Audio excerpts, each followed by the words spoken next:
The story begins with an age of humanity and advanced science and technology vying with each other. War unleashed countless large and small explosions across the globe. People got caught up in the war and caused a large-scale purge. The dead were everywhere. Structures that had once been a source of pride were destroyed, ultimately ushering in an era where everything was destroyed. Everywhere were piles of wrecked metal, structures were destroyed, and smoke billowed everywhere. This was the world where science and technology, once revered, were forbidden by the survivors and enshrined in a temple. The temple was situated on a high mountain, with not a single soul in sight. Not even a tree or an animal could be found. The only thing present was snow, blanketing the entire mountain range. In front of the temple, there was a path leading up to it. Not only at the mountain peak but everywhere. Everything was desolate, trees were withered and dead, and rivers were dry. After countless years, human civilization flourished once more. Ancient buildings were erected, creating a vibrant world filled with bustling activity. Red lanterns hung everywhere. But at that time, a mysterious young woman escaped from the temple, opening the forbidden door. She also took the most powerful weapon from the temple. Yi Qingmi stepped into the mortal world, made new friends, and the Yi family suddenly rose to prominence. The supreme celestial scriptures that she had taken from the temple led to the rapid rise of Nanchang.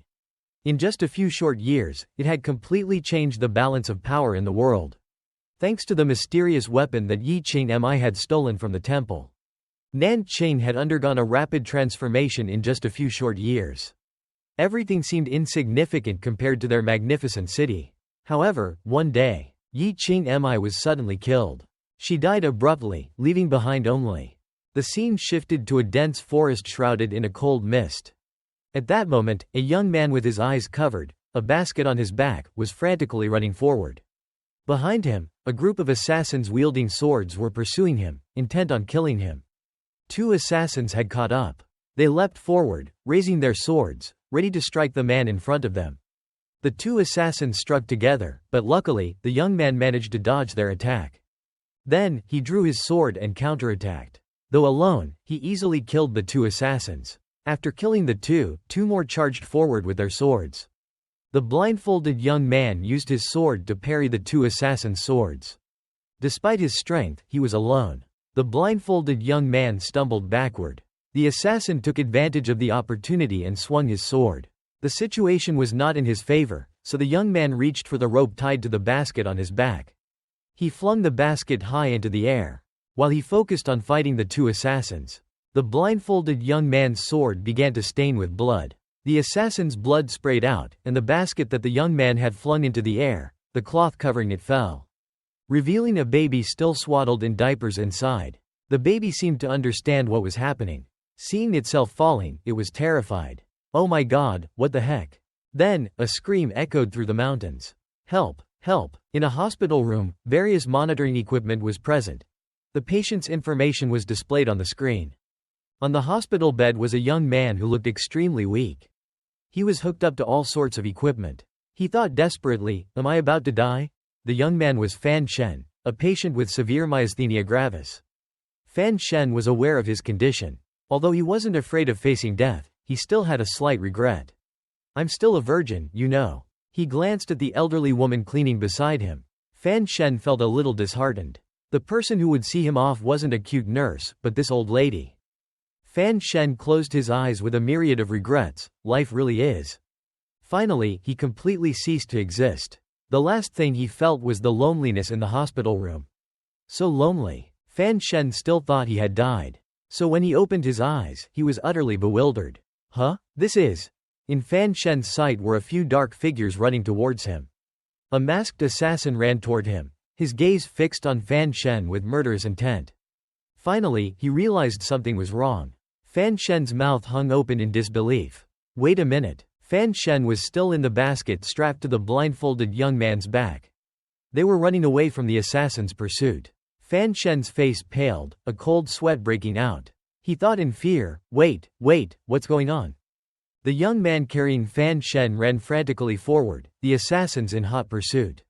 At that moment, 3 assassins were about to catch up with them. The blindfolded young man suddenly tossed the basket containing Fan Shen into the air. Then, he turned to confront the 3 assassins. The blindfolded young man was Wu Zhu, a servant of Fan Nian's deceased mother. Fan Shen, now in the body of young Fan Nian, was thrown into the air, feeling immense fear. His face turned pale, and Wu Zhu, no longer burdened by Fan Shen, could easily take down the assassins. Fan Shen was terrified of falling. He realized, I opened my eyes and found myself as a little kid in a bamboo basket. But the basket didn't fall to the ground as Fan Shen had imagined. Instead, Wu Zhu caught it effortlessly with one hand. Wu Zhu held the bamboo basket close to his chest, one hand gripping his sword. The ground was littered with the corpses of assassins he had killed. Fan Shen couldn't believe what he was seeing. I still remember everything about the modern world, and I'm being pursued by a group of assassins in black. Fan Shen stealthily peeked at the young man carrying him. After observing for a while, he realized that Wu Zhu, the one protecting him, was incredibly strong. At that moment, Wu Zhu looked cautiously over his shoulder. Another group of assassins appeared, but this time, they were accompanied by a man in a hooded cloak, holding a skull-shaped staff. He pointed his staff at Wu Zhu, commanding his subordinates, "Go." Wu Zhu, holding the basket in one arm and his sword in the other, prepared to confront the newly arrived assassins. Fan Shen was protected by Wu Zhu, but he was still so frightened that he burst into tears. Each assassin who charged forward was killed by Wu Zhu with a single move. These people were no match for him. The man with the skull-shaped staff seemed to be their leader, but he was struck by an arrow through the neck and killed. The assassins couldn't believe that they had been defeated by a lone young man, who was even carrying a baby. Their leader was also killed by 2 arrows. But Wu Zhu suddenly became vigilant. An army clad in armor, armed with crossbows, appeared. Wu Zhu called them Black Knights. A wheelchair was pushed forward by the Black Knights. Chen Pingping, sitting in the wheelchair, protected by the Black Knights, suddenly spoke. Those mages from the West always fail to understand. In the face of true power, magic is like the Prime Minister's brush, it's useless. Chen Pingping, seated in his wheelchair, coldly asked Wu Zhu, "Where's the young lady?" Wu Zhu replied concisely, "I couldn't catch up. I need an explanation for this." Chen Pingping remained silent, furrowing his brows in response to Wu Zhu's question. His face betrayed his displeasure. He seemed reluctant to answer Wu Zhu's question, so he changed the subject. "Is the young lady's child in your hands?" Wu Zhu answered, Chen Pingping continued, "Is she still alive?" Wu Zhu replied briefly, "She's alive." Chen Pingping's expression softened when he heard this news. He said joyfully, "Good. Let me see." Inside the bamboo basket, a child was rolling its eyes, foaming at the mouth, unconscious from fear. But in Chen Pingping's eyes, it was different. "She looks just like her mother. Beautiful." Fan Shen had fainted from fright, but it was misinterpreted by the 2 men. Wu Zhu thought he was asleep. Chen Pingping praised him, "No wonder she's the daughter of the heavenly meridian. She can sleep through the pursuit of an entire city." Wu Zhu thought the same, but he just responded coolly, Suddenly, Wu Zhu snatched the bamboo basket from Chen Pingping's hands. Then, he strapped the bamboo basket onto his back and left. Chen Pingping called out, "Where are you taking her?" Wu Zhu seemed unsure of where they were going, so he just said vaguely, "A safe place." Chen Pingping didn't want to let Wu Zhu take the child away. He said, "I've returned. The capital is the safest place." Wu Zhu trusted Chen Pingping, but he was wary of his master.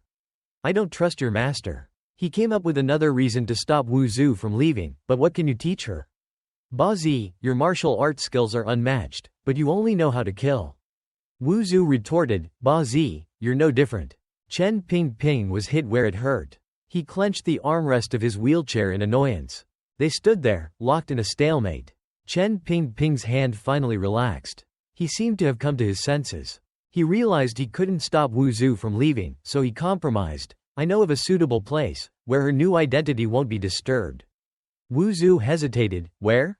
Chen Pingping mentioned a location, Danzhou. Wu Zhu, carrying the child, followed Chen Pingping's instructions and went to Danzhou, starting a new life. Time passed, and many years went by. A group of children gathered in front of them. The kids huddled together, surrounding a teenager. A blonde girl excitedly said to the boy, "CA, you haven't finished the story from last time." The children stared at the brown-haired teenager with eager anticipation. Under the children's expectant gazes, the teenager continued the story. Continuing the story, the So Man went to the wall and discovered a ladder. So, he climbed up step by step, found the door, pushed it open. A little boy with missing teeth was captivated by the story. He asked, what happened next? The brown-haired teenager rested his hand on his forehead. He continued, after that, he naturally returned to the human world. In a bustling neighborhood, a group of children were surrounding a teenager, listening intently to his story. Fan Nian gesticulated enthusiastically as he recounted the tale. So, the male protagonist successfully thwarted the invading enemy. That's the end of the story. A girl with pigtails raised her hand. I like the wind and cloud story better. The bald boy beside her touched his head. The little girl, equally eager, said to Fan Nian, I think Drifting Wanderer is better. The boy beside her could only nod in agreement with his two friends. He mumbled, Fan Nian was annoyed by the children. He waved his hand dismissively, you guys don't understand. Just then, a boy came running frantically, hastily informing Fan Nian, you should go home and take a look. Your steward is beating someone again. Fan Nian was shocked, as if struck by lightning. At that moment, in the Danzhou manor, a maid was being whipped with a leather whip. She cried out in pain. The steward raised the whip, his face menacing as he threatened the maid. Where did the young master take the young mistress? The maid instinctively reached out to block the whip, her voice trembling with fear as she replied, I don't know anything. After she finished speaking, the steward repeatedly struck her with the leather whip. Many other maids were kneeling nearby, terrified. None of them dared to step forward and plead for her. Overwhelmed by fear, the maid being whipped quickly revealed her friend. Lu Zizi knows. She's the one who serves the young master. Lu Zizi suddenly called out, shuddered. She started to panic. The steward's attention shifted to Lu Zizi. He glared at her with murderous intent. Lu Zizi clenched her fist, trembling with fear, but she stood her ground. The young master told me not to tell you. The steward, whip in hand, was enraged by Lu Zizi's defiance. If you don't speak, I'll beat you to death. A logical loop began to play in Lu Zizi's mind. The young master was her master, so she had to obey him. The steward was the steward, disciplining us was natural. She was frightened by her own thoughts, her face turning pale. But Lu Zizi was still determined not to reveal the truth. Just let the steward beat Zizi to death. The steward narrowed his eyes, you're so disobedient, it's beyond the pale. He raised the whip and yelled, then I won't be gentle anymore. Just as the leather whip was about to strike her, a voice stopped him. Stop. Fan Nian and Fan Ya had returned at the right time. He pointed at himself, then commanded the steward, these are all maids in your courtyard. Don't hit them. The steward was so enraged by Fan Nian's interference that veins bulged on his forehead. He glared at Fan Nian, gnashing his teeth, young master, you took the young mistress all over the place. Ignoring Fan Nian's words, the steward continued to strike the maid in front of him. If something happens to the young mistress, you won't be able to bear the responsibility. Fan Ya noticed her brother's anger. She pulled on his sleeve, brother, let me handle this. It's easier for me to talk to this brown-nosing steward. Fan Nian appreciated his sister's kindness. He cheerfully ruffled her hair. How can I always let you take the lead? Fan Nian approached the steward. He was still crazily beating Lu Zizi. He hit her and shouted, do you understand now? He coldly passed by the steward. The steward ignored Fan Nian and continued to hit her. Next time, will you be able to control the young master? His face was ferocious, his eyes blazing with murderous intent. Today, I'll make you remember this. The steward's hand holding the whip was about to strike when Fan Nian's voice stopped him again. Stop. The steward looked at Fan Nian, who was climbing onto a stool, in confusion. He stood on the stool, waving his hand, commanding the steward, come over here. The steward obeyed Fan Nian and walked in front of him. Fan Nian pushed his face, come closer. Since he was standing on a stool, the steward had to look up to see Fan Nian. He continued to give the steward instructions, hold your head straight. The steward was baffled by his actions. Young master, you. Fan Nian held the steward's head with one hand, his other hand swinging back for momentum. Then, he put all his strength into a slap. Despite being a mere teenager, the force of Fan Nian's slap on the steward was undeniable. The slap knocked the steward unconscious, a tooth flying out of his mouth.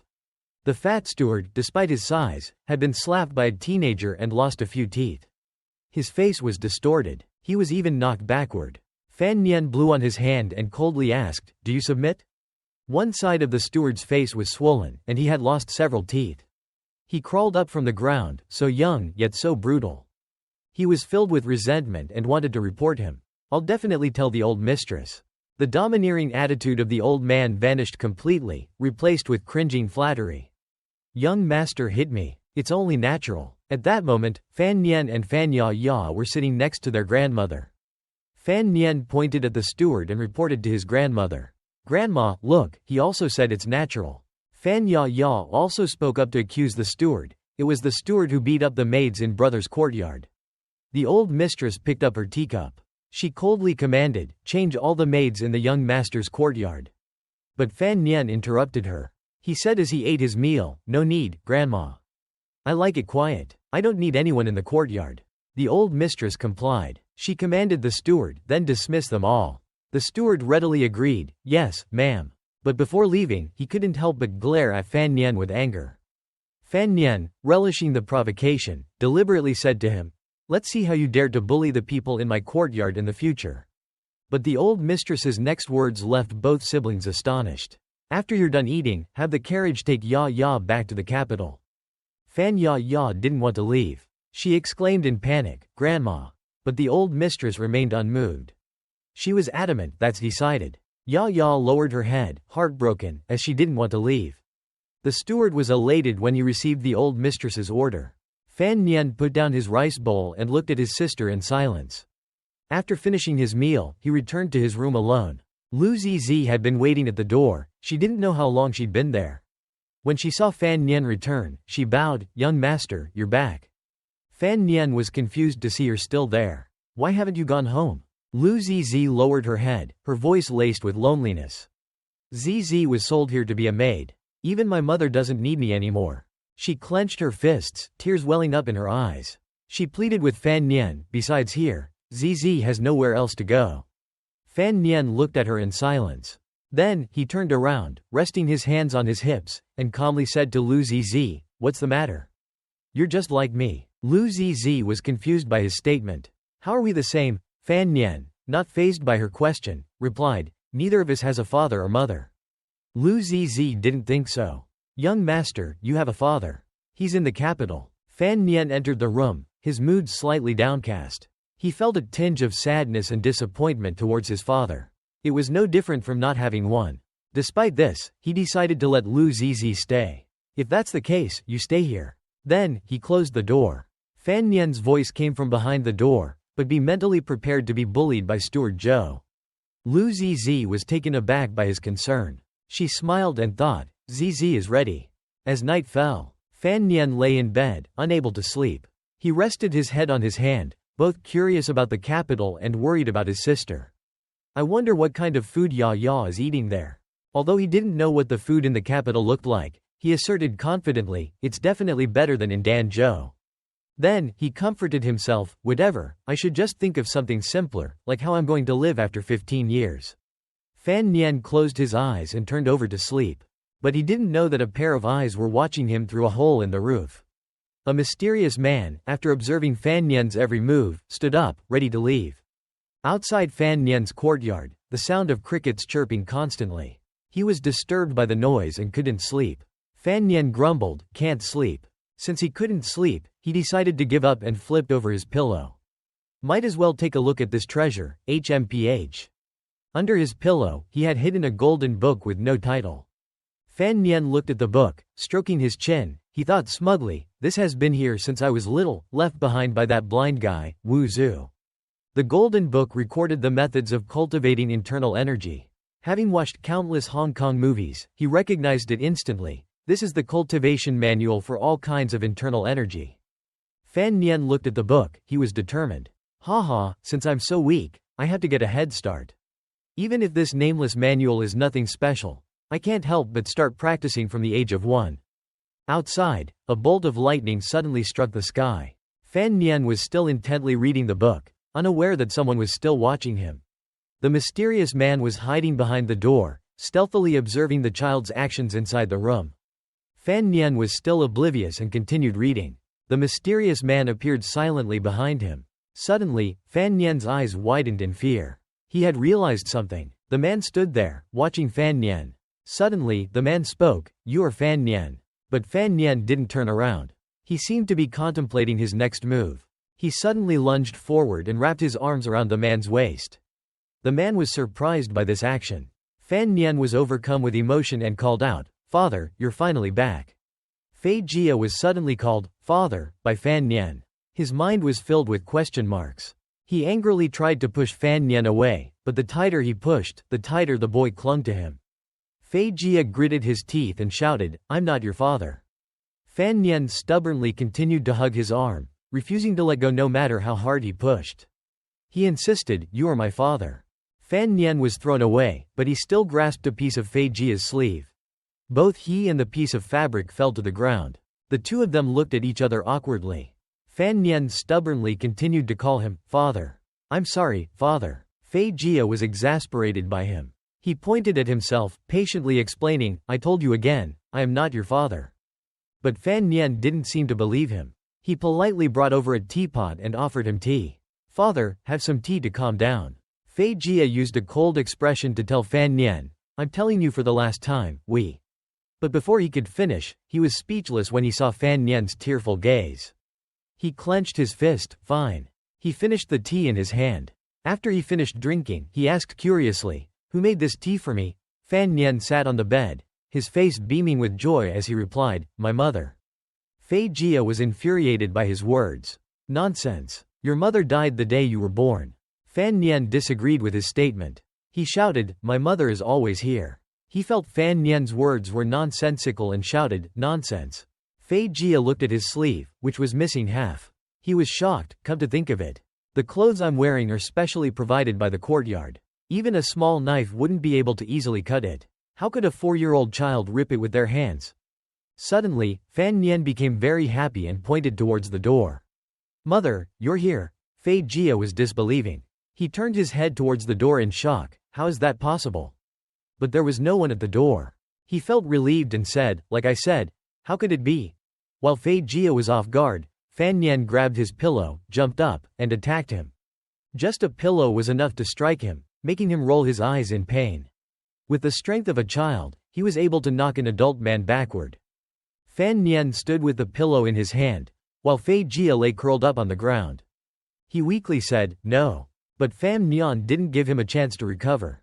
He continued to raise his pillow high, then slammed it straight into Fei Jia's head. The pillow shattered, and Fei Jia was so pained that he rolled his eyes. Finally, he completely lost consciousness. Fan Nian stared at his hand. "What a powerful assassin I am. I put all my strength into my finger. I thought I could catch him." He remembered being thrown back, but only grabbing a piece of fabric from his clothes. Fan Nian started to doubt the golden book. "I only got a few scraps of cloth. Could this true energy be trash?" He placed his finger under his nose to check for his breath. After knowing that he was still alive, Fan Nian became silent. "I used all 10 parts of my true energy and smashed him twice, but he's still breathing. If he wakes up, he'll definitely kill me." He opened his eyes wide. A very daring idea came to his mind. Should I kill him to silence him? Fan Nian pulled out the knife he carried with him. He sat on Fei Jia's waist, raised his hand holding the knife, preparing to kill him. But Fan Nian suddenly stopped. He hesitated, looking at the unconscious man on the ground. Fan Nian pursed his lips, his hand holding the knife trembling. The scene shifted to a wooden house. Fan Nian used his strength to frantically knock on the wooden door in front of him. He shouted, "Uncle Wu Zhu, Uncle Wu Zhu." The sound of knocking on the door in the middle of the night echoed loudly. Wu Zhu ignored the knocking outside. He clasped his hands in front of his chest and coldly said to the person knocking, "The store is closed. If you want to buy something, come back tomorrow."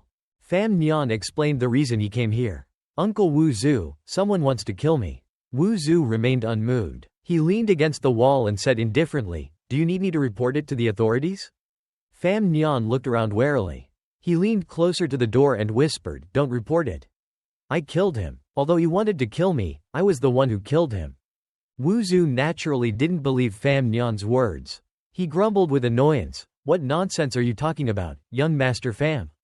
Fan Nian pressed his hands against the wooden door, gritting his teeth and calling, "Uncle Wu Zhu." He continued to bang on the door, his face full of panic, shouting, "Don't pretend. Save me." Fan Nian persisted in knocking. "Uncle Wu Zhu, this is not the time to pretend you don't know me." Although he didn't receive a response from inside, he still tried to persuade him. For years, the person who always hid in this grocery store didn't acknowledge him, but this was a critical moment. "Uncle Wu Zhu, you always care about me, don't you?" The wooden door in front of him suddenly opened. Wu Zhu stood coldly at the door. "Little master, you surprised me." Then he was suddenly pulled away. Fam Nian pulled Wu Zhu and hurried away. He said anxiously, "Don't talk, just come with me. I'll take you to see." When they arrived at Fam Nian's residence, Fei Jia was still unconscious, lying on the ground. Wu Zhu placed his hand under his neck to check his pulse. After checking, he confirmed Fei Jia's condition. "He's not dead." Fam Nian covered his face, widening his eyes in disbelief. "What, you smashed his head twice, and he's still alive?" Wu Zhu was about to say something. "Actually, Before he could finish his sentence, Fei Jia woke up. Before he could fully regain consciousness, he was immediately struck by a wooden stick from Fam Nian. Fam Nian slammed him with a stick and shouted, "Wake up!" Fei Jia had a bump on his forehead. He had only just regained consciousness but was knocked unconscious again. Wu Zhu continued his unfinished sentence. "Actually, he's the third master of the Supervision Institute. He's one of our own." Fam Nian was so shocked after hearing this that he could only exclaim, "Ah!" He immediately dropped the wooden stick in his hand, his eyes wide with embarrassment. "Why didn't you tell me when I was hitting him?" Wu Zhu replied coldly, "You didn't ask." Fei Jia lay on the ground, rolling his eyes and foaming at the mouth. After carefully observing Fei Jia's appearance, Fam Nian concluded, This person from our side looks so vulgar." The two of them looked at Fei Jia, who lay on the ground. Wu Zhu introduced Fei Jia to Fam Nian. "This man is named Fei Jia. He is one of the three recognized as the most profound users of poison in the world. He is extremely skilled at identifying and resolving poisons." Fam Nian was stunned. He found it incredibly hard to believe. He's such a powerful figure. He won't hold a grudge, will he? Although he knew Fei Jia was on their side, Fam Nian was still worried. He handed his dagger to Wu Zhu. "Uncle Wu, you should kill him to silence him.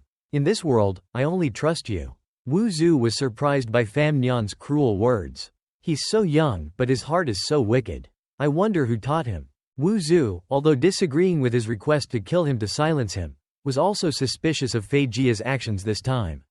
"He is your father's subordinate, but I don't know what his purpose is for coming here." Fei Jia, who was lying motionless on the ground, began to stir. He grimaced, supporting his forehead, looking extremely pained. He cried out, "My head!" Fam Nian was still holding the knife in his hand.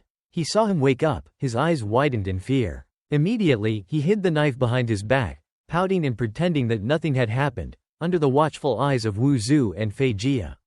Fei Jia's head was now bandaged. He touched his head and asked Fam Nian, "What happened to me?" Fam Nian covered his face with a smile, putting on a very adorable expression and telling him, "You fell asleep after drinking tea." Fei Jia sat back in his chair, still not completely convinced by his flimsy excuse. "Then why is my head bleeding?" Fam Nian continued to fabricate a reason to answer Fei Jia. "When you fell, you bumped into the table." Of course, Fei Jia couldn't believe the reason Fam Nian made up. He glared at him with sharp eyes. "It seems like you did hit me, didn't you?" Fam Nian was caught red-handed and panicked. He waved his hands repeatedly. "No, how could I do that, haha." Fei Jia approached him, coldly interrogating him. "If it wasn't you, who was it?" Fam Nian opened his eyes wide. He fearfully stuttered, It's. Then he pointed towards Wu Zhu. It was him. Wu Zhu, suddenly being blamed for Fam Nian's actions, was so surprised that he could only remain silent. Fei Jia, upon knowing that Wu Zhu was the one who hit him, changed his attitude. "So it was Master Wu Zhu. Then it must be because I was acting stealthily that Master Wu hit my head." But Wu Zhu suddenly exposed Fam Nian's lie. "It wasn't me." He pointed at Fam Nian. "He hit you." Wu Zhu continued, causing Fam Nian to start panicking. Besides, it wasn't just once, but 3 times.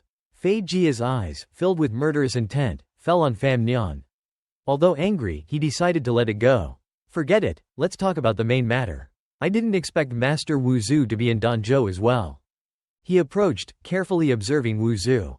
He stroked his chin. "It's truly amazing. It's been many years since we parted in the capital. Master Wu hasn't aged a bit. You still have the same demeanor." Wu Zhu, unwilling to exchange pleasantries with him, went straight to the point. "What are you doing here?" Fei Jia revealed his purpose for coming here. The Count has paid me a lot of money to come here and become Fan Nian's tutor. Fan Nian was incredibly surprised. So, it was my father who called you here. Wu Zhu was still a little dubious. In my agreement with your superiors, there was no mention of this. Fei Jia explained to them. The young master will have to grow up. It's essential to prepare for the future. He'll have more chances of winning in the future. He smiled at Wu Zhu. It's all right. If Master Wu has any objections, I'll go back to the capital immediately. I'm sure the master will respect your opinion. The two of them continued to whisper to each other. Wu Zhu exposed Fei Jia's lie. That lame duck called you here. He's not simply doing this. Fei Jia squinted his eyes. He whispered to Wu Zhu. Master is worried that the chest left by the young lady will be discovered by those with ill intentions. Therefore, he wants to invite Master Wu to point out any flaws. Wu Zhu, upon hearing him mention the chest, replied, no need to look anymore. The young lady destroyed it before her death. Fei Jia let out a sigh of relief. Phew, that's good. He glanced at Fan Nian, who was already sleeping with his forehead resting on the chair, and whispered to Wu Zhu. I think the young master is a bit strange. He's only 4 years old, but the person who had him practice true energy cultivation methods, aren't they afraid something might happen? Wu Zhu denied it. It's strange, indeed. The cultivation methods weren't taught by me. He brushed past Fei Jia, leaving him with a single sentence before departing. You're going to have a hard time from now on. Fei Jia lowered his eyes and remained silent. Fan Nian was now sound asleep, drooling. Fei Jia felt a little uneasy. Why do I have this unclear premonition? The next day, the old lady, seated on a chair, inquired with concern towards the person opposite her. What happened to your head, sir? Fei Jia presented an item to the old lady. He fabricated a reason to appease her. Minister Fan sent me here to be the young master's tutor. On my way, I was attacked by thugs. The old lady received the item Fei Jia handed her. Upon hearing that he was attacked, she was furious. What a vicious criminal. Did you catch him? Fei Jia casually replied. Don't worry, the culprit was caught. While speaking, she glanced at Fan Nian, who was standing meekly to the side, clearly uneasy. Although this criminal is cunning, we'll definitely find a way to discipline him. Ha ha ha. After their conversation, they both departed. Once the two were out of sight, the maids in the mansion started gossiping about Fei Jia. One maid, with a gold tooth, said, That's the strange tutor who just arrived at the mansion. Her companion beside her replied, The one with the bandaged head, looking like a rogue, right? They continued their lively discussion about him. Right, the old lady even personally welcomed him. And he's the tutor of our lovely young master. In another development, Fei Jia was enjoying the service from his pupil, Fan Nian, who was diligently massaging his back. Master, please don't scold your pupil anymore. Fan Nian flattered him. Last night, late into the night, you even took a knife. I'm young, so I acted rashly. He leaned closer, curious to know, Master, what are you going to teach me? Fei Jia adopted a profound tone, telling Fan Nian, I'll teach you how to poison people, how to kill them, and how to avoid being poisoned to death. Fan Nian was incredibly excited and expectant. He jumped with glee. Yes, sir. He excitedly urged Fei Jia, then what are we waiting for? Let's start now. Should I go catch 2 rats to do an experiment? Fei Jia questioned Fan Nian's actual age. This kid is really 4 years old? That evening, at a graveyard, Fei Jia held a torch and a shovel in hand, leading Fan Nian, as if they were about to do something sinister. Fei Jia kindly explained to Fan Nian, this is a graveyard. Unlike other children, Fan Nian showed no fear whatsoever. He calmly replied, I can tell. Fei Jia commanded him with a terrifying expression, find a tombstone, then dig it up. Contrary to Fei Jia's expectations, Fan Nian displayed no fear but was extremely excited. He grabbed the wooden cross on a nearby grave, then this one. Seeing his cheerful demeanor, Fei Jia could only stare in astonishment. But Fan Nian suddenly hesitated, but I'm just a child. Master, help me. Fei Jia remained unfazed, throwing the shovel in front of him. Dig. Fan Nian picked up the shovel and started digging. While Fan Nian struggled to dig, Fei Jia sat leisurely, enjoying his wine. Fan Nian rolled up his sleeves for easier digging. He let out a long sigh. Phew, done, master. A wooden coffin was revealed beneath the hole he had dug. Fei Jia approached, his face darkening as he asked Fan Nian, Wait, do you know why I brought you here? Fan Nian turned his shoulder, readily answering his question, of course, to find a corpse to dissect and gain a deeper understanding of human anatomy. It's a normal first step for a student. Fei Jia was speechless at his response, his eyes widening in surprise. He secretly thought, how does this kid know so much? He doubtfully said to Fan Nian, you're not afraid at all. Before he finished his sentence, Fan Nian had used his inner energy to shatter the wooden coffin. Fei Jia's eyes bulged at his sudden action. Fan Nian curiously asked his master, what did you say just now, master? Fei Jia feigned a cough to cover his embarrassment. Nothing. He regained his serious demeanor. He pulled out a sharp knife and explained the next step to Fan Nian. Now, dissect the corpse inside. See what caused the death. Fan Nian showed no fear whatsoever. He calmly accepted the knife. Gazing at the decaying corpse inside the coffin, Fan Nian hesitated to use the knife. Witnessing his hesitation, Fei Jia started mocking Fan Nian. Are you afraid now, kid? He began feeling smug, thinking, the kid's finally scared. Fan Nian shrugged. He expressed his concern, scared? No, there are bacteria everywhere. We need to protect ourselves, right? Fei Jia was speechless. He could only utter a, huh. He asked him back, what's bacteria? The two engaged in a noisy argument. Fan Nian, tired of explaining to him, said succinctly, in short, it's very dirty. Do you have gloves? Fei Jia uncomfortably explained. Performing an autopsy requires great precision. You can't wear bulky gloves. Fan Nian, knowing he didn't understand, continued, the gloves I'm talking about are very thin, the kind that fits snugly on your hand. Fei Jia was starting to find him troublesome. He casually replied, I've never heard of them before. Just wash your hands thoroughly afterward, that's all. Fan Nian facepalmed, AISS, I can't deal with you. Fei Jia continued to sit and drink, ignoring Fan Nian as he examined the corpse. Suddenly, he spoke, you're so smart, do you have any idea why I'm teaching you to use poison? Fan Nian, still examining the corpse in the coffin, didn't even look up. He responded without hesitation, in the future, many people will want to kill you. Teaching you to use poison is because I'm afraid you might be poisoned to death later. Fei Jia accepted this explanation. He said, yes, although Wu Zhu is immune to poison, he can't protect you from being poisoned.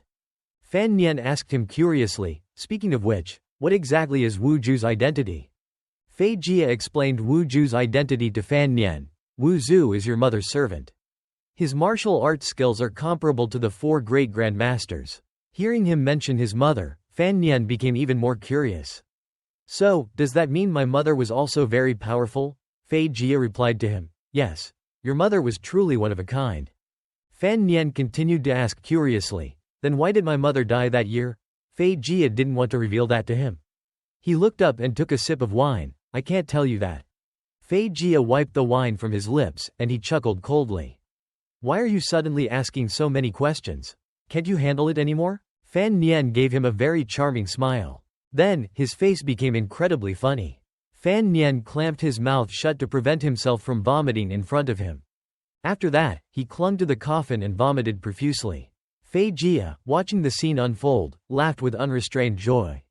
You little rascal, even you have your limits, ha ha ha ha ha. Fei Jia continued to roar with laughter, ha ha ha ha ha. Fan Nian glared at him, thinking indignantly, what kind of master is he? He pointed at Fan Nian, then spoke in a mysterious tone, this is just the appetizer. What comes next will make you suffer even more, ha ha ha. By now, they had returned home. Fei Jia was still drinking, while Fan Nian sat dejectedly. A basket of steamed buns suddenly appeared before him. Fei Jia handed him a steamed bun, showing concern. You've been dissecting corpses all night, you must be exhausted. Eat quickly. Fan Nian, touched by his sudden concern, thought, he's ugly and cruel, but he also has a gentle side. Seeing him only staring without eating, Fei Jia scolded him, what are you looking at? Eat. Fan Nian grabbed a steamed bun and forced a smile. He suddenly remembered something, Master, I noticed you were very respectful to Wu Zhu. Are you afraid of him? Fei Jia nervously looked away, fabricating a reason to answer him. How can you say that? It's called respect. Fan Nian was incredibly curious about Wu Zhu's abilities, so he asked him, he's very powerful, right? Fei Jia facepalmed. He explained to him, martial artists in the world are divided into 9 ranks, from lowest to highest. Above the 9th rank are the 4 great grandmasters. Nan Ke Lu Yun, the bare-handed fighter, has never lost a single match in his life. The bald national master of Beiti, Ku He, is known as the closest person to a god in the world. Cgugn, the four-guard sword, is said to be able to protect a city with a single sword. Another is in the Nankai Royal Palace, protecting the emperor. He has repelled assassination attempts by Cgugn twice. If not for Wu Daren's infrequent appearances and unclear fame, there would definitely be 5 grandmasters in the world. After listening to the story, Fan Nian's eyes sparkled. He began admiring Wu Zhu. I never knew Wu Zhu was so powerful. Fan Nian suddenly became incredibly excited. Wu Zhu gave me a book about inner energy. It must be extremely powerful, right? Fei Jia waved his fan and confirmed. The inner energy in your body is truly formidable. As soon as he finished speaking, the boy exclaimed with joy, I knew it. I knew it. Fei Jia pointed at him and revealed a crucial piece of information. But the amount of inner energy in your dantian and meridians has exceeded the limits of your age and your body's ability to withstand it. Fan Nian, who was overjoyed, was stunned by his words. He exclaimed, huh? He was a little tense. Is this a good thing or a bad thing? Fan Nian sat on the bed, Fei Jia standing before him. He asked Fan Nian to follow his instructions. Try using your inner energy as usual, circulating it throughout your body. Let me take a closer look. He started to sit down and cultivate. Fearing he might not be doing it right, Fan Nian asked Fei Jia again, like this? Fei Jia placed his hand on him to check his pulse. He continued to guide Fan Nian, release all your inner energy, feel its presence. You're just a 5-year-old child. No matter how powerful your inner energy is, it can't hurt me. The boy immediately agreed, yes, sir. Fan Nian began releasing all his inner energy as Fei Jia instructed. His body erupted in flames. The flames grew more intense. Bu Lai Wa Kai, Huan Dai Wai. Fan Nian slightly opened his eyes, Dang Dan Tian Quan Ji Shen. He opened his eyes completely, releasing all the powerful inner energy within him. Immediately, Fan Nian exclaimed with joy, Master, I feel it. I feel it, but Fei Jia, who should have been standing in front of him, was nowhere to be found. Fan Nian was incredibly perplexed. Huh? It turned out that Fei Jia was kneeling in a corner, with black smoke emanating from his body. Fan Nian was extremely worried for him, shouting, Master. He quickly ran over to help him. Fei Jia sat up, touching his head. Fan Nian was extremely worried about him. Master, you're not feeling well, don't show off your skills.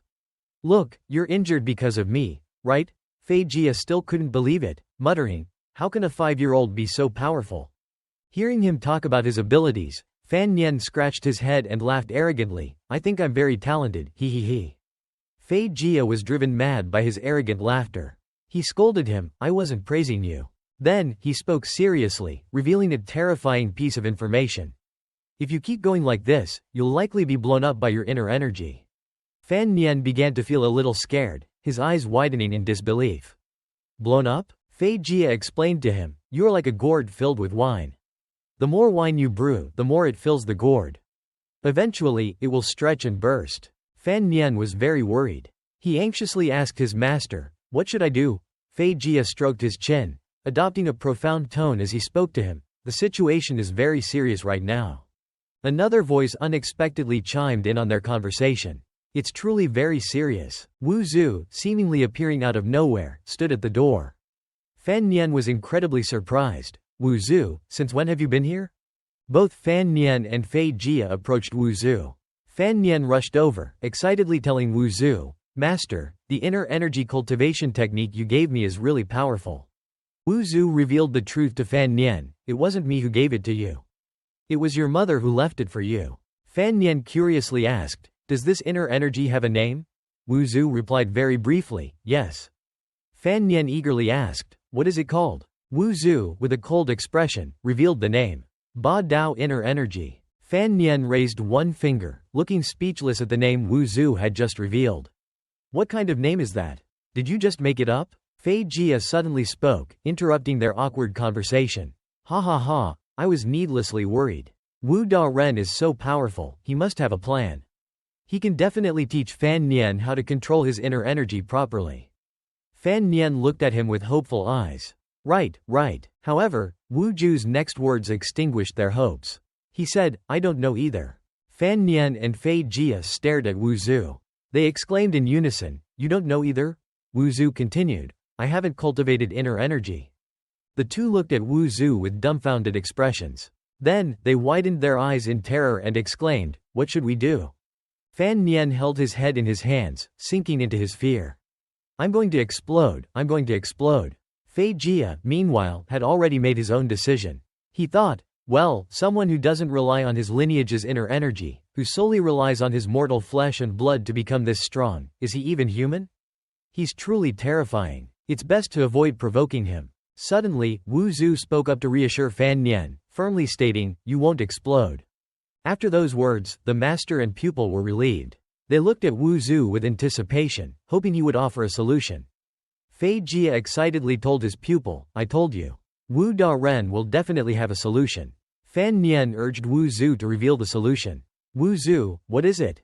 Tell me quickly." Wu Zhu said to them, "First, stop cultivating." Fei Jia and Fan Nian stared wide-eyed. They were struck dumb, incredulously saying, "That's it?" The scene shifted to a dense jungle. A purple mushroom was growing on the ground, its appearance bizarre. Fei Jia pointed at the mushroom, ordering Fan Nian, "Eat it." Fan Nian's face turned pale. The hand he was using to pick the mushroom hesitated, and he whispered. For the next year, Fei Jia sat leisurely, drinking wine, while Fan Nian, having eaten the poisonous mushroom, was dancing wildly. Under Fei Jia's heartfelt love, Fan Nian learned all the knowledge related to poison. If it weren't for the poison master by his side, he would have gone to the underworld long ago. Fei Jia slammed his wine flask onto the ground. He wiped his mouth with his hand and confidently said to Fan Nian, "For the past year, you've learned quite a bit from me." Fan Nian sat on the side, glaring at him. "Have you really taught me properly? Are you sure you aren't taking revenge on me?" Fei Jia rubbed his head, seemingly comforting him. "You've overcome it, haven't you? Don't dwell on the process." Fan Nian was clearly irritated. He grumbled, "If not for my tenacious will to survive, I don't know how many times I would have died already." He rubbed his neck, then unexpectedly revealed information that surprised Fan Nian. "You've learned so much in the past year. I can rest easy leaving now." Fan Nian's eyes widened in disbelief. "Leaving? Are you going back to the capital?" Fei Jia seriously told him, "Yes, I received news from above. I had to go back in a month." The master and pupil sat side by side, neither speaking first, the silence creating an awkward atmosphere. Fan Nian suddenly spoke up, "The last month?" Fei Jia cracked his knuckles, his face darkening with anger. He glared at Fan Nian, "But I have to take revenge for that headbutt from a year ago before I can leave." Fan Nian shuddered at his words about revenge. He exclaimed, "The entire year doesn't count as revenge?" Suddenly, his nose started bleeding. Fan Nian panicked and covered his nose to stop the bleeding. Fei Jia remained calm, drinking his wine. He told him, "Don't get agitated. I've poisoned you. Getting agitated will make the poison spread faster." Various kinds of medicinal powders were laid out before Fan Nian. Fei Jia stood watch over him. He folded his arms across his chest, starting to explain to Fan Han, "Think about it. What kind of poison did you get? When did you get it? How did you get it? Once you figure it out, you'll be considered a professional." Fan Han touched his chin, closing his eyes to think. He licked his lips. "It's bitter, probably mixed with traditional Chinese medicine before, so I couldn't taste it." Fei Jia asked him to do this. According to what he was taught, he had to find the antidote himself. Fan Han held each bottle of medicine up to his nose, sniffing repeatedly. He threw away any bottle that wasn't the antidote. Wrong, wrong, wrong. Suddenly, a bottle in his hand stopped him in his tracks. Fan Han confidently declared, "This one." Fei Jia still had no expression on his face. He merely said coldly, "Once you've chosen, drink it." Without hesitation, Fan Han poured the entire bottle into his mouth. After Fan Han finished drinking the medicine, Fei Jia suddenly took out an umbrella and cautiously retreated. He opened the umbrella to shield himself, leaving Fan Han confused. A stream of blood suddenly flowed from Fan Han's other nostril, but he seemed unaware. He eagerly asked Fei Jia, "Teacher, did I choose right?" Before he could finish his sentence, a large torrent of blood erupted from his nose. Fei Jia, protected by the umbrella, avoided the blood spray. He closed his eyes and angrily said, "I told you to choose a bottle, not the antidote inside." After losing so much blood, Fan Han's face turned pale. He lay on the ground weakly, saying in despair, "How can you be such a teacher?" Fei Jia approached him, offering a proposition. "Or, you can poison me." Fan Han lay on the ground, confused by his proposal. "Poison you?" He looked down at him. "If you can poison me back, it'll count as you learning the profession, right?" Fan Han's eyes widened, and he began to waver. Suddenly, he broke into a sinister smile. His heart swelled with arrogant pride. Just you wait. That evening, Fei Jia's room was still lit up. He sat in his room, sighing as he drank wine. Suddenly, there was a sound at the door. Fan Han unexpectedly appeared, bringing him food with an incredibly warm smile. Teacher, your late-night snack is here. He thoughtfully placed the food before Fei Jia. Fei Jia was taken aback by Fan Han's actions. He teased him, "You've been treating me so well these past few days. Don't tell me you're going to miss me when I leave?" To his surprise, Fan Han readily admitted, "Of course." After placing the food, he turned to leave. "Enjoy it slowly, teacher. I won't bother you any further." Before Fan Han could successfully leave, Fei Jia called out, "Hold on," causing Fan Han's body to tremble slightly. Fei Jia picked up the wine bottle Fan Han had brought. He ordered him, "Leave the food, take the wine." Fan Han took the wine bottle, his face pale with fear. "You can smell it, too?" Fei Jia said arrogantly, "You're still too green to play with me." After stepping outside, Fan Han didn't leave immediately but leaned against the door. He smirked triumphantly, having achieved his objective. The next day, Fei Jia was lying on a reclining chair, basking in the sun, while Fan Han fanned him. Fei Jia was about to bring the wine bottle to his lips. He suddenly froze. His nose unexpectedly bled, just like the symptom Fan Han experienced when Fei Jia poisoned him. Fan Han suddenly burst into laughter, "Hee." Then he pointed at Fei Jia and laughed gleefully, "Ha ha, teacher, you fell for it." Fei Jia's eyes widened in shock. He asked, "What poison did you use?" Fan Han held up a finger, his voice mysterious. "It's time. These past few days, I've been feeding you large fish and meat, cooked with the most potent tonics. And you've been drinking broths made from high-quality tonics. You've been eating this way for days, resulting in excessive supplementation. Your blood is overly abundant. These delicacies are beneficial in moderation, but too much is poisonous." Fei Jia held his forehead, marveling at Fan Han's intelligence. "You're quite clever, thinking of different approaches." Fan Han eagerly looked at him. "So, I've learned the profession, right?" Fei Jia smiled subtly, confirming his words. Fan Han was overjoyed and jumped for joy, shouting, "I've learned the profession." Fei Jia was about to leave. He led a horse, and Fan Han followed to see him off. They walked for a while and then stopped. Fei Jia smiled at him. "No need to see me off. All feasts eventually end. Everyone will eventually be separated." Fan Han looked dejected. "For all these years, the only person I've fully trusted is fifth uncle." Fei Jia solemnly said, "He deserves it." But Fan Han continued, "Now there's another." He smiled and reminded Fei Jia, "Don't forget that in Danzhou, you still have a disobedient student, me." Fei Jia also smiled. "It'll be hard to forget." He suddenly reached into his chest pocket. "Right." Fei Jia took out a token and handed it to Fan Han. "This is a token of the inspectorate. The director asked me to give it to you." Fan Han took the token, his eyes widening in surprise. "Inspector? That's a high-ranking position." Fei Jia explained, "This belonged to your mother, left at the inspectorate.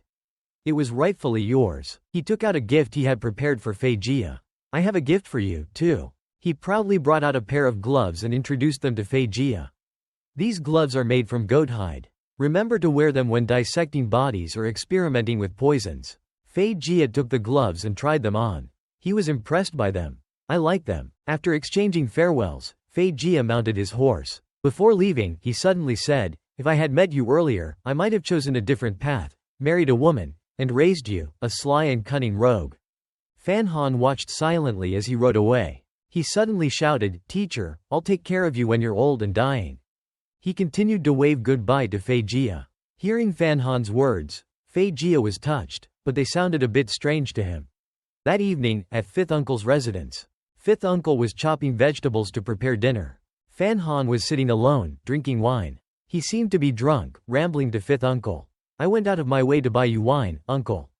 But you won't drink it, so I had to drink it alone."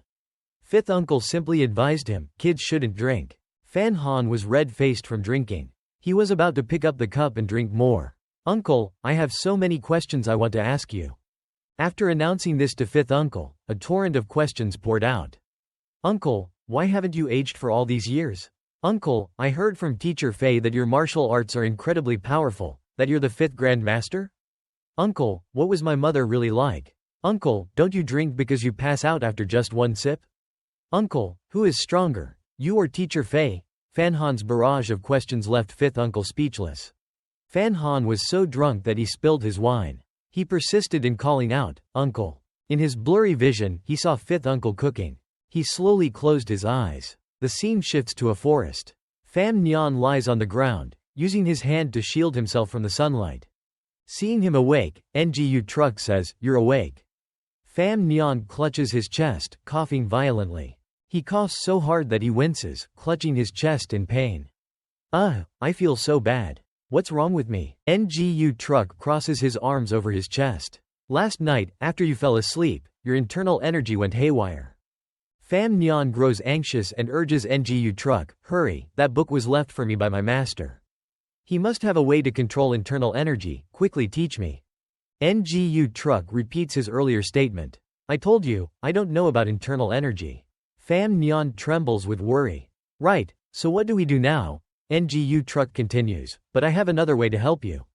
Fan Nian is curious. "What way?" Without changing expression, Ngu Truck reveals his method. "I'll hit you." Fan Nian's eyes widen in disbelief at Ngu Truck's method. And then? Ngu Truck continues, "You run." Fan Nian is flabbergasted upon hearing the entire plan. He covers his face, rolling his eyes back in his head. "You and Master Fi are such bullies." Seeing him so agitated, Ngu Truck explains, "You need to quickly expend the excess internal energy in your body. Otherwise, it'll explode, like I said before." Ngu Truck kneels down, instructing Fan Nian, "Try channeling your internal energy from your dantian to your legs, it'll be faster." As soon as he finishes speaking, Ngu Truck springs to his feet. Fan Nian follows Ngu Truck, bending slightly, a stream of internal energy swirling around him. "Hurry, wait for me." Immediately, he uses his internal energy to run at incredible speed. Fan Nian shouts excitedly, "Wow." Ngu Truck moves through the air while Fan Nian chases after him. They run one after the other, a constant chase. Fan Nian becomes increasingly excited as he runs. He calls out to Ngu Truck, "So that's how you use internal energy. If I run a lot, will I be able to avoid getting hit?" Suddenly, Ngu Truck surprises him with a slap. Fan Nian falls face first into the lake. He gets up, with a few fish stuck in his hair. Fan Nian rubs his swollen cheek, his anger flaring. "Master, why are you still trying to sneak up on me?" Ngu Truck says coldly, "Just running isn't enough. You need to be aware and react quickly. Otherwise, others will hurt you." Fan Nian points to himself. "So, it's because I'm weak?" Ngu Truck confirms, without a change in expression, "That's right." Immediately, Fan Nian leaps up and starts running, surprising Ngu Truck. He runs incredibly fast, a blur of motion, leaving only a trail of dust in his wake. Ngu Truck, defeated, watches silently as the young boy disappears before his eyes. He then glides across the water's surface to chase after Fan Nian. Fan Nian keeps running frantically. He's left Ngu Truck far behind. Sweat beads on his forehead, yet Fan Nian remains excited. "So if you focus all your internal energy in your legs, you can run this fast." The bamboo forest stands before him. Fan Nian boasts confidently, "I'll run into the bamboo forest. Maybe I can escape Master Ngu Truck's attacks." Fan Nian dashes through the bamboo forest, then leaps into the air. He spreads his arms and soars like a bird through the sky. Fan Nian feels immensely proud of his abilities. "I've run this far at full speed. Master Ngu Truck definitely won't catch up." But he doesn't realize that Ngu Truck has been behind him all along, unbeknownst to him. Fan Nian continues to mutter to himself, "Huh?" Then, Ngu Truck kicks him to the ground. Fan Nian crashes to the earth, kicking up a cloud of dust. Ngu Truck stands beside the spot where he fell. He lies on the ground, staring at the sky, feeling incredibly dejected. Why does he have to face another cruel, vicious person after Master Fi left? A crater appears in the ground where Fan Nian fell. Ngu Truck stands coldly beside him, watching as he crawls to his feet. Ngu Truck sets the rules for Fan Nian. "As long as you can hit me, even just the corner of my clothes, I'll consider you to have met the requirement." Fan Nian wipes the dirt from his face. His excitement returns. He leaps up, raising his fist towards Ngu Truck. Alright, Fan Nian's fist is imbued with internal energy. He feels confident in this punch. "Master, you have to keep your promise. My punch is filled with powerful internal energy, though it won't hurt you, but a corner of your clothes." But he never gets to touch a corner of NGU truck's clothes. Instead, he crashes into a boulder. Pham Nhan slowly slides down the rock. He refuses to give up. Pham Nhan picks up a bamboo stick lying on the ground, using it as a weapon. He resolutely shouts, again.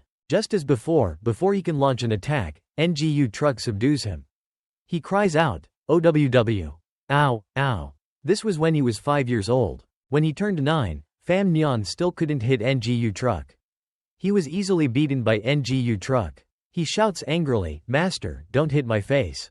Time passes, and he reaches the age of 13. While he still hasn't hit NGU truck, he can now block one of his moves. I blocked it, he immediately counters. Pham Nhan uses his bamboo stick to retaliate, but NGU truck blocks it. The two of them are locked in a stalemate. NGU truck's robe flutters in front of him. By the age of 16, Pham Nhan had grown stronger. Yet, he was still easily defeated by NGU truck. Pham Nhan braced himself against the ground to stop himself from backing away further. Once, he even hid and tried to sneak up on NGU truck. He hid behind a boulder, a small rock clutched in his hand. Pham Nhan threw the small rock to distract NGU truck. Hearing the strange noise, NGU truck became alert. From behind him, Pham Nhan, wielding his stick, jumped up, aiming for a sneak attack. He was still incredibly confident in this attack. This is it. But contrary to his expectations, NGU truck didn't look behind him, yet he still managed to accurately kick Pham Nhan away. Pham Nhan was kicked back in a zigzag pattern. Then he slowly fell to the ground. A crater formed where Pham Nhan landed, his face swollen and bruised. Pham Nhan grumbled, Master, can you go easy? A shadow enveloped him. NGU truck looked down from above. He told him, You've met the standard. Pham Nhan stood up. He still disagreed with NGU truck's previous statement. But I still haven't hit you. NGU truck explained and declared, You're strong enough, this is the end of your training. But Pham Nhan wasn't satisfied. He shouted, No. He pounded his chest, asserting himself. I have to meet the standard fairly. I want to continue. Faced with his determination, NGU truck didn't say anything but remained silent. Then, he unexpectedly hit Pham Nhan with a move that sent him headfirst into the ground. NGU truck turned and left, as you wish. That evening, at Pham Nhan's residence. In the room, Lu Zici was massaging him. Pham Nhan cried out in pain, Ouch. Seeing her master in pain, Lu Zici expressed her disapproval of NGU truck. Master NGU is too rough. Young master isn't even an adult yet. Pham Nhan disagreed. He explained to her, When I was little, I thought the same thing. But over the years, I've seen how my body has changed, and I understand. He pounded his chest, speaking with utmost confidence. Riding a horse builds a foundation, chopping turnips builds willpower.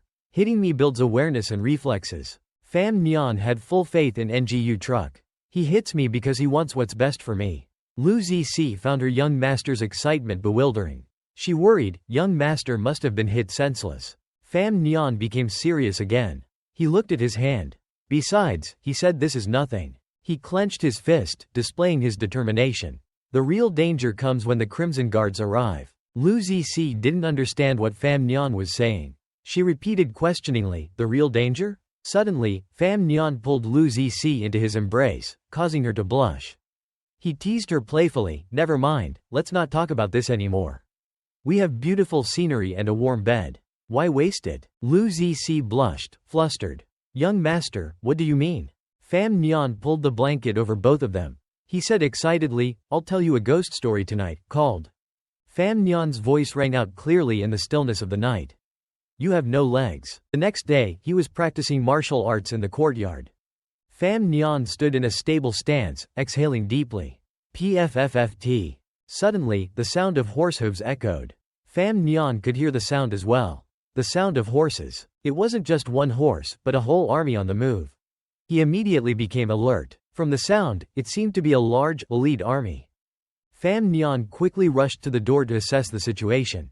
Then, he had to widen his eyes in astonishment at the sight before him. Before him stood an entire army, clad in crimson robes, riding warhorses. Pham Nhan uttered the name in disbelief.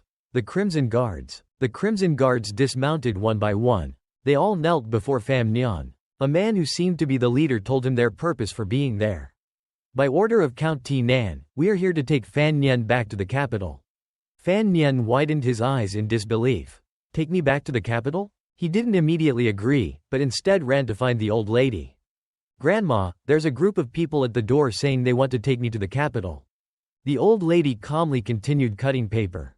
She didn't want him to leave. I've already refused. The capital is not a good place. My daughter and I died in the capital.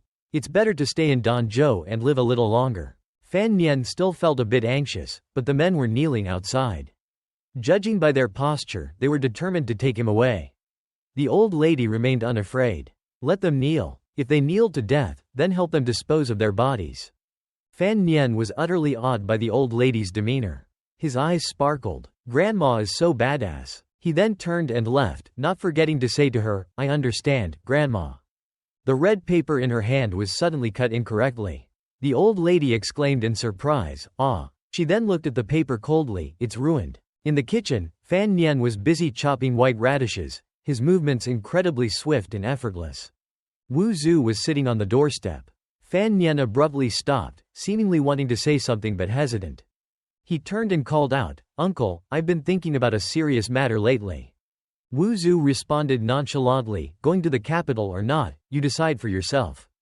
Fan Nian sat down beside him, launching into a rambling explanation. How did you know I wanted to ask that? Why would they suddenly want to take me back to the capital? I kind of want to go, but I'm worried about danger. Uncle, you said mother died in the capital. Is the person who killed her still alive? Uncle, tell me, what if I encounter danger? Wu Zhu was at a loss for words. He could only answer, I'll go with you. Fan Nian was slightly taken aback, what? Wu Zhu repeated himself, I will go with you. Fan Nian replied, all right. Uncle, there's another question I've wanted to ask for a long time. What? Is it because even when I'm 70 or 80 years old, your face will still remain youthful? Wu Zhu sat in silence, helpless. A while later, Fan Nian and CC entered the dining room. A maid extended her hand, inviting them in. Young master, please partake in the meal. The dishes served were incredibly enticing, including roast chicken, tofu, mushroom soup, and many others. Fan Nian asked, where's Grandma? The steward replied, the old lady said she was engrossed in reading.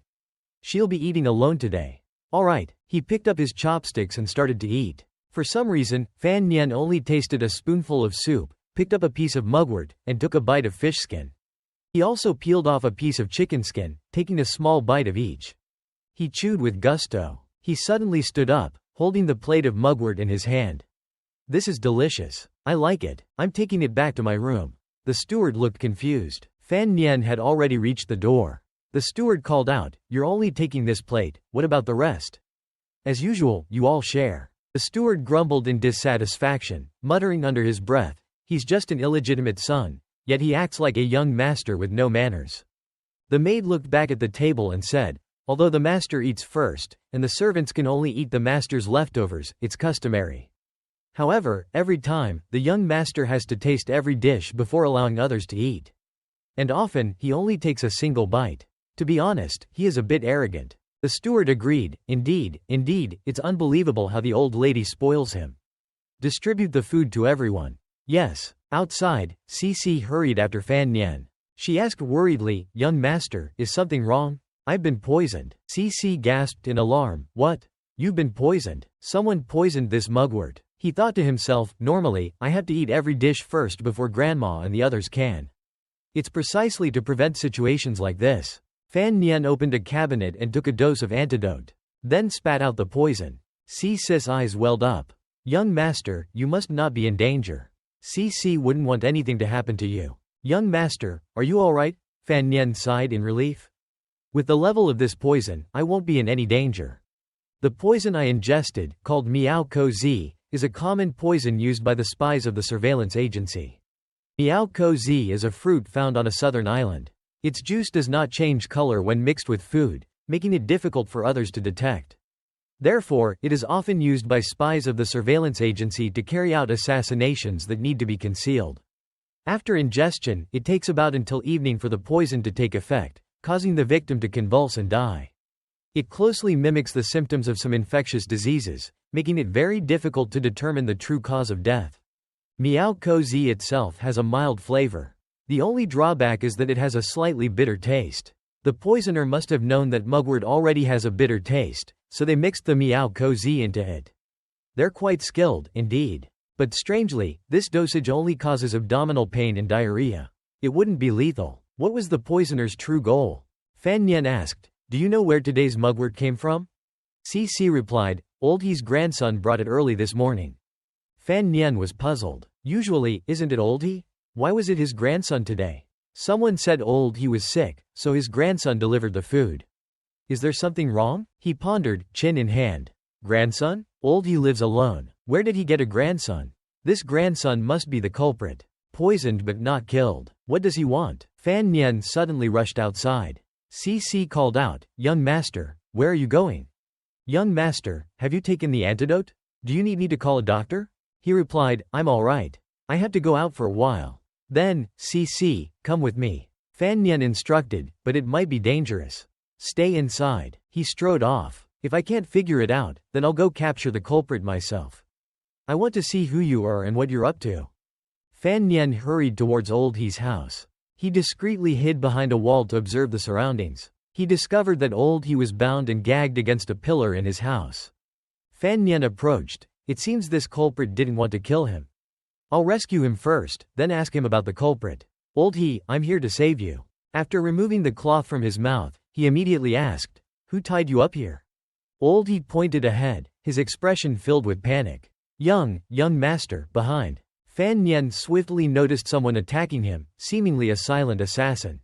He immediately turned around and drew his sword, just in time to block the assassin's strike. The assassin was surprised by Fan Nian's speed. The two engaged in a fierce battle. They stopped their fight. Fan Nian asked, You poisoned the mugwort? The assassin removed his mask. His name was Deng Zijane. He had an arrogant expression. He lunged towards Fan Nian without a word. Old He shouted in fear. Just as Deng Zijane was about to strike, Fan Nian raised his hand, signaling a halt. What was happening? It turned out he was busy telling Old He, stay far away. Oh, all right. Deng Zijane was so stunned that he couldn't speak. After making sure everything was safe, Fan Nian continued the fight.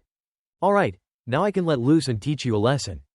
Deng Zijane quickly drew his throwing knives. He read out, kind and soft-hearted, overly sentimental. He immediately hurled his weapons at Fan Nian. Fan Nian had to block and dodge the flying knives, a whirlwind of sword strikes. Fan Nian suddenly jumped forward, dragging his sword along the ground, sending Deng Zijane flying back. He hurled throwing knives again. Fan Nian dodged and shouted, How many hidden weapons do you have? Deng Zijane launched them continuously, his speed dizzying. Fan Nian was exasperated. Are you done yet? Are you Doraemon? He had to jump back and forth, panting with exhaustion. Unbeknownst to him, Wu Zhu was silently observing this chaotic scene from the rooftop. When did this all happen? Below, Deng Zijane stopped using his hidden weapons and charged forward with his sword. Fan Nian fought back, forcing him to slide across the ground. He retaliated with a series of sword strikes. In a flash, Fan Nian leapt behind his opponent. He decided to attack from behind. Deng Zijane sensed the attack and retaliated. They engaged in a fierce battle. The two swords clashed forcefully. They finally stopped. They stood motionless, then collapsed to the ground together. Fan Nian touched the wound on his hand. You poisoned your dagger. Deng Zijane smirked triumphantly. You lost. I didn't expect someone so young to have such skills. It's a pity, you missed a crucial move. The poison in the food would only weaken you, but the poison on the dagger would take your life. Fan Nian cursed, You are despicable. A despicable assassin, an undeniable truth. Fan Nian burst into laughter. Ha ha ha. Deng Zijane was taken aback. What are you laughing at? Haven't you heard? Villains die from talking too much? Deng Zijane realized he was bleeding from his nose and his body was aching intensely. He dropped his sword. He trembled on the ground. Your sword also has poison. Fan Nian smiled like a victor. He turned and said, I've been poisoned since I was young. Ordinary poisons have no effect on me. Fan Nian held his sword to Deng Zijane's neck. He asked, What is your purpose? Fan Nian held his sword to Deng Zijane's neck. Why did you poison the food? If you were going to poison, why didn't you use a deadly poison? He replied, They only want to kill you, not to harm any innocent people. As an assassin, you're softer-hearted than I am. Who sent you? Deng Zijane yelled, the surveillance agency's secret order to kill the traitor. Fan Nian couldn't believe that he, who had done nothing wrong, was being called a traitor. Deng Zijing threatened, I'm dead, but others will come to kill you. Whoever the surveillance agency wants to kill, even a celestial being can't save them. Although you're still alive now, in our eyes, you're already dead. Fan Nian suddenly showed him his token. The surveillance agency's San Shu Fei Jia. He's my teacher. Deng Zijing was utterly astonished. Master Fei is your teacher? I'm 16 years old, an orphan since I was young. My father never came to visit because he had a mistress. I've never left Danzhou. With my background, could I possibly be capable of committing treason? Deng Zijing was speechless. He stammered, what you said makes sense. Fan Nian replied, that's right, so haven't you all made a mistake? Deng Zijing pondered for a moment, I understand now. Someone forged the secret order to frame you. Fan Nian suddenly lowered his sword and walked away. Deng Zijing was perplexed. You're not going to kill me? If it's a misunderstanding, why would I kill you? Deng Zijing was extremely anxious. If someone is trying to frame you, and I failed the assassination, revealing their plan, assassins will definitely come to silence me. Fan Nian responded nonchalantly, then, you and I have nothing to do with each other anymore. He paused, but I still have one question for you. The Fan Manor's rules are very strict.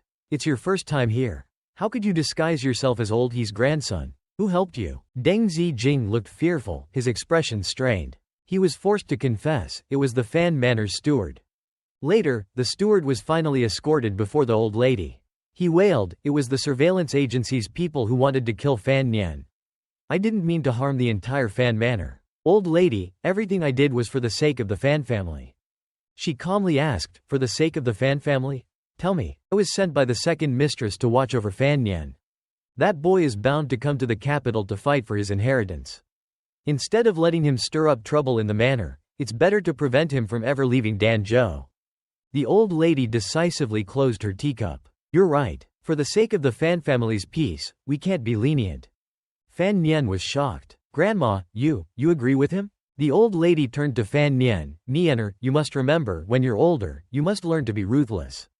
Where are the servants? Two servants responded in unison, yes. Fan Nian was panicking. Grandma, you want to?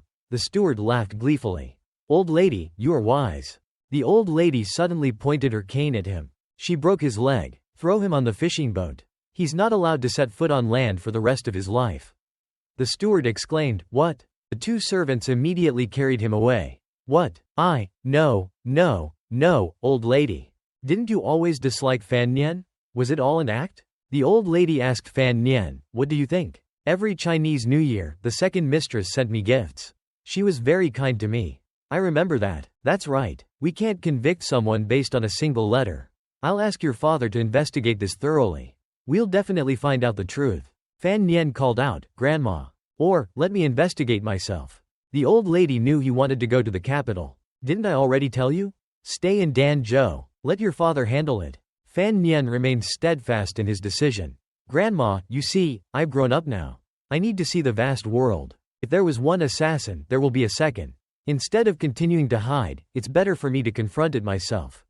Think about it carefully. All right, I'll return after handling everything. The old lady sighed, go ahead. If something needs to be dealt with, of course you should. When are you leaving? Tomorrow. The old lady turned away. Then tomorrow, I won't see you off.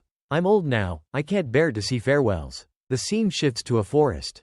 Countless bamboo leaves clash against each other, producing a pleasant sound. A leaf falls into a nearby river, disturbing the stillness of the water. Deng Zijing and Fan Nian are both present. Fan Han, I need your help with something. What is it? Deng Zijing replied, kill me. Fan Han was utterly astonished. You want me to kill you? Deng Zijing answered, I don't want to betray anyone, but I have something more important to handle first. Fan Han gradually understood. Oh, so you want me to cover your identity. Do you realize this is betraying the surveillance department? What benefit will it bring you? Deng Zijing suddenly chuckled with a mischievous gleam in his eyes. You don't want to know how the second madam fooled the surveillance department? Fan Han was curious. Tell me, I mean, the identity of the deceased will make your case investigation more convenient. Fan Han stroked his chin, pondering. That makes sense. Well, then, let's cooperate happily. At Wu Zhu's shop, Wu Zhu was busy wrapping a broom.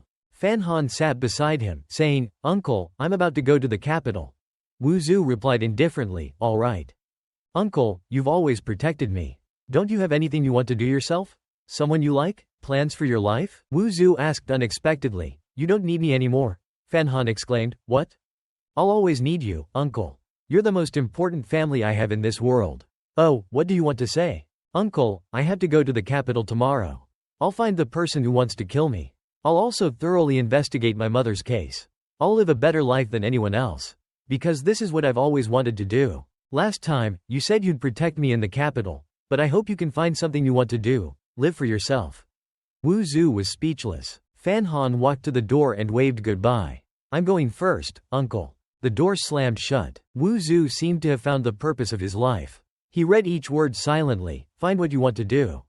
Live for yourself. Fan Han was packing his clothes, preparing for the journey. Suddenly, footsteps sounded. It was Wu Zhu. He entered Fan Han's room and said, I found what I want to do. So fast? Wu Zhu brought a stone chest. He placed it on the table. This was left by the young lady. I want to open it. What you said at noon, the young lady also said that. She wanted me to find something I like to do. Fan Han questioned. It's something left by mother.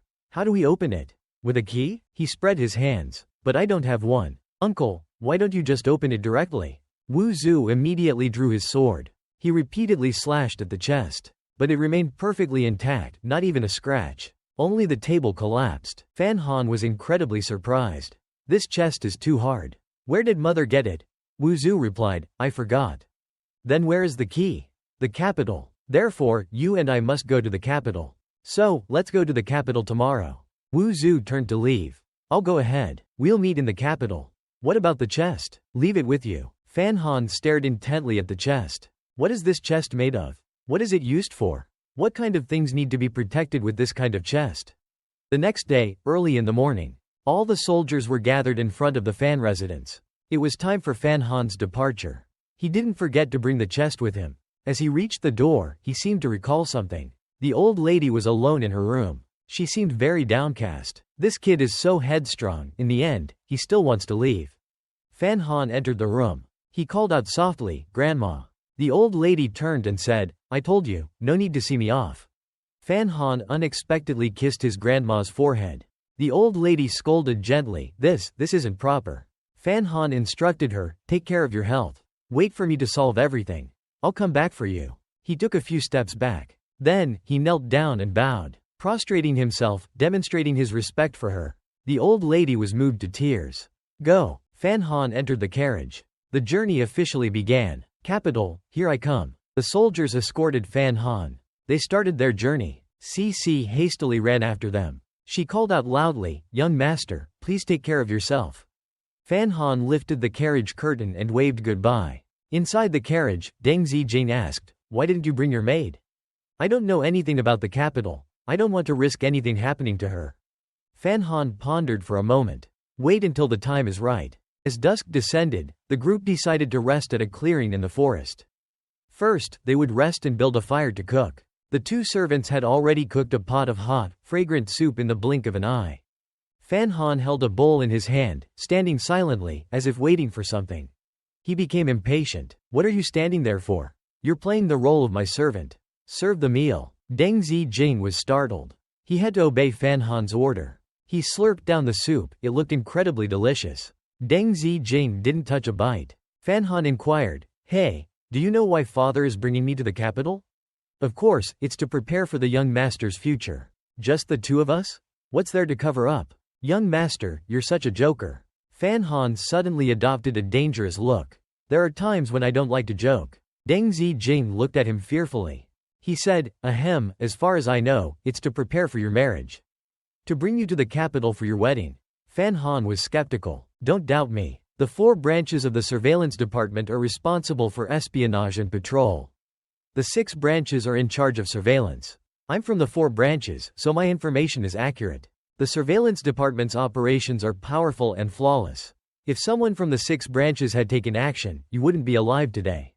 Fan Han thought to himself, no, even if someone from the 6 branches tried to do it, they wouldn't stand a chance against 2 moves from Zhu Wu. He continued, do you know who I'm marrying? The daughter of the current Prime Minister, Lin Ruofu. Fan Han was utterly shocked. What, the Prime Minister? Marrying a bastard like me? The young lady from the Lin family. She's virtuous and kind. She has a good reputation in the capital, but her health isn't good. She's been seriously ill lately, so they're in a hurry. Fan Han felt overjoyed. So that's it. This is the reason. I'm a lucky charm to bring good fortune. I'm about to marry a woman who's about to die as my wife. Your first reaction wasn't anger? What's there to be angry about? I actually sympathize with that girl. Just because she's not in good health, she's being forced to marry a man she's never met. Deng Zijing suddenly stood silently. Fan Han asked, "What's wrong?" "Nothing, I just feel that you're truly quite different." Fan Han presented a solid argument. First, going to the capital doesn't mean I'll accept this marriage. Second, if I were to accept this marriage, it would mean that I like her. Third, even if she's chronically ill, I wouldn't consider it a disgrace. Fourth, you may not know this, but I don't only know how to use poison, I'm also a very skilled doctor. Deng Zijing quietly returned to the carriage. Then give it a try. See if you can cure her illness, the illness that even the court physicians couldn't cure. Why are you talking like that? Do you even know how to act as a servant? Fan Han stood outside, pondering. I'll just consider everything as I go. Let's see if she's beautiful, lovable, and gentle. The carriage started rolling. The group finally reached the city gates of the capital. The old carriage driver called out, "Young master, this is the capital ahead." Fan Han lifted the curtain. He was in awe of the scenery. A street lined with grand and magnificent houses. Along the way, countless lanterns illuminated the path, and there were temples dedicated to deities. The people here laughed and chatted cheerfully.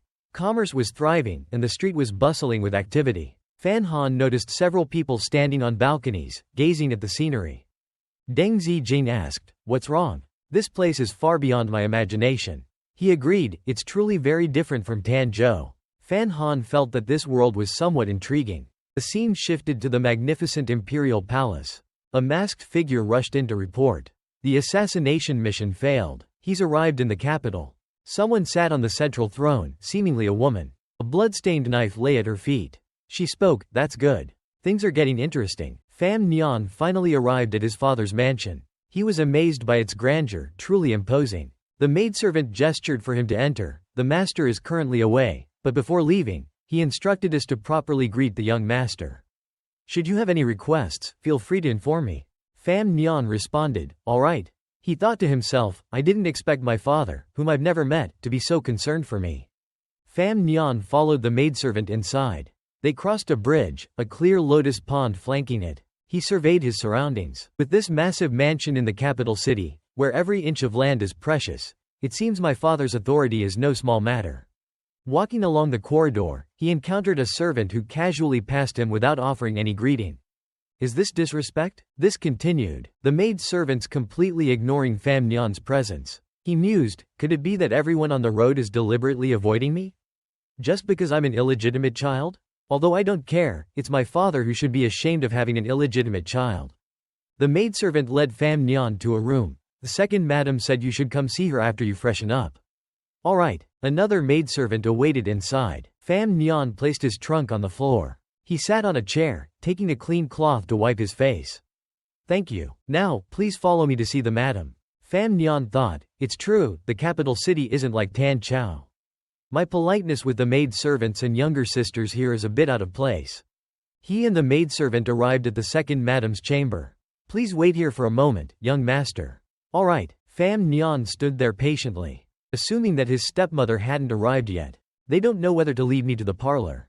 If so, I'll just wait. He stood there for a while, but no one appeared. Even the newly lit incense sticks had already burned out. Fan Nian thought in irritation. I've waited a full incense stick. Is she trying to show off to an illegitimate child like me? If so, a moment later, the maid-servants nearby gaped at him. It turned out that, having waited too long, Fan Nian had naturally taken a seat. He felt incredibly satisfied. Indeed, sitting is more comfortable. The maid-servants whispered amongst themselves. The madam hasn't arrived yet. We, as juniors, should stand respectfully before the threshold. How can we be so ostentatious? If the second madam sees. As they spoke, the second madam, Lu Ruyu, finally appeared. She walked towards Fan Nian. He opened his eyes to look. Lu Ruyu smiled warmly. Nonner, you must be tired from your journey. Feel free to sit. Fan Nian's face held little joy. Fan Nian immediately changed his expression and greeted her cheerfully. Greetings, stepmother. They entered the parlor to chat. Lu Ruyu asked, is your grandmother and Tan Chao doing well? Recently, there were assassins in the mansion, but thankfully, nothing serious happened. Otherwise, everything is all right. Thank you for your concern. Lu Ruyu smiled, but in her heart, she thought, this little brat. He calls me stepmother twice, unlike others who call me second madam. He's deliberately doing this. The meanings of second madam and stepmother are worlds apart. She said, next time, just come directly to the chamber. Sitting outside for others to see makes it seem like our fam mansion is a place that doesn't welcome people. However, she felt it wasn't a good thing. Fam Nyan obediently agreed. He thought, it's true, they're not welcome, of course, that means others have a place they don't welcome. Is she reminding me of my illegitimate child status? Lu Ruyu asked, your father recently took on the position of Minister of the Ministry of Revenue. Did you come back to the capital for next year's exam, or to directly work at the ministry? Everything is up to your father's arrangements. I just wonder when he'll be back. Your father will be back soon. Yes. After that, they didn't say anything more. The atmosphere was awkward. Suddenly, hurried footsteps and a maidservant's voice called out, young miss. Young miss, slow down. A girl entered the parlor. She addressed Fam Nyan as brother. She was Fam Ya Ya, the most talented woman in the capital. According to known information, Fam Ya Ya, the daughter of Minister of Revenue Fam Jian, the most talented woman in the capital, loved reading, admired Fam Nyan, and usually tutored her younger brother, Fam Zi Tri, on her father's behalf. As for Lu Ruyu, the concubine of Minister of Revenue Fam Jian, the mother of Fam Zi Tri, she had a very prominent background. She didn't want Fam Nyan to return to the capital, fearing that he would usurp her son's position and inherit the Fam family.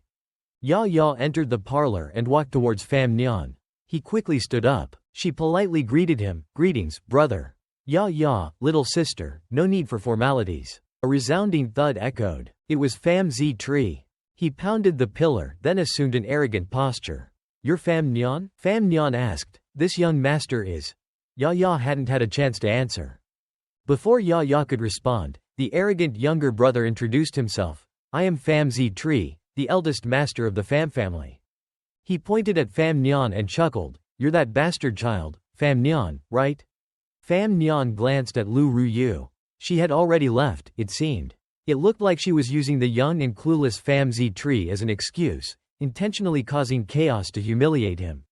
Zi Tri examined Fam Nyan. You're soft, with smooth skin and flesh. You really do look like an illegitimate child. Fam Nyan remained silent, but in his heart, he was filled with annoyance. This idiot. It seems to avoid offending this younger brother in the future, truly offending a true noble, implicating the Fam family. I need to teach him a lesson now. Ya Ya held a ruler in her hand. She shouted angrily, come here. Fam Nyan and Zi Tri were both startled. He turned back, his face filled with fear. It seemed like this was a familiar occurrence. Ya Ya sternly commanded, did you not hear me? Come here. Zi Tri reluctantly extended his hand. Ya Ya struck him hard. Zi Tri trembled. Sister, why are you siding with that outsider? Before he could finish, he was struck again. Zi Tri continuously blew on his hand to ease the pain. Ya Ya lectured, first, you're not allowed to address your brother by his given name. Second, you should be aware of our family's standing and not speak such vulgar words. Third, disrespecting your elder brother, of course, deserves punishment. Right, brother? Fam Nyan responded. Right. Zi Tri ran out, wailing loudly, Mommy. Ya Ya was helpless. Every time he cries, he runs to mother.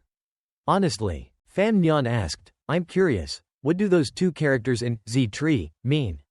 Ya Ya answered, self-indulgent and stagnant like a pig, domineering and arrogant, Zi Tri. Fam Nyan felt dumbfounded, such a beautiful name, yet its meaning is like that. They sat down to chat.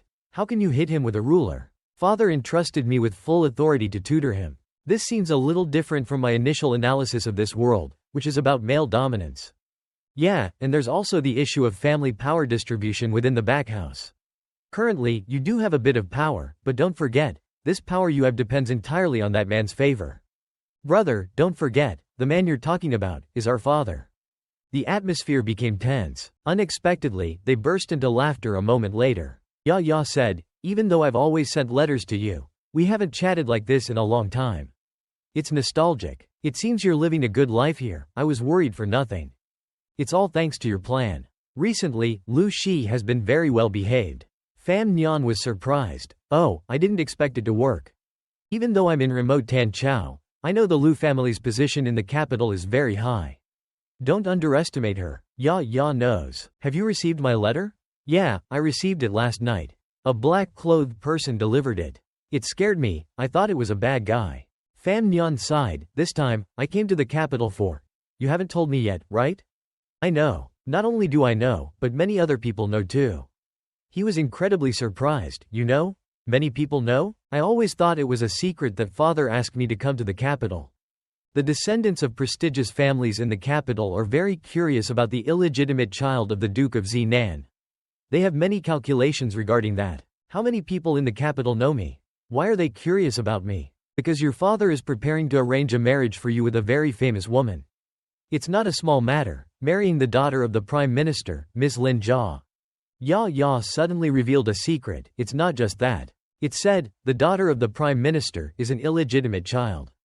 In the 10th year of Nankei, the weather is good. The emperor proclaims himself as the greatest benevolent ruler of all time, a prosperous age. But beneath this glorious facade, some call it the most corrupt official system in history. And the Lin Ya manor is the most cunning and ruthless official in history. The Lin Ya manor came from humble beginnings, gradually rising to a high position. Although he operates in a cunning, ruthless, quick, clean, and protective manner, he never allows others to get a hold of him. Pham Nhan was puzzled. But someone like him has an illegitimate daughter? How could someone have the opportunity to expose him? Ya replied, thinking about it, it is very strange. The news of the Prime Minister having an illegitimate daughter was leaked from the palace. The palace, could it be the person on the dragon throne? The official circles in the capital also speculate that. That's why the censorate submitted a letter to investigate the Prime Minister. But the emperor intervened, forcing the matter to settle down, so that speculation was wrong. Compared to this, your reaction is even more unexpected. You know you're about to marry an illegitimate child, but you have no reaction. Pham Nhan calmly nodded. I do have a reaction. Right now, I'm so anxious to ask that person, what exactly is their intention in arranging a fiancé for me? From outside came the sound of a servant announcing, escorting the master back home. Pham Nhan stood up and left, waving goodbye to Ya. Let's take a stroll around the capital another day. We can slowly reminisce about the old times. Alright, Pham Jian was on his way back to his chamber. The man with handsome features was Pham Jian. Pham Nhan suddenly emerged from behind the pillar, startling him slightly. They faced each other. Neither said anything, the atmosphere extremely awkward. The servant whispered in Pham Jian's ear, Master, this is the young master. He was deep in thought. Then he said, Follow me. Into the room. Pham Jian led his son into the study. While reading a book, he said, You've grown up to look so much like your mother. Pham Nhan replied, Is that so? How have you been living in Tanzhou all these years? If you didn't encounter assassins, then it's been alright. You know why I'm having you go to the capital? Are you upset? No, I'm just going to the capital with a ride. I haven't said anything certain about marrying the Lam family's young lady. Pham Jian slammed his hand on the table. Do you know what marrying that girl implies? Pham Nhan answered directly, it implies that the Pham family, besides always being the unrivaled holy power, also has another great power. The two fell silent. Pham Jian seemed to be pondering something. He said, Good, you're upset. Pham Nhan didn't seem to understand. I've always heard news from Tanzhou, and I thought you were emotionless. You should release your emotions when you have them. Otherwise, you'll suffocate yourself. There's something I need to tell you, father. I'm not someone who can be arbitrarily arranged. The atmosphere became tense. I never thought I would arrange you, but this marriage, whether you agree or not, has become a necessity. There's no room for negotiation. Go ahead and try. They fell silent once more. Pham Jian said, Why don't you understand? That Lam family's young lady is gentle, considerate, and knowledgeable. She's perfect for you. Moreover, based on the current position of our Pham family, do we need to rely on the marriages of our children to stabilize our power? Pham Nhan didn't know what to say. Pham Jian said, Is someone like Lam Yafu worth me taking seriously? In his heart, his tone and attitude didn't seem fake. Pham Nhan asked, Then why do you absolutely have to marry that girl? He sighed. Because the mother of the Lam family's young lady is the eldest princess, the emperor's own sister. The eldest princess never married, and she secretly managed the imperial family's business, providing endless wealth to both Nan Khan and the imperial palace. Now you know. Do you know what marrying the Lam family's young lady implies? Pham Nhan slapped his hands together. He finally understood. It implies a big melon. The current prime minister and the eldest princess have an ambiguous relationship. No wonder he has no power or authority, yet he was able to rise so smoothly. It turns out he relied on his looks to get ahead. Pham Jian said, "The princess only has this one daughter. The emperor has decided that the imperial family's business will be passed down to the eldest princess for her to manage. Whoever marries the Lam family's young lady will be able to take over the imperial family's business." Pham Nhan speculated, the imperial family's business that the eldest princess manages, was it once the Yi family's business? Pham Jian replied, "Correct. That business was originally your mother's. You're merely reclaiming what was rightfully yours." Pham Nhan finally understood his father's intentions. "Father, you think deeply. I'm impressed. But marrying that Lam family's young lady will help us reclaim our mother's inheritance? Of course, there's a backup plan. Don't forget, your father is the minister of the household, and I also manage finances. However, the Lam Yafu is still concerned about the marriage between our two families. Therefore, I hope that in the near future, you can perform well in the capital. We'll work together and benefit together. Is there anything else to doubt?" Pham Jian explained, the Pham family is a large family in the capital. The Lam Yafu is the head of the civil officials.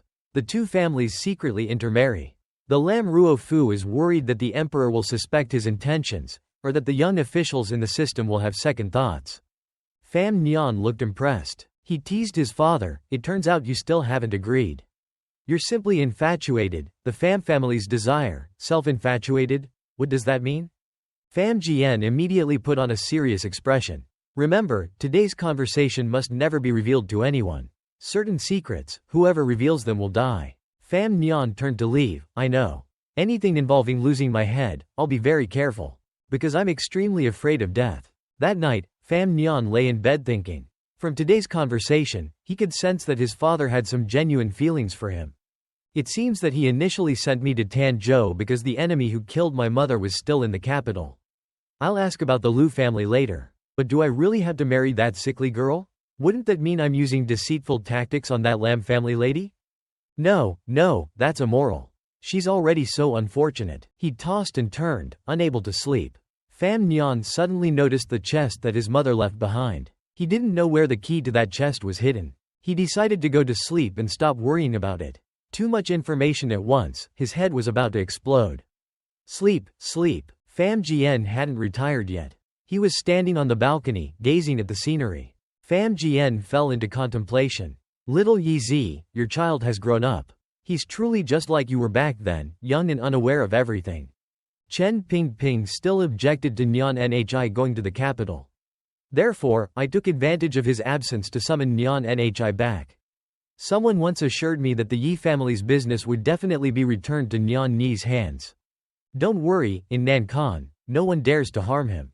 The next morning, Pham Nhan, CJ, and Ya rode in a carriage, strolling through the city. Ya happily fed Pham Nhan, "Ca, eat this meddler."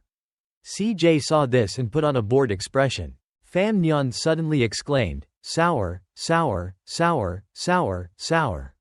His expression was a bit exaggerated. Seeing his sister smiling so happily, CJ thought, "This is my sister, who puts her head above everyone else. She's like an unmelting iceberg, making countless noblemen and gentlemen sigh. What kind of supernatural powers does this Pham Nhan have?" He said, "Hey, don't get so smug, Pham Nhan. I'm only taking you out because I respect my sister. It seems you want to follow us to play? Sure, you can." CJ was incredibly annoyed. "Not a chance. I'm a legitimate young master of the Pham family. You have to respect me a little." Pham Nhan retorted, "Don't you think repeating yourself over and over will diminish your value? In this regard, you have a lot to learn from your mother." CJ wailed, "Sister, look. He's bullying me." Ya immediately covered the stubborn boy's mouth.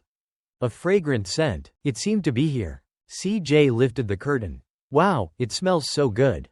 Are we at a tavern?" The driver called out, reporting to the young master. "The tavern is up ahead. You can get down and have a meal." As soon as they stepped out, CJ excitedly exclaimed, "Awesome." He quickly grabbed Ya's hand and pulled her along. "Take it easy, bro." Suddenly, someone stood behind Pham Nhan. He turned around to see an old woman selling books. She whispered, "Buy some books?" They're all books that haven't been approved by the censorship office.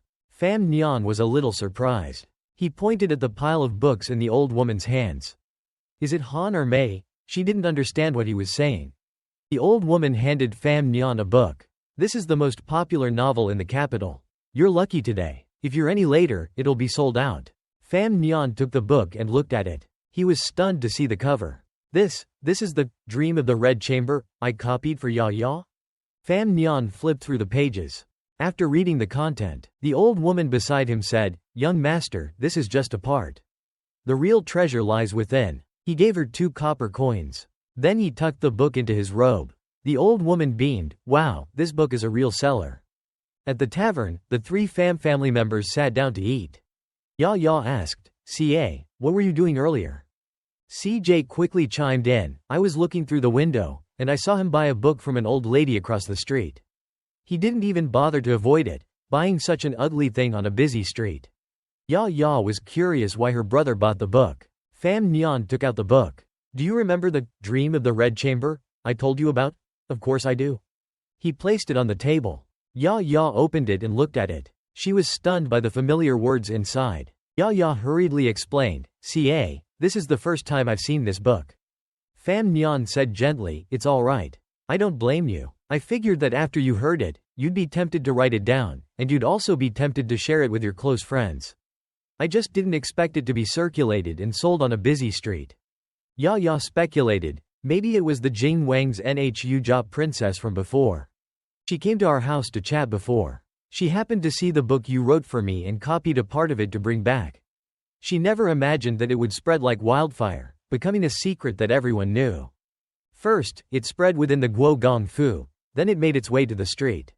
I really underestimated the abilities of those book smugglers." CJ asked, This book is written by you? How is that possible?" His eyes lit up. "This Dream of the Red Chamber, you wrote it?" Pham Nhan probed. "You've read it?" CJ put on a disgusted expression. "Read? I skimmed it. Nothing interesting. What are you feeling sentimental about?" "Actually, my teacher read it. He praised the author's writing style. It's a bit strange, he has some worries in his heart." "So, you're starting to admire me?" CJ's expression changed. His admiration for Pham Nhan grew. Just casually writing a few words can earn so much money. You're amazing. No wonder my sister admires you so much." Pham Nhan thought sheepishly, his admiration for me is increasing, but not because I'm full of literary talent, but because what I write can earn money. CJ is already a money-hungry kid. This book is sold on the street, and each copy can sell for 8 taels of silver. Only you can write this book. If you're willing to earn this money in the future, I can be a shareholder." Pham Nhan was speechless. He thought, unfortunately, CJ and I have a conflict of interest. Although I have no interest in the Pham family's inheritance, I can't stop Lu Shi from seeing me as an enemy. But after all, we're brothers of the same blood. If we can use this to bridge the gap between us, it might be possible to avoid some tragic events. Why not let this kid try? Pham Nhan was curious. "You haven't said why you're here with me. Don't you need to go to school?" CJ put on a pouty face. "Because mother said you're talented, so she told me to play with you more. It's good to get enlightened. Let's cooperate. Let's cooperate." Pham Nhan didn't expect him to be able to act cute. He's truly capable of bending and stretching for money. He had no choice but to agree. "All right, cooperating isn't impossible. Yeah, a promise is a promise." Then, they ate their fill. Ya Ya kept her eyes on the book. She said, "Such a good book. These profiteers deliberately put so many young ladies on the first page." Pham Nhan replied, "This is just a business tactic. Don't pay attention. Before people buy a book, they'll always flip through the first page to see what it's about. You're angry because you feel that these unscrupulous booksellers put those young ladies on the first page to make people think it's a book about romance. Right? Right. Such captivating words, yet they're made into such filth for sale. I can't swallow this anger right now. Booksellers had to do this for money." But, Pham Nhan revealed a sly smile. "Not only that, if I were to do it, I'd do it even more outrageously than them." Pham Nhan analyzed. "A book with 10 chapters, I'll write 10 chapters and print them on the cover. Underneath each chapter title, I'll write a few captivating sentences to entice the reader, leaving them feeling restless and eager to buy the book and read it thoroughly. For example, the captivating beauty of Dream of the Red Chamber lies in its vivid language and captivating scenes, revealed in the 23rd chapter. With those two words, captivating scenes, I'll make this section the title. When it comes to the main text, I'll highlight all the suggestive words in red. They can't express their desires. They long to escape, to be free. But they are foolish, convinced they can share their feelings with Baoyu. Baoyu is unhappy, disliking being stuck in the garden. He laughs and talks innocently, his every move a source of delight. You wonder why? Well, in the garden, most are young girls still full of youthful innocence. Pham Nhan continued. These are just casual lines of dialogue, but when put together, with the two words, captivating scenes, in the title, it's hard to avoid certain suggestive associations, creating a sense of idleness. Consider it a grand success. Pham Nhan blushed with embarrassment. She whispered, so, brother usually does these indecent things. Pham Nhan smiled. Nothing. Just a way to attract readers. Pham Tuzit approached Pham Nhan, his favorability points increasing. His eyes clearly reflected his admiration for money, causing Pham Nhan to shake his head in exasperation. Pham Tuzit said, Mother was right, Big Brother is truly amazing. I will follow you in the future. Pham Nhan thought helplessly, this foolish boy, clearly, Lu Shi's intention is for you to monitor me, not to follow me. Lu Ruyu's intention was, follow Pham Nhan. Suddenly, a voice boomed from somewhere, who's the crazy one here? The man holding the fan was Sha Zun Wei. He spoke loudly, his heart filled with lust. He dared to claim talent, but on the left, the man holding the teacup was Guo Bao-kun. Pham Tuzit stood up, anger radiating from him as he pointed at Sha Zun Wei. I am the young master of the Pham family, and no one has ever dared to be so disrespectful to me. Who are you, a poor scholar? How dare you cause trouble with me? Pham Nhan thought, anyone who can sit on the third floor of the Yishiju must have a certain status. The other party dares to speak so arrogantly, likely because they have an extraordinary background. He answered in a loud voice. Pham Tuzit angrily rolled up his sleeves, ready to start a fight. Big brother, you stay here, I'll deal with him. Pham Nhan attempted to stop Pham Tuzit, wait. But Pham Nhan immediately intervened, let him go. She smiled, give him a chance to show off. With the Pham family protecting him, he can't cause any real trouble. Pham Nhan nodded in agreement. The two exchanged a glance, watching Pham Tuzit swagger towards Sha Zun Wei and Guo Bao-kun. Pham Tuzit pointed at Sha Zun Wei, did you say those words? Sha Zun Wei remained arrogant, so what? Dream of the Red Chamber is a masterpiece of the entertainment world. You don't know right from wrong, and you speak sarcastically. It truly makes people angry. Pham Nhan listened intently. He and Pham Nhan chuckled softly, he's praising us, brother. He's actually praising us. Don't you dare speak to my brother like that. Pham Tuzit lunged at Sha Zun Wei like a hungry tiger. Grabbing Sha Zun Wei's hair tie, he yanked it off and flung it to the ground. Sha Zun Wei was furious. In broad daylight, how dare you be so disrespectful? Do you have any respect for the law? Pham Tuzit yelled back, the law? Little master, I am the law. Pham Tuzit turned to punch Sha Zun Wei, but someone grabbed his arm.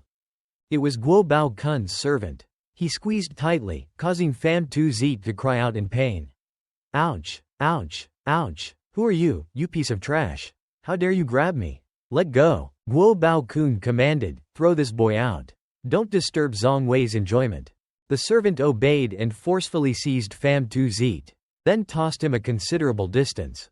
Pham Tuzit cried inwardly, oh no. This fall is going to hurt. Pham Nhan quickly reached out and caught Pham Tuzit midair. He spun Pham Tuzit around, then gently set him down. Pham Nhan patted Pham Tuzit, who was gasping for breath. Little brother, you are young and ignorant, but for you to hit so hard is a bit excessive. Brother Kun, that woman behind the man looks familiar, the servant whispered. Isn't that the first lady of the Pham family, the most talented woman in the capital? This man is with her. Could he be the 20-year-old young master of the Pham family? Guo Bao-kun smiled maliciously, I thought. Who is this arrogant disciple? So it's the son of the powerful and wealthy family. Seeing things weren't going well, Pham Tuzit hurried towards his sister. Pham Nhan asked irritably, you are? The chubby servant immediately introduced arrogantly, this is the son of the Minister of Rights, Guo Yuji. He's a compiler in the palace. You don't even know who young Master Sha Zun Wei is? Guo Bao-kun, member of the Crown Prince's faction. Guo Bao-kun proudly said, relying on your power from the Pham family, You dare to suppress others? Such a lack of culture. Pham Nhan immediately sneered, culture? People who study but lack knowledge, and who lack ambition will never achieve anything. You call yourselves talented scholars, yet you don't spend your mornings in the library but come here to drink and have fun. Where is your ambition? Where is your culture? Guo Bao Kun was furious. He pointed his fan at Pham Nhan, shouting, don't think you can use your power from the Pham family to speak nonsense like that. Pham Nhan shook his head. This humble one dares not slander anyone. You all claim to be the sons of ministers, yet you use wine as your pleasure. Truly, you fear no authority, you are so lofty and extravagant. It's simply awe-inspiring. Pham Nhan reached out and grasped the corner of Guo Bao Kun's fan. Pham Nhan sneered, you're already so thin, yet you still use a fan to fan the air? Is this your legendary chivalry? He spoke with a mocking tone. This type of chivalry, I would never dare to learn, not in a million years. Guo Bao Kun could no longer contain his anger. He closed his fan and ordered his servant, what are you waiting for? Attack. The servant stepped toward Pham Nhan. Yes, sir. He raised his fist and repeatedly punched at Pham Nhan, but Pham Nhan easily dodged. The servant gathered his strength for a final blow. Pham Nhan blocked it with his fist.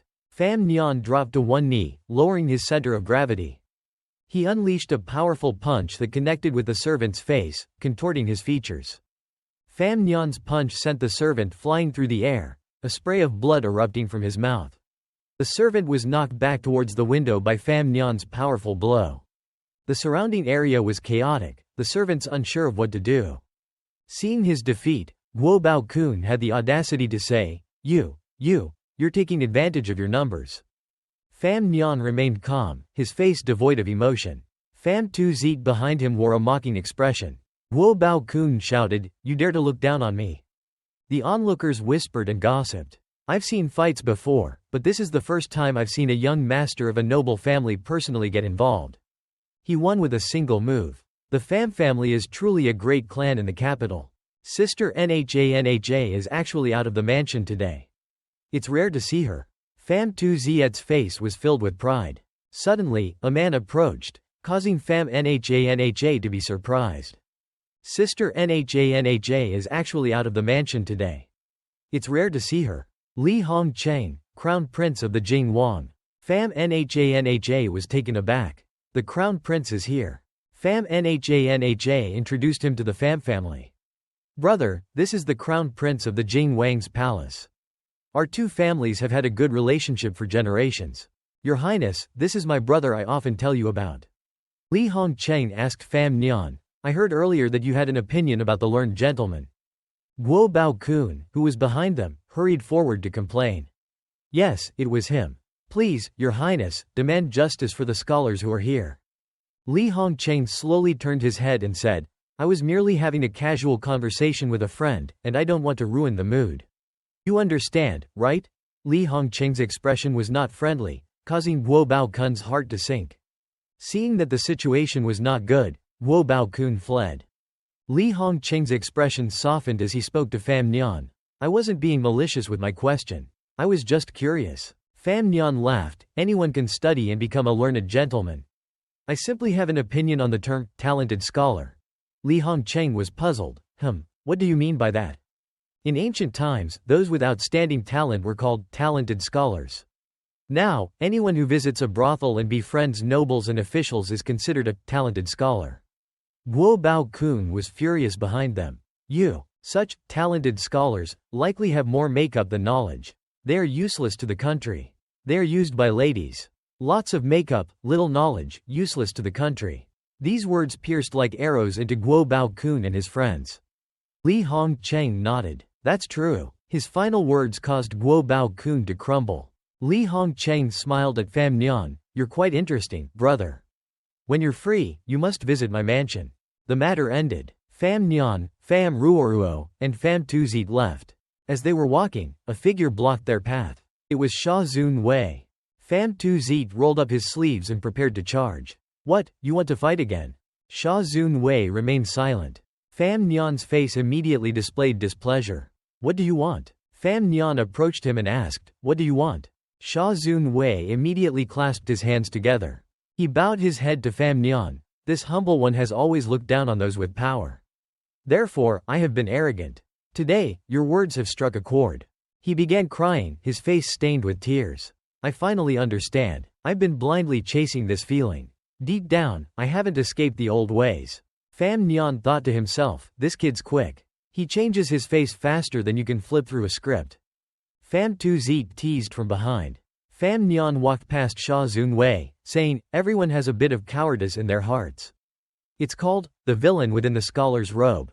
Today, I just said some random things. Don't take it too seriously. He spoke as he walked, his words causing Sha Zun Wei to stop crying. He turned his head, his expression filled with disbelief, the villain, within the scholar's robe.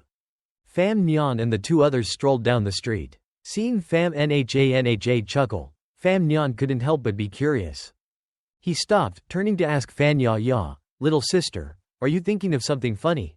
She laughed, remembering what elder brother said to Sha Zong Wei. It was truly cruel and a bit hilarious.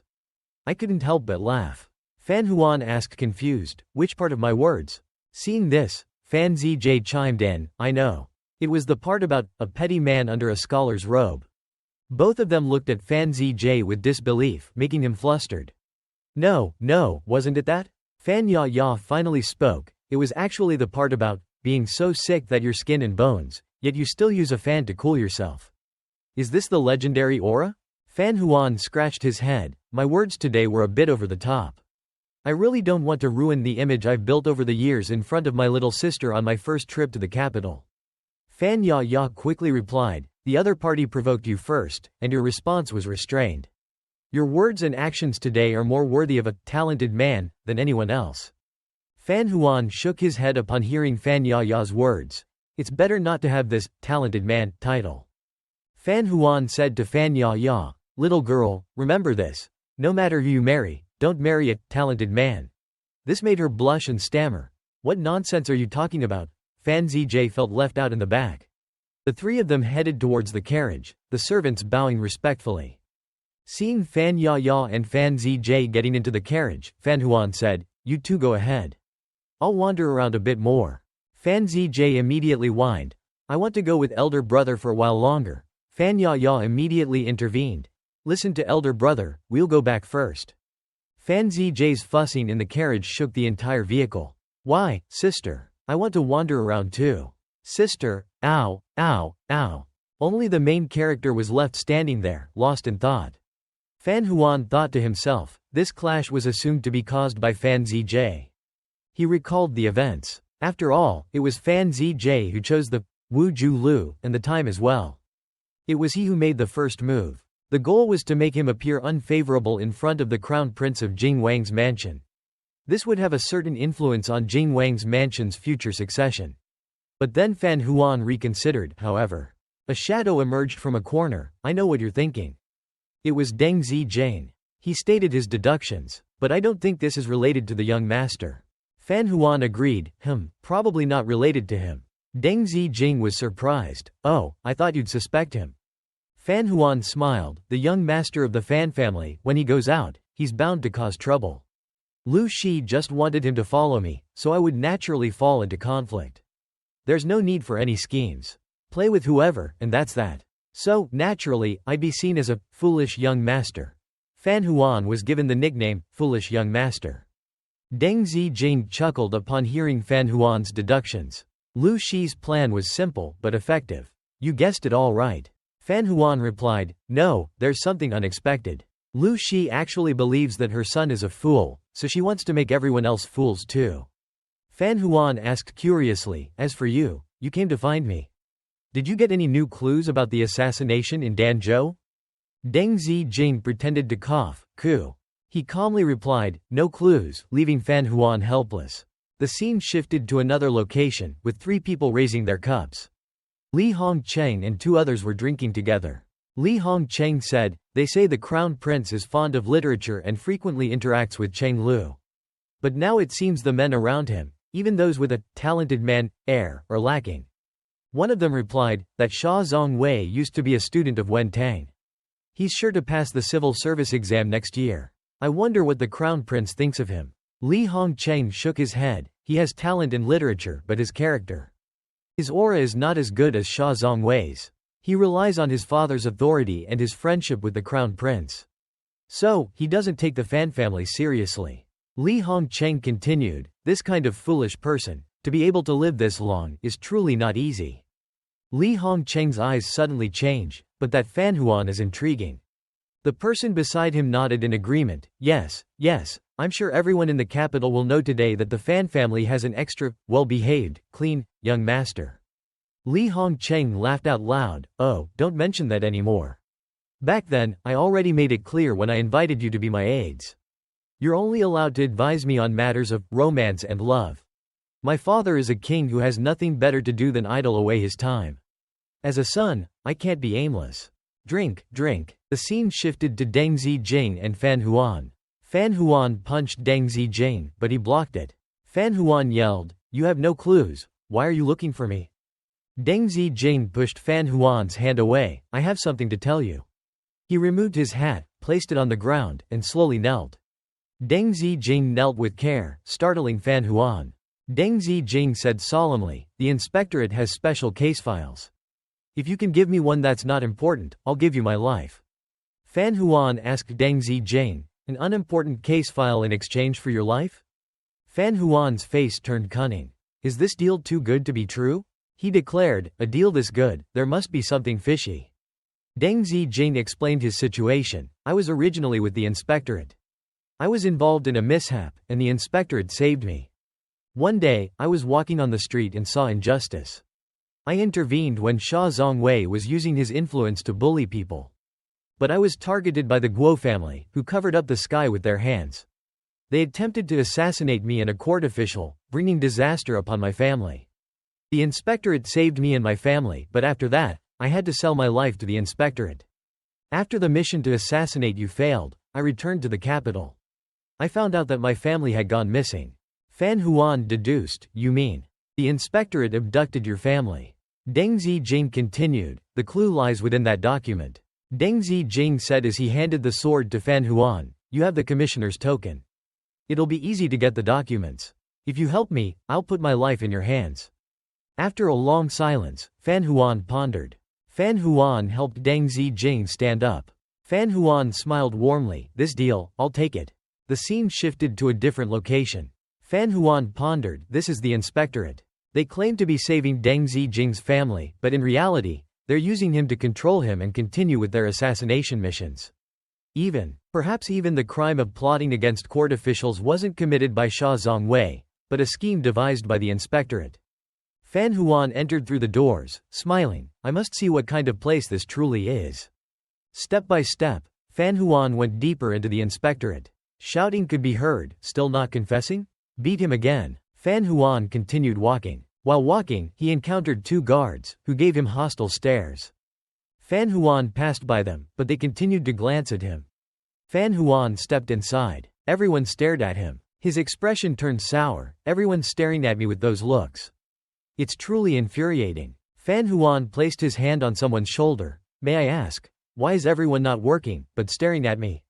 The person gave a sinister smile. He said to Fan Huan, if a place normally doesn't have any strangers entering, and suddenly a person appears, you tell me, would everyone not stare? Fan Huan questioned, but isn't the inspectorate a government office? If it's a government office, why were there no strangers entering before to handle official business? He covered his mouth. Official business? Our inspectorate doesn't handle official business. We only handle internal matters. And the people in the capital are trying to avoid us. How could anyone come here willingly? Fan Huan started sweating profusely after hearing this. Based on what you're saying, this inspectorate is truly a bit scary. But luckily, I'm one of my own. He took out the token that Fei Jia had given him earlier. He coughed a couple of times, it's just my first time here, so I'm a bit unfamiliar. The person's expression turned sour. The commissioner's token. I beg to ask, who are you? Fan Huan proudly introduced himself, I'm Fei Jia's disciple. Suddenly, the person disappeared, leaving Fan Huan bewildered. Huh? He ran a distance away, then politely greeted, so, you're a disciple of Master Fei. Fan Huan questioned, why are you standing so far away? The person explained, Master Fei is always associated with dangerous poisons, so it can be considered an instinctive reaction. Fan Huan stepped closer, it's all right. Can you guide me? Master arrived at a very inconvenient time. Master Fei isn't here. He backed away as he spoke. Master Fei has gone to the border to oversee things. So, before Fan Huan could finish, the person took off running. Sir, if you don't have anything else, this subordinate will take his leave. Unfortunately, Fan Huan caught him. Wait. Fan Huan's face turned cunning. There's one more thing, I need your help. Somewhere in the inspectorate. The person said while walking, Ding Z number 543, Ding Z number 543. Internal documents managed by the mansion, non-confidential Ding Z documents. If I'm not mistaken, this document is about Deng Zijing, right? Fan Huan praised, your memory is good. He questioned, I wonder what master will use this document for? Fan Huan smiled slyly, you know, it was I who killed Deng Zijing. The person pretended to be clueless, master, there are countless Deng Zi documents. It will take some time to find them. How about this, I'll find it and bring it to your mansion tomorrow morning, alright? Fan Huan thought to himself, there are countless documents here, yet he knows this one is about Deng Zijing based on the number. But he doesn't remember where it is. In just a few sentences, he already calls himself subordinate. He must be a meticulous person. Fan Huan raised his hand, alright, I believe you're afraid of getting into trouble and want to report it. He turned to leave, then I'll trouble you to deliver it to me tomorrow. Just then, Fan Huan suddenly remembered, that's right, what's your name? The person introduced himself. This subordinate, Wang Kai Nian. As Fan Nian stepped out of the surveillance bureau, he said, Master Fei is not in the capital city.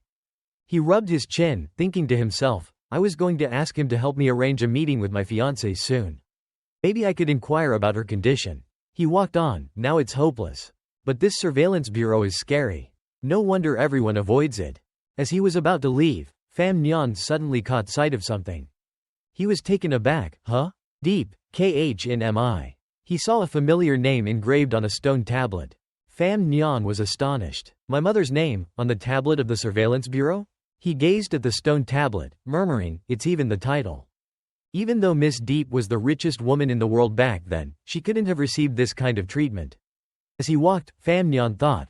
Wu Zhu said that a decade ago, on a stormy day, Deep's enemies were all killed. But, he pondered, even now, Deep Khnmi is still a forbidden name.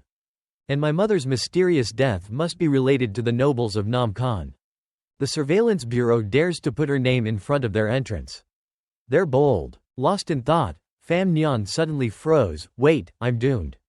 I've been thinking so much, I didn't pay attention to how far I've walked. Where am I? He looked at the sign for Khan Temple and wondered.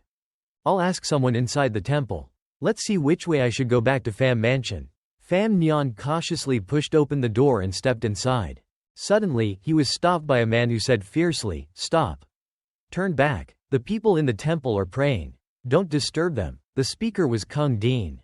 Pham Nhan pursed his lips in annoyance. "I just wanted to ask for directions, but your arrogant attitude is making me uncomfortable."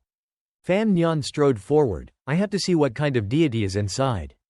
Kung Dean raised his hand and said to Pham Nhan, "Do you want to die?" He immediately grabbed Pham Nhan's shoulder. Pham Nhan quickly shook Kung Dean's hand away. Both of them stepped back. Kung Dean gathered all his strength in his palm. He launched a full-powered attack at Pham Nhan. Pham Nhan refused to be defeated and channeled his internal energy into his palm to counter. Their internal energy clashed, generating intense pressure around them. Falling leaves withered in the face of their fierce fight. With a loud bang, Pham Nhan was knocked out of the Khan temple. He struggled to keep himself from falling. Kung Dean slowly emerged. He exclaimed, "You're so young, yet your internal energy is so powerful. Whose child are you?" Pham Nhan retorted, "What do you care who I am? According to the laws of Khan, anyone can pray. Why are you stopping me? There's a distinguished guest inside the temple. You can enter and pray after the guest leaves." Kung Dean shut the temple door as he spoke. The sound of the door closing echoed through the stillness. Pham Nhan couldn't hold it in any longer and spat out a large mouthful of blood after his brawl with Kung Dean.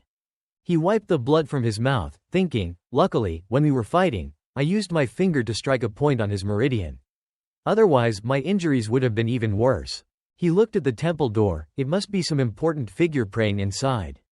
If I can't win, then I'll just endure the discomfort and find another place to pray. Pham Nhan idly scratched his ear, ready to leave. Suddenly, Kung Dean opened the door and said, "The master says you can enter to pray, but you can't go into the main hall." Pham Nhan was puzzled. Huh? He stepped inside and said, so you're letting me in now? You're so unpredictable. Kung Dean cautioned him, don't enter the main hall, understand? Pham Nhan stuck out his pinky finger. Fine, I won't go. Inside the main hall, a mysterious figure in white stood. Kung Dean reported, as per the master's instructions, I've let the young man into the temple. The figure responded, interesting. That young man can spar with me. Kung Dean smiled inwardly. The other person's internal energy is truly powerful. He exclaimed, our Khan has a handsome young man. Not bad. Meanwhile, Pham Nhan proceeded to pray sincerely. With his hands clasped in prayer, Pham Nhan muttered, oh, heavens, I just pray that I can live a peaceful life. And if I could have money and women, that would be even better. Suddenly, an apple from the offering tray rolled out. It landed with a thud on the ground, making Pham Nhan jump. He thought to himself, what was that? Could it be that my sincere but distracted prayer really caught the heavens' attention? A sound under the table caught Pham Nhan's attention. He drew his dagger. Pham Nhan approached the table. Who's under there? He grabbed the edge of the tablecloth. He lifted it up. This guy's a tricky one. Let's see who's pretending to be a deity. Pham Nhan froze in place. Under the table, it wasn't an assassin at all. It was a beautiful, voluptuous woman, holding a half-eaten chicken drumstick. Their eyes met, and the seed of love seemed to sprout. Before the romance could blossom, Phan Han suddenly felt uneasy. He coughed up a large mouthful of blood. The girl rushed over, concerned. Are you all right? Phan Han chuckled. I'm fine, I'm used to spitting up blood. Finding him amusing, the girl burst out laughing. Then, she suddenly remembered something. Both of them spoke at the same time, pointing at each other. Who are you? They both turned away, blushing with embarrassment. Suddenly, a voice called out, Miss, where did you run off to? The girl's face paled as she realized, I have to go. Seeing her urgency, Phan Han turned to her, will you come tomorrow? The girl remained silent for a long moment. Then, she slowly shook her head. Phan Han shouted, I wonder if that young lady is a member of the noble household in the main palace? Without hearing a response, Phan Han ran after her. Miss, may I know your name? The girl abruptly turned around, causing them to bump into each other. Both of them quickly separated, blushing with awkwardness. Phan Han asked with a red face, why did you come back? The girl remained silent, hurriedly placing a chicken leg in his hand. Phan Han was puzzled. A leg, a chicken leg. The girl ran away, sticking her tongue out playfully. Phan Han didn't chase after her. Phan Han looked at the chicken leg in his hand and smiled. Oh, chicken leg, chicken leg. You've been nibbled by that little miss. You're the luckiest chicken leg in the world. A man was observing Phan Han from afar. It was Wu Zhu. A group of people were walking on the street. The guards rubbed their heads, dizzy. Who did this? Gong Dian looked at his people in confusion. Why were all the guards stationed outside the temple knocked unconscious? And I couldn't even see who did it. They were all knocked unconscious silently, 8 level 5 guards. That's the level of the 4 great grandmasters. After arriving at the temple, I went to check and found that all these guards were unconscious. It's possible that this is related to that young man. A voice suddenly came from the carriage, Gong Dian. Gong Dian bowed. Master, do you have a command? He instructed, if Chen Chen still refuses to return, you should send someone to bring him back. Gong Dian nodded in response. Yes, sir. Gong Dian sighed. Chen Ping Ping, huh? Compared to that cunning fox, Chen Ping Ping, I'd rather fight that level 4 grandmaster assassin. Miss, you seem in better spirits today. Did something good happen? The girl who had spoken to Phan Han smiled. Every time I go out with my cousin, it's really fun. The servant beside her wondered, but I find that Miss is in better spirits than before. Being able to go out for a walk is definitely better than staying in that gloomy room. The servant responded, but the imperial physician said that Miss's illness shouldn't be exposed to the wind. The girl remained silent, thinking to herself, that's true. Her face turned gloomy. I can't go out. I can't be exposed to the wind. If I'm caught eating chicken legs secretly, I'll definitely be scolded. The girl suddenly collapsed, causing the servant to panic. Miss. The girl's servant hurriedly grabbed a handkerchief, wiping her mouth. She's spitting up blood again. What should I do? The girl calmly replied, I'm fine, I'm used to spitting up blood. Ignoring her servant's frantic cries of, oh, no. She's dying. Miss, you're so sick, you've become delirious. The girl continued to chuckle. Phan Han was in a jovial mood. The entire family was silent at dinner. Lu Ruyu smiled. Hanner must have had a fun time today. He's definitely exhausted, he can't even finish his dinner. Fan Ya blamed Fan Han. Brother, you're so foolish. You could have just called a carriage on the street. Why did you have to walk back and tire yourself out? Fan Zijie chimed in, serves you right. You'll learn not to leave us behind. Fan Jian said, Hanner, eat your dinner. Fan Han nodded. Okay.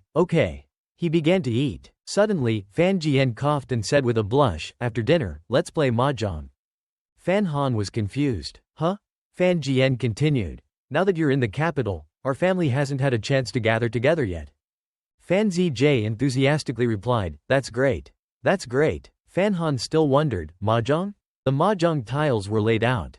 The whole family was playing mahjong. Fan Zijie kept looking back and forth between Fan Jian and Fan Han.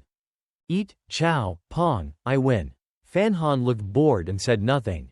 Fan Zijie kept bothering Fan Han. I want to play too, why won't you let me play? Fan Zijie whined, let me play. Fan Han yawned and left. I'm a bit tired today, I'm going to wash up. Let Zijie take my place for 2 rounds. Fan Zijie was thrilled and gleefully agreed. Fan Zijie asked Fan Jian, Father, can I? Fan Jian said, come sit here. Fan Zijie excitedly sat down. Okay. Fan Ya muttered, Father never lets us play these things. Brother, you really have a high status. Lu Ruyu smiled. He's our son. How could we not spoil him? After a while, only the sound of mahjong tiles could be heard. Fan Jian was concentrating on arranging his tiles. He suddenly exclaimed, Aha, chow. Fan Zijie suddenly shouted, Wait. Sorry, father. Fan Zijie revealed his tiles and shouted, I win. I won. It's a straight flush with a 2 of a kind. Fan Ya exclaimed, What? Fan Jian and Lu Ruyu gaped in astonishment. Fan Han yawned and returned, Ha, I'm back. He was surprised by the scene before him. Fan Zijie was playing mahjong while holding an abacus in his hand, with piles of money surrounding him. He was a true bigwig. The other 3 looked dejected, they were truly the poor ones. Fan Han couldn't help but exclaim, concentrated, playing mahjong while counting money, this little guy is amazing. He has the potential of a mahjong god. He looked at Fan Zijie and assessed him, this little guy's number sense is incredible. This is his true talent. Lu Ruyu looked glum, your brother is back, why don't you quickly give him your seat? Fan Ya echoed her, have you finished today's lessons? Go back and review them again. Fan Jian stood up and sighed, forget it, let's call it a day. I've been completely cleaned out by my son. Lu Ruyu stood up and smiled awkwardly, then I'll go back and attend to my husband. The atmosphere was awkward. Fan Zijie looked disappointed as everyone left. We just started playing, that's so boring. Fan Han sat down and said to him, Zijie, I see that you're good at math. What do you want to do when you grow up? Fan Zijie put on a serious face and said, of course, I want to study, become an official, and achieve fame and fortune. Fan Han seemed to see through him, don't lie. It's just the 3 of us here, be honest. Fan Zijie stammered when he realized he'd been caught, actually. He blushed, actually, I want to go into business, I love making money. Fan Ya chimed in, of the 4 estates, merchants are at the bottom. What's so good about being a businessman? Fan Han spoke up in support of Fan Zijie, among the 360 professions, every job has its talent. What's so bad about making money as a businessman? I support you. Fan Zijie was overjoyed, really, brother? His joy was short-lived, as he lamented, but what's the use of your support? I need father's approval. Fan Han leaned in and whispered, you can secretly achieve some results first. Let your father see that you have talent in business. He might support you. Fan Zijie agreed, brother, you're right. His eyes sparkled with greed, then, you give me the book you're keeping, I'll sell it for a high price. Fan Han was dumbfounded, you little rascal, you're even thinking about my dream of the Red Chamber. Fan Zijie suddenly put on a pitiful face, I know, some people talk a big game, but when it comes down to it, they don't have anything. Fan Han shouted, you little jerk, you dare provoke me. Fan Han crossed his arms and said to Fan Zijie, if you're serious about that book, write a business plan for me first. Fan Zijie scratched his head in confusion, business plan? Fan Ya explained, simply put, it's writing down what you're going to do. Fan Zijie confidently thumped his chest, this is easy, isn't it? Fan Han and Fan Ya spoke in unison, easy. Fan Zijie grabbed the money he had won, turned, and left without saying anything to the 2 of them. I'm going to write my business plan. Fan Han yawned. Ha, I'll go to sleep. Fan Ya Ya noticed something that made Fan Han jump. Brother, you seem to be in better spirits today. She wanted to ask him what good thing he did today, but since he was tired, she decided to ask him tomorrow. Fan Han leaned forward and whispered to Fan Ya Ya, Ya Ya, Ya Ya, I'll tell you. She was puzzled. Brother, what? Fan Han whispered. Today, I met a young lady who was eating a chicken leg. Fan Ya Ya didn't understand. What? The two of them whispered and confided in each other. After 3 sticks of incense, Fan Ya Ya said, You mean the girl you met at the temple altar, the one who was eating a chicken leg? Fan Han's face lit up with a love-struck expression. Today, I was at the Temple of Blessings. It felt like fate guiding me. Maybe, perhaps, it's possible, that girl could be the young miss from the Lin family. Fan Ya Ya poured cold water on his enthusiasm. Sadly, it's probably not true. It's great that brother might have found someone he likes. Ya Ya is truly happy for you. But my future sister-in-law, because she often spits up blood, always has to avoid fatty foods. Fan Ya Ya presented her deduction. So, the girl you're talking about, the one who ate chicken legs, can't be the young miss from the Lin family. Fan Han agreed. That makes sense. Ya Ya will take her leave now. You should rest early too, brother. She quickly left. Fan Han cried to himself, oh, it seems the young miss from the Lin family isn't the chicken leg eating girl. Fan Han returned to his room and lay in bed, thinking. Even if I had to dig through the earth, I have to find the girl from today. If she's still single. No, even if she has a betrothal with some filthy bastard from another family, I have to snatch her away. Fan Zj suddenly appeared. Brother, who are you trying to snatch? Fan Han jumped. Where did you come from? He presented a notebook. Brother, I've finished my business plan. This was a business plan. Fan Zj said confidently, guaranteed to make a lot of money. Fan Zj rubbed his hands expectantly, waiting to be praised. Fan Han asked listlessly, tell me about your plan then. Fan Zj explained, based on my calculations, the book has 10 chapters per volume. Each volume is 8 taels of silver. Currently, there are 68 chapters in total. As he spoke, Fan Zj's eyes sparkled with greed. The capital has 640,000 people, 1 volume per 1,000 people. We can sell 600 odd sets. If we calculate carefully, we can sell 35,840 taels of silver. Fan Han continued, you're talking about revenue. We need to subtract the cost of production to get profit. Fan Zj pointed at his business plan. The cost of production for making the book is written here. Even though the rent in Ludong Street is expensive, the location is excellent. We can use father's reputation to negotiate the price. We'll definitely get a low price. As for the printing, we can leave it to Wan Quan Tang. Save money and effort. Fan Zj said excitedly, plan plus one, plan plus one, plan plus one. Fan Han was curious. Wan Quan Tang? Fan Zj explained. This is the largest private printing workshop in the capital. Due to their large volume and experience, they print books at the lowest cost and fastest speed. Fan Zj moved closer to Fan Han with a sly look. And the most important point is, they are a large business, but they don't have any powerful patrons. If they dare to play dirty with our manuscript, we'll ruin them. Fan Han continued to question Fan Zj. Even though we have the original manuscript, how can we guarantee that other merchants won't steal and print it illegally? Fan Zj grinned. If other merchants dare to print illegally, we'll go straight to the officials and handle it. Do you think the officials are the Fan family's puppets?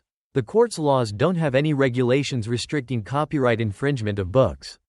Looking at Fan Zj, Fan Han felt like he was facing a villain. You've got to be kidding. Of course, we'll use the back door. Fan Han was puzzled. Back door? We just need to use some connections to make a few changes to the capital's regulations, making it impossible to sell illegal copies and cutting off their path. Fan Han turned and questioned, the capital's regulations can control the sale of books? Fan Zj smirked, it doesn't control it now, but we can make it control it. There are clauses in the regulations that manage merchants and travelers, we can make use of those. Fan Han laughed helplessly, even ruthless tactics like colluding with officials and the city management team, you can think of them. You really have potential to become a shrewd businessman. Fan Zj was confused, is that a compliment or a scolding? Based on your calculations, each set costs over 50 taels of silver. Fan Zj interjected, it's 54 taels and 4 fen. Fan Han was helpless, fine, 54 taels and 4 fen. Although the people in the capital are wealthy, I doubt many people are willing to pay that price. Fan Zj stammered, brother. Fan Zj slapped Fan Han's back hard, causing him to cough up blood. You don't know how much your books are worth on the market right now, do you? Fan Zj said emphatically, countless young ladies from rich families are waiting for the next chapter. Just release one, selling a few hundred sets is nothing. Fan Zj's eyes only saw the words, wealth, and money. After we make the first batch, you write another 70 or 80 chapters. We'll make them into rare editions, and sell them in private auctions. Whoever bids the highest wins. Whoever wants to see the ending early will have to obediently fork over the money. Fan Han thought to himself, even marketing and pre-ordering have already been thought of by this little guy. Fan Han wondered, so, how do you plan to hide this from father and mother? Fan Zj replied, I've thought about it for a long time. We just need to borrow money from a boss at the Xingyu Tang, and I'll secretly direct things behind the scenes. Fan Han smiled, good, little guy. You want to become a manager? Fan Han handed Fan Zj a stack of papers, if so, then I support you. If you want to use connections to rise up and suppress people from the lower classes, besides relying on father's name, you have to give others some benefits. Fan Zj shouted, brother, what are you talking about? Of course, we had to give bribes. In the future, when we become high-ranking officials, there will be a day when we make them spit it all back out. Fan Han was helpless, he couldn't complain anymore. Fan Zj asked, brother, do you think my business plan is good? Fan Han sighed with exasperation, yes, go ahead and implement it. Okay, good night, brother. He darted away. Now, only Fan Han remained. He lay under the lamp, pondering. Such a vast city, finding someone is like searching for a needle in a haystack. Fan Han smiled. Tomorrow I'll go to the Khan temple, try my luck, see if I can meet that lady again. Scene changes to the next morning at the Khan temple. People around were gossiping. Who is this man? He's so strange. I heard he's been sitting there for 2 hours already. Fan Han was seated in front of the temple gate. Ignoring the whispers around him, Fan Han grumbled with annoyance. The Khan temple is so crowded today, why can't I find my chicken leg lady? He stood up. Maybe she's already entered the temple. I'll go look for her. Fan Han stepped inside, someone peering at him through the crack in the door. It was Gong Dian. He thought to himself, finally, I've been waiting for you. I knew you'd come back. Fan Han was looking around for his chicken leg lady. Gong Dian stared intently at Fan Han. He's acting so secretive in front of the gate, there must be something fishy going on. Fan Han entered an alley, leaving him alone to approach Gong Dian. Gong Dian was resolute. I must capture him quickly and get to the bottom of this. He gathered all his strength, preparing to attack Fan Han. He lunged. Fan Han was oblivious. His situation was precarious, hanging by a thread. Gong Dian closed in on Fan Han. Fan Han moved forward, step by step. Gong Dian was ready to strike. He was close to Fan Han. Suddenly, a voice echoed in Fan Han's mind. Master, stop. Fan Han halted upon hearing this strange voice. The voice continued, there's danger here, quickly return to the manor. Fan Han immediately sprinted away. Gong Dian was taken aback by Fan Han's reaction. Fan Han wondered, that was Wu Ju's voice. He slowly turned his head to look around. This Khan temple, it's dangerous. I need to leave. With that, he dashed away, as fast as he could. Gong Dian was baffled. He came here but didn't go in, he's turning back. Such cautious behavior, there's definitely a plot. I have to capture him quickly. He prepared to chase after Fan Han. Then, suddenly, something blocked his throat. Gong Dian was terrified. Wu Zu had arrived, his sword pressed against Gong Dian's throat, rendering him immobile. Gong Dian broke out in a cold sweat. When did he appeared behind me? Why didn't I notice? Sweat dripped down Gong Dian's face. With such cultivation, he must be a Grand Master. He trembled, unable to move. Why is a Grand Master here? Could it be that I'm going to die here today? If I can't escape, I'll take a gamble. He mobilized his internal energy, ready to fight Wu Zu to the death. Gong Dian turned his head, shouting, if only I knew the difference in strength between a Grand Master and a 9th rank, I wouldn't have any regrets. He unleashed his internal energy, a massive wave of power. Dust billowed. When the dust settled, Wu Zu was nowhere to be seen. Gong Dian was stunned, his hands still raised. His power was so strong that it left a deep mark on the ground. Where is he? When did he disappear? As soon as he said that, Gong Dian spat out a mouthful of blood. Gong Dian collapsed to the ground. I was prepared to die, but I didn't hold back my internal energy. He trembled, disbelief etching across his face. On the contrary, despite being severely injured, he could have easily left without making a sound. The gap in power between us is enormous. He clearly could have taken my life, but why didn't he? His mind was flooded with questions. Why, indeed. Wu Zhu swiftly landed on a high point. He looked down at him. You made Fan Han vomit blood, so I'll make you vomit blood. Simple as that. The scene changes to Fan Han, who was playing with a bird after escaping from the Khan temple. He jumped, startled. It's Fan Jian, he's coming towards me. Fan Jian walked up to him. You've been in the capital for a few days now, stop causing trouble. Fan Han scratched his head awkwardly, explaining, like the conflict at the tavern yesterday, I know now. I'll try to avoid those conflicts in the future, don't be like your incompetent younger brother. Fan Jian thought to himself, being strict with him now might be good for him in the long run. He walked past Fan Han. Come with me, I have something important to tell you. Fan Han complied, yes. The two of them headed towards Fan Jian's study. He said, there are two things. First, next year's grand exam is approaching. You should start studying in a few days. Second, tomorrow, the monthly poetry gathering at the Duke of Jing's manor will be held. Prepare yourself and perform well, showcasing your talent. Fan Han was confused. I'm not particularly interested in either of those things. Fan Jian smiled. These are two things you must do to reclaim your family business for the Mo clan and make a good impression on the Prime Minister and the Grand Princess. You must understand that your Mo clan's trading business is currently in the hands of the Grand Princess.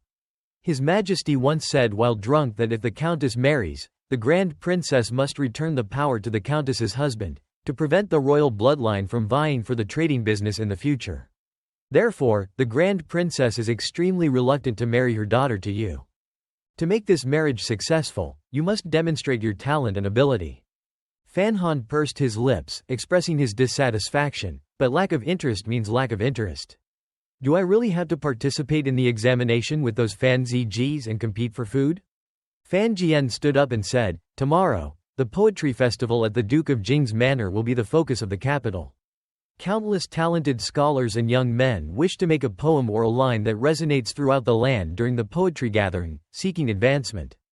Don't even mention the Prime Minister and the Grand Princess, even His Majesty pays attention to this event today. Fan Han scratched his ear and replied, your fiancé might even come to watch. Upon hearing this, Fan Han perked up his ears. What? Such a good opportunity to make a name for yourself, and you're not interested? Fan Han immediately showed interest. Really? Father, Miss Lin is coming? Fan Jian said, I thought you weren't interested in Miss Lin. Fan Han questioned, why? Fan Jian stroked his beard. Didn't you meet a young lady with chicken legs yesterday and were so smitten that you wanted to marry her? Fan Han was furious, thinking to himself, that old man is crafty, he even knows about my chicken-legged lady. Seems like he's planted quite a few spies to monitor me. Fan Han spread his hands in a V shape and smiled. Don't be so conservative. What if I and Miss Lin actually like each other? If she doesn't mind my having 3 wives and 4 concubines, then wouldn't it be even better if I married 2 of them at once? Fan Jian pointed at himself and asked in confusion, conservative? Me? As long as you agree, it's fine. I know you have talent for poetry, but in some cases, you don't need to hide it so much. Fan Han said, oh, how did you know I have talent for poetry? My poems were only revealed in those private letters to Ya Ya. His face became strange. And you even know about the chicken-legged lady. Father, you really understand my affairs so well. It seems like there's nothing you don't know about my business, huh? Fan Jian used a book to cover his face. The conversation has been very lively today. I'm tired, you can leave now. Fan Han removed the book from his father's face. His expression turned serious. This needs to be explained. The air fell silent. Fan Jian remained silent for a moment before speaking, if that's what you said. Then the story of Dream of the Red Chamber, you and your younger brother wrote. Shouldn't you give me an explanation? His words startled Fan Han. He turned and fled. Forget it, let's call it a draw. Fan Han left the room. Fan Jian smiled secretly. That stinky brat, he actually wants to remind me. He really doesn't know his place. Fan Han walked out of the room. He turned his head angrily. You old fox. You really know everything. I'll have to be more careful in the future. Scene shifts to the next day. Fan Han stepped out of the carriage. He looked up and exclaimed, wow, it's so lively. Fan Ya Ya chimed in, of course. The most popular thing in the capital right now isn't the martial arts showdown of experts, but the poetry gathering. Fan Han muttered, if I happen to see Miss Lin, remember to let your brother know. Fan Ya replied, leave it to me. By chance, they encountered Li Hongcheng, who called out, Sister Ya, brother Fan. He walked over to Fan Han and Fan Ya, it's an honor to have you both here. It's a blessing for the poetry gathering. He walked towards Fan Ya and said with a happy smile, I've been looking forward to this for a long time. Fan Han chuckled as if he saw through everything, while Fan Ya was still oblivious. Li Hongcheng said, please follow me.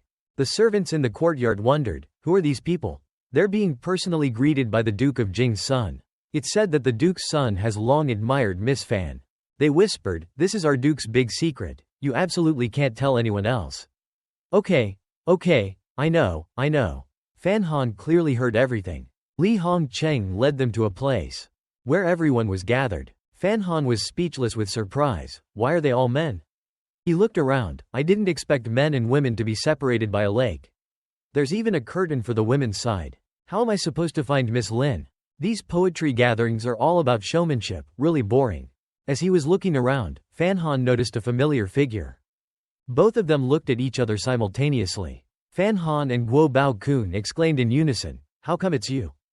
Guo Bao Kun pointed directly at Fan Han and cursed, I thought you were so noble, but you're just a flatterer, trying to use the Duke of Jing's poetry gathering to make a name for yourself.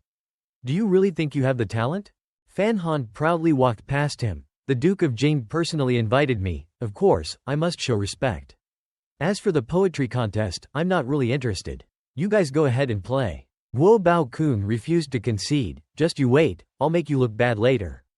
Li Hongcheng stood up and began to speak, now that everyone's here, the poetry gathering officially begins. He introduced, next, my sister will introduce the topic for today, Princess Jia Nhu. Princess Jia Nhu said, today, within the time of one incense stick, you will freely express yourselves and each write a poem. You will then hand it over to the other side to select the 3 best poems. Fan Han listened indifferently to Princess Jia Nhu's words. Poetry isn't like martial arts. Women can also achieve great things just like men, so there's no need for you to be polite. Guo Bao Kun couldn't take it anymore. He stood up and said, ahem, I'm not talented, but I wonder if I can use the lake as a theme. Flatterer number 1 chimed in, excellent. Today, the waves shimmer like gold. Flatterer no. 2, magnificent. Look at the beautiful mountains and rivers. They flattered each other. It's a coincidence that Master Fan is here today. Why not let Master Fan start first? Don't you think? That rough country bumpkin probably won't be able to respond. Oops. Fan Han spoke up, I don't have that kind of ability. Please, feel free. Guo Bao Kun sneered, the other day at Yi Shi Ju, you were discussing poetry with such profundity, not looking at any talented scholars in the world. It's fortunate to meet you today, but you're unwilling to give guidance. It seems that your vision is truly high. After hearing Guo Bao Kun's words, everyone began to whisper, not looking at any talented scholars in the world? Really? That's arrogant. The atmosphere of discussion became lively. People wondered, whose family is he from to be so arrogant? Master Fan, is that Master Fan? Guo Bao Kun opened his fan, not wrong. He pointed at Fan Han without any restraint and said, this brother Fan, is Fan Han, the illegitimate son of the Fan family who recently came to the capital to get married. You've probably heard of him. Everyone exclaimed upon hearing this, wow, it's him. Haha, how embarrassing. Miss Fan's poems are very famous in the intellectual circles of the capital. I didn't expect that Master Fan would have such a different way of speaking. Truly unexpected. After all, he didn't grow up in the Fan mansion, so naturally there would be some differences. Regardless of everyone's gossip, Fan Han remained calm and smiled. Li Hongcheng looked at Fan Han and thought to himself, Fan Han, oh Fan Han. In such a situation, you can still remain calm. I really don't understand you. Li Hongcheng stood up to ease the tense atmosphere. Gentlemen, you shouldn't make things difficult for others. Poetry is about expressing your thoughts. If Brother Fan is not in the mood today, please feel free to recite your poems.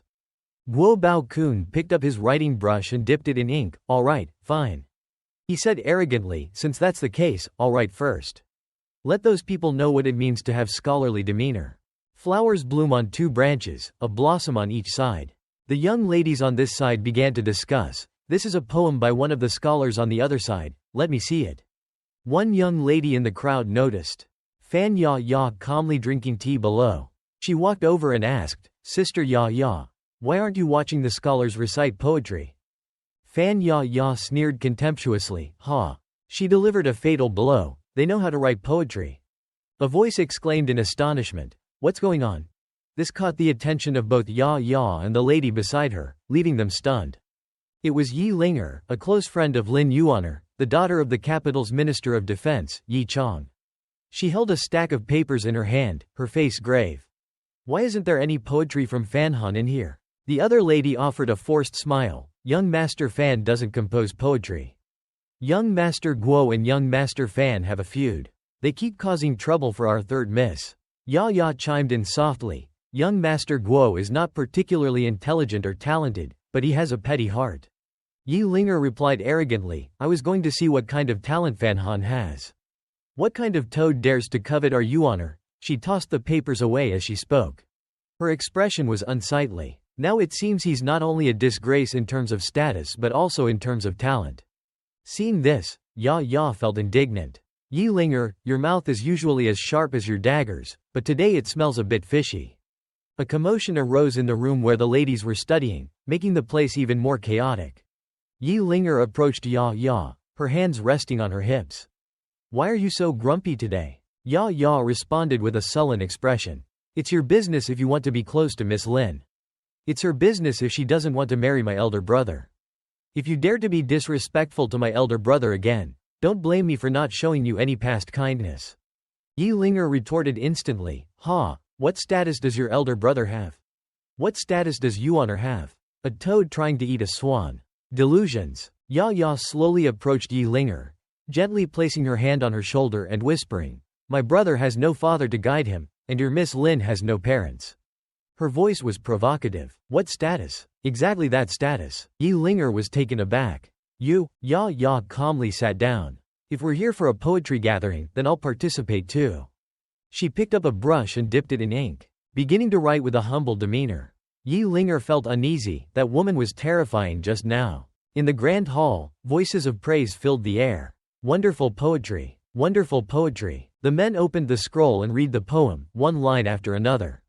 "Miss Fan is truly the #1 talented woman in the capital. The depiction of the lake is so natural, the transition is seamless. Truly a masterpiece." Another man raised an eyebrow. "It's just a small lake. Using such a grand style seems inappropriate." He seemed quite pleased with himself. Moreover, Yunmeng Jai in the south, Danzhou City by the sea. Miss Fan's calligraphy is beautiful, but there are still shortcomings in the two characters above. The man curled his lips. "I have no intention to offend, but considering the context of the poem, Miss Fan, who has always been pampered, may not have been able to capture the essence." A confidant whispered cautiously, "Miss Fan said earlier that she learned this poem from her elder brother when he was 10 years old. Today, she copied it for everyone to enjoy." This caused the man to exclaim in surprise, "What? Fan Han, the one we're talking about, is sitting right in front of us?" He propped his chin on his hand, speaking with delight. "Did you call for me?" Fan Han waved his hand, saying in embarrassment, "At 10 years old, I already composed poetry? How is that possible? This Fan Han, could he be a prodigy?" "No way, no way." The men quickly discussed. A 10-year-old child could compose such beautiful poetry? He's still so young, yet he wrote a poem about himself, and the tone is very moderate, not ostentatious. Young Master Fan is impressive.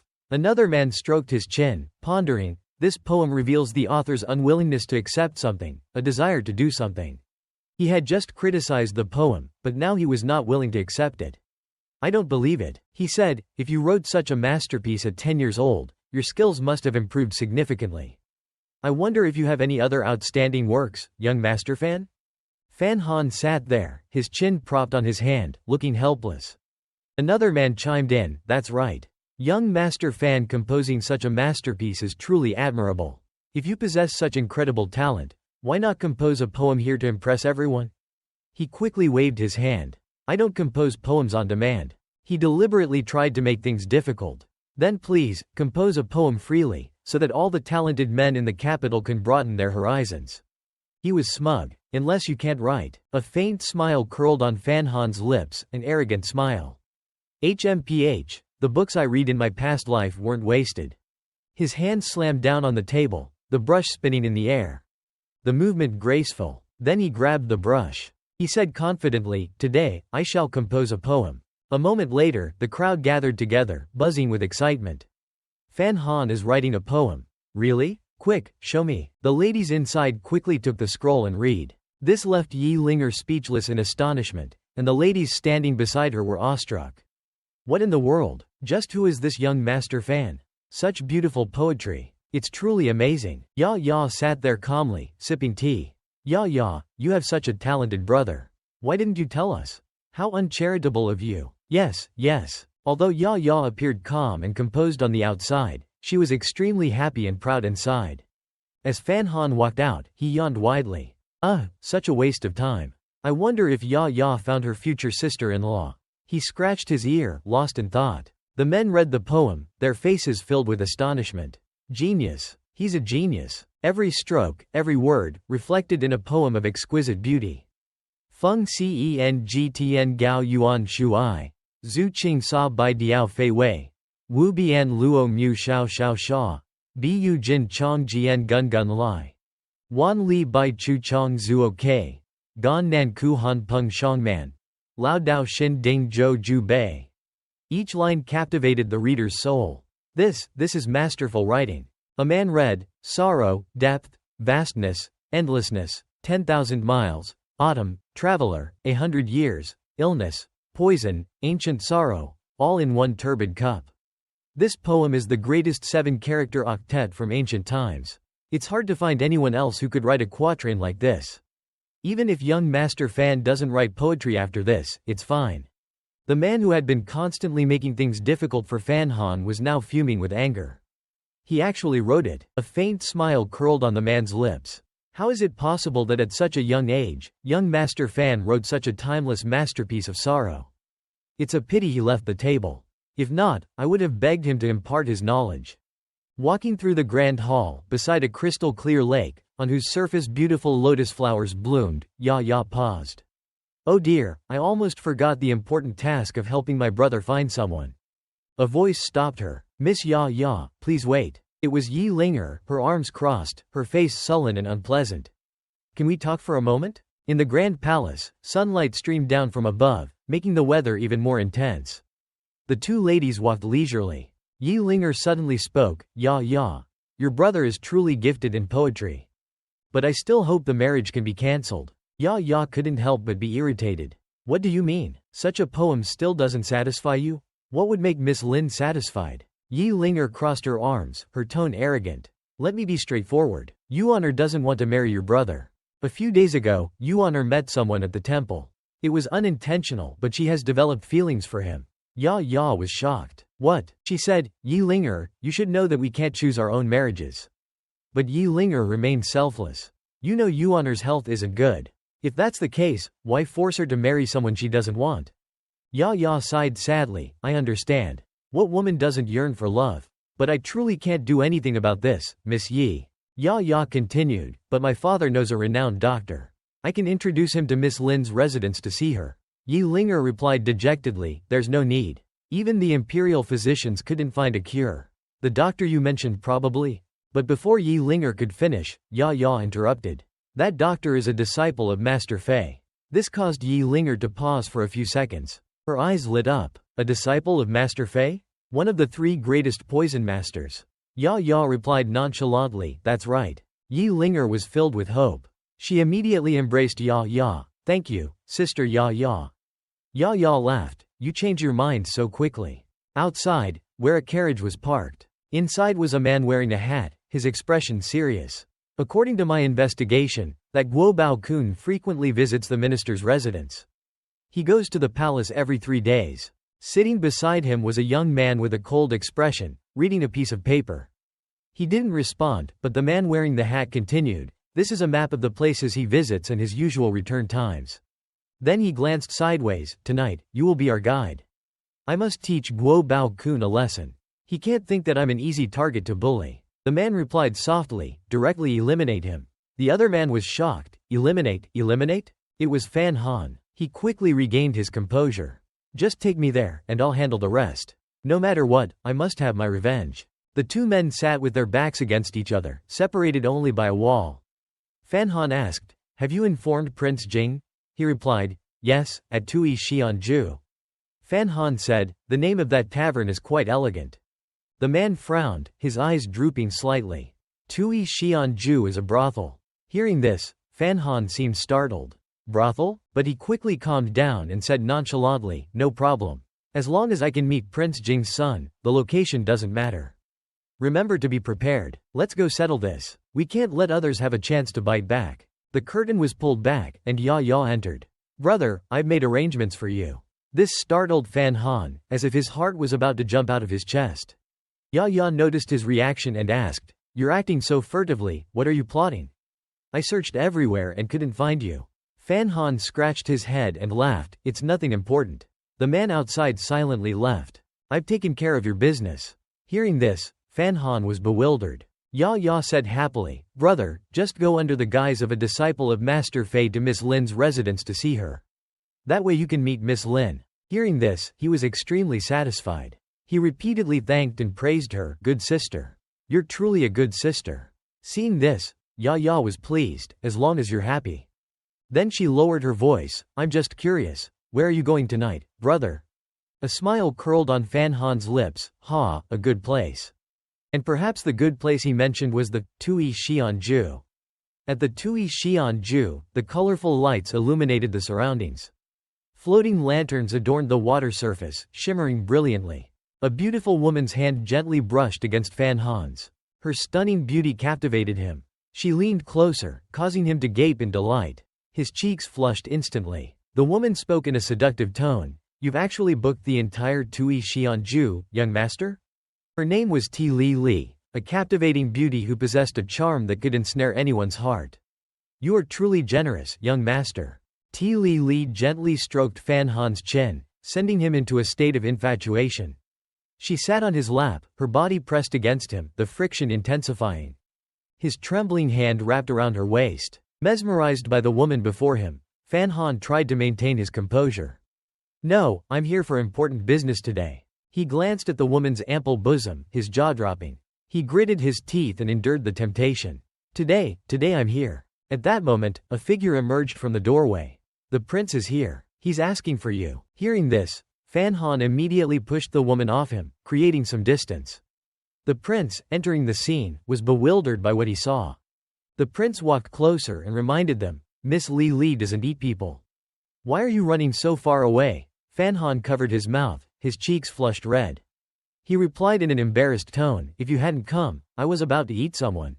Another beautiful woman appeared. "This is Miss Yuan. She's been invited here for you."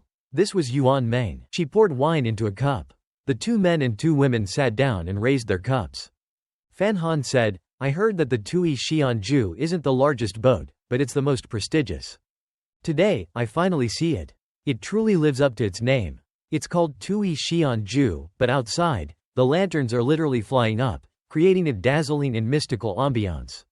The prince handed Yuan Meng a cup of wine, his eyes gentle. Of course, watching Ti Li Li pour wine for him, Fan Han acted polite. He scratched his head and looked at her. "This Tui Xianju is the hottest place because Miss Ti Li Li is here. Miss Ti Li Li's beauty and charm are unparalleled.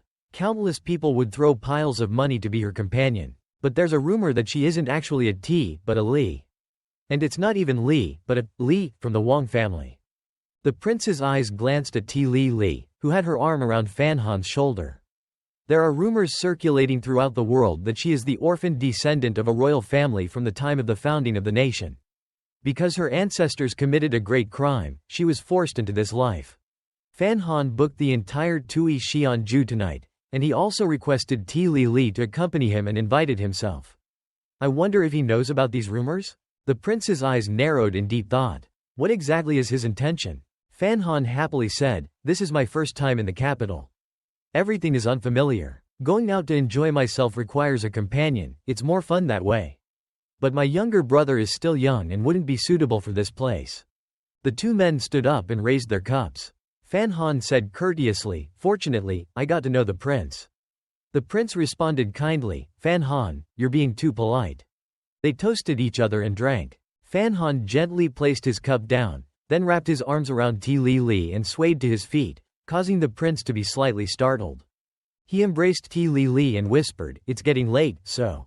The prince seemed to understand and replied, "Beautiful scenery and beautiful women, one must seize the opportunity." With that, the prince and the woman beside him opened the door and left.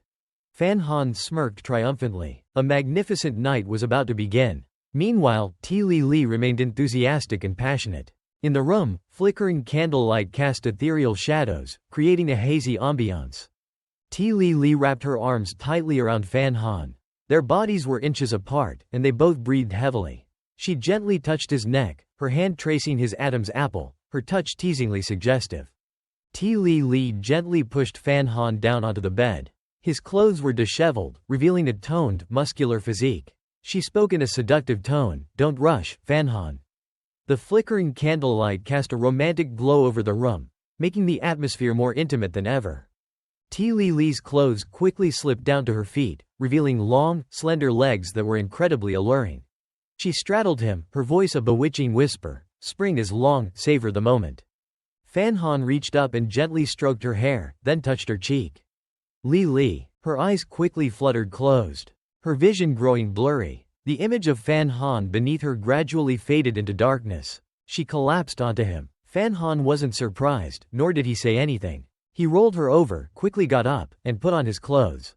The beautiful Ti Li slept soundly on the bed. Outside, Yuan Meng was holding hands with the prince, the two of them looking very affectionate.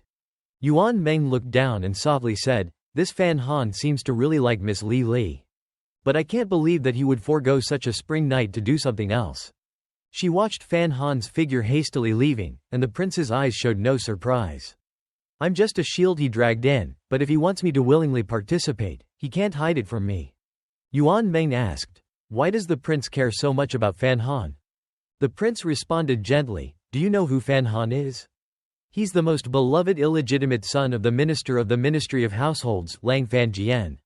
Yuan Meng was taken aback. "I understand. You want to control Nan Kei's wealth through his bloodline." Looking at the beautiful scenery, the prince gently wrapped his arm around Yuan Meng. "I don't have such ambitions. I simply feel that Fan Han is worth being friends with. Of course, after becoming friends, helping each other out isn't out of the question." On the dark, deserted road, not a single person was seen. A carriage silently passed through this quiet stretch. Suddenly, a blade flew towards them. The sharp blade was quickly approaching. The blade whizzed past the horse's face, causing blood to immediately gush out. The horse panicked, whinnied loudly, and reared up. The driver was also terrified. The panicked horse was incredibly strong. The driver lost control and was thrown into the carriage door. He reflexively cried out in pain, "Ouch!" It was the blade from two masked strangers. The other one immediately shouted angrily, "What the hell are you doing? You bastard, don't you know how to drive a carriage?" Two men wielding swords rushed out and protected the carriage. "Anyone, do you know who's in this carriage? You're so bold." Inside the carriage was Guo Bao. He clutched his head and gently rubbed it, gritting his teeth, his heart pounding, sweat beading on his forehead. Who was it?" The man outside was quickly and easily subdued, his body thrown through the carriage door. This caused the man inside to jump and scream. Guo Bao looked up in terror, his eyes wide with fear. Who are you?" Standing before him was a man who looked familiar, carrying a sack on his back. He scrutinized Guo Bao with sharp eyes, causing him to tremble in fear. "What are you going to do?" The man quickly removed his mask. A sinister smile spread across his lips. "Brother Guo, it's me, Fan Han." It was none other than Fan Han. He looked at Guo Bao with smug satisfaction. "I didn't come to kill you tonight, I just want to beat you up." Fan Han lunged forward, covering Guo Bao with the sack. Guo Bao screamed in terror, "Fan Han, what are you doing?" The sound of commotion echoed from inside the carriage, catching the attention of those outside. "If you keep this up, I'll call for help." Fan Han replied smugly, "Go ahead. I purposely chose this spot. You can scream your lungs out, no one will come to your rescue." Guo Bao was tightly bound within the sack. He struggled incessantly, "Ouch." Fan Han and the man beside him, possibly an accomplice or a friend, repeatedly kicked the sack with Guo Bao inside, pounding it with force. The impact sent Guo Bao into a frenzy of pain. Despite being trapped, Guo Bao continued to struggle and yelled defiantly, "You low-born scum, Fan. If you have the guts, kill me. Otherwise, you'll pay dearly." Fan Han kicked the sack with force, replying, "Fine, I've never heard such a request before." Guo Bao's screams echoed, causing the owls perched on the rooftops to flinch in surprise. The sack was untied, revealing Guo Bao, his face covered in cuts and bruises. One side of his cheek was swollen, and one eye was also swollen. He looked incredibly pathetic. Fan Han grabbed him by the collar. "Brother Guo, do you know why I wrote that poem at the poetry gathering this afternoon?" Guo Bao's face was swollen, his voice distorted. Why? Hearing this, Fan Han slapped him twice, doing so with gusto. "Because you provoked me twice. I'll beat you until you're injured and sick. How else could I achieve it?" Guo Bao finally realized his mistake and pleaded, "I know my limits now. I know I've offended the wrong person. Don't beat me anymore. I was wrong. Alright?" Fan Han showed no mercy, intentionally making things difficult for Guo Bao, just as Guo Bao had done to him earlier. His face was filled with resentment and malice. 1000-7. What's the answer?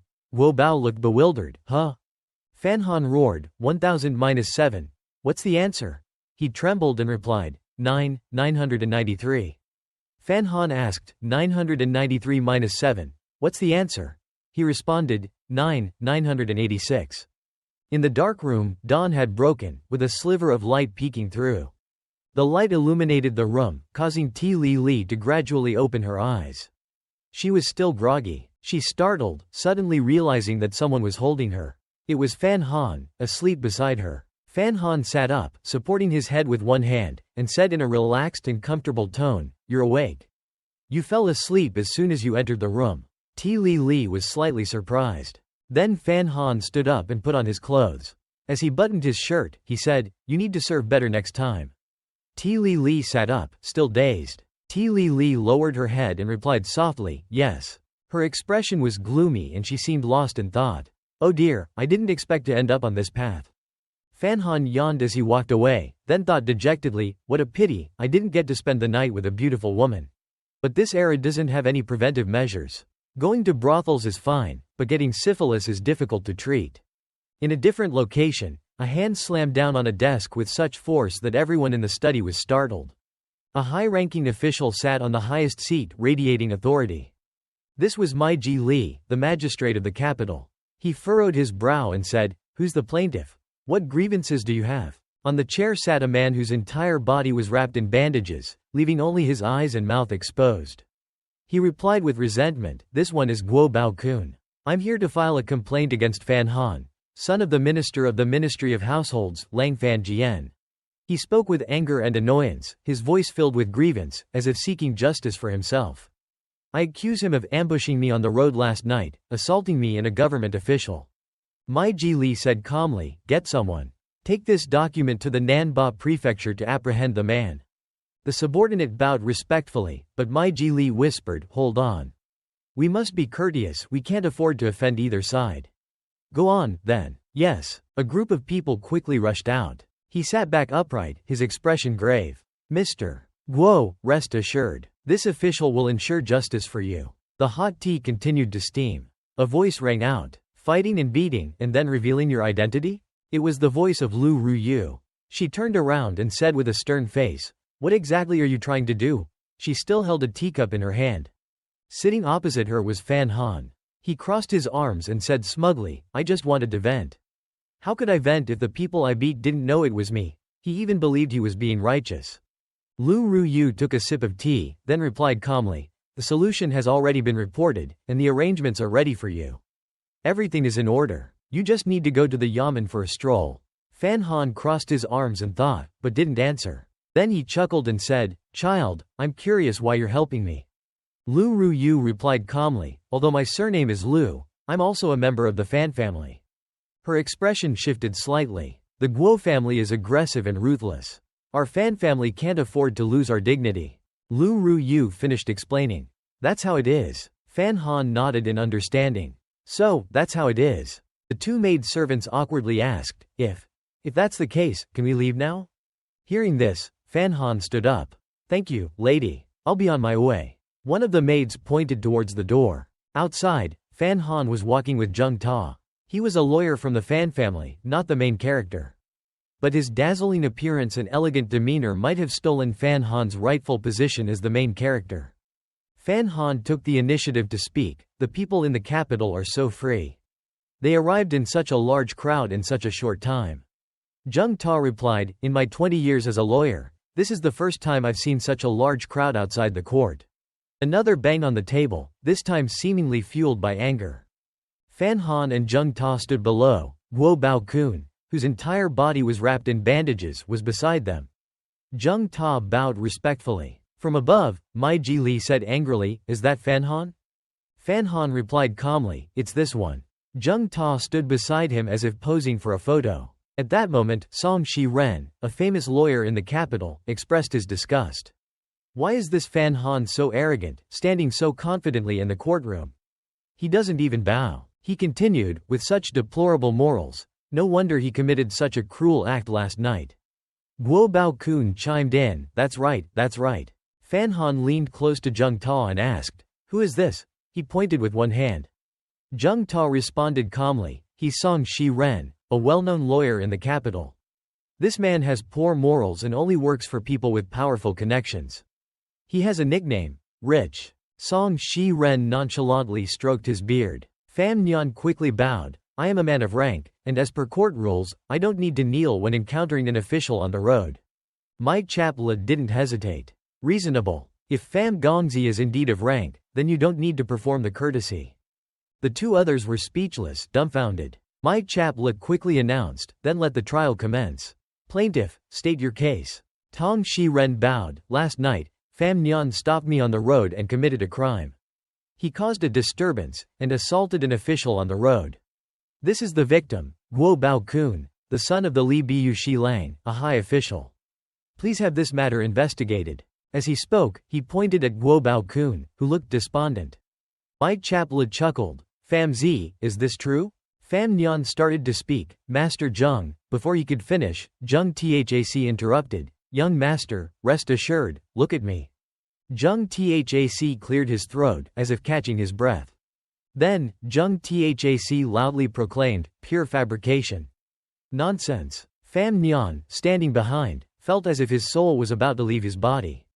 Zheng Thac, unafraid, continued angrily, my young master was in Pham Phu last night, with many servants as witnesses.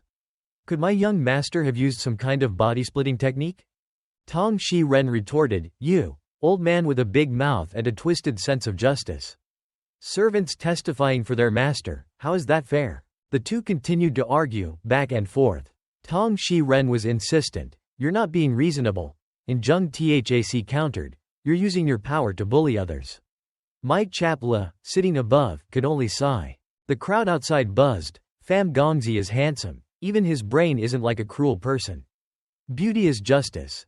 Another person nodded, yes, yes, but look at Guo Gongzi. His body is like a rice cake. He doesn't seem like a good person.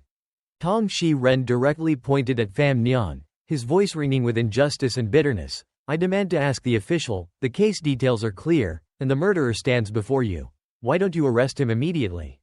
Mai Chapla was flustered. People, officers, arrest Pham Gongzi. Zheng Thac immediately interrupted, hold on. Zheng Thac began, according to the case file, Guo Gongzi was ambushed last night. A sack was placed over his head, and then he was beaten. Quote, Zheng Thac continued, his brow furrowed in anger. If his head was covered before the beating, how could he have seen the attacker's face? How could he be sure it was Pham Gongzi? Mai Chapla, after a moment's contemplation, agreed. Indeed, that is a valid point. Tong Shi Ren retorted, of course, he heard Pham Gongzi's voice, and Pham Gongzi himself admitted to it then. How could he deny it now? A man of his word, surely he wouldn't shirk responsibility. But Pham Nhan was resolute, I didn't do it, and in his heart, he thought, this guy is good. He's provoking me. Zheng Thac, standing beside him, smirked. I've studied the laws and regulations of the Khan nation, and I've never heard of a case where someone was convicted based on their voice alone. Tong Shi Ren was cunning. He quickly pulled out a rolled-up piece of paper from his sleeve. Ha, I knew you'd say that. He unrolled it and presented it proudly. If sound isn't enough to prove Pham Gongzi's identity, then I invite you all to look at this poem. Zheng Thac was astonished. What? Tong Shi Ren confidently unfurled the paper, his eyes scanning the poem. Then, he began to recite, Feng Ji Tian Sao Yuan Xiao I. Zhu Tan Sa Bai Dio Phi Hoi. Wu Bian Lao Mu Xiao Xiao Sha. Bu Jin Chong Jiang Gan Gan Lai. Van Li Bai Tu Thuong Tak Kak. Bok 9 Da Ben Dok Dang Dai. Jian Nan Ko Han Feng Suong Man. Lak Dao Tan Din Trok Tu Boy. Mai Chap Le, upon hearing the poem, stroked his beard in admiration. What a beautiful poem. Who wrote it? But quickly regaining his composure, he cleared his throat and said, well, this poem, what does it have to do with the case? Tong Shi Ren pointed at Pham Nhan, his voice booming. This is the poem Pham Gongzi wrote yesterday at the Duke Ling Wang's mansion, and he recited some lines from it last night when he ambushed Guo Gongzi. He translated the poem's meaning. Essentially, he was saying that Guo Gongzi should suffer, feel pain, and become sick. Zheng Thac stood beside him, his eyes widening. This, Pham Nhan, standing nearby, narrowed his eyes calmly, eyeing Tong Shi Ren. Zheng Thac was now at a loss for words. He couldn't help Pham Nhan anymore. What a mess. He's caught his tail now. Zheng Thac persisted, trying to maintain his composure. Absolutely ridiculous. Are you saying that Pham Gongzi wrote this poem in the afternoon and then went out to beat someone up and recite poetry while attacking? That's absurd. Only a fool would do that.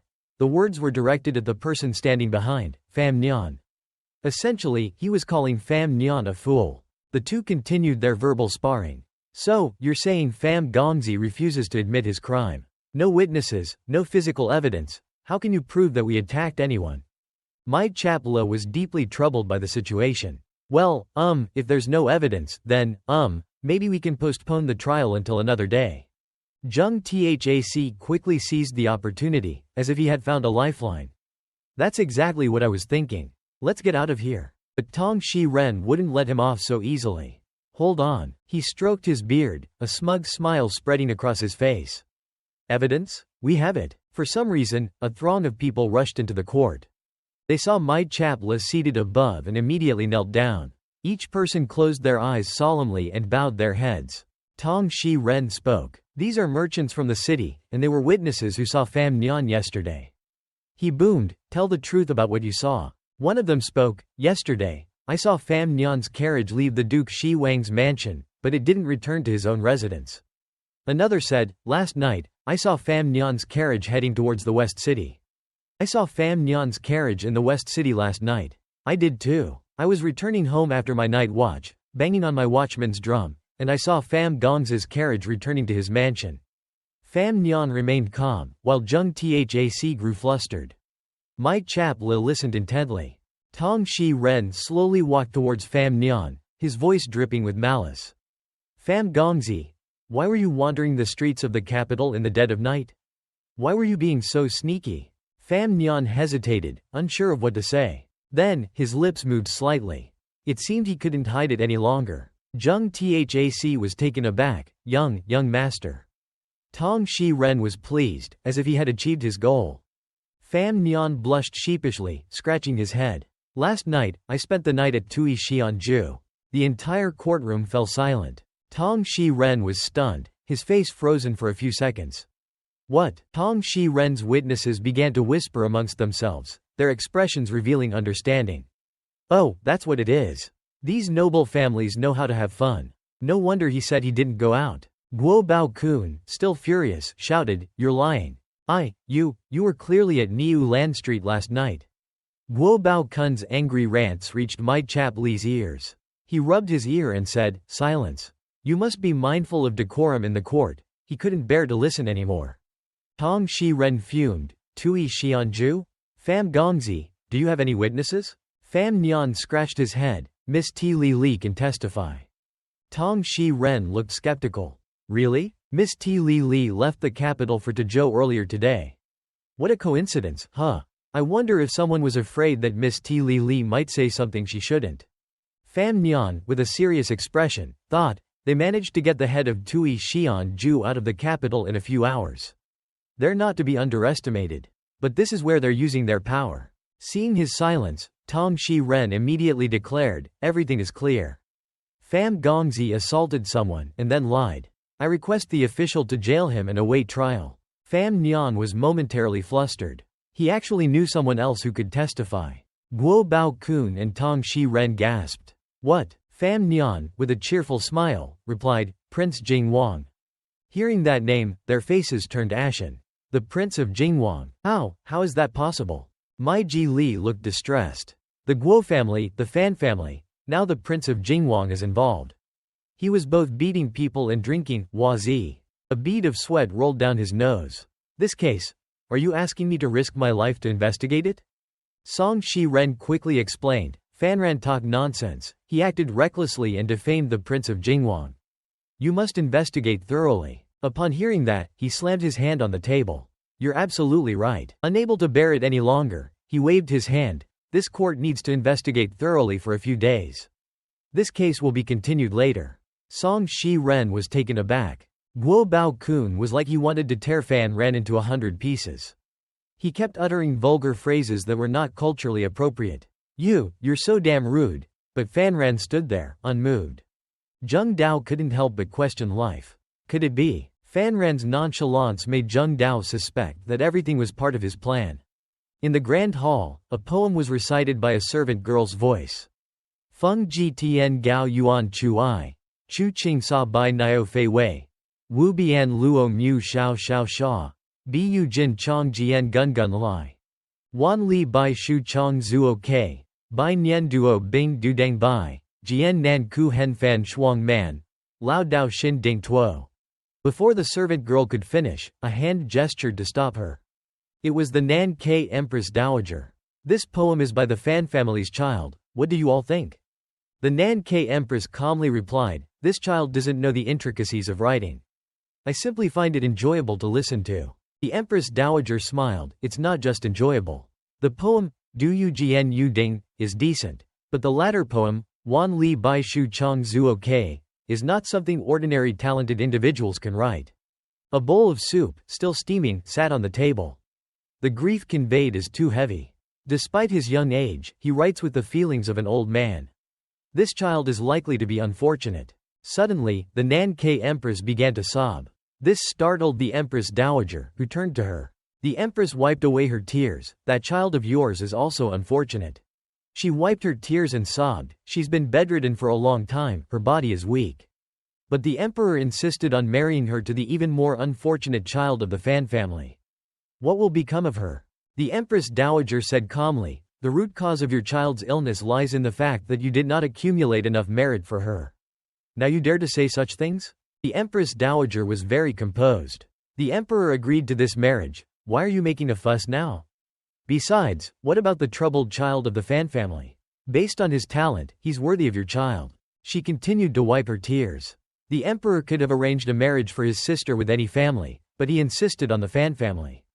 He clearly knows that the Fan family and the Lin family have.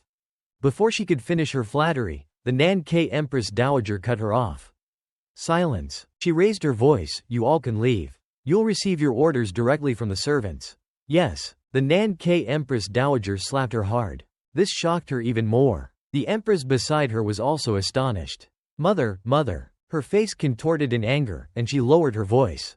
How many times do I have to tell you, never mention that person in front of me? You don't need to maintain your social standing, but our royal family does. If it weren't for you using your life to protect that Lin man, I would have killed him long ago. She covered her cheek, her voice trembling. Your daughter knows her mistake. She quickly tried to soothe the Empress Dowager, hoping to calm her down. Mother, don't be angry. It's bad for your health. I won't mention it again, all right? The Empress sat there in silence, saying nothing more. The Empress Dowager spoke softly, concerning your child's marriage, even if that Lin man were her father, he wouldn't have any right to speak. Understand? The Empress nervously replied, your daughter understands? She took a sip of tea, tell me everything you said earlier. The Empress was startled. Then, she said, it was Hong Gong Gong who sent someone to say that the Jingdu court was holding a trial today. The Empress Dowager said calmly, oh, what case is it? That old man is actually interested? The Nan K Empress smiled, actually, everyone in Jingdu is interested in this. I heard that Guo Bao Kun, the son of Lu Biyu Shang Shu Guo Duji, is accusing Fan Ran of the Fan family, claiming that Fan Ran attacked him in the middle of the night. Hearing this, The Nankai Empress Dowager was taken aback. She then exclaimed, "You mean, Wan Li Bai Shu Chong Zuo K, beat someone?" His hand slammed down on the table with a loud bang. "This is beyond foolish," Fan Jian shouted angrily. Fan Han clasped his hands together, pacing back and forth as he replied, "Father, you're right. It's not just foolish, it's downright reckless."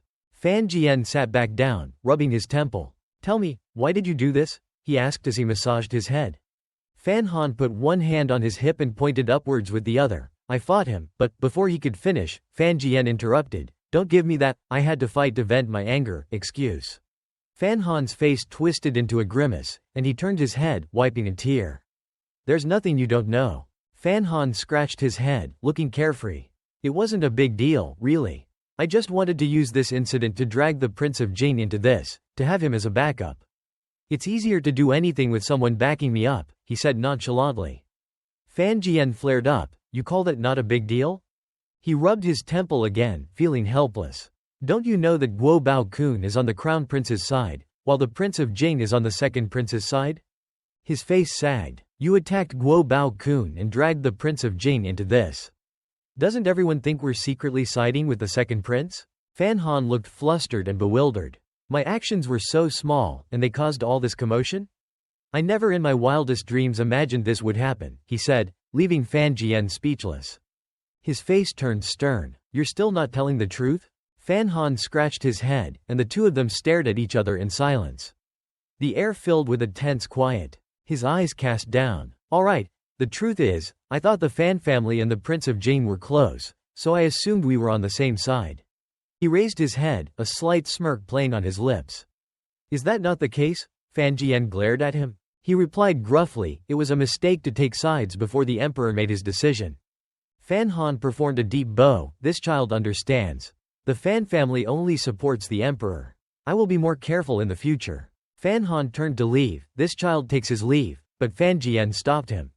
"Wait." Fan Han paused, his back stiff. "You know, to get you out of this predicament, we've had to confront the Guo family and the court numerous times." As he spoke, he rubbed his temple. "The capital is a place of intrigue, full of things you can't learn slowly. And you shouldn't be such a fool, a reckless fool." He stopped mid-sentence, suddenly realizing something. Fan Jian stood up abruptly, his voice booming. "Wait, could it be?" Fan Han's back remained motionless. "Did you do this on purpose?" Outside the grand hall, a lotus flower bloomed in the crystal-clear lake, its surface remarkably serene. The Empress Dowager chuckled. "Those little rascals, led by Guo Bao Kun, only know how to ride horses and hunt eagles. They're full of evil intentions." No need to guess, Fan Han must have hit the mark. The three of them sat chatting together.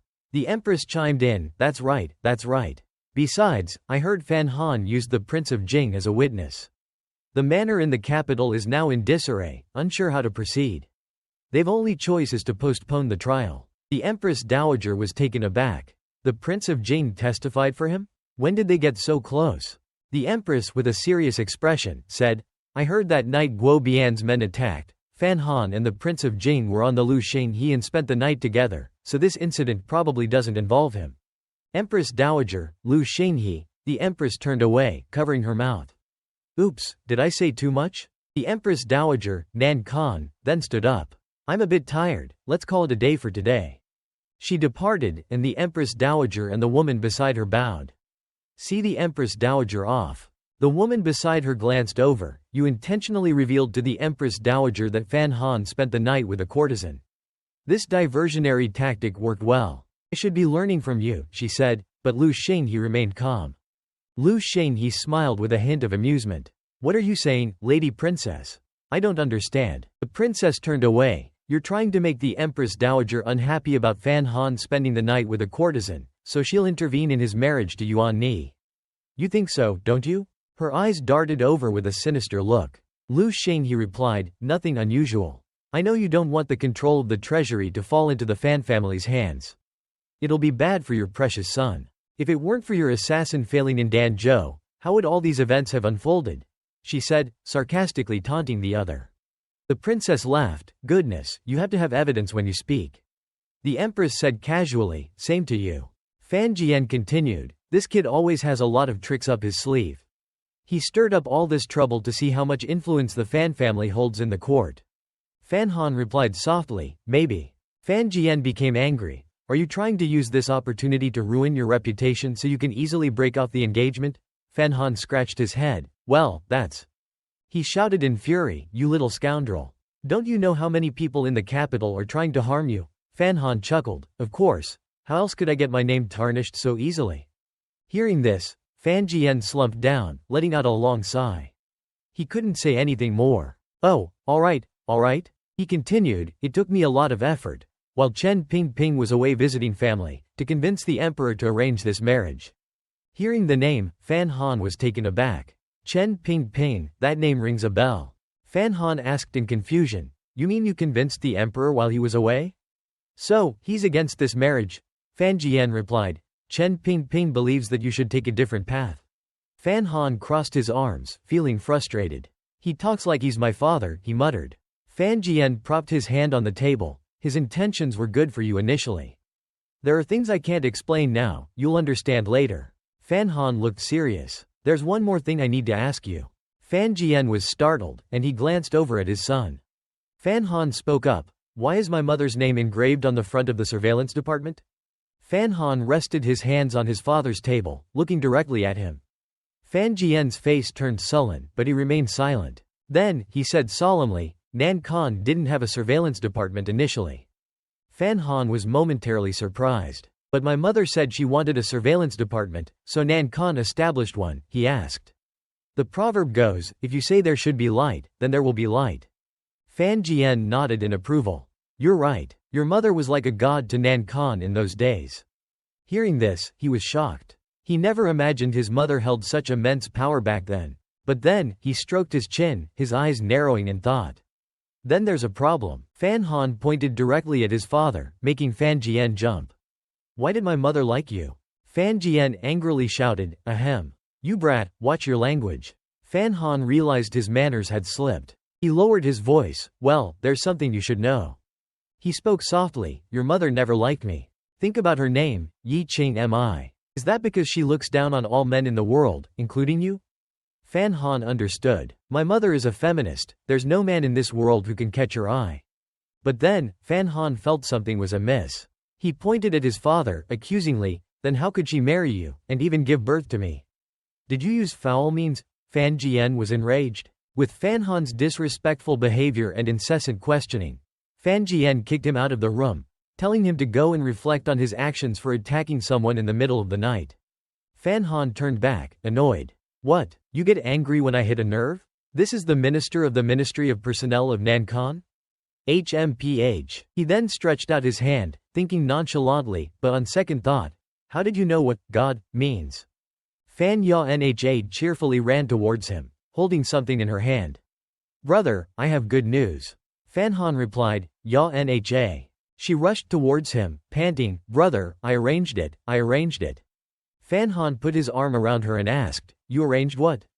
Don't rush, slow down. Fan Ya Nha replied excitedly, I helped you arrange a meeting with Miss Lin.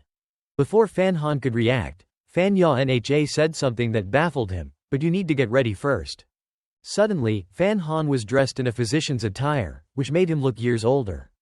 He sighed heavily while Fan Ya Nha beamed. Brother, now that you've changed your appearance, you can meet Miss Lin.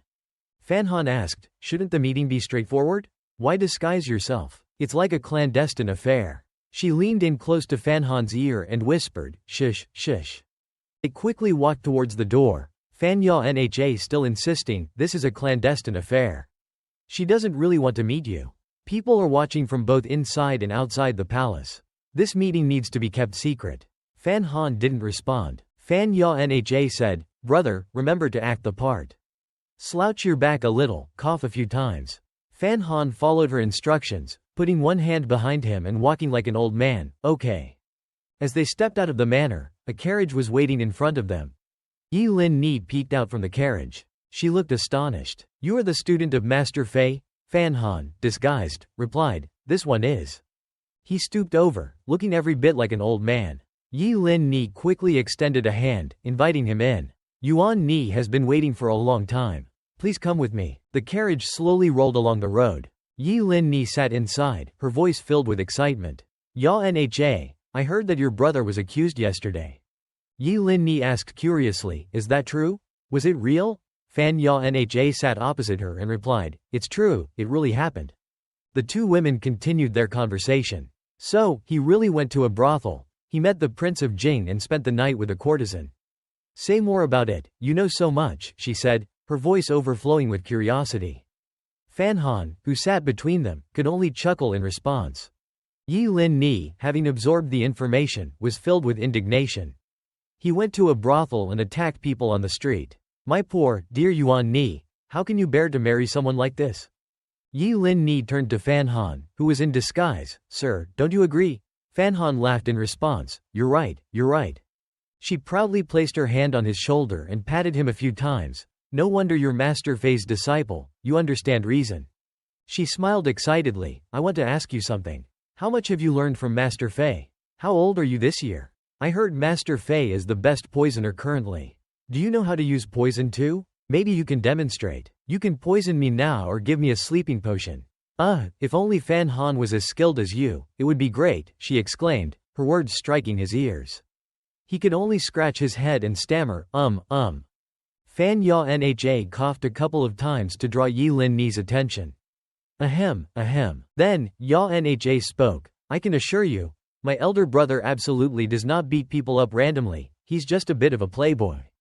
Yi Lin Ni scoffed. Tisk tisk. You still find this amusing? Fan Han, sitting beside her, let out a sigh of relief. They had arrived. 2 guards stood at the gate of the manor. They disembarked from the carriage and walked towards the gate. The guard at the gate said gruffly, Miss Yi can enter, but the other 2 are not allowed. Yi Lin Ni softly explained, this is the young lady of the Tinan family, a renowned female scholar in the capital, Fan Ya Nha. And this one is a student of Master Fei, who came to see Miss Yuan Ni at your kind invitation. The guard was confused. A student of Master Fei? I've never heard of him. Fan Han maintained a serene and amiable gaze. He then pulled out a token. This is the token my master gave me. I hope this will confirm my identity. The guard was startled. He quickly bowed. This one was only carrying out his duty. Please forgive me. The 3 of them slowly walked through the gate, proceeding towards their destination. Fan Han was astonished by the sight of the spacious grand hall before him. A maid saw them and asked, Miss Yi, how come you're here? Yi Lin Ni smiled triumphantly. I've invited a brilliant physician to see Miss Yuan Ni. The maid raised a hand, stopping them. Wait, this action took her by surprise. She said with a grim expression, you know Miss Yuan Ni's status. Besides the imperial physicians, no one else is qualified to see her. Yi Lin Ni stared at her in disbelief. Not qualified? Fan Han stroked his beard, and Yi Lin Ni exclaimed, this is a student of Master Fei. And he's not qualified? The maid persisted, Master Fei is different. But his student, first, he must have a name. I've never even heard of him, how dare you entrust Miss Yuan Ni to him? She waved her hand, please leave. Yi Lin Ni couldn't hold back her anger. You old woman, you're so unreasonable. The maid retorted, and you, young lady, are too impulsive. Seeing the 2 of them bickering, Fan Han raised his hand and covered his ears. Suddenly, the maid's expression changed drastically, and she clutched her stomach, letting out a shriek, ah. Yi Lin Ni quickly stepped back. What's wrong? Are you okay? She paused for a moment. I haven't touched you yet, don't play victim. The maid clutched her stomach, groaning in pain, my stomach, my stomach. She rushed towards the door, stomach ache. Seeing her strange behavior, Yi Lin Ni was confused. Did my words actually work? Fan Ya Nha, witnessing this, quickly turned to Fan Han, her eyes wide with disbelief. Could it be, brother? His eyes lit up. Laxatives, sleeping potions, aphrodisiacs. I always carry them with me. A dagger, a blowgun, 5-pronged acupuncture needles. And talismans too. Yi Lin Ni didn't care anymore. Never mind, let's go see Yuan Ni. Fan Ya Nha was impressed. As expected of my brother, you're impressive. Fan Han was smug. With these tools, I can go anywhere in the world. The 3 of them quickly entered the room. Yi Lin Ni opened the door and called out, Yuan Ni. Fan Nian wasn't in a hurry. He peered inside, observing. A maid stood beside a large, canopied bed. Inside, the faint silhouette of a woman could be seen. This woman was Lin Yuan Ni. She spoke softly, Ling Ni, I can still hear you shouting from inside the room. Deep Ling Ni quickly introduced. I brought a very skilled physician to examine you, sister. Yuan Ni responded from inside, why bother? You know my condition. Even the imperial physicians have no solution. Pham Nhan sat down on a chair, rolled up his sleeves, and said, I'm here to help you heal. He extended his hand. There was no reply from inside the room. Deep Ling Ni seemed disappointed. Yuan Ni, this is Master Fei's disciple. Let him examine you. Yuan Ni softly extended her hand. All right. Pham Nhan was taken aback and took her hand. He raised an eyebrow, astonished. This hand, it's so slender and delicate. Could this be the chicken leg girl? If not, then what does she look like? He chuckled wryly. Pham Nhan, you're such a flirt. The chicken leg girl and the Lin family miss are both powerful and influential. They could only be main wives, not concubines. Why would you think like that? Seeing Pham Nhan in a daze, the maid huffed impatiently, Sir, you may begin examining her now. Pham Nhan jumped. Oh. He quickly retracted his hand. His middle finger swiftly touched and took Yuan Ni's pulse. A jolt shot through him. His eyes widened in surprise. Yuan Ni paused slightly, confused. Deep Ling Ni stood beside them, brimming with anticipation. He took her pulse using just one finger. He's truly Master Fei's disciple. Pham Nhan, however, stroked his beard nonchalantly. Inside his head, he was indulging in the fantasy of how fantastic it would be to marry the owner of this wrist and be able to touch it forever. He regained his composure, cleared his throat, and coughed lightly. The maid standing nearby noticed his demeanor and asked with concern, Master Physician, you've been examining her for a while now. Have you diagnosed what's wrong with our miss? Pham Nhan replied sternly, Miss's pulse is slightly weak, but very dry. There's a fire burning, causing damage to her body. The pulse is thin like thread.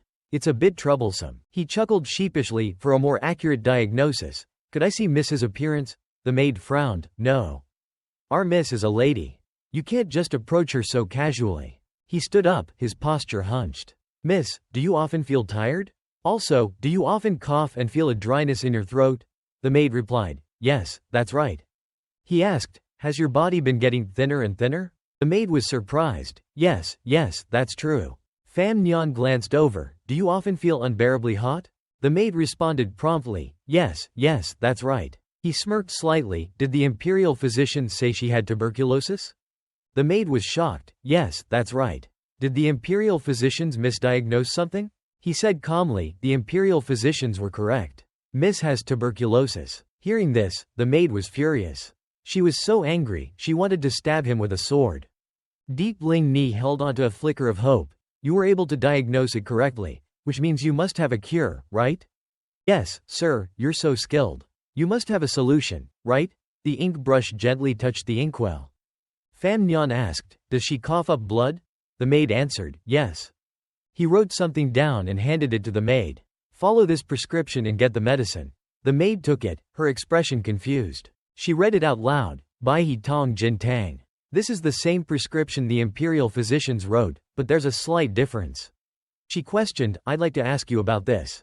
Huang Qin in this prescription is very cold and can clear the lung heat, but it's also very damaging to vital energy. I'm afraid it won't work. Pham Nhan was very composed. Miss, if she's already coughing up blood, then her illness is serious. She needs to be nourished before taking medicine. He walked back and forth. Miss has tuberculosis. She can't even eat a single bite of salty food. How can she be nourished? The maid felt her world crumbling. The person Deep Ling Ni brought must be a quack pretending to be a physician. Deep Ling Ni was exasperated. Hey, do you even know how to treat illness? He looked towards the shadowy figure behind the curtain. The treatment methods in this era are truly harmful. Her illness has reached this stage, and yet you won't let her eat anything delicious? No wonder she's weak and sickly. He spoke passionately. Cutting back like that is like torture. Pham Nhan paced back and forth like an old man. People with tuberculosis should avoid salty foods. It's true. However, for chronic illnesses, regulating the body is more important. That's why we need to keep supplementing with a lot of protein.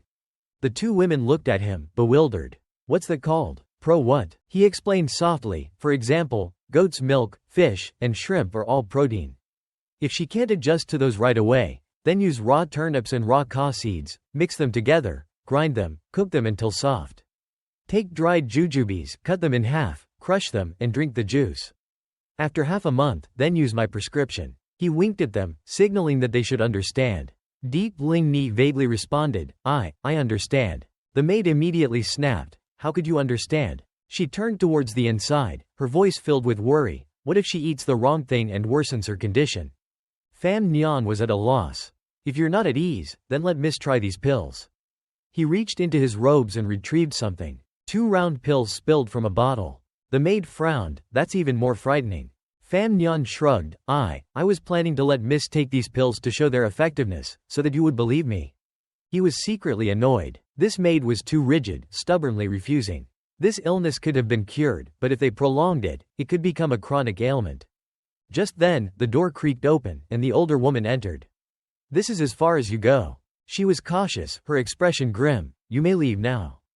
Pham Nhan sighed. All right, it's over.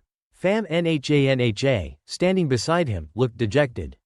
Pham Nha was also helpless. We just wanted to examine Lin Miss out of the goodness of our hearts. If you aren't grateful, then we'll just leave. As they were about to leave, a voice rang out, wait. This caused them to stop. Yuan Ni spoke softly, you mean I can eat anything? Deep Ling Ni was stunned. Yuan Ni, you can't believe that. But she didn't seem to hear, continuing her train of thought. Then what about chicken legs? Chicken legs, I can eat them too. Pham Nhan was slightly taken aback.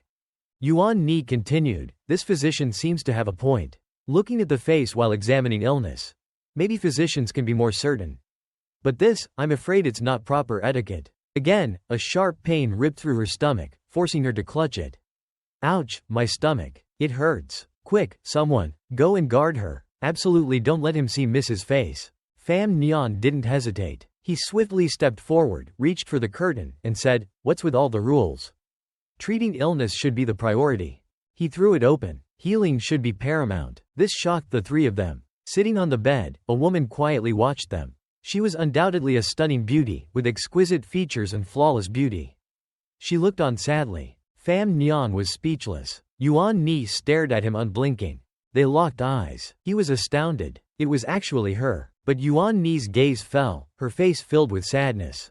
Why wasn't it him? The voice was identical, but the appearance was completely different. Only a ghost would recognize this appearance. It was worse than a ghost. He'd gone through the trouble of making himself ugly. The maid gritted her teeth, furious. This guy is bold. This physician dares to be so disrespectful. Deep Ling Ni immediately cut in, you hateful guy. You're looking for death. How dare you pull back the curtains on Yuan Ni?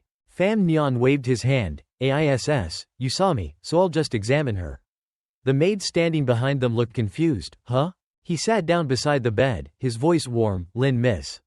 His eyes met hers suggestively. You must follow my prescription and eat and drink your medicine, alright? But Yuan Ni felt sad. That familiar voice, it should have been him. She replied dejectedly, I'm troubled by this. But then she looked up, but this strange feeling. The 2 stood there, dumbfounded. Huh? Pham Nha seemed to understand the situation. His expression was tinged with surprise. Could it be? Deep Ling Ni muttered, I thought you'd have a new discovery. It's just ordinary. Pham Nhan turned around cheerfully, if we can't help Lin Miss, then we won't bother you anymore.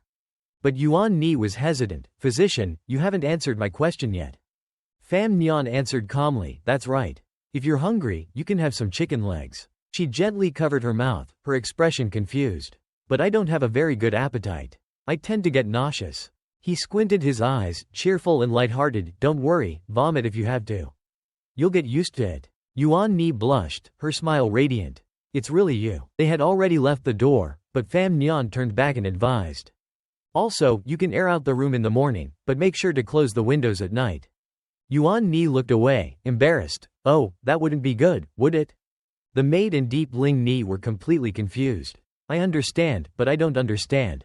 It feels strange. Pham Nhan was still thinking about the windows, but Deep Ling Ni directly pushed the talkative guy away. Go. Get out of here. Remember to close the windows. Both the maid and Yuan Ni looked at him. The maid frowned, he's really a strange person. But Yuan Ni giggled and replied, Her cheeks flushed, and she blushed, he's really odd. In this familiar mansion, the night was eerily quiet. The curtains billowed gently in the breeze, the windows wide open. The moon was waning, its light bathing the tranquil mansion in a soft glow. Yuan Ni sat leisurely on the bed. Her hands clasped together, a smile spreading across her face. She hadn't expected him to be a student of Master Fei, a doctor as well. She felt a wave of bashfulness, her cheeks flushed. She wondered how he had found out about her identity, boldly entering her room. But then, a thought startled her. Wait, he knew her identity. That meant he also knew about her arranged marriage to the young master of the Fan family. The realization made her quickly cover her face with her hands, her embarrassment evident. Oh, heavens, he knew all that, and yet he still came to see her, saying those things to her. How daring. Her gaze dropped. He would probably be staying here tonight. The curtains billowed in the wind. She wondered if she should close the window. She lay down and rolled around, a secret delight welling within her. This annoying fellow. How exasperating. Her personal maidservant looked on, perplexed. The maid was confused and worried. Oh dear, this young master has been like this for hours. I think he's caught something from that unstable doctor. The maidservant stepped out of the room and announced softly, Miss, I'll go fetch incense to burn for you. Lin Yuan Ni covered her face with her blanket, trying to hide her embarrassment. What are you thinking, Lin Yuan Ni? Her eyes darted towards the window. With her status and her betrothed, how could she allow a stranger, a man, to climb into her room? Lin Yuan Ni walked over and closed the door. If he entered, wouldn't that be putting him in harm's way? Her eyes softened, her heart filled with contemplation. She could only blame fate for playing this cruel trick, a meeting without destiny. Someone ran swiftly into the room. Under the moon's glow, a figure leapt onto the second floor of the palace, landing gracefully. It was Fan Huan. Thank goodness for Master Wu Ju's training. It was so easy to get in. He quickly reached for the window, thinking to himself, my fiancée is so clever. She must have left the window open for me. But his thoughts were completely wrong. He tried and tried, but the window wouldn't open. Hey, it's locked? He saw a dark figure standing by the window, struggling to open it. A constant scraping sound filled the air. Lin Yuan Ni lay under her blankets, initially silent. Then, with a hint of resignation, she murmured, Go away, there's no future for us. But much to her surprise, Fan Huan burst into the room, completely alert. Oh, good evening. She was taken aback. She stammered, hesitant, How did you get in? Fan Huan was speechless for a moment, then grinned. He held a dagger in his hand.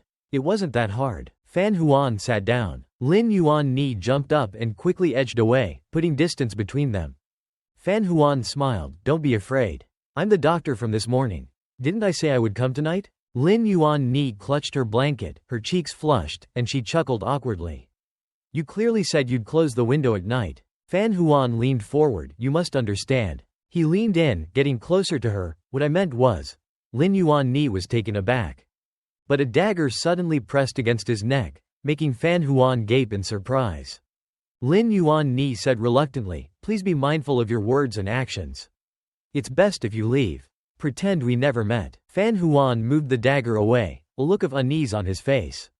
Let's talk. I brought this for you. He pulled something out of his pocket. He held up a wrapped chicken leg. Lin Yuan Ni's eyes lit up. Chicken leg, a chicken leg. He smiled warmly, I'll stay a little while, then leave. I just wanted to come and see you. Lin Yuan Ni blushed and took the chicken leg. Well, for the sake of this chicken leg. Fan Huan smiled in satisfaction, all right. Lin Yuan Ni gazed at the chicken leg in her hand, admiration and gratitude flooding her. He braved so much danger to bring her a chicken leg. What a fool. But then, she realized something unusual. He was here now, but he couldn't have just brought her a chicken leg. There had to be another motive. She imagined him as a starving wolf, waiting to pounce on its prey. Lin Yuan Ni held out the dagger, her voice laced with caution. I don't care who you are, but if you try anything improper with me, I'll strike you down. Fan Huan didn't flinch or react exaggeratedly. He simply replied, Ever since I met you at the temple, your smile has been on my mind. Today, learning that you are the Miss Lin, I couldn't help but want to see you. Lin Yuan Ni's heart skipped a beat. She quickly dismissed the feeling. What are you saying? I'm betrothed to the Fan family. If you dare to be disrespectful to me, you'll be asking for death. Fan Huan looked unconcerned. Oh, is that so? If I were to tell you that I am your fiancé, Fan Huan. Before he could finish, Lin Yuan Ni was beside herself. Are you trying to stir up trouble? You're talking nonsense. You dare to impersonate someone's identity? I never would have thought you were this kind of person. Fan Huan quickly clarified. No. I'm really a Fan family child, Fan Huan. Young master, please be mindful. You can't joke about something like this. Her face fell, tears welling in her beautiful eyes. We don't play games with things like this. Fan Huan continued to clarify, when would I ever joke about this? I am Fan Huan, this is the truth, heaven and earth can bear witness. Lin Yuan Ni was speechless, stunned. She asked, you're truly the person who often writes poetry from afar? He chuckled. Hi, I was writing quickly, don't worry about it, don't worry about it. She continued, the person from the Fan family who practices boxing. Fan Huan scratched his head. Actually, I have sparred twice. Lin Yuan Ni reproached him gently, the person who spends the night with courtesans. He quickly clarified, no, I never do that. That's completely false. Lin Yuan Ni fell silent, while Fan Huan smiled at her. Then, she shed tears, tears of happiness. You really are. Fan Huan nodded gently, smiling warmly at her. He wiped her tears, I truly am Fan Huan. Just then, her maidservant's voice rang out from the doorway. Miss, I think I heard someone talking. I'm coming in now. The figure started moving towards the room. Both Fan Huan and Lin Yuan Ni were stunned.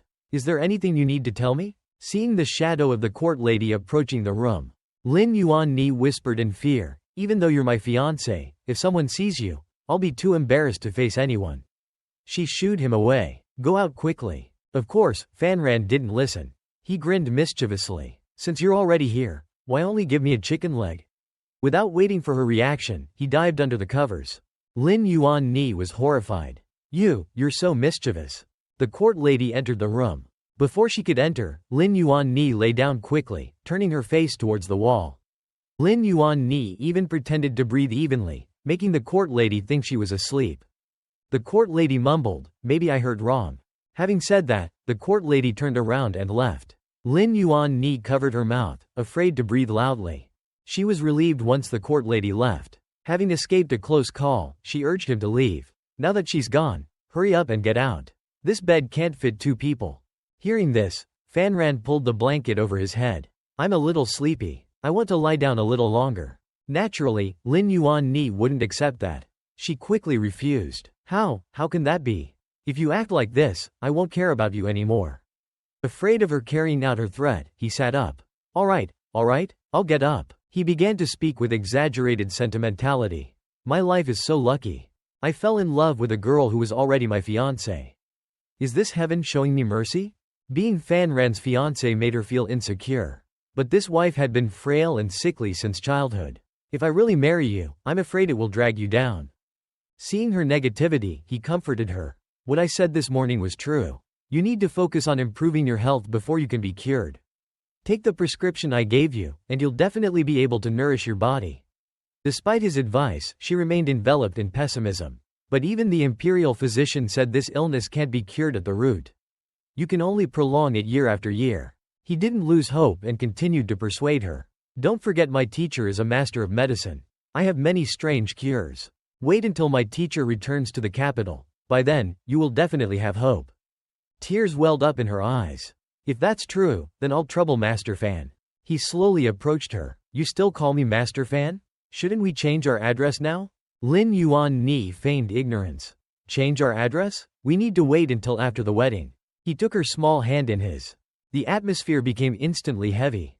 He spoke softly. Lin Miss, you can call me Master Fan. The romantic moment was interrupted by her asking a ludicrous question.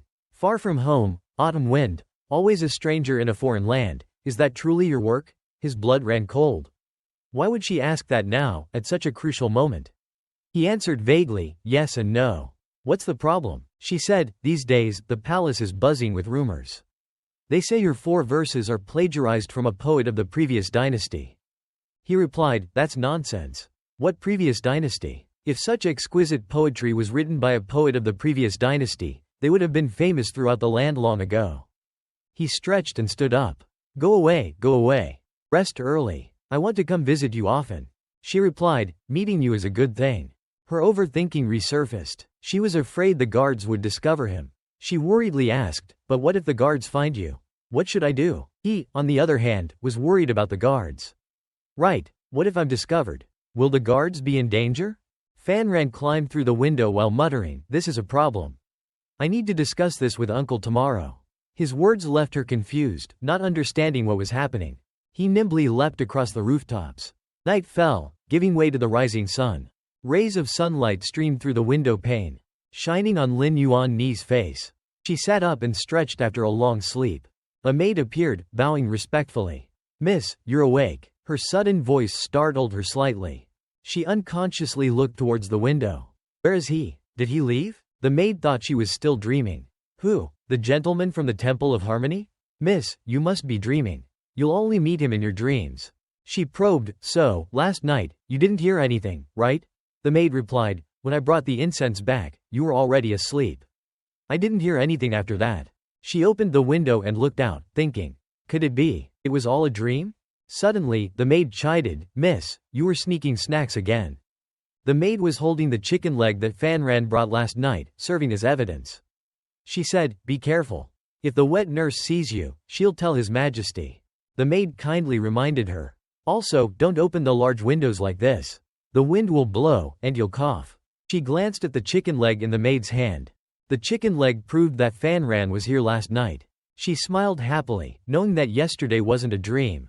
Fanran was joyfully eating the chicken leg. "Oh, my people, today is such a happy day."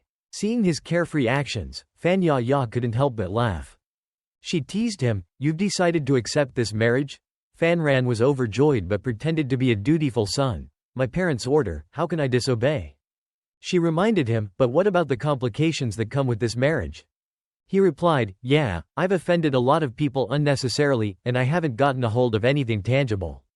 Thinking about it, it seems a bit unfair." Fan Ya asked, "Are you talking about the imperial family's business?" Fanran answered, "The crown princess, the grand minister, and the prince's concubine have all been profiting from the treasury. To take it over, you have to investigate the accounts. But investigating accounts is a hassle." His mood had darkened, and his joy vanished. He sighed, "This is tough." Fan Ya asked, "What if the accounts are clean?" Fanran said, "Without examining the accounts, I'll have to freeze and preserve all the old debts, just in case some of the dirty water splashes onto us. But there's still a major problem. Cutting off this money stream, someone will surely be angered." Fan Ya suggested, "Or, just marry the Miss Lin, and forget about the business." He shook his head, rejecting the idea. "I'm afraid father won't agree. Besides, I don't want to give up." Fan Ya worriedly said, "If you really compete with the treasury, I'm worried those people will do something bad to you." He reassured her, "You don't need to worry about that. Perhaps His Majesty doesn't care about my life or death. But he's already issued an order, so he won't let others destroy things arbitrarily. If the crown princess attacks me, it's the same as defying the king." He believed, she won't do that, unless she's gone crazy. Fan Ya smiled, "You're right." She praised him, "You're truly amazing, brother. You thought of everything." He, despite enjoying the praise, remained humble, "It's not that big of a deal." In a study room, Lin Keng, the son of Lin Ruofu and Lin Yuanni's brother, bowed respectfully. "Excellent. This time, we're fortunate to have Master. After the news of Fan Ran marrying my sister and inheriting the treasury spread, the Empress and the Crown Prince have become distant towards us." Another person reassured him, "Master Lin, don't worry. Just deal with Fan Ran, and everything will return to how it was before." Despite the reassurance, Lin Keng remained hesitant. "I'm worried about leaving traces. If we do this, we'll be asking for trouble. After all, the Fan family is a prominent family in the capital, and their influence shouldn't be underestimated." The person talking to Lin Keng was Wu Baoan.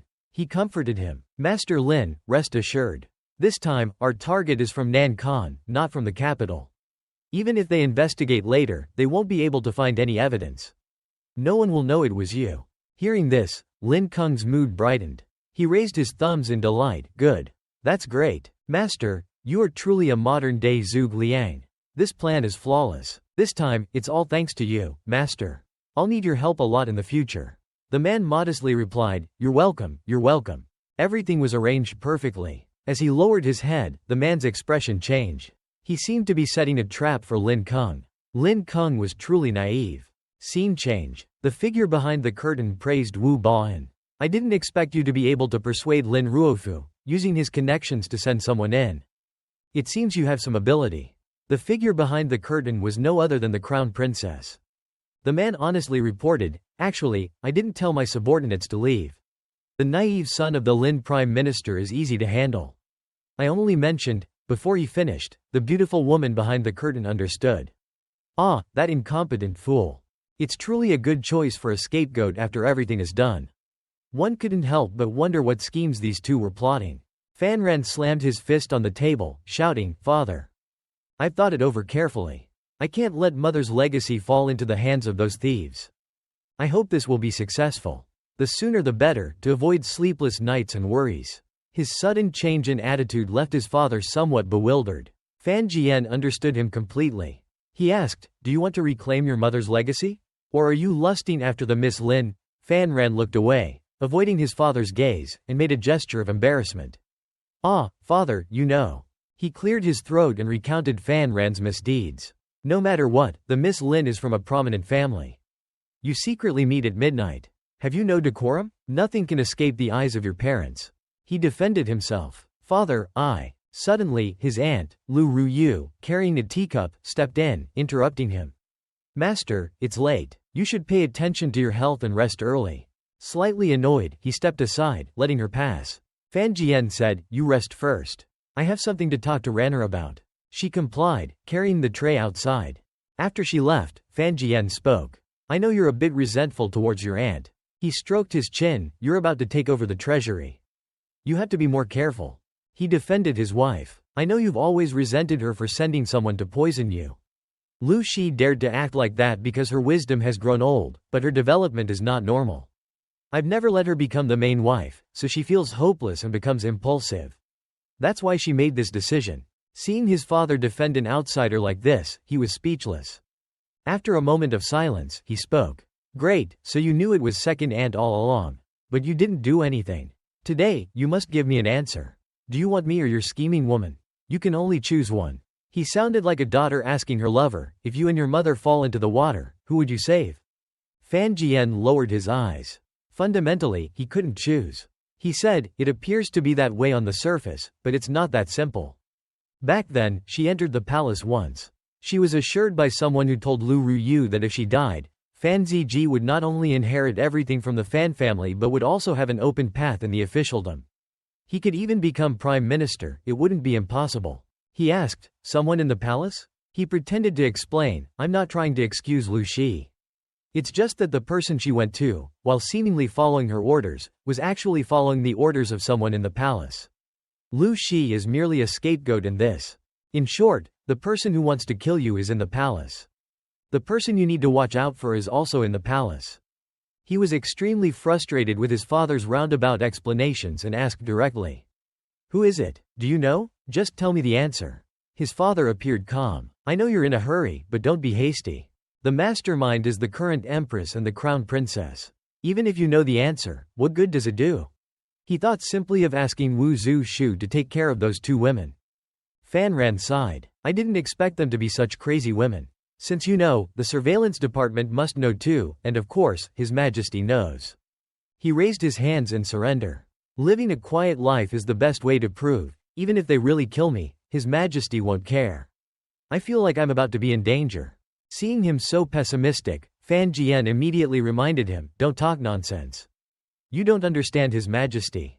He's a powerful and dangerous being." He reminded him, "In short, if you've decided to reclaim the treasury, then all your actions will be related to the interests of many people. Every eye in the capital is watching you.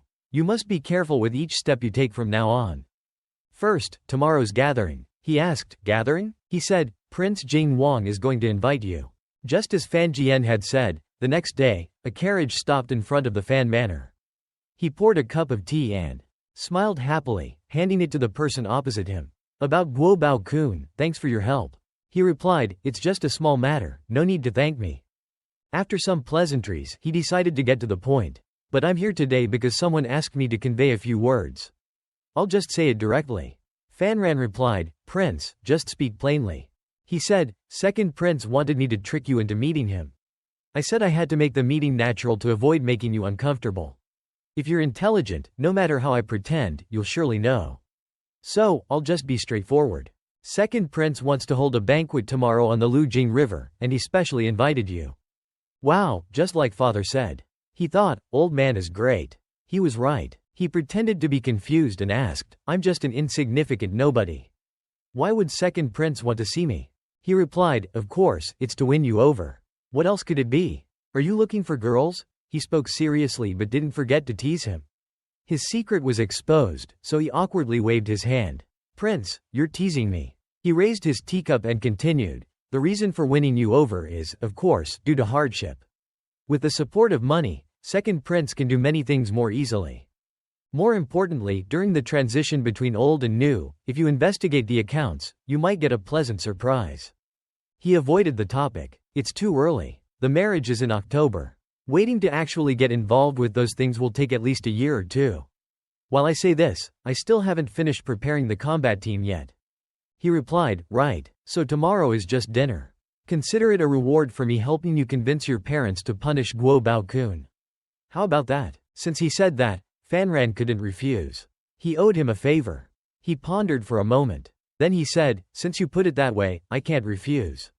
He wondered, but His Majesty is in his prime. The throne grab won't be for at least 10 to 20 years. Why is the prince rushing to choose sides? He answered, "It's called looking ahead and preparing for the future. So the eyes of those in the court are always on the princes." He explained, "First prince is naturally a military prodigy but is leading troops outside the capital. Though the crown prince is the empress's biological son, his character is not upright. He's constantly reveling in debauchery with beautiful women. As for third prince, he's still young and has no luck in the throne competition. So, among the princes, the one I highly respect is second prince." Suddenly, he bluntly revealed his side, leaving Fanran bewildered. He sweat profusely, thinking, "Damn, all those plain words. He should have made them more complicated before, afraid of others finding out. Why is he being so open today?" He smiled, "Tomorrow, when you meet second prince, you'll probably have the same thoughts as me." He also raised his teacup and said politely, "Haha, I'm looking forward to it." He said this, but in his heart, he was secretly despising him. "I don't want to go." Night fell, the moon shining brightly, illuminating everything. Pebbles skipped across the water. Deng Zijing asked Fan Han, "You really want to go see the second prince?" "He's reminding you that going will mean confronting other factions," he said. Fan Han remained silent, slowly taking the stone in his hand. He tossed the stone onto the surface of the water and explained, "Even if I don't go see the second prince, they still want me dead. I need an alliance. More importantly, it needs to be an alliance that opposes the empress and the crown prince. The second prince is just one of my options." Deng Zijing said, "If that's the case, I'll go with you tomorrow. I'll protect you. Consider it repayment for you helping me find my wife and children." Fan Han declined, "No need. Your martial arts skills are not as good as mine. I can handle small problems myself. If a big problem arises, you coming along will just add another person to the chaos." Deng Zijing looked at him but didn't respond. Deng Zijing kindly suggested, "Why don't you take your wife and children far away from the intrigues of the capital and live a peaceful life?" As a man of integrity, Deng Zijing naturally refused. He said loudly, "No way. A man's word is his bond. I said I'd help you for 3 years, and I won't be a day, an hour, a minute, or a second less. To help someone and then abandon them would leave me with a lifetime of guilt. Don't even dream of such a good thing." Hearing Deng Zijing speak so dramatically, Fan Han chuckled and decided to reveal the truth. "You know, I actually have an uncle named Wu Zhu. If he were to intervene." Deng Zijing interrupted, "Our agreement has nothing to do with your uncle.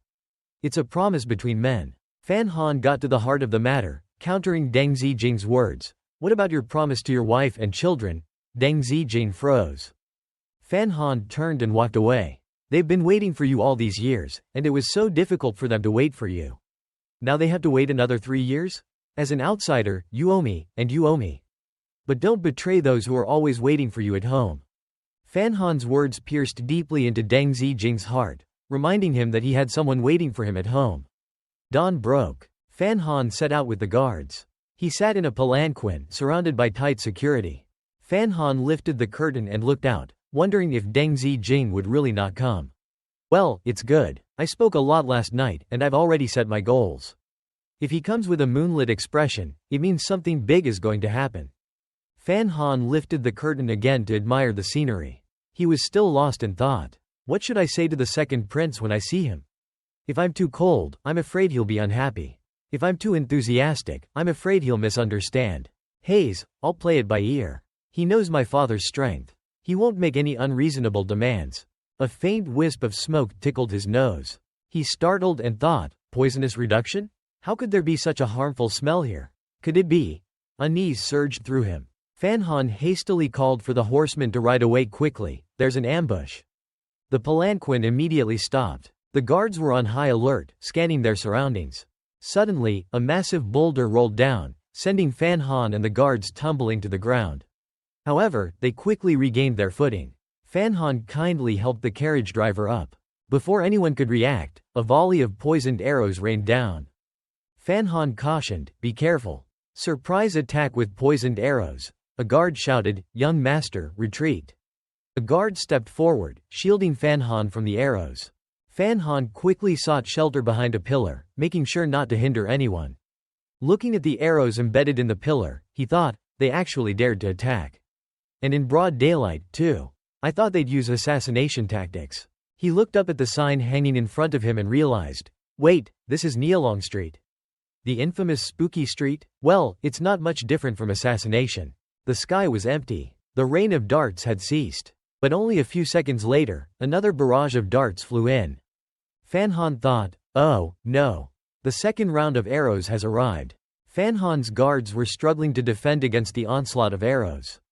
Fan Han peered out from behind the pillar, trying to scan every nook and cranny. He noticed a group of mysterious men in black, changing their arrows, preparing to fire at him.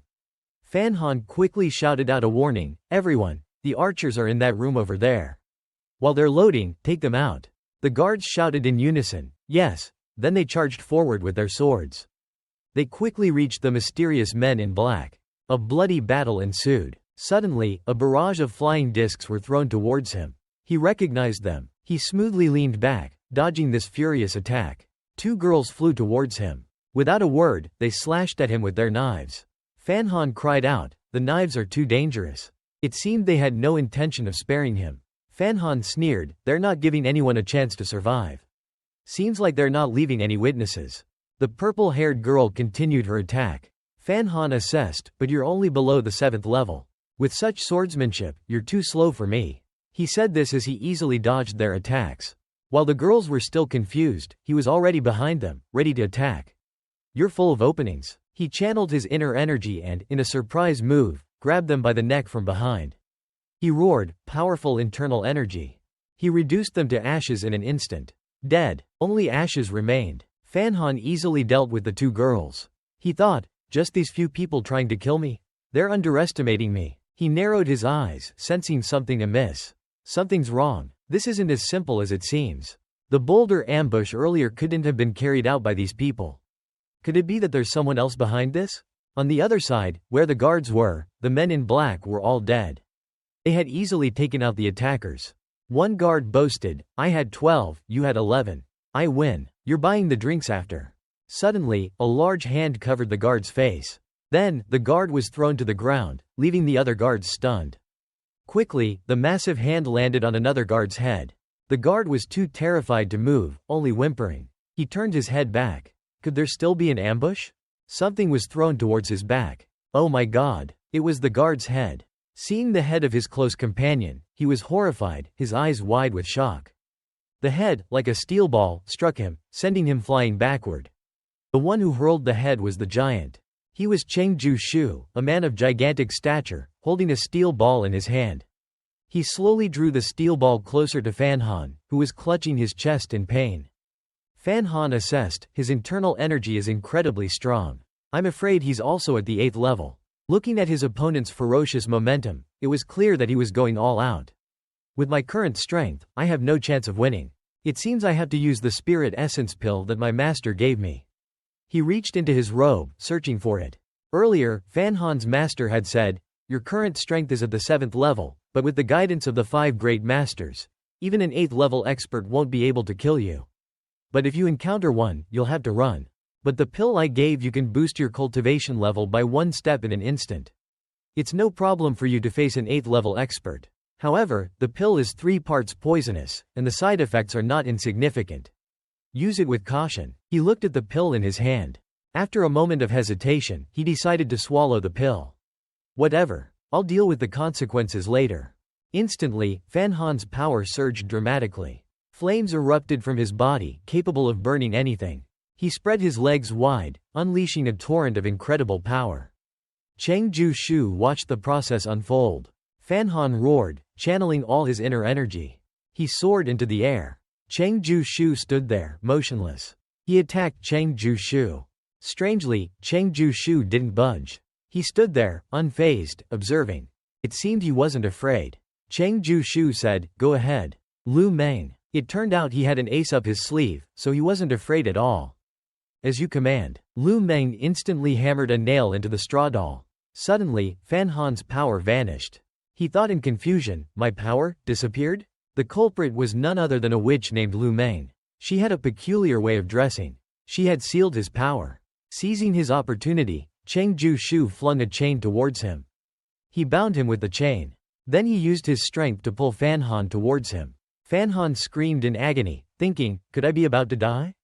He looked incredibly terrifying. He thought, no, I have one more move. This one absolutely won't fail. Fan Han mustered all his remaining strength and shouted, Uncle Wu Zu, save me. Wu Zu stood behind a pillar, motionless.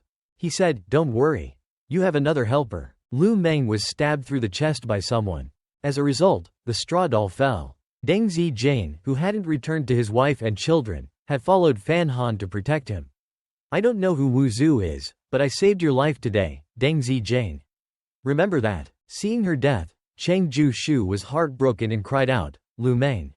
When Lu Meng died, Fan Han's power broke free from her seal. He channeled his internal energy, shattering the chains. Cheng Ju-shu roared at Deng Zijane. You're courting death. He raised his sword, assuming a defensive stance. With a single swipe, Cheng Ju-shu sent Deng Zijine's sword flying. The sword plunged into the ground. He repeatedly unleashed thunderous punches at Deng Zijane. He made Deng Zijane spit blood. But Cheng Ju-shu showed no mercy. Because Deng Zijane had killed Lu Meng, Cheng Ju-shu was enraged. Return to the earth, you vile worm. Deng Zijane drew his sword and darted towards Cheng Ju-shu. Sensing the immense killing intent, Cheng Ju-shu glanced over his shoulder. But it was too late to realize. Fan Han slowly moved forward to attack him. Fan Han slashed a path through Cheng Ju-shu's abdomen. Cheng Ju-shu froze. Then he rolled over. Everything happened too fast for him to react. Fan Han coldly clicked his tongue. Deng Zijane had probably left. Fan Han looked at him and scolded, you idiot. Why did you come here? He took a blue pill from his pocket. This is the soul-returning pill. It takes 20 years to refine one. This is the most precious gift that my master has given me. It can save someone's life at a crucial moment. He looked at the pill in his hand, hesitant. Should I use it here? Although I have the protection of Uncle Wu Zu, I'm not sure if I can avoid life-threatening situations in the future, and the soul-returning pill could possibly cure the root of Yuaner's tuberculosis. His mind was filled with thoughts. Mu Tai respectfully announced, I am Mu Tai, a subordinate of the Imperial Censorate. I'm here today on orders to investigate the assassins on Nialong Street. Please cooperate. Fan Han lay on the bed, weary and weak, and replied, I've already said what I needed to say. The memorial has been submitted. What else do you want to ask? He was bandaged from head to toe, with no part of his body untouched. Mu Tai continued, Young Master said that Deng Zijane saved you and died. Is this true? If we examine the body again and our superiors discover this, we will be suspected of negligence. Therefore, please tell the truth. Fan Han sat up in pain, groaning, the aftereffects of the pill are severe. Fan Han said sadly, he really left us.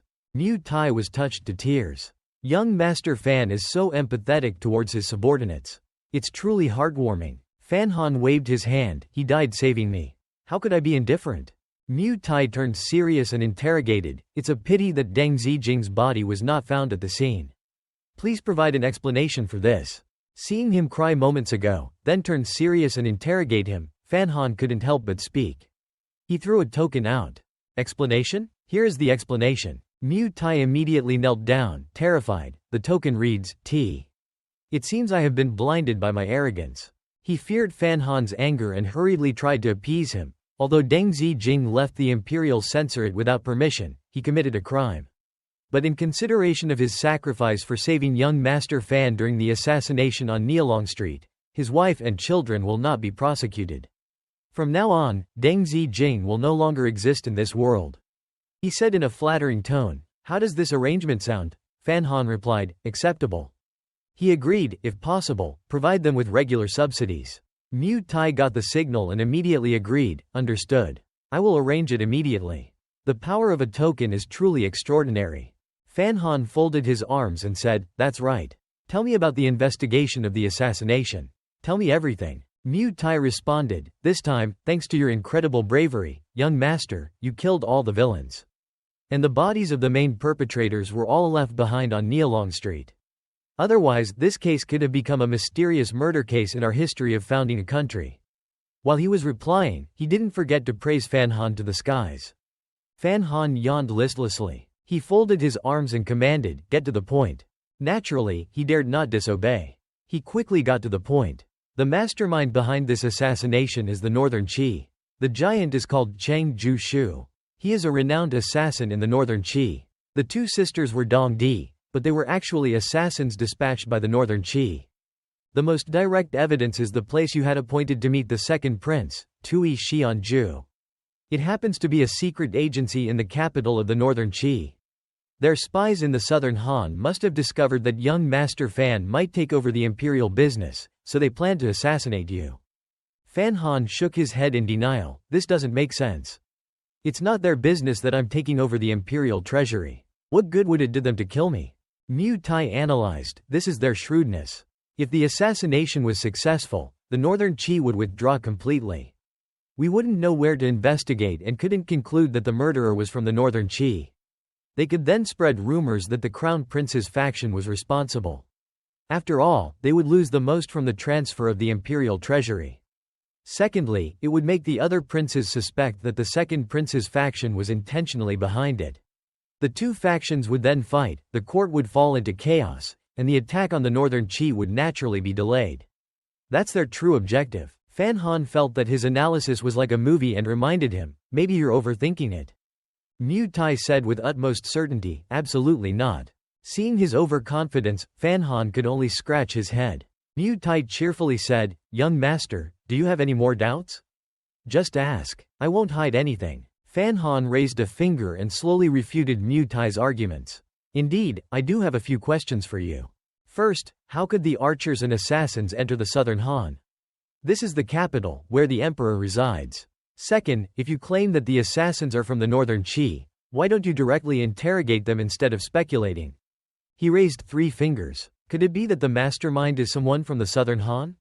The assassins from the Northern Qi are just scapegoats they've presented. He stammered, I don't know.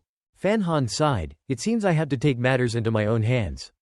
What about Ti Li? He responded, she was on the run towards the north, but she was intercepted by Imperial censored agents.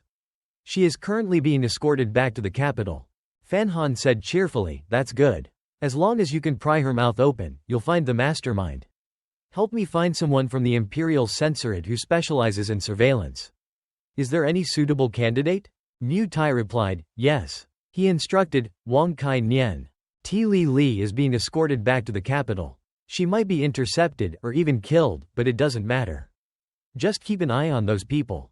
See who they contact. Understand? Wang Kai Nian was counting money while he answered, understood, young master Fan. He happily held the stack of money, not forgetting to compliment, no, I mean, young master Fan. Fan Han asked, say, let me ask you something.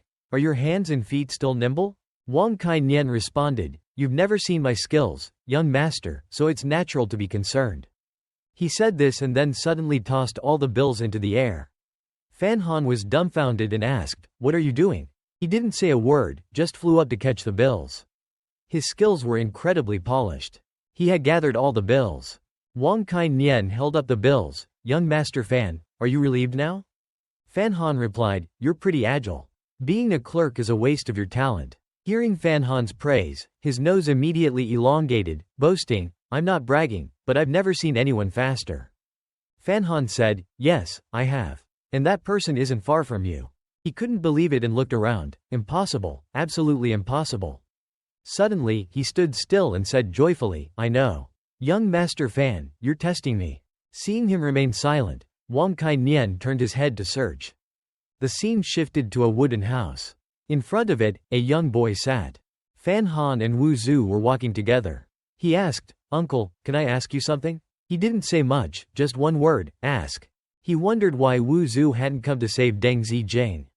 For Uncle, it would have been a simple matter of a flick of the wrist. Wu Zhu replied, "I only protect you, others are not my concern." His answer made Fan Han unhappy. But Deng Zijing was in danger because he saved his son, and there were also those guards. Why couldn't Wu Zhu help them a little bit for his son's sake? Wu Zhu replied coldly, "You are you, they are they. I only protect you, and you have to protect yourself." His reply made Fan Han quite annoyed. He was so angry that he was fuming. Sometimes, he really doubted whether Wu Zhu had a heart made of iron. The two of them arrived at where Deng Zijing was recovering. Like Fan Han, he was bandaged all over. But it seemed that Deng Zijing was much more seriously injured than him. Deng Zijing's wife and children were standing on the other side, whispering to each other. He curiously asked, "Uncle, your hearing is so good, can you hear what they are saying?" Wu Zhu answered, "She said that he looks like a hooligan." He asked, "I bet she's talking about you." He replied, "That's right." Deng Zijing called out weakly, "Fan, young master Fan. Thank you for saving my life." He said, Although you have saved your life, your meridians are broken. I'm afraid you won't be able to use martial arts anymore." His words struck Deng Zijing like a blow to the heart. Deng Zijing said, "Sometimes, young master, you should lie a little bit. Being able to keep my life is enough for me. It's just that the 3-year promise I made with you, I am afraid I can't fulfill it." He said, "This rescue is equivalent to 3 years. We are even. No one owes anyone anything anymore. From now on, we go our separate ways." Deng Zijing remained silent. Fan Han continued, "Don't meet each other if it's not necessary." He seemed to see through Fan Han's heart. "I know. You're afraid I will be targeted by others." Thinking of his wife and children, he was afraid too. Seeing that he had successfully severed the relationship, he smiled and said, "Then good luck." Deng Zijing replied, "You too." Fan Han and Wu Zhu turned and left. He waved goodbye to Deng Zijing, "Take care." He asked with effort, "By the way, who is the person next to you?" He put his arm around Wu Zhu and introduced, "This is Wu Zhu, my uncle. He is always by my side." He said, "Oh, is that so?" Although his expression was like that, he was actually very regretful. He wished he had known that Wu Zhu was there, he could have just watched the drama. Fan Jian said, "I know you are very angry, but now is the time to be calm. The person who colludes with Bei Qi is in the shadows, while we are in the open. Don't make random guesses before we catch them, or you'll only invite trouble for yourself." He replied, "I understand, father, but we can't just be defensive all the time, we have to take the initiative." He asked, "Then what do you intend to do?" He answered, "The villa of the crown princess, the maids' quarters of the grand prime minister's manor, the brothel that the crown prince frequents, the polo ground that the second prince likes to go to, the garden of the king of Jing's manor. We need to have people keep an eye on these places, and don't miss anything, even if it is suspicious." Fan Jian was puzzled, "But you said all of these places are already under surveillance. I just find it strange. Why do you know these places when you've only been in the capital for a short time?" He didn't hide anything from his father and said, "Deng Zijing told me. But now he's gone." Seeing the sadness in Fan Han's voice, Fan Jian comforted him. Life is always accompanied by separation. Don't be too sad. Fan Jian meant well, but he was teased by his son. "Since when did you become so sentimental?" "I'm fine." To prove his point, he chuckled. He continued, "But I need more people, the more the better." He said, "Use the people in your manner, but be prepared. The investigation in the capital may not yield any results. To find the answer, we need to look for someone outside the capital." He asked, "You mean Ti Li?" Fan Jian replied, "Yes. Only by getting her to talk will we know the true identity of the person behind the instructions." In his mind, there was only one thought. "Ti Li, you have to come back alive for me." In the outskirts of Shangzhou, a girl was being escorted back to the capital by 8 guards. At her feet was a filthy steamed bun. This person was none other than Ti Li. One guard reminded her, "We are still far from the capital. If you don't eat a few bites, you won't be able to take it." She said irritably, "Don't be hypocritical. Even if you take me back to the capital, I won't tell you anything." The guard was not angry. He acted very understanding. No, you will speak. On the day of the assassination, you should have been tied up and then used as a witness for an important official in the court, causing chaos in the court. That way, you would have lost your life, but it would have been enough to achieve Beiqi's goals. But you ran away, which shows that you value your life more than this mission. Hearing this, Ti Li froze. The guard had hit her weak point. But Ti Li still argued stubbornly, this is just your unfounded speculation. How do you know if I have another mission? The guard chuckled, let me tell you the truth. We have always known that Xi'an Suiju is your hidden base. All your actions are under our surveillance. We thought you were just stealing some information, but we didn't expect you to be so bold, assassinating someone right on the street, and then wanting to run. There's no such thing as a simple matter in the world. Ti Li roared, you better kill me now. Otherwise, the important officials in your court will definitely send people to rescue me. The guard pointed in one direction, rescue you? Those important officials would probably send people to kill you instead. In the direction he pointed, a group of people were approaching. They all looked very ferocious. Ti Li was so frightened that she could not speak. The atmosphere was tense. Both sides stood facing each other. The guard acted nonchalantly. Ti Li, it seems that we will both die here. Why don't you tell me who the important official in the court who is colluding with Beiqi is? If some of these subordinates escape, they can report to the court, help you and me get revenge. He once again tried to coax Ti Li into telling the truth. Ti Li replied, all right, it's actually. Seeing her hesitate, the guard turned and asked sharply, who is it? Ti Li was not stupid. She immediately realized, why are you tricking me, sir? The guard chuckled, covering up, I'm not tricking you. I'm really scared now, very scared. Ti Li analyzed, your voice just now was trembling, but your hand holding the prison wagon was steady and relaxed. It's clear that you are not worried. It seems that this trip being blocked was something you had predicted. It seemed that he was very good at probing. He said, it seems that my acting skills are poor, I can't fool you. But they insisted on trying, so I'm very embarrassed now. Ti Li was curious. Who are they? The guard replied, you'll find out soon. The group roared, kill. As soon as he finished speaking, they rode their horses towards Ti Li, who was imprisoned. They ran so fast that sand flew everywhere, creating a blinding dust cloud. Of course, the people from the inspectorate didn't back down. The official shouted, prepare to fight. Seeing the badge on his belt, Ti Li asked, you're from the inspectorate? The guards had prepared their bows and arrows, ready to confront those bandits. A shout of, shoot, echoed, and the arrows were launched in unison. A bandit on the other side shouted, break through the lines. Dodge. The bandits continued to charge forward, undeterred. One of them was kicked by a horse. He flew back a long distance. The official assessed, well trained, they're not ordinary bandits. We might be able to get some information. Ti Li reminded him, sir, are you kidding? They're already in front of us. Do something quickly. The situation was dire. The official's side was at a disadvantage. But he didn't show any fear. Instead, he sneered, if they don't come here, how can we catch them? A sea of horses was approaching. They could hear the sound of their hooves. The bald man turned his head to look. He saw a group of people riding horses, wearing iron armor, holding swords and spears, approaching. They were all powerful and imposing.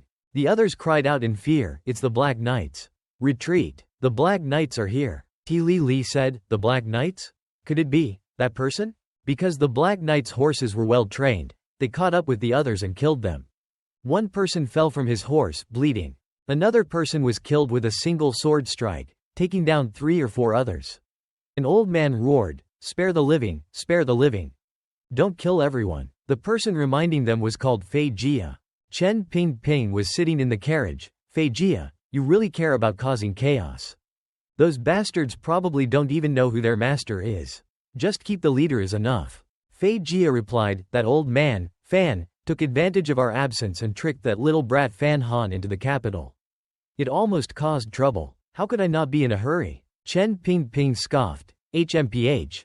I went home to visit my family, but you sneaked out of the capital. Who can you blame for this? Fei Jia defended himself. How did I know what that Ti Nan Ba was planning? Sir, you returned to the capital. You must seriously talk to him. Chen Ping spoke calmly, of course, I know what he is thinking. It's just that those things are not worth it. He repeated, not worth it. Fei Jia was curious. What is it that the director hates so much? Chen Ping ignored Fei Jia's question and said, it's just trash. Trash can bring a fatal disaster to him. Hearing this, Fei Jia moved closer to the carriage, his eyes filled with greed. Trash? Money? Chen Ping replied, if you give money directly, it won't be so troublesome. He insists on getting back his mother's warehouse. How can the princes let him get it so easily? Fei Jia didn't understand and muttered.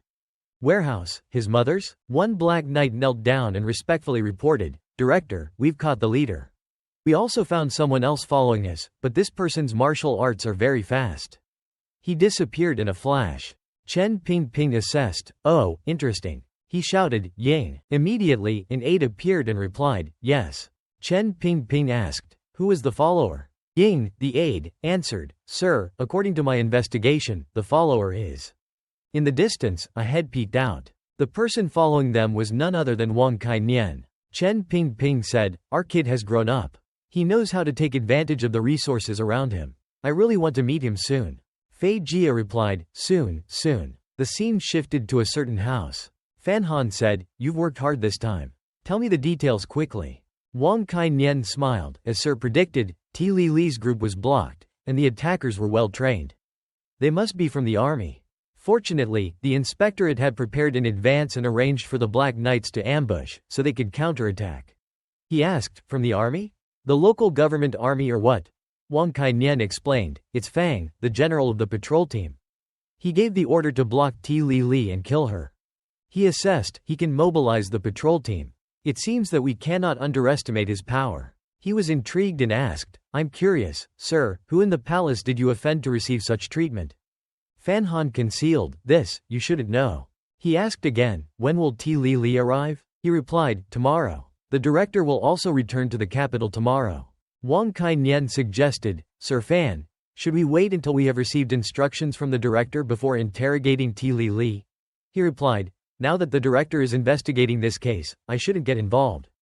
If that's the case, it's better to observe and then make a decision. Suddenly, Wang Kainian disappeared. He said as he ran out of the door, that's good, that's good. Then I'll withdraw first. Of course, Fan Han wasn't going to let him off that easily. He grabbed Wang Kainian by the collar. He said, first, give me the address of that General Fang. I have some friendly questions to ask him. His words were gentle, but they made Wang Kainian turn pale. He stammered, Fr, friendly? In a certain room, a pair of feet hovered a few inches above the ground. A subordinate opened the door and entered. He widened his eyes in shock. Because someone was hanging from the ceiling. The servant shouted, Master Fang. Several people approached Master Fang. Except for the servant, everyone else was calm, as if they had known about this in advance. The servant was terrified and sweating profusely. He quickly explained, we really don't know anything. These masters said they wanted to interrogate the master. I led them to the study to find the master, and then I found out that the master had committed suicide. One person raised his hand, preventing the servant from approaching Master Fang. He ordered, take them all for questioning. Fan Han was currently observing from a tree. He thought, not bad for the inspectorate. Efficient. It seems I don't have the chance to have a friendly chat with General Fang. And, the bald man said, their efficiency is even higher than the remote surveillance team. They directly killed the person to silence them.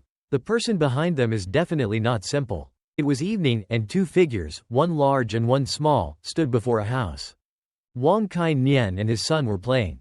Then he noticed something, so he instructed his son, Son, there are buns in the room. You can eat them now if you want. The child obediently replied, Yes, father. He rushed into the house, saying, Father said I can eat them now. When the child had left, he asked coldly, May I ask who this noble person is? Why did you come to my humble abode? The other person replied, Wang sir, it's me. Suddenly, a knife flew towards the person. The knife pierced into the tree trunk next to Fan Han. He roared, You bastard. You greet me politely with your mouth, but your hands are merciless. The weapon has poison. You are truly evil. Wang Kainian scratched his head and explained, Sir Fan, don't be angry. I usually don't act rashly. If I can escape, I definitely won't fight. It's just, today, I can't run. My life is here. He was implying that his son was his life. He didn't hold a grudge against Wang Kainian. I can't blame you for the sudden situation. General Fang has been silenced. I have no choice but to do this. He asked, What does sir mean? Fan Han said directly, I have to interrogate Ti Li tonight. Wang Kainian led him into the prison, so that no one would recognize him. Fan Han was currently wearing a black scarf. He said, They acted too quickly. The director had just arrived when they acted. I'm afraid they didn't intend to spare her life from the start. Wang Kainian didn't forget to remind him, The story of General Fang tells us the importance of having a good master, one who understands his intentions. He replied, "Don't worry, I won't sell you out." He replied, "Then thank you very much, sir." An old man stood blocking the door to the cell. He asked concisely, "What's going on?" He presented a badge and said, "Open the door. I want to interrogate T. Li Li." The wooden door was pulled open. Fan Han's face was filled with killing intent. "They are fast, so I have to be faster than them. They are evil, so I have to be more evil than them." T. Li Li was imprisoned in a cage. She felt someone standing next to her, so she woke up. Seeing him, she exclaimed in shock, "Young Master Fan." He immediately said, "I want to know who the mastermind is before they make a move against you." Fan Han crouched down to make it easier to chat. "Miss, it's been a month since we parted at Xi'an Suiju. I remember back then, we shared the same bed, our lips and tongues intertwined, and we reached a climax together. I never thought that our second encounter would be in such a situation." T. Li Li followed his train of thought and replied, "I never thought that young Master Fan would be such a ruthless and cunning person. No wonder, I usually drug others. This is the first time I've been drugged." He asked back, "Drugged others?" Fan Han realized, "Hey, could it be that Miss T. Li Li is still innocent?" He thought, if I had known that, I would have. Thinking about it, a deep regret surged through his heart. He had missed a night with a virgin. Wang Kai Nian cleared his throat and reminded him, "Sir Fan, take your time. The director will be here soon." He continued to ask, "I'm here today to ask you who the mastermind is. Is it Bai Qi or someone from Nanqing?" Of course, T. Li Li wouldn't easily admit it. She sneered, "Ha ha ha, Sir Fan, you seem to be naive. No matter what, I'm a spy of Bai Qi. If you ask, I'll tell you. Where would I put my face?" He agreed, "That's right. It's a bit disrespectful to you. Then, torture." As he said this, his expression was terrifying. She didn't show any fear. "Sir, are you kidding? You just said that you." A bottle of medicine was thrown into the wooden cage. He said, "This is poison. If you can't bear it later, swallow it." She still didn't realize the danger that was imminent and calmly took the bottle. And said, "You're quick to change your mind, even quicker than a woman." He said, "I've given you a way out to lessen the pain. You should thank me. Besides, I know you won't eat it. If you dared to die, then you wouldn't have escaped the capital in the first place. Someone afraid of death like you dares to call herself a detective." His sarcasm made her furious, and she squeezed the bottle of poison tightly. She then opened the lid. "You dare insult me? I'll eat it for you to see." He looked at her with an indifferent gaze, with no intention of stopping her. He even urged, "Eat it." T. Li Li was terrified, her entire body trembling, unable to move. He stood up and said, "Don't bother with those fearful words. I know you don't want to die and you're desperately hoping for someone from Bai Qi to rescue you. But have you ever considered that even if Bai Qi is willing to save you, would the people in Nanqing let you return alive? It's better that you tell me the name of the person pulling the strings. I'll kill him for you. That way, you'll be safe for a short time. Wait until Bai Qi thinks of you and agrees to use money to redeem you, then you'll have a chance to live." T. Li Li yelled in protest. "Why should I trust you? I've learned many secrets about your Nanqing. How could Chief Inspector Chen let me return so easily? Moreover, you tried to torture me earlier. You don't care if I live or die. How can I trust you?" He leaned in close, his voice cold. "I don't care if you live or die. But you have no other option but to trust me. This is your only chance now." She scoffed, "You're not here to make a deal with me. Using people in times of need, that's more fitting for your current behavior, don't you think?" He replied, "I won't deny that. But I am indeed helping you." Fan Nian had said all he could. But she remained stubborn. "No need for more words. Before I'm assured of my safety, I won't say anything." A cry of pain erupted. T. Li Li's fingers were trapped in the wooden bars. The jailer pulled the rope, the wooden bars drew closer, intensifying her pain. The torture had ended, leaving her sprawled on the barrel, writhing in agony. Wang Kai Nian said, "Cruel punishment. If you're not ruthless, my lord, then leave her to us." Contrary to his expectations, Fan Nian repeatedly stated, "I don't believe she won't confess." Hearing this, Wang Kai Nian corrected him. "I think I'm being too optimistic." The officer said, "To have an effect with torture, it takes at least 5 days. But to get an answer within half an hour, that's not realistic." T. Li Li was still trembling. He ordered, "You two, step back. Let me try alone." They exchanged glances. They simultaneously replied, "Understood," and left, leaving him alone. T. Li Li cried out in pain, her fingertips stained with blood. Fan Nian said, "Remember the potion I gave you earlier. Next time you're tortured, if you really can't bear it, swallow it. She yelled at him, Fan Nian, you're so cruel. He didn't get angry. Instead, he tried to reason with her. Think about it. There's nothing in this world more important than your own life. You're from Nanchang, but you're selling your life to Beiqi. You're willing to give up so much. It's obviously not for money. I don't know if the rumors about you in the capital are true, but if you want to succeed, you need to preserve your life. And if you want to survive at this point, you have to pay a certain price. His words seemed to awaken Ti Li. She asked, how can I be sure I can live? He sat down opposite her and said, seek refuge with me. Fan Nian said, you just arrived in the capital today, and I was able to come to the prison to question you. You must have guessed my position in the supervision agency by now. Ti Li glanced at him and said, how do I know you won't betray me? If you have second thoughts. She recalled, you wouldn't have used such cruel torture on me today. She held out her blood-stained hands as she spoke. Despite her reprimand, Fan Nian said softly, if you tell me who's behind this right now, I swear on my ancestors that I will not only protect you, but I will help you return to Beiqi. His sincere and considerate tone touched Ti Li. He suddenly burst out laughing. Let me tell you an off-topic joke. He poked his head forward, his hands outstretched. It was very much like a cute puppy. His joke was too cheesy, and Ti Li said, when we first met, you were also cracking these insipid jokes. He asked, they're too dull? She sighed. Then she uttered a name, Wu Baoan. Ti Li revealed that the assassination attempt on him was arranged by Wu Baoan.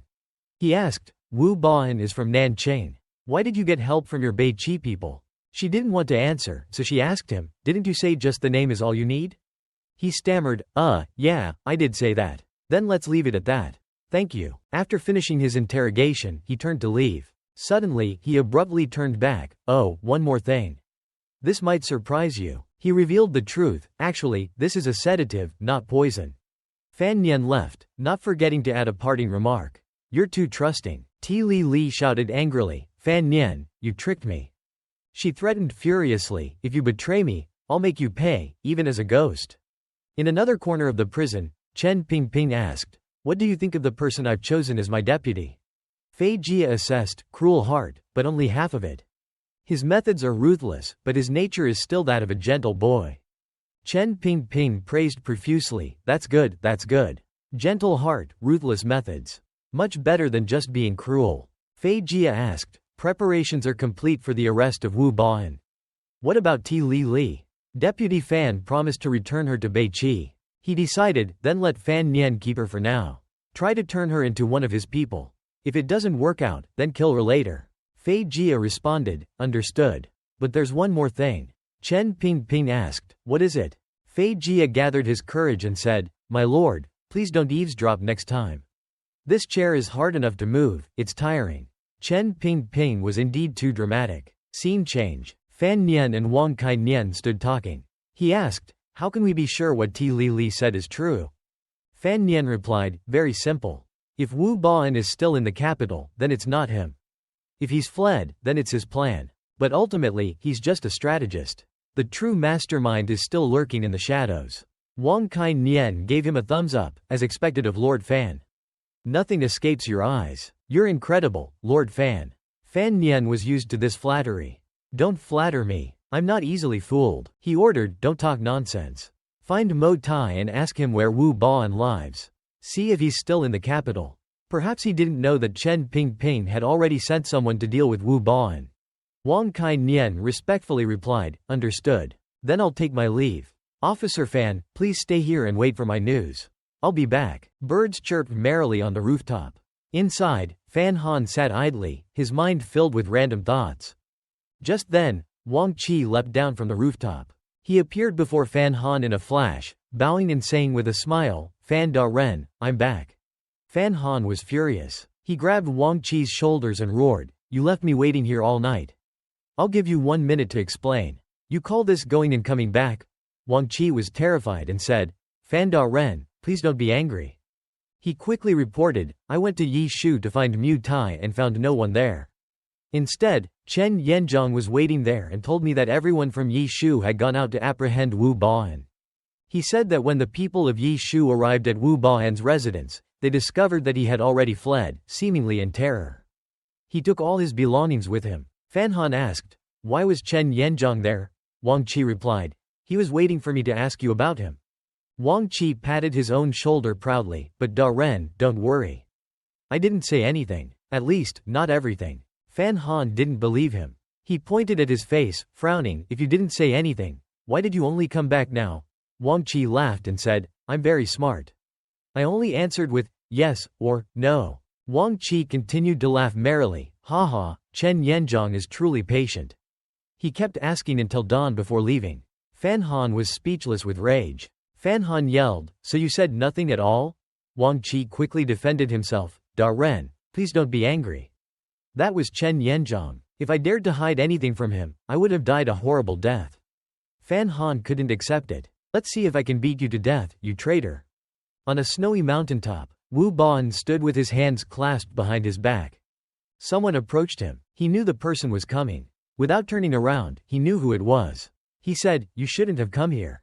If someone sees you, it will cause unnecessary trouble. It turned out to be Lin Kong. He bowed and said to Wu Bao'an.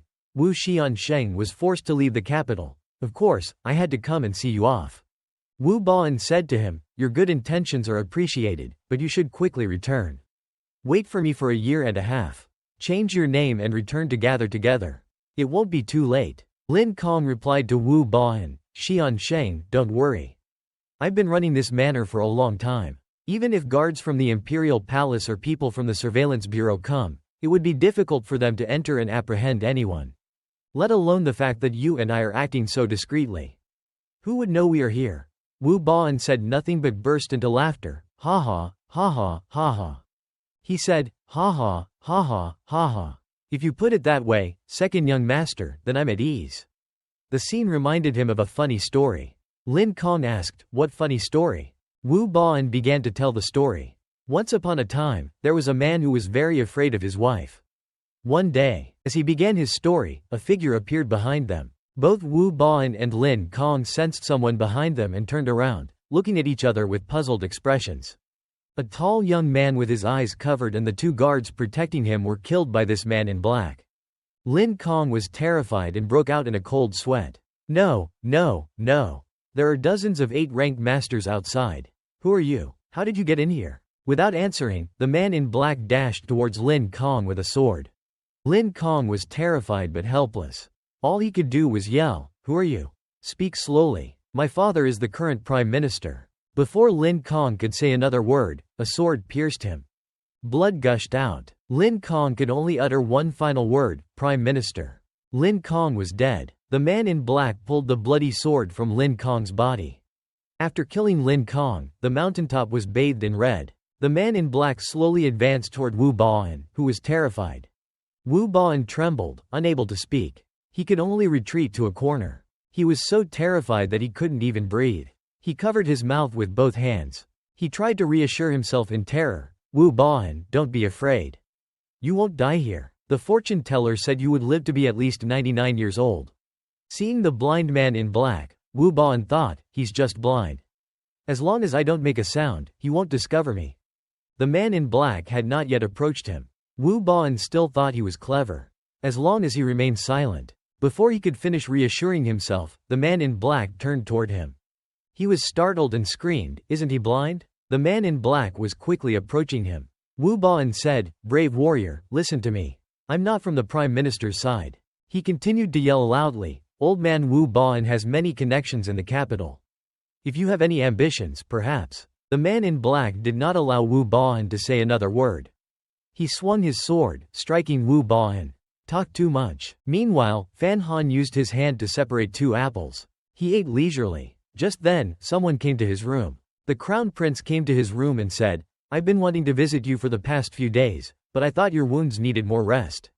So I came today. I hope Fan Win won't blame me. Fan Han took a bite of the apple and said, I almost lost my life at the banquet. Do you believe me when I say I don't blame you? The crown prince picked up his teacup and said, I'm truly at fault. I came here today to apologize on behalf of the second prince. Originally, I intended to come to your residence that day, but many people speculated that the second prince and I were behind your attempted assassination. So I couldn't come that day. Fan Han asked, so were you guys? The crown prince pretended to be sorrowful and said, of course not. Why would the second prince attack you before you even declined? Fan Han laughed and took a bite of the half-eaten apple. I think so too, so I don't blame you. Crown Prince, rest assured. He thought to himself, I don't know where that Wu Baoan fled to. I don't know who the mastermind is. What should I do? While the two of them were eating fruit and drinking tea, a person entered and whispered in the Crown Prince's ear. The Crown Prince said, something happened. The Crown Prince continued, yesterday, in the manor of Yi Shu at the foot of Mount Shangshan, a murder occurred. The second young master of the Prime Minister, Lin Kong, and Wu Baoan were both found dead at the scene. Fan Han was startled. He turned to ask, Wu Baoan is dead? The Crown Prince put his hand on his chin and asked Fan Han with a flash of lightning in his eyes, could this be the work of Fan Gongzi? Fan Han jumped up, no, no, no. Even the people from the surveillance bureau couldn't find him. How could I see him and kill him? The Crown Prince was still suspicious. That makes sense. This is really strange. Fan Han continued to bite the apple and said, what else is there? The Crown Prince took a sip of his tea and continued. I heard the manor's masters were killed with a single blow, using a weapon resembling an iron staff. One ate an apple, the other drank tea, both contemplating Wu Baoan's death.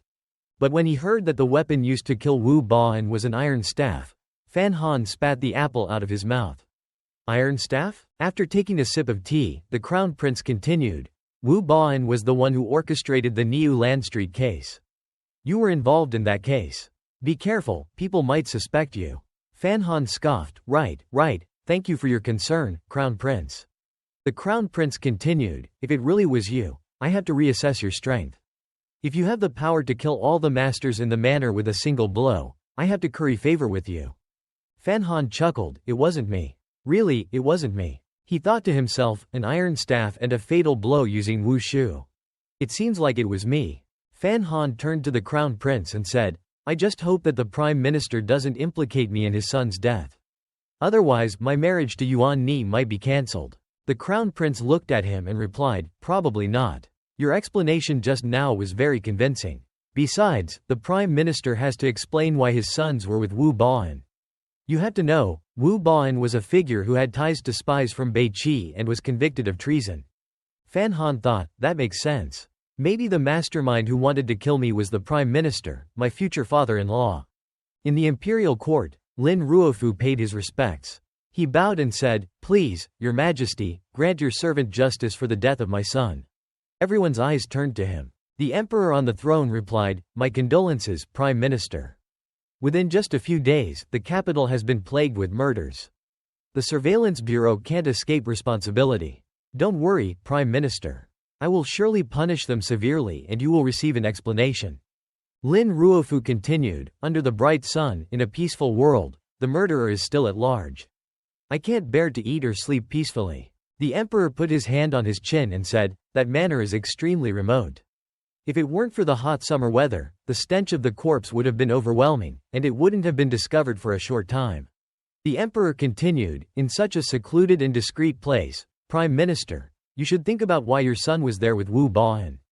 His face darkened. He thought to himself, His Majesty is mocking me. If I continue to pursue this, I'll be inviting trouble. The emperor continued, as for the murderer. The emperor yelled, Chen Ping. Chen Ping's eyes were narrowed. The emperor said, what have you been doing while holding the title of Chief of the Surveillance Bureau? Chen Ping remained calm and composed. Finally, he spoke, when I returned to the capital, there was someone in the shadows who was planning to steal the dossier of the Beiqi spy. The person was involved in the assassination of the Fan family's son a few days ago. This is a major matter, so after receiving a report from my bureau, I traveled a distance to escort the spy back, which delayed me for a while. The emperor thought for a moment and replied, oh, so that's the case. Then forget it. Lin Ruofu thought, forget it? The emperor continued, let's put the matter of the dossier aside for now. Let's investigate the murder of the Prime Minister's son first. Chen Ping replied, Prime Minister, please don't be concerned. There are some details about your son's death that I shouldn't mention, but as a loyal subject, I dare not hide them from your Majesty. Please forgive my insolence. Lin Ruofu's face was full of anxiety after hearing Chen Ping's words. The emperor said, let's hear it. Chen Ping placed his hand on his chin and said, the second master, Lam Kong, the son of the Prime Minister, was murdered while staying with Wu Baoan. This Wu Baoan is now a rebel collaborating with Bei Qi. The second master of the prime minister is now dead. The reason behind this, I believe, requires an explanation from the prime minister. All eyes were now on Lam Ruofu. He was deeply troubled. Before Lam Ruofu could respond, a voice came from behind. Your Majesty, Wu Baoan is quite well known in the capital. He has a wide circle of acquaintances. It's not unusual for Lam Shao to be staying with him. How can you make such an accusation against the deceased? The speaker was Guo Yuji, the Minister of Rites. He bowed to the emperor and continued, furthermore, the prime minister is still grieving the loss of his son. Chen Da-ren is uttering such baseless accusations. This is truly unbearable. Unbearable. Lam Ruofu, upon hearing this, looked at Guo Yuji. Guo Yuji continued, this minister has met Wu Baoan before. Judging by his appearance, he seems very upright. If this man were truly a wolf in sheep's clothing, how could it be related to Lam Gongzi? Guo Yuji pointed at Lam Ruofu. Chen Da-ren should be careful with your words. Lam Ruofu stood up and said, if I had any involvement, may heaven strike me down. May heaven strike me down. Everyone knelt down and said, please, your majesty, investigate thoroughly. Seeing this, the emperor addressed Chen Pingping. Chen Pingping, set aside the case of the assassination of the son of the marquis. Do you have any leads on the assassination of Lam Shizi? Chen Pingping replied, after the Ministry of Justice and the Imperial College examined the body of the deceased and the crime scene, they determined that the perpetrator belonged to the Cgugn lineage from Dongyi City. The ability to silently kill dozens of masters like that is something only Cgugn can achieve. The officials in the court began discussing among themselves. Cgugn? How could he be here? He is the city lord, one of the four great masters. He arrived in Nankai without any greetings. Another official said, could this be an attempt to create tension between the two nations? The emperor pondered, stroking his chin. You mean the city lord of Cgugn came to Nankai solely to kill Wu Baoan? Why would he do that? Chen Pingping replied, of course, it's for revenge for his disciples and grandchildren. Chen Pingping continued, among the assassins killed by the son of the marquis a few days ago were two female assassins. According to records kept by the Imperial College, these two female assassins were students of Cgugn from Dongyi City. The emperor followed up, then why did he not go kill the sons of the Fan family but instead sought out Wu Baoan? Chen Pingping answered, Cgugn forbids his disciples from involving themselves in the power struggles of their own nation. If Wu Baoan had not offered some sort of reward to persuade those two female assassins, they would not have died. It seems that in his heart, Wu Baoan is the true enemy.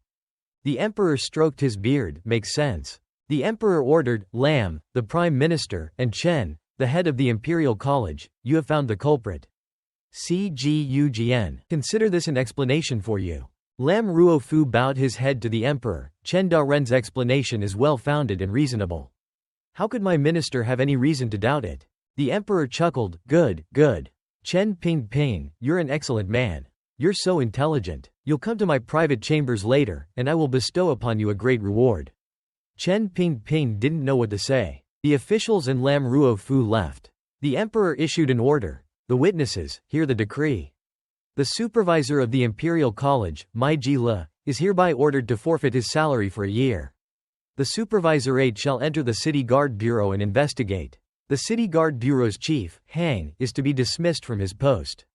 The Ministry of Punishments will continue to investigate and supplement these two cases. After completion, issue an order to Dongyi City to hand over the perpetrator. Act accordingly. In the emperor's chambers, the emperor and Chen Pingping sat sipping tea. The emperor raised his teacup, Cgugn. The emperor threw the teacup, smashing it on the floor. He shouted, this answer is absurd. Chen Yuan Zhang, Chen Pingping, this is outrageous. Chen Pingping calmly said, this minister dares not deceive your majesty. The horrific wounds and the unmistakable style of the attack truly belong to the Cgugn sect. The emperor still didn't believe him. You dare to lie to me? Did fifth brother return? Chen Pingping replied, it is true. Fifth brother is in the capital. The emperor placed his hand on his forehead in frustration. Good for you, Chen Pingping. You even had fifth brother return without informing me. How many secrets are you hiding from me? Chen Pingping replied, this minister didn't want to hide anything from your majesty, but your majesty didn't ask. Now that you have asked, I will answer honestly. The emperor was speechless. The emperor slowly took a sip of tea. I know you are angry because you disagree with the arrangement of Fan Han's marriage. But the internal treasury was left by my mother to be inherited by him. Isn't that a good thing? Chen Pingping mused. The supervisorate was also left by his mother. Why not let him inherit it? The emperor placed his hand on his forehead. You think being head of the supervisorate is so easy? Look at you. The entire court, both civil and military officials, are afraid of you. The emperor continued, compared to the supervisorate, managing the internal treasury is much simpler. As long as he doesn't make exorbitant demands, I can turn a blind eye to it. With money, all in the world are brothers. Chen Pingping persisted. What about the supervisorate? Chen Pingping's face showed deep concern. This minister has always been worried. If one day I leave, how should the supervisorate be arranged? Leaving the supervisorate in the hands of an outsider is a real danger. The two continued their debate. The emperor added, isn't Fan Han also an outsider? Chen Pingping's face darkened. Whether he's an outsider or not depends on how your majesty sees it. The emperor put his hand on the armrest. Chen Pingping, continue. The emperor stood up, clasping his hands behind his back, and began to walk. I'll find time to meet this child and make a decision after that. Chen Pingping responded joyfully, Your Majesty is wise. This minister takes his leave. He pushed his wheelchair out of the room. The emperor was alone in the room. He thought to himself, I've always been strict with him, but he keeps bringing it up. This old dog, Chen Pingping, is like he's swallowed dynamite today. He's willing to stop at nothing to secure potential power for that child. The emperor frowned. Yi Jing am I? Yi Qing am I? What kind of drug did she give him? Chen Pingping pushed his wheelchair out the door and told the soldiers accompanying him, Don't go back to the supervisorate yet. I need to meet someone. Chen Pingping was sitting in his horse-drawn carriage, with soldiers following him. A different carriage was approaching in the opposite direction. The two carriages met. A man lifted the curtain and said, You wanted to see me? What's the matter? A voice came from the other carriage. That vile man, while I was away, he sweet-talked the emperor into finding a good marriage for his son. The voice in the other carriage continued, Turns out, it was a scheme to accuse me with false charges. I only wanted to take advantage of this opportunity to regain control of the internal treasury. Chen Pingping said from his carriage, Immediately cancel this marriage. It's a good thing for both of you. The man in the other carriage replied, It's too late. He's already agreed. Chen Pingping said, Now that the internal treasury is no longer under the Yi family, do you think the Fan family can take it over? The man grimaced, You're talking so much, aren't you hoping to take over the supervisorate? Chen Pingping replied, If I entrust the supervisorate to him, he can be protected and live a peaceful life. The man in the other carriage retorted, What's yours is yours, what's mine is mine. We have no connection. The two sides continued to bicker, staying away from power, living a carefree life as a wealthy family. Wouldn't that be good? The other side said, The internal treasury is a resource of the imperial family. There are countless pairs of eyes eyeing it. How can you be carefree? The first side said, I know how to protect it. The other side said, Assassination in Danzhou, assassination in Niu Land Street, he'll die no matter what. The first side said, I won't let anything like this happen again. A normally intelligent person, how come they are so muddle-headed about this? The first side said, You call who muddle-headed? If you don't explain yourself, we're not finished today. Chen Pingping was tired. It seems we can't see eye to eye. Then let's rely on our own tactics. The other side said, Then let's rely on our own tactics. Chen Pingping ordered, Head back to the supervisorate. The other side also ordered, Clear the road, head back to the manor. At that moment, Fan Han sneezed repeatedly. He had no idea that the two people were talking about him. He stood on the balcony, sniffing, thinking to himself, First, I'm being cursed, then I'm being thought of, then I'm being remembered. It seems someone is thinking of me. He thought happily, I don't need to say, It must be my lovely lady. I'll go see her right now. Just as he turned to leave, a figure in black appeared. Fan Han, you're in trouble. Wu Zhu came from who knows where. Fan Han asked quickly, That's right. Wu Baoan was the poison, right? Wu Zhu replied, Yes. Fan Han was surprised and asked, When Wu Baoan died, were your two younger brothers there as well? Wu Zhu replied, Yes. He added, One strike killed them. Fan Han panicked, Oh, no. I'm doomed. I'm doomed. I'm doomed. Wu Zhu reassured him, Don't worry. If anyone wants revenge, kill them all. Fan Han placed his hand on his chin and said, "That's not what I'm worried about. If Lam Kong was there, my future father-in-law could be behind this. To prevent Yu Yan from marrying me, he orchestrated the assassination." Wu Zhu replied, "I went to the Prime Minister's manor, and this matter has nothing to do with him." Fan Han turned around happily. "Uncle, are you sure it has nothing to do with him? You're not planning to assassinate the current Prime Minister, are you?" Wu Zhu remained calm as he replied, He continued, "It's possible." Fan Han was terrified. The atmosphere in Lam Manor was bleak. Lam Ruofu sat on the couch, sipping tea. Yuan Hongdao entered the room. He said, "Master, turning against the princess consort at this moment seems unwise." Lam Ruofu's face remained solemn, still grieving over the loss of his son. He held his teacup, untouched, and said, "At this point, for the sake of our descendants and the Lam clan, I need to prepare a new strategy." He continued, "I'll ask you one last time. Are you sure Cgugn was the one who did it?" Yuan Hongdao replied. Looking at the wounds, it was indeed Cgugn. Lam Ruofu put down his teacup and said, "If the perpetrator is Cgugn, then this matter has nothing to do with the Fan family. I no longer have any worries." He continued, "The Fan family and the Supervisorate have been collaborating for years. I think with me added to them, they wouldn't refuse." Yuan Hongdao responded, "That makes sense. But making such a change might be a bit drastic." Lam Ruofu continued, "I've been in the court for too long. I don't know how many people I've offended. Only my 2 sons and 1 daughter, Kun Ni, were attacked. Da Bao is incapable of handling things on his own. I just hope that Shen Ni will marry a good husband who can protect the Lam clan. Fan Han has the Fan family and the Supervisorate backing him, which makes him a perfect candidate." Yuan Hongdao, upon hearing this, said, "But thinking about Da Gongzi, Miss Shen marrying Fan Han might not be a good idea. After all, it's hard for Fan Gongzi to escape from political conflicts. His life in the future might be unstable."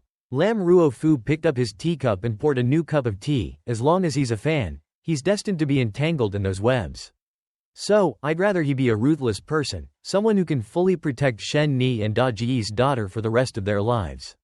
Yuan Hongdao asked him, "What about the princess consort?" Lam Ruofu poured tea while answering. Li Yunyu asked Wu Baoan to find an assassin to kill Fan Han. "It's a plan that kills 3 birds with 1 stone. 1. If she kills Fan Han, she can take over the control of the internal treasury, or she can persuade Kun Ni to take control, allowing her to monitor our prime minister's manor." Yuan Hongdao continued, "It's just that she didn't expect Fan Han to be so difficult to kill, and this stray dog, Wu Baoan, ended up dying along with Xiao." Lam Ruofu's face was full of gloom. He said, "But she still achieved the most important goal. She correctly guessed the emperor's mind. The Red Robe team, led by Cheng Ju-shu, even though they were able to escape from the capital, were killed by her under a false order from me. They framed Shang Da-ren in Shangzhou and blamed Bei Qi for the murder." The two continued their conversation. Yuan Hongdao said, "So the princess consort correctly guessed the emperor's desire to initiate a war. She gifted him a good servant like this. Even though the emperor doesn't like her taking the initiative, he will accept this favor." Lam Ruofu added, "Li Yunyu is a woman with a deep heart, difficult to deal with." Upon reaching this point, it seemed Lam Ruofu recalled something. "Hold on, we must quickly devise a plan to deal with the upcoming war." While Lam Ruofu and Yuan Hongdao were talking, Lam Da Bao rushed into the room like a madman, crying as he ran, "Father, sob, sob, father." He was like a child. Lam Ruofu was bewildered. He didn't understand what was happening. The servant following Lam Da Bao bowed, "Master, Master Da Xiao." Seeing his son crying, Lam Ruofu rushed down to embrace him. Lam Da Bao was still crying uncontrollably. Lam Ruofu comforted him, "Da Bao, why aren't you being good?" Lam Da Bao cried, "Da Bao is being good. It's just that second brother isn't back yet. Da Bao misses second brother." 1,000 knives pierced Lam Ruofu's heart. He didn't know what to say. His eyes welled up with tears. He hugged Da Bao, "My son, my son." Seeing Lam Ruofu crying, Lam Da Bao embraced his father and said, "Father, what's wrong?"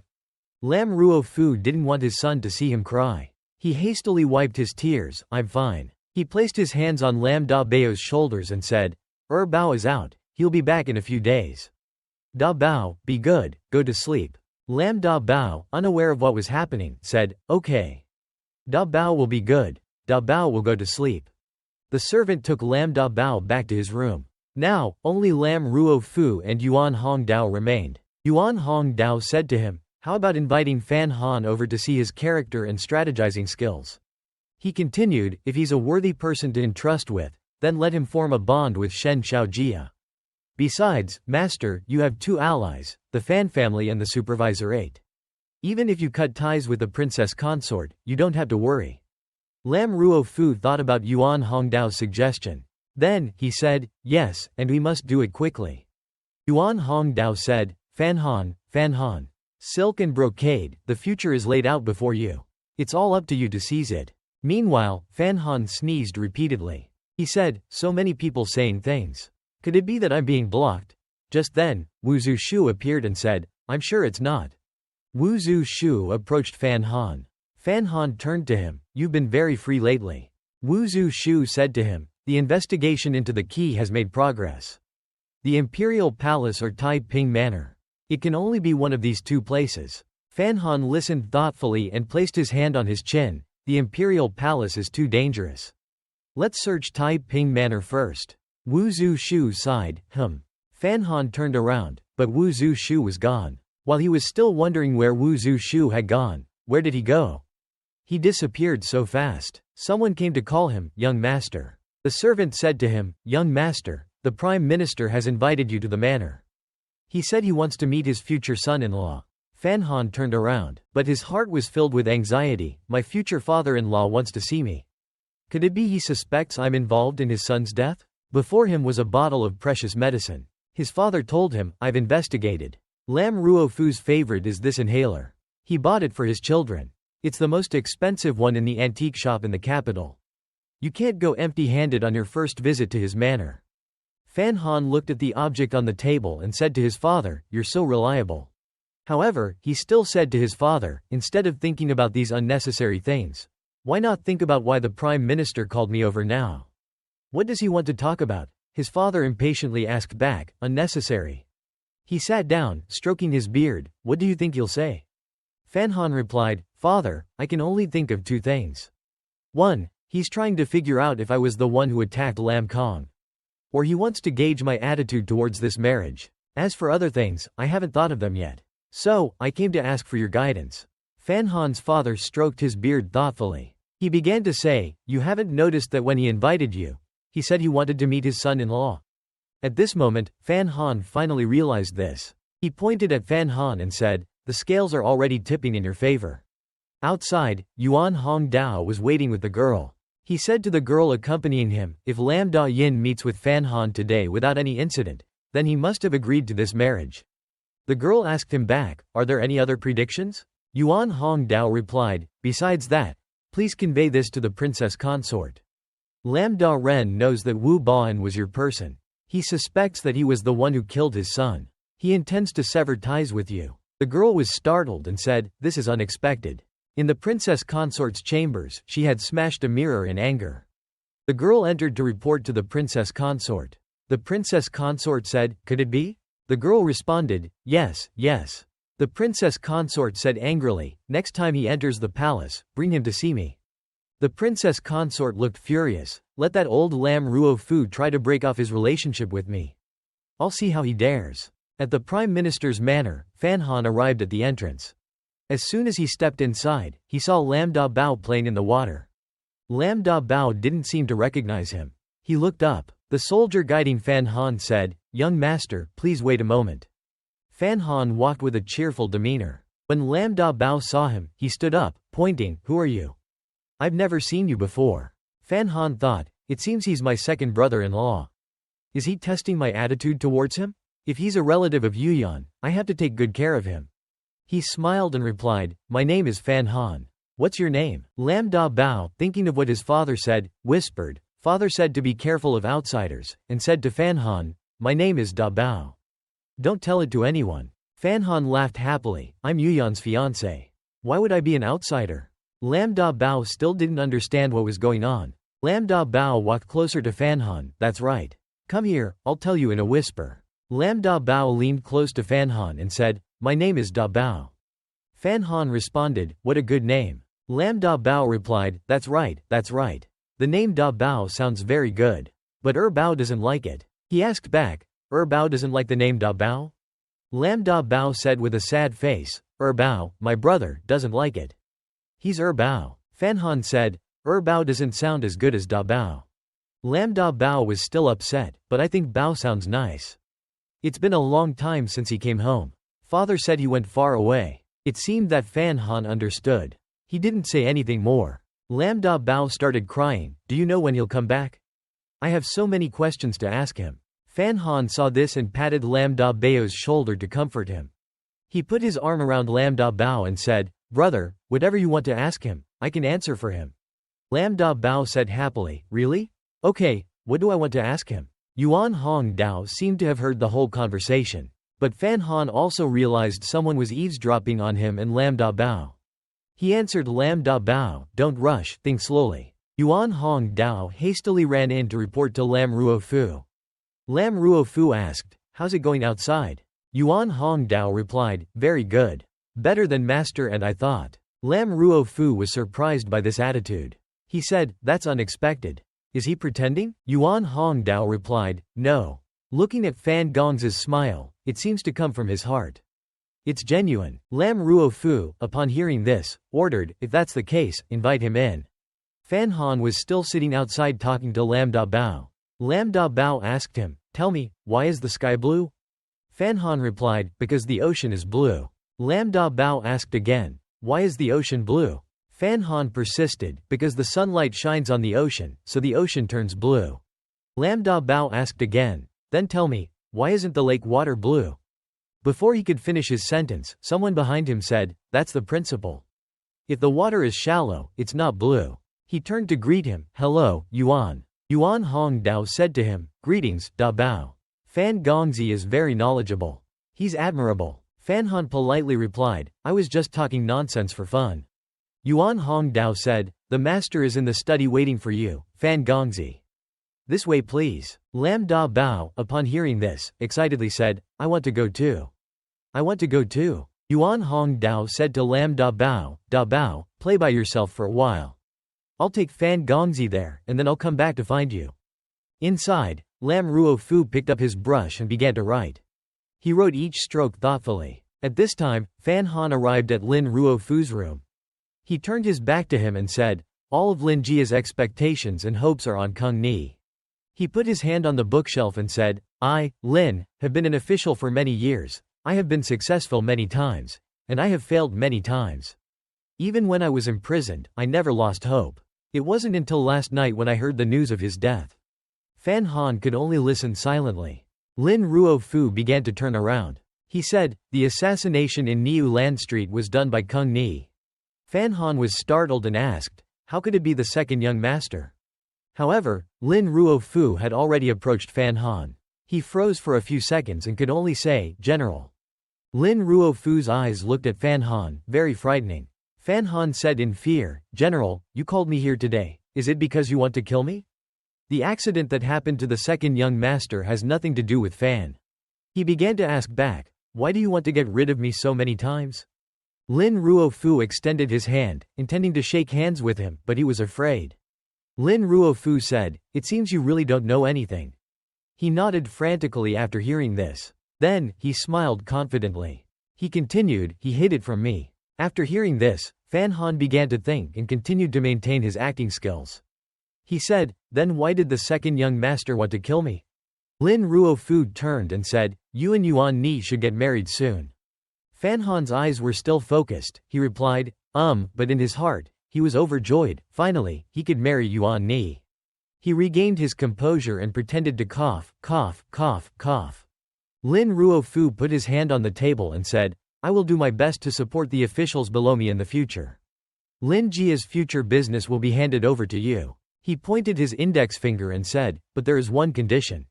He put his hand on the table and continued, you must fully protect Yuan Ni and Da Bao. After I turn 100 years old, protect Lin Jia from being wiped out by political enemies. Fan Han was stunned after hearing this. Lin Ruofu continued, agree to this, and Lin Jia will become your strongest support. Fan Han responded, I and Yuan Ni have a mutual affection. If I marry her, loving and protecting her is my duty. He put his hand on his chest and said, if I marry her, Lin Jia will be like my own blood. Protecting Lin Jia and taking care of Da Bao is a matter of course. He continued, General, I will naturally agree to your condition. Lin Ruofu was speechless. He couldn't believe Fan Han could say these things. He couldn't say anything for a moment. He asked again, you and Yuan Ni have a mutual affection, when did you two meet? Fan Han realized he had messed up. He blurted out, I'm in trouble. Fan Han quickly explained, Miss Yi knew I was a disciple of Fei Jia, so she brought me to see Yuan Ni's illness. We've interacted frequently and that's how we got to know each other. Lin Ruofu picked up his teacup and said, recently, I've heard that Yuan Ni's health has been improving day by day. I didn't expect it to be thanks to you. He continued, it's even better, I agree. Fan Han was overjoyed, thank you, General. Outside, Da Bao was playing with a basin of water. He looked at the basin of water and said, oh, so water turns blue when it's empty. Da Bao continued, but I've never seen the ocean. Is the ocean really blue? Yuan Hong Dao didn't know how to respond. Then, Fan Han appeared behind him and said, I'll take you there someday. Fan Han sat down next to Da Bao. Da Bao happily said, Big brother, I heard you're going to marry Yuan Ni in the future. Da Bao happily stood up. Yuan Ni's sister is so nice, she takes me out to eat a lot of delicious food. You're taking me to see the ocean, can you bring her along? Fan Han smiled and responded, go, you, Yuan Ni, and I, we'll go together. Fan Han continued, Da Bao, I'm going to marry your sister in the future, so don't call me big brother. Da Bao heard this, then I won't call you big brother anymore, what should I call you? Da Bao happily continued, how about I call you Xiao Han Han? Fan Han was a little embarrassed and said, brother, you should change it, this title is awkward. Da Bao ran around Fan Han, Xiao Han Han, Xiao Han Han. Xiao Han Han, Xiao Han Han, gave Fan Han a headache. Lin Ruofu and Yuan Hong Dao observed from the side. Lin Ruofu said, from today onwards, our Lin family will be Fan Han's support. Lin Ruofu entered the palace and went to the emperor. He reported to the emperor, if you also agree to the marriage between Fan Han and Yuan Ni, then please get it done quickly. Also, send envoys to the east to negotiate peace. He continued, please be the judge for me, your majesty. I request justice for myself. The emperor heard this and said, but at the same time, two countries going to war is not a wise action. Let's wait and see the benefits afterwards. What do you think? Lin Ruofu had his hands in front of his chest and replied, I'll abide by your majesty's arrangement. Lin Ruofu started to walk out, thinking to himself, the emperor's meaning is to not pursue Dong Yi Cheng for Kung Ni's death. It ends here. He continued to think, with such an outcome, I can only endure. His face was filled with sorrow but he couldn't do anything more. A servant walked in and said, the princess has a request, please come over for a moment. Lin Ruofu heard this and didn't know why the princess summoned him. At this time, the princess stood on a bridge. He went to pay his respects to the princess. The princess turned and said to him, are you out of your mind? Kung Ni was just murdered, you immediately pulled in the Fan family. Don't tell me you really believe what that old dog, Chen Dingping, said. Lin Ruofu could only listen without knowing what to say. The princess continued, how could the four-sided sword, someone with such a high status, come to the capital to kill someone? Perhaps Fan Jian is the one behind it. Lin Ruofu spoke up, you called me here just to say these things? The princess was furious and asked, what? Lin Ruofu responded, if you're finished, it's my turn to speak. He began to say, in the future, we don't need to see each other anymore. He continued, the wedding in October, I've agreed. I know the murderer of Kung Ni can't be the four-sided sword. But there are only 4 Grand Masters in the world. If the killer of Kung Ni wasn't the four-sided sword, it could only be someone from the palace. The princess immediately said, you suspect it's His Majesty. The princess continued, it's absolutely impossible. Ruofu, give me some time, I'll definitely investigate and find the results for you. Lin Ruofu said, every time I'm determined, you pretend. He continued, Wu Baoan is your person. You instigated Kung Ni to assassinate Fan Han, right? My son died because of you, you don't need to act anymore. The princess was taken aback, speechless. Lin Ruofu left, saying, this is the end. The princess called out, Ruofu, wait. The princess said nothing more. She began to cry uncontrollably. The servant beside her asked, are you all right? She turned and said, I told you to get out of my sight just now. Suddenly, she remembered, right. The peony flowers that were newly planted in the garden need fertilizing. The people in the room were all killed. On the other side, someone came to deliver a decree. The emperor has a decree. Fan Han immediately knelt down. The soldier began to read the decree. From tomorrow, Fan Han will be appointed as the general of the imperial court, the regular commander of the royal guard. Fan Han could only agree and said nothing more. The soldier reminded him, "You haven't thanked His Majesty yet." He bowed his head and said, "Oh, I thank Your Majesty for the favor." Then he started to ask, "But what does this position do?" The soldier responded, "You really don't know anything. This position is really useless, but all the imperial husbands have risen from this position." He was shocked and said, "Huh?" He began to bow down. "His Majesty is wise. I thank Your Majesty for the favor." He entered the room and sat down on the chair. Fan Han slumped.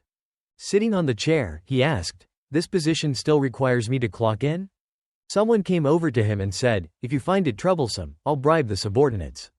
You won't need to come in the future." It turned out to be someone from the Prime Minister's right-hand side.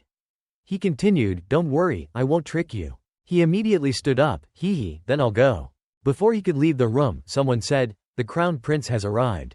The Crown Prince began to dismount. It turned out to be the current Crown Prince, Li Chujian. The Crown Prince walked into the room, everyone bowed. Fan Han saw this and started to think, "Bad luck, it seems I can't leave now." The Crown Prince then looked towards Fan Han. It turned out Fan Han was the most prominent figure among the officials. He was struggling to put on his hat. Just as he managed to put on the hat, the Crown Prince stood in front of him and said, "You are Fan Han." Fan Han responded, "This subordinate, Fan Han, pays his respects to the Crown Prince. I didn't know Your Highness was coming, so I didn't come out to greet you. I hope you forgive me." The Crown Prince slowly looked at his face and thought, "This small face is even more handsome than rumored. Such beauty must be won over." The Crown Prince patted Fan Han's shoulder. "Haha, why would you be at fault? Not only are you not at fault, I have good news for you." Fan Han was surprised. "I don't know what good news it is." The Crown Prince pointed and said, "Because of the incident in Niu Land Street, which involves you, the court has decided to appoint you as Deputy Envoy of Foreign Affairs, a rank 4 official. This is a great opportunity for you to showcase your talents." The Crown Prince put his hand on Fan Han's shoulder. "Go for it, do your best, I support you." Fan Han still didn't understand. He could only say, "Thank you, Crown Prince." He thought to himself, "I just want to be lazy." In the evening, Fan Han returned to his room and began to think. The Crown Prince's behavior today was not like someone with a deep mind. Nor did it seem like he wanted to be an enemy of mine. Perhaps the only one who has ill intentions towards me is the princess. After all, she lost all her power, and for someone who craves power, this is the most unacceptable thing. While he was deep in thought, his fifth uncle appeared. "I don't have the key to Tai Ping Villa." He happily said, "Uncle, you're back." Before he could finish speaking, his fifth uncle pointed his sword at his face. He fell to the bed. "You've gone too far." His fifth uncle continued, "The key is in the palace." Fan Han was very surprised to hear this. His fifth uncle said, "My initial investigation shows that there are likely 3 places: the Xingqing Palace, Han Guang Palace, and Guangshin Palace." Fan Han jumped up and said, "Those 3 places are the emperor's, empress's, and princess's private chambers, right?" His fifth uncle replied, "It's highly possible that it's Han Guang Palace." Fan Han said, "He didn't even listen to me." Fan Han continued, "Let alone those 3 places, even just talking about the Grand Masters, there are 500 guards patrolling. What if we're discovered?" His fifth uncle turned to him, "So I need your help." Fan Han was surprised and didn't understand. His fifth uncle said again, "I need you to come with me. Sneak into the palace." Fan Han was very surprised and couldn't believe his fifth uncle had this plan. He immediately spoke up, "I refuse." His fifth uncle remained calm. "I don't care about your opinion. Once the key's location is changed, there will be no more opportunities." Fan Han jumped up, "You're a grand master. Sneaking into the imperial palace is like taking a stroll in the park. If I'm discovered, I'll have to be carried out." He covered himself with a blanket. "I'm not going." His fifth uncle persisted, "You don't want to know what the miss left behind." Fan Han was still under the covers, refusing to go. His fifth uncle stood there patiently, waiting for him. After a while, Fan Han sat up. He asked, "What do you need me to do?" His fifth uncle responded, "I'll keep Hong Si Tuong occupied. You go into the imperial palace to find the key." He asked, "Hong Si Tuong?" His fifth uncle replied, Hong Si Tuong is a grand master. If I can't move him, then I can't sneak in. He continued to ask, how long can you hold him off? His fifth uncle responded, around 3 hours. He said, 3 hours should be enough. His uncle said, but before that, you must prepare without any mistakes. He thought of the movie, Inception. First, in front of everyone, you must get drunk. That way, everyone on the scene will be a witness. Then, you sneak in. Naturally, no one will suspect you when you act at night. At this time, he realized, but I don't know the way. He thought to himself, I've got it. A few days ago, the princess said I should go into the palace to pay my respects. I can take this opportunity to learn the layout of the empresses, empress dowagers, and princesses' chambers. At the same time, I can observe where the key is hidden. Next, but wouldn't I be discovered if I steal the key? Because besides me, no one else stealing the key would be of any use. He thought of another plan. I've got it. I can find someone to make an exact copy of the key. When no one is looking, I'll place the fake key there. That way, there will be no mistakes. After thinking this through, he said, I'm so smart. A voice came from inside the house, say it and do it. Start by solving the arrest first. Only when negotiations are successful can we find wine to celebrate. The next day, he still went into the palace to work, but normally. He said to an official, I've never negotiated with an enemy country before.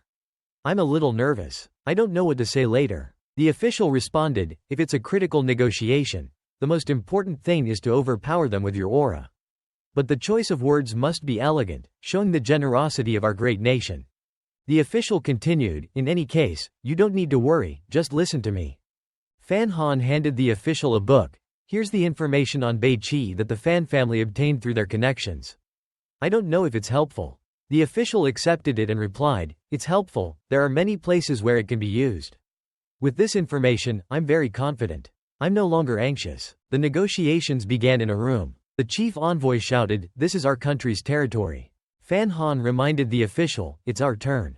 The official replied, your country's territory. Your country's territory. The official shouted at this time, if you want to take it back, you'll have to send your troops to fight for it. The chief envoy pointed at the official, you're being rude. The official was no less rude, he pointed back, how about this? I declare a suspension of the negotiations. We'll resume after the two countries finish fighting. You dare not? We've seen through your true colors.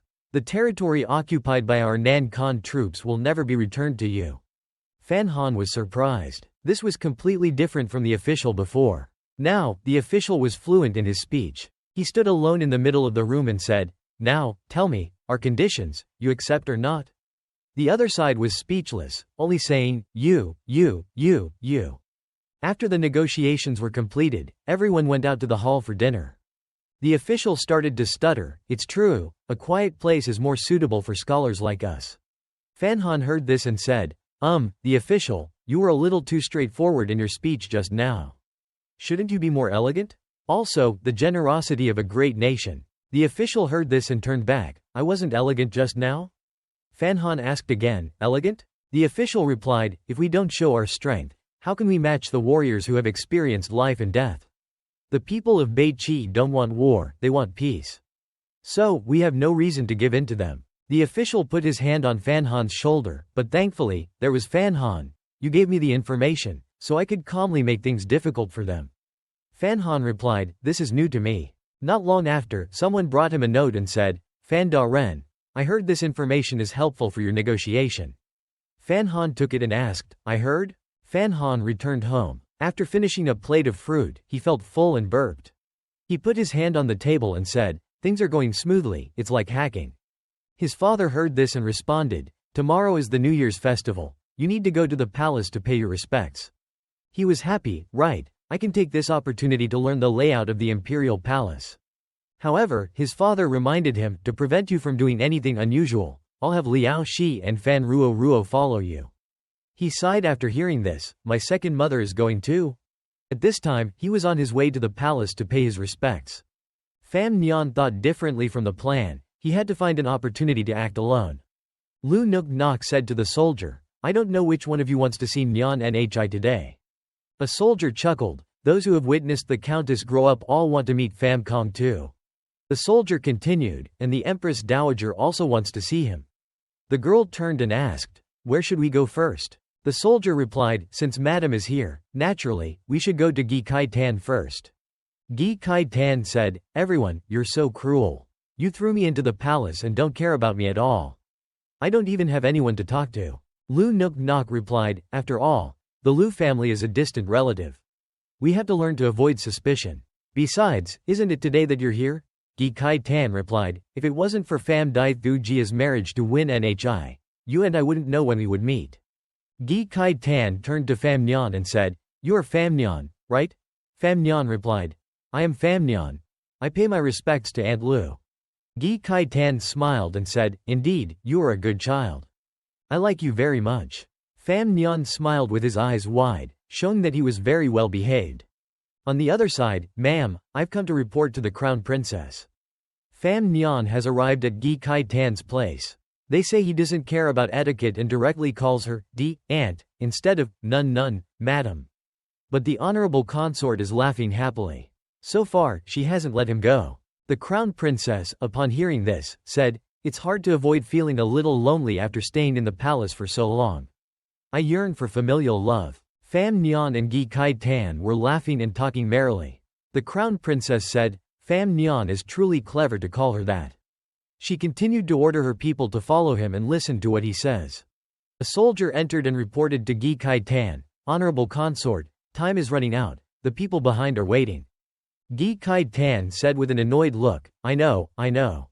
She turned to Lu Nuk Nok and said, you stay and talk to me. They want to meet Pham Nhan, don't stop them. Lu Nuk Nok replied, but Nhan Nhi. Pham Nhan heard this and spoke up, mother, don't worry. You stay with Aunt Lu. It's no problem if Nhuoc goes with me. On the other side, Shu Guifai's chamber. Pham Nhan was now in Shu Guifai's chamber. He looked around and said to himself, now I know why it's called Shu Guifai's chamber. Shu Guifai said from above, Wan Li Bai Tu Chong Zuo Ke, a beautiful poem. Pham Nhan replied, honorable consort, you flatter me. Shu Guifai continued, they say Hong Lu is also written by you. Pham Nhan smiled, honorable consort, you are too kind. Shu Guifai continued, with such talent, you are worthy of our Win Nhi. Pham Nhan laughed with his eyes wide, honorable consort, you flatter me. Shu Guifai said, Cheng Jai also keeps praising you. It's just that I've invited you several times, but your shadow is nowhere to be found. Pham Nhan didn't know who Cheng Jai was, so he asked, Cheng Jai? He was thinking, Li Cheng Jai. He didn't find any results. He pretended to remember and said to Shu Guifai, it's a pity. The second prince has indeed invited me several times, but due to various circumstances, I couldn't meet him. Shu Guifai continued, I love reading. His Majesty has also collected several precious books for me. While saying this, she went to get some books. I've chosen a few. Pham Kong too, you have to go to other honorable consorts, so I'll have someone bring them to Gi Kai Tan's chamber. Pham Nhan said, thank you, honorable consort. He thought, such precious gifts. Shu Guifai is inviting me on behalf of the second prince. As he stepped out of the room, Shu Guifai followed, wait. She said, those books, I feel a little reluctant to part with them. Let's exchange these three instead. He thought, this isn't entirely an invitation. Both he and Nhuoc turned back. He said boldly, just say it directly. You're being too subtle. Okay, he said. Shu Guifai doesn't like to fight and is concerned about the second prince. She's trying to show that she's somewhat distant. Nha continued, Gi Kai Tan is the biological mother of the third prince. Shu Guifai is the biological mother of the second prince. As the two of them walked, they came across a girl practicing swordsmanship. The next person they need to meet is Ning Tai Ren, the biological mother of the first prince. The two of them stood silently in the distance, watching Ning Tai Ren practice swordsmanship. Pham Nhan watched very carefully. Just then, Ning Tai Ren walked over and said to him, you are Pham Nhan? Your small limbs, you killed Cheng Judai? I don't believe it. Pham Nhan bowed and said, ma'am, the duel on the street was witnessed by many people. Ning Tai Ren continued, let's fight, I want to personally verify it. The soldier quickly stopped her, ma'am, no. Pham Nhan asked in surprise, fight? Ning Tai Ren snorted, HMPH, then she sheathed her sword and walked away. It's not worth it to fight and injure people, making Win Nhi heartbroken. Pham Nhan didn't understand what was happening. In front of him was the Palace of Happiness. Inside was the Empress. Truly, the Empress was very beautiful. The Empress said, I've heard from the eunuchs. Ning Tai Ren's personality is like that. Nyan Nhi, don't blame her. Pham Nhan sat quietly and said, Pham Nhan dare not. The Empress gestured with her hand for Pham Nhan to come closer. Come closer, let me take a closer look at your appearance. As he approached, he thought, she is the biological mother of the Crown Prince. The assassination in Danzhou was planned by her and the Crown Princess. Pham Nhan said, I pay my respects to the Empress. He thought, but why don't I feel any hostility from her? The Empress seemed very kind, but this woman was not simple. The maid from the Crown Princess's side came to report. Pham Nhan and the Empress seemed to be having a very pleasant conversation. She turned and said, that woman is very good at putting on an act. Pham Nhan, where is he now? The maid replied, he's already gone to this side. The Crown Princess said, very good. She stretched and said, I'm different from those other women. I don't like beating around the bush. She commanded, quickly call Xiao Yi here. As the maid turned to leave, she said, remember, tell him to bring a bow and arrow. At this time, Pham Nhan had arrived at the door of the Crown Princess's palace. Someone came out and said to him, the Crown Princess has ordered Pham Kong Tu to enter alone. Nha was worried about him and said, brother, be careful. Pham Nhan said, it's fine, I'll be out soon. Pham Nhan entered the palace alone. In front of him were many ribbons. Pham Nhan was quite surprised by the scene before him. He lifted each ribbon. Before him was the Crown Princess lying on the bed. He instinctively covered his face with his hand. He thought, is this something I should be looking at? The Crown Princess started to pretend, get a chair yourself, I have a bit of a headache. But there were no chairs around. Pham Nhan stammered, stand, I prefer to stand. The Crown Princess, pretending to have a headache, said, they say you are a master of medicine. Do you have any traditional medicine to cure headaches? He replied, there are many reasons for headaches, and there is no very effective treatment at the moment. But I have learned some massage techniques. It won't cure the root cause, but it can ease the discomfort. As he finished saying this, the Crown Princess began to take off her outer jacket. She said seductively, oh, then come here and see. Pham Nhan started to worry and said, I'm afraid it's a bit inconvenient. Why don't I teach the maids in the palace to? Before he could finish, the Crown Princess interrupted. I didn't expect the famous Pham Dai Kai Tu, known throughout the capital, to be a prude who knows how to keep his manners. She continued, forget about the urgency of my illness, you'll be my son-in-law in a few days. What are you afraid of? Pham Nhan couldn't say anything more. He began to approach the Crown Princess. He placed his hands on her head and started to massage her. Crown Princess has orders, I must obey. But in his mind, he thought, what am I afraid of? She said, I'm afraid of what? Of course, I'm afraid. Just like in Danzhou, she wants to kill me again. At this moment, the Crown Princess began to say, indeed, I want to kill you.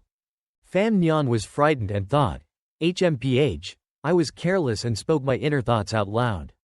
The Crown Princess continued, I think you've guessed. Pretending is no fun. The Crown Princess asked, why? She turned and said, I scared you. Pham Nhan replied, Crown Princess, why do you want to kill me? The Crown Princess said, let me think. It's mainly because of my distress. He asked, does the assassination in Niu Land Street have anything to do with the Crown Princess? The Crown Princess replied, I told Wu Baoan to plan it. Lin was also stupid, but he was also an obedient child. It's a pity. Pham Nhan continued, did the Crown Prince know about this? She replied, he also wanted to win you over.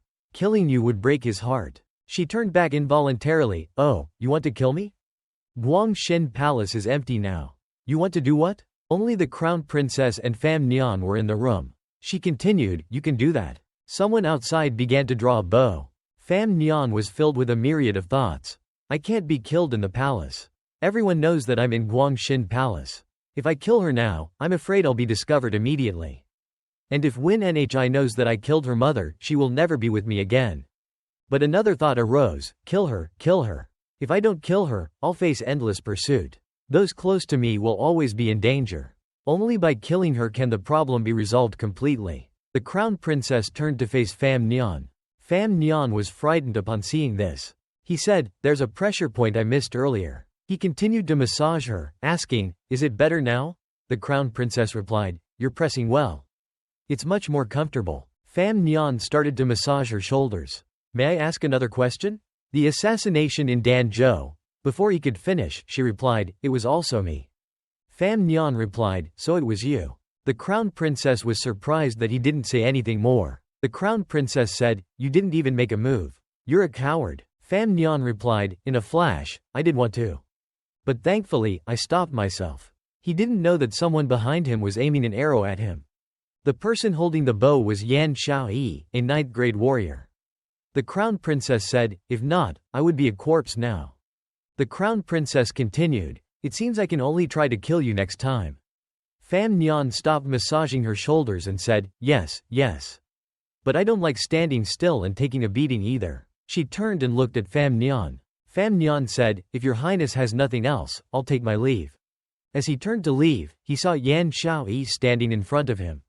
He walked towards Yan Xiaoyi. They passed by each other without saying a word. Pham Nhan considered himself lucky to have escaped with his life. Meeting that princess was enough to shorten his lifespan. Pham Nhan left the princess's palace, accompanied by Pham Nha. I've been saved, thank goodness. That crazy woman, Nha, seeing her brother sweating profusely, worriedly inquired, did the princess give you a hard time? Pham Nhan's face expressed 2 words, speechless. He told Nha, she didn't give me a hard time, it's just that she was practically naked and asked me to give her a massage.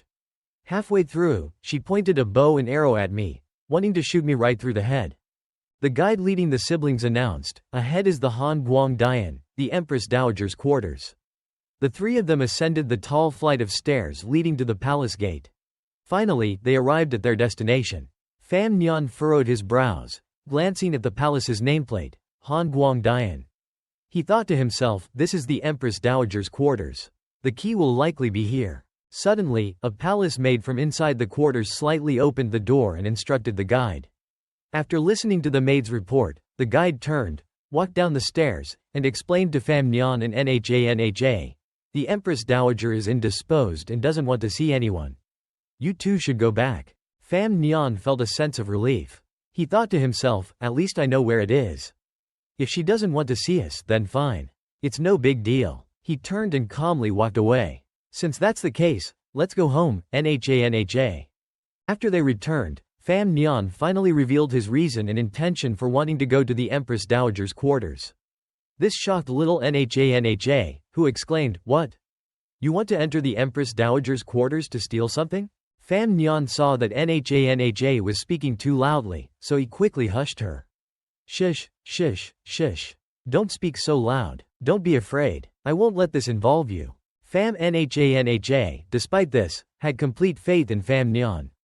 How could she be afraid of being involved? Involved in what? Big brother, what part will I play in this? Later, it was unclear what Pham Nhan had instructed Nha to do, but he returned to the negotiation site. Everywhere, people were passionately arguing for their own positions. Pham Nhan simply sat silently to the side, observing. His mind was filled with complex calculations. Pham Nhan thought to himself, only when the negotiation is successful will a celebratory banquet be held. Those who have contributed, like me, will be invited to the palace. That will be the best opportunity for me to steal the key.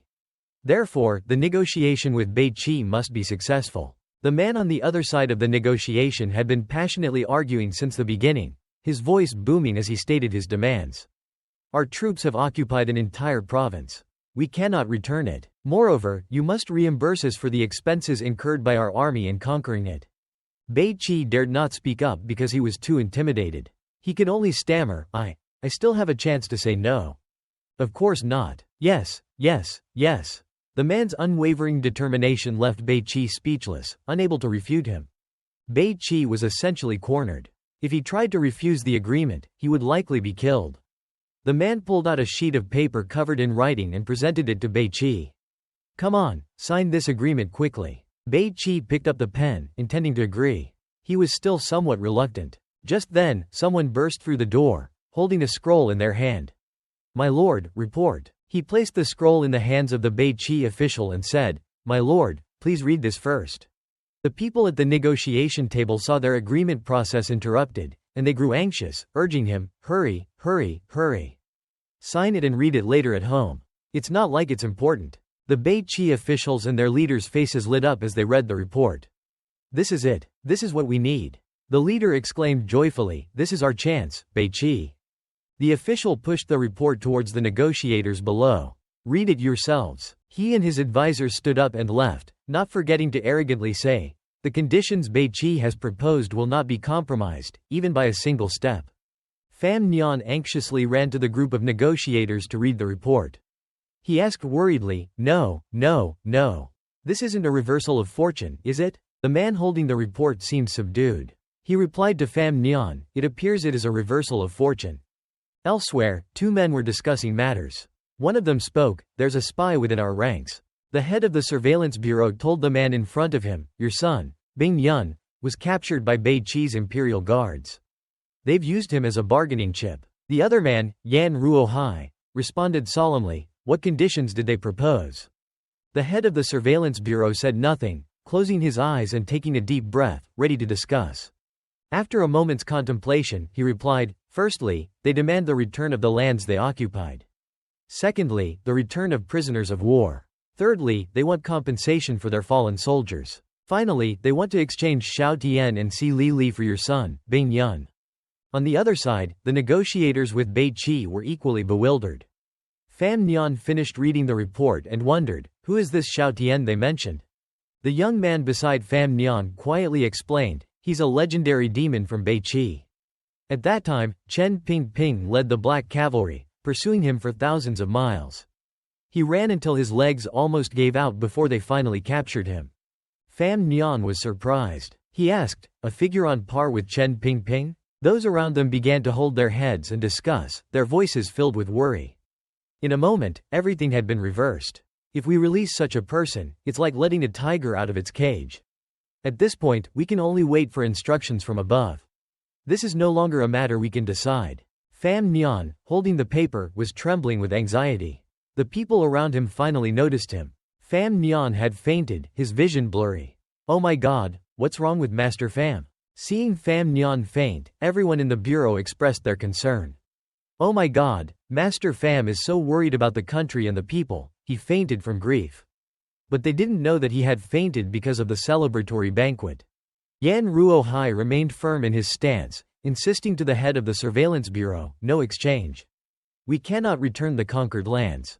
The head of the surveillance bureau understood. He calmly replied to Yan Ruohai, "Of course, the conquered lands cannot be returned, but what they truly want is Xiao Tian and Si Li Li." Yan Ruohai protested loudly, "We can't release Xiao Tian. Once he returns, he'll go on a rampage for revenge. Then war will break out again, and countless lives will be lost. I can't accept that. It's not about releasing him, it's about an exchange. Besides, you and I don't have the authority to make this decision." The head of the surveillance bureau tilted his head thoughtfully. "Only one person can decide this." Then, several more people appeared from outside, opening the door and reading a proclamation. "The emperor has an edict." It seems that the news came from the emperor. "I know what kind of person Xiao Tian is." Yan Bingyun bravely endured humiliation and took on a critical task, hiding himself in the Beiqi capital. He dedicated his heart and soul. "I know everything. Exchanging an old man who's near death for the future of Kan Guo, for the pillar of Kan Guo, is well worth it." On the other side, the envoys listened to the emperor's edict. "We cannot return a single inch of the conquered lands. But we can agree to the other conditions." Pham Nhan was helped to his feet by his comrade, listening to the proclamation, but his heart was still heavy with sorrow because he had been unable to infiltrate the palace. However, the subsequent proclamation from the emperor completely turned his mood 180 degrees. "Envoys of Beiqi, you've traveled a long and arduous journey to express Kan Guo's sincerity. I will host a banquet to welcome you." And just like that, Pham Nhan's life brightened again. He no longer felt faint or weak. He broke free from his comrade's grasp and let out an excited shout, leaving the other man speechless and staring at him. The head of the surveillance bureau addressed the two men in front of him. He had some advice after hearing the emperor's edict. "Tomorrow's banquet. All the officials will be there, Beiqi's officials, the Dongdi envoy, each with their own agenda. I fear it will not be peaceful." Chu Ji and Yan Ruohai listened intently, their expressions tense. Chu Ji brought up a crucial point, "We've confirmed that Zhuang Mohan will be coming." The head of the surveillance bureau asked, "Zhuang Mohan? He's a master in Beiqi's literary world. He's already on his way here." Zhuang Mo Han coming to our Khan Guo at this time certainly isn't simple. Evening arrived, and the lights strung up in front of the room illuminated the entire area. Pham Nhan was there, studying the palace map with his uncle. His uncle told him, "The immediate plan is for me to lure Hong Xishang, and you'll infiltrate the Empress Dowager's quarters to steal the key." Pham Nhan nodded thoughtfully, then voiced his concern to the man beside him. "But there's one final problem. I don't know where the Empress Dowager hides the key. What if I can't find it?" The man with the black blindfold replied in a single breath, "Under the floorboards near her pillow, there's a secret compartment. The important things are all kept inside." Pham Nhan asked in astonishment, "How do you know so much?" He tilted his head, somewhat proud of his knowledge. "Miss once searched through it. And I was the one guarding the door." Pham Nhan placed the map on the table. "That's great. Only one final piece is missing." The evening banquet in the palace, as per the emperor's invitation, was about to begin. Officials and guests started arriving at the palace. The entrance to the main hall of the palace was grand, with tall steps leading up to it. The guards around were busy working. Since it was a palace banquet, they needed to thoroughly inspect people to ensure safety. The eunuch bowed, inviting the officials to enter gradually. A table was laid out with weapons, a collection of various weapons, including darts, poison, whips, and needles. The guards beside him watched as Pham Nhan pulled out his weapons, their faces twisting in disbelief. Just how many weapons does this guy have on him? He even brought a venomous snake. And a massive spiked iron axe. I have no idea how he managed to fit all these weapons on him. A large sword was drawn, and the two guards gaped, then nearly burst out shouting in astonishment. "Is this guy actually stable?" The guard couldn't help but ask, "Master, are you here for a banquet or to kill people?" "He's sweating buckets." Pham Nhan remained nonchalant. "For someone like me who practices martial arts, carrying some weapons is perfectly normal." "Aha, haha." On the other side, the familiar young master spoke sarcastically, "A proper gentleman wouldn't carry such things." "Pham Nhan, don't be so smug. Today will be the day you're disgraced." The young master spoke boldly, but his father soon pinched his ear and scolded him. He told Pham Nhan, "My son is rude. I hope you'll be generous and forgive him." A figure in white with golden embroidery walked slowly up the stairs. Everyone around bowed their heads upon seeing this figure, except for Pham Nhan, who had not yet bowed. "Greetings to the second prince." The handsome young man in white, who had just appeared, was Li Chengzi, the second prince of Khan Guo. He held two round stones in his hand, his expression debonair. Pham Nhan, now standing in front of Li Chengzi, also bowed to him. The second prince approached Pham Nhan, stood opposite him, and spoke, "Pham Nhan, I've wanted to meet you for so long. Finally, I've had the chance." Li Chengzi drew closer to Pham Nhan, the air thick with anticipation. "We should get to know each other better. That way, I can help you a little in court." Pham Nhan blushed with embarrassment. He was put in a difficult position. "Haha, thank you, second prince. But perhaps you shouldn't help me. The combat team declines, haha." Just in time, the crown prince arrived. He held a fan and walked over to where the two of them were gathered. Pham Nhan had to bow again. "Crown prince." As soon as the crown prince arrived, he joined the second prince and Pham Nhan. He stood on Pham Nhan's side, clearly trying to openly steal him from the second prince. "Pham Nhan, you've achieved a great feat this time. Next time, just come to me. I'll host a feast for you." Haha. It's clear that I invited Pham Nhan first. Both sides positioned Pham Nhan in the middle, their eyes flashing with fury. Pham Nhan didn't know if he was lucky or not. He only felt like he was about to suffocate. "Please, both of you, let me have some peace and quiet."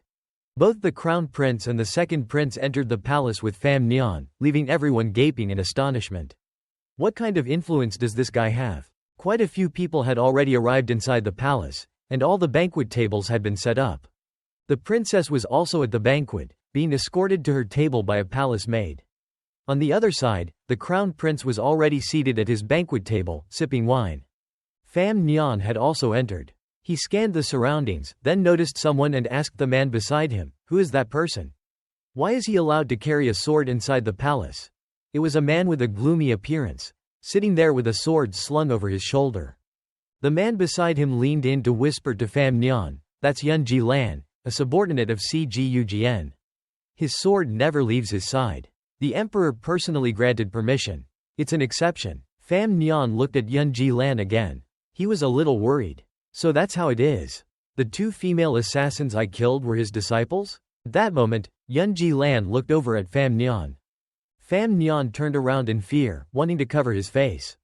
His face had gone pale. He looked over here, didn't he? No, no, no.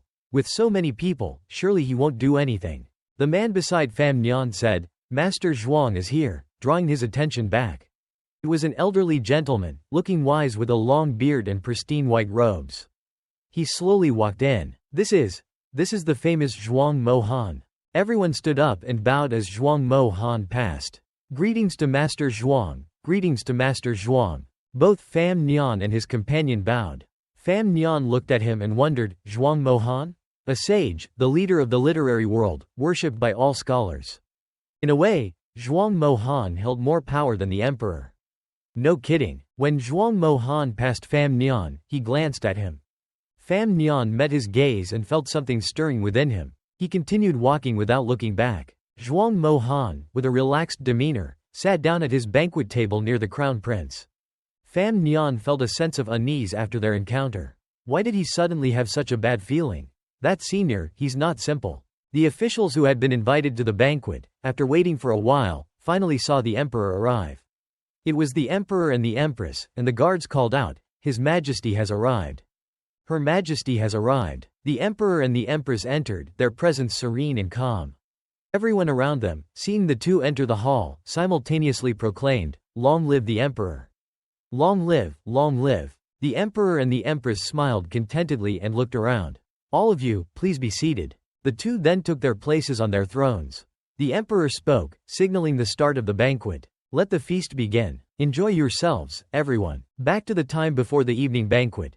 The head of the surveillance bureau asked Chu Ji and Yan Ruohai, Did anyone enter the palace who acted suspicious?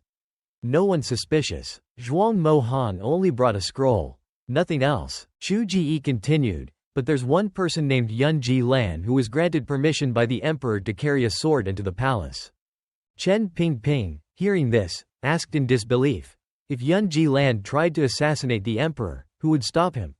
Chu Ji assured him, Hong Gong Gong is in the palace, closely monitoring him. Hong Si Shang is under orders to protect the emperor. He's keeping a close eye on Yunji Lan. The situation is under control. Hong Si Shang hid behind a tall pillar behind Yunji Lan, never taking his eyes off the man for a single second. Suddenly, the emperor called out Pham Nhan's title, Pham Heap Luit. Pham Nhan, who was busy enjoying the delicious food on the banquet table, his mouth full of food, was startled when his name was called.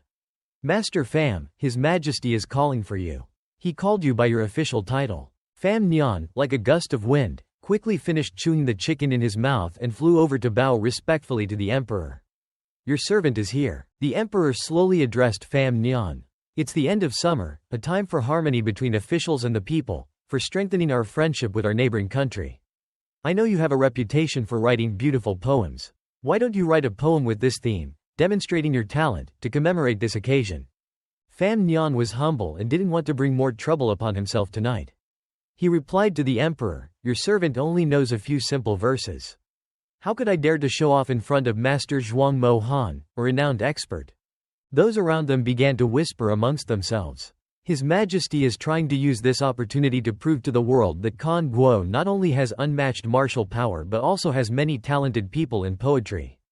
The emperor saw that Pham Nhan hesitated, so he tried to encourage him more. No need to think too much. Just do it. It's okay. Once you finish the poem, please ask Master Zhuang Mo Han to evaluate it.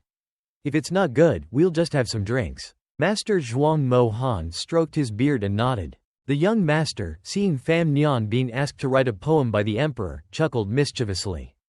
HMPH, asking him to write a poem in front of Master Zhuang is just trying to humiliate Pham Nhan.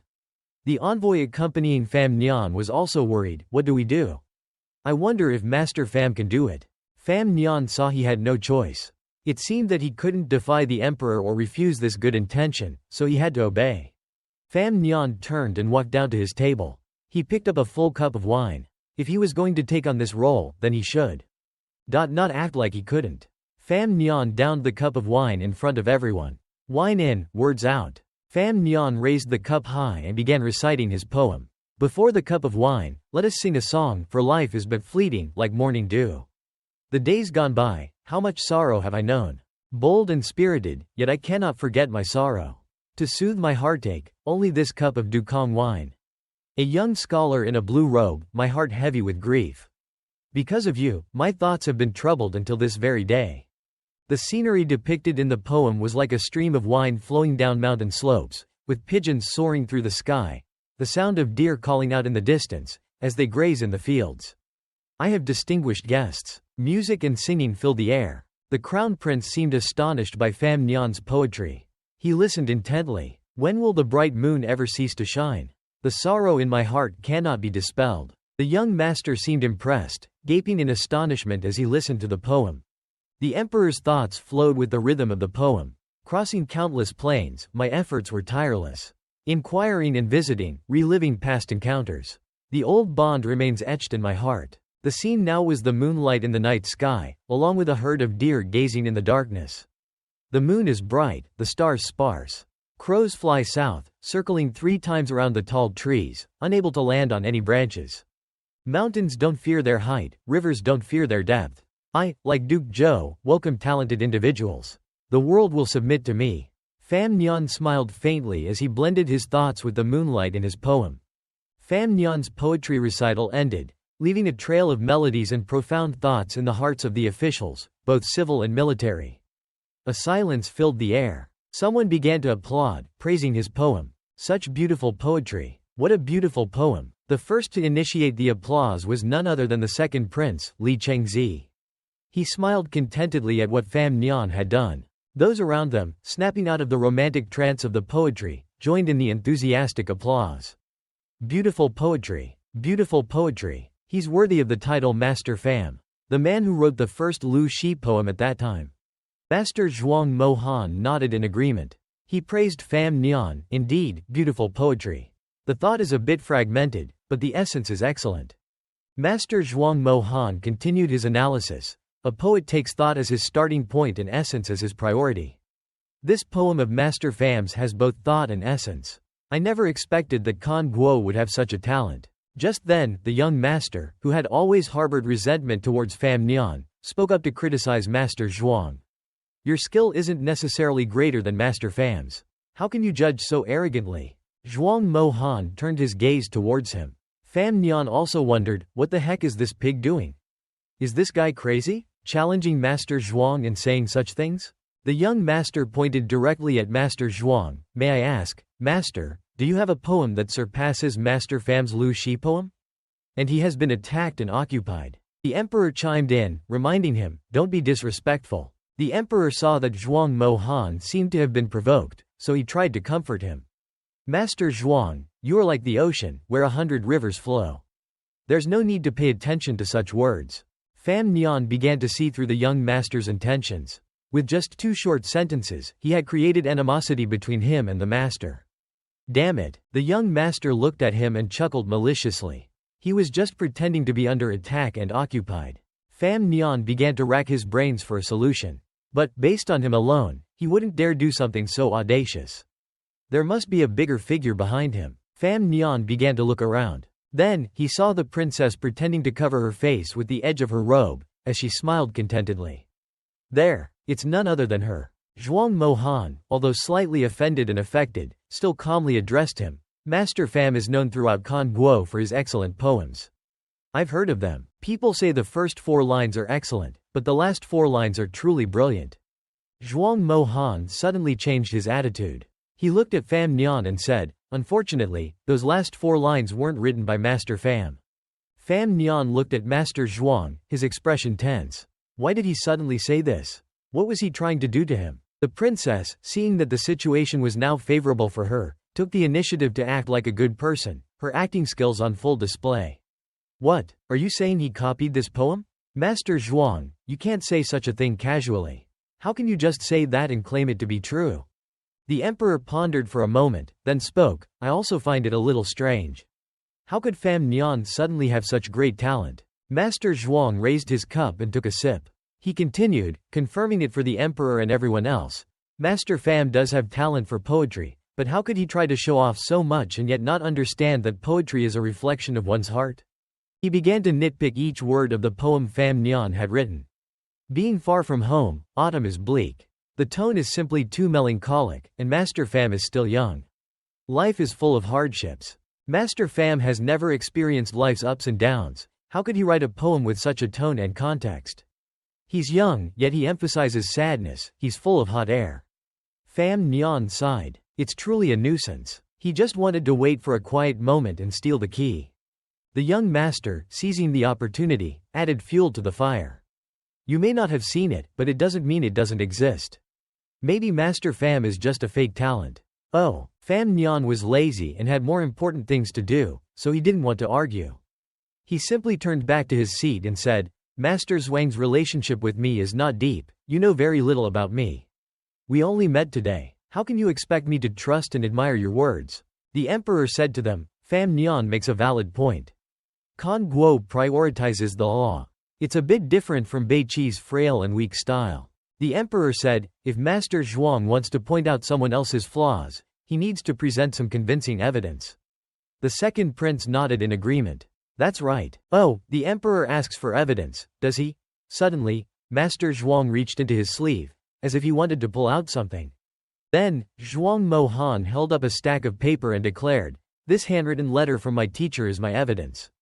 The emperor and the crown prince were slightly anxious. Master Zhuang, you actually have proof? When did he prepare this? The emperor and the crown prince felt a little uneasy.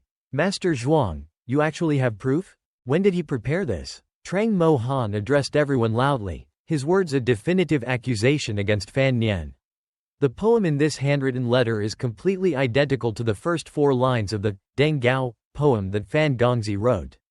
However, this handwritten letter from the tutor was written much earlier than the time Fan Gongzi wrote his poem.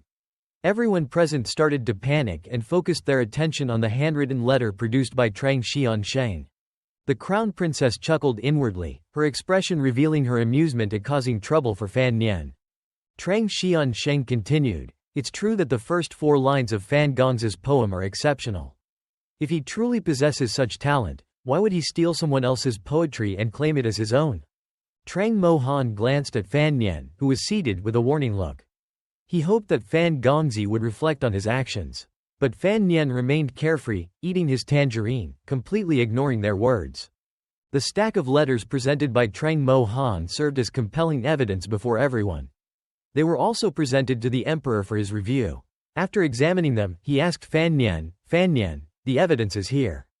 Do you have anything else to say? Pham Nhan remained calm, unfazed. He asked Trang Mohan, Trang Xiansheng, is the tutor you mentioned the tutor with the surname Du? Trang Mohan stroked his beard, replying to Pham Nhan, the tutor doesn't have the surname Du. He was incredibly puzzled and asked Pham Nhan, why do you ask that, Fan Gongzi? Does the tutor with the surname Du have any connection to this? Pham Nhan waved his hand, hearing Trang Mohan's response. Oh, it's not the tutor with the surname Du? Nothing, I was just asking out of curiosity. The young lord, who was responsible for the commotion since the beginning, continued to bluster. He rushed before the emperor to accuse Pham Nhan. Your Majesty, Pham Nhan is deceiving everyone with his plagiarism. His shamelessness knows no bounds. His actions are no different from smearing dirt on the faces of all the literary scholars of our dynasty. We implore your Majesty to revoke this plagiarist's title, banish him from the capital, and ensure that he never holds office in his lifetime. The emperor remained silent, deep in thought. Fan Gongzi turned to the young lord with a helpless smile. Guo Xiao, if I have tarnished the reputation of Nankan, then why are you celebrating like this? The young lord jumped up, arguing with him, don't be ridiculous. I am furious. I feel ashamed to even breathe the same air as you. The second prince and the crown prince were unaware of the situation, so they couldn't come to Pham Nhan's defense. Pham Nhan decided to exploit the young lord's weakness. He had been emboldened by the support he received, but he didn't know how to handle an unexpected situation. Pham Nhan asked him, if Trang Xiansheng wants to clarify the truth here in the palace, then how long have you known about this, Guo Xiao? The young lord, still trying to put on a facade, said, naturally, I just learned about this. Pham Nhan didn't flinch. He began recounting what had happened earlier to the young lord. Why, when I arrived at the Qi Nian Hall today, did Guo Xiao confidently state that he would see me disgraced today? The emperor, upon hearing this, questioned the young lord. Is that true? Guo Xiao had committed a wrong, so he didn't know how to defend himself. He could only tremble as he answered the emperor, "Why yes, your majesty." At that time, the grand secretary appeared from behind and reported to your majesty. "May I report, your majesty?" He started using his intelligence to shield his foolish son from suspicion. "From the very beginning, my son and Fan Nian have been at odds. They have had minor disputes. The crux of the matter is that Fan Nian's poems contain plagiarized lines from others. If we don't punish him severely, we fear it will be hard to silence the mouths of the people." Fan Nian burst into laughter, praising him. "Grand Secretary, you are truly brilliant. You hit the nail on the head with that one sentence." Fan Nian continued, addressing Trang Mo Han. "Trang Xian Sheng, you say that I copied the poetry of the tutor. I find that strange. Why, before I wrote this poem, had it not been seen in this world?" He glared at Trang Xian Sheng with piercing eyes. "Is it possible that based on the Duang Hang Ka poem from earlier, I wouldn't be able to gain timeless fame?" Trang Xian Sheng was at a loss for words but managed to reply, "Perhaps this poem of yours is also copied, Fan Gongzi." Fan Nian stood up, questioning him, "Copied from whom? Is it possible that every poem I write is a copy? Could it be that Trang Xian Sheng has students scattered throughout this world, yet you don't understand poetry from all corners of the world? Do you have the qualifications to judge whether I have plagiarized or not?" Trang Mo Han remained steadfast in his opinion, replying, "Poetry is an expression of the heart. Fan Xiaoyu, you haven't experienced much of life. How can you write such a poem?" Fan Nian explained to Trang Mo Han his perspective. "Poetry is a way of governing the country through literature. The path of poetry always focuses on natural talent. Perhaps my poems emphasize sadness, but who says that someone who hasn't experienced life can't turn their experiences into poetry?" Trang Mo Han replied with doubt, "Is it possible that Fan Gongzi can be anywhere, at any time, writing beautiful, eloquent words, but it has absolutely nothing to do with what you personally encountered? Don't tell me you don't believe me. I doubt many of those present would agree. It's really too illogical." Fan Nian calmly asked Trang Xian Sheng, "What if I can do that?" Trang Mo Han wanted to accept the fault himself if Fan Nian could truly achieve that. "If that's the case, then this old man, will be ashamed to live." Fan Nian, of course, was going to prove it. Only then could he silence all these people who loved to accuse others unjustly. He had been waiting for this very sentence. "Bring me a brush, and ink. Someone come here." Fan Nian was determined to prove himself and open their eyes. Everyone was taken aback by his actions. The emperor was a just ruler. If Fan Nian could prove his innocence, he would give him a chance. The emperor instructed his attendants, "Bring someone here quickly." A table and a sheet of pristine white paper were quickly placed before Fan Nian. There was also a brush holder. Fan Nian held a large jar of wine, offering, "Wine in, words out." Fan Nian tilted the jar back and drank directly from it, taking a large gulp. He wiped his mouth and smiled faintly. "My inspiration has arrived." Fan Nian picked up the brush, ready to unleash a poem. He read aloud, "One cannot see the yellow river flowing down from heaven, flowing out to the sea, never to return." He began writing the poem gracefully on the paper. Fan Nian meticulously composed the poem, chanting verses as he wrote, "One cannot see parents looking in a mirror, saddened by their gray hair. This morning, it was as black and silky as silk, but by the evening, it is as white as snow." Fan Gongzi seemed lost in a dreamlike state, sitting under the moonlight, sipping a cup of sorrowful wine. When life brings joy, seize it with fervor, embrace happiness. Don't let the golden wine cup run dry, gazing at the moon. If heaven grants me talent, I will surely be used. Though 1,000 pieces of gold are spent, they will return. When will this beautiful time come to an end? There are countless memories of the past. I ask you, how much sorrow resides in the heart? It's like the spring river flowing endlessly east. I wish to borrow the wind to return, but I fear the Jade Palace is too high, and I can't withstand the cold. Instead of flying to that cold moon palace, I'd rather stay in the mortal realm, dancing under the moonlight, intoxicated, lighting lamps, admiring swords, dreaming of the sound of a war horn, banquets where all the warriors are present.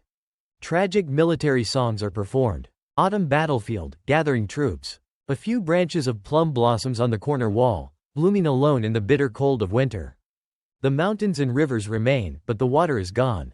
The spring palace is deserted, overgrown with weeds. Though my body is as colorless as a phoenix, my wings cannot fly like a bird, but my mind is sharp and brilliant, my affections are deep and strong. Throughout history, who hasn't died? But a heart that loves its country, even in death, can leave a name in the annals of history. Fan Nian kept writing, and in the blink of an eye, a long poem had emerged before everyone. The servant held the pieces of paper written by Fan Nian, unable to hold them all. Fan Nian, who had just guzzled from the wine jar, had a flushed face, slightly tipsy. He turned to the servant and asked, "Are there over 100 lines?" The servant behind him carefully held the paper on which Fan Nian had composed the poem, announcing, "Fan Gongzi, there are over 100 lines long ago."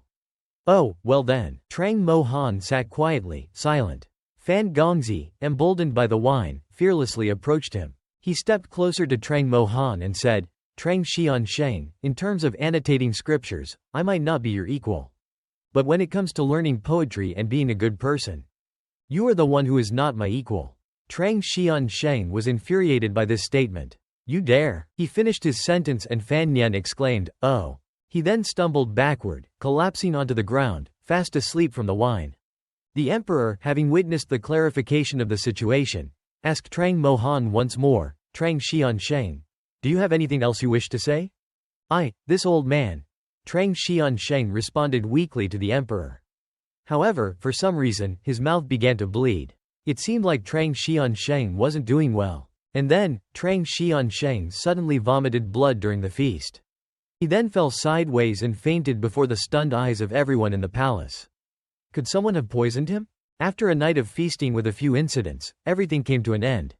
Hong Si-shang returned to the palace and reported to the one who had entrusted him with the mission. After tonight, Fan Nian has become Little Fan, the poet. So, it appeared that Trang Mo Han had indeed lied and falsely accused him. The reputation he had built over the past 70 years had vanished in an instant. The person behind the curtain, standing behind Hong Si-shang, was the Empress Dowager. She listened to his report and smiled contentedly. Haha, who would have thought that Fan Nian would possess such talent? It was late at night when a carriage from the imperial palace arrived at the back gate of the Fan mansion. Naturally, it was the servants who came to escort Fan Nian home, where he was soundly asleep. One of them had to carry Fan Nian. They were flustered and worried. "Be careful, slow down. This man is a treasure of Nankan. Don't drop him." The pressure suddenly fell upon the shoulders of the man carrying Fan Nian into the Fan mansion. Fan Ya came out to greet her brother and led the servants to Fan Nian's room. Quickly, take brother into his room to rest." Lu Ruyu said nervously to Ya, "Let me get a soft pillow." After drinking so much wine, his neck shouldn't be stiff. "Yes, should we cook some sobering soup?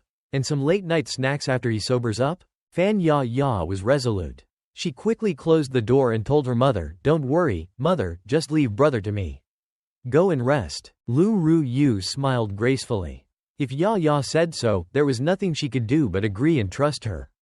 Okay, take good care of your brother. Get him to rest early. I won't bother you anymore. We'll talk tomorrow." The moon was high in the sky. The man with the black cloth covering his eyes stood on a tower, waiting to infiltrate the palace and carry out his plan against Fan Nian. According to the plan, the first step was to lure Hong Si-shang away and hold him for an hour.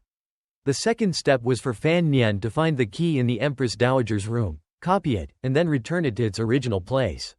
The time had come to start. He began to harness his inner power. His aura spread, filling the silent night. After extending his aura, he heard a crucial piece of information being discussed by several people. It was about Fan Nian. "I stayed there, and I saw with my own eyes how Little Fan, the Grand Master, created 300 poems right there." He glanced down. There were more palace maids walking in the palace, continuing their gossip.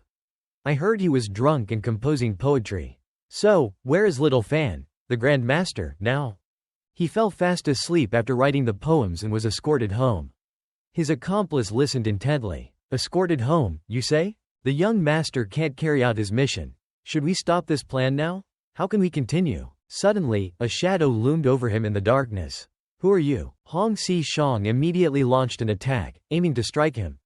He was agile and quickly retreated to avoid the blow. He stepped back, maintaining a distance from Hong Si-shang, and replied, "Excuse me, I got lost."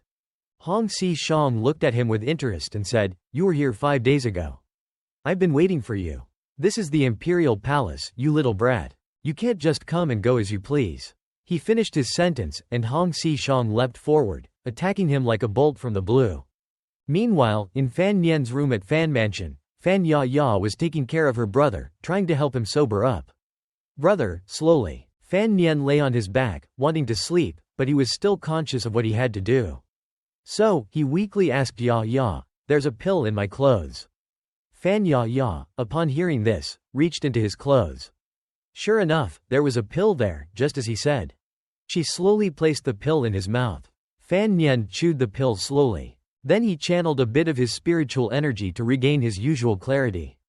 Fan Nian exhaled. He quickly returned to his normal state of alertness, immediately remembering the important task he had to complete that day. I need to get out quickly. Fan Ya, who knew his plan, quickly ran off somewhere and told him, let me tell them.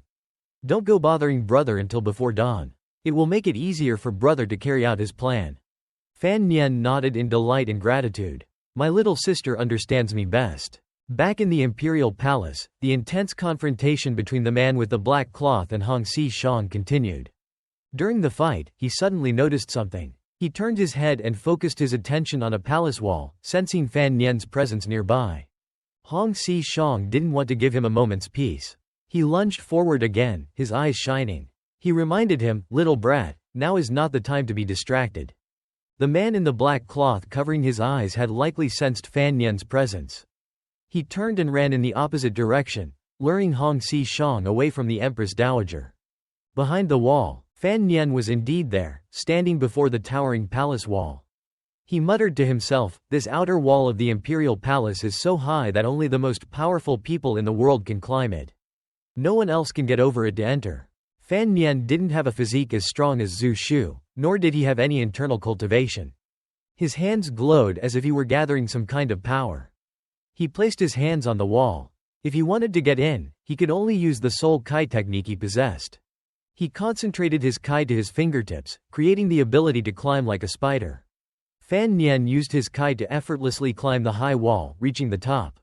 He then slipped into the palace, avoiding the gaze of the guards. Fan Nian moved silently like a wisp of smoke, walking on rooftops. He walked backward on the roof, using his Kai to avoid the eyes of the palace maids on the corridor. Fan Nian continuously leapt from one rooftop to another. Finally, Fan Nian seemed to have reached his destination. Phew, he breathed a sigh of relief. I made it to the Empress Dowager's sleeping quarters, the Dean Ham Kwang Palace. Fan Nian gently opened a small hatch in the roof, right above the Empress Dowager's resting place. This is the Empress Dowager, the most powerful woman in the whole world. Fan Nian lowered himself into the room using his rope, like a true Spider-Man.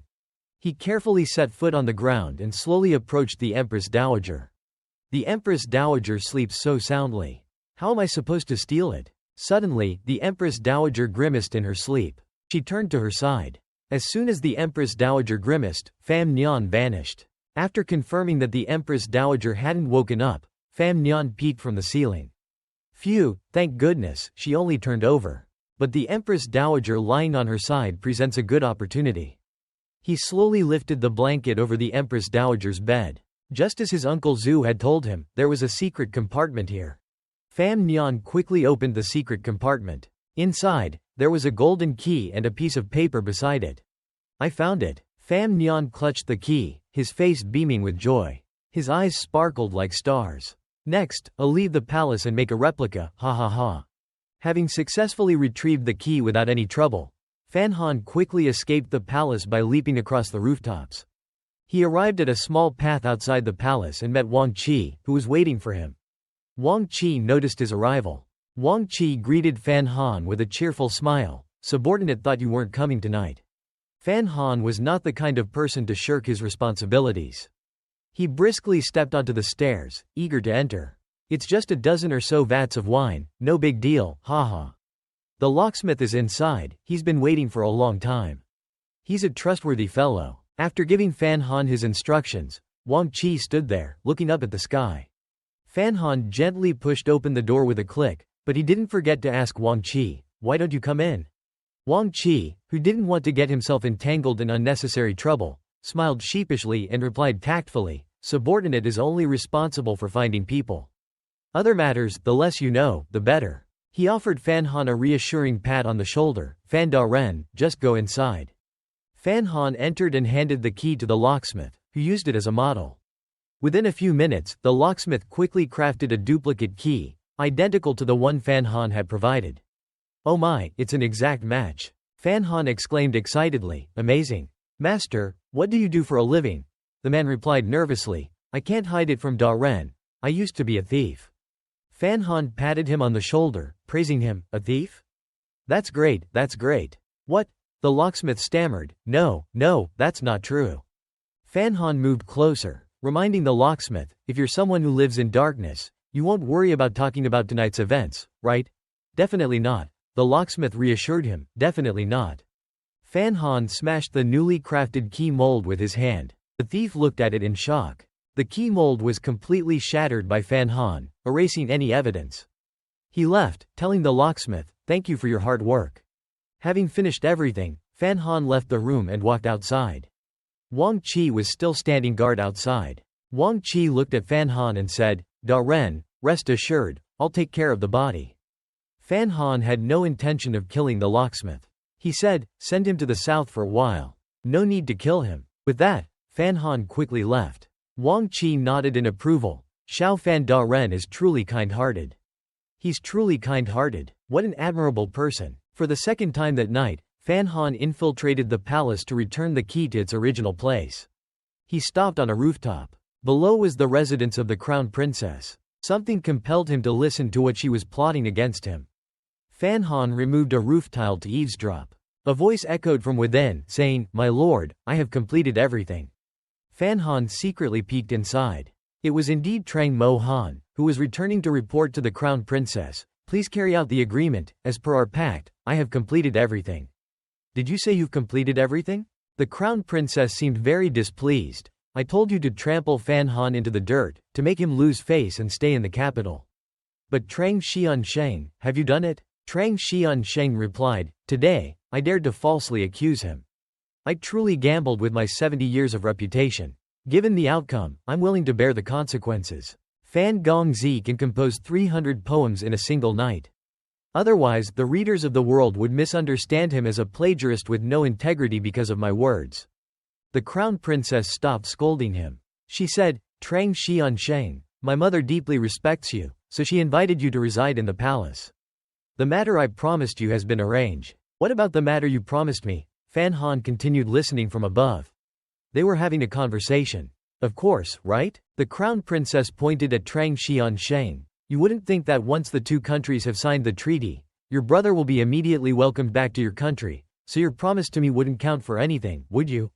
Trang Xiansheng bowed his head. "This old man, thinking of family ties, was tricked by your plan and came to Khan. If you, crown princess, want to break your promise, this old man is helpless." Hearing their conversation, Fan Han murmured to himself, "Are they talking about Xiao? Could it be?" The crown princess continued, "I'll sell to your emperor's student. Only then can you exchange Xiao back to northern Qi. Trang Xiansheng, when you return to your country, remember to tell your emperor's student that he owes a favor to Guangxin Palace." Fan Han stood up, no longer wanting to listen. He'd heard enough. She really is. She almost made our negotiations with northern Qi successful. She really does like to interfere in everything. The crown princess is selling her subjects for her own benefit. She's a crazy woman. Unbelievable. With those thoughts, Fan Han continued leaping across the rooftops. Meanwhile, the emperor in the palace was still awake. He looked out, sensing something unusual. Fan Han glanced back, thinking, this palace is incredibly dangerous. Just as Fan Han was moving across the rooftop, an arrow was aimed directly at him. The arrow sped forward, as if imbued with murderous intent. And, in truth, that was exactly the case. It almost hit Fan Han, but his intuition alerted him in time, causing him to turn around. Fan Han used his strength to deflect the arrow, creating a defensive shield to block the arrows. However, as arrows rained down one after another, each with powerful force, he couldn't hold on for long, despite his best efforts. Then, only a few seconds later, the shield created by Fan Han shattered and scattered, throwing him into the corner of the wall. The one who attacked him with arrows was none other than Yan Xiaoyi. Xiaoyi turned and ordered a soldier, "He's not dead yet, go capture him." "Yes, sir." Yan Xiaoyi was the crown princess's man, so he must have been there, noticing Fan Han eavesdropping, and he chose this moment to attack. He glanced at Fan Han's condition. On the other side, Hong Si-shang and Zhu Shu were still fighting relentlessly. Hong Si-shang asked, "You are a 9th rank? Unfortunately, you'll have to be buried here." Having said that, Hong Si-shang was about to charge forward and finish Zhu Shu off. But right at that moment, Hong Si-shang sensed something coming from his teammate's location, causing him to realize, is this a luring the tiger away from the mountain scheme? Damn it, Hong Si-shang no longer wanted to fight Zhu Shu here. He quickly jumped across the rooftops to escape. Zhu Shu was left alone. He looked at his palm for a long time. Zhu Shu clenched his fist, muttering to himself, HMPH, pretending to be weak is tough. After a night of earth-shattering events, dawn broke. The sun shone brightly overhead, and the sky remained azure. Inside a room, fragrant incense filled the air, creating a serene atmosphere tinged with tension. Inside that dimly lit room were 3 close attendants of the crown princess, the Empress Dowager, and the Emperor. All 3 had failed to capture the assassins last night, so now they could only sit helplessly, heads bowed. Yan Ziyi, his face darkened with displeasure, spoke first. "We couldn't catch the assassin last night, so the crown princess is furious with me." Next, Hong Si-shang began to complain. "Last night, I fell for their luring the tiger away from the mountain scheme, and the Empress Dowager is furious with me." The last man, a close attendant of the emperor, gently rubbed his forehead. "His Majesty has also heard about the incident with the assassins, and he's very angry. Oh dear, the life of a servant to those bigwigs is quite a difficult one." All 3 were powerless before their fate and unwilling to bear any more burdens. The emperor's attendant turned to Hong Si-shang, full of curiosity. "Who could it be that escaped from Hong Gong last night?" He replied, "The swordsmanship that person used was the 4 corners sword. The skill he displayed was at the mid to high level of 9th rank, but he knew the capital very well, leading me through a whole loop. He's no simple person." The attendant asked, "Mid to high level 9th rank? How is that possible?" Yan Xiaoyi pondered. "Based on the clues, the first assassin was from Eastern City. If they are at the mid to high level of 9th rank, then they could only be a disciple of the 4 corners sword. Considering all this information, the person who has been in the capital these past few days, could it be Yun Jilan?" The attendant's expression turned tense as he recalled that moment, and the person who acted stealthily in the night, shot with an arrow by the great commander on the city wall. Hong Si-shang scoffed, a subordinate of the great commander creating a stir in the palace, but couldn't kill the target. Yan Xiaoyi added his opinion. "Even though the second assassin was only above 9th rank, if I could shoot and kill someone like that, wouldn't I become a great grandmaster? HMPH, HMPH. Both Hong Si-shang and Yan Xiaoyi sighed simultaneously. Hong Si-shang finished his analysis and stood up, leaving his chair. He told them, in the end, there are only 7 9th rank warriors in the entire Khan. In this world, how could there be so many 9th rank? You mean, we're guessing wrong? Hong Si-shang announced with a heavy heart, His Majesty and the Empress Dowager have commanded that the assassins be captured within 10 days. Having announced this, Hong Si-shang stepped outside and left, waving to them. There are only a few 9th rank in the world. It shouldn't be too difficult to investigate, right? Yan Xiaoyi and the Emperor's attendant were left behind, watching Hong Si-shang's retreating figure, grumbling, HMPH, easy to say. For now, they put aside the palace matters. At Fan's residence, there was no less worry. Lu Ruyu was worried about Fan Han, so she went to Fan Ya to inquire. How's Hanner? Ya replied, he's still a bit unwell. Lu Ruyu questioned, it's almost been half a month. Why is he still feeling unwell? Should we call a physician to examine him? Fan Ya explained to her, he's probably feeling unwell because composing poetry has taken so much of his mental energy and strength. He needs to rest well. Oh, that's how it is. Well, let him rest. The second madam, relieved, said, I'll go then. You must take good care of him. Tell me if you need anything. Ya replied respectfully, yes, madam. Fan Han had been bedridden for almost a month due to the injuries he had sustained. He realized he couldn't underestimate the power of that arrow. Even though he didn't get hit, it had damaged his internal systems.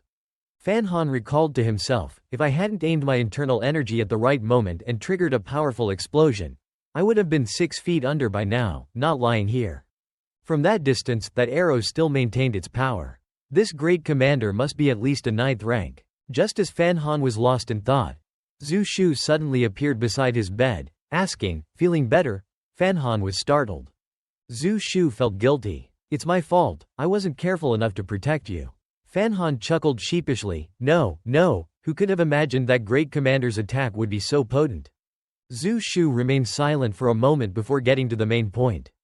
Have you opened the chest? Fan Han playfully peeked under the bed, waiting for Shu to come, then we'll open it together. Fan Han pulled out a dusty mirror from under the bed and dusted it off. He held the key in his hand, feeling a mix of anticipation and excitement. These past 2 weeks have been the longest of my life. Finally, the answer was about to be revealed. Fan Han inserted the key into the chest's lock. As he opened the chest, Fan Han was surprised but familiar. This is. Zhu Shu was also curious but remained silent. The item inside the chest was a modern computer keyboard. Why was there a computer keyboard in this time period? Fan Han's eyes widened in sorrow.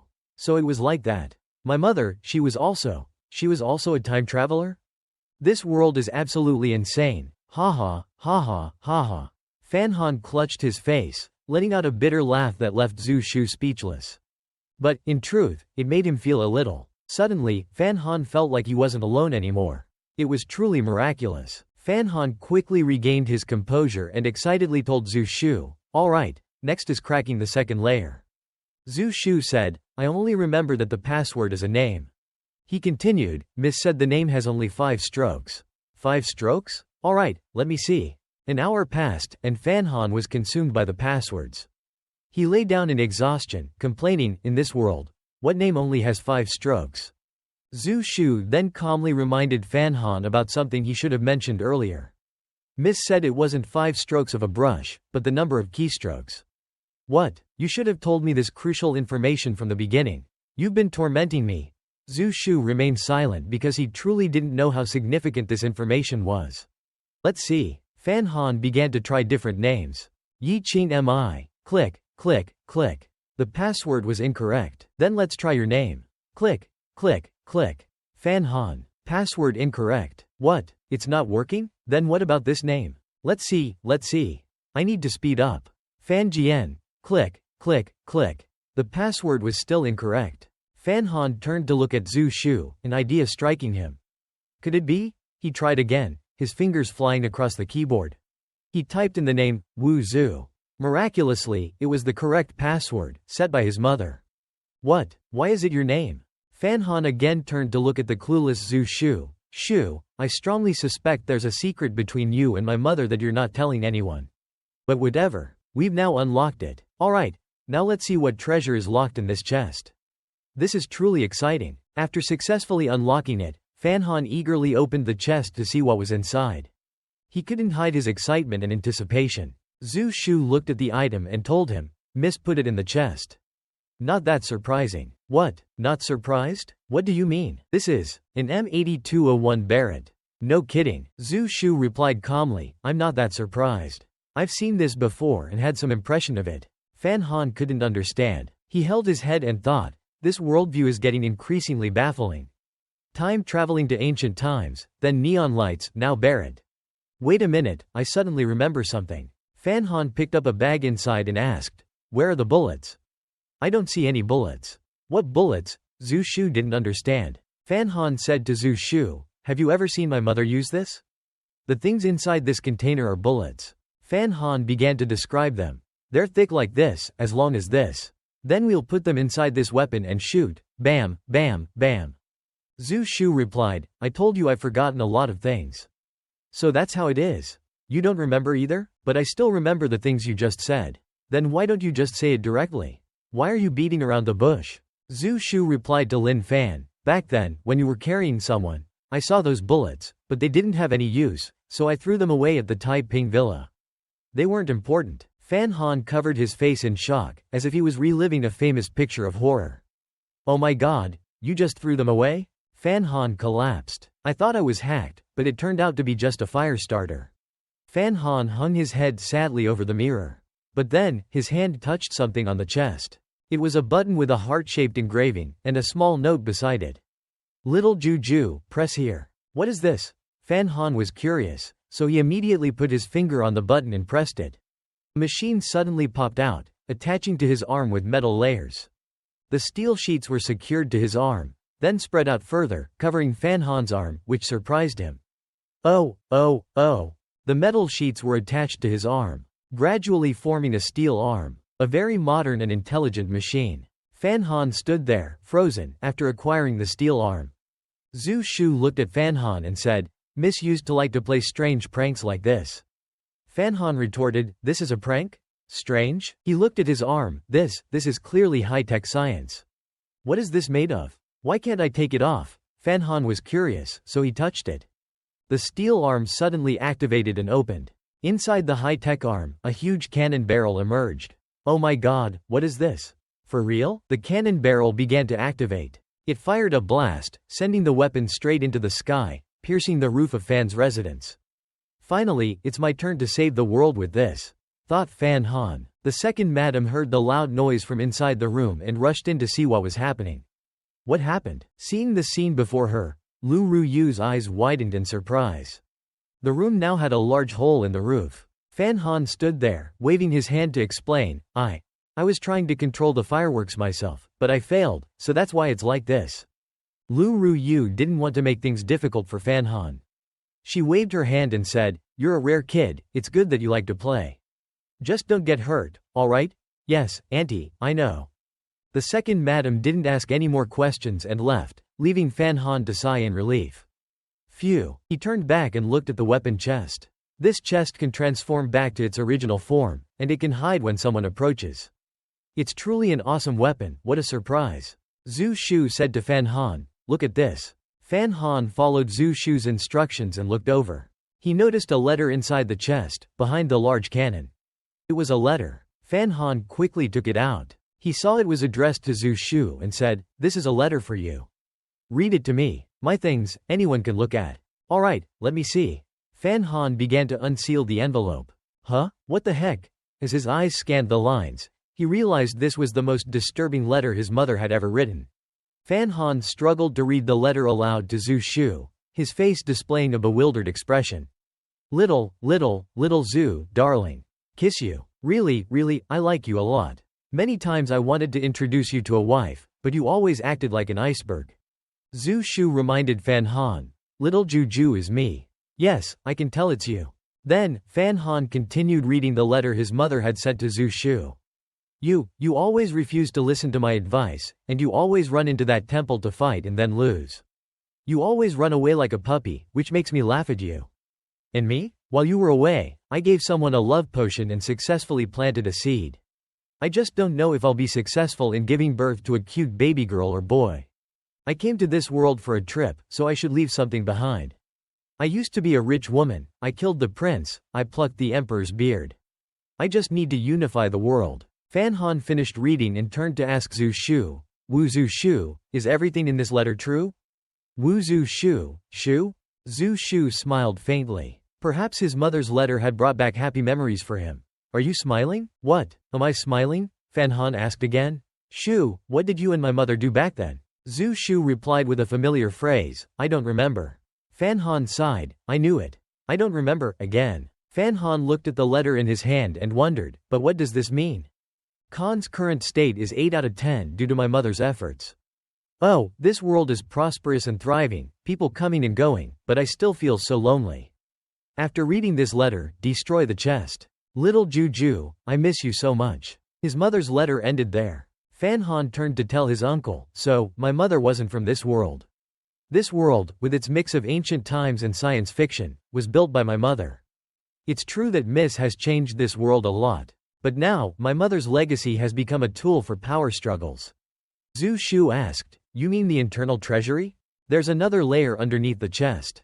The bottom layer of the chest contained a scroll. Fan Han immediately pulled out the scroll. Inside was a miniature portrait of his mother, which spoke with a warning voice. Hey, if it were Wu Zhu, he would have listened to me and destroyed this chest. Do you want to keep looking? Come clean, who are you? Fan Han couldn't understand his mother's mind.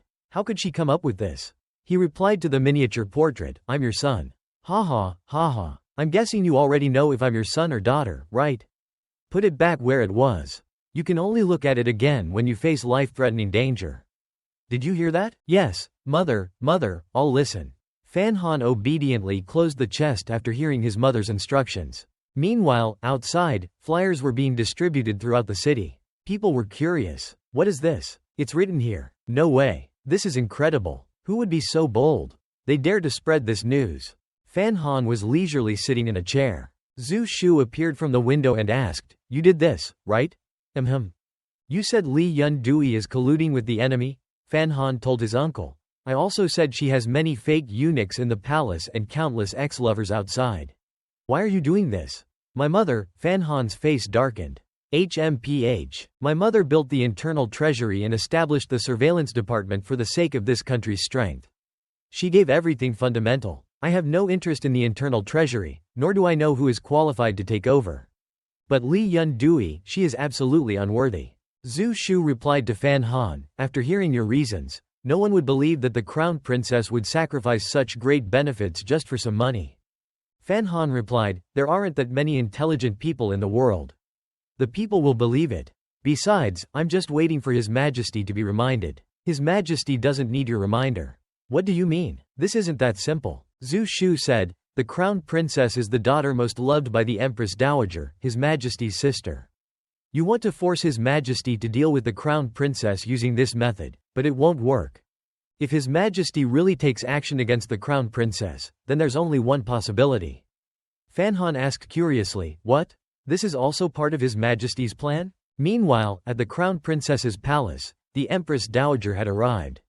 Everyone shouted, Empress Dowager, 10,000 years. Seeing the Empress Dowager's arrival, the crown princess turned around to look. The crown princess appeared weak and fragile in front of the Empress Dowager. Tears welled up in her eyes. Mother, you're here. Your daughter is so wronged. The Empress Dowager looked at the crown princess, her expression stern. It was now midday. The surveillance department was also busy. Everyone gathered there to discuss. Yan Ruhai informed the others about the situation in the palace. The Empress Dowager has gone to Guangxin Palace. After she left, the crown princess's face was swollen, likely from crying for a long time. Zhu Ji dared only to sit there, beads of sweat forming on his forehead. The chief prosecutor held the morning's flyer and spoke. Everyone, do you think the information written here is true or false? The rumors from the flyer were spreading. Yan Ruhai replied, true or false, we have to see if His Majesty thinks it's worth investigating. Chen Bingbing replied to Ruhai, His Majesty's intention is that this play could go on for a while longer. But unexpectedly, it was exposed by the snowflower this early morning. Well, we can only handle it first. His Majesty is wise. Chen Bingbing reminded them, let's discuss this later. Let's deal with the traitor in the surveillance department first. Yan Ruhai agreed, right. After the incident, we immediately investigated.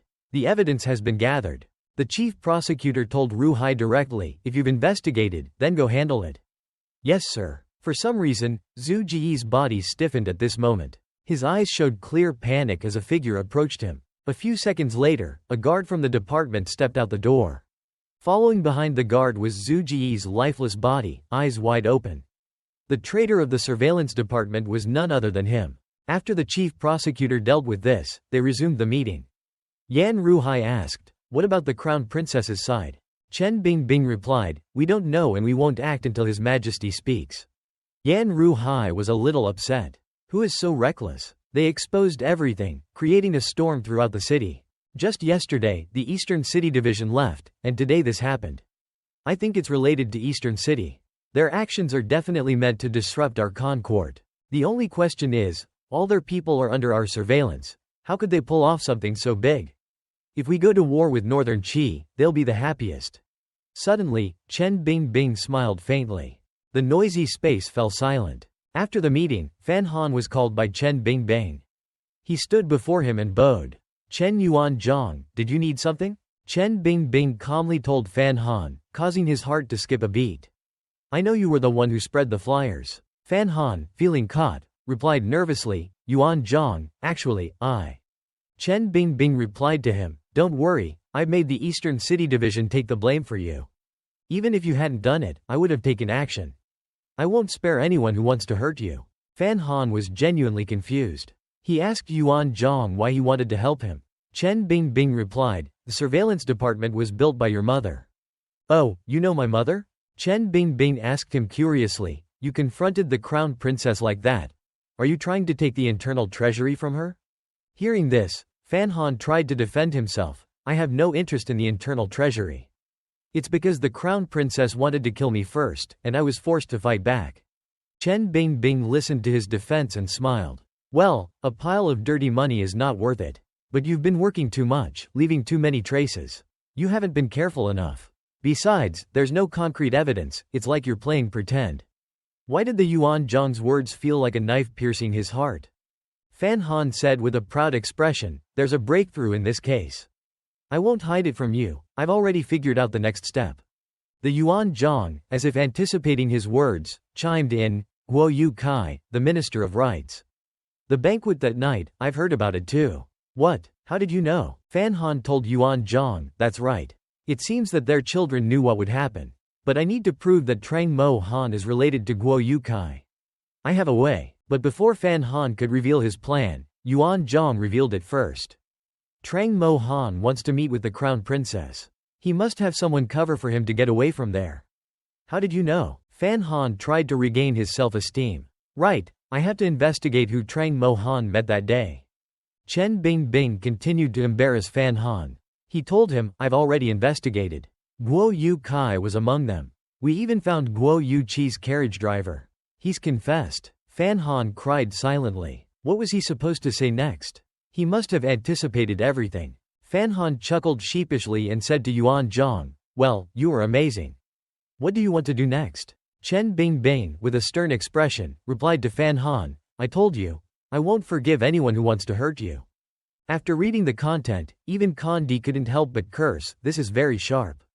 Chen Bingbing replied, yes, sir. Kan Di asked, who has read this? Chen Bingbing replied helplessly, everyone in the city has read it.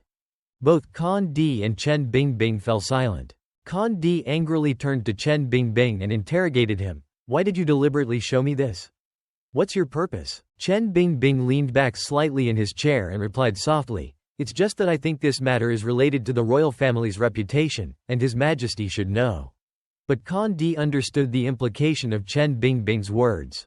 He closed his eyes and said, tell me the truth. Chen Bingbing finally spoke his true intention. For the sake of your Majesty and the Crown Princess, it would be better to have the Crown Princess leave the capital to avoid the storm. Hearing these words, Kan Di angrily pointed at Chen Bingbing and said, very well, Chen Bingbing. Are you trying to make me deal with my own sister? Chen Bingbing calmly replied, those traitors who used the Crown Princess as bait have been dealt with. Now she can leave. Kan Di didn't like these words. He gritted his teeth and roared, you dare to speak so boldly. I can punish you for your insolence. Chen Bingbing, trembling slightly, lowered his head, this subject awaits punishment. Silence fell between the two. Seeing that Chen Bingbing was so stubborn, the emperor sighed helplessly. Go back, you can choose to live or die, it's up to you. Chen Bingbing bowed respectfully in reply. Then Chen Ping turned around and left. The emperor frowned, you're in for it, Chen Bingbing. Then he turned back to read what Chen Bingbing had brought for him. He fell into deep thought and sighed helplessly. The scene shifts to the mansion of the Minister of Rights. A large number of chests containing gold, silver, and precious jewels were being moved out, with voices urging each other to hurry. Along with this, the Minister of Rights was being escorted away, his son unable to help but call out, Father. The voices of the guards urging each other to hurry, were mixed with this. The son of the Minister of Rights was now being escorted by two soldiers. His face was pale, but he still stubbornly argued, my father is the Minister of Rights, the Ministry of Punishment and other places have no right to arrest him. But no matter how stubbornly he insisted, he couldn't do anything, he could only watch as his aged father disappeared from sight. The scene shifts to the place where the princess was being sent away. The eldest princess is kneeling outside the emperor's study. It seemed like the eldest princess had been kneeling outside for a long time. Inside, the eunuch attendant beside the emperor reported, Your Majesty, the eldest princess has been kneeling outside the palace for an hour. Hearing this, the emperor stopped writing. Immediately, the emperor angrily asked, Has she realized her mistake now? The eunuch continued. The eldest princess said that she agrees to return the authority over the inner treasury to Your Majesty. The emperor asked in response, Isn't that what she was doing already? She didn't say anything else? Asked the emperor. She has said all that needs to be said, Your Majesty, replied the eunuch. Immediately, the emperor coldly commanded, Tell her to go back. Go back and pack her things, it's time for her to leave. The eunuch opened the door to the study and stepped out to meet the eldest princess. The eunuch relayed the emperor's order. The emperor said that the journey to Xinyang is far. Don't waste your energy kneeling here. Hearing these words, the eldest princess burst into tears. But these tears were just a facade. In her heart, the eldest princess was cursing, "Damn you." Then the eunuch continued to convey the emperor's order. Fan Nian, the eldest son of the Fan family, composed 300 poems in a single night. This caused the master of literature of Beiqi, Han Tu, to vomit blood and leave, bringing glory to our Nanchang. From being a rank 8, Xia Julang, he has been promoted to be a Fengzheng Tai Shui Yuan, director of the Imperial Academy. Received the imperial decree. The entire Fan Nian family performed a bow to receive the decree. The carriage carrying the eldest princess had already left the city. Fan Jian and Fan Nian stood on the city wall, watching. Fan Jian reminded him, "That woman holds a grudge." Fan Nian replied, "She has only left the capital now. If one day she returns, I still want to fight her until either you live or I die." As he said this, Fan Nian suddenly turned to his father. Father, do you know that her expulsion from the capital was related to me?" Fan Jian sighed, "You weren't careful enough in this matter, leaving behind too many traces." Fan Ziji is too focused on business. To put it bluntly, he's like an idiot. It's definitely not his doing. This definitely couldn't be his handiwork. As he spoke, Fan Jian recalled that he had asked if the paper was from the Qishan paper mill.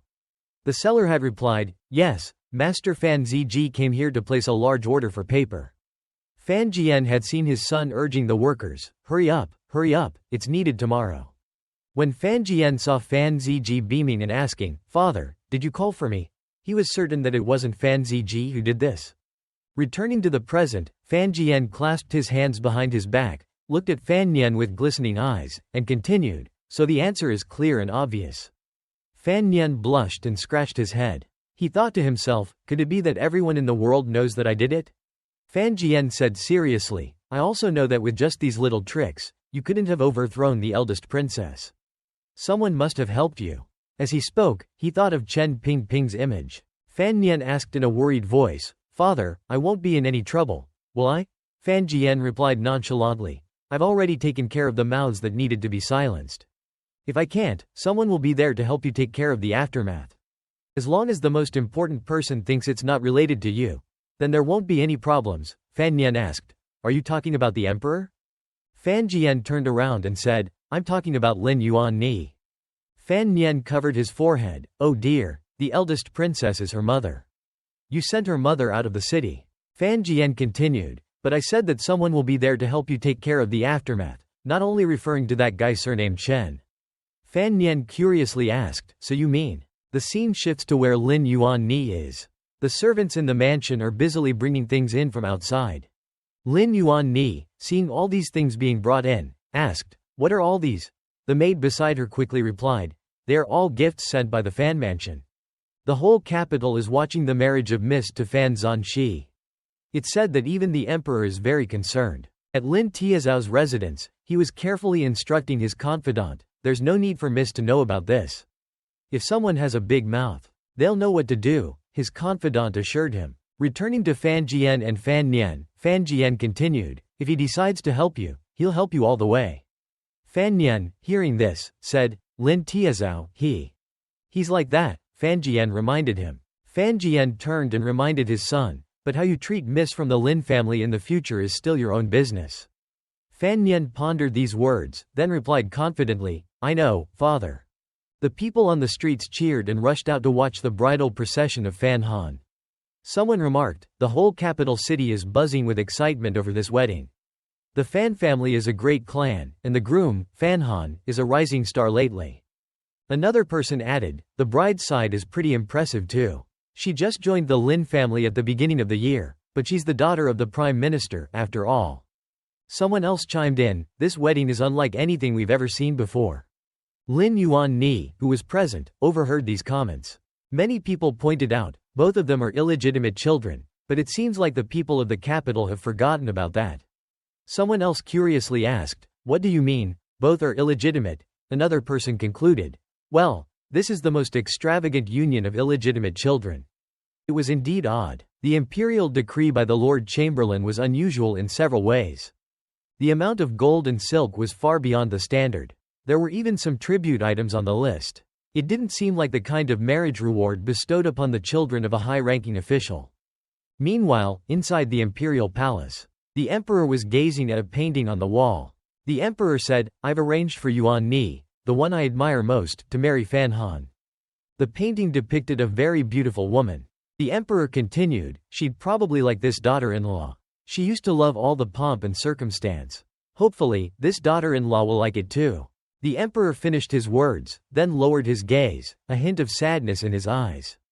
At the Fan Manor, everything was adorned in magnificent red. A large crowd of people had gathered. Only Fan Han was busy preparing. He had been pulled out of bed before dawn and was rushed through the process. Someone saw him and remarked, "Haha, where'd the sticky rice cake come from?" Many people came to offer their congratulations, showering them with blessings. The family bowed to thank Elder Chen. Fan Han looked at his own appearance and thought, "I do resemble a sticky rice cake." From outside, a voice called out, "The bride has arrived." Fan Han nervously looked up. Lin Yuan Ni, veiled in radiating beauty, slowly entered the room. Fan Han saw this and thought, "But it's the happiest sticky rice cake in the world." Lin Yuan Ni and Fan Han were now performing the bowing ceremony. One bowed to heaven and earth, for good fortune and prosperity. On the table, Fan Jian and Lu Ruyu sat, two bows to the ancestors, for longevity. They turned to face each other, husband and wife, bowed to each other, for a lifetime of love. They bowed their heads to each other, and everyone around them smiled brightly, offering their blessings. Niu Ruoru sobbed uncontrollably. Fan Cej yelled in his mind, "This is like leading a dog to its slaughter. Bury them separately. One in the east, one in the west." The officiant said, "Lead them to the bridal chamber." Everyone laughed heartily. Fan Han and Lin Yuan Ni had entered the bridal chamber. A servant was tidying up the room, saying, "Fourth sister, you've been busy all day, you must be tired. Go get some rest." Si Chi understood Fan Han's intention. "Sir and madam, if you need anything, just call for me."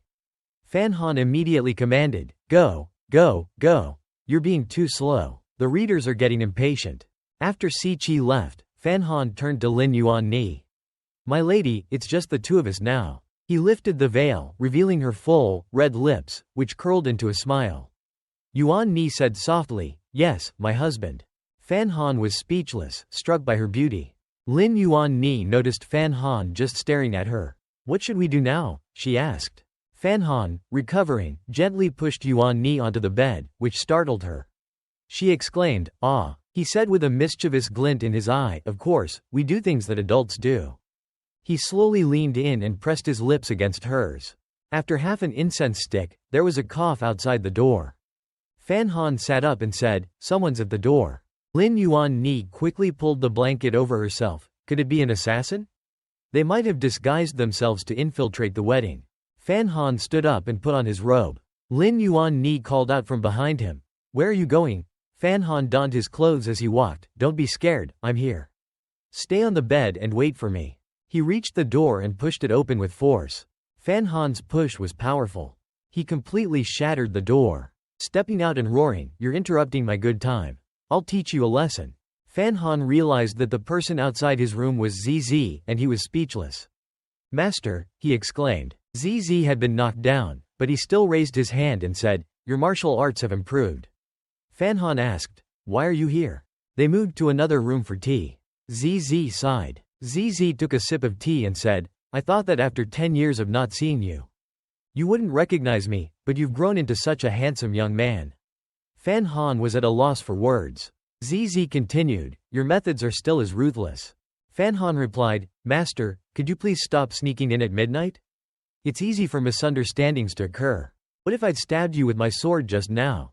ZZ reprimanded him, "I see you wish you had a sword." Fan Han denied, "How could that be?" Fan Han continued, "I thought you weren't coming." ZZ sat down and said, "I was in Dongdi City. I heard about your wedding and raced here for days, changing horses 6 times before I finally arrived." Fan Han bowed his head, expressing his gratitude. "Master, your kindness to me, I will never forget. Tomorrow, I will go to the Ministry of Public Affairs." Fan Han stood up, but said, "Master, please rest early tonight, I will rest early too." ZZ asked him, "So rushed?" Zizi said, "All right, I won't waste time." He took out a gift as he spoke. He tossed it to Fan Han. "This is a wedding gift for you too. Very precious." Fan Han received it and asked, "What is it?" Fan Han grabbed it and ran off. "Yes, received. I'm leaving now." Zizi chased after him. "At least take a look, good or bad." Zizi trailed behind, saying, "It's for tuberculosis." He continued, "I came to Dongdi City for 2 reasons. 1. For the ingredients, and 2. I used my old friendship with the 4 fixed swords to secure a promise from them that they would not deliberately create trouble for you. Who would have thought your wedding would be so early, making me look so disheveled?" Fan Han bowed and said, "Your great kindness, I can never repay. Please accept my disciple's bow." Zizi saw this and said, "All right, go, go." They clapped hands, and Fan Han left. Fan Han returned to his room, holding the gift box. He slowly opened it and said, "Medicine that can cure tuberculosis." He opened the box further, his face beaming. "Master cares about me." His joyful expression quickly turned to suspicion. He looked at the box in his hand, "This medicine." He walked into the bedroom. Lin Yuan Ni was worried. "Husband, are you all right?" Fan Han quickly approached Lin Yuan Ni. "My lady, I'm here." Lin Yuan Ni was frightened and cried out, "Ah!" A spring night had passed. Wu Zhu Shu sat on the roof. Below, birds chirped happily, and the sun was rising. The Fan family was having breakfast. Fan Han asked Lin Yuan Ni, "Have another bowl?" Lin Yuan Ni meekly replied, "Yes, husband." Just then, Lu Zizi rushed in and called out, "Young master." Fan Han was picking up a piece of vegetable. Talk about bad timing. A person came in to report, Lu Zizi trailing behind.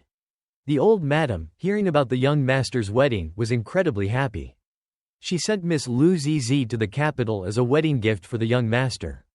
Lin Yuan Ni's face changed slightly. Fan Han stammered, "Gift, wedding gift." Fan Jian stood up. He said, "The emperor has summoned me to the palace. I'm leaving." Lu Ruyu quickly added, "Let me help my husband get dressed." Fan Han saw his father getting up and said, "Father." Niu Ruoru said to Fan Cej, "Your homework isn't done yet, is it?" Niu Ruoru said this to avoid the situation. Fan Han was helpless, and the two of them. He looked at Lu Zizi and said, "This wedding gift." Lu Zizi's face beamed with joy. "Great." Lu Zizi gazed at Fan Han without taking her eyes off him. After the meal, all the servants started cleaning up. Fan Han sat down on a chair and said, "So many things have happened since I've been in the capital." He lowered his head and continued, "Thankfully." Lu Zizi listened and said, "Thankfully, the young master is well now. Tutu's heart can finally rest." Fan Han replied, "You can rest first. After you've had enough to eat and drink, I'll take you for a walk around the city." Lu Zizi said worriedly, "I came here to work, not to cause trouble for the young master." The servants cleaning outside started gossiping. The relationship between this new girl and the young master is clearly different. Fan Han said, "If you want to work, you have to get cleaned up first." Lu Zizi obediently replied, "Zizi knows. Zizi will listen to the young master." She walked out and went to the bathroom to wash up. Fan Han was contemplating when he heard someone ask, "Is this Zizi?" It was Lin Yuan Ni. She continued, "I've heard you mention a diligent girl in Danzhou who works hard at Si Cheese. I've finally met her." Fan Han didn't sense the slight anger in Lin Yuan Ni's tone and added, "Not only is she more diligent, but her personality is better too." Lin Yuan Ni listened and said, "You're saying this will make Si Chi angry." Si Chi was still diligently cleaning the house. Outside, Si Chi seemed to have overheard Fan Han's words. Si Chi thought to herself, "I have a feeling. The young master is like that quack doctor." In the palace, the emperor had summoned both Lin Ruofu and Fan Jian. The emperor asked, "How is it going?" Fan Jian replied, "Reporting to your majesty. He wants to go to Shang Mountain for their honeymoon." The emperor adjusted a stack of books and said, "Shang Mountain is a good place. It's away from the commotion, there's no noise or fuss." Fan Jian replied, "Yes." The emperor turned back and said, "But I have an opinion." Both Lin Ruofu and Fan Jian listened attentively, their expressions serious. The emperor began, "I want Fan Han to lead an envoy, escorting Shaoan and Ti Li back to Wu Bangyun. What do you think of this idea?" Both responded in unison, "Your servant dares not offer an opinion." The emperor continued, "If I gave you the courage to speak your mind, what would you say?" The emperor asked, turning back. Fan Jian spoke up, "Fan Han just got married. The emperor said, Fan Jian, you are promoted from Minister of the Ministry of Personnel to the Minister of the Ministry of Rights. Choose a date to take office. This left Fan Jian speechless. He bowed his head and said, Thank you, Your Majesty. Lin Ruofu still didn't understand what was happening. Lin Ruofu thought, the emperor has already planned everything. There's no room for negotiation. The emperor asked again, Do you have any other opinions? Both Fan Jian and Lin Ruofu replied, No more. The sun was scorching outside. They both walked out of the emperor's chamber. They felt like they had finally been able to breathe. Meanwhile, Chen Pingping and Fan Han were talking. Chen Pingping said, The emperor has issued an order. He's asking you to lead an envoy to Beiqi. Fan Han immediately replied, Understood. He added, using Shaoan and Ti Li to exchange Wu Bang Yun. It's a symbolic gesture. In reality, the emperor's testament for the nation specifically requires us to hand over Ti Li. He recalled, so, the emperor ordered someone to administer a poison that will cause Ti Li to slowly decompose and die if the king of Beiqi is pleased with her. Not only that, the emperor also said, another task is to find an opportunity to kill Shaoan after you've exchanged Wu Bang Yun. Chen Pingping turned and said, I know. Fan Han watched him leave and muttered, That's right. He felt a little dissatisfied. The emperor is placing too much trust in me. There must be some misunderstanding. Besides, I just got married. Chen Pingping said as he walked, Anyway, the person who was chosen was my recommendation to the emperor. Fan Han questioned, Why? I just got married. Chen Pingping replied, I know, but this mission to Beiqi is urgent. Don't you want to reclaim the imperial treasury? You need to prove yourself to do certain things. Fan Han seemed to understand why Chen Pingping had recommended him. You thought of this, so you. Chen Pingping continued, Also, after inheriting the Ministry of Public Affairs, people can serve you, and you'll need a story for that. Fan Han was taken aback. Inherit the Ministry of Public Affairs? Suddenly? Chen Pingping replied, Not sudden. I planned it for a long time. I've arranged everything. No one will harm you. Fan Han could only nod. Chen Pingping added, But remember to be careful of one person. Shen Chong, the garrison commander of Beiqi's Jin Yi Wei. In the palace, the emperor was practicing calligraphy. The emperor noticed Fan Han. You've arrived. Fan Han bowed. Your Majesty summoned me, but I don't know what it's about. The emperor remained silent for a moment. Then he said, I sense you're not happy. Fan Han bowed and said, Your servant dares not. The emperor wrote as he spoke, I've given it some thought. I'll give you a month to stay with your wife. A month later, you can depart for Beiqi. Fan Han was visibly delighted. He bowed deeply. Thank you, Your Majesty. Your Majesty is wise and benevolent. Your Majesty is great. Seeing his joy, the emperor said, Ha ha, you young rascal. The emperor continued, Going to Beiqi is a great opportunity to establish a career. You don't want to go? Fan Han was surprised by this question. He didn't know what to say. Your servant. Seeing his hesitation, the emperor didn't say anything else. Fan Han spoke, Your Majesty wants to hear my true feelings. The emperor stroked his chin and said, Interesting. So, someone dares to lie to me. Fan Han tried to sound cute and said, To be honest, I just want to be a carefree person, wearing silk clothes, drinking with my wife and children, and living a carefree life. The emperor listened and said, What a hopeless ambition. All right, you can go. Fan Han replied, Your servant takes his leave. But in his mind, he thought, all because I said that. The emperor continued, That's right. This mission is life or death, full of danger. You must handle it yourself. Remember to come back alive, the emperor cautioned. Fan Han was struck by these words like a thunderbolt. In his mind, he thought, the emperor's words imply that it's all right if the mission fails. How could that be? The emperor must think my life is more important than the mission. He must be speaking in reverse. The real meaning is, die if the mission fails. Fan Han nodded. Your servant will obey. I will do my utmost and will not disgrace the mission. At the prison gate, Fan Han and his troops stood outside, ready. He looked sternly towards the entrance. The soldiers were pulling on something, saying to each other, Pull tighter, don't slack off. Shaoan slowly emerged, his hands bound by heavy chains. Shaoan, the ringleader of Beiqi's spies, had been imprisoned in Nankai for 20 years. Fan Han saw this and thought, This is the head of Beiqi's spies. Chen Pingping launched a surprise attack, traveling thousands of miles. He crippled Shaoan's legs before capturing him. 4 soldiers held the chains, slowly escorting Xiaoan towards Fan Han. Xiaoan slowly raised his hands. He slowly spread his fingers. The 4 soldiers holding the chains were unexpectedly pulled forward. Xiaoan raised his hands higher, causing the 4 soldiers to stumble. The soldiers on Fan Han's side shouted, "Guard!" Other soldiers exerted themselves to restrain Xiaoan. Fan Han continued to observe him calmly. It turned out he wanted to reach his hand up to greet the sunlight after 20 years of confinement. The sunlight fell upon him, and he reached out to embrace those rays. The soldiers finally understood his intention and breathed a sigh of relief. "What a scare! You almost frightened us to death." ZZ, on the rampart, saw this and said, "Dangerous. This man is truly dangerous. I think I should go along." Chen Pingping saw this and said, "How can a young man handle a great task if he doesn't train outside?" ZZ replied, "What if he gets injured during training? Who's going to arrange my funeral?" Chen Pingping turned and said, "This can't be changed." ZZ said in exasperation, "Aren't you at all worried about his safety?" Chen Pingping walked away in silence. After a moment, he said, "Not worried." 3 carriages began to move towards Beiqi. ZZ followed Fan Han, unbeknownst to him. He sat in the carriage, arms crossed, and said, "I originally wanted to go to Beiqi with you." Fan Han was surprised and turned to look at him. Fan Han quickly declined. "Absolutely not. Chief Chen said that there are too many people in Beiqi who want to kill you. If you go with me, you'll be in danger. You're better off staying in the capital, it's safer. Wait for me to come back. You seem to have enemies everywhere, your physique attracts monsters."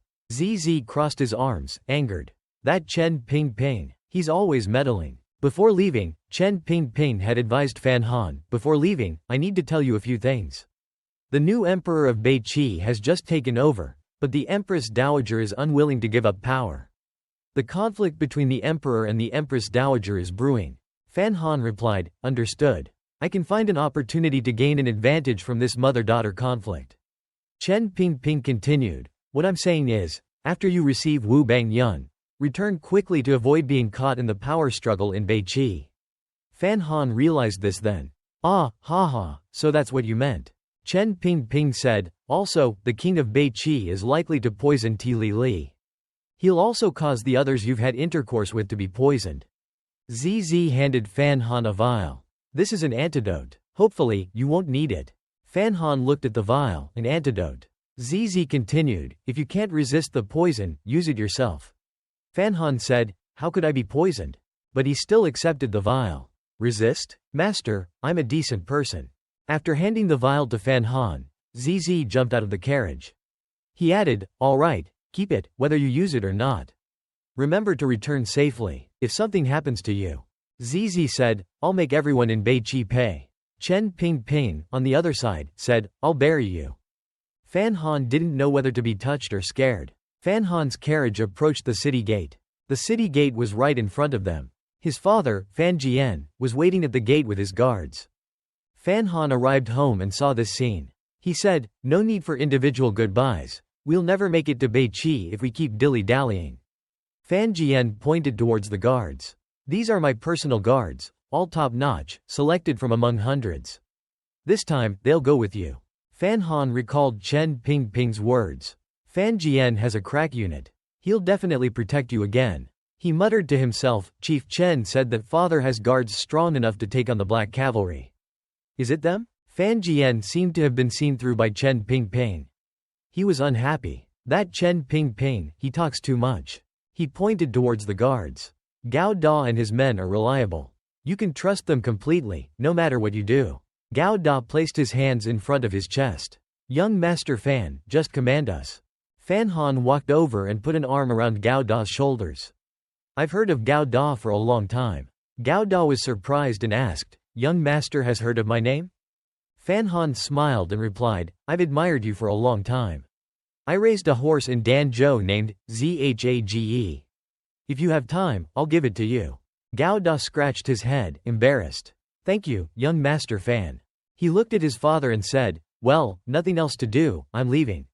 Fan Jian watched Fan Han's carriage leave and said, "My son's grown up, I can't hold on to him anymore." Fan Han's carriage stopped at a cliff. Fan Han said, "Everyone rest here for a while. Feel free to move around, but be wary of danger." Gao Da looked over at Wang Da-ren, who was standing far away. He said, Wang Da-ren, why are you standing so far away? Behind Gao Da was Xiaohen's carriage. Wang Da-ren replied, it's safer to keep a distance.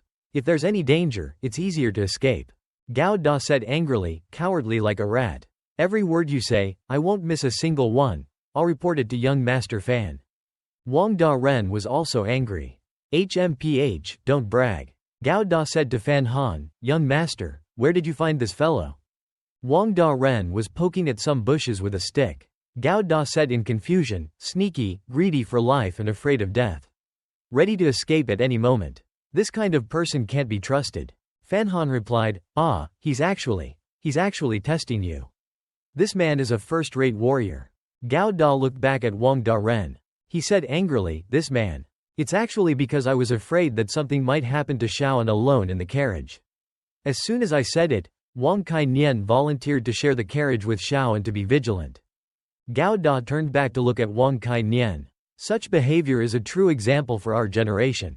He's truly brave. I didn't expect to be so narrow-minded. In Gao Da's eyes, Wang Kai-nian was now a hero. Gao Da walked towards Wang Kai-nian. Xiaoan kills people like lambs, ruthlessly violent. He's truly a demon of the human world. Wang Kai-nian turned back and said, his crimes are unforgivable. Gao Da continued, but you're the only one who's not afraid of him. Wang Kai-nian said, as he put the coin he had been holding into his shirt, you noticed the two? Gao Da placed his hands in front of his chest. It's not an exaggeration to say that your actions were using your own body to feed a tiger. I admire you, Wang Kai-nian. Wang Kai-nian sounded humble, it's nothing. Gao Da continued, from now on, we'll be brothers. We'll jump into the fiery cauldron together. Gao Da said resolutely, Brother Wang, if anything happens to you, I'll definitely kill Xiaoan to avenge you. Wang Kai-nian was slightly scared. Wang Kai-nian looked towards Fan Han and said, young master. Fan Han, as if unconcerned, continued to sing. Wang Kai-nian carried a bucket of water to Xiaohan's carriage. He stammered, Xiao Da-ren. I'm here to see if you need any help. Xiaoan was sitting in the carriage, head bowed. Fan Han walked over to talk to Wu Zhu. Uncle, the truth is, I'm not afraid of anyone here. Wu Zhu replied, Fan Han continued, the only variable I'm worried about is Ku He. He continued, he's a Grand Master of Beiqi. I don't know what his position is. Wu Zhu listened and said, he won't let Xiaoan survive and enter Beiqi. Fan Han asked worriedly, how do you know? Wu Zhu replied, I don't remember, but I know. Fan Han was speechless. He scratched his head, troubled. Then aren't we doomed? We're definitely going to die. While Fan Han was still at a loss, Wu Zhu walked away, saying, I'll go find him and fight. I'll fight until he stops bothering you. Fan Han called out after him, he's a Grand Master. Wu Zhu continued as he walked, that's right, I'll beat a Grand Master. Wu Zhu left without looking back. I'm off. Fan Han watched him go and said, Uncle, you're so badass. Cool plus. Fan Han seemed to be reassured. But Wu Zhu suddenly appeared behind him. One more thing. Fan Han was startled. Huh? Wu Zhu said, I seem to remember that this Xiaoan, Miss Lin once said that she was able to come to this world thanks to Xiaoan and Ku He. Fan Han turned and said, that's right, Xiaoan might know the secret of my mother and me. Wu Zhu left, saying, you'll have to ask him yourself. Fan Han was about to say something, but Wu Zhu was already far away. He continued, but that guy, he's scary. Inside the carriage, Xiaoan was bound from his neck to his hands. Wang Kai-nian called out, Xiao Da-ren. Wang Kai-nian opened the door and said, starting today, I'll be here with you. Wang Kai-nian handed Xiaoan a towel. I've made some warm water. Let me wipe your face. It'll be more comfortable. Xiaoan was annoyed when he saw this. He grabbed Wang Kai-nian's collar. Wang Kai-nian was scared. Xiao Da-ren, I'm just a nobody. I'm only here to serve you. You can kill me. It won't matter to those people outside. But you'll lose a servant. Xiaoan listened and asked, what are you mumbling? Wang Kai-nian said fearfully, I didn't say anything. Xiaoan asked again, you didn't say anything? He continued, I'm asking what your name is. Wang Kai-nian replied, my name is Wang Kai-nian. Xiaoan listened and said, all right, I remember. Do you know how to give a massage? Wang Kai-nian replied, a little. I learned from home. Inside Xiao An's carriage, Wang Kai Nian was obediently massaging Xiao An's back. Fan Han was knocking on the carriage door outside. He opened the door and saw the scene of Wang Kai Nian massaging Xiao An. He was a bit surprised. He asked, "What are you two doing? This hollow needle contains poison." The needle is slowly piercing Xiao An. Fan Han said, "We need to inject it directly into his body. We can't be too gentle with an old master like him." Xiao An said, "I've never seen this technique before. What's your name?" Fan Han replied, "This humble one is Fan Han." Xiao An asked, "When are you going to kill me?" Xiao An's question left Fan Han stunned. Fan Nian pulled out the needle and said, "Senior, you're mistaken. I brought you to Northern Qi to exchange for Yan Bing Yun." Xiao An chuckled and said, "Can Chen Pingping really let me go to the north?" "Ha ha ha." Fan Nian responded, "I don't know what the warden thinks. I'm just doing my job." Xiao An remained silent. Seeing Fan Nian's composure, Xiao An thought, he can be so calm and collected in the face of me. He didn't know that Pham Nhan was actually very uneasy. After finishing his sentence, Pham Nhan got out of the carriage. As he was about to step down, Xiao An said to him, "Your appearance reminds me of an old acquaintance."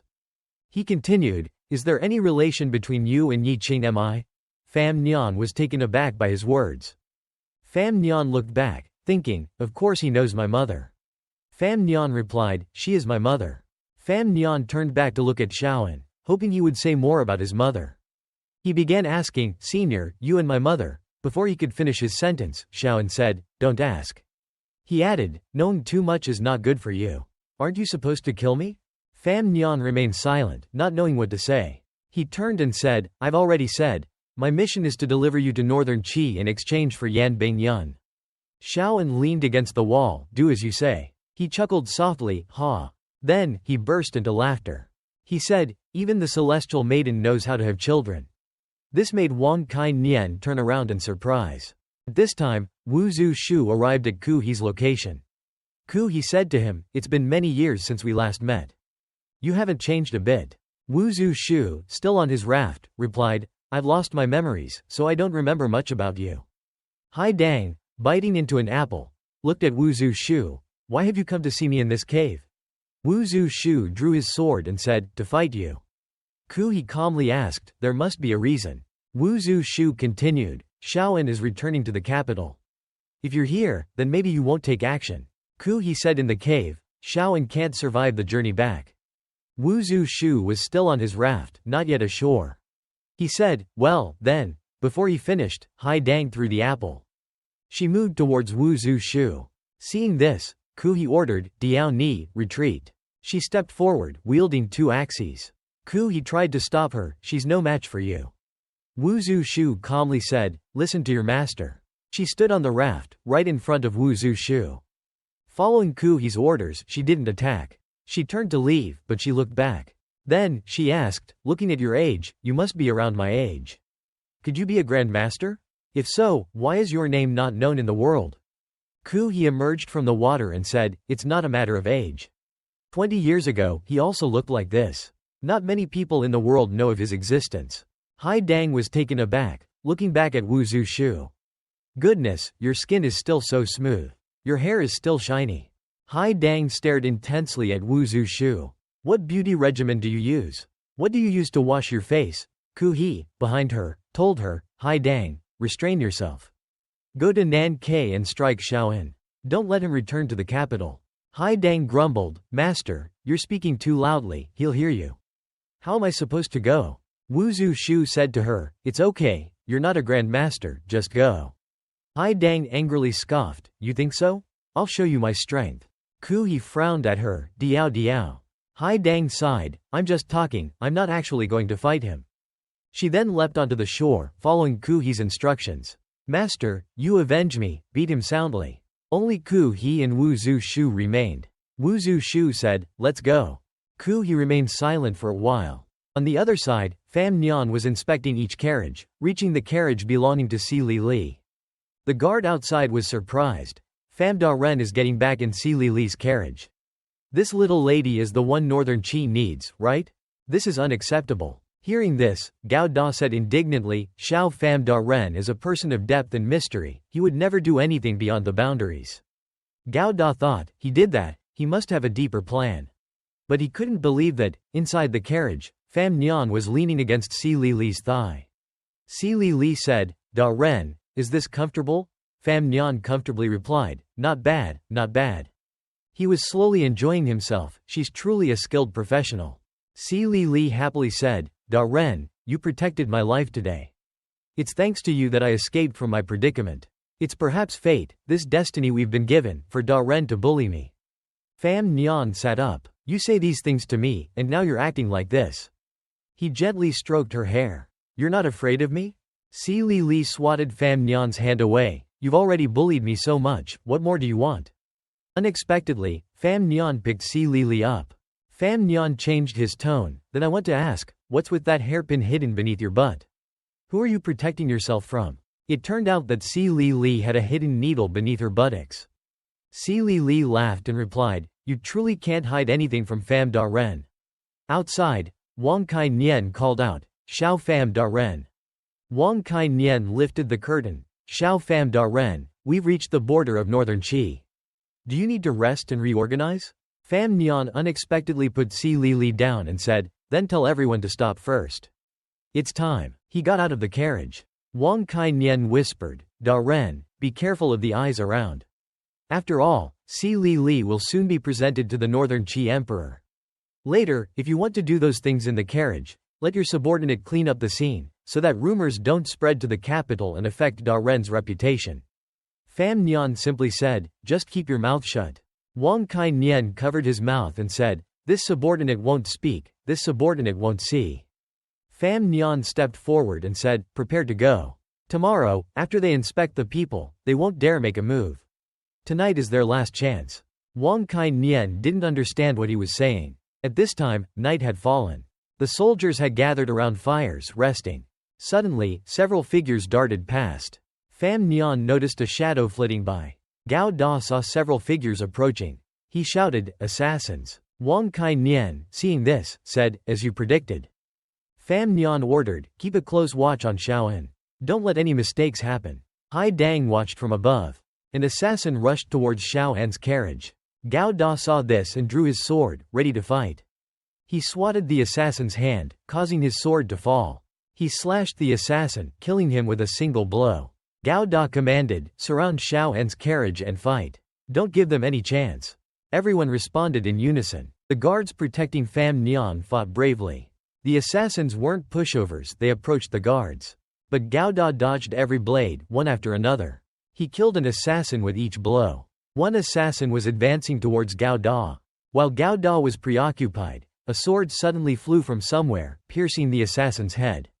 He died instantly. It turned out to be Wang Kai Nian's sword.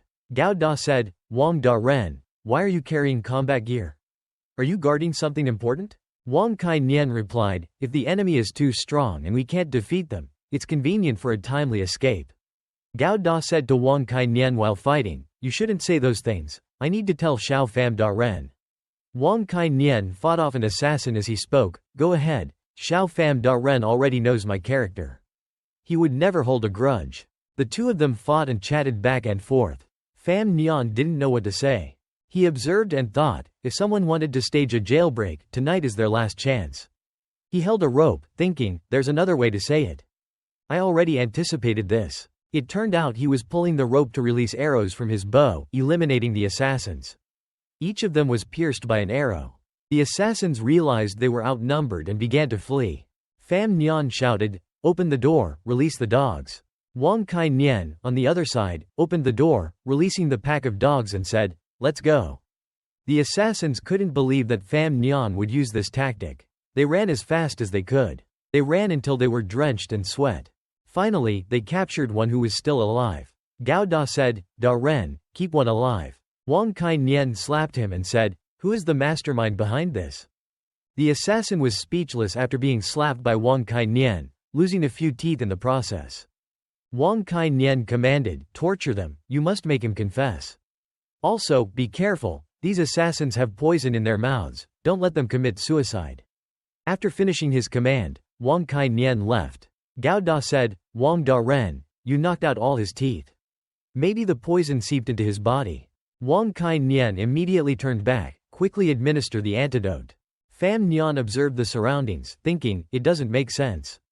Even if Northern Qi is weakened, they wouldn't send these small fry to stage a jailbreak. There's something off. His gaze was directed towards one side. A person was walking towards them, wielding an axe. It turned out to be Hai Dang, the 9th-grade Grandmaster, the saint of Northern Qi. Both Gao Da and Wang Kai Nian turned back in surprise. A woman. He commanded, seize her. The guards rushed towards her, but she flung them away with a single move. She swiftly approached Xiao En's carriage. Wang Kai Nian said to Pham Nhan, Xiao Pham Da Ren, this is the Northern Qi saint, Hai Dang, Diao Diao.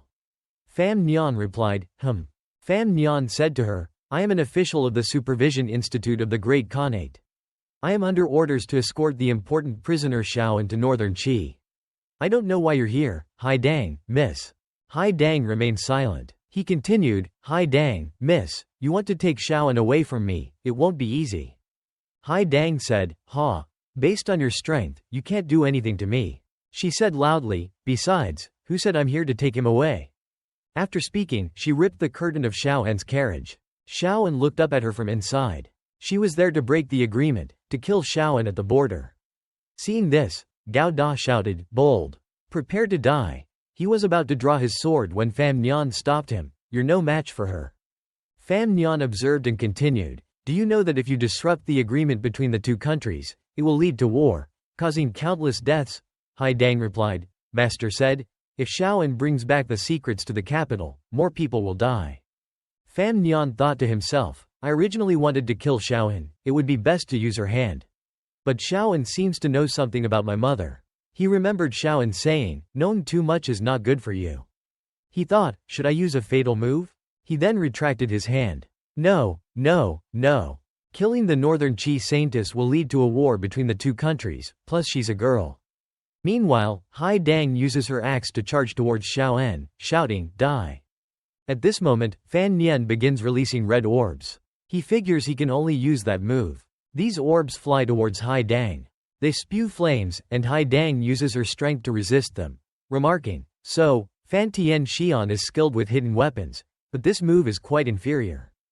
Pham Nhan continues, I'm quite curious, if the Saintess of Qi gets distracted by chatting with 5 handsome men, causing her mission to fail. She'll be reprimanded by her master, wouldn't she? Hai Dang continues to parry these orbs flying from Pham Nhan. Finally, Pham Nhan uses a move that forces Hai Dang to stumble back. Pham Nhan, along with his guards, surges forward. Hurry, take Xiao En to the designated location of the Black Knight's order. She fumes, to think that someone like Tian Xian of Nankan would resort to such cowardly sneak attacks. Cao Da immediately grabs the reins of his horse and rides off. Pham Nhan laughs, sorry. I apologize for overstepping. The carriages move forward, leaving Hai Dang behind. She coughs violently. She angrily says, to think that someone like Tian Xian of Nankan would resort to such cowardly sneak attacks. Pham Nhan chuckles, sorry. I apologize for overstepping. He supports her arm, saying, in terms of weaponry, I'm no match for you, lady. Would it be possible to learn a bit about your martial arts techniques? Pham Nhan advances towards Hai Dang. Hai Dang remains calm, saying, so, you dare to charge straight at me? She assumes a fighting stance, ready to face this fearless, righteous attacker. What a fearless, righteous attacker, a true deathseeker. It seems you're seeking your own demise. Pham Nhan has reached Hai Dang. She pushes him back, and he cries out, oof. Wang Kai Nian quietly observes the two fighting. Hai Dang throws a punch, but luckily for Pham Nhan, he dodges. Pham Nhan's hand moves towards Hai Dang. She panics, but she leans back, avoiding his attack. You're a lowlife. As she speaks, she kicks back towards Pham Nhan. He says, arrogant, but compared to Wu Zhu, you're still too slow. As he speaks, he dodges her kick. He continues to extend his hand towards Hai Dang. Hai Dang tries to avoid his attack. You're fighting with your legs, why are you using sneak attacks again? Such constant lying. Pham Nhan responds, sorry, it's a habit. But in his mind, he thinks, of course. That was a lie. Pham Nhan continues using hidden weapons.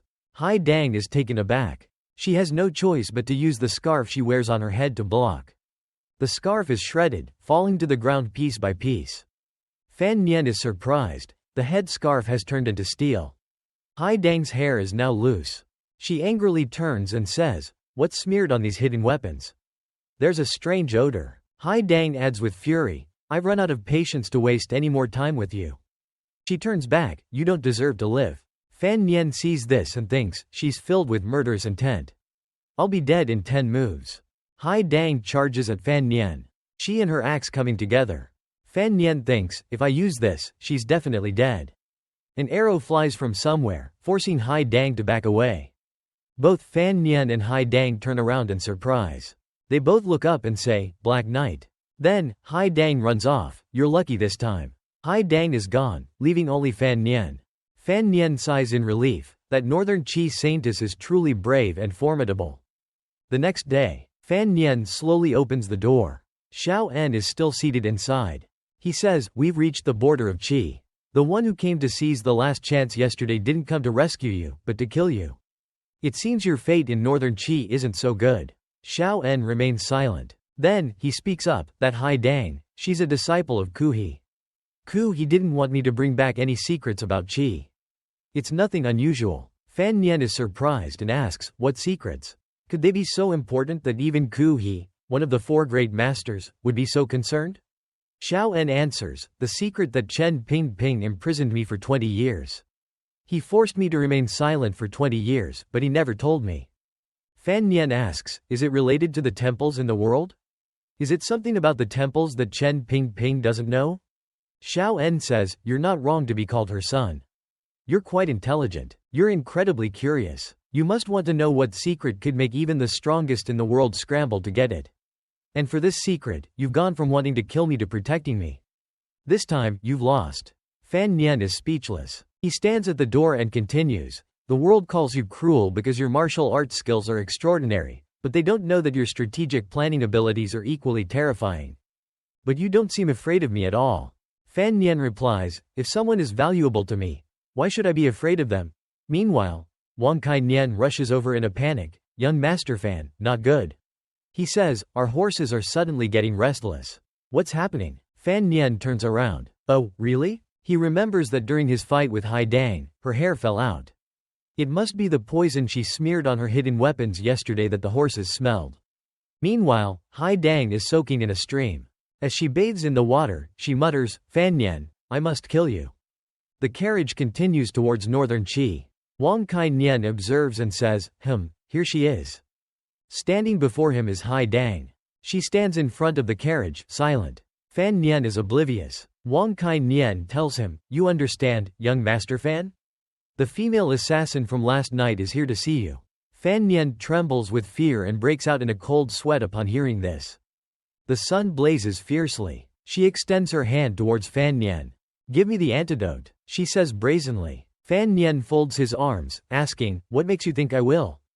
Hai Dang fumes, "If you don't give it to me, I'll kill you." Fan Nian replies, "If you kill me, you'll be stuck like this forever." He continues, "This poison was created specifically by me. It can't be extracted with internal energy." Hai Dang is furious. Fan Nian continues, "And in the entire world, I'm the only one with the antidote, hee. Kill me, kill me, kill me." Hai Dang's face turns dark. "You scoundrel." Cao Da notices and says to Wang Kai Nian, "Young Master Wang, I think we should follow." He continues, "We have to protect young Master Fan from that female assassin." Wang Kai Nian says, "My young Master Fan is exceptional, wise, and brilliant.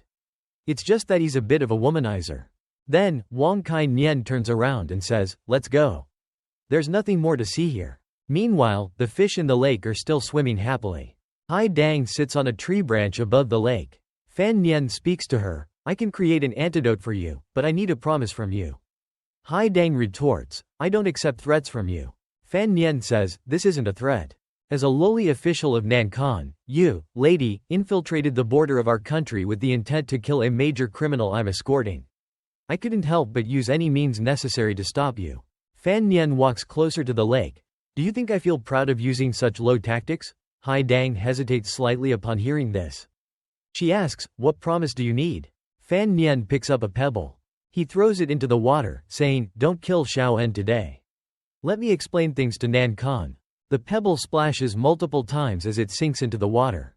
Hai Dang says, "But you know that once I reach Shangjing tomorrow, I won't be able to do anything. Fan Nian pulls out a vial from his clothes. That's true. It seems we have no choice but to fight to the death today. He hands Hai Dang the antidote. She accepts it. Hai Dang takes the antidote. Last night, the rain drizzled and the wind blew. I slept soundly, still drunk. I ask, who lowered the curtain? She says, it was Hai Dang all along. Hai Dang slowly brings 2 pills to her mouth. I don't know. It's not Hong Fai, nor is it green and vibrant. Hai Dang replies upon hearing him, nonsense. Hai Dang can't soak in a pool for too long. It will rot. She instructs him, don't say, Hong Fai, green and vibrant.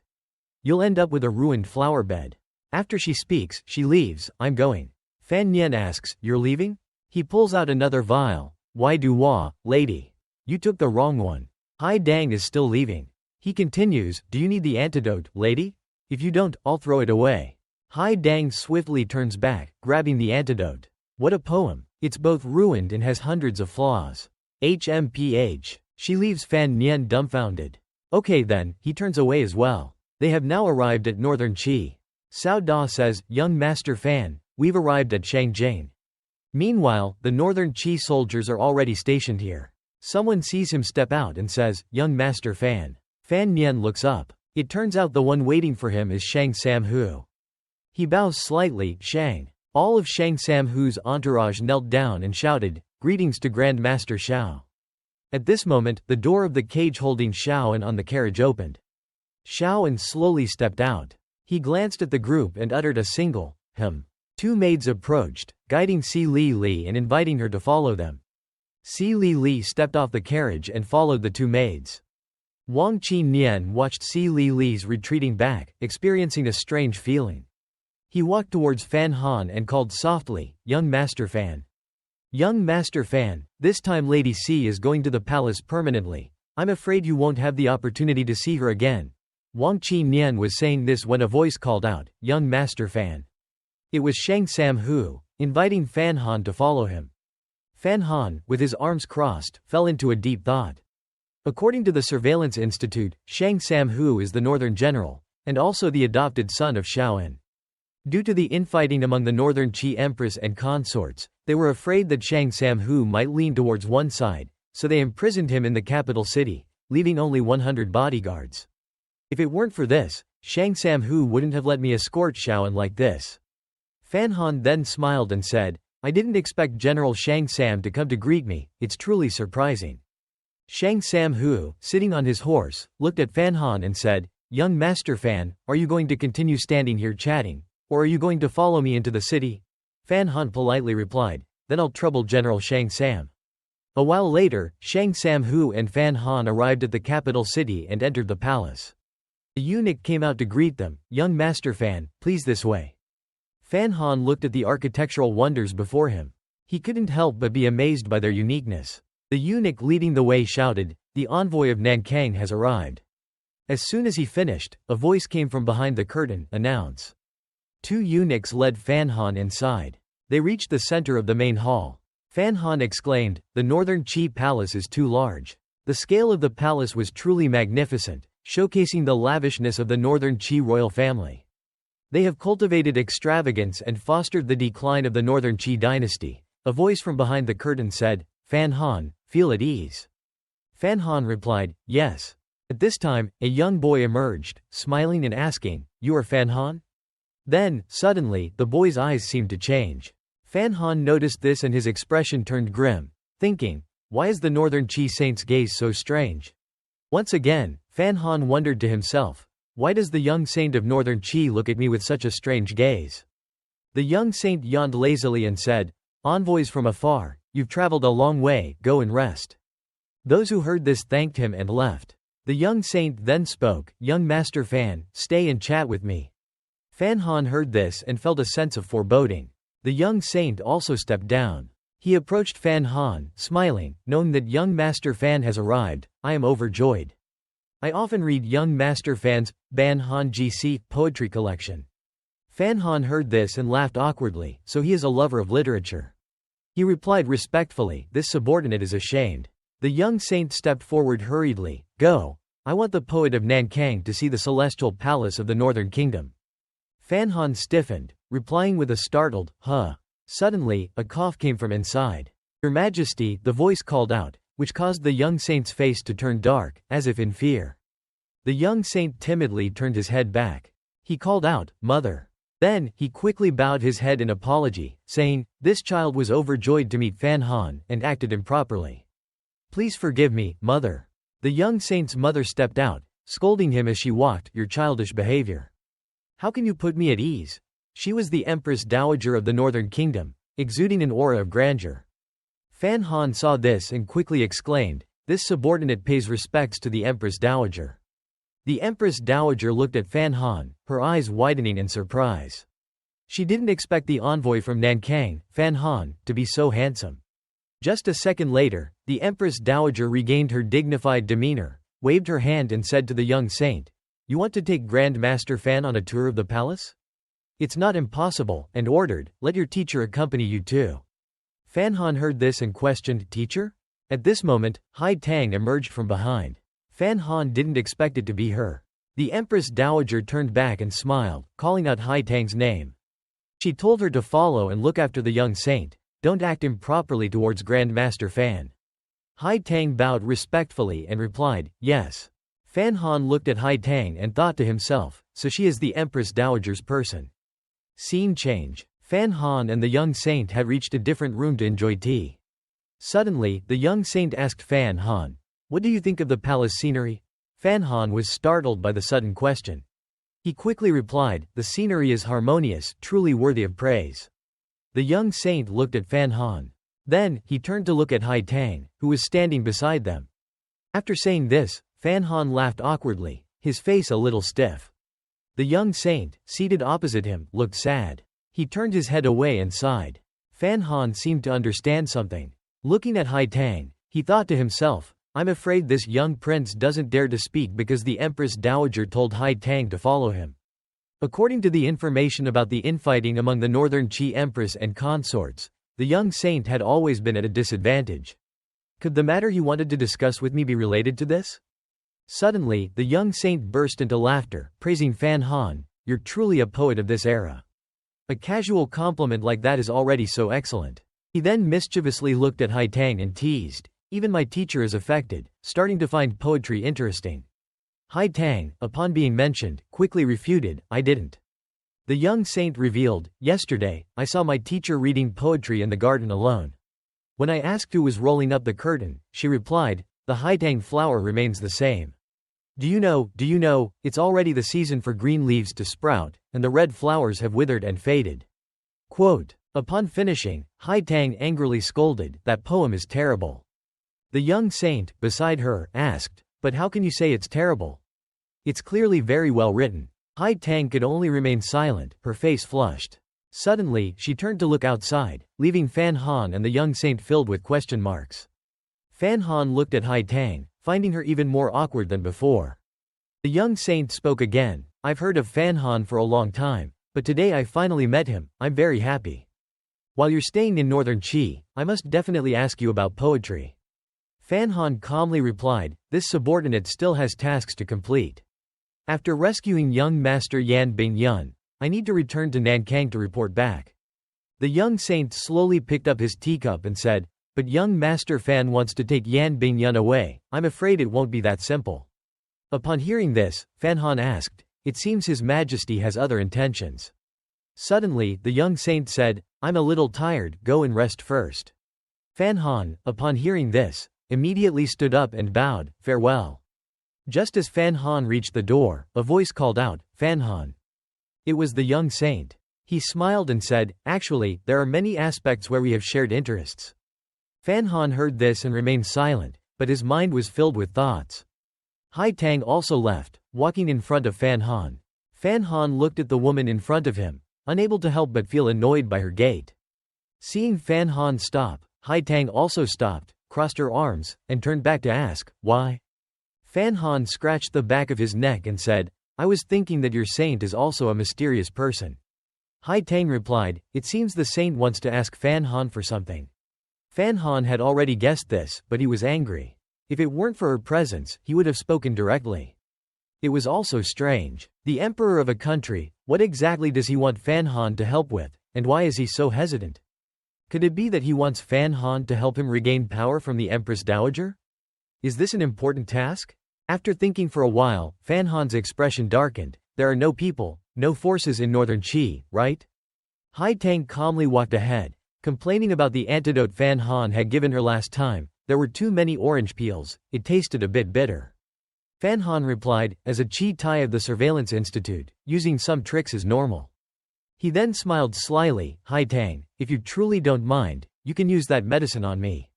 Hai Tang was stunned and turned to look at him. Then, she quickly turned away and replied, if there's an opportunity, I will definitely use it. Hai Tang continued, you're a Qi Tai of the Surveillance Institute. You operate in the shadows. Why are you now so unreserved, radiating such brilliance? It's truly strange. Fan Han looked into the distance and replied, the dark night gave me black eyes. I must use them to find the light. But sometimes, I use them to roll my eyes at this world. Hai Tang, upon hearing those words, only replied with 2 vulgar words. Fan Han chuckled, what vulgarity? Then he continued. If you consider this palace wall a bamboo fence, why should we fear the vulgarity of the world? Scene change. Fan Han, sitting on horseback, looked down and asked, what's going on here? He looked at the pile of garbage in front of him and asked.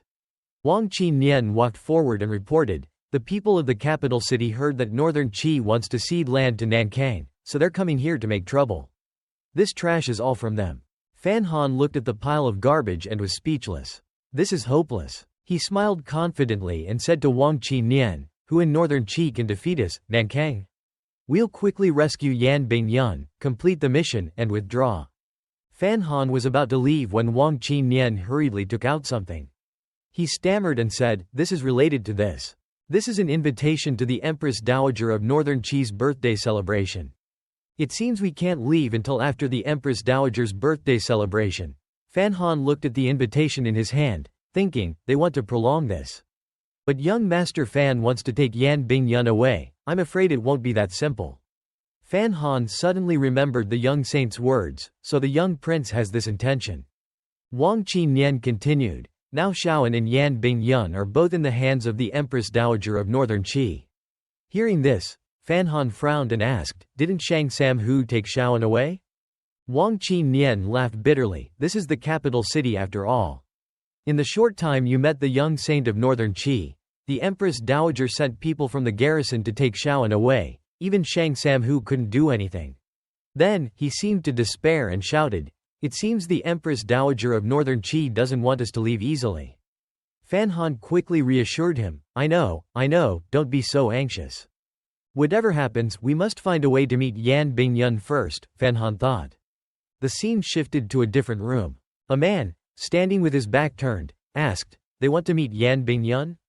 The subordinate kneeling on the ground replied, they have found a way to control the head of the Ninghu. The head of the Ninghu has arranged for them. Then, he looked up and asked, should I send someone there to stop them? The man replied, no need. He let out a sly smile, this is just a step in my plan. This man was Shen Chong, the commander of the northern Qi Jin Yi Wei. On Fan Han's side, Wang Qinyan rushed over and called out, young Master Fan, young Master Fan. He burst through the door and urgently said, they found Yan Bingyun's whereabouts. Fan Han was also eager, asking, where is he? He said, quickly arrange to meet him. Wang Qinyan replied, he's in a manor outside the capital city. The inside and outside are guarded by the Jin Yi Wei. This is the place. Wang Qinyan led Fan Han to Yan Bingyun's place of confinement.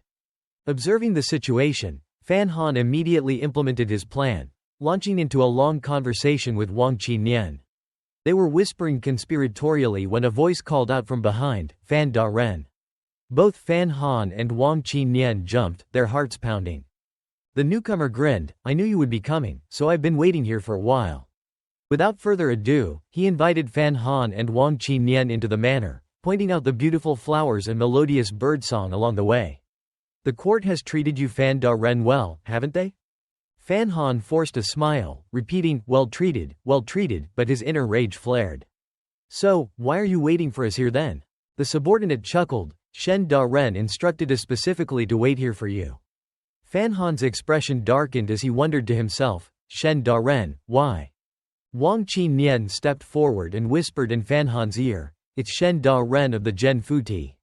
Both the Jin Yi Wei and the Shang Jing are under his control. He's a sharp claw of the Bei Qi Empress Dowager. Fan Han mused, this is the one who forced Shaoan to leave before the eyes of Shang Samhu. After walking for a while, they arrived at a room. The attendant pointed ahead, this is it. He opened the door as he spoke. Fan Han thought, poor Yan Bingyun, he must be enduring unimaginable torture at their hands. I wonder what he's going through right now. The door swung open, revealing a scene that shocked Fan Han. He exclaimed, pointing at Yan Bingyun in front of him, why isn't he being tortured? Instead, he's putting on a show with his sister? The girl who had been sitting on the ground suddenly stood up and turned to Fan Han, who are you? The subordinate exclaimed in surprise, Shen Shaojia? Why are you here? Fan Han pondered, Shen Shaojia. Could it be? The subordinate rushed outside, giving orders, someone, escort Miss out. What kind of work is this? You let Shen Shaojia into such a dangerous place? The subordinates outside ran in, whispering, Shen Shaojia, you should leave now. If Shen Da Ren finds out, he'll be furious. One of them stepped forward, his head bowed, whispering, if you don't leave, I'll have no choice but to intervene. Shen Shaojia angrily pointed at him, shouting, if you dare, try it. Yan Bingyun, sitting there, spoke up, Shen Shaojia, you should go back first. Shen Shaojia turned back to look. Obediently agreeing, I'll come visit you later. Yan Bingyun replied softly, Shen Shaojia left immediately. Wang Qi Nian chuckled, teasingly, little Fan Da Ren. It seems both you and Yan Gongzi are at a crossroads, both resorting to beauty tactics. Before Wang Qi Nian could finish, Fan Han's face darkened with anger. He lunged forward, grabbing Wang Qi Nian's neck and warning him, if you're going to talk more carefully. After reprimanding Wang Qi Nian, Fan Han's face tightened. He mused to himself, even if that young lady is the daughter of Shen Chong and has a romantic entanglement with Yan Bingyun, who's lurking in Beiqi, she can't openly stage a play like this in front of him. Fan Han glanced at Yan Bingyun. This top-level Nankan spy, who has been captured for 15 years, is completely unscathed. Could he really? Before Fan Han could finish his thoughts, Yan Bingyun spoke softly. Shen Chong likely did this to sow seeds of doubt between you. Upon hearing those words, Fan Han felt a jolt of shock. He'd been seen through. Yan Bingyun spoke again, but it's all right. Fan Han, confused, asked, why? Yan Bingyun shook his head slightly, closing his eyes as he continued, after all, he's not sure if you're a spy Beiqi recruited to trick me out of my information. Was Yan Bingyun suspecting Fan Han? Fan Han's face hardened, his jaw clenching. What? A spy recruited by Beiqi? This guy is more troublesome than I imagined. Yan Bingyun asserted firmly, in any case, I won't say anything.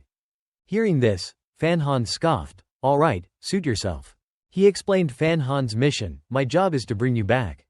You can maintain your silence after returning with the delegation. Wait until you reach Chen Bingping or your father before speaking. Yan Bingyun opened his eyes, musing to himself, he can speak like that. Could he really be my Nankan colleague? Fan Han stepped forward, placing his hand on Yan Bingyun's shoulder and smiling cheerfully. Did that ease your mind? As Fan Han's hand touched him, Yan Bingyun let out a cry of pain. Fan Han was startled, completely taken aback. Yan Bingyun seemed to have fainted from the pain. Fan Han rushed forward, unbuttoning Yan Bingyun's clothes. Underneath, numerous large and small wounds crisscrossed his body, constantly bleeding. Wang Qi Nian, witnessing this from behind, couldn't help but curse, those bastards. Fan Han's mind raced with thoughts. This son of a high-ranking official, capable of abandoning wealth and honor, traveled to a foreign land, unfazed by hardship and danger, to serve as a spy, enduring all forms of torment and unimaginable pain, yet his expression never changed. He still maintains his composure. Fan Han asserted with conviction, I will definitely bring you back. Yan Bingyun replied wearily, if my life has to be exchanged for Nankan territory, I don't need to return. Fan Han quickly dismissed that notion, His Majesty wouldn't do that. Yan Bingyun questioned, so, what did Nankan offer in exchange for me? Fan Han replied, Shaoan. The name Shaoan seemed to shock Yan Bingyun greatly. He lost his composure, shouting at Fan Han, do you know who Shaoan is? Where is Shaoan now? Fan Han remained calm, replying, she was returned to Beiqi. The deal is sealed. Upon hearing this, Yan Bingyun felt despondent. His body seemed to lose all strength. He shuddered, his teeth gnashing, as he murmured, "It's not worth it." After a while, Fan Han and Wang Qinyan left. Wang Qinyan smiled. "Are we just going back like this, little Fan Da Ren?" Fan Han's face held a hint of sadness. "What else can we do? I'm unfamiliar with Bei Qi, and I wanted to ask Yan Gongzi how to break the stalemate. He's always been wary of me, so it's understandable, but I didn't expect him to refuse." Seeing Fan Han's dejection, Wang Qinyan spoke. "It's not that he doesn't want to go. He simply thinks the price Nan Khan has to pay to save him is too high." Fan Han knew this was true. He didn't understand how someone could value their own life so little. He's truly an idealistic fool. As Fan Han and Wang Qinyan were about to depart, Yan Bingyun appeared from a distance, coughing twice. He said, "The deal's done. We might as well go with the flow and figure out a way to salvage the situation." Fan Han was astonished to see Yan Bingyun suddenly appear before him. "Did the Jin Yi Wei let you out?" Yan Bingyun slowly walked towards Fan Han, continuing, "They imprisoned me for 6 months, employing every trick in the book, but they couldn't extract any information from me. Keeping me locked up serves no purpose. After all, I'm in the heart of Shangjiang. Might as well let me join Fan Han. If they do anything suspicious, you can use this opportunity. Is there anything wrong with that?" Fan Han quickly waved his hand, laughing, "No, nothing at all." Fan Han watched Yan Bingyun's retreating figure, smiling faintly. "It seems my initial assessment of Yan Bingyun was a bit biased. He truly is exceptional." The scene shifts to Fan Han's residence in Bei Qi. As soon as Fan Han returns, he starts grinding ink and drawing a bunch of pictures on paper to recount everything that happened in Nan Khan to Yan Bingyun. During the 6 months that Yan Bingyun was imprisoned, these are the major events that took place. Fan Han excitedly picks up the drawings he made and shows them to Yan Bingyun.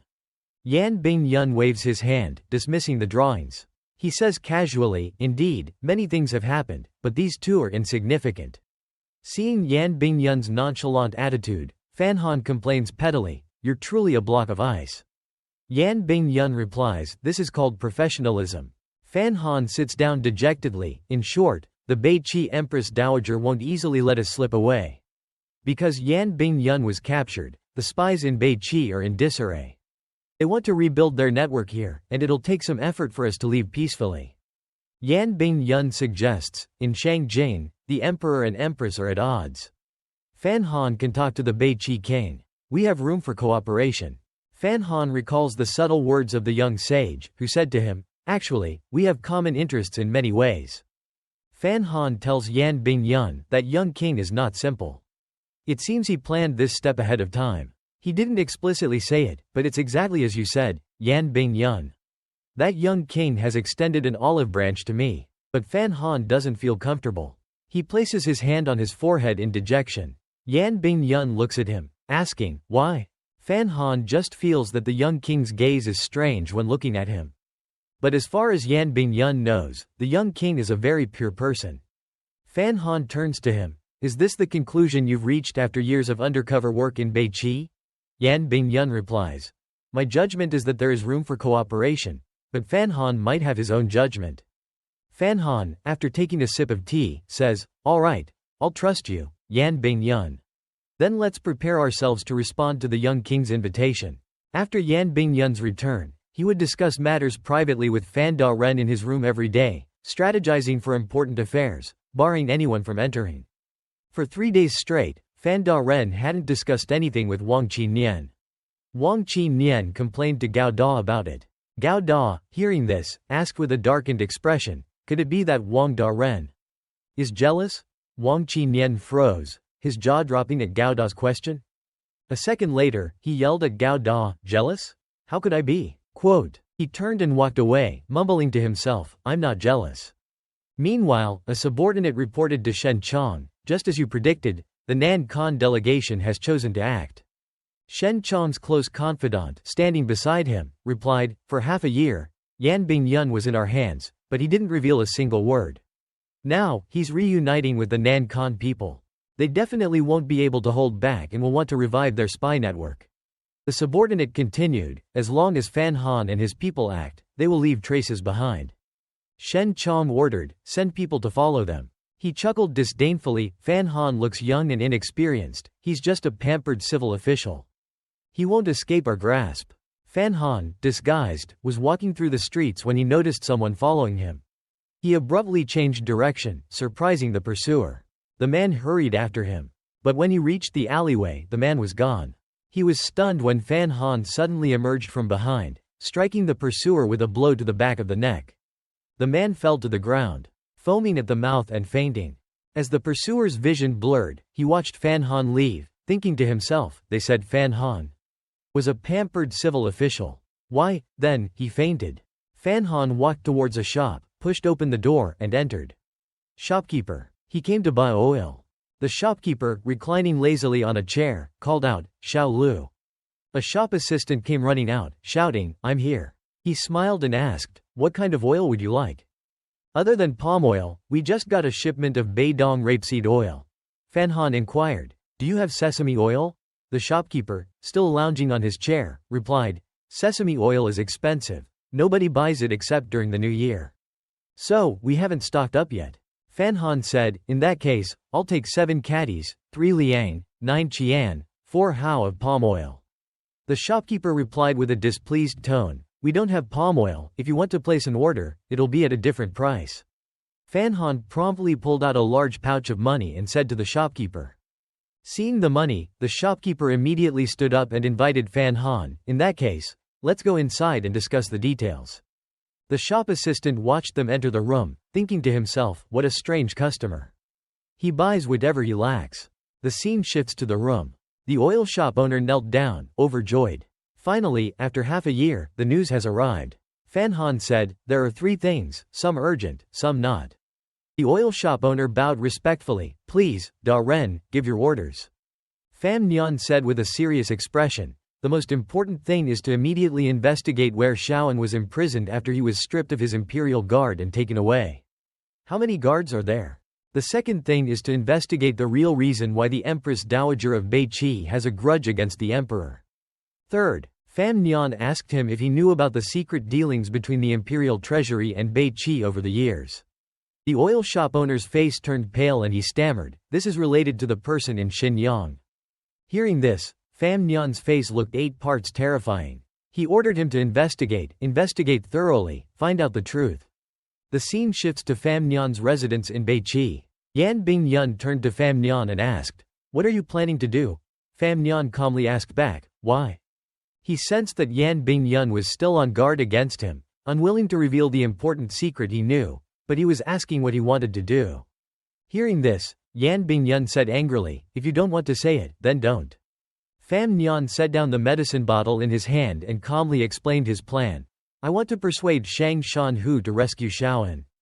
Hearing Fan Nian's plan, Yan Bingyun, sitting beside him, was immediately stunned. He asked again, what? Fan Nian continued, I want to take an unexpected action when others can't. Only then will we have a chance of winning. There are 3 factions in Beiqi: the Empress Dowager, the Emperor, and Shang Shanhu. Shaoan is Shang Shanhu's foster father. If Kohei really wants to kill Shaoan, Shang Shanhu will definitely choose to side with the Emperor when the Emperor and Empress Dowager clash. Shang Shanhu hasn't made any move. This is because Shaoan is in the Empress Dowager's hands, and she has his weakness. If we rescue Shaoan, the balance between the Emperor and Empress Dowager will begin to shift. This is a gift of alliance that Fan Nian is giving to the young Emperor of Beiqi. Meanwhile, outside, Wang Qinian approached. He poked his head in and happily asked, Little Fam, I heard you have something for me to do? I'm the best, old Wang. I've been in the surveillance department for years, my experience is rich. I can advise you on anything, just rest assured. After Wang Qinian finished his rambling, Fan Nian turned to him and said, there's something I need you to do. Wang Qinian's face turned pale when he heard the 2 words, go do. As he walked outside, he sighed and lamented dejectedly, I can't believe it's running errands again. Fan Nian, inside, applied medicine to Yan Bingyun's wounds and said, young Master Yan, rest assured. Wang Qinian is someone who cannot be watched. Leave the matter of contacting Shang Shanhu to him, it'll be secure. Yan Bingyun agreed, adding, I'm reassured when it's entrusted to Master Wang. Although Yan Bingyun didn't trust Fan Nian, he had great respect for Wang Qinian. Pham Nhan, upon hearing this, reprimanded Yan Bingyun. It's as if you're holding a grudge. As he spoke, he applied the medicine to the wound with great force, causing Yan Bingyun to cry out in pain. The scene shifts to Shang Shanhu's manor. Tan Wu, Shang Shanhu's deputy general, stood in the courtyard, contemplating. It's clear that the takeover of Shaoan was handled by my people. As a result, Shen Chong's Jin Yi Wei didn't explain clearly where they took Shaoan. They completely disregarded us. Shang Jing is under Shen Chong's control.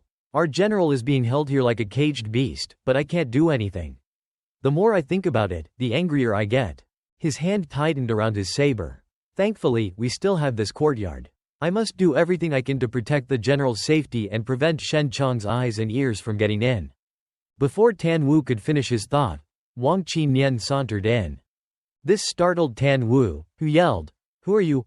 Wang Qinyan remained calm, introducing himself. I'm Wang Qinyan from the Nankai Surveillance Department. I came here with Pham Nhan, Pham Da Ren. I'm here to assist and handle the diplomatic relations with Beiqi. Tan Wu was still astonished. How did you get here? What are you doing here? Wang Qinyan answered calmly. I climbed over the wall. Then, suddenly, Wang Qinyan leaned close to Tan Wu and whispered, Pham Da Ren has a plan and wants to collaborate. He needs to send a message to the general. Wang Qinyan then whispered everything to Tan Wu. Hearing this, Tan Wu's eyes widened in astonishment. Looking at Wang Qinyan, he said, this is treason. Wang Qinyan directly replied, it's treason if you do it openly, but if you do it secretly, it's not. Wang Qinyan then turned around and left, adding, the message has been delivered. I'm off. He used light footwork to jump from the ground onto a tree branch and then climbed over the wall. Before jumping over, he didn't forget to complain to Tan Wu, these leaves are too thick. Remember to trim them. Tan Wu stood there, frowning, thinking, Southerners have a hasty nature. Meanwhile, Shang Shanhu was sitting in his room. He slowly wiped his halberd and said to Tan Wu, this Southerner is likely just trying to curry favor with us. Tan Wu agreed, adding, General, the Southerners are barbaric and cunning. You must be careful. Shang Shanhu continued, I think so.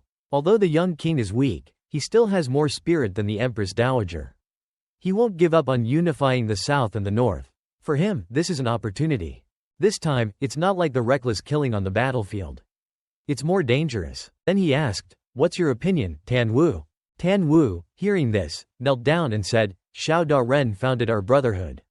Without Xiao Da Ren, we wouldn't be here today. Shang Shanhu said, all right, go. Tan Wu responded in a clear, firm voice, understood. At the same time, Wang Qinyan and Pham Nhan were spying outside the place where Shen Chong was holding Shaoan. They couldn't believe that Shen Chong had hidden Shaoan in such an isolated alley, so much so that even an old Shang Jing man would get lost. This location was very difficult for the 4th Department of the Surveillance Department to uncover. Shang Shanhu, you must seize this opportunity. Wang Qinyan, standing beside him, asked, Little Pham Da Ren, aren't we going to help? Pham Nhan, upon hearing this somewhat foolish question, glared at Wang Qinyan.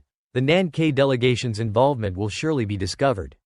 Wang Qinyan quickly raised both thumbs in praise, right. Pham Da Ren's thinking is meticulous. Besides, that Yan Bingyun is. Pham Nhan recalled Yan Bingyun's words, he doesn't trust me. He won't let his people risk their lives for me. In short, they didn't need to risk their own lives. At the same time, a muscular man pushed a bullock cart in front of the building where Shaoan was being held. This attracted the attention of the 2 guards at the gate. One of them drew his sword and shouted, who are you? Take another step forward, and you'll be killed without question. The man didn't respond. He used his hand to pull off the cloth covering the cart. Then, a barrage of hidden weapons flew out continuously. They immediately killed the 2 guards. Then, from the bushes, a group of assassins emerged. They charged forward, shouting, attack. The Jin Yi Wei shouted, stop them. But as soon as they finished speaking, they were immediately struck down and killed. Witnessing this scene, the remaining Jin Yi Wei were terrified. The assassins were suddenly drawn to something. It was the room in front of them, heavily chained. They shouted, Xiao Da Ren is in there. They rushed towards the room, covering each other. A fierce battle erupted between the Jin Yi Wei and the assassins.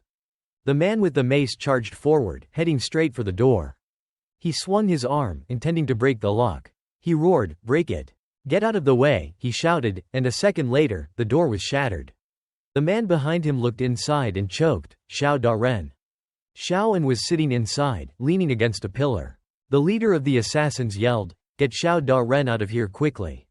He stepped forward and helped Xiao An out of the door. They went towards the horse-drawn carriage parked outside, but at this moment, the Jin Yi Wei with bows and arrows jumped onto the roof. They kept firing arrows forward. The others quickly raised their weapons to intercept the arrows, preventing them from hitting Xiao An. Xiao An was safely inside the carriage, but the Jin Yi Wei continued to fire arrows relentlessly. The leader with the mace was struck in the shoulder by an arrow. Suddenly, a sword flew from nowhere, delivering a fatal blow, killing the mace-wielding man. As he fell, all the assassins turned in astonishment to see who had struck the blow. He Da-ren stood there nonchalantly, saying, "It's over." He was a close confidant of Shen Zhong. A figure emerged from behind, saying, "I knew you would come." It was Shen Zhong. He chuckled, "I've been waiting here for a long time." The Empress Dowager knew that there would be rebels and traitors trying to cause trouble, so she ordered me to secure the area, Shen Zhong declared. Wang Qi Nian, who had been observing the situation, stammered, Shen Zhong. Shen Zhong continued, "I am truly grateful for the gift that General Tan has bestowed upon me." One assassin shouted, "What do you mean?" Shen Zhong explained, "If they hadn't come, we wouldn't have had the opportunity to kill the old scholar, Xiao An. Now, with the prisoner escape and the old scholar's unfortunate demise in the chaos, it's all so convenient. A deputy general's rebellion and prison escape, giving him a good reason to overthrow Shang Sanhu. Yes, I am very grateful indeed." The assassin exclaimed, "So it was a scheme all along?" Shen Zhong smirked, "Not exactly a scheme. Just a little trick." The assassin was furious upon hearing this. He raised his face to the sky and roared, "Fanran, you are the one who betrayed us." Wang Qi Nian looked over at Fanran and said with a bitter smile, "Our esteemed Mr. Xiao." Fanran replied, "Their actions were a long-prepared sacrifice. To save Xiao An, they couldn't save everyone else." The assassin pulled a vial from his pocket and yelled, "I won't let you expose the Grand Marshal. Not even Shen Zhong can stop this." Even Shen Zhong was caught off guard by this. The assassin immediately unscrewed the vial's lid and poured its contents over his own face. Upon seeing this, all the remaining assassins followed suit. And then, something else happened. The faces of all the assassins burst into flames. They writhed in agony, but it was all their own doing. After a while, they all collapsed to the ground, no longer writhing. It seemed they had died from the flames. He Da-ren said to Shen Zhong, "They've destroyed their bodies here. I'm afraid they won't be much use as evidence." Shen Zhong observed the situation and then ordered, "Take them back for a thorough investigation. We'll talk about this later." He also looked towards the carriage and gave an order, "Deal with Xiao An." He Da-ren was about to approach the carriage to deal with Xiao An when he noticed something. A plume of smoke billowed out from the carriage. He Da-ren yelled in alarm, "Shen Zhong, be careful." As soon as he Da-ren finished speaking, the carriage exploded. Shen Zhong was completely unprepared for this turn of events. The carriage engulfed in flames, burning fiercely. Shen Zhong quickly regained his composure and commanded, "After the fire is out, investigate the remains. Confirm whether the body inside is Xiao An." His subordinates replied, "Yes, sir." Wang Qi Nian and Fan Ran stood atop a high point, observing the raging fire engulfing the carriage. The amount of explosive used by Division 3 was perfectly controlled. "It's exactly the right amount," Fan Ran confirmed. "All right, start preparing the contingency plan." He frowned and stared at Shen Zhong, who stood below. The scene shifts to Shang Sanhu's mansion. Shang Sanhu's wife held a pile of jewelry and turned to him, who sat thoughtfully in his chair. "My husband, what should we give the Empress Dowager for her birthday celebration?" Shang Sanhu pondered silently, not responding. At that moment, a person rushed in from outside, urgently calling, "Grand Marshal." He leaned close to Shang Sanhu's ear and informed him of the failed mission. Shang Sanhu's heart sank upon hearing the news. He said dejectedly to his wife, "Don't bother preparing a gift. Let's pack our bags." His wife was taken aback and turned to look at him, uttering, "My husband?" Shang Sanhu's face darkened, and his fists clenched. He couldn't help but curse Shen Zhong. That dog. The scene shifts back to the carriage explosion. The Jin Yi Wei were confirming whether the charred corpse was indeed Xiao An. One of them picked up a tooth and examined it, confidently confirming, the teeth and the wounds match. The burned body is indeed Xiao An. There's no mistake. Night had fallen. A pair of feet ran incessantly. It was Xiaoen. He was still alive, desperately running to escape from Shenzong's pursuit. Xiaoen had managed to reach a mountain. Suddenly, a person appeared before him. It was He Dao Ren. He had been waiting here for a long time. He looked at Xiaoen and said that coming here was also part of Shen Da Ren's plan. He bowed respectfully and said, "This junior greets senior." He said that in Beite, except for Ku He, everyone else would perform a junior's bow when meeting Xiaoen. Xiaoen looked at him and smiled politely, then replied, "No need." Xiaoen looked at He Dao Ren with a hint of regret in his voice and said, "The talented swordsman of the past has become a dog of the Jin Yi Wei." He Dao Ren heard this, drew his sword, and replied, "I am not of the Jin Yi Wei. I am of the Empress Dowager." With that, he lunged towards Xiaoen, sword in hand, and said, "Now, please rest in peace, Xiao Xiansheng." In a blink of an eye, He Dao Ren's sword pierced Xiaoen's left shoulder with a piercing pain. But Xiaoen didn't just stand there waiting to die. At the same time, he snapped off a dry branch. He thrust it hard into He Dao Ren's thigh, injuring him. He Dao Ren, wounded, quickly withdrew his sword and retreated. He had originally thought that with his 9th-grade strength, killing an old man riddled with wounds would be a simple matter. The terrifying Xiaoen of the past was still beyond his data. Xiaoen looked at him and replied, "You alone want to kill this old man? You'll have to go down with me." He Dao Ren regained his confident demeanor and said to Xiaoen, "That little punk named Fan won't make it here. Don't mention him, he's Fan Nian." Xiaoen glanced at the shadow behind him and said, "Come out." The shadow was Lang Dao, a 9th-grade upper disciple of Ku He. Lang Dao spoke up, "The king's order forbade me from taking action. Today, Xiaoen escaped, so I have no choice but to do this." Xiaoen heard this and his face turned cold. Ku He's disciple has truly learned his way of pretending. Lang Dao immediately charged towards Xiaoen, speaking as he flew, "I beg you, senior, please forgive me." He launched a fatal blow towards Xiaoen, but luckily, Xiaoen's reflexes were quick, and he dodged. He used his special weapon. The bladed dagger attached to a chain struck Xiaoen's hand, splattering blood. He Dao Ren also charged forward with his sword. Xiaoen, fortunately, dodged again, narrowly escaping death. Unfortunately, he tripped and fell off the cliff. Seizing the opportunity, both He Dao Ren and Lang Dao rushed to finish Xiaoen off as he was just barely able to get up. Xiaoen, seemingly accepting his impending death, yelled, "End it!" Then, he charged forward. But suddenly, something flew from behind him. It struck He Dao Ren's and Lang Dao's hand, which was about to attack Xiaoen. Seizing the opportunity, Fan Nian, out of nowhere, rushed forward, embracing Xiaoen. Hit by Fan Nian's move, He Dao Ren was shocked and exclaimed, "What?" Xiaoen was also surprised, not expecting it to be the young man, Fan Nian. He calmly said to Fan Nian, "They are 9th-grade upper masters." Then, he scolded Fan Nian, "What kind of an idiot are you? You came to die with me?" Fan Nian, undeterred, chuckled and asked, "Die? I've been beaten by Wu Zhu Shu countless times. It's not that easy to kill me." He Dao Ren scoffed in disdain, "You alone want to save someone from our hands? You're just a reckless, clueless fool." Fan Nian retorted, "Reckless and clueless, huh? You're jumping to conclusions." Then, he took out several darts from his pocket. He Dao Ren and Lang Dao, without a second thought, lunged forward, wielding their weapons. Fan Nian immediately launched his darts towards them. He Dao Ren used his sword to deflect Fan Nian's darts. But suddenly, the darts stopped. Each dart split into 4 smaller darts. They flew towards He Dao Ren and Lang Dao, who was utterly confused. On the other side, Fan Nian continued to launch his hidden weapons. Sharp darts, with special designs, zoomed forward. Lang Dao and He Dao Ren couldn't block them with a single hand. He Dao Ren, sensing the danger, lost his former confidence and asked, "What kind of martial art is this?" The two continued to dodge Fan Nian's barrage of hidden weapons. Lang Dao, agitated by being toyed with, bellowed, waving his arms like he was scratching an itch. A purple glow appeared. Fan Nian, on his side, brought out his long hidden weapon. It looked like a cannon. Fan Nian fired it towards the two, warning them, "Don't be too quick to jump to conclusions." The two were stunned and asked each other, "What is that?" A beam of radiant light shot out, followed by a massive explosion. Smoke billowed into the air. The purple glow slowly faded. The smoke shrouded everything in a thick haze. A sword was planted firmly in the ground. He Dao Ren was still alive. He knelt on the ground, panting heavily. Fan Nian's attack had created a massive shockwave. He Dao Ren struggled to get up, his face contorted with anger.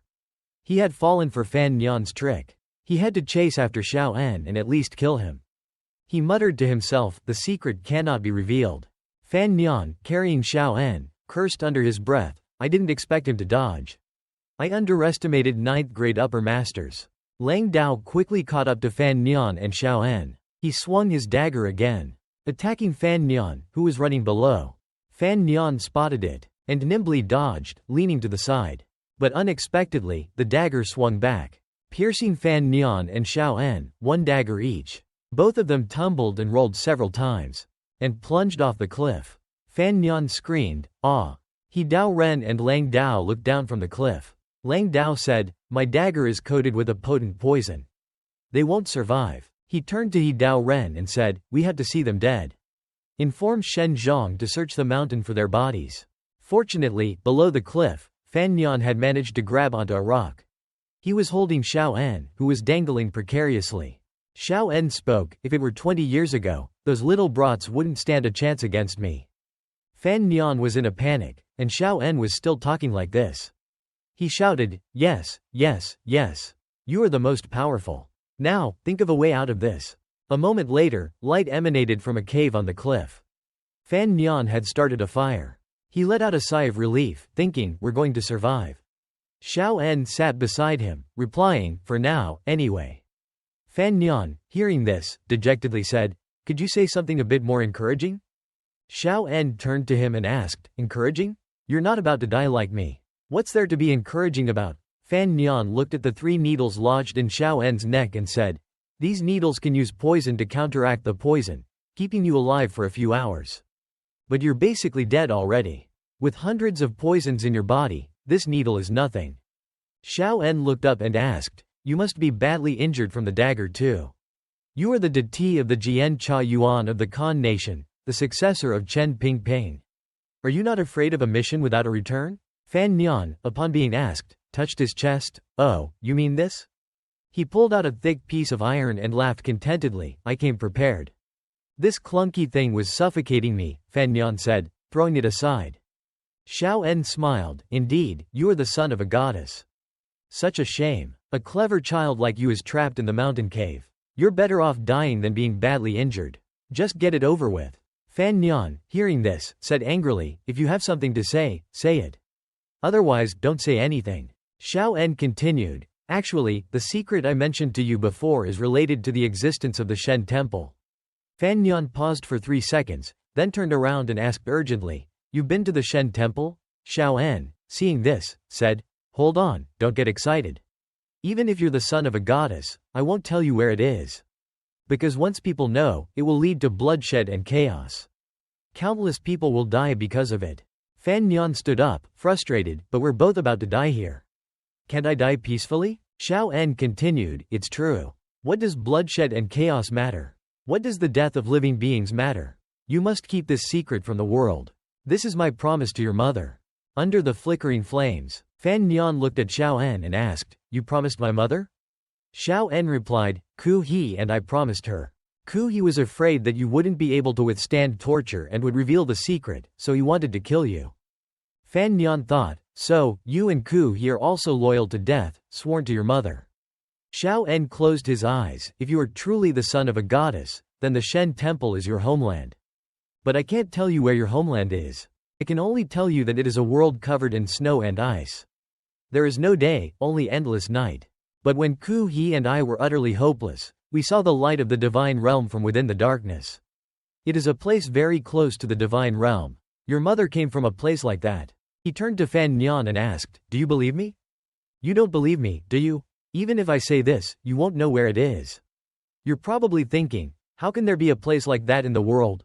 Fan Nian thought to himself and cursed, "Damn it, it's the North Pole, isn't it?" Before, Xiao En always thought that he was a ruthless, fearless man. Now, as death approached, he realized that everyone is afraid of death. A stream of blood dripped from the corner of Xiao En's mouth. He looked at Fan Nian, who was standing there. He saw the image of the goddess he always talked about. He thought, meeting you before death is a blessing from the gods. Then, Xiao En wiggled his fingers at Fan Nian and said, "Remember this. The two of you, absolutely never reveal the location of the Shen temple to anyone." Xiao En's eyes weakly looked at Fan Han. Those eyes gradually dimmed. His hands slowly fell. Fan Han watched with eyes as if he had known this would happen. He looked at Xiao En, silent on the chair, and thought, what he had kept for 20 years was not a secret, but a promise to his mother. Fan Han had taken Xiao En to be buried. Before leaving, he said goodbye to the grave. He climbed up a high cliff, following the rocks. But it seemed very dangerous. He looked down at what seemed like an abyss, sweating profusely with fear. But he still tried to climb up. Someone was waiting for him up there. The young man saw him, his eyes sparkling with joy. "Fan Han, you finally returned. I was so worried about you." Before Fan Han could catch his breath, the young man continued, "How was the plan? Did it go smoothly?" Fan Han was still trying to stand up, still coughing and panting. The young man continued, "I chose this cave. It's neither too high nor too low, and the air is fresh." The young man then looked around and asked, "Where is Xiao En?" Fan Han had also returned home. The man slammed his hand on the table. "What? Shang Sam Hu's trusted subordinates all sacrificed their lives. Xiao En also died." Fan Han said calmly, "Indeed, it's a bit different from the plan, but it's good, too." He thought to himself, the original mission was to kill Xiao Lao, and I also had to find out Xiao En's secret.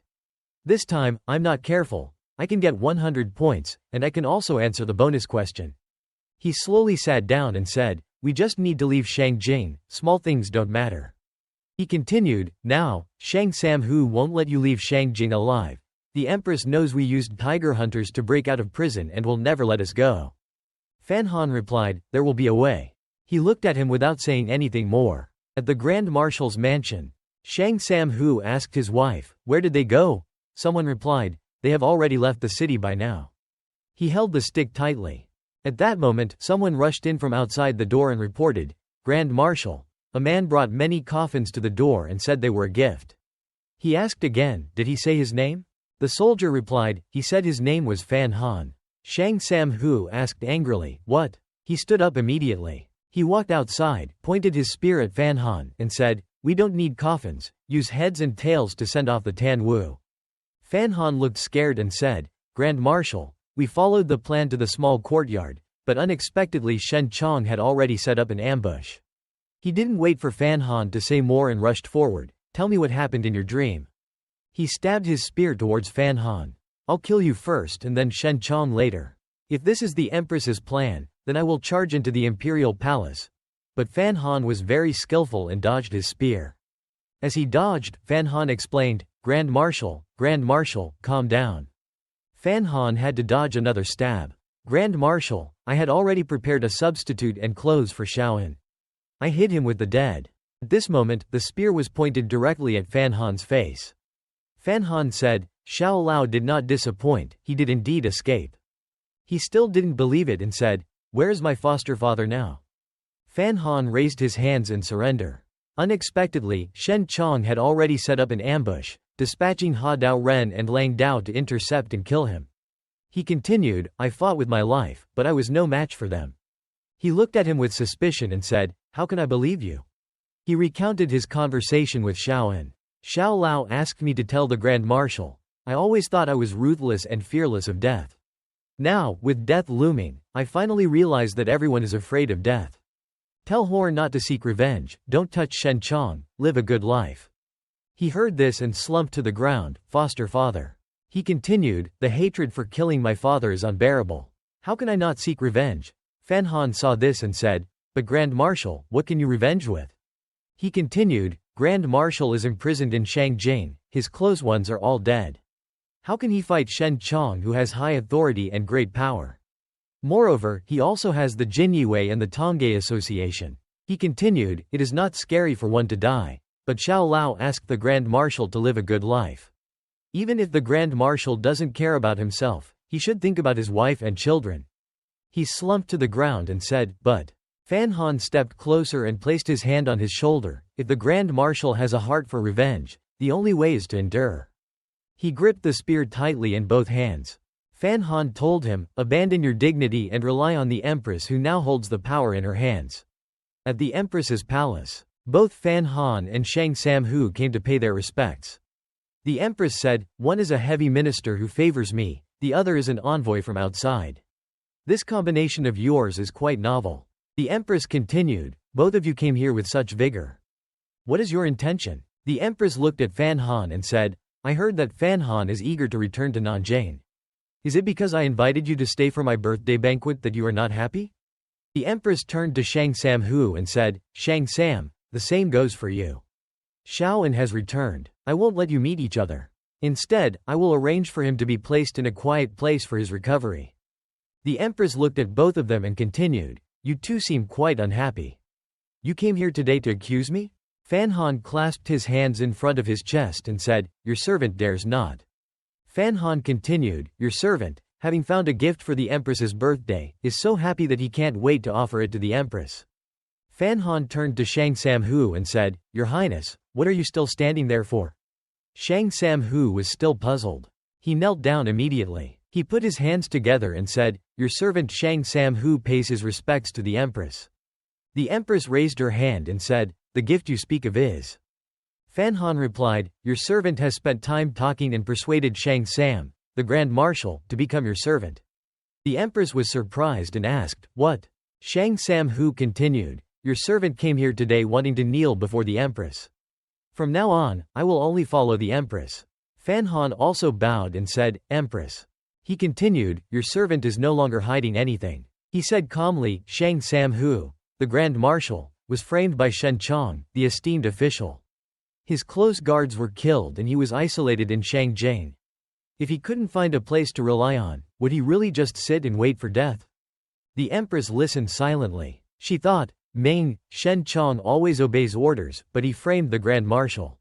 The empress looked at Shang Samhu and thought, Shen Chong is truly cruel in this story.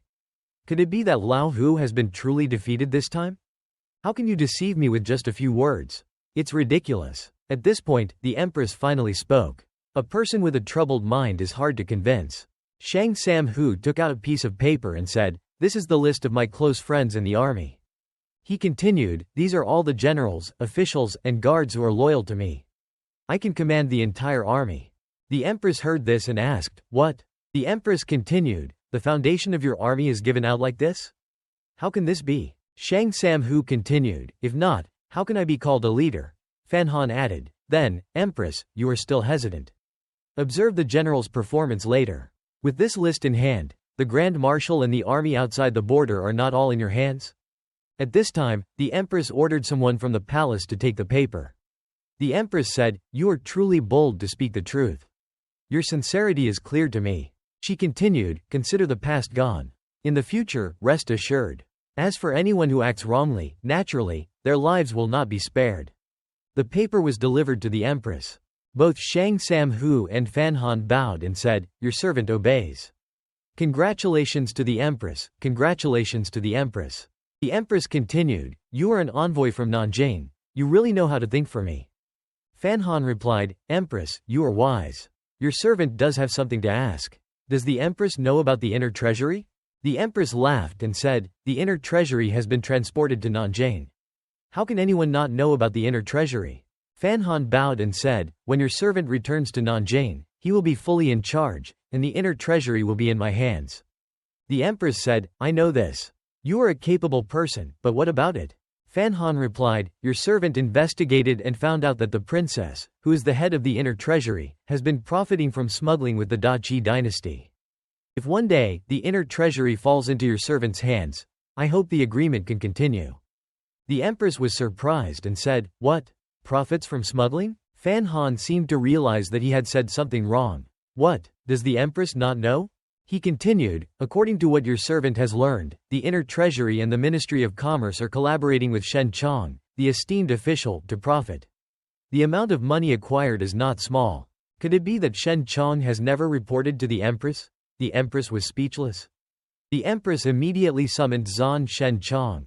Zan Shen Chong slowly walked in. His eyes were rather fierce. He clasped his hands and said, "Reporting to the empress, there are indeed people faking goods in the inner treasury and Ministry of Commerce, but the Jin Yiwei has never profited from it.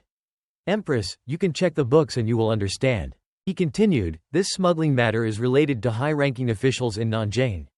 Your servant thinks it should be pardoned. This is the future development of Nansha and Nanjing. Fan Han was surprised and looked back. He continued, therefore, we took advantage of the situation and did not block it. In fact, we were able to capture Yan Bingyun this time thanks to these transactions. Fan Han seemed very annoyed after hearing this. The Empress heard Zan Shenchong's words and said, if it's good for us, then continue. Fan Han spoke up at this time, if the Empress grants permission.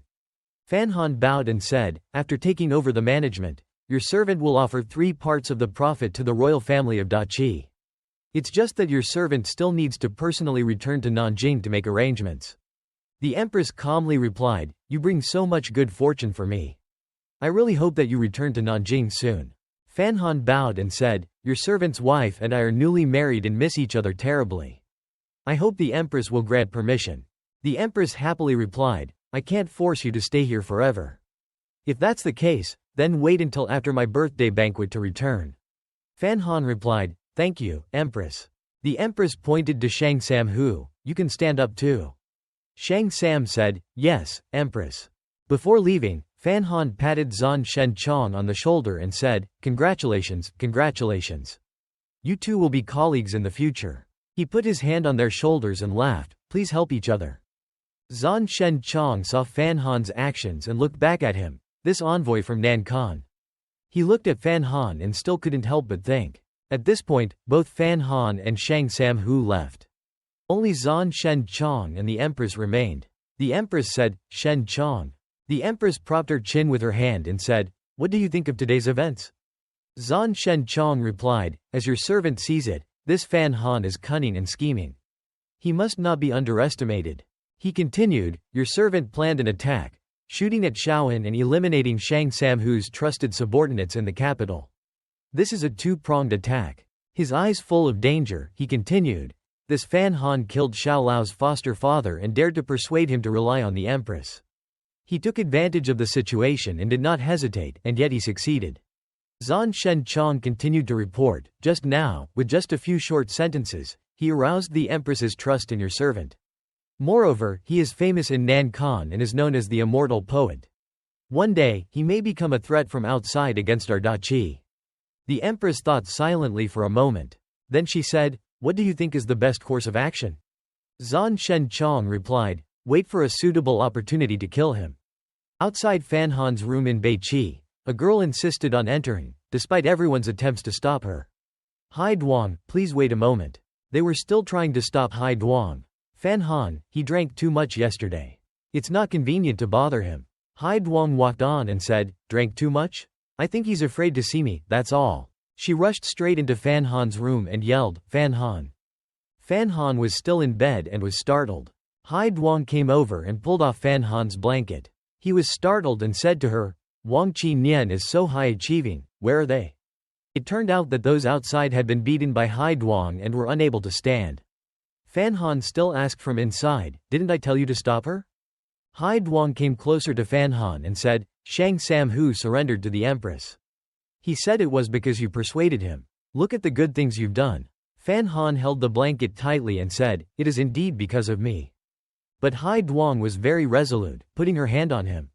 Fan Han kept explaining, Shang Sam Hu's close guards are dead. To protect himself, he has no choice but to surrender to the Empress. After he surrenders, he will gradually consolidate his own power, and whether he can defeat the Empress one day to avenge his father is up to him. He continued with a smile, anyway, this is what the Empress likes. Before Fan Han could say anything more, Hai Duang pulled him out of the blanket and said, get out here and explain this to me. Fan Han's loud cries came from outside, ah. He was sitting huddled in the chicken coop, not wearing a shirt, sneezing constantly. Hai Duang pointed at his face and said, the Empress controls the border troops. This is the gift you promised the king, did you ask him? At this moment, Fan Han took a piece of paper out of his pocket. He handed it to her and said, this is the list of Shang Sam Hu's trusted subordinates in the army. He continued, this is the basis for him to be able to command the border troops. He surrendered to the Empress and gave her a portion. What her little nephew wants to do, he can only rely on himself. Hai Duang snatched the paper from him. He said, Shang Sam Hu has lost his trusted subordinates this time. Xiaoan was also killed. Your teacher must be very happy. I have never done anything to harm you, you can rest assured. Hai Duang seemed indifferent to his words. Humph. She took a shirt and threw it to Fan Han. She looked outside and said, "You are truly strange." He put on his shirt and replied, "You are strange too. At least, I haven't figured you out yet." He looked at her and said, "Everyone has a purpose when they do something, but I don't know what your purpose is." By now, Fan Han had put on his shirt. He said, "This is where you usually stay?" Hai Duang was feeding the chickens and replied, "Yes, a humble abode." It's impolite to Fan Han. The chickens were diligently pecking at the rice. Fan Han looked around and said, "It's good to be away from the hustle and bustle, isn't it?" He continued, "When everything is done, I really like to talk to you like this during my leisure time." Hai Duang listened silently. She picked up a jug of wine and poured it into a bowl. She threw the bowl towards Fan Han. "Do you think I don't have any intention towards you?" Fan Han caught the bowl and said, "Your intentions are still too naive." "It's fine." He slowly raised the bowl to drink. She looked at him and said, "Sir, you forgot that there is still a feud between us."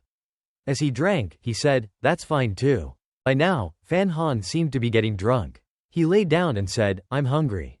Hai Duang turned and said, "There are noodles in the well, water in the well, and vegetables in the garden.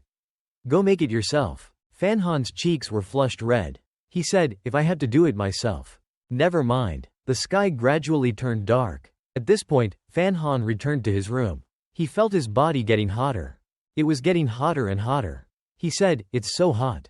At this moment, a girl was in front of him. Fan Han woke up, full of surprise. His eyes gradually focused. He recognized that this was Li Li. His voice was no longer clear. Li Li looked very alluring. He remembered that he was talking to Hai Duang just now, but now he was being intimate with Li Li. Li Li began to caress his neck with her hand. But it seemed like Fan Han couldn't resist. He told himself, "Don't." But his eyes lacked the strength to open, gradually dimming. The world was changing so fast, his eyes couldn't open anymore. At this point, he sat up, covered in sweat. He let out a sigh of relief. It was a dream? The girl beside him said, At this point, he was like a soul leaving his body. He looked beside him. He yelled loudly, "It wasn't a dream." He wrapped his blanket and quickly ran out of the room. Outside, Hai Duang was standing as if she was waiting for him. She said, "So fast? You forgot that you're a disciple of Fei Jia. I added a bit more of the medicine." Fan Han said angrily, "What did you give me?" Hai Duang ate a grape and said, "Aphrodisiac." He yelled, "You and your teacher are alike. You are both crazy. She's the king's woman. Besides, you two are sisters." Hai Duang said, "But she likes you." Hai Duang continued, "You're not bad to her. So, we sisters think it's no big deal." Fan Han was terrified and said, "Then you sisters are all crazy." In the room at this moment, the king said to Fan Han, "Fan Han, you're going back to your country the day after tomorrow. You've been quite distant from me lately." She continued, "Not to mention, you haven't wanted to enter the palace to talk to me lately. You even hid many things from me." Fan Han bowed his head and said, "I have a lot to do. Your servant is busy at the Honglu Zi Temple and the Taichung Zi Temple. I don't want to disturb the king's rest." The king stood up and yelled loudly, "Then, how long do you intend to hide this from me?" Fan Han seemed afraid. Your servant is foolish and doesn't know what the king is talking about. He thought to himself, no. He looked at Hai Duang and said, Da Dao will not deceive me and tell the king of Beiqi about this, right? Does she want me to die? At this moment, the king walked towards Fan Han and put his hand on his shoulder. Fan Han. The king put both hands on his shoulders and said, "The Shi Tu Ji was done by you." She shook Fan Han. "You hid it from me. You hid it from everyone. You hid it very well." Fan Han still didn't understand. The king continued, "Fan Han, quickly tell me, did you succeed with Lin Miu Miu and the jade pendant?" At this point, Fan Han was terrified. "You're going to scare me to death." Suddenly, he seemed to realize something. It turns out that it was Li Li. He said, "Li Li." Li Li bowed to him. Fan Han pondered for a moment and thought, "That's right, she's now the concubine of the king of Beiqi." Fan Han looked at her, seemingly sorrowful. Li Li walked past him. He turned back and asked her, "If one day you no longer want to stay in the palace of Beiqi, tell me, and I'll come and settle it." Li Li was surprised to hear him say this. But she didn't say anything, just smiled and walked away. He just watched her retreating figure. From somewhere, Hai Duang's voice rang out, You were panicking just now in front of His Majesty, yet now you show such deep affection for our future empress." He turned to Hai Duang. She said, "No wonder you're the renowned poet of Nankan." He looked at her and yelled, "It's not my fault." He pointed at her with resentful eyes. Hai Duang walked down and asked him, "What did you say that day?" He was surprised and asked back, "What?" He said, "You could have given me the same medicine too." Hai Duang came closer to him and said, "What did I say that day?" He was terrified and backed away. He remembered Hai Duang's words, "If there's an opportunity, I will naturally use it." He said to her, "If you did come back for revenge and gave me the aphrodisiac but…" He argued, "But even though you're not a great beauty, I could have endured it. I wouldn't mind your appearance." Hai Duang heard this and turned to leave. "Sir, I hope you are magnanimous. Consider the aphrodisiac incident as a draw. There won't be a next time." He looked at her and said, "So, what was your intention in doing all this?" Hai Duang remained silent. He asked again, "Is it inconvenient to say?" Seeing that she didn't answer, he continued, "Never mind, you tricked me once and I won't seek revenge. You'll probably know why." At this point, Hai Duang spoke, "Consider it a debt I owe you." She looked over and said, "If you need help in the future, I can help you once." He pointed at her and said, "You'd better keep your word." He continued, "I need to see someone. You need to sneak me out." Hai Duang replied, "Didn't you just see Li Li? This is the palace, don't go too far." He hurriedly refused, "No, not Li Li. It's Zhuang Mohan." In Zhuang Mohan's room, the candlelight was nearly extinguished. He was still diligently writing. Fan Han arrived from afar and looked at him. He slowly walked over. He said, "Zhuang Xian Sheng." Zhuang Mohan turned around and was surprised. "You?" Outside, Hai Duang was lying on the roof, basking in the sun. Zhuang Mohan asked him, "Why are you here?" Fan Han said, "I." Before he could finish, Zhuang Mohan invited him to sit down. "Sit down." Fan Han walked over to the seat and said, "Zhuang Xian Sheng, you don't need to stand up." "I." Before he could finish, Zhuang Mohan asked him, "Quickly tell me, what does the second half of Chu Ku Vu Shan Bu Shi Yun mean?" Fan Han was surprised by the question. He thought, it seems like he's not being polite. He looked at the paper on the table and thought, could it be that this contemporary master of literature is adding annotations to his poetry collection for me? He replied, Vu Shan Nai Shi Cuk Na Dik Yit Su Shen Shan Chong Nien Yun Vu Lu Nu Dan Vy Tru Yun Mu Tak Hang Vu. Dam Vang Kien Kwa Ku An Tu Yun Jia Tai Kan The Jian Naim Ha Gao Tien Bok Vu Tien Lan Tu Nyan Trung. By now, Fan Han had sat down. He continued, these two words lead to two sentences that completely express loyalty. Zhuang Mohan took the paper and looked at it. So, that's it. It's indeed the southernmost mountain god. No wonder I didn't know. He picked up his pen and smiled. I must write this down. Fan Han saw him pick up his pen to write and was speechless. He turned to him and said, what does the extravagant feast of the Chen Wang imply? Fan Han answered, this Chen Wang is a person who often holds banquets and drinking parties, the eldest son of the old Dao family. Zhuang Mohan turned and continued to ask him, who is this? Zhang Jian Xiao Ta Hiu Cheng Fa Xiao Ta? Fan Han replied, he's a well-known scholar who writes excellent stories on the streets. Zhuang Mohan pointed at a spot on the paper and asked him, and what about this? Fan Han enthusiastically replied, the person said. Hai Duang, who was lying on the roof, had fallen asleep and hadn't seen Fan Han come out yet. In Zhuang Mohan's room, he wrote and said to him, I didn't expect to meet you today and to finally get answers to the things that have been puzzling me. He continued, good, it's truly good. At this point, he put down his pen.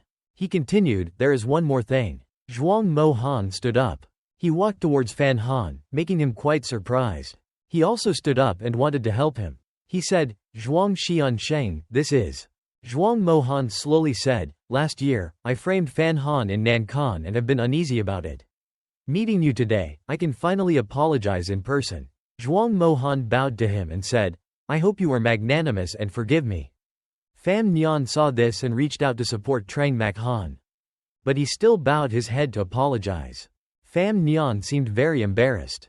As he supported Trang Mak Han, he said, Tiuan is dead. Trang Mak Han listened calmly and said, everyone dies eventually. He slowly sat down and continued, therefore, since we are alive, we should live our lives well. This brother of mine, his life was truly meaningless. Pham Nhan responded, But this time period is when the arsonist and murderer, Jin Yu Dai, was revealed. There was no body. Trang Mak Han looked up at him and said, "Don't become like that, okay?"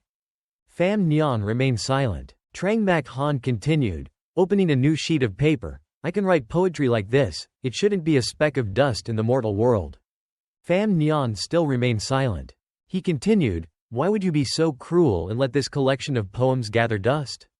Only then did Pham Nhan speak. "This subordinate agrees with Master Trang, I will absolutely not become like that." He looked up at him with pride. He said, "Good. It's getting dark outside. Hai Duong, I wonder how many naps she has taken, but Pham Nhan still hasn't come out." In the emperor's palace, the emperor asked, "Has the delegation from Nankan left yet?" The palace servant replied, "The auspicious time hasn't arrived yet." The emperor looked into the distance, saying nothing more. Li Li, on the other side, couldn't stop thinking about Pham Nhan. She looked into the distance and thought, "This farewell. I'm afraid we won't be able to see each other again." Zhang Da cried, speaking to Pham Nhan, "Little Pham Da Ren, you must take good care of yourself. Most importantly, you must take good care of my wife and child."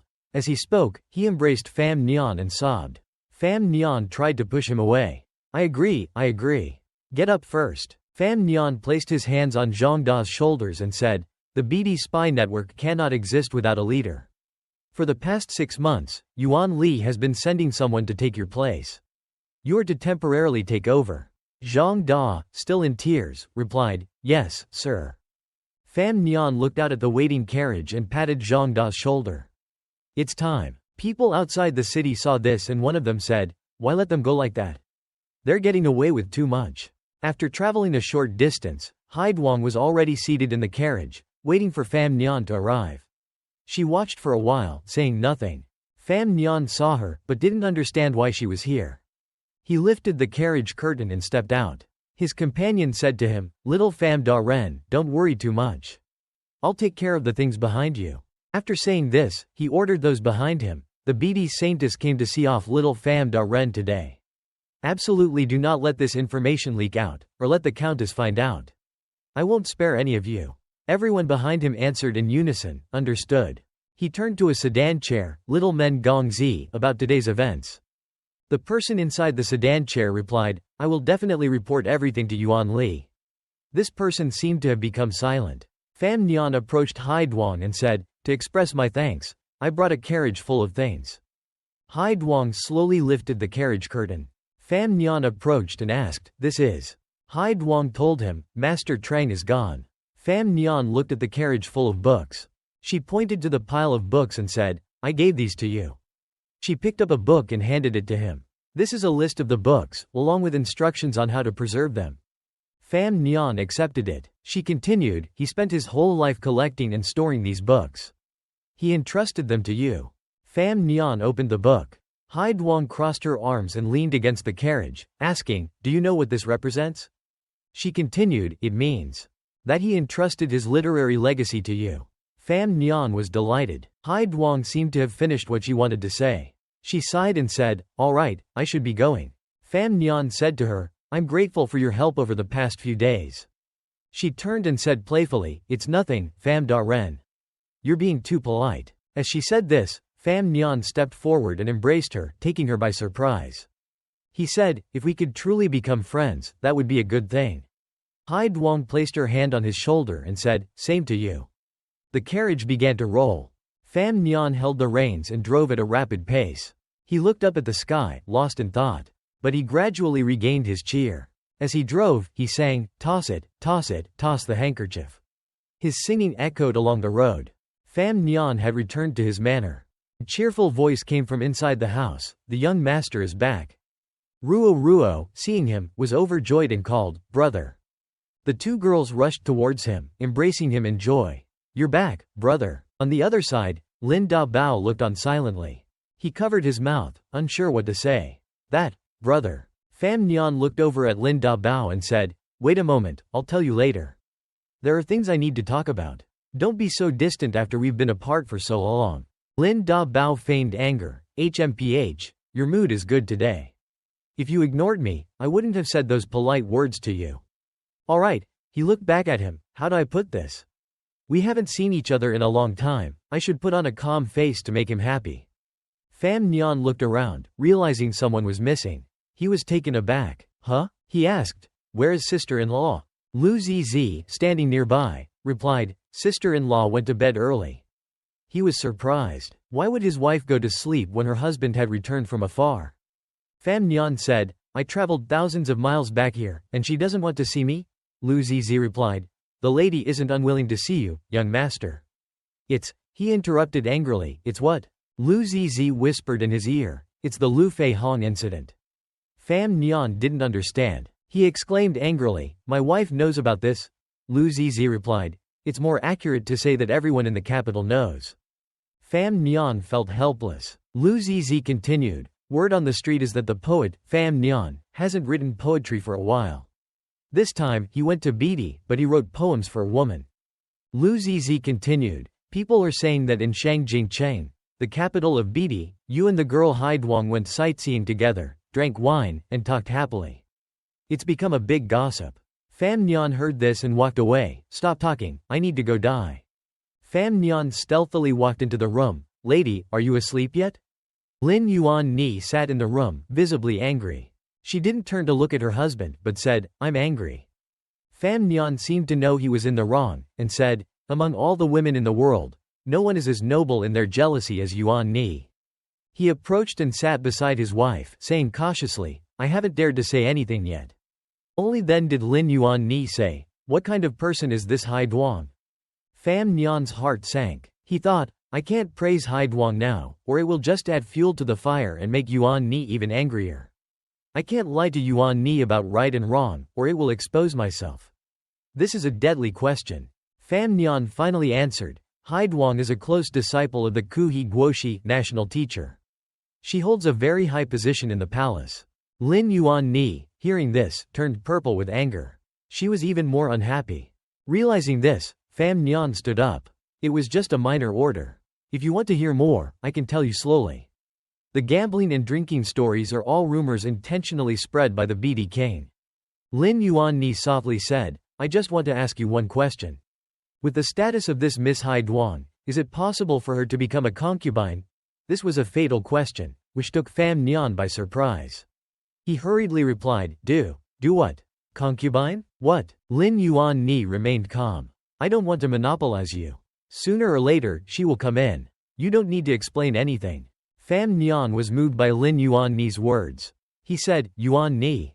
Lin Yuan Ni placed her hand on her chin and continued, This Miss Haiduang has an unknown background. If she wanted to enter the manor, it would be difficult to arrange. Today, I'm angry because I worry that you're going around writing poetry and teasing other people without thinking about taking another wife. I haven't even prepared to marry this Haiduang, and I can't take another wife for you. Lin Yuan Ni continued, Are you planning to cause trouble and leave me behind? Pham Nhan tried hard to explain, I truly didn't cause trouble, but... By this time, dawn had broken. Lu Zizi helped Pham Nhan get dressed. From behind, she covered her mouth and giggled, Last night, young master and lady were busy until late. Pham Nhan's face had lost all its vitality. He turned to her and said, Since when did you learn to tease me like that? Lu Zizi blushed and said, Zizi wouldn't dare. Pham Nhan looked around and sighed with relief. It felt good to be back home. Today's court session had recounted the entire story of what happened in Beatty. It seemed this matter had come to an end. He turned to Lu Zizi, When the time comes, I will take all of you to Shangshan for a while. It's the most comfortable place to be. Zizi replied, Zizi is very happy. She whispered, The lady will be very happy, you'll see. A voice called from outside, Young master, young master. Tai Tu Dian Shah, the grand tutor, and the second prince have sent people here. They brought gifts and said they wanted to congratulate you. Pham Nhan was surprised and turned around. Before him were valuable gifts. The second prince had sent a collection of poems from the previous dynasty. The crown prince had sent a set of jade inkstones. Pham Nhan was amazed at these gifts. He looked at the gifts, Trang Mak Han's heir, the Nan Khan poet, the Beatty Saintess's lover, the Beatty ambassador. The soldier told him, Young master, you're the hot commodity now. Even the two princes are trying to get closer to you. As Pham Nhan was enjoying himself, his father appeared and said, You're too proud. Don't forget who you are. He walked slowly, lost in thought. Pham Nhan saw this and asked, "Father, what do you mean?" His father said with a hint of resentment, "You traveled thousands of miles back to the manor, but instead of going to pay your respects to your parents, you caused trouble with your wife. It turns out your father has been waiting in the study all night." Seeing this, he bowed his head. This child knows he's wrong. His father looked at him and continued, "At today's court session, you will be granted a title. Your late grandfather's position will be handed to you." Pham Nhan was surprised and looked up. His mother's suffering was finally over. Pham Jien continued, "But that's just a name. Whether you can use it for your own benefit depends on your ability." Pham Nhan followed behind him. Yes, father, The two of them walked and talked. "Father, don't be angry anymore. Next time I come back, I'll definitely find you first." His father, hearing this, felt a little less wronged. Yes. The next morning, Pham Nhan was on his way to the palace. The carriage carrying him was approaching its destination. He sat in the carriage, his face beaming with joy. He thought, "Today, both the crown prince and the second prince have come to flatter me." He felt very proud. He thought, "As long as I perform well, I will be promoted. In the Nan Khan palace, Pham Nhan walked into the palace. Life is truly meaningless, only lacking suffering. Everyone turned to look at him. He walked alone, chuckling smugly. But it seemed like everyone was looking at him and whispering. Their eyes looked at him with apprehension. He realized that everyone was looking at him with a puzzled expression. He glanced around, everyone was staring at him. He couldn't help but say, He realized that he was out of place here. He thought, huh? Someone began to say, "The wild beast of Zinan Bo. He's just a fourth-rank official. If it weren't for his mission to be the envoy for the emperor, he wouldn't even have the qualifications to attend the court session. Yet he is the latest to arrive. He doesn't understand etiquette at all." At this moment, Pham Jien appeared and placed a hand on his shoulder. He recognized his father behind him, and said, "Father." Pham Jien began to look around. Everyone recognized him and pretended not to have said anything. Pham Jien said to Pham Nhan, "Let's go." He paused for a moment and said, "Everyone has to start from the bottom." He spoke towards the front. All the officials were now slowly entering the palace. The atmosphere was tense. No one dared to speak. Pham Nhan looked at this atmosphere and thought, "But I'm really at the bottom now. I can't hear clearly." Up on the dais, a eunuch was reading an imperial decree. Pham Nhan, first rank, second degree Viscount. Everyone heard this and began to discuss, some saying, "Very good, very good." Others said, "It seems that the emperor is still a man of moderation. Regardless of his relationship with the Pham family, he wouldn't let that wild beast of a son inherit a position too high." Pham Jien heard everything that everyone said. After the eunuch finished speaking, everyone knelt down and cried in unison, "Long live the emperor! Long live the emperor! Long live the emperor!" Pham Nhan was still lost, not knowing if he should kneel. He was very flustered. He hurriedly knelt down, thinking, "It's over. The court session is over." But at this moment, the emperor said, "My sons, all stay." The crown prince turned back. The second prince also turned back. The eldest prince turned back. Everyone answered in unison, "Understood." But the emperor realized that one name hadn't been called. The emperor said loudly, "Pham Nhan, you stay too." Pham Nhan, who had already stepped across the threshold, was startled when he heard his name called. Pham Nhan turned back and asked, "Your Majesty?" All the emperor's children were now present in the court. The emperor's youngest son ran out and said, "Father." The emperor hurriedly supported him. The emperor picked up the boy, turned back, and said to his older sons, "Relax, it's fine." He sat down, poured some tea, and said, "I have something I need to talk to you about." The emperor gestured to the eldest prince and Pham Nhan. "This is the first time you two have met. Pham Nhan, you must be confused in this situation." The emperor continued, "The eldest prince has been stationed outside, commanding troops. He returned to the capital 2 days ago." The emperor pointed towards Pham Nhan and said, "This is Pham Nhan." Pham Nhan bowed his head in greeting to the eldest prince. But the eldest prince didn't seem interested in him. He simply replied, "Pham Nhan, seeing the eldest prince's attitude, thought to himself, have I offended him somehow? The emperor ordered, "Someone, bring a chair for Pham Nhan." Pham Nhan was surprised. Huh? Pham Nhan looked around. No one else had a chair. He thought, if I sit like this, who would dare to sit?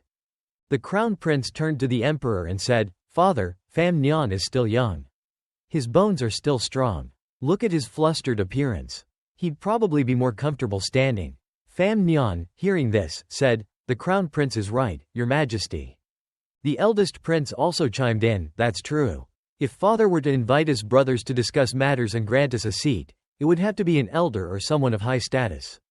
What merit does this Pham Nhan have? The emperor, holding his teacup, said, if you could also bring back a carriage full of Master Treng's books to pass on to future generations, I would also grant you a seat. Pham Nhan was surprised that the emperor even knew about this. The emperor said, let him sit. He can sit. At home, he obediently said, yes, sir. He was the only one sitting. It felt strange. Pham Nhan didn't know what to say. The emperor continued, I have 2 things I need to tell you today. Everyone turned towards the emperor. He began, first, my younger sister has returned. Xin Yang is in turmoil and needs someone to straighten things out. Do any of you have any recommendations? The crown prince thought to himself, my aunt has left, and Pham Nhan has already married my younger sister. If nothing goes wrong, this task will surely be given to him. The second prince also thought, father admires Pham Nhan very much. Today's question is just a formality. The eldest prince also wondered, why is he asking us? At this moment, both the crown prince and the second prince spoke. Their thoughts were the same. Your Majesty, this subordinate has someone to recommend. The emperor saw this and said, tell me. The second prince said to the crown prince, you recommend first. The crown prince said, this subordinate recommends Pham Nhan. The emperor asked the second prince, what do you think? The second prince also said, this subordinate also recommends Pham Nhan. The emperor, hearing this, said, if both of you brothers think Pham Nhan is capable, then choose him. After autumn, there will be an imperial decree. You don't need to report to the palace officials about this. The eldest prince, second prince, and crown prince all said in unison, your Majesty is wise. The emperor continued, Xinyang is a very important place. You brothers, in the next few days, should interact with each other more. Cooperation and harmony are paramount. Everyone said in unison, this subordinate will remember. This subordinate will also remember. Pham Nhan, seeing this, thought to himself, strange. All I can say is strange. The emperor continued, the second matter. The emperor pointed towards Pham Nhan. In 2 days, I must go to Zonkong Temple to offer thanks. You will accompany me. Pham Nhan was surprised and asked, Zonkong Temple, offer thanks? The emperor replied, my ancestors have blessed me in Nankan and given me such a good son and loyal official. Of course, I must offer thanks and pray for blessings. The crown prince, hearing this, thought to himself, only the royal family can attend the chrysanthemum offering ceremony at Zonkong Temple. Father actually specially invited Pham Nhan and even said that he's going because of him. The second prince also thought, father is really showering him with favors. It's as if he's treating him as a son. He's practically elevating him to the heavens. The emperor looked at the eldest prince, second prince, and crown prince, and asked, what do you think, my sons? They all said in unison, your Majesty is wise. There's also another matter. Our family will reconcile with Bidi. Hearing this, everyone was surprised and looked up. The emperor looked at the eldest prince and said, this time you return. Your main task is to carry out the marriage agreement with the Bidi crown princess. The emperor slowly raised his teacup and continued, I think this is a double happiness.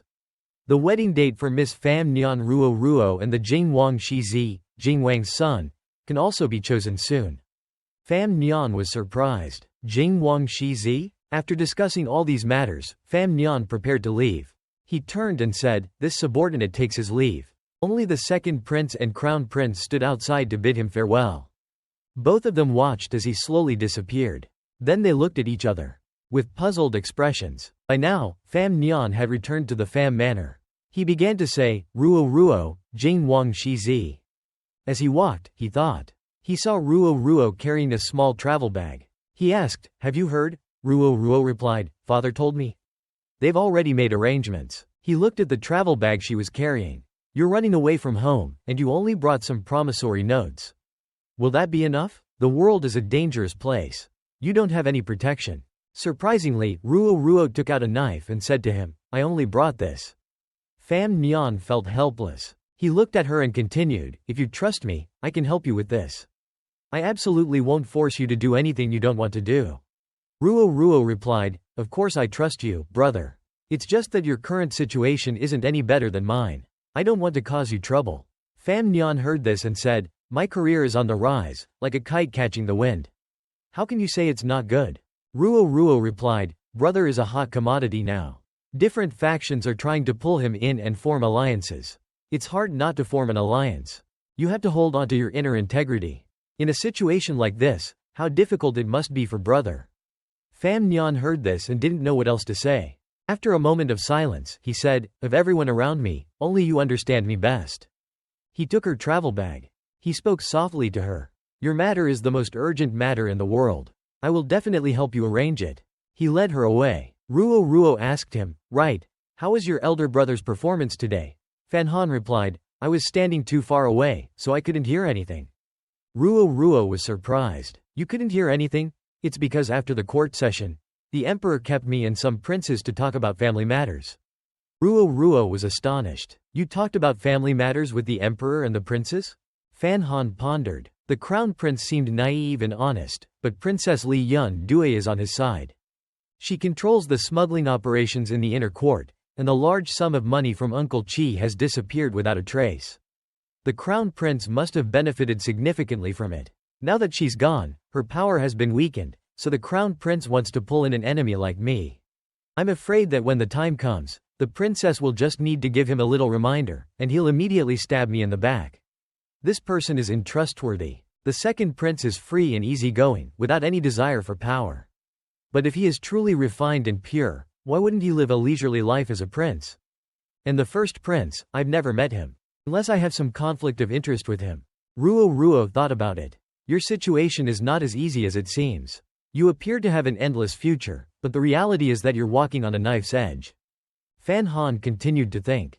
The most curious thing is that the emperor actually wants to leave the palace and go to Zon Kong Temple. He seems to be thanking me. He recalled the emperor's words. In the next few days, you brothers should interact and talk more. No matter how much the emperor wants to show his appreciation, he shouldn't go to such lengths. I have a very bold guess. Meanwhile, at the inspectorate, Chen Ping and Fan Qian walked in. Chen Ping said, this is Pham Nhan, the inspectorate's new director. He has returned from Northern Qi. Pham Nhan greeted everyone warmly. I hope for your support in the future. The two men moved inside. Chen Ping said, you did a great job this time. He continued, from now on, taking over the inner treasury and being in charge of the inspectorate are all natural progressions.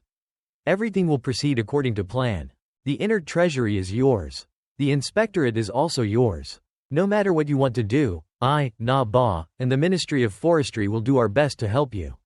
With this situation, I can also talk to the young lady. Pham Nhan listened silently, pondering. Chen Ping continued, it seems like you have some concerns. Pham Nhan replied, I do have a question. I hope to be enlightened. Chen Ping said, go ahead. He asked, am I really the biological son of Uncle Na Ba?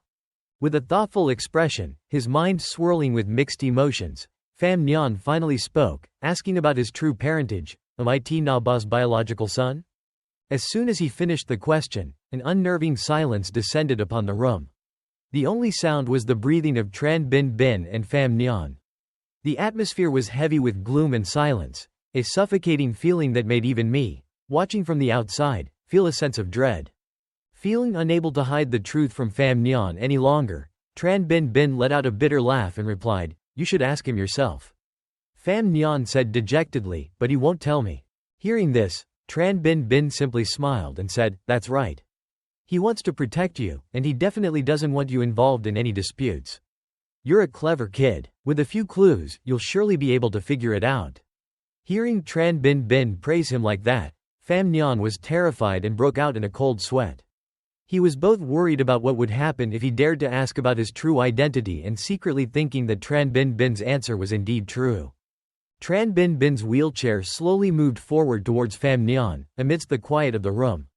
Gazing at the priceless documents and records in the room, Tran Bin said to Pham Nhan in a soft, thoughtful voice, as if entrusting him with a responsibility, look, everything here will belong to you one day. However, hearing this handover of power and wealth, Pham Nhan was terrified, breaking out in a cold sweat. He asked nervously, do others know about this? Seeing Pham Nhan's worried and fearful expression, Tran Bin chuckled and then reassured him, are you worried that the other princes will find out and try to win you over? The crown princess is already trying to get to you. As they delved deeper into this topic, Pham Nhan became increasingly anxious. He thought to himself with fear, control the treasury first, then control the supervisors, each prince will give me a gift. How could anyone not suspect me? Looking at Pham Nhan's pale face, Tran Bin Bin comforted him, your performance is very good. The emperor likes you very much. If he wants to hide something, you won't be able to discover it. Hearing this, Pham Nhan's anxiety subsided somewhat. He scratched his head and said, then I guess I'm to blame. He continued thoughtfully, if that's really the case, then I can't escape this. Seeing Pham Nhan like this, Tran Bin Bin sighed and reassured him, it's all fate. It's better to know sooner than later. With the face of a man who had experienced countless battles, Tran Bin Bin fell into a moment of silence. He continued, don't worry, the enemy you are worried about is just a paper tiger. They pose no threat. Nam Khan is truly powerful. Only, he paused, and Pham Nhan's face immediately became more serious. He dared not relax for a second, because the person Tran Bin Bin was referring to was none other than the emperor himself, a powerful individual revered by all. Tran Bin Bin's face also became serious. He warned Pham Nhan carefully and solemnly, remember to do your duty faithfully as a loyal subject. That's how you stay safe. Everything else, I will help you arrange. The scene then shifted to the Zon Kong Temple. True to its name, the Zon Kong Temple was built on a mountain, with wooden pillars stacked upon each other, and silver earth embedded in the steep cliff faces. Legend has it that this is the oldest temple in Nam Khan, built by an ascetic who had faith in the temple god and constructed using bricks and stones, totaling hundreds of pieces, with the intention of spreading the temple's supreme light and urging people to turn to goodness. The temple god does not intervene in worldly affairs, but for thousands of years, it has continued to stir up trouble in the shadows, creating significant changes and holding a supreme position in the hearts of the people. For this reason, according to tradition, the Nam Khan royal family holds a Chrysanthemum Appreciation Festival here every 3 years. The Chrysanthemum Appreciation Festival, on a larger scale, is also meant to ease conflicts of interest between members of the royal family. Therefore, most attendees are members of the royal family. A few outsiders are also in attendance, including in-laws or families who have close ties with the royal family. Pham Nha walked along, smiling and chatting with Lin Yuan Ni. She said, we were both invited here today. The emperor truly favors my brother. Lin Yuan Ni smiled and replied, that's right, that's right. However, looking down at the distant steps, Lin Yuan Ni saw Pham Nhan struggling, dragging himself forward, and thought, my husband seems very distressed. With a very agitated mood, he looked at the endless steps ahead and muttered to himself, chrysanthemum appreciation? Where's the chrysanthemum? I don't see any chrysanthemum, only a steep, towering mountain. Reaching the summit, Pham Nhan quickly surveyed his surroundings with his sharp eyes, like Sun Wukong, only to find nothing but trees and leaves. Everywhere he looked, it was a sea of green. No chrysanthemum in sight. Angrily, he grumbled, I huffed and puffed all the way up here, just to chat with those noble princes? A gathering? I really don't want to participate in this type of event. Before Pham Nhan could finish grumbling, Pham Nha quickly waved to him, cheerfully calling out, brother, come up to the second floor. Look at this. In a flash, just a few seconds later, Pham Nhan finally ascended to the second floor to behold what his sister and beloved wife were praising so enthusiastically. His previous perception that this was a boring outing, merely socializing with noble princes, was completely overturned by the beauty and spectacle before him. Pham Nhan was overwhelmed when he saw the magnificent natural scene. Turns out, beneath them was a field of golden chrysanthemums, as bright as the morning sun in the midst of the July sky. A color symbolizing nobility, both elegant and aristocratic. Butterflies below were vying to find the most vibrant blossoms beneath the sun, to pollinate and spread their beauty to the world. At that moment, a gentle breeze swept through the branches of the chrysanthemums, carrying their fragrance, spreading it to the lives of mortals below. Gazing at this magnificent natural scene, with the gentle breeze blowing over him, Pham Nhan chuckled and said to Lin Yuan Ni, this is beautiful. My previous conclusion was foolish. Lin Yuan Ni, equally impressed by the grand natural spectacle, replied, the golden chrysanthemums are truly fitting for the royal family's elegance. However, not letting himself be captivated by the beauty of nature for too long, he asked, are the emperor and the others already upstairs? She replied, yes. The Zon Kong temple looks truly majestic from up here. Then, Pham Nhan walked towards the left, thoughtfully looking down. With his characteristic composure, he muttered, to think. With the royal family gathering for such a grand event, Why aren't the guards from the royal family on duty? It's strange that there are only 2 simple guards down there. This doesn't seem like the dignified security for a grand festival held for the royal family. Drawing on his experience of being followed by assassins from a young age, he warned, from the Zon Kong temple down the mountain, there's only one path. If an assassin were to come and set fire, it would be very dangerous. But before he could finish, a furious voice erupted, "Don't speak nonsense. Don't say such unlucky things." On the other side, he was surprised. Someone's ears were as sharp as a dog's. I was speaking so quietly, yet they heard and retorted. Pham Nhan turned his head to see who dared to challenge him. It turned out to be Qin Heng, the second son of the Qin family. He glared at Pham Nhan and said angrily, "The Qin family and the Yi family are jointly responsible for security at this chrysanthemum appreciation festival. Not even a mosquito can get up the mountain." Witnessing the man's confident tone, Pham Nhan was dumbfounded, like a dog that's gone blind. He muttered to himself, "The Qin family, the Yi family? What's that?" Seeing her brother's confusion, Pham Nha came over and whispered in his ear. "The Qin family and the Yi family are 2 of the 4 great families, the pillars of the Nam Khan army. The Qin family is the confidential department, the most powerful in the army." Thinking of Lin Yuan Ni's elder sister, she continued, "The Yi family is the family of Yi Ling Ni, one of the 4 masters of the Lu Yun family." Informed by his sister, Pham Nhan understood and said, "So it's them." Qin Heng, seeing his reaction, scoffed and said, "You don't even know the Qin family or the Yi family, yet you somehow managed to rise to this position." With a guilty expression, Pham Nhan thought of his incredible martial skills and the powerful backing he had, then blushed and responded sheepishly, "You're right. How did I even get here?" Seeing his cluelessness, Qin Heng shouted angrily, "In short, security is in our hands. There's no need to worry." He declared confidently, "Young Master Pham, please rest assured." But immediately, someone shouted in panic and fear, "No! There's a fire at the foot of the mountain." This slap in the face of Qin Heng's earlier ironclad assurances was instantaneous. In a state of genuine panic, he ran to the railing of the temple corridor and shouted down, "What's going on?" Indeed, below them were massive fires, slowly spreading to the tree branches, then spreading further into the forest. The flames grew steadily, enveloping the entire forest within seconds, leaving no one within it a chance of escape. The old man Qin Heng was genuinely terrified. He trembled with fear as he asked, "Where did the fire come from? Or was it an assassin?" Without a moment's hesitation, Pham Nhan, utilizing his superior martial arts, moved instantaneously, using the internal energy in his body to propel himself as he spoke. "Qin Heng, you protect the 2 ladies. I'll go see what's happening." Hearing this, the old man could only stammer, "No, no need. I know." Indeed, his face was now as red as a tomato, because his previous boasts were now slapped in his face by the fire. Too embarrassed to speak, he could only blush and run, muttering, resisting orders. He quickly went to take care of other matters. Pham Nhan moved swiftly, his body lithe and agile. He used his internal energy, combined with the extraordinary strength and martial arts skills he had been training for so many years, to effortlessly vault over the rooftops. Looking at the flames engulfing the forest below, Pham Nhan stood on a rooftop, his face somber. He thought, "It's obvious someone set this fire." Looking at the ferocious flames at the foot of the mountain, Pham Nhan frowned, thinking to himself, "If it's not dealt with properly, it will spread and become difficult to handle. The emperor is enjoying the view from above. I'm afraid he'll be trapped there and unable to escape.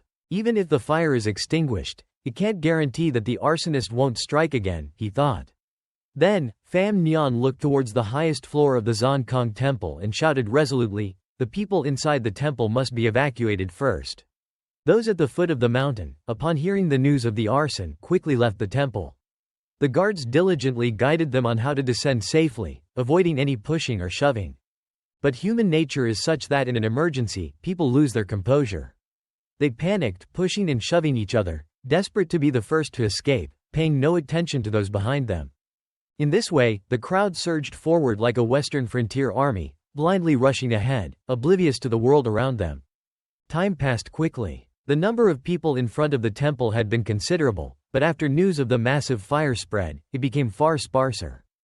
Pham Nhan paid attention to the scene behind him. He stood there, stunned for a moment, then turned his head back. It turned out to be Pham Jian, along with his close bodyguards, starting to descend the mountain. Seeing his son, he was overjoyed and ran towards him, filled with worry and anxiety. Pham Nhan was equally concerned. He quickly asked, "Father, are you okay?" Pham Jian looked at his worried son and nodded slightly. "Yes, but I see the emperor is still on the highest floor of the temple." With a seriousness he had never shown before, he turned back to instruct his trusted bodyguards, "The two of you, quickly accompany the young master to escort him." Receiving their master's command, the two bodyguards replied in unison, "Yes." Following Pham Jian's instructions, Pham Nhan, with his speed and martial arts prowess, swiftly used his internal energy to quickly ascend the mountain peak. As he moved, he turned back and reassured Pham Jian, "I'll be going now, father." Pham Nhan's speed and martial arts were so rapid that even the bodyguards, who were considered the strongest and most skilled, were taken aback and exclaimed, "Young master, we can't keep up." He moved from rooftop to rooftop, able to traverse hundreds of miles without feeling the slightest bit of fatigue. With his body as light as a feather, he sped across hundreds of miles to reach his destination, the emperor's location. Entering the room on the summit of the Zonkong Temple, with the utmost caution instilled in him by countless experienced masters since childhood, Pham Nhan carefully checked the situation inside and around the room. With a look of intense worry, he thought, "Nam Khan is so powerful, if an assassin sneaked into the temple today, they must be a top martial arts expert." Imagining the possibility of something terrible happening to the emperor, with a courageous heart, Pham Nhan gently opened the door, ready to subdue the assassin, no matter how powerful they were, and protect the emperor. However, the moment he opened the door, he was immediately confronted by a clueless guard who mistook him for an enemy. He brandished a sharp blade, pointing it at Pham Nhan's shoulder, and yelled, "Who are you?" The guard's shout startled Pham Nhan, making him jump in surprise. From a distance, the emperor silently sat in a corner, observing the situation without speaking. Seeing this, Pham Nhan approached, bowed his head, and respectfully introduced himself. "My name is Pham Nhan." Seeing everyone around him still enjoying the festival, Pham Nhan was truly worried and said, "There's a fire at the foot of the mountain, likely started by someone. I'm concerned about the emperor's safety, so I came to escort him." As Pham Nhan recounted the incident, the emperor remained silent for a long time, without any further reaction. Then, he calmly replied to Pham Nhan, "Good." In stark contrast to the saint's calm demeanor in the face of danger, Pham Nhan frantically glanced around, searching for everyone. He asked, "Where are the Empress Dowager and the ladies in waiting?" Seeing Pham Nhan's desperation and panic, the guard replied, "Hong Gagong escorted the Empress Dowager down the mountain, and the ladies in waiting left shortly after." Upon hearing this, Pham Nhan was speechless, his face devoid of blood as he thought in terror, "Hong Gagong went down the mountain, meaning I'm the only one left on the upper floor." As he realized this, a look of fear crept onto his face. He knew that he couldn't possibly defeat the dangerous assassin, who had bypassed all of the royal palace's security measures. With a level of worry he had never experienced before, Pham Nhan wondered, what level of martial arts does that assassin possess? Can I protect the emperor from him? Finding himself in a desperate situation, he looked directly into the crown prince's eyes, pleading for help. The crown prince was startled and turned his head away, but after a moment of contemplation, he understood Pham Nhan's intention and nodded slightly, a perfect example of telepathic communication. Without any further delay, the crown prince addressed the emperor, "Father, the fire's cause is unknown. Please, let us retreat for now." The emperor, upon hearing his son's plea, pondered it for a moment and simply replied, Maintaining an unprecedented calm, even as the flames threatened to engulf the upper floor, putting everyone in danger, the emperor asked, "The fire isn't extinguished yet?" Pham Nhan, after bowing, calmly responded to the emperor, "Once the fire was discovered, it was quickly extinguished." Hearing Pham Nhan's assurance, the emperor calmed down. He turned and began walking forward, his voice slow and deliberate as he inquired, "Then why must we leave?" With an unyielding heart, his eyes gazing toward the distant future, his aura radiating an impenetrable light, he said calmly, "In this lifetime, I rarely retreat." Pham Nhan couldn't help but laugh bitterly in his heart. He thought helplessly, when will he stop pretending to be tough? Is he trying to get a thrill? Despite his inner thoughts, he could only look on helplessly with an empty gaze. Maintaining a composed expression, Pham Nhan now tried to reason with him, "Your Majesty, even though there are no visible signs of danger, this high, exposed location is difficult to defend. Please prioritize the kingdom and return to the palace immediately." But no matter how hard he tried to persuade him, the emperor remained silent, clearly relishing the adrenaline rush. He finally spoke, his voice firm. Fan Jian, the examiner. I believe you can handle this situation better than anyone else. If someone dares to assassinate me, it's your negligence. He continued, could it be that you want me to be punished for your negligence and miss out on a reward? Hearing the emperor's words, Fan Nian was so utterly helpless that he couldn't even speak. He thought to himself, is the emperor actually this twisted? At the same time, the crown prince and the second prince looked at each other, exchanging helpless smiles and glances of encouragement towards Fan Nian, implying that he shouldn't mind and that everything would be all right. The crown prince could no longer hold back. Seeing his father stubbornly refusing to retreat, wanting to showcase his former glory and refusing to yield, he spoke up, Father, Fan Jian has a point. With an air of wisdom, the crown prince continued, for safety's sake, you should descend the mountain first. Fan Nian was stunned by the crown prince's words. He silently felt a surge of gratitude, thinking, the crown prince and the second prince haven't said anything, but the crown prince actually agreed with my suggestion. But even with his most distinguished son, the crown prince, speaking out, the emperor merely chuckled and let out a "Hm." With a contemplative expression, he spoke, in my lifetime, I faced countless assassination attempts. You children simply don't understand. As he spoke, memories flooded back, tales of the past, and stories of old emerged in his mind. He continued, those were turbulent times, the world was in chaos. And Fan Nian could only feel helpless. The emperor was caught up in his own past, ignoring the imminent danger. Suddenly, a guard yelled, Your Majesty has faced 43 assassination attempts and never retreated. The emperor's mind was transported back to those chaotic times of war, images of endless corpses piled upon one another, destruction as far as the eye could see. The emperor continued, Qi, Dong Yi, Shi Hu, Nan Yu, countless contemptible villains have driven from power, forcing their nations into ruin. But none of them ever succeeded. With disdain for those who dared to invade his nation, the emperor recounted, facing assassins has become a habit. Now you understand why I don't take it seriously, don't you? The entire room fell silent, holding their breath, none daring to question or speak a single word. No one dared to advise the emperor or suggest any course of action. Only Fan Nian, ever mindful of everyone's safety, bowed and spoke up, But Your Majesty, I feel that returning to the palace is still the better option. Upon hearing those words, the emperor's expression turned more severe. He fumed, Why did Fan Jian teach you such uselessness? Why did Chen Pingping choose such a person? And how could I? After a long moment of frowning, the emperor finally regained his composure. He gazed forward with sharp, penetrating eyes. He then spoke softly, All right. The crown prince, upon hearing the emperor's words, felt a surge of joy and cautiously asked, Father, have you agreed? Are you going to return to the palace? But it was all just a daydream, an illusion. The emperor, now even more stubborn, sat down, his hands resting comfortably on his lap. Gazing at everyone, who were trying to convince him to descend the mountain and standing around the room, he said, I said I've had enough, change the wine. The princes and Fan Nian, who had put so much effort into persuading him with every word, were shocked by the emperor's words, speechless and unsure how to respond. All three of them, though never united in purpose or alliance before, felt the same sense of helplessness. They all thought, he's still not going to leave? Seeing their frightened and helpless expressions, the emperor angrily raised his glass of wine and said, My children are all such cowards, one more fearful than the next. Unwilling to speak further with his elder sons, he turned his attention to the youngest, waving his hand and calling out, Third son, come over and have a drink with me. The third prince, upon hearing his father's summons, was flustered, pointing at himself and stammering, Me. Unable to refuse, as it was an order from his father, the emperor, the third prince had no choice but to agree, saying, Yes, father. Immediately, the eunuch brought a wine flask and poured the third prince a glass.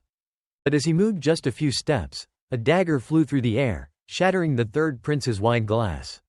The dagger, sharp and swift, moving with incredible speed, was a deadly weapon commonly used by assassins of old. Seeing the glass shatter in two, everyone around gasped in terror, holding their breath, none daring to utter a word. Simultaneously, the emperor, with eyes filled with the profound experience of fending off countless assassins, looked toward the person who had launched the weapon to harm his son. But the assassin showed no fear, standing silently for a long moment, despite the monk's face turning dark with rage at the intrusion of an assassin, disrupting the peaceful atmosphere of the imperial family's flower viewing gathering. However, in contrast to the emperor's reaction, the third prince was terrified, deeply frightened by the assassin who had infiltrated the soldiers. But instead of just scaring the third prince, the assassin, moving with the agility of a man who had trained for decades, charged towards him. Driven by a deep hatred, he drew his sword and prepared to execute his assassination mission. The guards behind him saw him and could only utter in fear and stammer, "There's an assassin! There's an assassin!" Seeing this, another guard quickly shouted, "His speed is too fast. Protect the emperor!" But even as they shouted, "Protect the emperor!" they were no match for the assassin's speed, as he dashed towards the third prince, intent on causing harm to the imperial family. Fortunately, Fan Nian, with his vast experience, easily summoned his spiritual energy, blocking a fatal blow, protecting the emperor. With a determined look to eliminate the evil, Fan Nian stared directly at the sword with hatred in his heart. At the same time, the crown prince and the crown prince were stunned by the power emanating from him, forcing them to cover their eyes. The sword, which seemed destined to end the life of the emperor, shattered in two before the assassin's very eyes, broken by Fan Nian's overwhelming strength. A scar, a testament to his intense training, marred the assassin's face. He glared at Fan Nian, seething with anger at being outmatched. Fan Nian, undeterred, refused to yield to fate. He stepped forward, shielding the imperial family, protecting them and the emperor. However, this was no ordinary assassin. The masked figure possessed an aura of powerful spiritual energy, making Fan Nian cautious. He worried silently, "This ability is 9th rank upper, one of the few spiritual energies capable of matching mine." The spiritual energy emanating from the man in iron armor permeated the room, its strength instantly suppressing his opponent, instilling a sense of danger in anyone who crossed his path. The four figures locked eyes, Fan Nian, the imposter assassin, and the two genuine imperial guards, their gazes intense, as if they were about to devour each other, leaving no survivors. No sooner had the thought crossed his mind than the assassin, despite wielding only half a sword, lunged at Fan Nian, determined to kill him at any cost. But Fan Nian's agility was unmatched. He effortlessly dodged the attack, as light as a feather.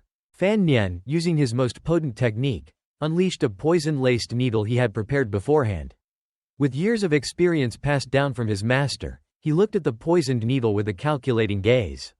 With lightning-fast reflexes and masterful skill, Fan Nian gained the upper hand, plunging the needle into the assassin's neck, precisely between his arteries, causing him to recoil.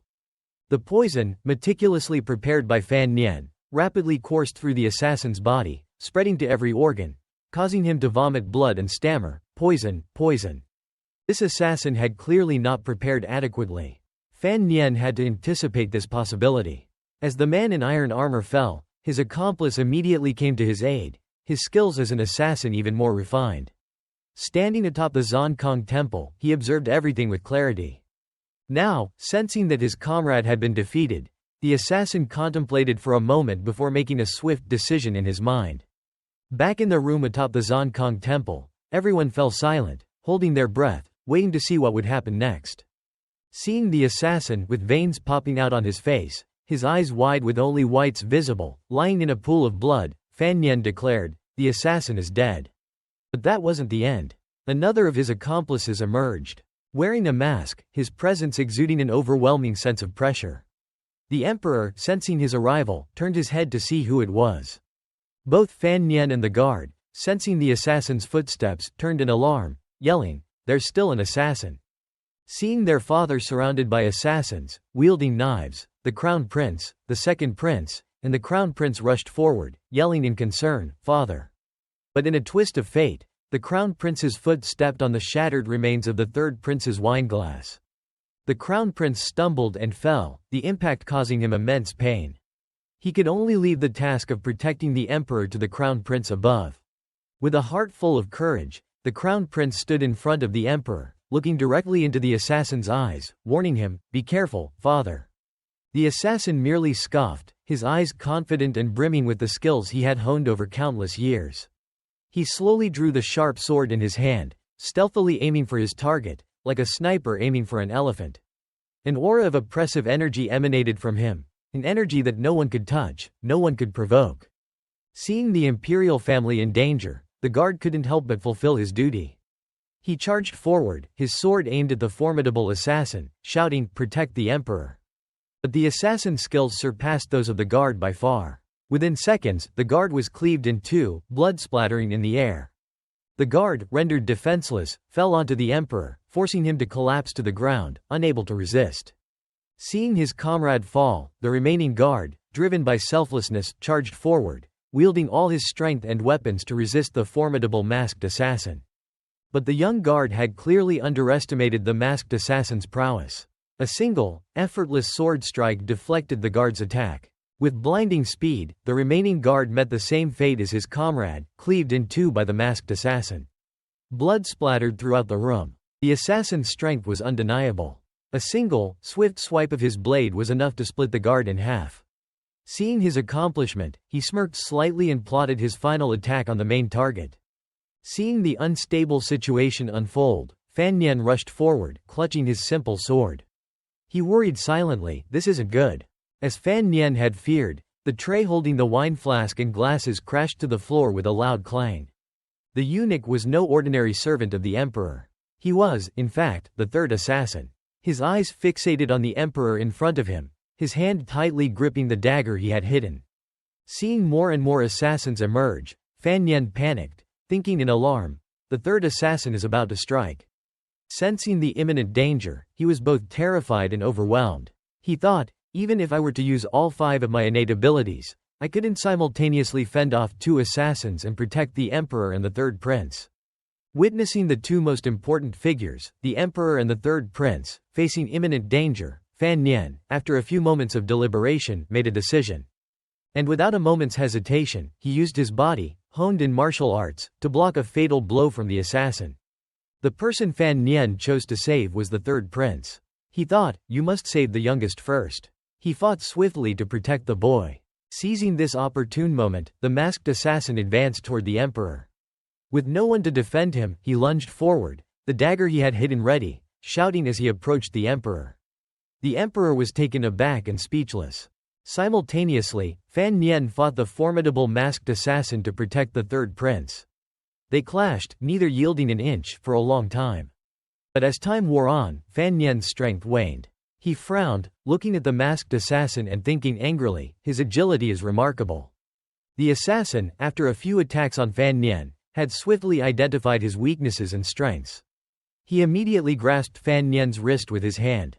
He spun 180 degrees and then used the sword in his right hand to slash Fan Nian's arm, causing him to wince in pain from the sharp blade.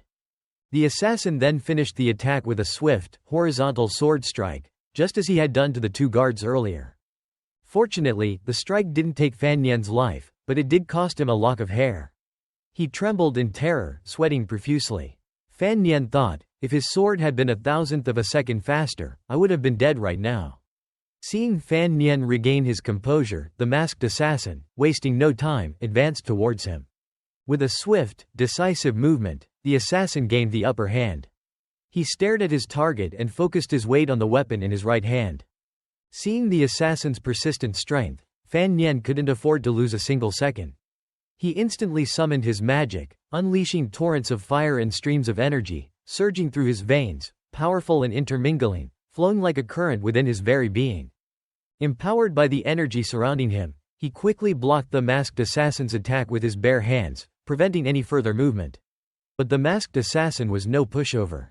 As Fan Nian tried to hold on, the assassin intensified his efforts, plunging his sword straight into Fan Nian's shoulder, causing a severe injury to his shoulder bone. Realizing that he was no match for the masked assassin, Fan Nian mustered all his remaining strength, unleashing powerful flames that engulfed him, forcing the masked figure to hesitate. With the eyes of a demon combined with the power of divine fire, Fan Nian, channeling all his spiritual energy and extraordinary strength, unleashed a powerful punch, striking the masked assassin. The assassin, refusing to yield, quickly regained his composure, using his punches and unrivaled martial arts skills to counter Fan Nian's attack. The resulting explosion was colossal. A force born from the combined attacks of a man of immense strength and assassin skills, and a man of extraordinary spiritual power, shaking the once peaceful Zonkong temple, now engulfed in a series of powerful blasts. After the explosion, a figure stood in the distance, limping, his hand dripping with blood, blood flowing profusely down his arm.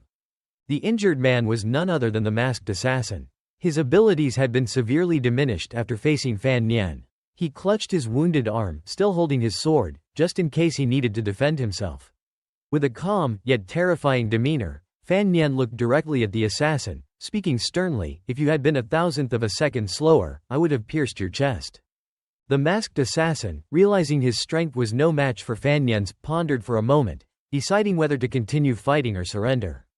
And as the saying goes, a good retreat is better than 1,000 battles. Unable to win, the assassin, using his swiftness and skills, quickly fled the temple, unable to stay for another second. Seeing his cowardly escape, Fan Nian scoffed, "So, assassins aren't very good at running either." But then, Fan Nian remembered something he had overlooked. Not only had there been one assassin in the room, but there had been another. He turned his head, using a panicked expression, thinking to himself, "That's right, the Emperor." But upon turning, Fan Nian was horrified. His eyes widened as if he had witnessed something terrifying. The assassin who had targeted the Emperor lay lifeless before him, his death not peaceful, his body bearing haphazard slashes, blood staining the floor in a gruesome pool. The killer was none other than the Emperor. He spoke calmly, "Though I am not Dui Lu Yun, I gained my kingdom from horseback." Confident in his skills and abilities, he continued, "How could I allow a mere nobody to assassinate me?" Seeing the Emperor safe, Fan Nian breathed a sigh of relief. He had fulfilled his duty. With a tired expression, he hesitated for a moment and replied, "I'm all right." "Good." As he finished speaking, he fainted immediately, his body depleted from the energy he had expended fighting the masked assassin. The Emperor, witnessing the man who had risked his life to protect him collapse, was overcome with panic, his eyes wide with worry. Seeing the urgency, as if Fan Nian might die at any moment, the Emperor anxiously called out, "Where is someone? Call the imperial physician." The atmosphere outside the Zonkong temple was no less dismal than the atmosphere within the temple. Simultaneously, the guards outside the city walls, upon receiving the Emperor's order, frantically prepared their belongings.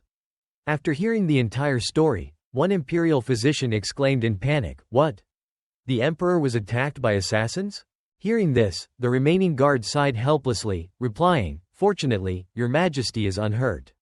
But Fan Jian, the examiner, was injured while protecting the Emperor. Thinking about the palace's medical facilities, the imperial physician asked, "I wonder if he can be saved? I've never seen the Emperor so distressed before." Immediately, everyone in the palace began bustling about, preparing to treat Fan Nian. The Emperor, concerned, asked, "How is Fan Jian now?" A servant, with a higher status, replied, "The imperial physicians are following Your Majesty's orders. They've gone to treat him." Indeed, after the battle with the masked assassin, Fan Nian's body was heavily bandaged, indicating severe injuries to his bones and internal organs. Seeing the information he needed, the Emperor smiled contentedly and replied, "Good, yes, good." With an unprecedented deep voice, he said, "Summon the imperial physician. If Fan Jian dies, execute all the imperial physicians." As he spoke, the Emperor's gaze turned sinister, focused on the physicians working diligently below. The officials below, witnessing his fearsome expression, bowed low, their voices trembling as they responded, "Yes, yes, Your Majesty." Even the eunuch, who was always close to the Emperor, serving him personally, broke out in a cold sweat, thinking, "This is terrifying." No matter how terrified everyone was, the Emperor had his own thoughts. He pondered, there was an incident at the Zonkong temple. The guards hadn't arrived yet, but Fan Jian had already gotten there first. His eyes narrowed and thought, "I thought he wanted to show me his loyalty. But it turns out, he didn't save me, he saved the third son first." Images of Fan Nian bravely standing in front of the third prince, protecting him, flashed through the Emperor's mind, moment by moment. Thinking about Fan Jian, the Emperor couldn't help but ponder his three sons, who he had raised from infancy. A tinge of sadness mixed with contemplation as he mused, "My sons. The eldest is straightforward, he speaks his mind, fearlessly confronting anyone, not relying on anyone's opinion. If he thinks something is right, he does it, and if he thinks it's wrong, he refutes it. As for the second son, he's deceitful. Even now, though he hates Fan Jian, he pretends to be concerned for the sake of winning favor with me and everyone else." He stood at a distance, feigning worry, and then frantically called for the imperial physicians, saying, "You must save him." Disappointed in his sons, the Emperor tried to turn his attention to the youngest, the third son, but he was too young to shoulder the burden of the kingdom that his father had built. But there was someone else he had been wary of all along, the crown prince. With intense hatred, the emperor thought angrily about the crown prince's actions when he was in danger. He thought to himself, that despicable fellow, he must have been thinking slowly. He didn't notice he was stepping on the shattered wine glass. As his thoughts raced, the emperor's face grew darker. He thought, as for Fan Jian, he's a man of deep, unfathomable thoughts. If only he had half the kindness and goodness of Liang, that would be great. His feelings of frustration grew. He thought, Fan Jian is Fan Jian. How could a prodigy like him be your son? As he thought these thoughts, filled with disappointment in his children, he clenched his fists tightly, causing the eunuch beside him to tremble in fear. The eunuch, silently watching the emperor, could only hold his breath, unable to take a deep breath. His eyes were filled with worry and fear. The emperor was capable of anything, and anything could happen now. The scene shifted to Fan Jian's study. A voice cried out, "My husband." Lu Ruoyu's face was filled with panic. She exclaimed in concern, "My husband, I heard that Nianer was injured. Aren't you going to go see him?" But Fan Jian was stunned. He stared blankly ahead, his expression as if he had just encountered a ghost, unable to respond to Lu Ruoyu. Seeing her husband's reaction, Lu Ruoyu was frightened. She called out anxiously, "My husband." But her call was met with a profound silence from Fan Jian. He thought sadly, "The more I want to go, the less I can." Simultaneously, in the grand hall of the royal palace, an eunuch bowed and announced, "Your Majesty, Lady Lu requests an audience." With an uncomfortable expression, the emperor directed his anger at the person in front of him. "What do you want, coming to me with such anger?" The lady bowed and said, "Your Majesty, I have come to report a crime. It concerns Fan Nian." The emperor let out an "oh," as he was unaware of what was happening. She continued, "My brother was seriously injured, a wound inflicted by a poisoned blade. The imperial physician couldn't save him, but they wouldn't allow me to administer medicine." Hearing this, the emperor inquired curiously, "What medicine do you have?" Seeing an opportunity, Lu Ya seized it. She said, "My brother has an antidote. After taking it, he should regain consciousness. Once he's awake, relying on his skills, he'll surely be able to save himself." Seeing Lu Ya's confidence, the emperor pondered for a moment, contemplating how to proceed in a way that was both reasonable and appropriate. After a moment of contemplation, the emperor finally made a decision. And that decisive action led to Fan Nian's awakening. The eunuch happily announced, "Fan Jian has regained consciousness." Seeing this, Lu Ya helped Fan Nian sit up slowly. The eunuch, overjoyed, repeatedly announced, "Fan Jian has regained consciousness." The imperial physicians, who had been unable to find a solution, saw Lu Ya single-handedly saving Fan Nian and bringing him back to consciousness. They chuckled awkwardly and could only say, "He's awake, that's good." "Yes, he's awake, that's good." But no one dared to contradict the emperor. He turned angrily and scorned the useless imperial physicians. All the money invested in the nation's medical system was nothing compared to a single person like Fan Jian. Seeing that scornful gaze, the physicians were stunned, their faces pale with worry.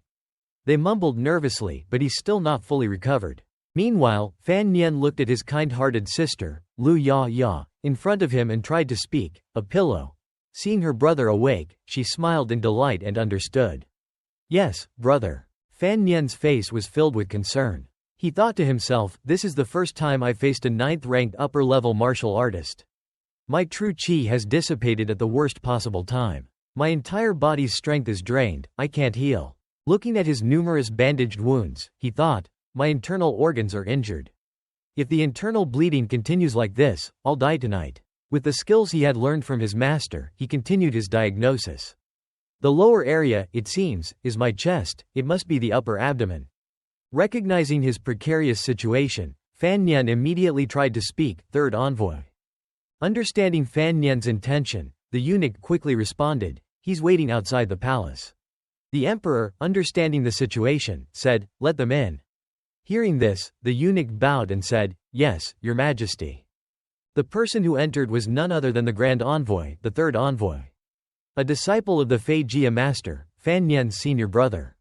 Upon hearing that his brother, a fellow student of their master, had been gravely injured, he had immediately set off and arrived at the location where his brother was injured.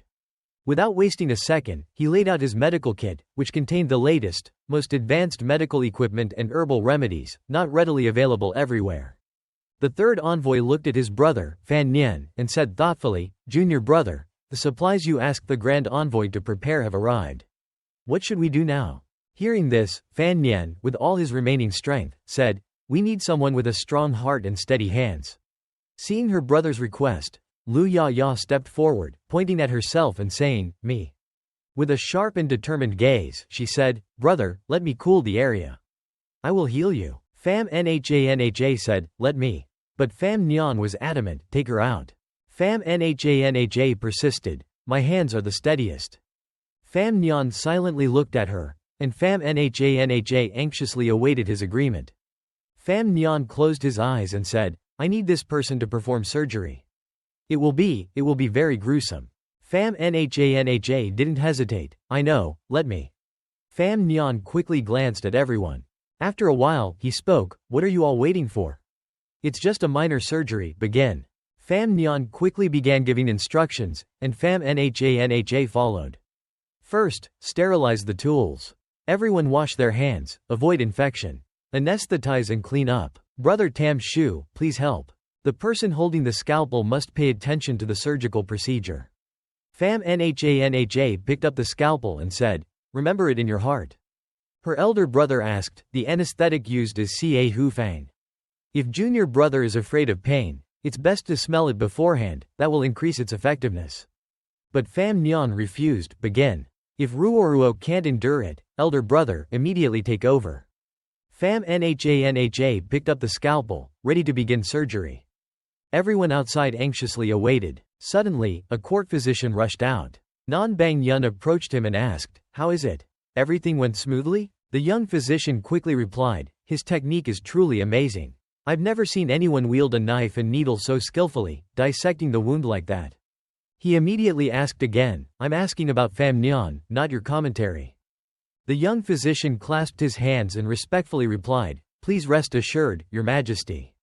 Young Master Pham's internal organs have been stitched up. There's nothing serious, just excessive blood loss. He's not awake yet, he needs to rest well." Upon hearing this news, everyone breathed a sigh of relief. Time flew by. Pham Nhan lay in bed, sighing. "When will I be able to go home?" Lin Win Nhi quickly said, "Your Majesty, let me stay in the palace to recuperate. So many people wish they could be in your position."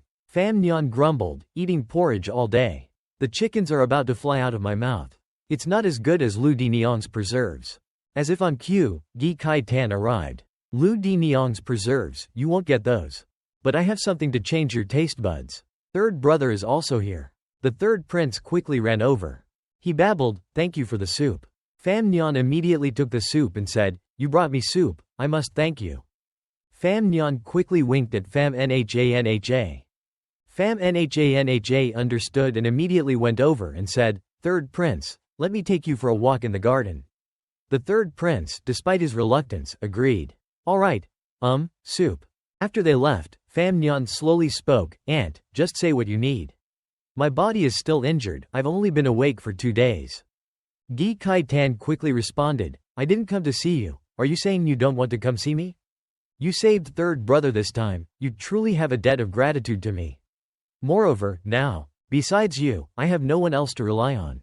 Pham Nhan immediately clarified, "The 3 generations of palace guards are clear. This assassination attempt was not aimed at third brother." Gi Kai Tan sighed in relief. "If that's the case, I can rest assured." A while later, she said, "Kung Dian has been arrested." Pham Nhan was slightly surprised and asked, "Kung Dian?" Gi Kai Tan quickly explained everything. "After you escaped danger, His Majesty dealt with this assassination attempt. Kung Dian, as the commander of the Imperial Guard, was nowhere to be found when His Majesty encountered the assassins. He claimed to be following orders, lost in the capital doing work. But His Majesty insists that he never issued any such orders." After hearing this, Pham Nhan pondered in his head. Even if Kung Dian is stupid, he wouldn't say something so easily exposed. Then the truth of this matter has 2 possibilities. His Majesty doesn't want anyone to know about the task he assigned him, or His Majesty intends to send him away. Gi Kai Tan said, "I know you're very suspicious, so I've been looking into it. The first assassin was from West Lake. He infiltrated Nanshang 14 years ago. 14 years ago, we fought West Lake. West Lake wanted peace, so they sent a delegation here. When the delegation returned, they left a master in the capital. After hearing this, Pham Nhan quickly asked, even so, how did he infiltrate the imperial palace? Who processed his entry? Gi Kai Tan replied, the one who processed his entry is already dead, so he can't be charged. After hearing this, the air fell into an eerie silence. After a while, Gi Kai Tan said slowly, as for that little eunuch, he was the son of a noble. Many people died in the capital that year, he was lucky to survive. After entering the palace, 3 years ago he was assigned to clean the highest tower of the Zhanzong temple. He didn't enter during the chrysanthemum festival. 3 years ago, he hid a dagger and waited for an opportunity. Pham Nhan asked, what about the Yi family? She immediately responded, they are responsible for protection, yet 3 assassins appeared. The Yi family failed, what else can they say? They submitted 8 consecutive memorials of apology, and surrendered all military authority to the capital. Gi Kai Tan suddenly asked, why are you asking about the Yi family? Pham Nhan remained silent. Pham Nhan pondered, I have a bold assumption. Pham Nhan thought to himself, Kung Dian was like a junior brother to the Yi family. This time, Kung Dian failed, and the Yi family was weakened. The entire incident reeked of conspiracy. That sword in white clothes, his eyes when he stabbed me. There was panic, guilt, and even fear. The entire assassination attempt seemed like a grand performance. He stroked his chin thoughtfully, the goal was to frame the Yi family. Gi Kai Tan was about to leave. Rest a bit, I'll go first. Pham Nhan quickly gave a polite smile, yes, madam. After Gi Kai Tan left, Pham Nhan remained seated. He pondered, His Majesty is afraid that the Yi family has military forces stationed in the capital, and wants to weaken their power. He wants to make them fall from grace because of the existence of the Grand Master, Yi Lu Yun. He did this to bring them down? Pham Nhan angrily exclaimed, I almost encountered danger because of this non-existent threat. I almost lost my life. He yelled, it's truly infuriating. Wu Zhu, who was outside, heard this and was speechless. Meanwhile, in Chen Bingbing's room, he was intently reading a book. Suddenly, something darted in. He quickly noticed it. The newcomer was Wu Zhu. Wu Zhu coldly said, what's going on? Chen Bingbing calmly replied, don't be hasty, it was His Majesty who orchestrated this. He lured out a West Lake assassin who was also a eunuch. Wu Zhu slowly walked closer. What was the purpose of sending that assassin in white clothes? Chen Bingbing quickly answered, His Majesty wants to bring down the Yi family. Just setting a few fires, is that enough? Wu Zhu said angrily, do you know he almost died? Chen Bingbing remained calm, no, His Majesty would never let anyone know his true intentions. Wu Zhu walked away angrily, I'm not talking about His Majesty. Chen Bingbing silently looked at Wu Zhu.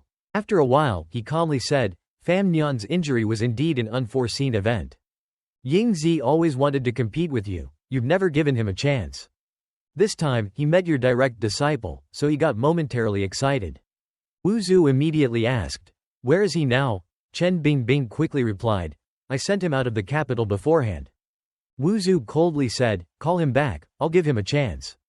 Chen Bingbing, slightly tired, said, after I die, Ying Zi will be loyal to Pham Nhan. Spare him this time. Wu Zhu asked again, have you found anything? Chen Bingbing immediately replied, what I found isn't enough yet. Wu Zhu immediately responded, tell me when you have enough. Let me take action. Before Wu Zhu left, he said, take care. Chen Bingbing heard this and snorted coldly, to hear those words, take care, from you, truly miraculous. The carriage was moving through the bustling streets.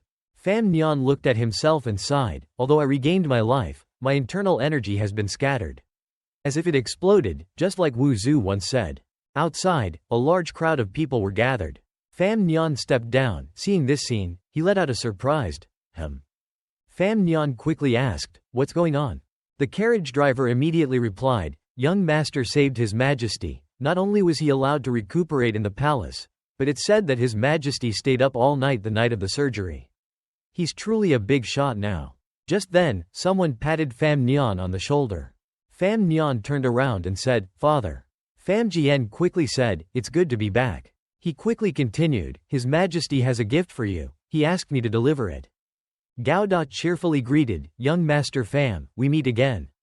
Pham Nhan ran over and said, "It's you guys." Suddenly, Gao Da shouted, "From now on, we are young Master Pham's men. We are willing to live and die for young Master Pham." Pham Nhan was startled. "The guards were always part of the Imperial Guard. His Majesty openly gave them to me. This. He was shocked, thinking about it. The son of His Majesty, Pham Nhan. This wasn't just pretending. Meanwhile, in Pham Jian's room, Pham Jian solemnly said, "There are rumors spreading from Beiqi. They'll reach the capital in less than 2 days." Pham Nhan quickly asked, "What rumors, father?"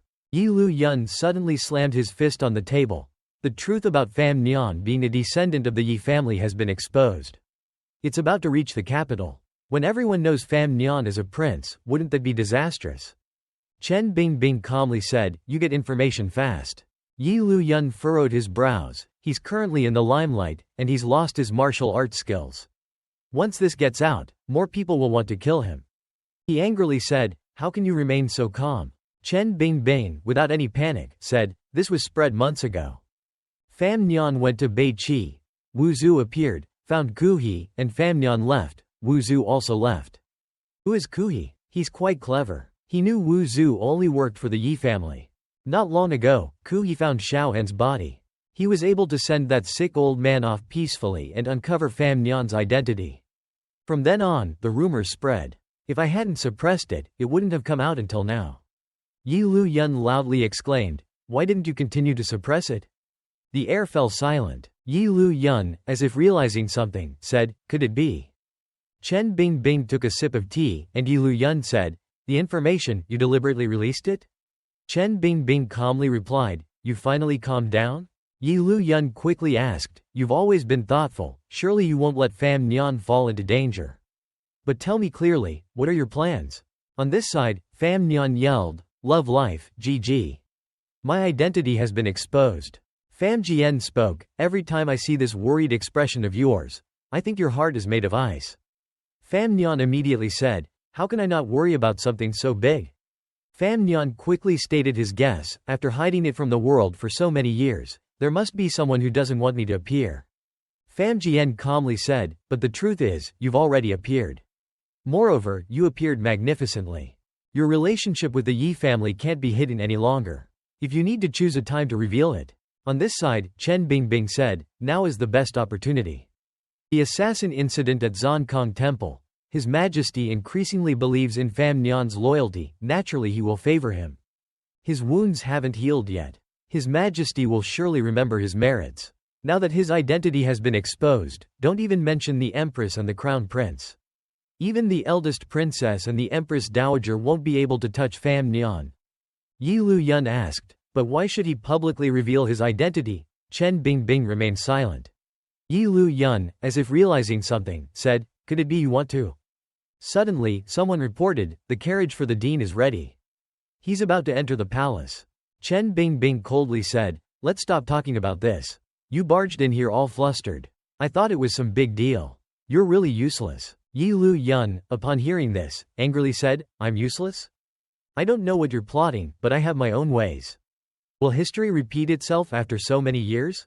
If necessary, we can both poison tens of thousands and kill the entire capital.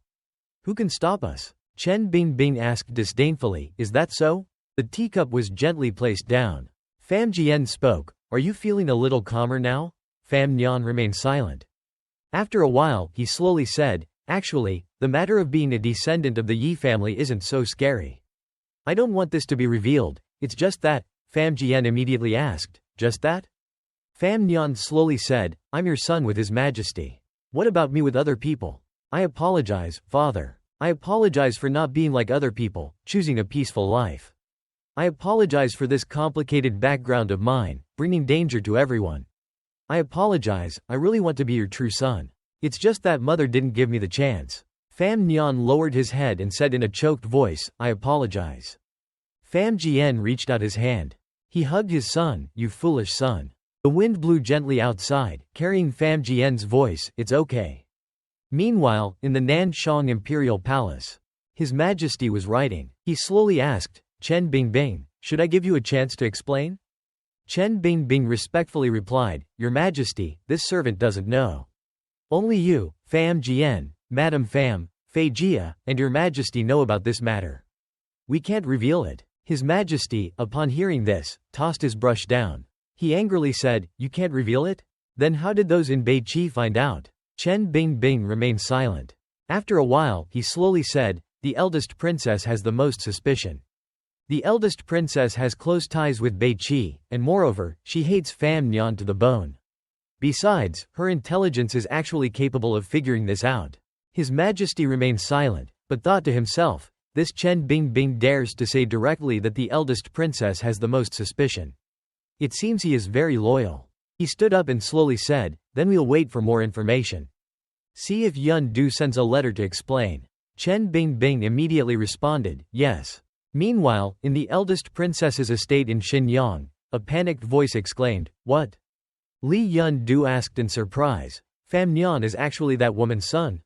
The person quickly reported, it's just a rumor, there's no concrete evidence. Li Yun Du gritted her teeth and pondered, it's true, he does resemble her somewhat. Every time I see him, it reminds me of that woman.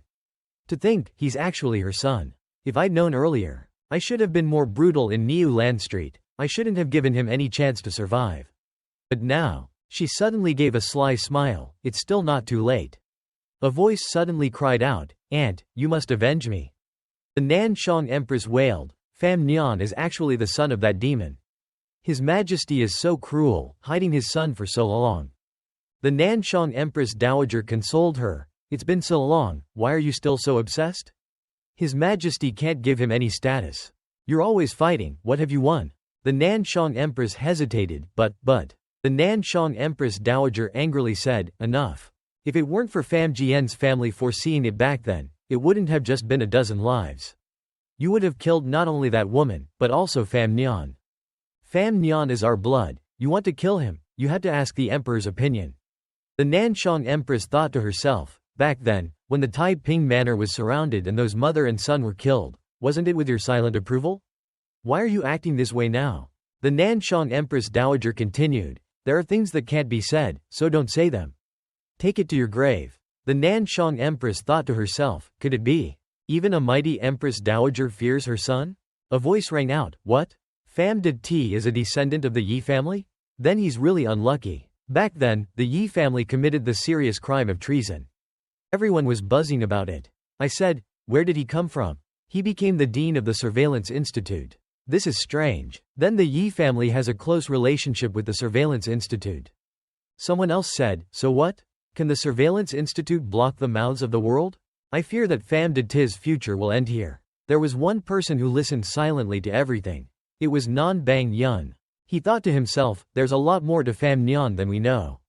Meanwhile, in the Empress's chamber, the Crown Prince said, Mother, even if Pham Nhan is a descendant of the Yi family, so what? He's just a merchant. The Nanshang Empress slowly said, Pham Nhan is your father's son. The Crown Prince remained silent upon hearing this. His expression changed, and he let out a, huh. The Nanshang Empress quickly said, Pham Nhan is a bastard, born to your father and that Yi family demon. The Crown Prince said sadly, so I have a younger brother? The Nanshang Empress quickly asked, are you stupid?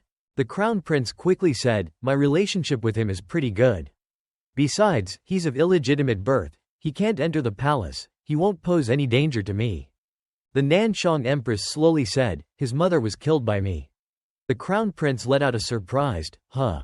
The Crown Prince quickly asked, Mother, do you mean, we should get rid of him? The Nanshang Empress immediately said, get rid of him? How? The Nanshang Empress said with sorrow, the rumors outside have reached this point. Your father still favors him as before, there's been no punishment. Plus, he has the Pham family, Dean Chen, and General Lin supporting him. How can we get rid of him? The Crown Prince immediately asked, so what do you mean, Mother? The Nanshang Empress slowly said, I tell you these things not because I want you to confront him. My power is too weak. Currently, there's no one in the palace who can help me and you. You must never trust that savage of a younger brother. You were born enemies. He definitely won't have any good intentions towards you. The Nanshang Empress asked, have you heard me clearly? The Crown Prince, who was drinking tea, was suddenly asked, so he immediately answered, Mother's words are wise.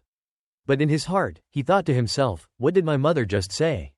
The Nanshang Empress looked at her foolish son with a sigh. At this moment, the first prince bowed and said, "Mother, you called for me." In front of him was a woman holding a sword. She asked, "Have you heard the rumors about Pham Nhan?" The first prince respectfully replied, "Your son has heard, but this matter is so sudden and lacking evidence. Father and grandmother's attitude doesn't believe those little people, this son doesn't believe them either." She immediately said, "What if I say this rumor is true?" The first prince was stunned. After a while, he respectfully said, "Please guide your son." She slowly recounted the past. "Back then, I was a prisoner of Dong Di. No one knew I was pregnant with your son. If it hadn't been for the words of that Yi family girl, my son and I would have been dead long ago. We Dong Di people always settle scores clearly. I don't care what method you use, you must protect Pham Nhan's life." The first prince said with some difficulty, "Although I have the imperial guard in my hands, if father doesn't spare Pham Nhan, I'm afraid I won't be able to do anything." The first prince continued, "If I let him go, at most I can save his life." His mother reassured him, "Rest assured, you just need to control the Eastern Palace. You don't have to worry about father's side because Pham Nhan is your brother." The first prince was stunned. He stammered, "Pham Nhan is father's son, so. He thought to himself, then Minister Pham isn't. Meanwhile, everyone was discussing the matter. "You know what? The story about young Master Pham. What? He's a descendant of the Yi family?" No, the latest news. Young Master Pham is His Majesty's illegitimate son." "What?" Someone said, "No wonder His Majesty turned a blind eye to him being a descendant of the Yi family." Someone else quickly said, "I told you, young Master Pham is a genius, excellent in both literature and martial arts. A person like that could only be the offspring of His Majesty's great and mighty self back then. But Minister Pham, oh, poor Minister Pham. It's a shame that old Master Pham couldn't choose a good name for him." Nan Bang Yun calmly drank his tea and sneered, "Pham Nhan." Meanwhile, in the imperial palace, the news had spread. A palace maid said, "It's young Master Pham. I heard His Majesty summoned him to the palace." The maid beside her said, "He hadn't even reached the palace gate when an imperial guard squad arrived to greet him." She continued, "He's quiet and speechless, and they even shielded him from the sun." This kind of treatment is usually reserved for frail and elderly officials. The princes don't even get this kind of privilege. At this moment, eunuch Hu came over to call out, "Young Master Pham." He stood before Pham Nhan and respectfully said, "Fortunately, this servant woke up early today. I didn't expect you to arrive so early." Pham Nhan quickly replied, "Eunuch Hu, were these imperial guards His Majesty's orders?" Eunuch Hu's face turned red, recalling His Majesty's instructions. "If Pham Nhan comes, you shield him well. Don't say this is my arrangement. Understood?" The guards quickly replied, "Understood." Eunuch Hu quickly guided Pham Nhan, "Young Master Pham, this way please." His Majesty coldly said, "I knew your injuries were almost healed. You're putting on an act of being pitiful in front of me." Pham Nhan, upon hearing this, was stunned. After a while, he accepted his fate. His Majesty's eyes are indeed sharp. His Majesty raised his hand as a gesture. Eunuch Hu quickly understood and brought a chair for Pham Nhan. Pham Nhan sat there attentively, listening to His Majesty. "Your mother once said that being emperor isn't an easy position. So sometimes, I had to give up something. Even something very important." He slowly continued, "Don't blame me for leaving you in Danzhou for 16 years. Pham Nhan was slightly surprised upon hearing this. He remained silent. After a while, he spoke, "Your Majesty, I don't understand what you mean by this." His Majesty didn't answer him immediately. He put down his brush and said, "Including your brothers, the people of the world, even if they have resentment towards me, they wouldn't dare to say it to my face. Reveal it. And Kai, if you have even a little of your mother's genes." He saw that Pham Nhan wasn't responding, so he asked, "Don't you understand?" "And Kai, what I mean is, you are my real son." After hearing the Khan Emperor's words about taking his son in, Fan Han recoiled in fear, so much so that he bumped into the chair behind him. He immediately stood up straight, clasping his hands in respect before the emperor. Fan Han worriedly thought, "So straightforward, what should I say?" His heart was overwhelmed with emotion. The Khan Emperor spoke, "It's been noisy in the city lately. I'm worried you'll be embarrassed in court. Why don't you go down to Zhongnan a bit earlier, and take over the treasury earlier? What do you think?" Fan Han responded, "This subject obeys. It's just that this subject has never been to Zhongnan. I'm alone, inexperienced, and powerless. I just hope your Majesty will guide me. What should I pay attention to?" You don't need to pay attention to anything. I just need someone who is wholeheartedly dedicated to the dynasty and can earn money for the treasury. I believe in your abilities. Fan Han shouted, clear. The Khan Emperor was diligently writing something down. Then he said, right, bring the third brother with you. You brothers can cultivate your relationship, he needs training too. Yes. Finished with his business, the Khan Emperor told Fan Han, you can go now. Yes. He quickly departed. Watching the back of his son disappear into the distance, the Khan Emperor couldn't help but feel a bit of sadness. He's all alone, and he's such a sensible child. He looked over at the painting hanging on the wall, compared to her personality. The difference is truly vast. The scene shifted to Fan Han's room, where he was busy organizing a few bottles of medicine. Wu Zhu suddenly appeared behind him. You're not feeling well, are you? Fan Han was startled. Uncle, why can't you go through the main gate? Wu Zhu asked. Things didn't go smoothly, did they? They went smoothly, or at least very smoothly. Even so, there's a bit of uneasiness in my heart. My identity was exposed, I should be facing more storms, yet it's so peaceful now. Could it be that His Majesty really favors me, so everyone in the world has to look at my face? Fan Han said, I feel like something's not right, moreover. This father-son reunion, but I can't feel a shred of closeness. Maybe it's because I'm used to it, I can't help but be wary and think badly of people. Furthermore, your martial arts are now gone. If something really happens, Wu Zhu quickly replied, don't worry, I'm here, nothing will happen. Fan Han's eyes welled up with tears, Uncle, you must protect me. I can only rely on you now. Wu Zhu was speechless. A moment later, at the dock, servants were loading supplies onto the boat, preparing to leave for another place. Fan Han and Yuan Ni were talking. Husband, others who are favored are all sent to the palace. Why are you moving all of us? Fan Han gently replied, it's just to have everyone rest in Tanzhou for a while, don't think too much about it. I worry about you, I'm afraid you'll meet with danger. The princess is your wife's mother. Seeing her, she probably wouldn't dare to make things difficult for you. That's good. They embraced. The servants in the palace were amazed. The love between young Master Fan and the princess is truly remarkable, not at all like a political marriage. How powerful. Fan Han boarded the boat, not forgetting to wave goodbye to this place. Then he sat in his room, writing something down. Suddenly someone walked in, Minister De Ti. Is there anything you need? Fan Han was puzzled. You are? It turned out to be Deng Ziyu. I'm Wang Daren's confidant, I'm here to assist you with your work in Jiangnan. If you have any requests, just tell me, no matter how urgent, I won't refuse. Fan Han handed him 2 letters, old rules, all of them are transported to Shangjing. Deng Ziyu accepted them, thinking to himself, just a moment ago, he was lovey-dovey with his legal wife, and now he's writing love letters to his soulmate. And he's using the most secretive transportation channel of the surveillance department. The recipient is still the Northern Qi Saintess, and there are 2 letters. Minister De Ti is truly a shining example for us. He immediately instructed his subordinates, the fact that there are 2 letters for the Northern Qi Saintess must not be known by others. Even so, Fan Han had a bad feeling, this guy, isn't he also Wang Qinian? Deng Ziyu reported, according to intelligence from the Qinian team. The princess has been in charge of the treasury for many years, and business is as easy as turning your hand. She cannot be separated from her 2 confidants, the Tui Shi and the Ming Shi. To seize control of the Jiangnan treasury, you must win over the Tui Shi and the Ming Shi, the 2 large families. Fan Han replied, The Tui Shi are in charge of trade in the north, there are 3 trade routes in the north, but they can control all 4 directions. But behind the Tui Shi is the Northern Qi Empress Dowager. I've asked Ruo Ruo and Zi Tai to go to Northern Qi to contact Duo Duo. If we can get help from the Northern Qi young emperor and achieve mutually beneficial cooperation, we can replace the Tui Shi. Ruo Ruo and Zi Tai had arrived at Duo Duo's place. She asked, is everything ready?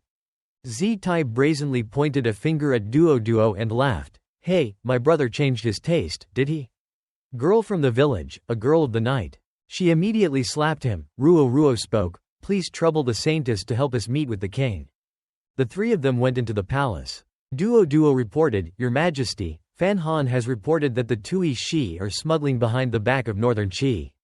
Please issue a decree to apprehend them. He's so kind, isn't he? I'm afraid he's asking for my help again. Ruo Ruo said, Your Majesty, my brother said that you and him are more suitable to cooperate than the Empress Dowager. Deeper cooperation naturally brings more peace of mind. It seemed that these words pleased the Northern Qi emperor. He clasped his hands arrogantly, still a smooth talker. Ruo continued, to show his sincerity, he'll leave his brother in Northern Qi to take over all of the Tui Shi's business. Zitai was astounded to hear this. Why didn't he tell me? Now you know. The emperor readily agreed, but I also have a condition. When the Shi Daiji is updated, I must be the first to see it. The three of them were speechless. Back to Fan Han, he was intently looking at the map. The Ming Shi are in charge of overseas trade, a large family and business. I'm afraid they will be even more difficult to deal with. They borrow power from the princess, colluding with officials and merchants, controlling the outcome of bidding, raising pirates at sea, smuggling into Dongdi, and concealing overseas transactions. To uproot them, we need to borrow power that's even stronger. He remembered the Khan Emperor's words, just let him do what he should do, if you need help, then go ahead and ask. Fan Han contemplated, they're guilty, they must be punished, but we need evidence. A moment later, the boat docked. Fan Han and his soldiers stepped off. There was a crowd gathered. The leader shouted, Imperial soldiers. Do you know who I am? This young man is the leader of the bandit gang in the Jiangnan fishing village. He's also the illegitimate son of the Ming family, Sha Taifei. The point is, I have evidence of the Ming family's crimes and a grudge against them. It's just that it's not easy to deal with the court, so we need some strong tactics. Fan Han immediately ordered his soldiers to draw their swords. Seeing his reflection in the gleaming blade, Sha Taifei was a little afraid. But he still bragged, I'd rather die than submit to your court. Fan Han felt his ears burning. You don't have to reach for the dagger in your boot. You can't change anything with those tactics. Sha Taifei had no way of escaping now. He had to force a smile to dispel the tension. Fine, I'll talk to you. The men behind him all laughed along. Fan Han introduced himself, my name is Fan Han, I'm sure you've heard of me. Sha Taifei immediately knelt. This subject, Sha Taifei, greets Minister De Ti. His men buzzed. The boss said to kneel, he's got spirit. Yes, yes. Their chatter was incessant. Fan Han found this irritating, it's too loud, be quiet. The soldiers quickly dispersed the bandits, leaving only Sha Taifei behind. Fan Han started to interrogate, did your mother die when she was beaten by the current head of the Ming family, old Madame Ming? And since you were young, you were abused by your eldest brother. I'm right, aren't I, Ming Shi Xiao? Minister, you have the wrong person, my parents are still alive and well. Fan Han coldly said, oh, is that so? Well, you're useless. Execute him. Sha Taifei was forced to confess, a true man can change his name, but not his family name. This subject is Ming Qing Chang. Fan Han said, you want revenge on the Ming family, I can help you. This fishing village is yours, after you succeed, the Ming family will be yours too. Sha Taifei frowned, there's no free lunch in this world. Fan Han handed him a badge, what should be yours will be yours, and you must be the inspector of the surveillance department patrolling the 4 directions of Jiangnan. The rank isn't high, don't be ashamed. He accepted the badge, ready to work, I'll follow your arrangements. Then Sha Taifei produced a stack of documents and account books. He reported, this is evidence of smuggling transactions between the Jiangnan fishing village, the Ming family, and officials to Dongdi. These are all documents I have received. As long as I can avenge the Ming family and seize the Ming family, this subject will willingly walk through fire and water and never refuse. A moment later, Sha Taifei arrived at the magistrate's office and banged on the gong. The magistrate immediately sent someone to see him. Who is this? What do you want to report? Sha Taifei quickly said, this subject, Sha Taifei, my original family name is Ming, my name is Qing Cheng. I am the 7th son of the Ming family's old master in Suzhou. I'm lodging a complaint. The Ming family's old master, and the head of the Ming family, Ming Qing Da, are colluding with bandits. They disregard human life and seize my property. Please, honorable magistrate, stand up for this humble subject. The man next to the magistrate whispered in his ear, go quickly and inform old Madame Ming, this man's visit is not good. On the large boat, Gao Da asked, Minister Fan, what do you think of Sha Taifei's chances? Fan Han calmly replied, none. Deng Ziyu was very surprised. Huh? No chance? Minister, do you mean this lawsuit will fail? Fan Han replied, the Ming family's business is so large, they've already bribed many powerful figures. They have the princess backing them, what can one Ming Qing Cheng do? Deng Ziyu speculated, Minister, you went out of your way to convince this Sha Taifei to join our side. You're not using him as a pawn, are you? Fan Han said calmly, don't worry, let the bullets fly for a while, the fish has taken the bait. The scene shifts to the river bank. A series of assassins were killed by a man wearing a white mask, their blood staining the ground red. Standing nearby was another man wearing a black mask. The man in the white mask was Ying Zi, the captain of the 6 regions assassins. He had just killed the last assassin, the 7th one. As per Minister Fan's instructions, keep the bodies in a shaded spot. Then, Ying Zi appeared before Fan Han. As you predicted, Ming Qing Cheng was targeted by the Ming family. Fan Han smiled contentedly, very good. It's my turn to reel in the fish. Ying Zi suddenly stopped him. No, why? 3 of the 6 regions brothers are dead. All of them were killed with a single knife. Fan Han was very surprised. Ying Zi continued, examining the wounds of the deceased. The opponent's strength surpasses mine. But none of the 4 great Grand Masters use knives. Moreover, his target wasn't Ming Qing Cheng, it seemed like he was targeting you. Revealing your identity now would be very dangerous. But if I don't act, how can I pin the crime of attempting to assassinate a court official on the Ming family? Ying Zi replied, that's the duty of a bodyguard, but if that person wants to do something to you, I can't protect you.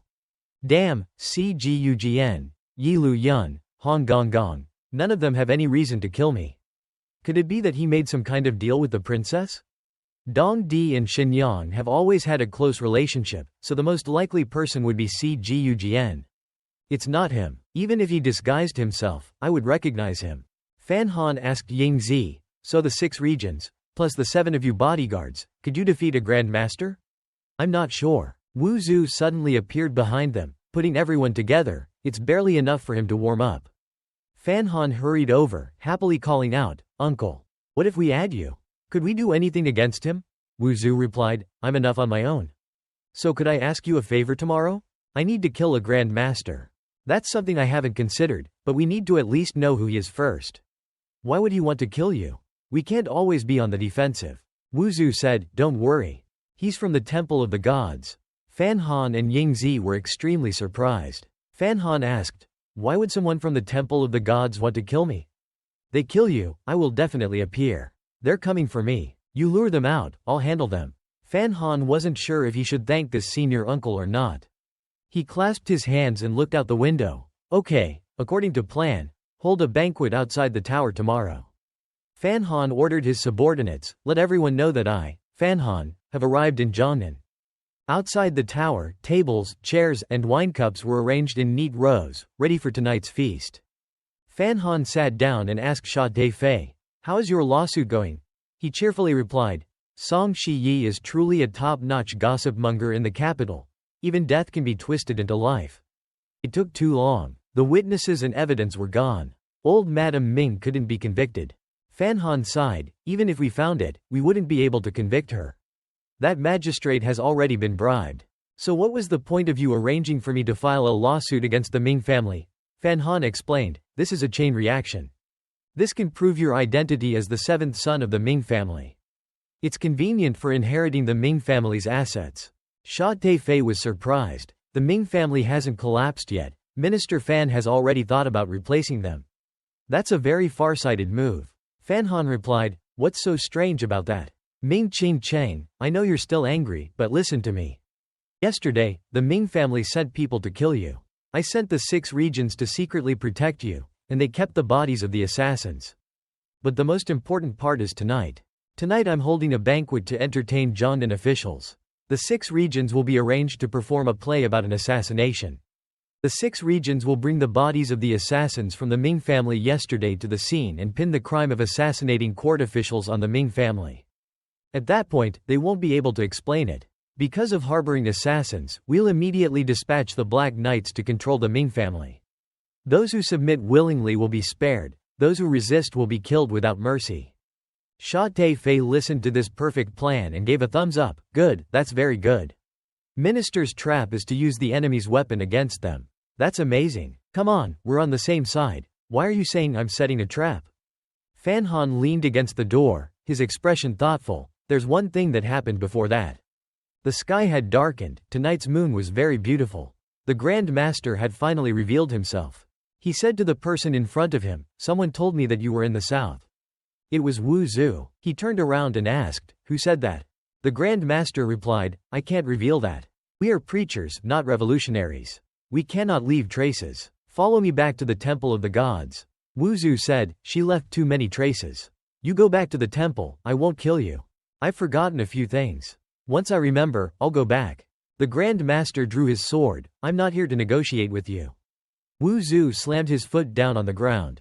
Then he shot forward to attack. "Well, the conversation is over."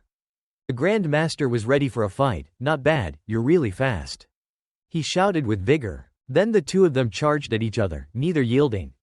The two of them suddenly stopped. Unexpectedly, the Grand Master's sword had pierced through Wu Zhu. He boasted, "Since I came for you, I had to be sure to win." Wu Zhu suddenly spoke with a dangerous tone. "Is that so?" This made the Grand Master feel a bit uneasy, mixed with some apprehension.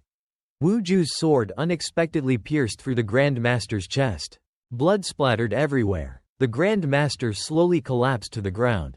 Wu Zhu turned and left. "The winner has been decided." Then he sheathed his sword. The Grand Master helplessly watched as his opponent disappeared. On the rooftop, the 6 regions were ready. Ying Zi gave the order, "Attack." A group of men wearing black masks leapt down, aiming to kill the Grand Master. He roared, drawing his. The deafening sound sent Lu Shu flying back, a cloud of dust billowing in the air. Ying Zi lurked nearby, hidden in the shadows. He observed the Grand Master, his thoughts swirling. He's injured like that, yet he still has such power. The peak of the 9th rank and the Grand Master, the gap between them is so vast. He noticed the Grand Master attempting to escape. One of the Lu Shu members asked Ying Zi, "Do we need to pursue him, sir?" He replied, "Don't let any more brothers lose their lives.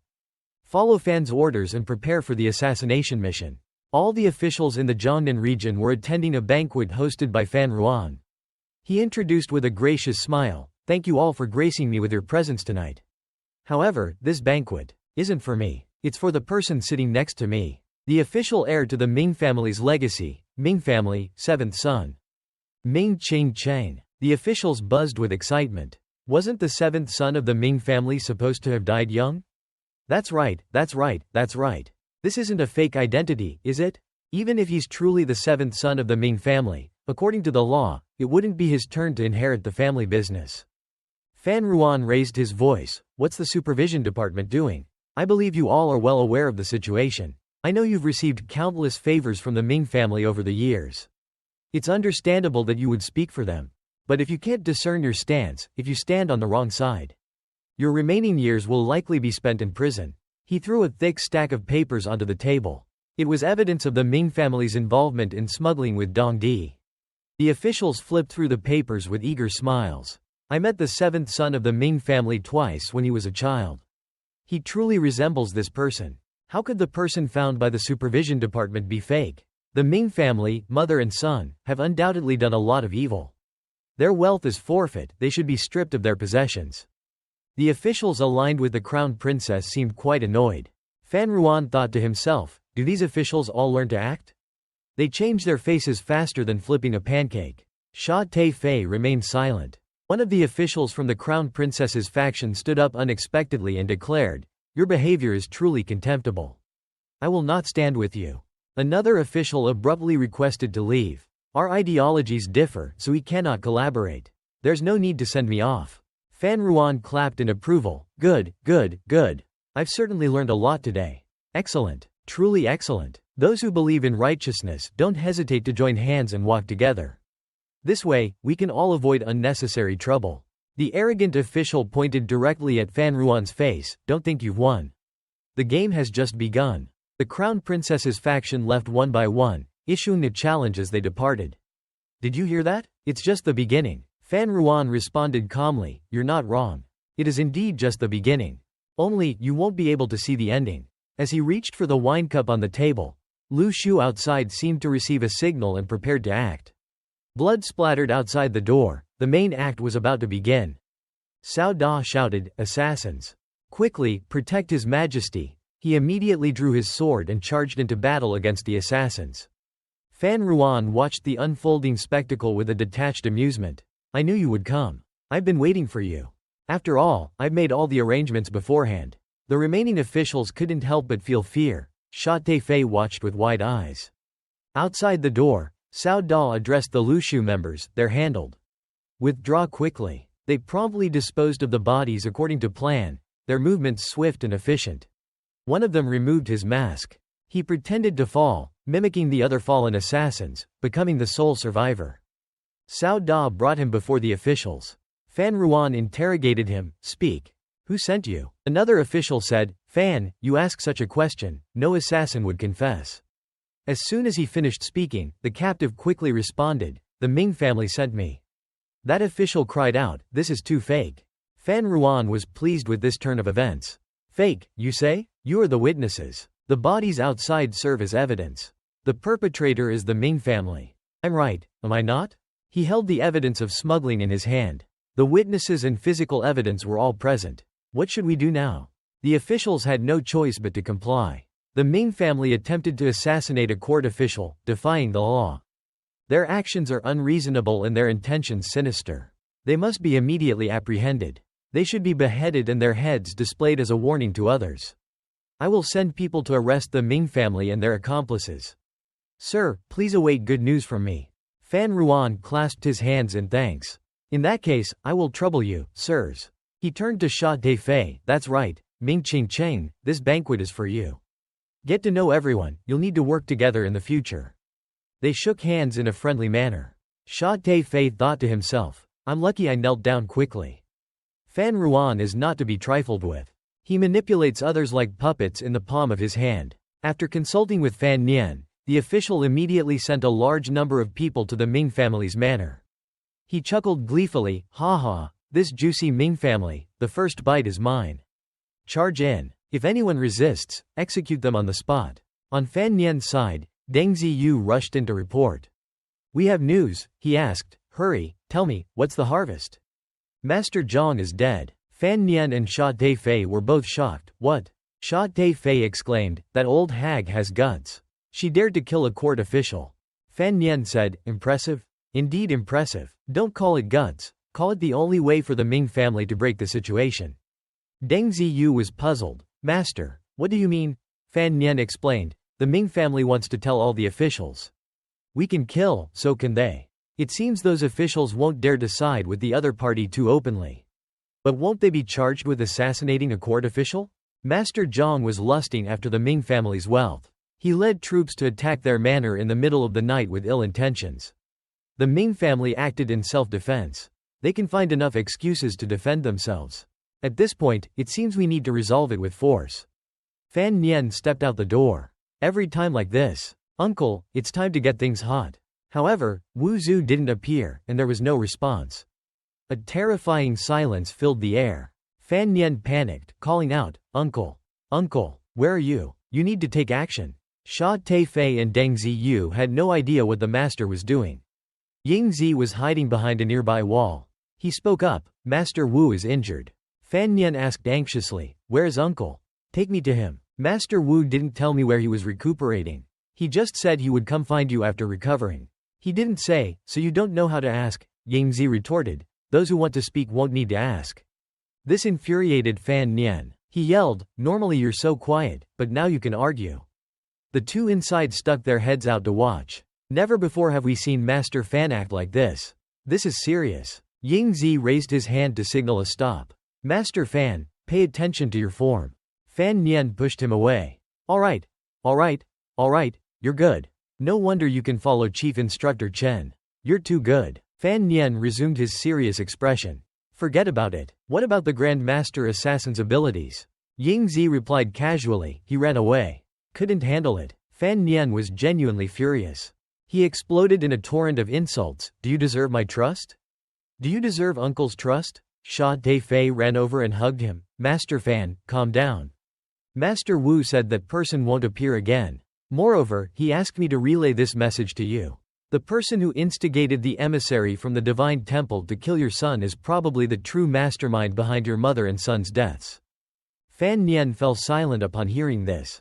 He pondered, the real killer of my mother is still alive, and now he wants to kill me and Uncle Wu. Fan Nian asked, who is it? I don't know. You know what? Can you just tell me everything at once? Ying Zi replied, tomorrow, people will come to assassinate Master Fan. I suggest you leave tonight. I'll follow. Tell me specifically, who are the assassins? Looking around the Dongdi City sword sect, they are led by Yun Ji Lan and Hai Ji Lan, disciples and grandsons of brothers. There are 3 level 9 assassins and 7 level 8 assassins. Deng Ziyu asked, why Dongdi City? Sha Defei explained, the Ming family colluded with the island smugglers. That's for Dongdi City. Naturally, Dongdi City has related interests. Fan Nian said, Yun Ji Lan, I remember him. Who is the other level 9 assassin? Yan Shendu, the only son of Yan Xiaoyi. He leads a team of crossbowmen and is responsible for defense. Fan Nian was a little surprised. Yan Xiaoyi's son? He actually has a son. His son is also a level 9 crossbowman. Yes, so I suggest. Fan Nian interrupted, you've made your suggestion, and I've replied. Spread my news. Let's have a game of tit for tat. Deng Ziyu and Sha Defei whispered among themselves. Why do I feel like we're letting the wolf into the house? Don't talk nonsense. Master Fan is acting, he must have other plans. Yingzi asked, do you have a plan? Fan Nian held a pen in his hand. He immediately made a plan. He started writing the first lines on the paper. That evening, after being severely injured by Wu Zhu, the Grand Master managed to crawl to the door of the Divine Temple. The door slowly creaked open. The Grand Priest of the Divine Temple appeared, with 2 subordinates by his side.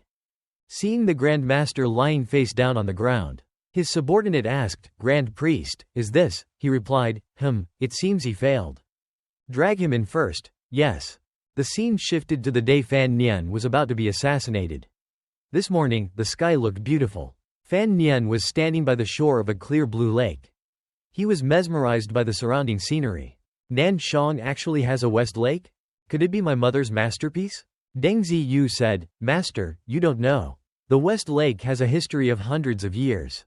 It's rumored to have been built under the guidance of the Heavenly Meridian Expert.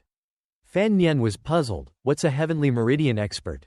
He pondered, could it be that someone left the Divine Temple before my mother? Deng Ziyu led Fan Nian along the path. This West Lake is rarely visited. I don't know why the story of Shu Xian and Bai Niangzi was spread. He asked, Bai Shi Chuan, is there a Leifeng pagoda nearby? Deng Ziyu pointed to the tower on the mountain. It's over there. Master, have you also heard the story of Shu Xian and Bai Niangzi? Fan Nian thought to himself, more than heard it. I've watched the animations, TV shows and movies.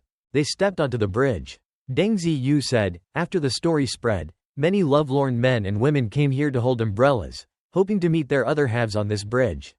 Over time, it has become a famous spot in Jiangnan. Fan Nian thought it was a marketing trick to deceive love-struck youths. Deng Ziyu said, Master, aren't you also at the age of blossoming love? Look at what we're wearing today, aren't they quite similar to Baishi and Qingxi? Fan Nian chuckled with amusement. Haha, if I'm Baishi, will a Shu Xian appear soon?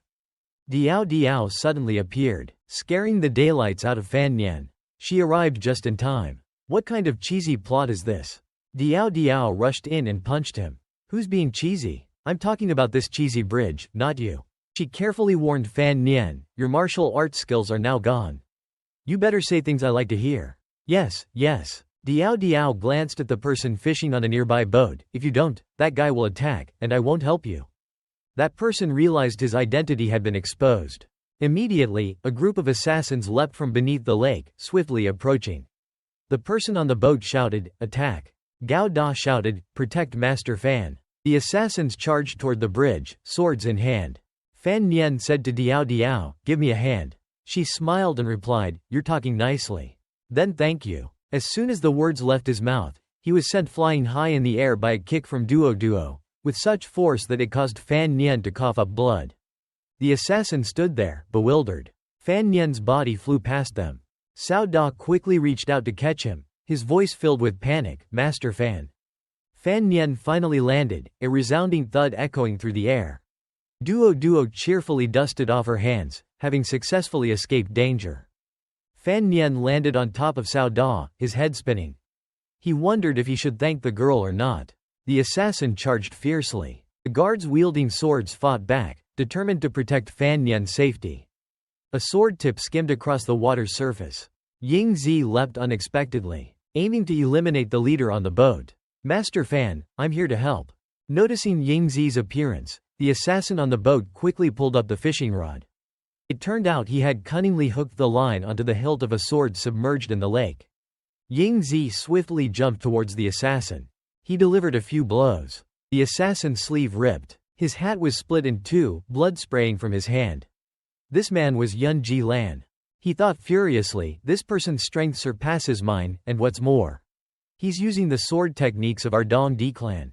On the other side, Yun Ji Lan's subordinates continued fighting the soldiers.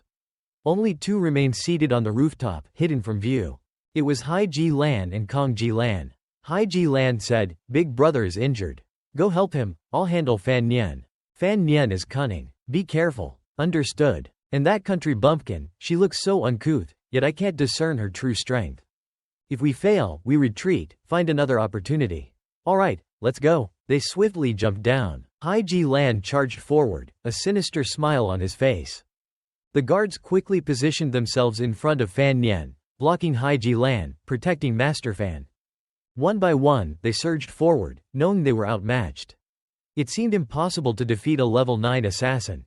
It was inevitable. Hai Ji Lan was too powerful. He effortlessly felled the guards one after another. In the blink of an eye, Hai Ji Lan leapt towards Fan Nian. Fan Nian gritted his teeth. My martial arts have been lost at this crucial moment. Fan Nian stomped his foot on the ground. He clasped his hands together. Seems like I can only use this move. He spread his legs wide and shouted loudly, "Help me, please. Help us." Duo, standing nearby, heard this plea. She dismissively brushed her hand aside. "Say something nice, and I might help you." Fan Nian had no choice but to recite loudly, "In Beiqi, there's a beauty, unparalleled and independent." A glance at the capital, then a look at the kingdom. Who is this beauty? It's Hai Tang Duo. As soon as he finished speaking, Duo immediately jumped to their rescue. She landed gracefully on the ground. She stood facing Hai Ji Lan, her mouth moving, "But I like what you said." With Duo's strength, Hai Ji Lan quickly slid across the ground. The fight paused momentarily. Deng Ziyu said, "Not bad, Master Fan and the Saintess of Beiqi. You still have such affection for each other even in a crisis." Hai Ji Lan was utterly astonished. "What, this rough-looking woman is Hai Tang Duo? Duo responded, "That's right, it's this old lady. The Saintess of Beiqi, appearing alone in Zhongnan Nanshang. Aren't you afraid of being taken hostage by the people of Nanshang?" "I came here by appointment, why would I be taken hostage?" "Right, Master Fan?" Fan Nian nodded rapidly, yes. He declared decisively, "Everyone listen up. Encountering Lady Hai Tang is like meeting me. Anyone who dares disobey will be banished to Beiqi." Everyone agreed in unison. Hai Ji Lan asked, "What kind of relationship do you two have, exactly?" Duo questioned Fan Nian in return, "What relationship?" Everyone stared intently at him, eager for a satisfactory answer. Fan Nian stammered, "Friends, close friends of the opposite sex." Deng Ziyu commented, "Hearing that word, I feel like their relationship isn't simple." Cao Da agreed, "Based on my observations, it's definitely not simple." The atmosphere became silent. Ai Kai Lan spoke, "I never expected you guys to be so close." He turned to his men and ordered, "Spread the word, the North Qi Saintess is intimate with the illegitimate son of Nankan. There seems to be a secret between them. Carry out my orders." The assassin announced loudly, "The North Qi Saintess has an improper relationship with the illegitimate son of Nankan." The other officials were overjoyed at this news. "Did you hear that? Nankan's illegitimate son slept with the North Qi Saintess. This is a victory for our Nankan. Excellent work, Fan Da Ren." They continued to cheer, "Excellent work, Fan Da Ren. Excellent work, Fan Da Ren." Diao was furious. She screamed, "Fan Nian." Hai Kai Lan watched the drama unfold. He gripped his gleaming sword. Fan Nian was trying to explain himself. No. It's not what you think. We're just ordinary friends, extremely ordinary. Everyone, please don't add salt and pepper to the story. Diao's face was terrifyingly fierce. You say you're just opposite-sex friends, ordinary friends? The hunting season has begun. Fan Nian desperately tried to explain his relationship with Diao. No, just ordinary friends. Hai Kai Lan suddenly lunged forward with his sword, sending all the soldiers flying back. Fan Nian bit his tongue, thinking, "Oh no." Diao quickly realized what was happening. As the sword was about to pierce Fan Nian, Diao leapt onto Hai Kai Lan's back, pinning him to the ground. Everyone present gasped in shock. their faces pale with fear. Diao Diao said to the man lying at her feet, "His life is mine. Do you dare touch him?" Hai Kai Lan's men cried out, "Master!" A barrage of assassins swarmed in. "I can't believe that North Qi is forming an alliance with Nankan, and the North Qi Saintess is even personally helping. North Qi must want to become our enemy in Dongdi Cheng because of this illegitimate Nankan son." Hai Kai Lan struggled to speak. Diao Diao replied, "I'm just relying on my position as." Before she could finish, Fan Nian butted in. He yelled loudly for everyone to hear, "Nankan, I express my gratitude for the help of the North Qi Saintess today." Diao Diao cursed silently, shameless. Fan Nian threatened the assassins, "If you want to live, then obediently take this news back to Dongdi Cheng. Get lost." As soon as the words left his mouth, Hai Kai Lan jumped back. He knelt down in surrender, completely shocking his men. Hai Kai Lan growled, "Don't regret this, North Qi." Fan Nian responded, "We won't. Get lost." Diao Diao's face contorted in annoyance, having been interrupted for the second time. Finally, the assassins left. Fan Nian breathed a sigh of relief. Finally, it's over. Diao Diao smiled menacingly. "You got my help, but you stabbed me in the back. We need to settle this." Fan Nian broke out in a cold sweat. "I was just joking." He immediately cried out in desperation, "Saintess, please spare me." A moment later, Diao Diao threw a book at Fan Nian's face. He looked at it in confusion. "What is this?" "This is the Tian Yi Dao Heart Sutra. My master told me to give it to you. It can help you reconnect your severed meridians." "The Tian Yi Dao Heart Sutra? Why would you give me such a precious item? You're not giving it to me, are you?" Diao Diao replied, "There's a condition. The profits from the inner treasury must be shared with North Qi." Fan Nian responded, "This is a mutually beneficial business deal. If you don't agree, then we can't do business. But I didn't expect that you were already considering a partnership. No wonder you were so evasive when facing the Dongdi Cheng assassins. If you were truly sincere, you would have killed them to silence them. They are disciples of the CGUGN, not someone you can just kill at will. I didn't expect that you were so cunning behind that fierce exterior. I thought I had outmaneuvered you, but it turns out I was the one who got outsmarted." Diao Diao felt disgusted by his act. "Don't act so clever. If I hadn't interfered, you would have plenty of ways to deal with them, wouldn't you?"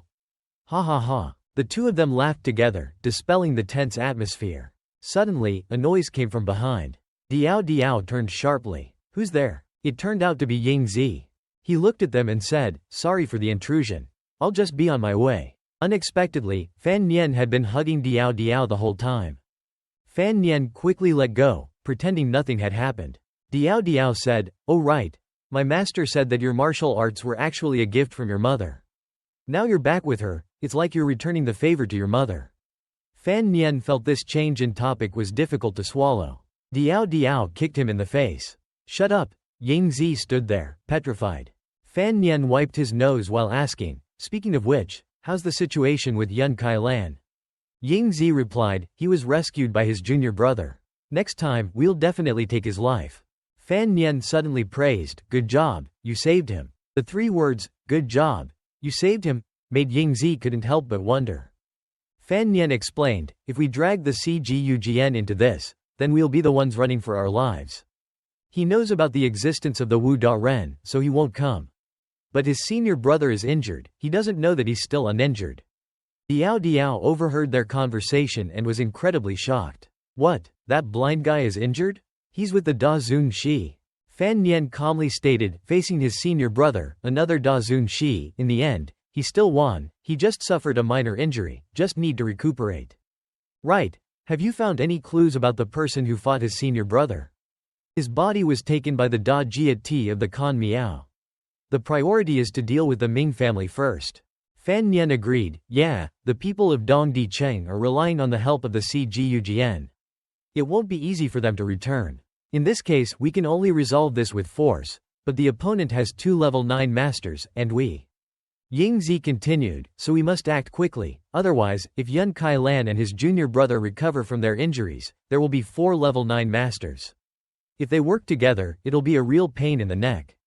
Fan Nian expressed a sorrowful look, "But using the Tian Yi Dao Heart Sutra to reconnect my meridians will take some time."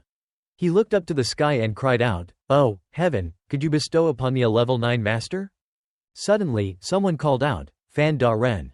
Fan Nian and Ying Zi turned to see who it was. A young man with a radiant appearance suddenly climbed over the wall. Confidently stepping forward, shining brightly, Da Ren is calling for me?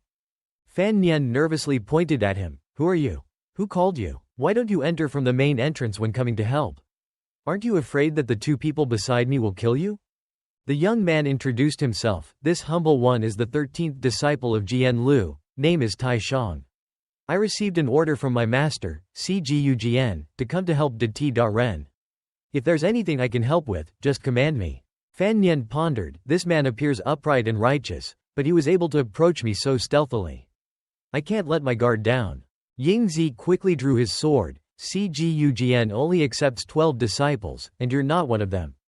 Tai Shang exclaimed in fear, don't attack. Don't attack. To be honest, my real name is Wang Shi.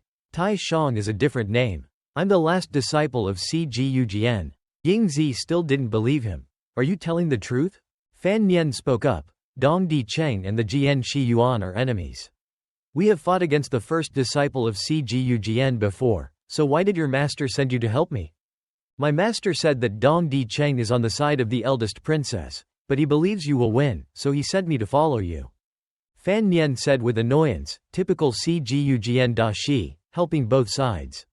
Whoever wins, he has the credit. Tai Shang happily thanked him. Fan Gongzi has keen eyes. You flatter me. Fan Nian felt extremely annoyed. I'm not complimenting him. Many masters from your Jian Lu have come to assassinate me. I can't just forget about it because of your words. Tai Shang argued, the relationship between Dong Di Cheng and the eldest princess is very good. Dong Di Cheng sent people to help the eldest princess to deal with you. That's only natural. Why are you saying it like it's a given? But I represent my master's true stance. Even my brothers and sisters don't know my master's true stance. Fan Nian speculated, you mean, your brothers and sisters are still trying to hunt me down? Tai Shang answered, that's right. Ying Zi drew his sword again. Ridiculous. We can't let him stay. Diao agreed. We have to fight his brothers outside, and we have to worry about him stabbing us in the back. This is asking for trouble. Fan Nian rolled up his sleeves and walked towards Tai Shang aggressively. You think he'll agree to this kind of condition? Do you think we're fools? He raised his sword in front of him and declared, if your brothers come, it's fine. I'll take them on. My master has instructed me. Anyone who harms you must die. Fan Nian ordered the person in front of him. You go kill him, the level 9 archer, Yen then Doc. Wang Hai smiled at Fan Nian's request, but it wasn't a happy smile. As expected from Master Pham, something as difficult as killing a level 9 expert, you make it sound as easy as plucking a hair. Fan Nian clasped his hands and smiled at him. Then I wish you a safe journey, Wang Hai. Wang Hai looked pained, complaining to Fan Nian, I'm willing to help you, master, but this guy is really difficult. He then looked at Fan Nian and made a request. He's a level 9, Master Pham.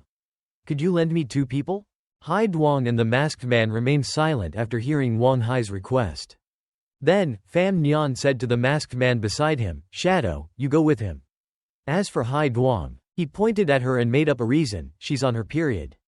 It's not convenient. Hai Duang was infuriated by his laziness, grabbing Fan Nian's collar and shaking him furiously. What did you say?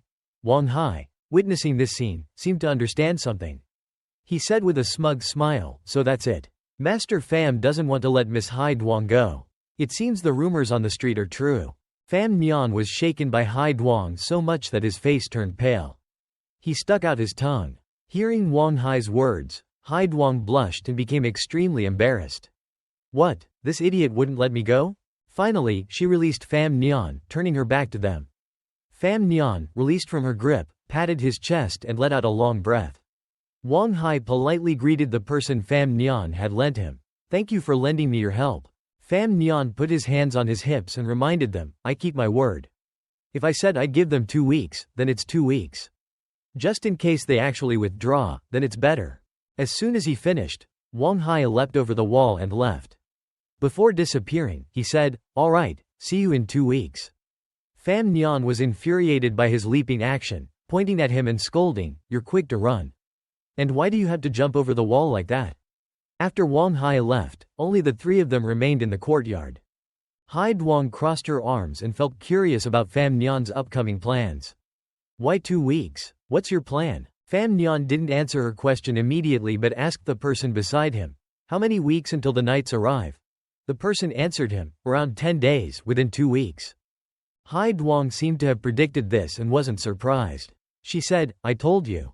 Pham Nhan put his hands behind his back, confidently asserting, except for the Grand Master, even a level 9 expert would run away when faced with 500 knights. Pham Nhan smiled smugly, "They'll be crushed." 14 days later, Pham Nhan said to the person in front of him with a cheerful tone, "I'm glad to see you've come alone." Wang Hai assured him, "I really did come alone." Pham Nhan deduced from that, "So you didn't tell your brothers from East City about this?" Wang Hai smiled, a very ugly smile. Wang Hai was surprised by Pham Nhan's actions this time. "I didn't expect Master Pham to bring so many people." Behind Pham Nhan was a whole team of knights, clad in iron armor and fully equipped with weapons. Wang Hai covered his face with his hand, 2 lines of tears streaming down his cheeks. He looked disappointed and blamed Pham Nhan. "I was ordered by my master to help you. I would never betray you. It's a pity, I just found out I'm your backup plan." Pham Nhan stepped forward and patted him on the shoulder to console him. "Don't be sad, Yen Than Doc. We need your help." After being comforted by him, Wang Hai became cheerful again. He blushed bashfully as he looked at the person in front of him. Then, he clasped his hands and bowed, assuring Pham Nhan, "I will not disappoint you." In another scene, Yen Than Doc was still leisurely sitting in front of a tea table. On the table was a bow and a quiver full of arrows. He had his eyes closed. Suddenly, he heard a sound coming from outside.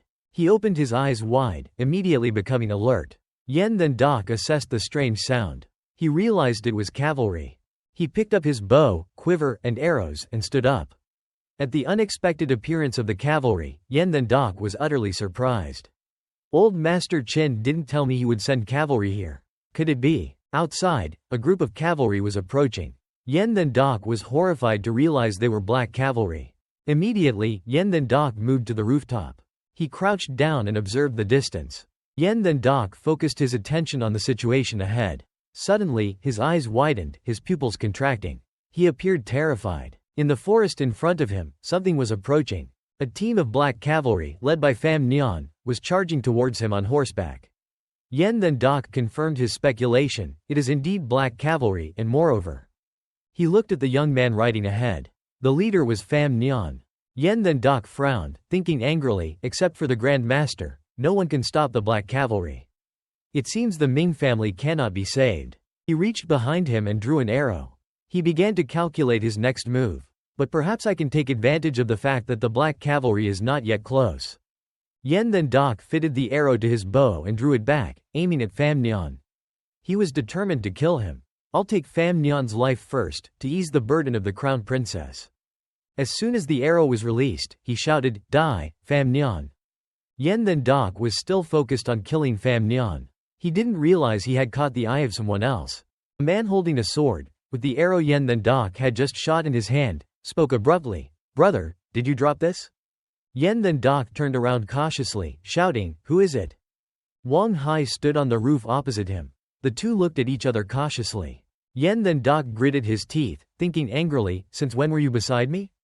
He looked warily at the person opposite him. Moreover, the arrow that had been shot was now broken in Wang Hai's hand. Yen Than Doc couldn't believe it.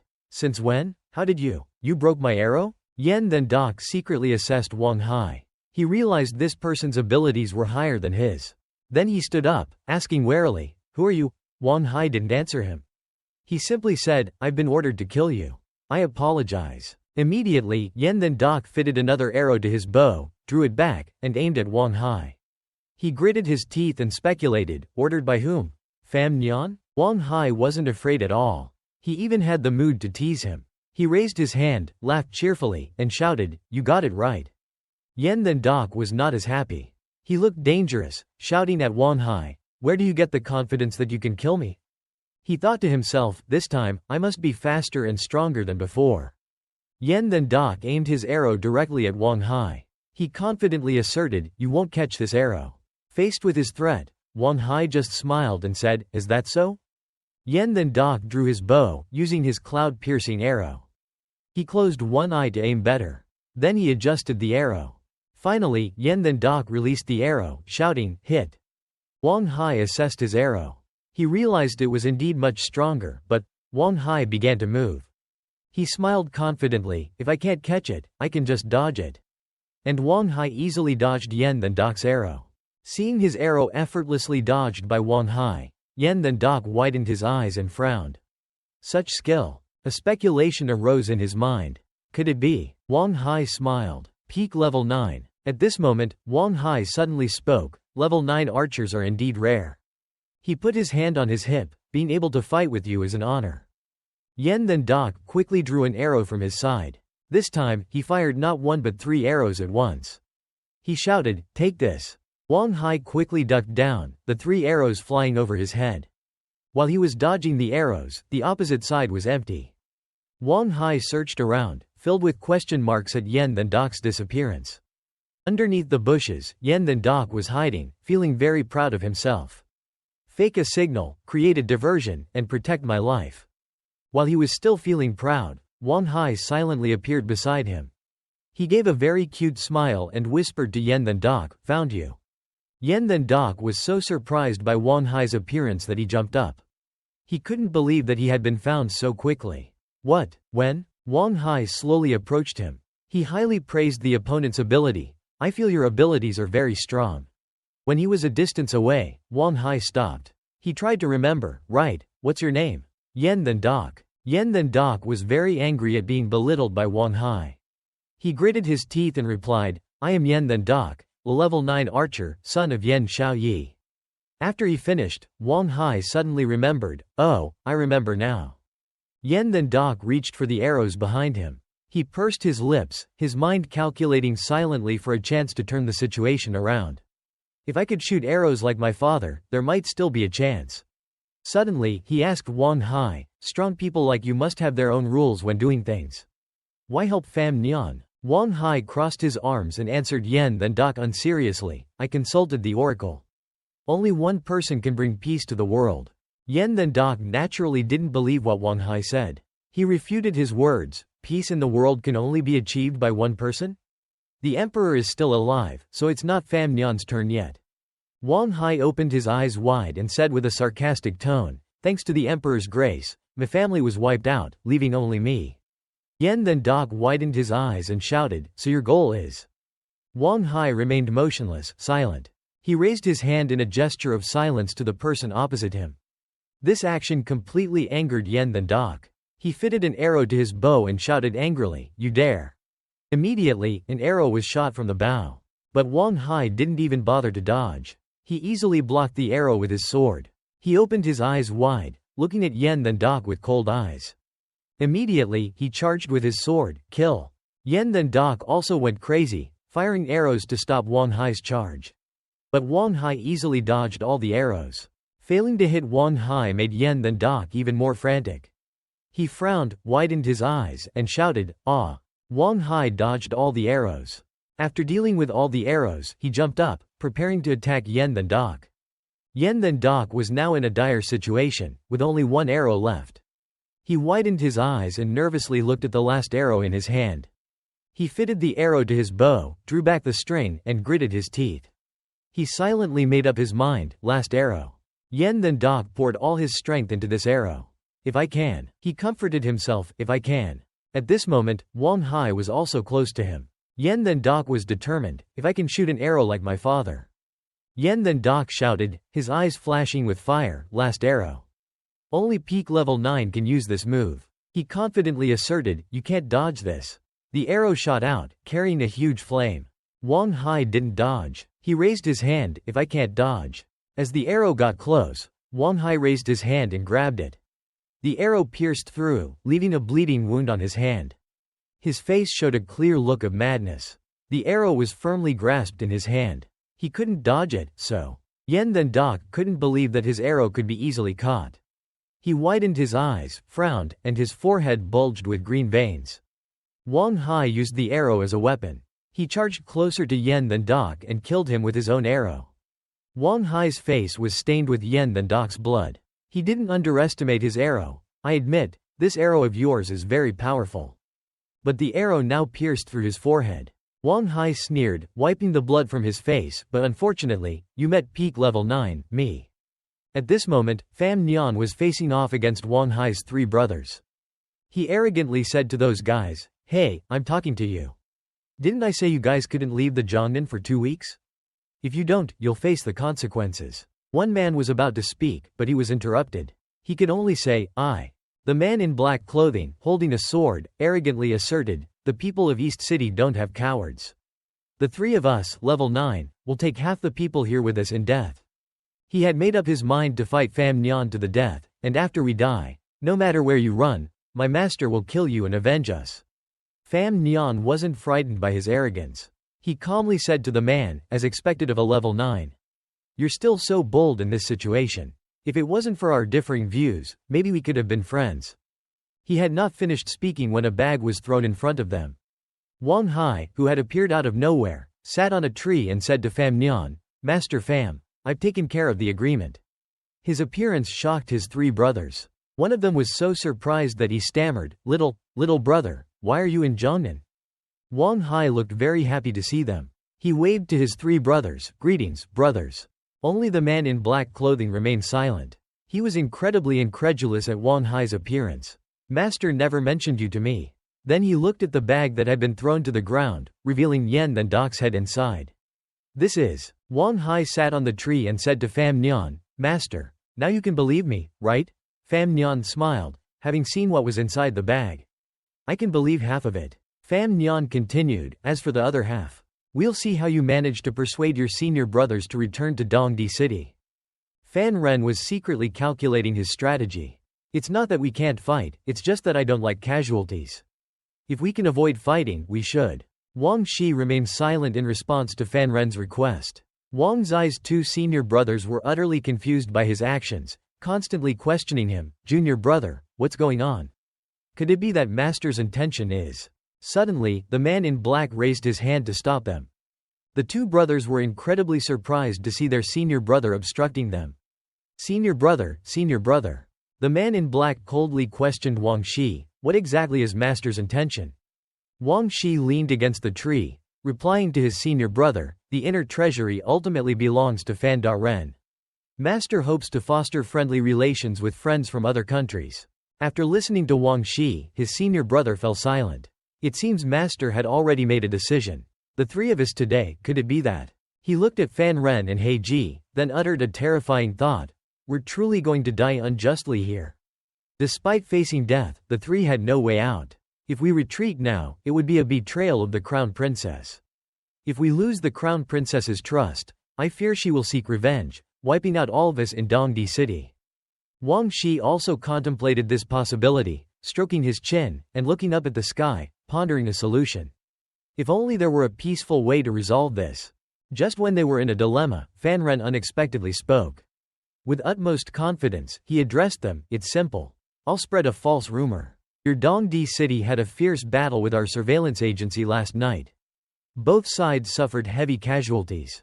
The surveillance agency won with difficulty, and those who came to assassinate have fled back to Dongdi City." Fan Ren smirked, revealing his plan to them. "Though it might not sound good, it'll at least preserve your relationship with the Crown Princess." Upon hearing this, the man in black's 2 junior brothers reacted violently. The one-eyed man vehemently disagreed with Fan Ren's approach.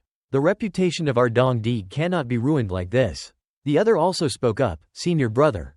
But their senior brother remained silent throughout. He shut his eyes tightly, ignoring his junior brother's pleas. "Senior brother." In another development, people were fleeing in disarray, cries for help echoing around them.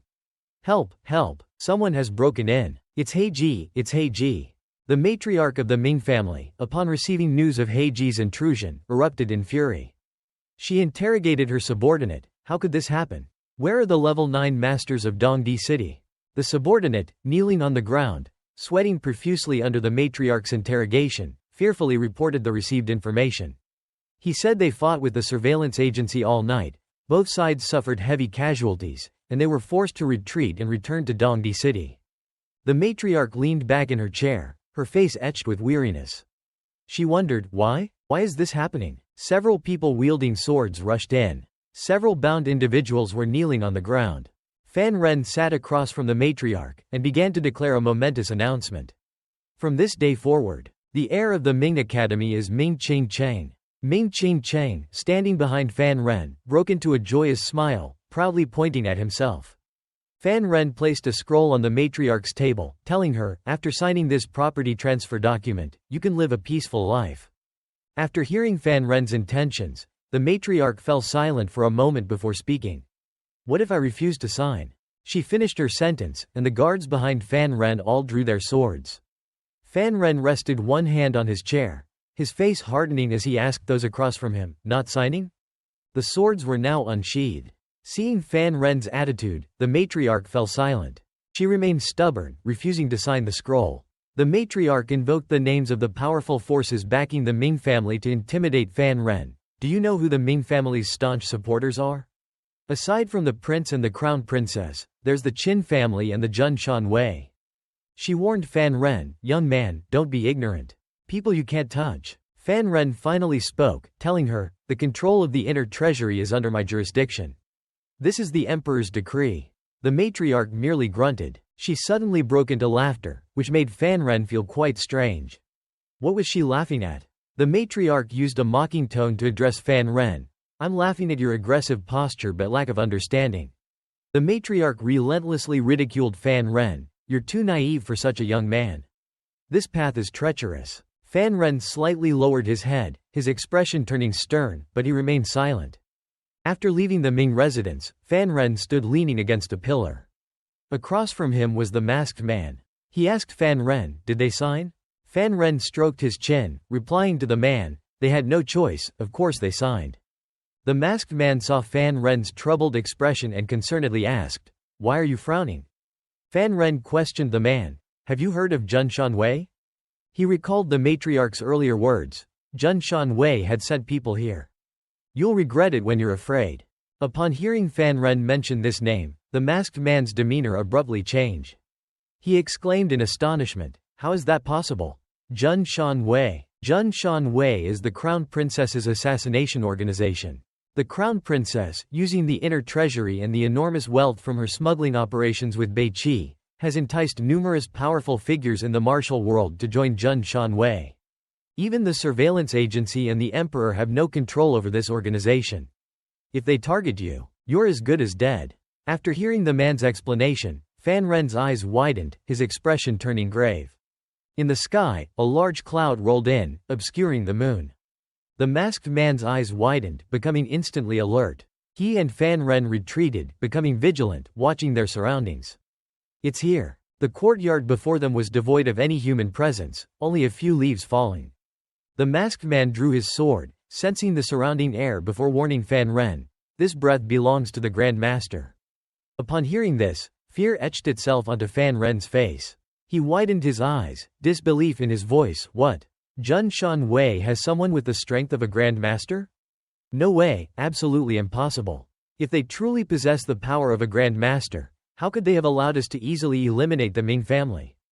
A figure descended onto the rooftop across the street. Fan Ren's eyes widened in astonishment. The man who had just appeared stood on the rooftop across from them, hidden in the shadows. He used his piercing gaze to issue a demand to Fan Ren, Heiji, retreat. Release the Ming family. I can spare your lives. Fan Ren's expression was grim. His mind raced, trying to recall who this newcomer was. Grand Master, which Grand Master are you? He observed the man. There are only 5 people in the world who have attained the Grand Master realm. He cannot leave Beiqi. Cgugn is still in seclusion. Hong Gong Gong is in the palace guarding the emperor. Eliminating those impossibilities, whoever it is, no matter how unexpected, must be true. Fan Ren came to a deduction. It could only be the patriarch of the Yi family, wandering the world. True to his deduction, the man who had just appeared was Yi Lu Yun, the patriarch of the Yi family. After confirming the identity of the newcomer, Fan Ren concealed his smile, confidently thinking, if it's Yi Lu Yun, it'll be easy to handle. Yi Lu Yun repeated his warning, I'll say it again. Heiji, retreat and release the Ming family. Otherwise. Before he could finish his sentence, Fan Ren interrupted, pointing at him and scolding, stop acting all high and mighty. I bet you wouldn't dare. He pointed at himself, arrogantly declaring, Yi Lu Yun, if you retreat now, I'll pretend you were never here today. Yi Lu Yun found Fan Ren's words incredibly audacious. Of course, he didn't believe those words. What makes you think I wouldn't dare? Fan Ren used a scathing tone, pointing at him. If you kill me, I'll have Wu Zhu Shu kill your entire family as revenge. Yi Lu Yun found Fan Ren's words hard to believe, stuttering, what? Fan Ren smirked triumphantly. What's so great about the four Grand Masters? As long as it's not that cold-hearted CGUGN, nobody would dare kill me. Fan Ren observed Yi Lu Yun, noticing he fell silent, seemingly hesitating after hearing his threat. He's wavering, a good opportunity. He spread his arms, exposing the Ming family's crimes and simultaneously reminding Yi Lu Yun.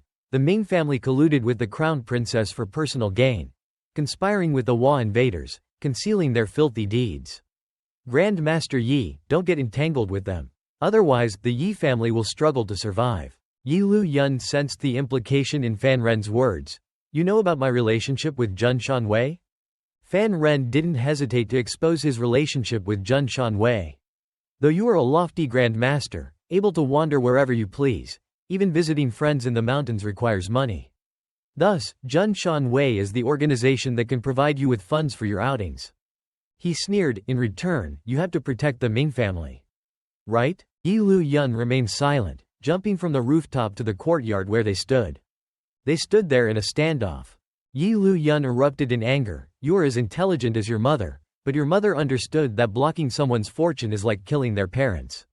But you don't. Fan Ren smiled, snapping his fingers. In some aspects, I am indeed rather rigid. But as a senior figure, it's understandable for the inner treasury to provide some funds for personal needs. To put it bluntly, the amount that the Ming family used to give you, I will pay exactly the same. He stated his terms. But how the Ming family is dealt with is entirely up to me. Yi Lu Yun fumbled for something in his sleeve. You think? Fan Ren furrowed his brows, widening his eyes, becoming vigilant at his actions. Yi Lu Yun's hand now held a ring. He scornfully said to Fan Ren, it's too simple. Then, he launched something from his hand. Fan Ren immediately rushed towards the masked man, shouting, dodge. The beam of light from Yi Lu Yun's hand shot forward, attacking them. The masked man, pushed away by Fan Ren, caused both of them to tumble to the ground.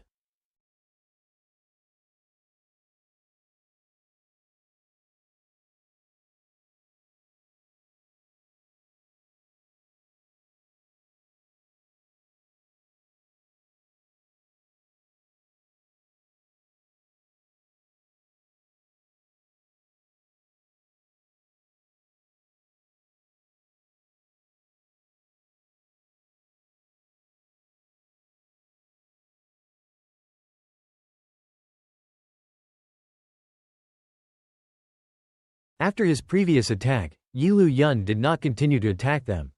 He warned Fan Han, remember what you said. The house behind Fan Han was completely shattered with just one of Yi Lu Yun's moves.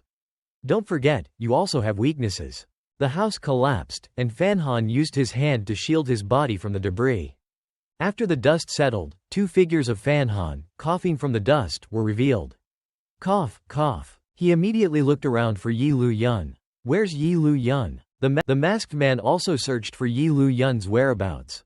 He sensed the surrounding atmosphere and concluded, his breath has disappeared, it seems he's gone. Fan Han looked down on him with disdain. Gone? Why bother acting so high and mighty? At that moment, behind the wall behind them, someone was hiding. Hai Tang blushed and touched her chin, saying shyly to Wang Shi, who was lurking below, I can't defeat him. Wang Shi was also embarrassed. He said, he who tied the bell must untie it. This matter still needs Fan Da Ren to resolve. Fan Han rested his hands on his hips. He seemed exhausted and let out a sigh. The inner treasury's issues are partially resolved. The next step is to replace the core staff and put my own people in place. That's all. Suddenly, he issued an incomprehensible order. Pass the word down, the newcomer to CGUGN is not Yi Lu Yun. His face was full of malice. If anyone outside spreads rumors, they'll pay for it with their lives. After receiving Fan Han's order, his subordinates immediately responded, understood. Fan Han snapped his fingers, good. Do it. The masked man felt a pang of sympathy for CGUGN. CGUGN will be framed again. But as he spoke, he was puzzled by his own words. Why did I say again? Fan Han continued to issue orders below. The Ming family will be confined to their homes. Remember, keep them under strict surveillance. Hai Tang was a little worried. Will the crown princess and the Qin family just stand by? She reminded Fan Han, the relationship between the Jun Shan Wei and them is complex. There's a lot we need to investigate thoroughly. Fan Han looked up at the sky in silence. He agreed, yes, the danger will never cease.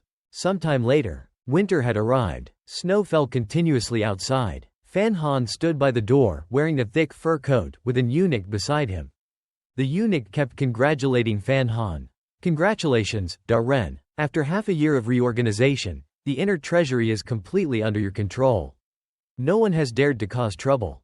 Fan Han's expression was gloomy. He seemed incredibly disappointed. That's right. It's been 6 months, and not a single assassin has come to inquire.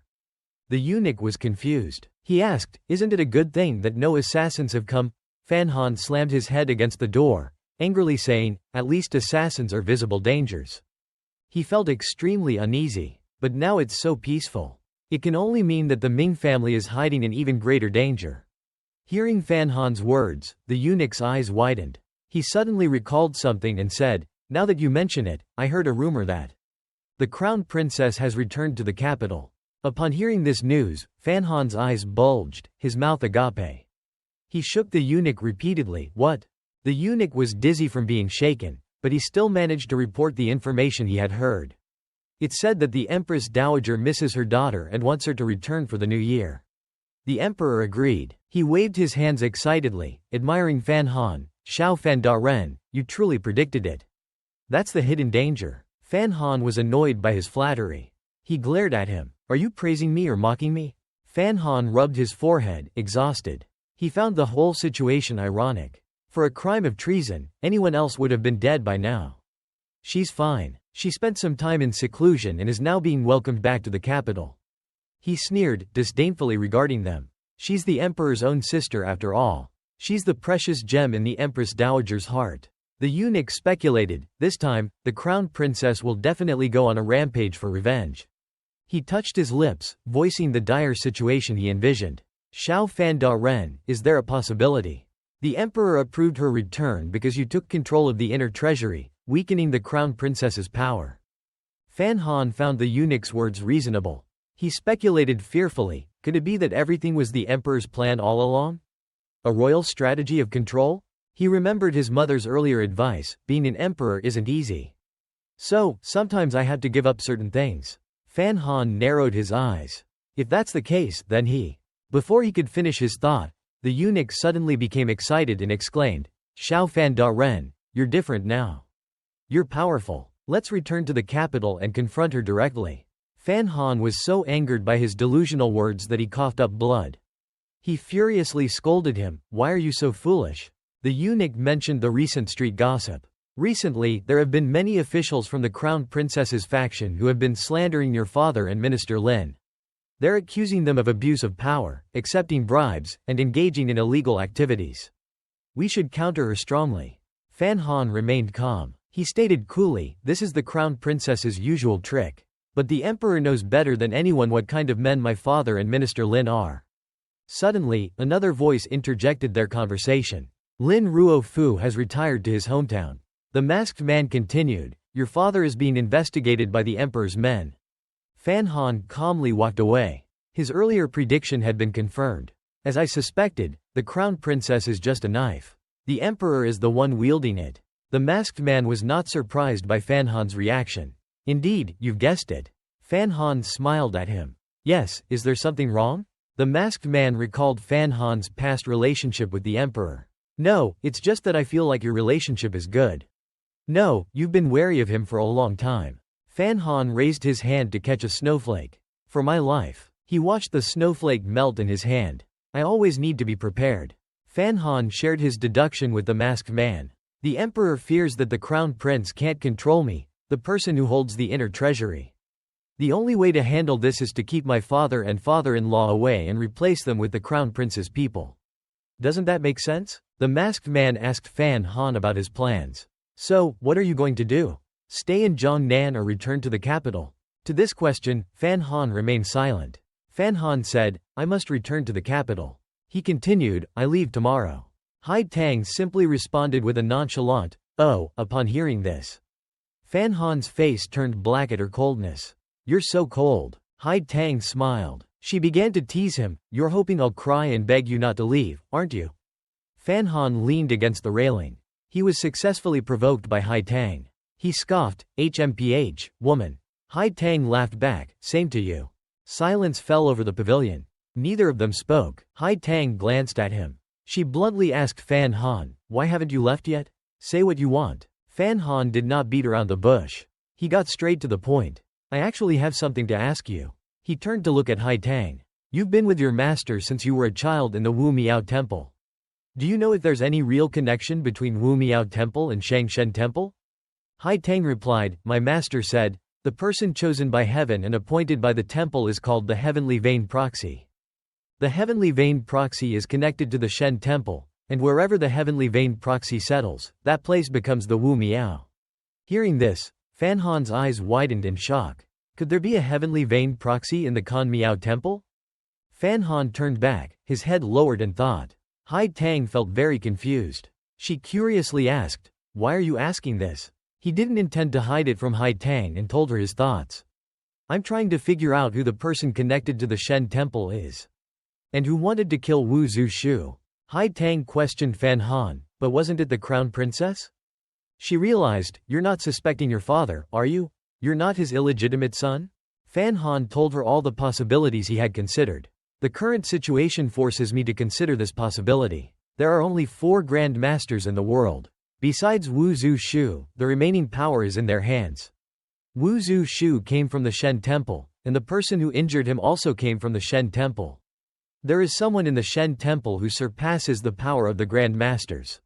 He speculated, if there's a Heavenly Vein Proxy in the Kan Miao Temple, and your father can communicate through the Heavenly Vein Proxy, connecting to the Shen Temple and killing your Wu Shu, it all adds up. Hai Tang waved her hand. You're suggesting this possibility? Before she could finish, Fan Han interrupted. He looked up at the sky and said coldly, an uncontrolled Grand Master is like a bomb, ready to explode at any moment. No matter what country it is, the ruler will find every way to eliminate them. Hai Tang continued, plus, this bomb only listens to orders from one person. And that person is an illegitimate prince with a sensitive identity. Fan Han let out a bitter smile. Perhaps he's afraid that I'll order Wu Shu to kill the crown prince and the second prince. It's said that the current emperor wasn't originally the crown prince. It's just that the other princes were all assassinated in a short period of time. Fan Han lowered his head. He voiced a speculation. He's afraid that I'll do what he did. He shrugged. But these are just my assumptions. Hai Tang smiled, comforting him. I hope you're wrong. The sun was beginning to set. They looked at the setting sun in the distance and exclaimed, the sunset is beautiful.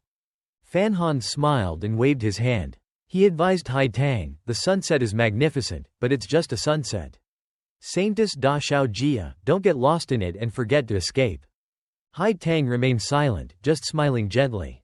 At that moment, a carriage stopped on the road. Fan Han's voice rang out, the Ming family still has some leftover forces. He instructed, just in case, keep the Black Knights for now. I'll have them recalled next year. The eunuch from before worriedly reminded Fan Han, Fan Da Ren, your trip to the capital is fraught with danger. Be careful. Fan Han was pleased by his concern. However, he arrogantly reassured him. 3 years ago, I arrived in the capital with nothing and still managed to survive. Now I'm an official in the surveillance bureau. I have the inner treasury in my hand, and my career path is clear. Nothing will happen to me, you can rest assured. The eunuch suddenly recalled and reminded Fan Han, that's right. I heard that Minister Lin has returned to his hometown. You're passing through Wuzhou. It's a good opportunity to pay him a visit. Fan Han agreed with him. I was thinking the same. In the study of the Lin mansion, Lin Ruofu faced Fan Han's continuous questions. Please tell me, father-in-law, what's the situation like in the capital right now? Fan Han expressed his doubts to Lin Ruofu. My father is just a minister of the Ministry of Rights, he has no power. Why would the emperor want to investigate him? Lin Ruofu closed his eyes and said coldly, no power?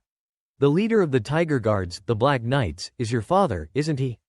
Fan Han explained, that's why every time the emperor allows me to use the Tiger Guards, it's through my father. The Tiger Guards are actually protecting you, that's your father's intention. Lin Ruofu added, "That's my intention, and the emperor's intention as well."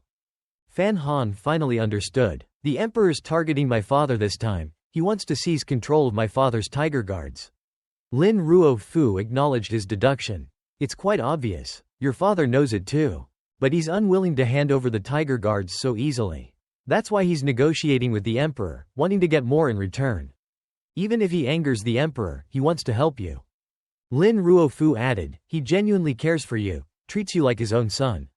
Fan Han lowered his head, saddened by his father's concern. Father, Lin Ruofu reminded him, this time you're returning to the capital, it's incredibly dangerous.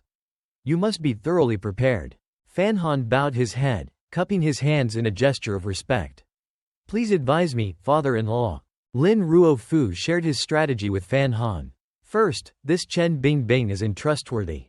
Fan Han was so surprised by his words that he looked up, his head tilted. He found it hard to believe, and asked, why are you saying that, father-in-law? Lin Ruofu stroked his beard. He explained, among all the officials in the court, only Chen Bingbing is an enigma to me. This man is cunning, he plays with people's hearts. He's known as the King of Shadows, there must be a reason for that. He pointed out the most crucial aspect. The most important thing is that the emperor weakened your power this time, but he didn't touch Chen Bingbing. Fan Han voiced Lin Ruofu's deduction. Father-in-law, you're suggesting that Chen Yuanzhang is behind the emperor. Lin Ruofu continued to warn him. Chen Bingbing saved the emperor's life several times, gaining his trust. Their relationship is much closer than you imagine. Lin Ruofu was about to continue, but he didn't want to consider you. Even though Lin Ruofu warned him, Fan Han remained unfazed. He was determined to trust Chen Bingbing. Chen Yuanzhang sent my master, Fei Jia, to protect me since I was a child. After I grew up, he entrusted everything to me. If it weren't for him, I'd be dead by now. Fan Han's face showed determination. I have no reason not to trust him. Lin Ruofu sighed, we'll see the answer eventually. Returning to the main topic, he continued, the second thing. Lin Ruofu revealed a shocking piece of information. Actually, I'm a member of the Junshan Wei. Fan Han was so stunned by this information that he jumped up. What? Lin Ruofu continued, it's not just me. Cgugn, Ku He, Yan Xiaoyi, Kanji Lan, many famous and powerful names, are all members of the Junshan Wei. Fan Han was so surprised that he could only utter, huh? When he regained his composure, he asked, why does the Junshan Wei exist? Lin Ruofu told him what he knew. The Junshan Wei is a gang organization established by Li Yun Due. But they don't just listen to her orders. It's all about personal gain. Even if Li Yun Due wants to mobilize them, she can only use money or even more than money. Fan Han touched his chin, realizing, no wonder Yi Lu Yun came and left. As long as their interests aren't harmed, the Junshan Hui's orders mean nothing to them. After understanding this, Fan Han was overjoyed. Since I hold the inner treasury, I can use money to buy them. So, this organization poses no threat to me at present. Lin Ruofu asked Fan Han, but have you considered that, when cornered, that crazy woman Li Yun Due might sell Nankan out? Fan Han understood the implication in his words. You mean Li Yun Due will betray Nankan to form an alliance with Bei Qi, Shi Hu, and Dong Di against us? Lin Ruofu's face was grim. By then, Nankan will be engulfed in flames. This is something you and I don't want to see. Fan Han clenched his fist. Lin Ruofu reminded him, this is the true danger you'll face this time. He realized, if you win, she'll be a dead fish caught in a net. If you lose, you'll be her puppet. Lin Ruofu waved his hand. He asked, if that's the case, will you still return to the capital? Fan Han replied without hesitation, my father is in trouble, I can't not return. Lin Ruofu was astonished. You mean Fan Jian? He said to him, I think you've misunderstood something. In a different scene, behind Fan Jian were two of his subordinates. They bowed respectfully to him. Fan Da Ren, we didn't find anything. We'll take our leave then. Fan Jian simply grunted in agreement. The two investigators were sweating profusely. They said to Fan Jian in fear, we beg Fan Da Ren to keep this a secret. Lin Ruofu continued, he wouldn't leave any clues for the investigators. On the contrary, he could expose their weaknesses. Fan Jian grunted coldly in response. Fan Han was astonished. He exclaimed, he's truly impressive. What an old fox. Lin Ruofu picked up his teacup. He advised him, so, I advise you to stay with me for now and see how the situation develops before making a decision. He took a sip and asked Fan Han's opinion. What do you think? Fan Han sat back down. He was successfully persuaded by the old man. Father-in-law makes a good point. Then, he said something cheerfully that made Lin Ruofu spit out his tea. Come to think of it, as long as someone like father-in-law is alive, my father's life will be safe. So, it turns out, Lin Ruofu was involved in a shady affair with the emperor's sister, tarnishing the imperial family's reputation. Fan Han picked up the teacup on the table. He decided, if that's the case, I'll stay here. If my father needs me, I'll return home as soon as possible. They sipped their tea together. After finishing their tea, Fan Han innocently said something that caused Lin Ruofu to spit out his tea again. It's just that my father is known as the greatest schemer of all time. Yet he fell so quickly. It's truly surprising. Lin Ruofu wiped his mouth with a handkerchief. His expression was extremely ugly. He thought to himself, good son-in-law, can you speak properly? Fan Han suddenly asked him, why didn't you prepare something like my father did? Lin Ruofu didn't answer him immediately but asked, do you remember Yuan Hongdao?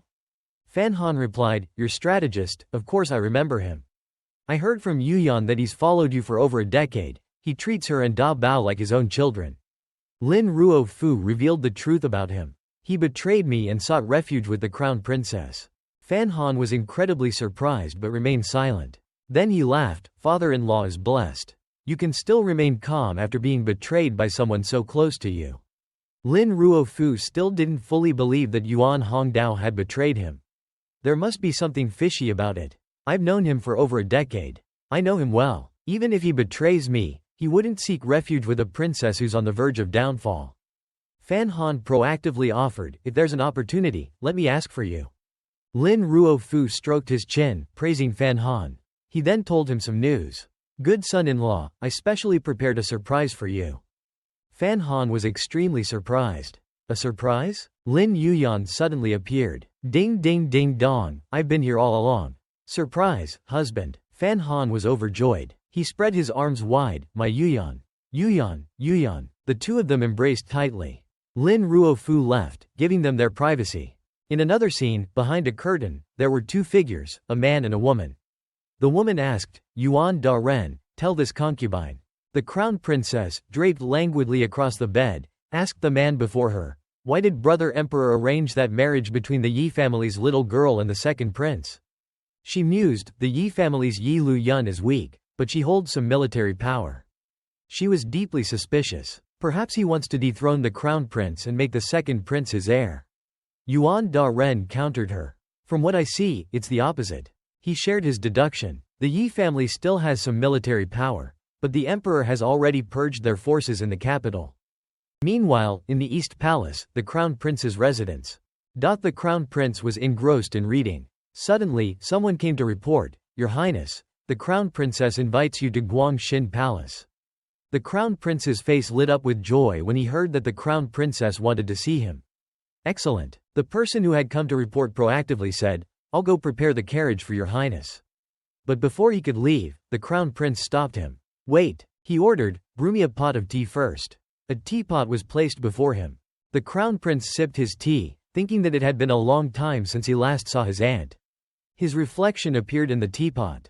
Even though she had returned to the capital, he didn't know what her current attitude was. Though he was burning with anticipation, he dared not visit her hastily and cause her trouble. He stroked his chin and smirked, but she summoned me today, this proves that she's on my side. He opened the lid of a box on the table. Inside the box was a single bottle of Yang Yang Dan. He resolved, I must perform well so I won't disappoint her. Aunt is waiting, I shall go to the palace now. In a room, a candle continued to burn. Clothes were scattered on the floor. In Guangshin Palace, behind a curtain were two figures. The crown princess was currently engaged in adult activities with the crown prince. She hugged him, praising him. Your skills are getting better and better. The crown princess stroked the crown prince's face, causing him to blush. She teasingly called him, Kan-er. The two of them hugged each other, sitting in the bath. The crown princess leaned on the crown prince's shoulder. I love you. Say my name. Their lips drew close. The crown prince obeyed, calling out, Due.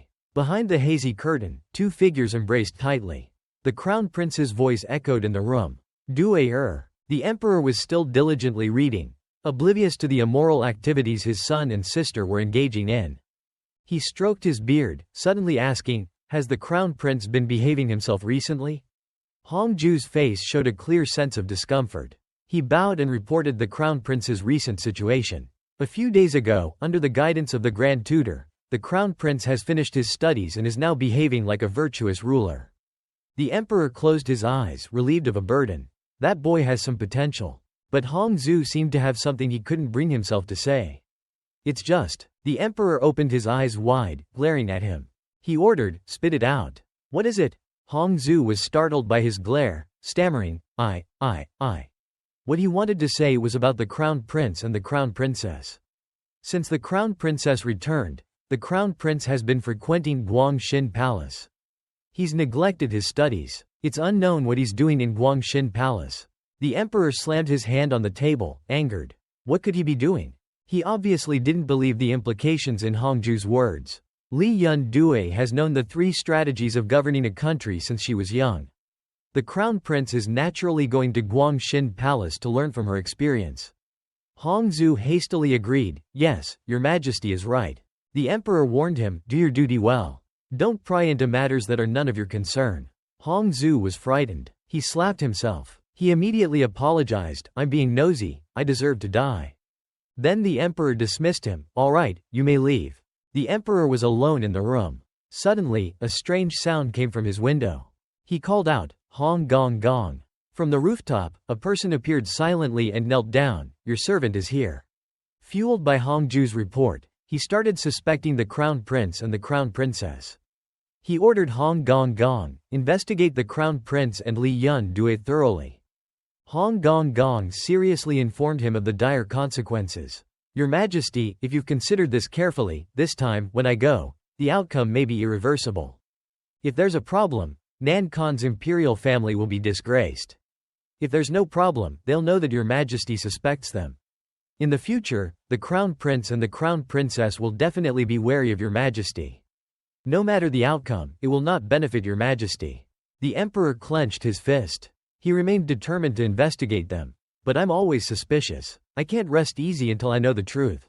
Hong gong gong knew that the emperor's mind was set. He stood up and walked out. Outside, the bright moonlight illuminated everything. At this moment, 2 figures stood side by side, with one of them seated in a wheelchair. The standing man spoke first, saying, "Your plan is already in motion." Minister Chen. The man in the wheelchair was none other than Chen Pingping. Chen Pingping remained silent, while the other man continued, "His Majesty's decree has been issued. The engagement between the second prince and Yi Linger has been decided. The crown princess has returned to the capital, conspiring with the crown prince. Their relationship is bound to be discovered by His Majesty sooner or later. The situation is unfolding exactly as you planned, Minister. When do you plan to tighten the net?" Only then did Chen Pingping speak, revealing his plan. "I've instructed Hong gong gong to reveal information to His Majesty. He must have already ordered Hong gong gong to investigate." The other man recalled something he wanted to ask. "My subordinate has a question." He said, "Minister, are you doing all this for Fan Ren?" Chen Pingping didn't mention Fan Ren. He simply said, "It's for our great Nan Khan. The crown prince is weak, the second prince is treacherous. Only Fan Ren can protect the prosperity of our Nan Khan." The other man lowered his head, deeply disappointed in Chen Pingping. 20 years of friendship, Minister, you still don't trust me. We both know that the crown prince is not as weak as he appears, and the second prince is quite astute. Whoever ascends the throne could do a good job." He asserted, "Minister, you're doing all this to put Fan Ren on the throne. You may fool others, but not your old friend." Chen Pingping implicitly acknowledged his words, asking in return, "If you know this, why did you agree to help me?" The other man's answer surprised Chen Pingping. "Because there are things that only Fan Ren can do." Chen Pingping uttered an, "Oh." The man coldly uttered 2 words, "Ceasefire." "Because there are things only Fan Nian can do." In the quiet space, 2 figures are conversing. One seems to be sitting in a wheelchair, a common sight in the past. The man, middle-aged with a slender frame and deep eyes, looks up thoughtfully. "Ceasefire." He places his hand on the railing. Nam Khan's rise has led to devastation for the people of surrounding small countries. Years of conflict have caused immense suffering. Snow once covered the walls, but now it's melting. His voice continues, Your Majesty, the Crown Prince and the Second Prince are both war-hungry. Only Fan Nian cares for the people of the realm. Only he can bring peace if he ascends the throne. The man in the wheelchair smiles. As you said, Fan Nian is a man of peace.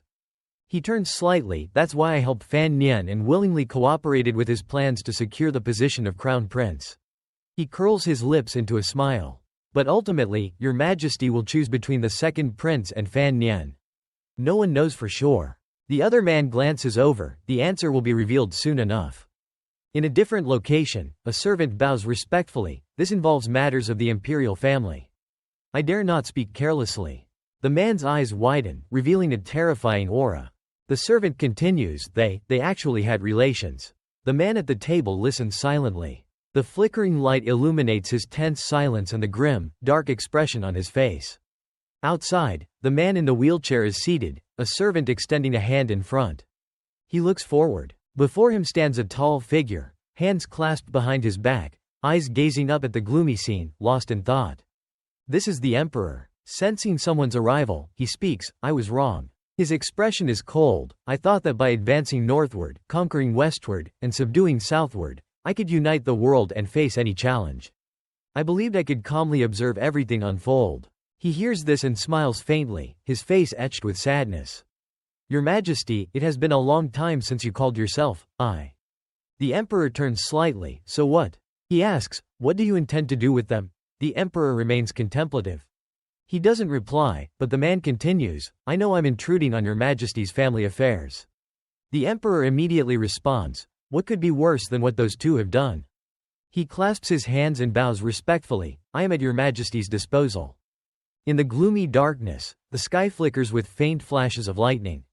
Within you and without you, a bolt of lightning streaks across the sky, illuminating the Emperor's cold silhouette. Spare none. Inside the palace, a man exclaims in astonishment, Are we really going to kill that many people? He sits at a table, raising a teacup, his face somber. These are all individuals connected to the princess. Everyone within the palace, and everyone in Xinyang, is on the list. The other man asks in shock, When shall we strike? The hot tea in his hand spills, creating a splash as if it were a deliberate act.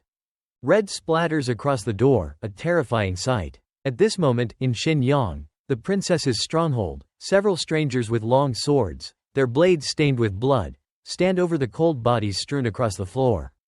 They kill without remorse, sparing no one. They capture anyone and strike them down without hesitation. A female servant is unable to scream due to the gag in her mouth. A sword pierces her chest, blood splattering everywhere. The entire palace is shrouded in a gloomy, silent atmosphere. The corpses of the slain lie scattered everywhere. Rain begins to fall outside. Blood droplets are carried away by the wind, swirling among the leaves. The rain continues to fall relentlessly, dripping down. The rain mixes with the blood. It seems this massacre has become a horrific spectacle. In the capital, within the Guangxin Palace, the bodies are scattered under the rain. Blood mixes with water, creating a truly terrifying sight. Those who carried out the killings stand there nonchalantly. Another servant is reporting something to the man. Upon hearing this, the man's face tightens, and his sharp eyes dart to the side. From a dark corner, a figure is huddled, trembling. The woman embraces herself, naked. In utter disarray, her hair in dishevelment. Her eyes widen as she cries out, Chen Ping Ping. In the Qin residence, the sky is cloudy and overcast, the weather worsening. It seems a heavy downpour is approaching. Someone is slowly watering plants. This is Qin Yi, the man with the greatest military power in Namkan. A servant rushes in from outside, looking panicked. Master, there's a major issue. Qin Yi throws water onto his cabbages. The servant remains in shock. The Imperial Inspectorate has attacked the princess.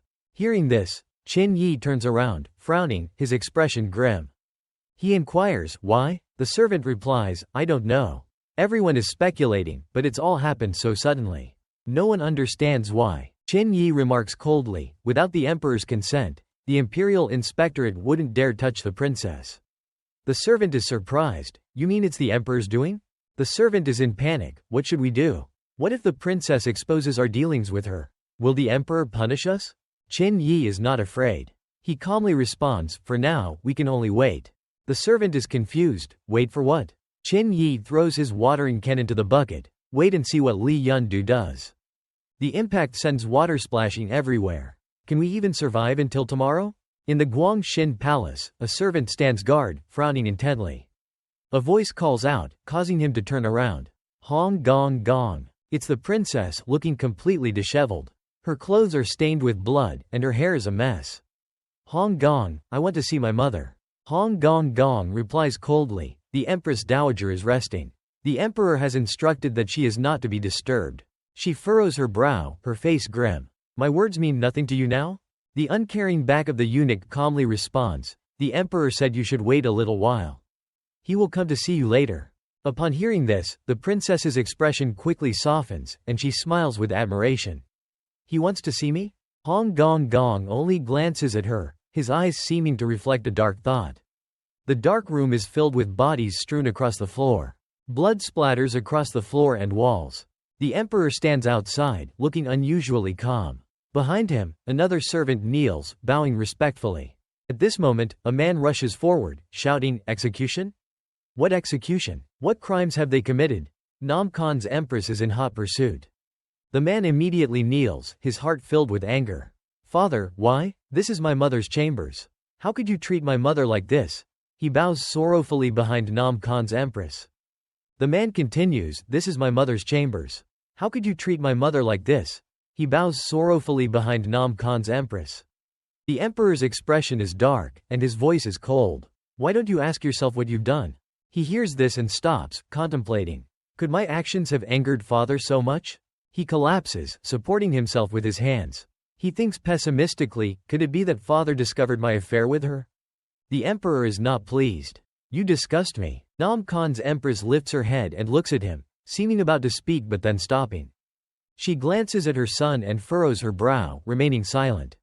The emperor glances over. Nam Khan's empress speaks, her voice low and cold. "I thought that after all these years, I would have understood you." She walks slowly forward. "Today I realize, I never understood you." He calls out, "Mother," but she raises her hand to stop him. Hearing this, the emperor furrows his brow and doesn't respond. Nam Khan's empress continues softly. "I thought you might consider our long years together and help your son ascend the throne. I never imagined you were so ruthless." She is angry. "Back then, my family did everything they could to help you ascend the throne. They overthrew that evil woman for you." He hears this, bewildered. "Evil woman? Could it be that?" She speaks loudly, "In return for this, you betrayed me. To appease the angry masses, you blamed it on me. But what about the truth? What about the truth?" The emperor glares darkly. He swings his hand, slapping Nam Khan's empress hard across the face. The impact sends her reeling. He rushes over to catch her. "Mother." The emperor speaks in a hushed, sorrowful voice. "There are already too many people to kill today." The emperor leaves, ignoring his son's bewildered gaze. He turns back and says softly, "Mother, you said earlier that father wanted to kill Yi." Nam Khan's empress responds with a grim expression, "What about you? What have you done to make him so angry?" He lowers his eyes, remaining silent. He then embraces her shoulders, saying, "Mother, we must go beg her. She's the only one who can save me." The emperor walks quickly, his mood far from cheerful. He then stops abruptly, and speaks in a low voice, "Postcards. Don't let anyone in or out." The servant behind him bows respectfully, "Yes." He furrows his brow, his expression grave. It seems someone knows about what happened here and in the Guangshin Palace. Who needs to be kept in the dark? The servant jumps, "Yes," his voice trembling.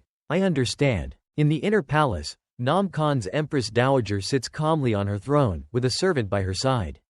Nam Khan's Empress Dowager turns to the servant. "Why have I not received any greetings today?" The servant replies cautiously, "Your Majesty, everyone says they aren't feeling well." She takes a sip of tea, her expression impassive. "The princess and the empress are both unwell?"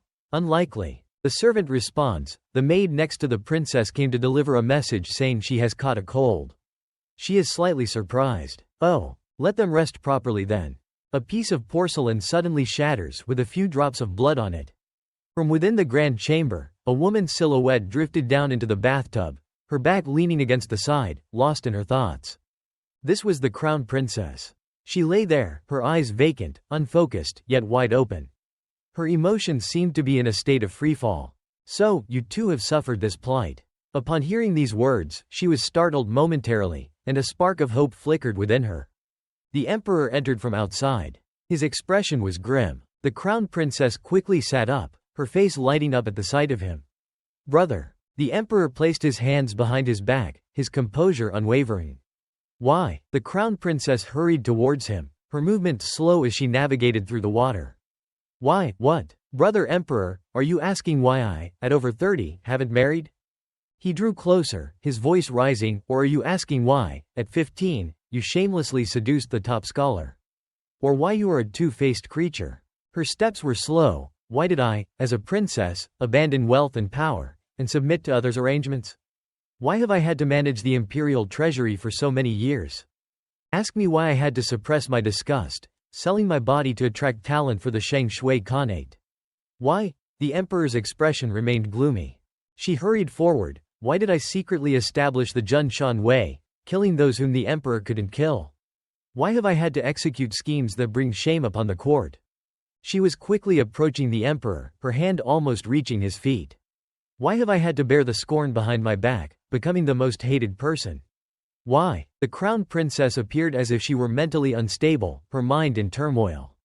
Tears streamed down her face. "Isn't this all because of you? My beloved brother?" The emperor frowned, silent. Then, he spoke. "You know this. You did all of this to satisfy your own ambition for power." The emperor's expression was desolate. "I stripped you of your power, and you went on a rampage of vengeance. You always claimed to do it for me, but even without you, countless others would have handled those matters for me." The crown princess gasped, her eyes widening. "Even without me," he continued, "it wasn't you sacrificing for me, but rather me tolerating you." The emperor's voice was deep. "But there are some things you shouldn't involve yourself in. You've led the second prince astray, and now you're trying to seduce the crown prince."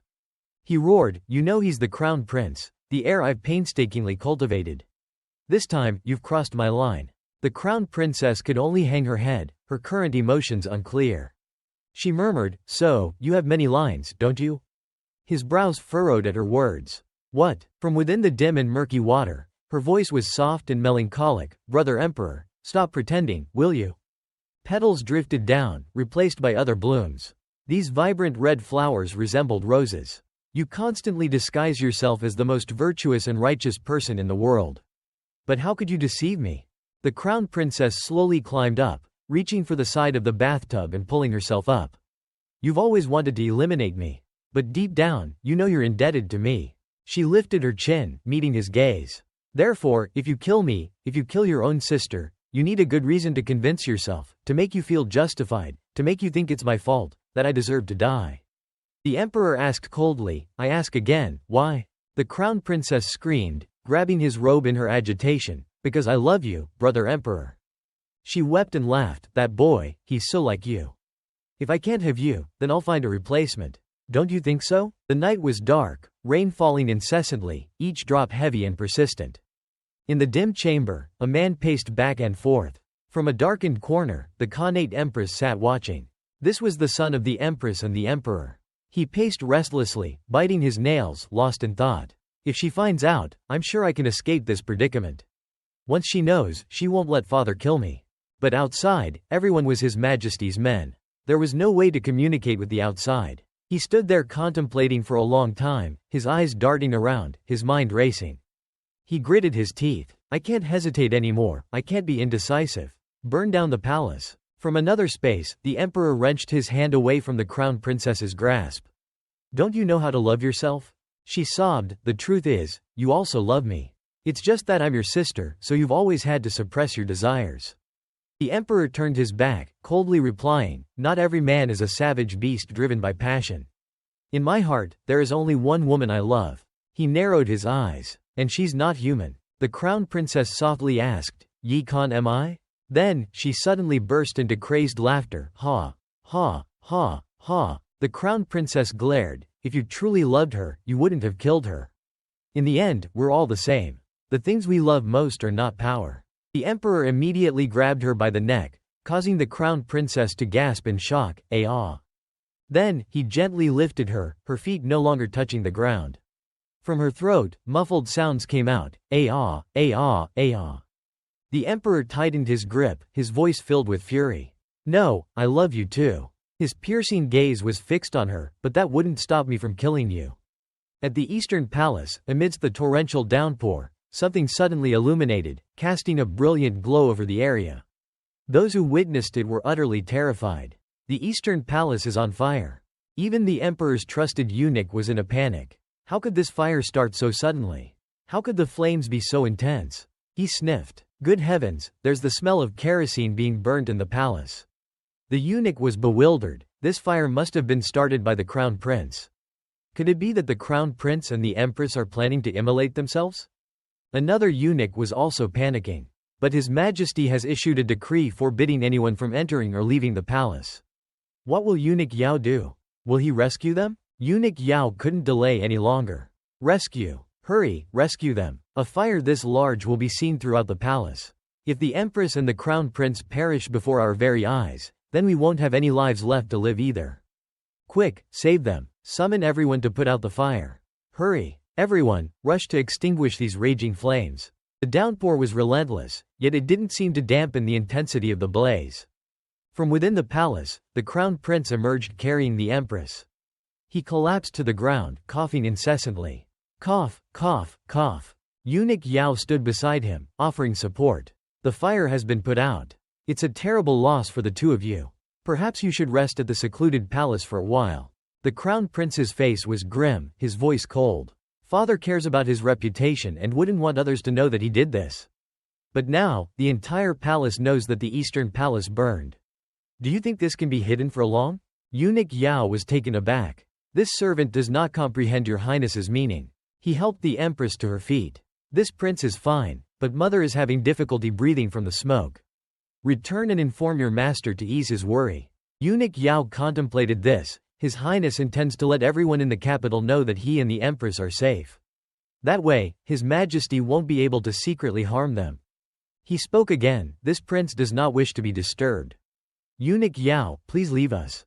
Eunuch Yao bowed respectfully. To make this incident public was indeed His Highness's true intention. He even devised this ingenious plan of self-immolation to save himself. The crown prince is truly brave. Who would have thought that the typically meek crown prince, when faced with trouble, resembles His Majesty so much? From within the Khanate Empress's chambers, she was having her shoulders massaged. What's all that commotion outside? The maidservant answered softly, it seems the Eastern Palace is on fire. The Empress was startled. What? Eunuch Hong, who was standing outside, said, a thief broke into the Eastern Palace, but the situation has been resolved. Your Majesty need not worry. The Empress's face turned pale. Could a thief cause such an uproar? Eunuch Hong, who was outside, could only bow respectfully. He remained silent. The Empress quickly donned her robe. First, it's a cold invasion, then a fire. If you don't tell me what's going on, I'll go see for myself. The Empress seemed quite agitated. If I discover any treachery by any clan, none of you will survive. Eunuch Hong's face grew more serious, but he remained silent. The Emperor tightened his grip on the crown princess's neck. She could feel her breathing becoming labored. The Emperor stared at her with fierce, murderous intent. The crown princess met his gaze with defiance. A voice rang out, Your Majesty, the Empress has arrived. Upon hearing this, the Emperor immediately released his grip and flung the crown princess to the side. The Emperor said in a low voice, I underestimated your capabilities within the palace. The crown princess clenched her fists. After all, you still couldn't bring yourself to kill me. She smiled brazenly. You didn't kill me today, but I will find every possible way to kill you later. The Emperor's expression turned serious. No one can kill me. At this moment, the guards outside burst through the doors, storming into the chamber. They were followed by the Khanate Empress. What she saw was a bleak and gloomy scene. The Emperor stood stoic, his gaze fixed on the woman lying on the floor. The Emperor slowly walked forward. The crown princess sat up. The Emperor approached the Khanate Empress and said, Mother, there's no need to worry, let's go. The Khanate Empress glanced behind her. The crown princess also sat up. She looked at her, her head bowed, not uttering a word. What is this? The Emperor interrupted, Mother, let's go. The crown princess's voice echoed softly, a sinister undertone laced within her words. Your entire life has been destined to be solitary. The Emperor, who was escorting the Khanate Empress, paused abruptly. He then asked in a low voice, Were you the ones who broke down the door? The two guards were startled. Your Majesty, we are acting on your orders, from the Empress. The moment his back turned, two strangers emerged, their swords piercing the guards. They fell to the ground, dead. The Emperor's face hardened. I am your master. The palace seemed brighter, the officials standing beneath, their expressions cautious.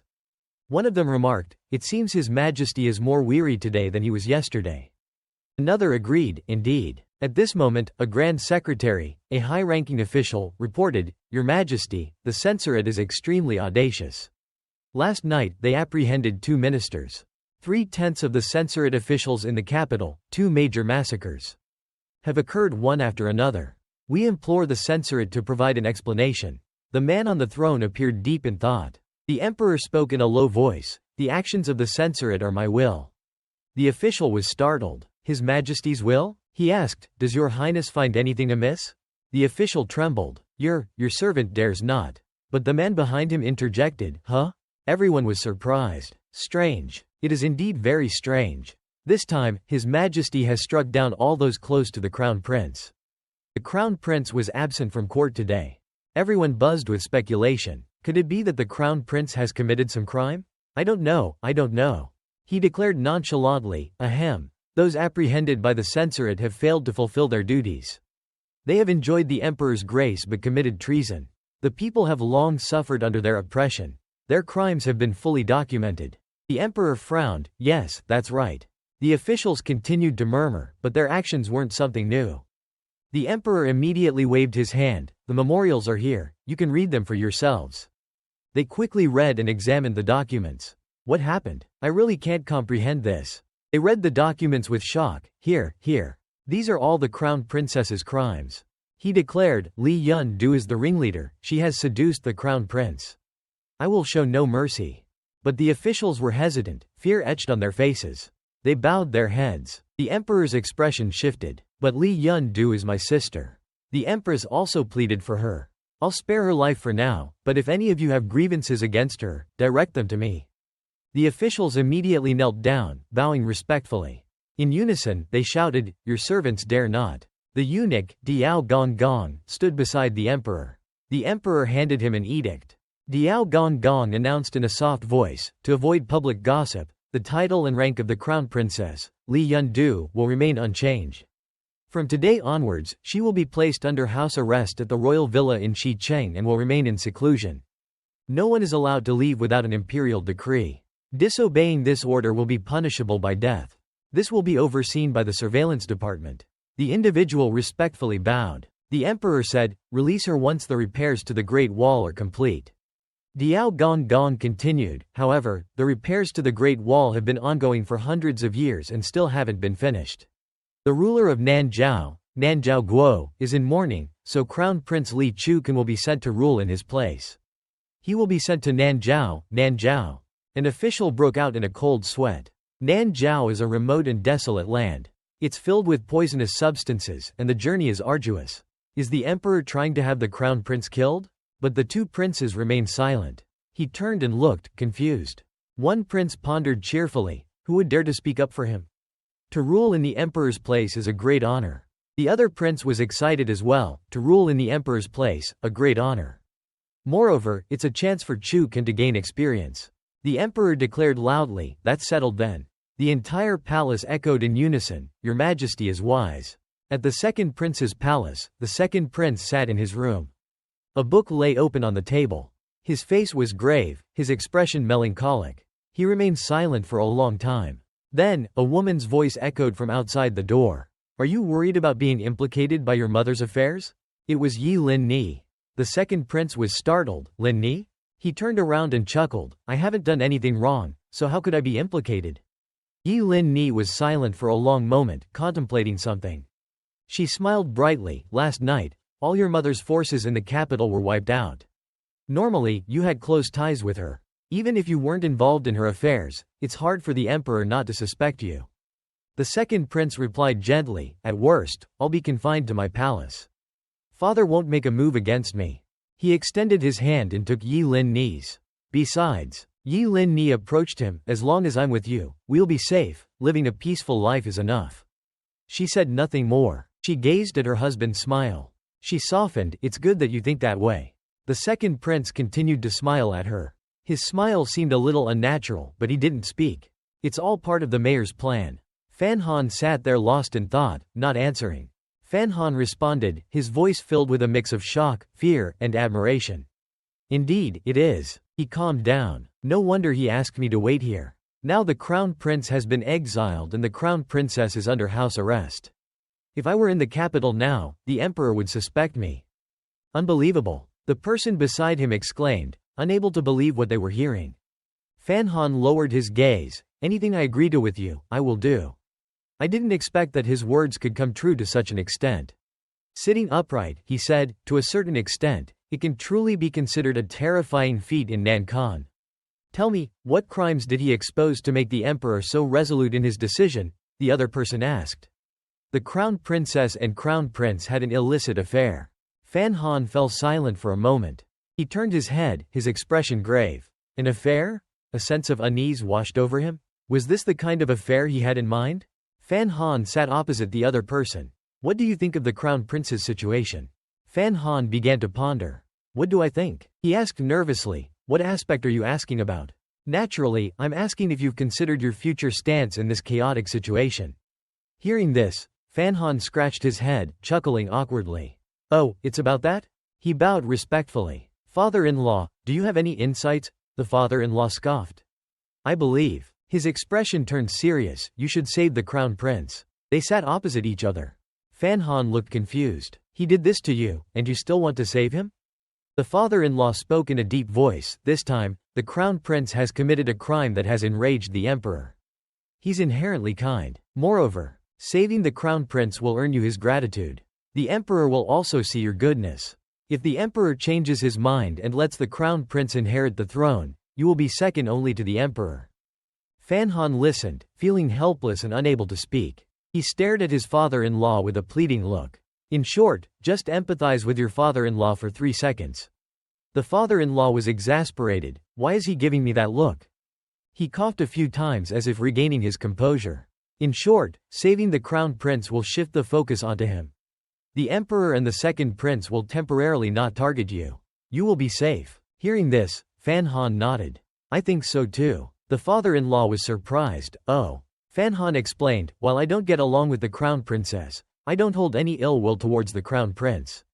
This time, he's been caught in the crossfire. If the head of the surveillance department hadn't been so harsh on the crown princess, the crown prince wouldn't have faced such a severe punishment. Fan Han stood up and bowed. I will send someone to protect him. That night, in the palace, the emperor stood by the wall. The emperor asked quickly, do you think the second or the third would be a better emperor? He answered, of course it's Fan Han. The emperor frowned. I just asked you about Fan Han. He replied, Your Majesty didn't ask, but my intuition tells me it's Fan Han. The emperor interrupted, of course, I know that. He continued, but if I pass on the throne to him, countless people will die. The foundation of Khan will crumble. I don't want to see that happen. This time, Yundu's power reached heaven. Haven't we dealt with her? I've been planning for 19 years, waiting for this fish to bite. Is it really necessary to go to such lengths? The emperor said, it never had to be this bloody. He scoffed, choosing a new emperor is never bloodless. The emperor turned, his voice cold. You've been talking to me with increasing sharpness lately. He bowed slightly, I dare not. He continued, Your Majesty is blaming me unfairly.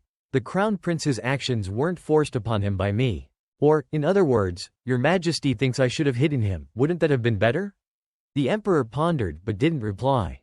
Turning his head, he spoke coldly, Chu Jai, you truly have disappointed me greatly. He spoke calmly, Your Majesty is wise. Fan Han truly excels beyond all the other princes. Besides, he's your son with Miss Yi. The silence hung heavy in the air. The emperor said softly, You may leave. Chen Bingping obeyed. He turned to leave. The emperor glanced at him. Chen Bingping. What benefits has Yi Khan Mi bestowed upon you that makes you think of her son in this way? Chen Bingping rolled his wheelchair in the shadows. Could it be that you genuinely want to betray me for the sake of that mother and son? Are you betraying me? Dawn had arrived. At the same spot from the previous night. Chen Bingping approached. Your Majesty summoned me. Do you have any orders? The emperor sat calmly. He spoke slowly. Chen Bingping, you truly are audacious.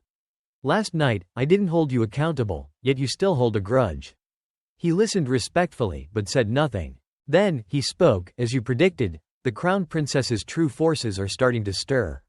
Your Majesty just needs to give them an opportunity to assassinate you, and they will emerge immediately.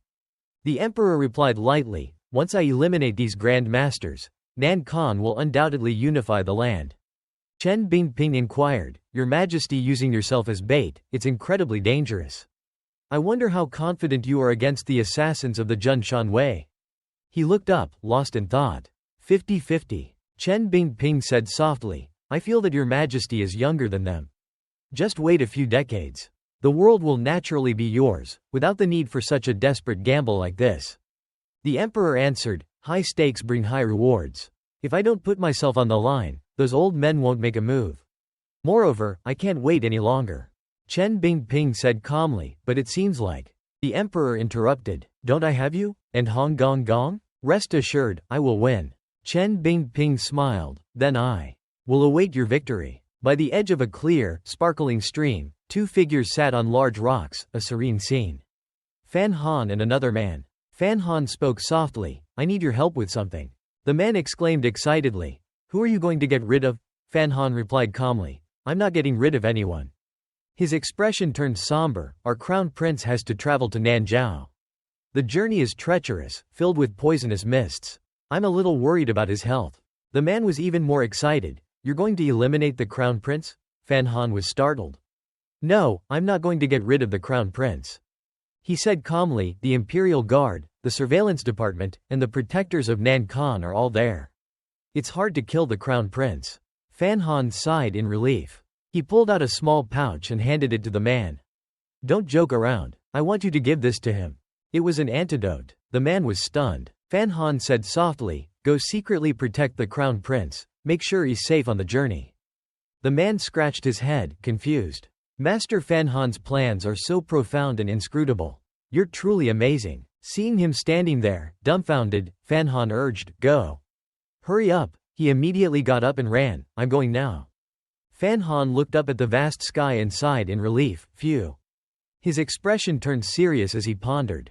The crown princess only received a light punishment of house arrest, while the crown prince was exiled to Nanzhao, a place where life or death is uncertain. The emperor's plan is deep, truly inscrutable. Observing the birds soaring high in the distant sky, I suppose everything has come to an end. His father-in-law asked, You're leaving? Fan Han replied, The crown princess has been overthrown, and your father is relatively safe now. I don't need to stay here. The father-in-law asked calmly, This is a time for you to advance. Return to the capital? Fan Han smiled. Back to Danzhou. The father-in-law was startled. Huh? Fan Han answered timidly, I want to take her out to clear her mind. I want to take her out to clear her mind. His expression turned pale. Besides, my gut tells me to stay as far away from the emperor and the capital as possible. The father-in-law said indifferently, You're a kind man for thinking of Yuan Ni in this way. All right, when are you leaving? Fan Han answered readily, right now. This made him choke on his water. He wiped the corner of his mouth. It feels like you're fleeing for your life. On a large river, as the sun set, egrets flew by. On the tranquil surface of the water, a boat drifted leisurely. Yuan Ni quickly covered her mouth, her face turning pale. My lord, I'm a little seasick. Fan Han saw this and worried, just bear with it, I'm here. Lin Yuan Ni asked, How much longer until we reach Danzhou? He smiled softly, just a little longer. We'll switch to another route, you won't be seasick anymore. Yuan Ni said quietly, I haven't seen you smile like this in a long time. Fan Han said, I told you, I'd come to Danzhou to pick you up once the capital was settled. Fan Han gently embraced Lin Yuan Ni. But it seems like the capital will never see a peaceful day. If I return now, the emperor will surely use me as a tool.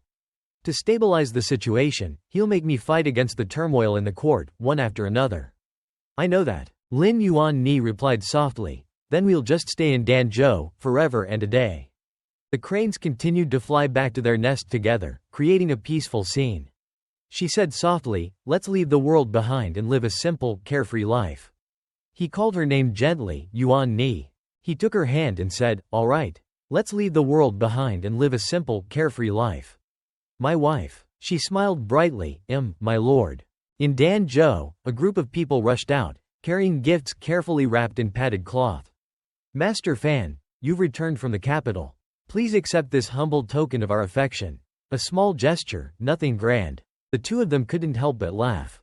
To escape the world and live a simple life, it seems a little difficult, huh? Haha. The carriage came to a swift halt. Fan Han felt a surge of relief. Finally, before him stood a small manor home. The two of them slowly entered the room. As soon as he opened the door, Fan Nian called out, "Mother." Besides his kind grandmother, another figure sat beside her, looking familiar. It was the emperor. "Oh, isn't this Fan Nian?" Fan Nian chuckled, "Your Majesty, what brings you here?" The emperor's expression softened. "Fan Lao Furen raised my son, she is like a mother to him. Her health is not good, how could I not come visit?" Fan Nian bowed respectfully, "Your servant agrees. I was investigating the matter of the inner treasury, and my journey to Zhongbei brought me near Danzhou. I heard of her illness. As a grandson," the emperor's expression turned serious. Such concern should not be used as an excuse. Fan Nian thought helplessly, "You are the same, Your Majesty." The emperor's strong pressure suddenly enveloped Fan Nian, causing him to be startled. Lin Yuan Ni, standing aside, spoke up, "Nine is a saint, the ruler of the world. Who could escape his grasp?" Fan Nian chuckled and replied, "Escape? No. The emperor said, since you're here, make sure to check on her. If you don't treat her well, watch out for your backside." Fan Nian looked over at his grandmother, his eyes welling up, "Grandmother." Fan Lao Furen was moved. "You're back?" After helping his grandmother lie down on the bed, he quickly checked her pulse. He held Fan Lao Furen's hand, his brow furrowed with sadness. The wrinkles on her hand were deeper than before. He lowered his gaze, a complex emotion welling up inside him. "Grandmother." He looked at her with hesitant, dim eyes, his heart filled with sadness. Fan Lao Furen spoke softly, "This child is afraid of scaring you, isn't he?" Fan Nian quickly replied, No. You just have a bit of a cold, nothing serious." Fan Lao Furen smiled gently, "Of course I know my body is fine. You are worried about something else." Fan Nian was slightly surprised. He chuckled softly, "Grandmother, you're so perceptive, you can't hide anything from you. I don't understand why Your Majesty would leave the capital to chase after me. I don't know where my identity will stand if the reserve prince's position changes. I don't know what the true intentions of the person who helped me are." He felt a pang of sadness, "I don't know how to proceed on this path." Fan Lao Furen gently held his hand and comforted him, "You've done well." She smiled, "You've been doing very well for the past 3 years." Fan Nian became uneasy, "But I'm afraid that if I continue on this path, my head will roll before I know it." His grandmother chuckled, "Ah, that's true. You've grown up." Fan Lao Furen said softly, "There are a few things I need to remind you of." Fan Nian replied, "Grandmother, please tell me." She looked serious. "Our Fan family has never needed allies, and you don't need allies either. Because we have always stood by the emperor. You must stand by the emperor. Only then will you never make a mistake." Fan Nian remained silent. He felt apprehensive, "You have such faith in the emperor." He observed his grandmother's gaze, "Why?" Fan Nian sensed something amiss, something doesn't feel right. Fan Lao Furen spoke softly, "Go now. The emperor will be anxious if you keep him waiting." Fan Nian obeyed and bowed respectfully to his grandmother. "Rest early, mother. I'll come visit tomorrow." Outside, the guards stood watch. Guards stood vigil from the doorway to the inner room. The emperor stood calmly, observing silently. The emperor's figure remained still. A footstep sounded, prompting the emperor to turn around. He spoke softly, "Come closer." Fan Nian responded with deference, "As you command." Fan Nian slowly approached, and the emperor said, "You don't need to worry for me. 3 days after I leave the capital, I'll issue a proclamation to the world." Fan Nian was surprised. "A proclamation to the world?" He calmly replied, "Proclaiming that you came to Danzhou." Fan Nian scratched his head, confused. "The whole world knows Your Majesty is in Danzhou." The emperor nodded, his tone steady. "More precisely, everyone knows except you and Yuan Ni." His words pierced directly into Fan Nian's heart. Fan Nian wiped his mouth. "May this servant dare to ask, why are you here in Danzhou to offer sacrifices to heaven?"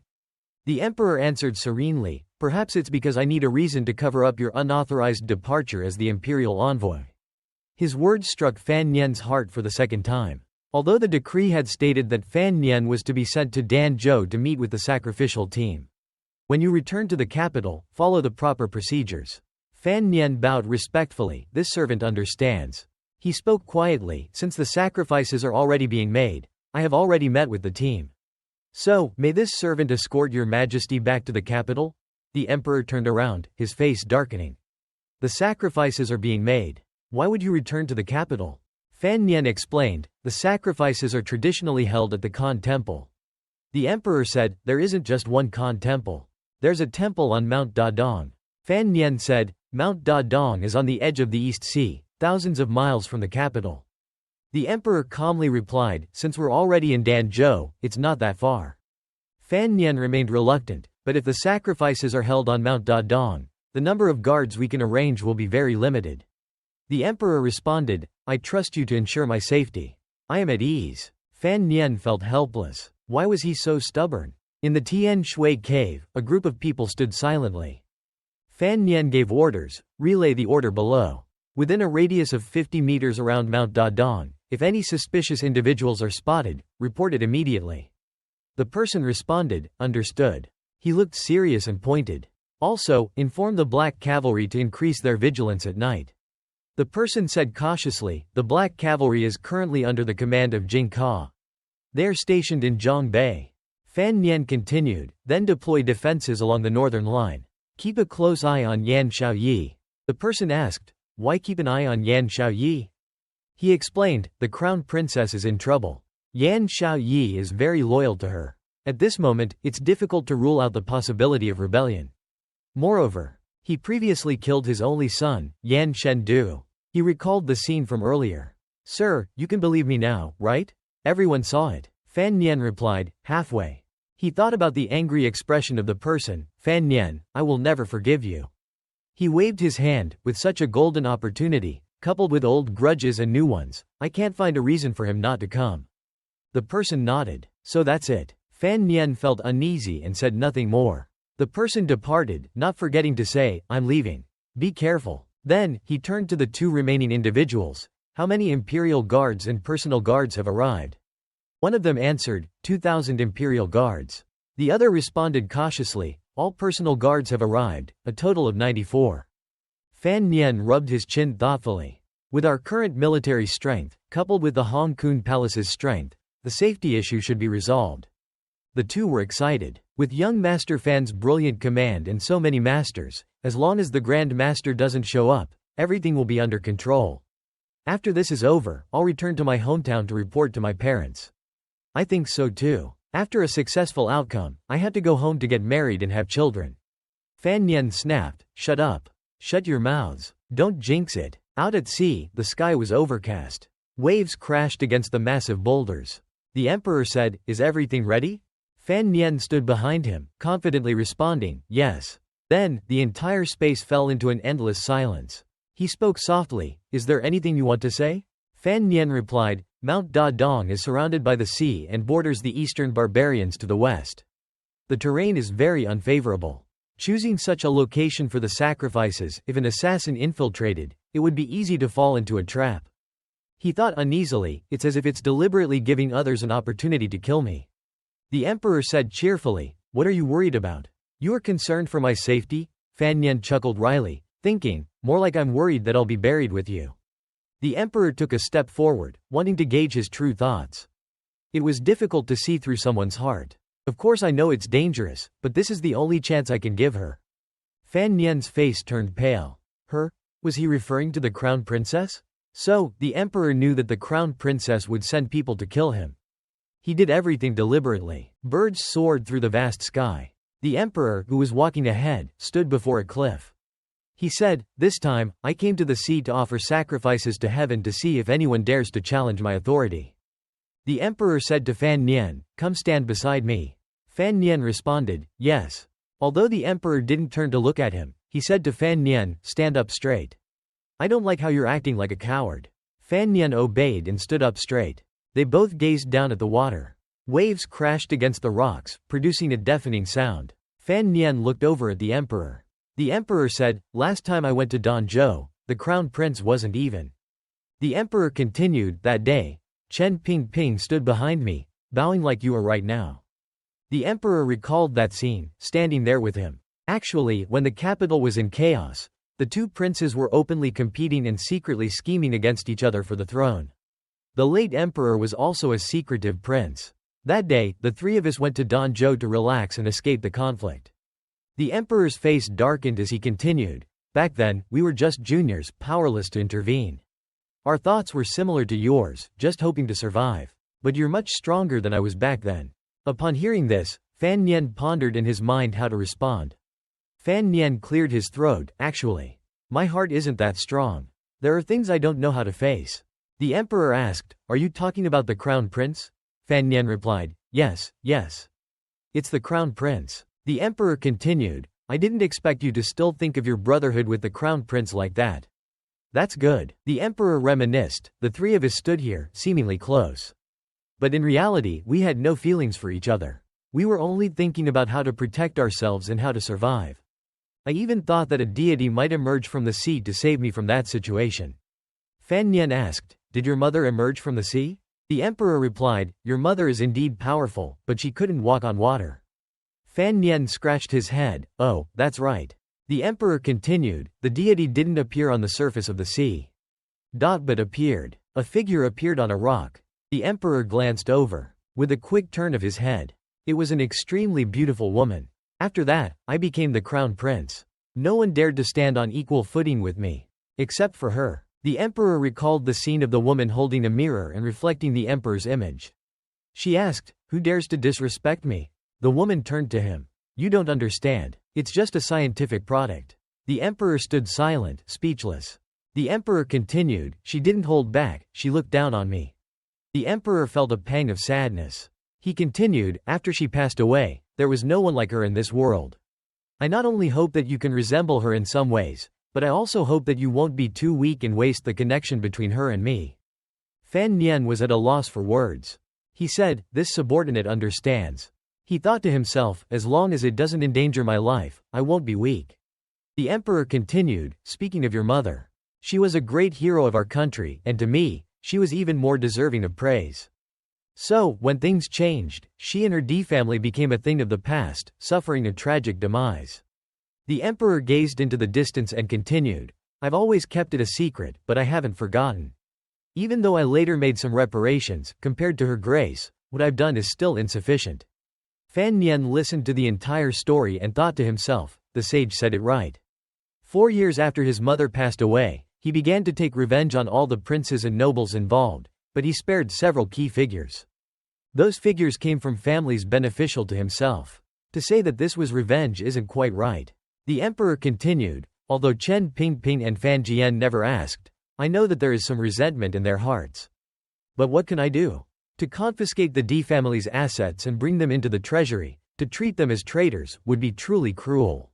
The emperor finally turned to Fan Nian, "But if I want to clear the D family's name, I would have to deal with the Empress Dowager. Should I go through with it and kill the Empress Dowager? Only then would I be considered loyal and righteous." Fan Nian truly didn't know how to respond. He thought to himself, the sage seems very emotional, but his words are incredibly calm and powerful. Fan Nian sighed. The emperor continued, "If she were still alive, she would definitely agree with my actions." The emperor recalled the scene in the city. "She hoped that Nankai would be strong and prosperous, and I have achieved that." He looked at the bustling crowd in the streets and said, "Look at the citizens of Nankai. They are enjoying the best life they have ever had." He mentioned the inspectorate. She said to monitor the officials of the court. I proposed to the emperor to establish the inspectorate.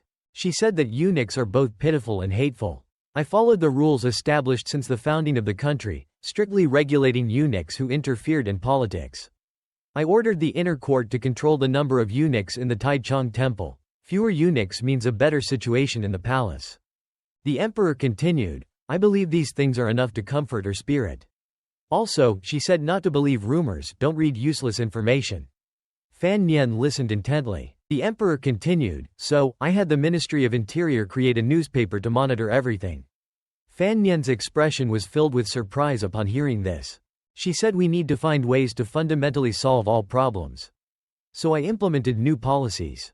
Fan Nian thought to himself, "Ultimately, it's just a formality, it's all just for show." She said, "A wise ruler must know how to listen to advice. So I quickly gave the inspectorate the power to censor and discuss issues." Fan Nian imagined the soldiers beating the officials. They both continued to gaze into the distance. The emperor said, every word she said, I have kept in my heart. Thinking of her, the emperor seemed to still be very nostalgic. He continued, even though some things I've done might not be right, it was all because I wanted to fulfill her wishes. Fan Nian looked over at the emperor and thought, that's just limited thinking. Fan Nian's eyes flickered with worry. He thought, there's something. In the end, I'm just a mortal. They both continued to gaze at the sea. Fan Nian thought, perhaps only when standing on the European Ocean would he say these words. Suddenly, the emperor turned and said, all right, let's go back. Fan Nian's face lit up with excitement. Sage, are you preparing to return to the capital? The emperor replied, go back to the Danzhou manor for dinner. Fan Nian's expression darkened. He thought, he's really hard to please. In the eastern D city, Yun Kai Lan and Hai Kai Lan stood kneeling in the courtyard. Tusi Jian said, Li Yunju is under house arrest. He's under house arrest, and he can still send me a letter? He threw the letter he was holding, saying, this is a trap. Only fools would fall for it. He said angrily, do you really think I believe him? Hai Kai Lan replied, I think the same. One person is a god, and the other is a demon. They've been together for 19 years, how can they turn on each other like that? Yun Kai Lan added, Master, I think this is 7 parts credible. It's said that 2 other people are also involved. If you want to kill the Nankai king, this is a once-in-a-lifetime opportunity. Tusi Jian listened to their opinions and said, I think they're trying to lure me into a trap this time. Yun Kai Lan said, Master, then we won't go. Tusi Jian pondered for a moment and replied, why not go? You said it yourself, this is a once-in-a-lifetime opportunity. Yun Kai Lan continued to kneel and said, but if it's really a trap, Tusi Jian didn't let her finish, we've prepared for so long, we're so close. Hai Kai Lan spoke up, Master, in the letter Li Yunju mentioned that she has forged alliances with the Qin family and the Di family, and they're planning to launch an attack during the K Emperor's offering ceremony to heaven. Hai Kai Lan said confidently, from now on, we can work together inside and out. Don't even mention killing the K Emperor. We can even overthrow Nankai, then we won't have to kowtow to anyone. Tusi Jian asked, are you stupid? Hai Kai Lan was speechless. He continued, back then, the northern Qi royal family rebelled. Why was that woman able to hold her son and secure her throne, uniting the territories that had been lost to northern Qi? But today, Hai Kai Lan responded, because Ku he stood by their side. Cgu Jian asked, then why was Dongdi City able to survive the conflict between 2 powerful nations, allowing us to maintain our territory? Hai Kai Lan answered, because Dongdi City had someone with a sword in hand. He inquired further, but have you ever considered what would happen to the world if you and Ku he didn't exist? Hai Kai Lan replied, if there were no Ku he and, he trailed off, unable to continue. Yun Ji Lan spoke up, then Nankan would claim everything. Cgu Jian confirmed, that's right. I fear that the Khan Emperor's true purpose this time is to use our own weapons against us. Hai Kai Lan shouted in alarm, Master, you know it's a trap. Why do you still want to go? Let's not go. Let's not go. Cgu Jian said, Ku he is over 60, and I'm over 50. The Nan Khan saint is younger than us. He raised his sword, adding, at least we still have a chance to win and eliminate this threat. At Qin Manor, Qin Lao Jia's close associate said, what? This time she's even allied with Northern Qi. Qin Yi pondered, it's one thing for our Qin and Yi families to answer her call, but I never imagined she could sway Northern Qi. He said, could it be that she used some trickery to deceive the Northern Qi mother and son? Qin Yi replied, it can't be that simple. He recalled the events of the past. Years ago, during the Northern Qi royal family's struggle for power, she was able to hold her son and secure the throne, uniting the territories lost to Northern Qi. That woman is no ordinary person. He said anxiously, then what should we do? Qin Yi's gaze held a hint of worry, but he remained silent. The crown princess, walking by, saw a man fishing. She asked, oh, has Qin Manor's Zhao Zhou Navy taken action? He replied, such a good opportunity may never come again. The crown princess continued, last night, I talked with Doni all night, and we still feel that this isn't as straightforward as it seems. That's why I came to seek your counsel. Should I go to Nankan or not?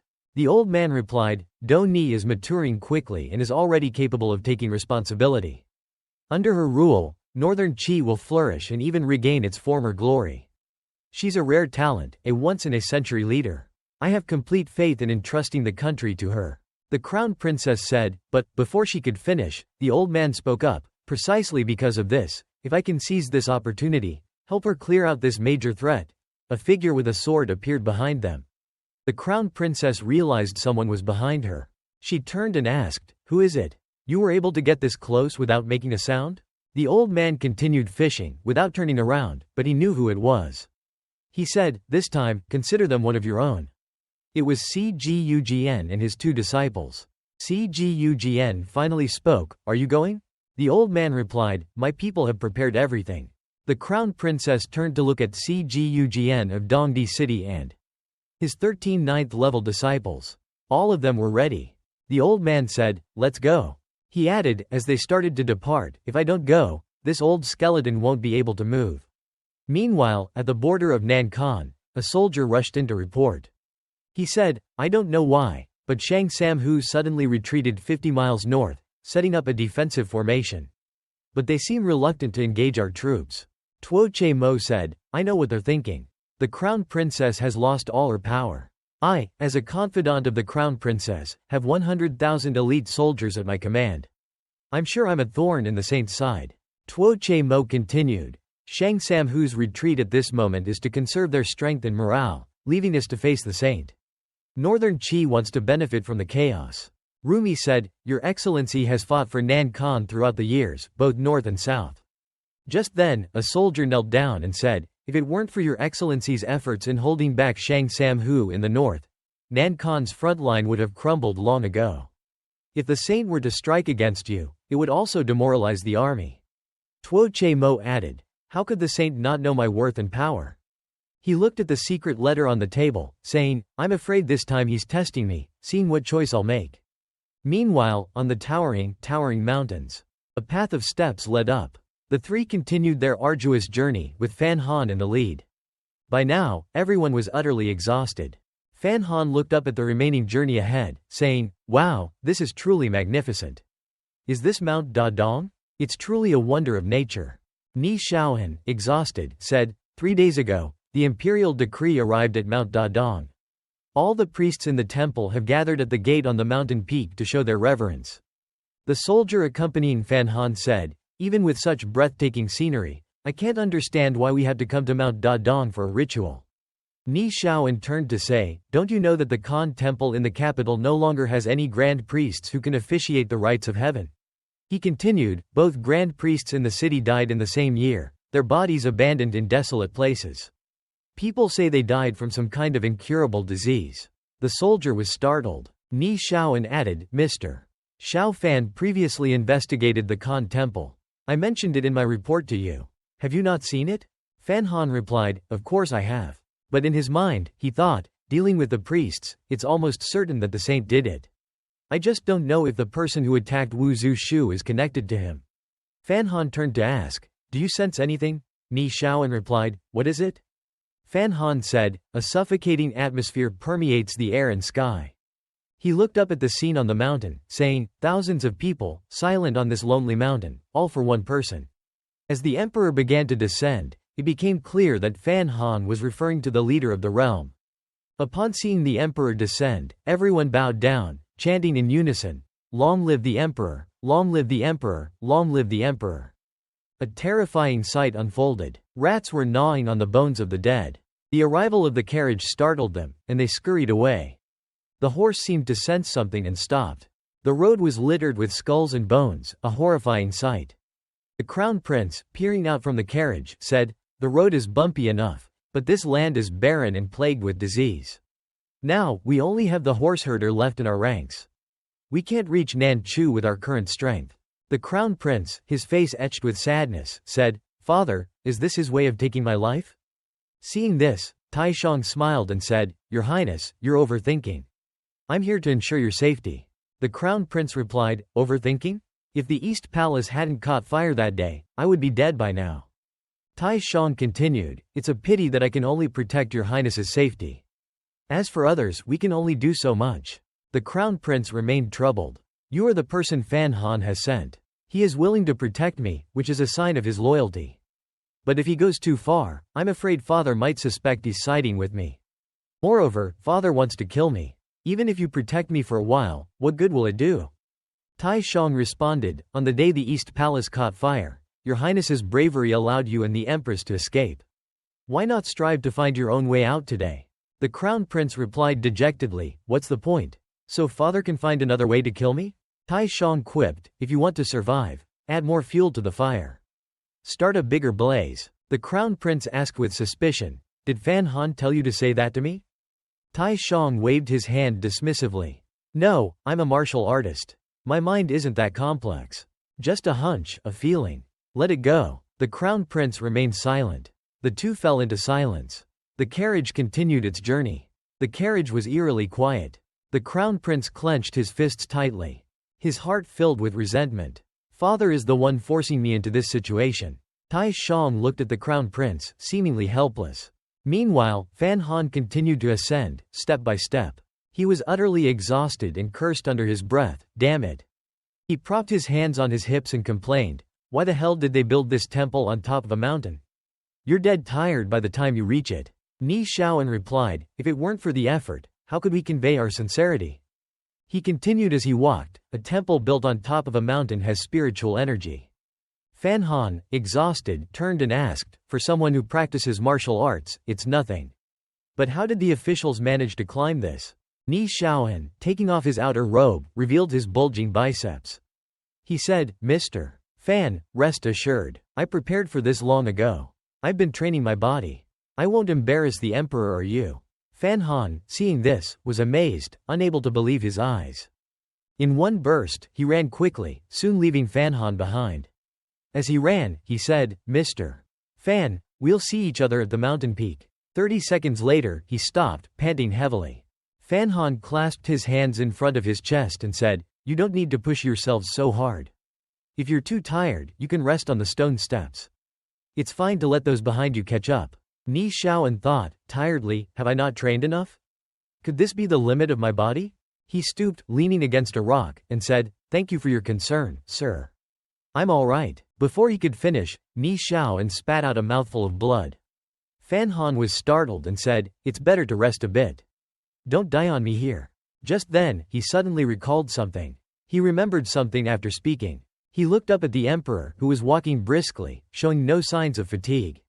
He thought, the saint clearly doesn't practice martial arts. How can he have such endurance? The Emperor was now approaching the temple. The temple gate stood before them, and a cloaked abbot, his face covered, was waiting. Seeing the Emperor arrive, he gestured for him to enter. The Emperor began to step inside the temple. Behind him, Fan Han was carrying Ni Shaoan, slowly making his way towards the temple gate. He told himself, We're almost there. Just a little more effort. The Emperor was now standing on a high platform, overlooking the entire scene.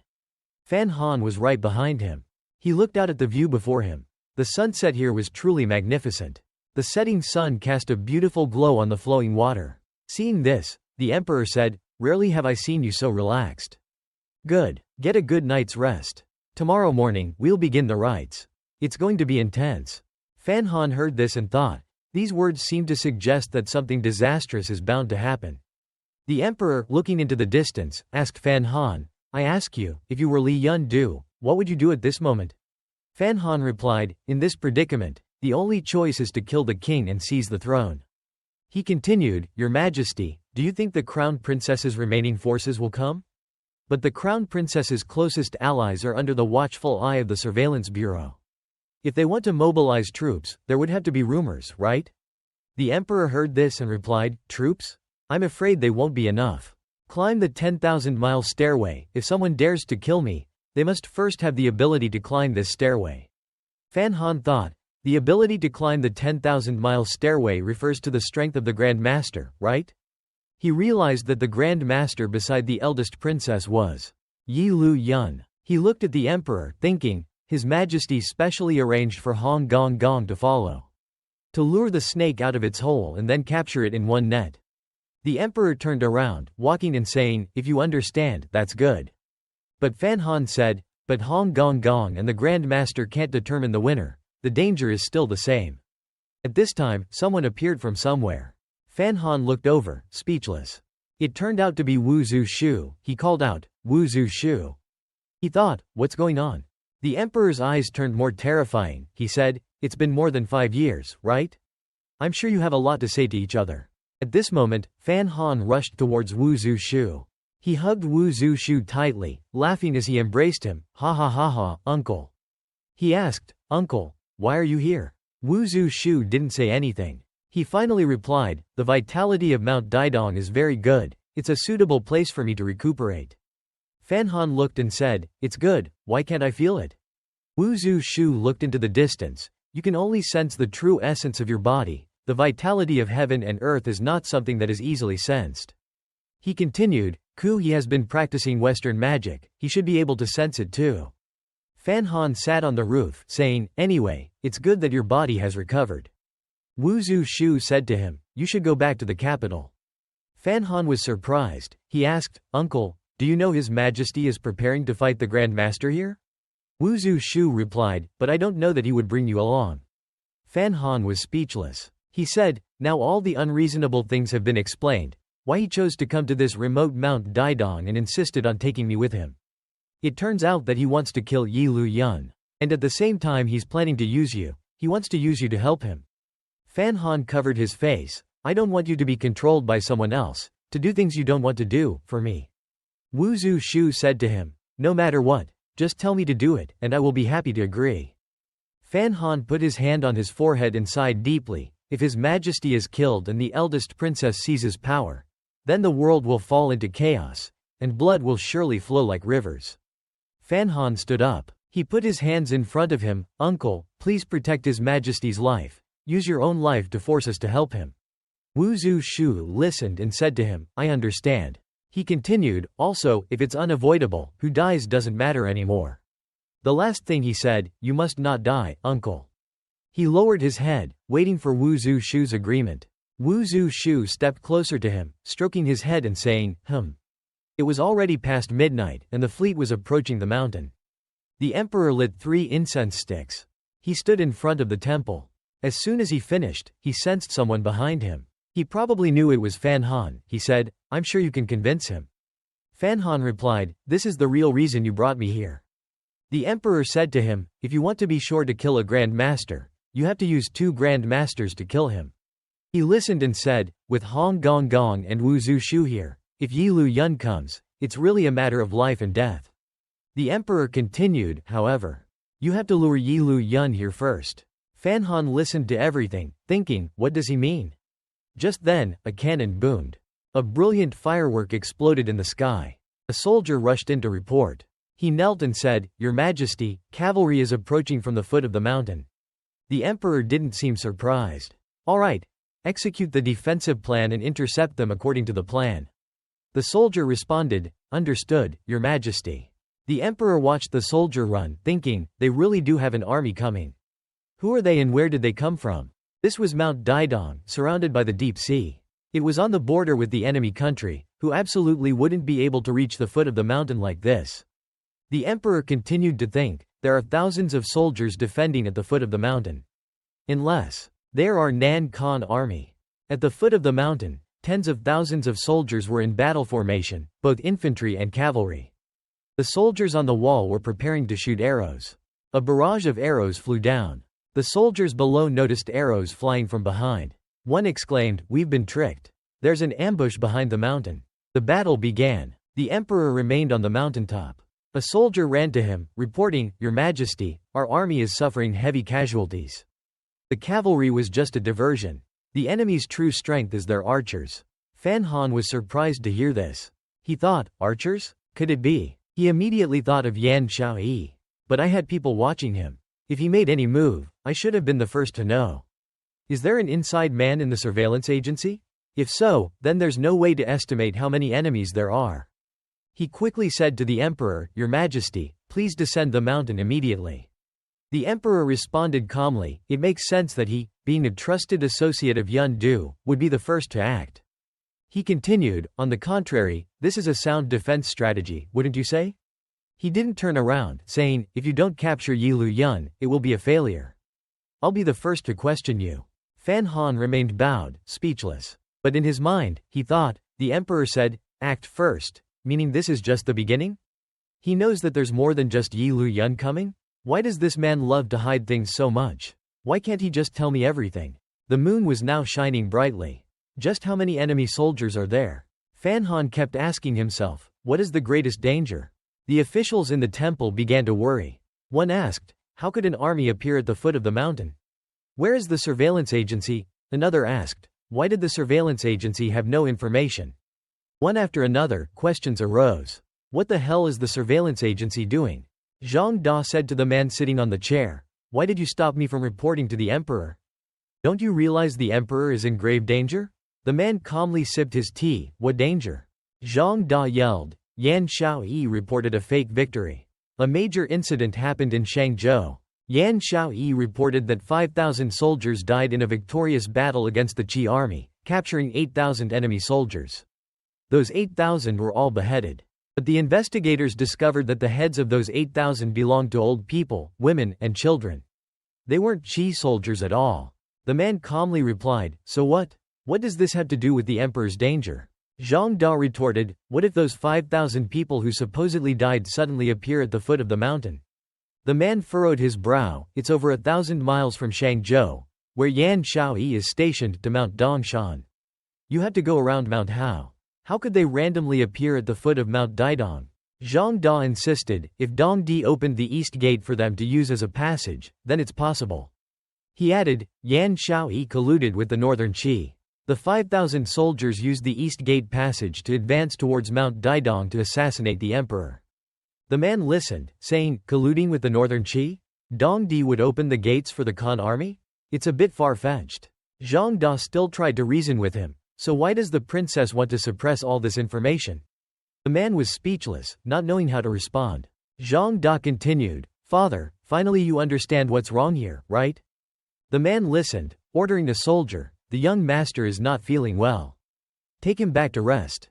Don't let him leave, even for a step. Zhang Da tried to speak before the soldiers dragged him away. Father. Chen Ping appeared and said to the man, you're putting me in a difficult position. The man asked, I don't understand why you need to suppress the information. Chen Ping, upon hearing the question, didn't know what to say. He waited a long time, then asked again, are you suspicious of me? The man bowed slightly, I wouldn't dare. Chen Ping continued, rest assured. His Majesty has already made arrangements. He doesn't want to strike the snake and kill the grass. Of course, the agency can't take actions to impede Yan Shaoyi. The man said, but, before he could finish his sentence, Chen Ping began to cough. He instinctively covered his mouth. As he removed his hand, he noticed blood on his hand. He anxiously asked Chen Ping, your health? Chen Ping used the hem of his robe to wipe his mouth. He looked at Chen Ping and asked, what exactly happened on the mountain? Chen Ping replied, something that could change the entire world. Another soldier rushed up the mountain, reporting, there are many rebels. Please, Your Majesty, retreat to a safe place. Fan Han knelt, saying, Your Majesty, I also think. Before he could finish, the emperor turned to him, you think what? Fan Han replied, the one who blocked all the information and made me lose my guard could only be Director Chen. The emperor said, I will punish him. Fan Han asked the emperor, what should I do now? The emperor looked at the 3 incense sticks burning down, keep waiting for Yi Lu Yun. He continued, but Yan Shaoyi. At that moment, a soldier came running.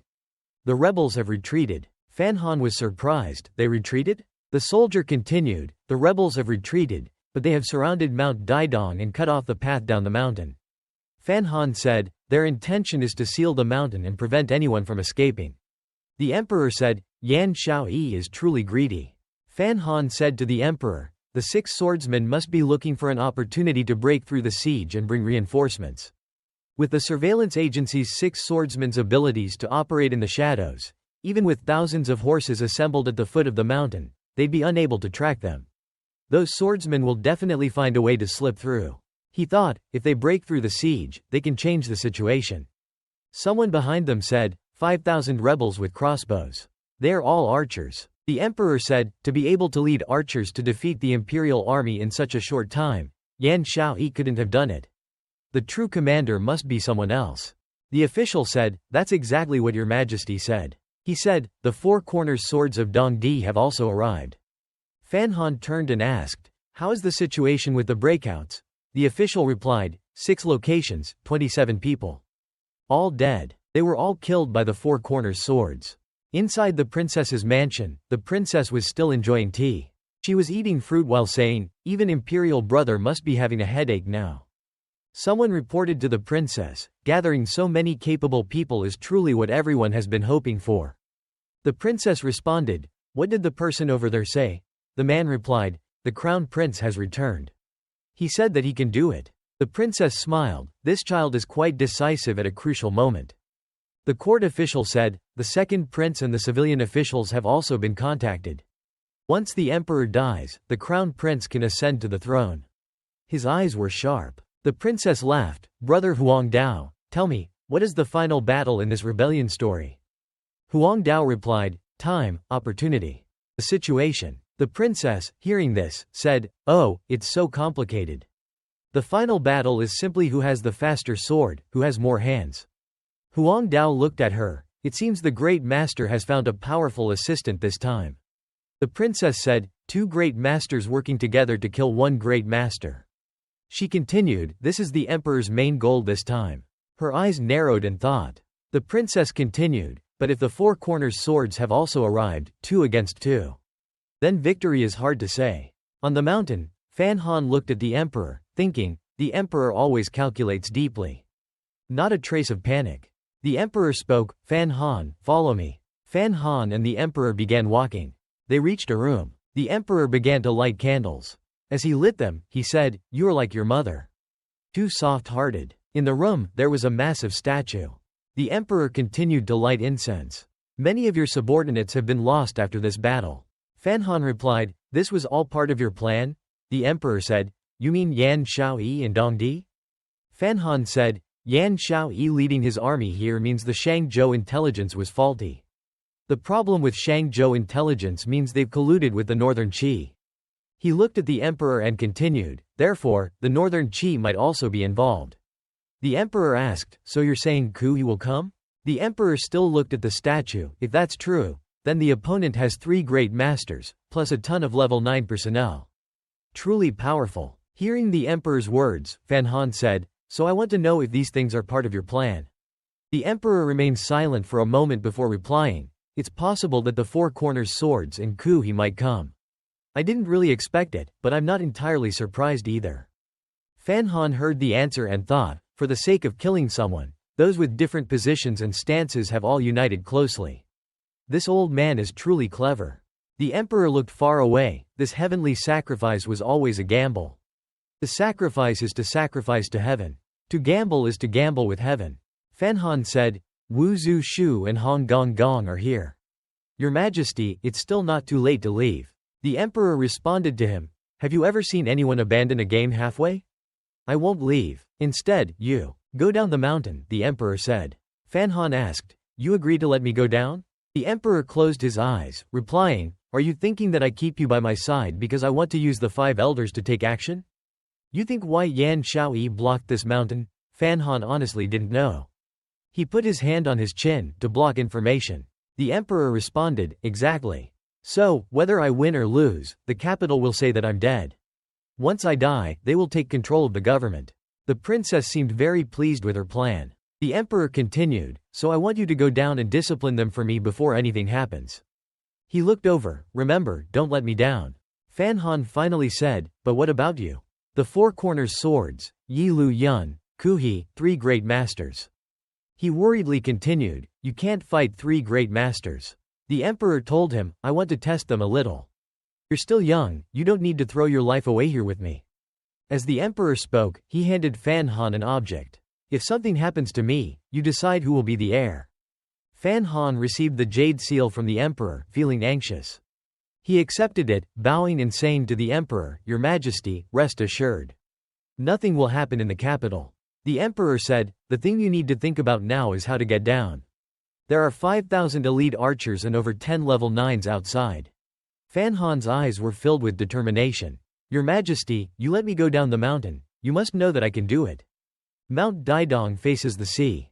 It's impossible for ordinary people to descend. But since I was young, I've been training with Wu Zhu Shu.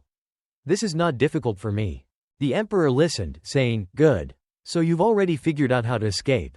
Before the emperor could finish, Fan Han rushed out of the door. "I dare not bother your majesty anymore. I'm going." The emperor watched his retreating figure. Then, he turned back to look at the statue. Go. Down at the foot of the mountain, the battle had just finished. Thousands of soldiers had lost their lives. Although the imperial army was brave enough to face 10, they were unprepared for the barrage of arrows. Almost all of the soldiers had died. It was a devastating sight. An official received a letter carried by a carrier pigeon. He opened it and read. The letter stated, "The news from above is that Master Fan has descended the mountain." Tai Shang appeared and said, "He ran away." The official nodded, Just as he finished speaking, the official turned around abruptly. "When did you get here?" He continued, "Did you come to help Master Fan or is this your master's orders?" Tai Shang replied, "It was very difficult to sneak into the imperial army. Of course, I'm here to help Master Fan." The official asked skeptically, "Really?" Tai Shang responded, "Is my single arrival not enough sincerity?" The official sat down on a tree stump. "For now, I'll believe you." Tai Shang leaned against the tree, continuing, "Actually, you didn't need to risk your lives breaking through the siege. The most important thing is that someone on the mountaintop has to concede. Then they will naturally disperse." Yun Ji Lan saw the sight of all the dead soldiers. He said, "No wonder he is considered the #1 military strategist of the Northern Qi. He was able to anticipate the location of the opponent's breakout points. It's no wonder Yan Xiaoyi agreed to let him lead his personal troops." Shang Sam Hu responded, 5,000 elite troops, able to travel through the territories of the Northern Qi and Dongdi. He wouldn't have dared to agree to the collaboration if he didn't have them in his hands. Shang Sam Hu continued, "Since Yan Xiaoyi put the army under our command, where has he gone?" Yun Ji Lan replied, "Master Yan said that someone escaped from the seaward direction, so he went to deal with it." Shang Sam Hu said, "Someone escaped from the sea? You know this?" He responded, "I can sense information. The opponent is close to reaching the great master level." The moon was high and full now. Shang Sam Hu said, "Should I arrange for someone to go there?" He immediately responded, "No. He specifically instructed me. This person must be allowed to deal with it alone." The person they were talking about was Fan Han. He was trying to climb down the mountain along the seaward side. As he climbed down, he looked below. So it's the Zhao Zhou Navy of the Qin family. It seems the Qin family is also here to participate. The boat was now quite close. An arrow from the ship was launched towards Fan Han. Fan Han noticed this. He quickly dodged the arrow. The arrow pierced a rock. Fan Han was terrified, but fortunately, he managed to grab onto another rock. However, the arrows didn't stop. More arrows were launched towards him. A barrage of arrows flew towards Fan Han. He couldn't hold on any longer and let go. But luckily, he managed to grab onto another rock. Dangling precariously, he said, "This is too dangerous. One small mistake and I'll be dead." Below, the Qin family's boat was heading towards him. He realized that everyone else was targeting the emperor. "The person who wants to take my life is only Yan Xiaoyi." He stood on the ship, his crossbow raised. Fan Han. Yan Xiaoyi's arrow shot towards Fan Han with incredible speed. He said, "You can't escape." Fan Han could feel the glint in his eyes. This murderous intent is terrifying. He realized he had to get out of his sight. As he spoke, he let go of the rock and plunged into the sea. He dived straight into the water. Yan Xiaoyi's ship continued to shoot arrows towards Fan Han. Fan Han was still plunging downwards. Little by little, Yan Xiaoyi's arrow once again struck a rock. The currents were strong below. Yan Xiaoyi saw Fan Han diving down. The water continued to crash against the rocks. A piece of Fan Han's robe floated down to the sea. Yan Xiaoyi couldn't understand what was happening. He said, "That guy is still alive." At that moment, Fan Han was trying to surface from the water. He tried to get closer to Yan Xiaoyi's ship to eavesdrop. Someone on the ship said, "Where is he?" Fan Han heard this from underwater. He thought, "That voice is Yi Lu Yun. He's really here." Fan Han, under the water, was trying his best. He thought, "We've cooperated before. He wouldn't betray me, right?" The Four Corners Swords said, "He sealed my blood energy before. With my current strength, I can't detect him. But today, no matter what, I won't let him live." Yi Lu Yun turned inwards and said, "Good luck." The Four Corners Swords said, "Wait." Yi Lu Yun paused. The Four Corners Swords continued, "You are a great master. You can probably sense his location, right?"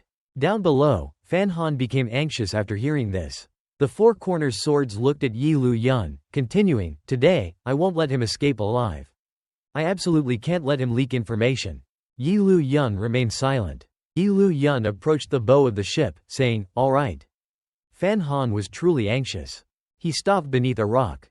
Above him was the ship of the Four Corners swords. Yi Lu Yun slowly walked forward. He channeled his internal energy into his hand and said, "I understand." Yi Lu Yun then drew a sword from under his sleeve. With a whoosh, a long sword arc appeared. Underwater, Fan Han could sense it. With a boom, after Yi Lu Yun's sword strike, the water erupted, surpassing the height of the boat. Fan Han's hand still clung to the rock. He used all his strength to hold onto the rock, desperate not to be swept away. Fan Han couldn't hold on any longer, his grip slipping. He was then swept away by the current. Suddenly, Fan Han slammed into a rock. A mouthful of blood erupted. Phut! The water churned violently after Yi Lu Yun's strike. He stood on the boat, looking down at the sea. Yi Lu Yun thought to himself, "I've been merciful." Gazing at the dark, rippling water, he thought, "Hopefully, he didn't die."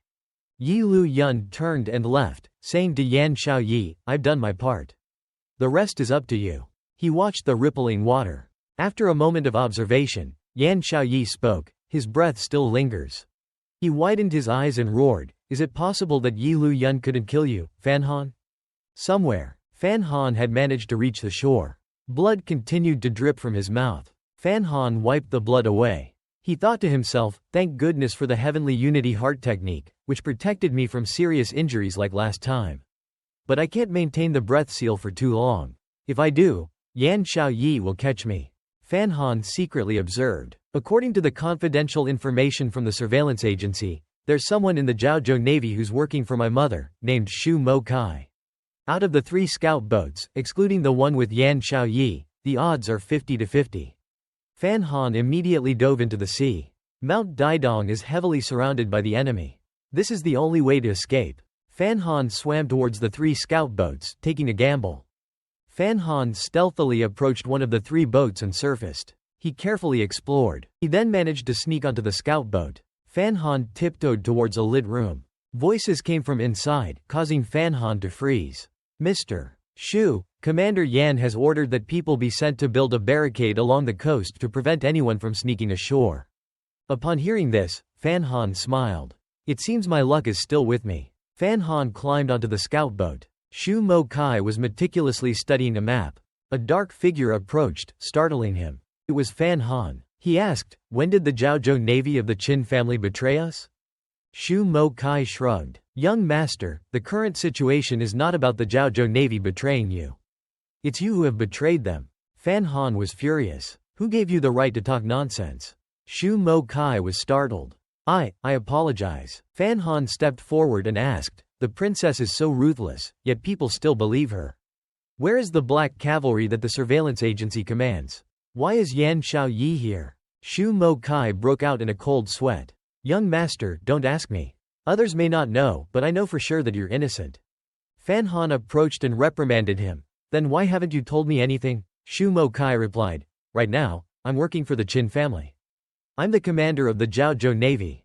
How can I reveal secrets?" Fan Han questioned Xu Mo Kai. "Someone who followed your mother is undoubtedly a rare talent. Yet you haven't reacted to what's happening today. I need an explanation." Fan Han's words silenced Xu Mo Kai as he pondered. Xu Mo Kai then responded, "I am a servant of Miss Yi.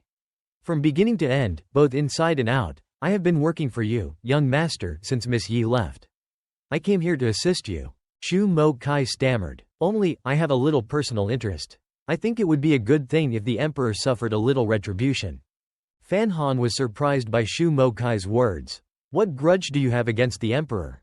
Xu Mo Kai responded, "Back then, when Miss Yi was wronged, the emperor didn't offer her any proof.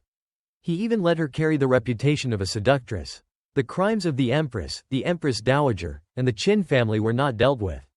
Instead, they lived for several decades in luxury and wealth." Xu Mo Kai clenched his fists. "He wants us to be completely loyal and sacrifice our lives for him?" The air between the two became silent. Fan Han said, "I need you to help me get back to the capital. There are too many spies here." "I won't see you off," Fan Han interrupted Xu Mo Kai's words. "You only need to get me out of this siege." There's a white sailing ship in the port of Danzhou. Shu Mo Kai was puzzled. You want to go to Danzhou first? Fan Han answered, if you want to break this stalemate. You need something from Danzhou. Yan Xiaoyi stood on his scout boat, looking down at the water. Yan Xiaoyi clenched his teeth in frustration. That despicable little scoundrel, Fan Han. I had to kill him with my own hands before I can alleviate the hatred in my heart. Someone approached and reported, Commander Yan. It was Shu Mo Kai. He said to Yan Xiaoyi, we've been waiting for so long, yet there's no sign of him. Could it be that Fan Han has already made it to shore? Yan Xiaoyi firmly declared, impossible. There are our divine soldiers on the shore, as well as masters from Dongdi City. If he had reached the shore, there would definitely be some activity. Shu Mo Kai said, he can escape the pursuit of Yi Lu Yun and your esteemed self by sliding down from a cliff hundreds of feet tall. It's likely that we can't use conventional logic. He may have found a way to sneak ashore. Yan Xiaoyi remained silent after hearing Shu Mo Kai's words, lost in thought. Then he turned and asked, so, what do you suggest we do? Shu Mo Kai replied, if Fan Han truly escaped to shore, he would definitely seek out the nearest surveillance agency base to send a message to the capital. Although the prefectures have close ties with the surveillance agency, the people he trusts implicitly are in Danzhou. Yan Xiaoyi paid attention to Shu Mo Kai's words. His face twisted into a sinister grin. Therefore, we should pursue him to Danzhou. Yan Xiaoyi turned and said, that cunning little rascal Fan Han, he's quite shrewd. Could it be that he guessed we would wait for him in Danzhou? You're saying there are people who would willingly walk into a trap? Yan Xiaoyi's question made Shu Mo Kai jump. He stammered, then, we won't go to Danzhou to kill him. Yan Xiaoyi responded, no, we must go to Danzhou. He then gave an order. Spread the word. By the Emperor's decree, exterminate all remaining members of the Danzhou surveillance agency. Clear? Shu Mo Kai thought to himself, that man dared to counterfeit the Emperor's decree. He's forcing Fan Han to reveal himself for the sake of his family. Young master, this plan of yours. Shu Mo Kai looked at Yan Xiaoyi's self-satisfied expression. I fear it's about to fail. At this moment, in the Danzhou manor, Fan Han's grandmother looked forlorn. She gazed into the distance. At Mount Daidong, the emperor stood lost in thought. Someone came to comfort him. Sir Fan is a fortunate man with great destiny. Your Majesty need not worry. The emperor remained stiff-lipped. Who's worried about him? Your Majesty, young Master Fan is only 20 years old and can protect himself. I'm sure he'll be fine. On the other hand, it's I who fear I won't survive this day. The emperor remained silent. Then he said, you've worked hard this time. It's my honor to serve your Majesty with all my strength. The emperor remained silent for a moment. He raised his hand. The emperor then returned the gesture. I promise you'll see your future. The scene shifted to another location. Yun Ji-lan walked along, saying, we couldn't attack the mountain gate. Our forces suffered heavy losses. Below the mountain gate were red robe guards. Counting them, there must be more than 100. Yun Ji-lan turned her head. If our Dongdi City forces and Yan Xiaoyi's archers joined forces, would we have a chance of winning? 100 elite guards have the combat power of 29th grade masters. You only have more than 10 people. Although archers have an advantage in ambushes, in a full-blown battle, their role is detrimental. The power of the surveillance agency's crossbow arrows is far greater than these archers. I'm afraid they won't be able to help you. Yun Ji-lan asked again, which amounted to saying, we can't win right now. It's time for those people to make their move. At this moment, the Emperor's soldiers at the foot of the mountain roared, we are the last line of defense for the Emperor. As long as we are here, the enemy will not be allowed to take a single step forward. Everyone shouted in unison, clear, clear. Suddenly, the leader noticed something. He turned his head. Lord Yi. It was Yi Lu Yun approaching. He was overjoyed. Lord Yi, have you come to help us? Yi Lu Yun continued walking without saying a word. He stepped forward to block Yi Lu Yun's path. Lord Yi, the emperor has said that the mountain is currently holding a sacrificial ceremony, and no one is allowed to ascend. I beg you to stop. The killing intent. Everyone around could feel the pressure emanating from Yi Lu Yun. Everyone hesitated. Could it be that he's the protector deity of the kingdom who's rebelling? He shouted, someone is trespassing the sacred grounds. Fire. The soldiers raised their crossbows, ready to shoot. A volley of arrows was released on command. They flew straight towards Yi Lu Yun. He immediately flicked his wrist. The arrows were blocked by the flames of Yi Lu Yun. The soldiers were stunned by Yi Lu Yun's power. It was too fast, I couldn't even see his hand. Yun Ji-lan was astonished. It has no effect on him, it's like Lu Yun. Yi Lu Yun advanced step by step. The soldiers were in disarray, launching their swords. The swords flew towards Yi Lu Yun. Yun Ji-lan observed from afar. This move has the power of 29th grade masters combined.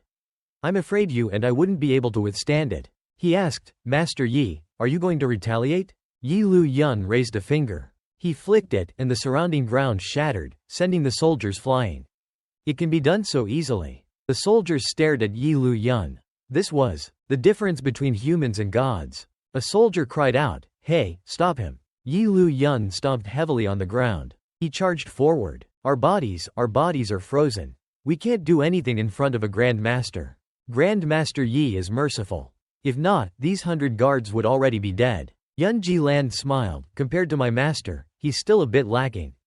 A storm raged in the sky. The bell rang continuously. The saint and Hong Gong Gong stood waiting. The saint's face turned gloomy. A figure approached from a distance. It was Yi Lu Yun. He walked closer, his killing intent radiating. Hong Gong Gong, concerned for the saint's safety, stood in front of him. Saint, be careful. The two finally met. Yi Lu Yun stopped. The saint said to him, Uncle Yi Lu Yun, you're late. Yi Lu Yun smiled upon seeing the saint. Oh, how come I feel like I'm a bit early? Today's situation was orchestrated by the emperor, but the outcome may not be as he wishes. The saint remained silent for a moment, then replied, why don't you meet this old friend first? Then draw your conclusion. A figure stepped out after the saint's words. The mysterious figure was Wu Zhu, his sword pointed at Yi Lu Yun. He was surprised to see Wu Zhu appear. Wu Zhu said, Fan Han told me to protect the saint.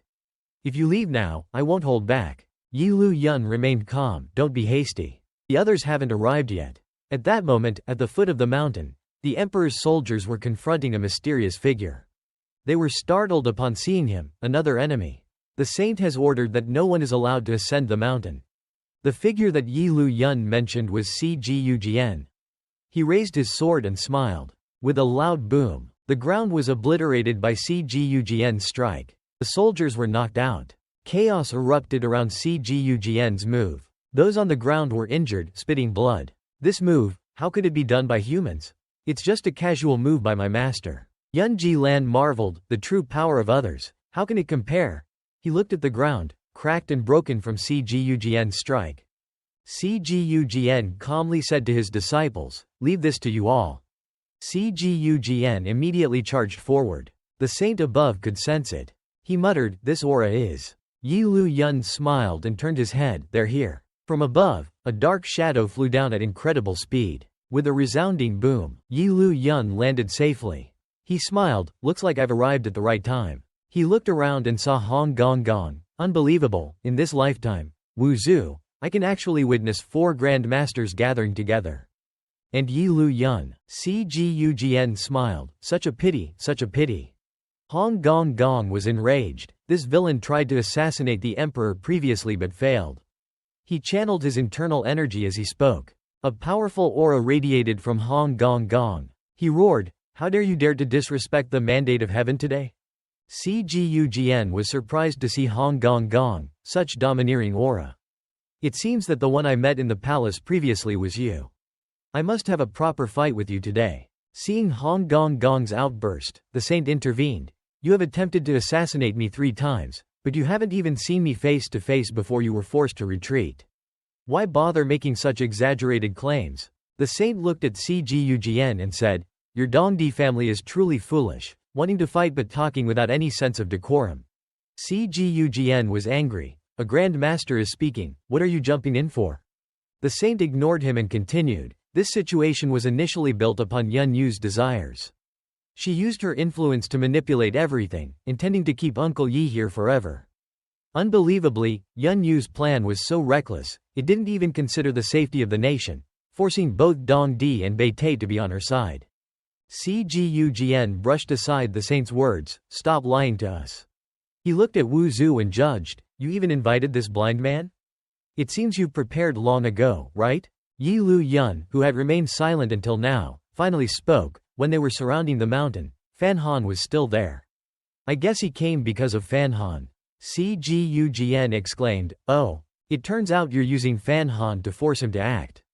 How shameful to use your children, your loved ones, to take advantage. The saint remained silent in the face of Yi Lu Yun's and Cgu Jian's accusations. Hey, you blind man, Cgu Jian began. I've got a proposition for you. His words caught Wu Zhu's attention. Cgu Jian made a deal with Wu Zhu. You blind man, stay out of this. Get down from the mountain. If you agree, we'll guarantee Fan Han's prosperity for the rest of his life. Cgu Jian emphasized every word. As long as Fan Han agrees, I can immediately make him the city lord of Dongdi. His words caused Wu Zhu, Yi Lu Yun, and Hong Gong Gong to be quite surprised. The saint remained silent, observing the situation. Yi Lu Yun stared intently at Cgu Jian. His eyes flashed red as he thought, this guy seems arrogant and overbearing, but he never jokes. Yet, he's willing to give up Dongdi City. Seeing Cgu Jian's tense expression, Yi Lu Yun assessed, it seems like he must win this battle. The saint remained silent. Wu Zhu replied, Fan Han told me to protect the emperor's life.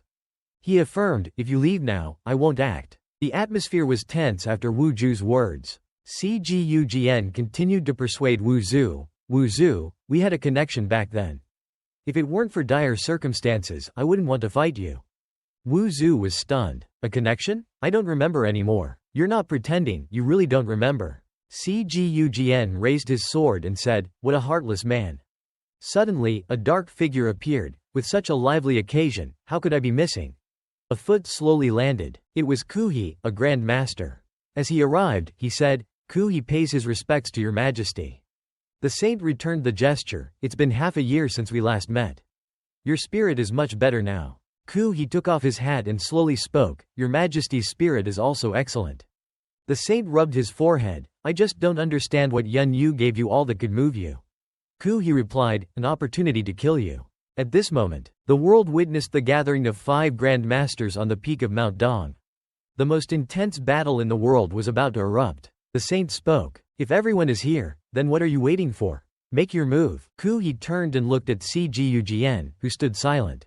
The air grew thick with tension. The saint asked the people below why they hadn't acted yet. What are you waiting for? Are you afraid of me, a Grand Master? Kuhi answered, honestly, for years, Beite and Dongdi have been severely wronged by your majesty and the crown princess. With such a good opportunity, it's only natural to be suspicious. Cgu Jian chimed in, 3 against 2, even I, a simple man, know this math. Let alone a brilliant mind like your majesty. And you can still remain calm, this matter isn't so simple, right? The saint smiled, you won't get another opportunity like this. You have no choice, you can only gamble. Everyone unleashed their power, from Hong Gong Gong, Wu Zhu, Kuhi, Cgu Jian. Everyone gambled. The sky turned dark. The sea waves surged. Thunder rumbled. A sudden storm erupted. The saint stood calmly, observing. Kuhi, Cgu Jian, Yi Lu Yun were ready. Cgu Jian smiled. Let me deal with the blind man. He decided to face Wu Zhu. Hong Gong Gong, my apologies. Kuhi approached Hong Gong Gong. Hong Gong Gong immediately unleashed his internal energy. Looking at Hong Gong Gong in front of him, Kuhi wondered, why is he wasting his internal energy like this? He stepped forward, it's alright, we'll find out. Kuhi closed his eyes. Then, he suddenly opened them, his eyes flashing a vibrant green. An intense battle was about to begin, between Kuhi and Hong Gong Gong. Ku-ha attacked Hong Gong Gong. Hong Gong Gong unleashed his inner energy, bolts of lightning flashing. Ku-ha was surprised by Hong Gong Gong's attack. Can he withstand it? Ku-ha thought to himself, even a grandmaster's body wouldn't be able to hold up for long using this method. Why? 1,000 whys raced through Ku-ha's mind. Why, being a grandmaster, could he fight me on equal terms, yet use a method that would harm himself? Meanwhile, on the other side, Cgu Jian was preparing to fight Wu Zhu. He approached and said, fighting you, it truly excites me. Wu Zhu drew his sword. Cgu Jian drew his sword. This strike. Cgu Jian roared, can you block this? With a whoosh, his sword slashed toward Wu Zhu. Wu Zhu calmly drew his own sword to defend. He gently parried the shining blade. Swoosh, swoosh, swoosh, the clash of metal rang out. Boom, a massive explosion erupted from the collision. A long trail from Cgu Jian's sword remained etched on the ground. He looked at Wu Zhu with a questioning gaze. Tu Jiujian gave a forced chuckle, just average. He slammed his sword into the ground, lightning bolts suddenly appearing. The attack resembled the previous one, but now it had more paths and was more powerful. What about this? The shining blades rushed towards Wu Zhu with incredible speed. Wu Zhu lifted his leg. He stomped his foot heavily on the ground. Boom! A dense cloud of dust billowed up. Tu Jiujian sighed, looking at the scene in front of him. Humph. Tu Jiujian couldn't help but wonder, he could easily deflect such an attack? Wu Zhu's silhouette gradually emerged from the dust. Tu Jiujian soared into the air. Lightning gathered at the tip of Tu Jiujian's sword. Wu Zhu was also surprised by Tu Jiujian's attack. Lightning flashed powerfully. Tu Jiujian bellowed, "What about this?" Everyone looked up at the sky in awe. Tu Jiujian roared, "Can you block this?" Tu Jiujian launched his attack towards Wu Zhu. The lightning bolts, infused with immense inner energy, swiftly approached. Wu Zhu turned his head. He swiftly dashed towards the saint.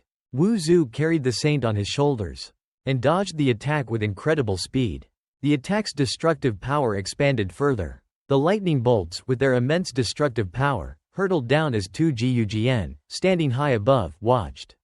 Tu Jiujian pondered, he dodged it. He shouted towards Yi Lu Yun and Ku Ha, "You two are speechless because of my sword's power, right? Why haven't you attacked yet?" Yi Lu Yun replied, "Let's go." Meanwhile, Wu Zhu and Hong Gong Gong had protected the saint from Tu Jiujian's attack. A dark shadow shot forward. It appeared in front of the three, attracting their attention. Wu Zhu raised his sword, ready for combat. The three stared intently at the dark figure. Wu Zhu thought, "This guy has a strange aura." Observing Yi Lu Yun directly, Ku Ha raised his hand. His strength seized Hong Gong Gong. Hong Gong Gong couldn't resist, flying directly towards Ku Ha. Ku Ha poured all his might into his fist. Hong Gong Gong refused to yield, preparing to counterattack.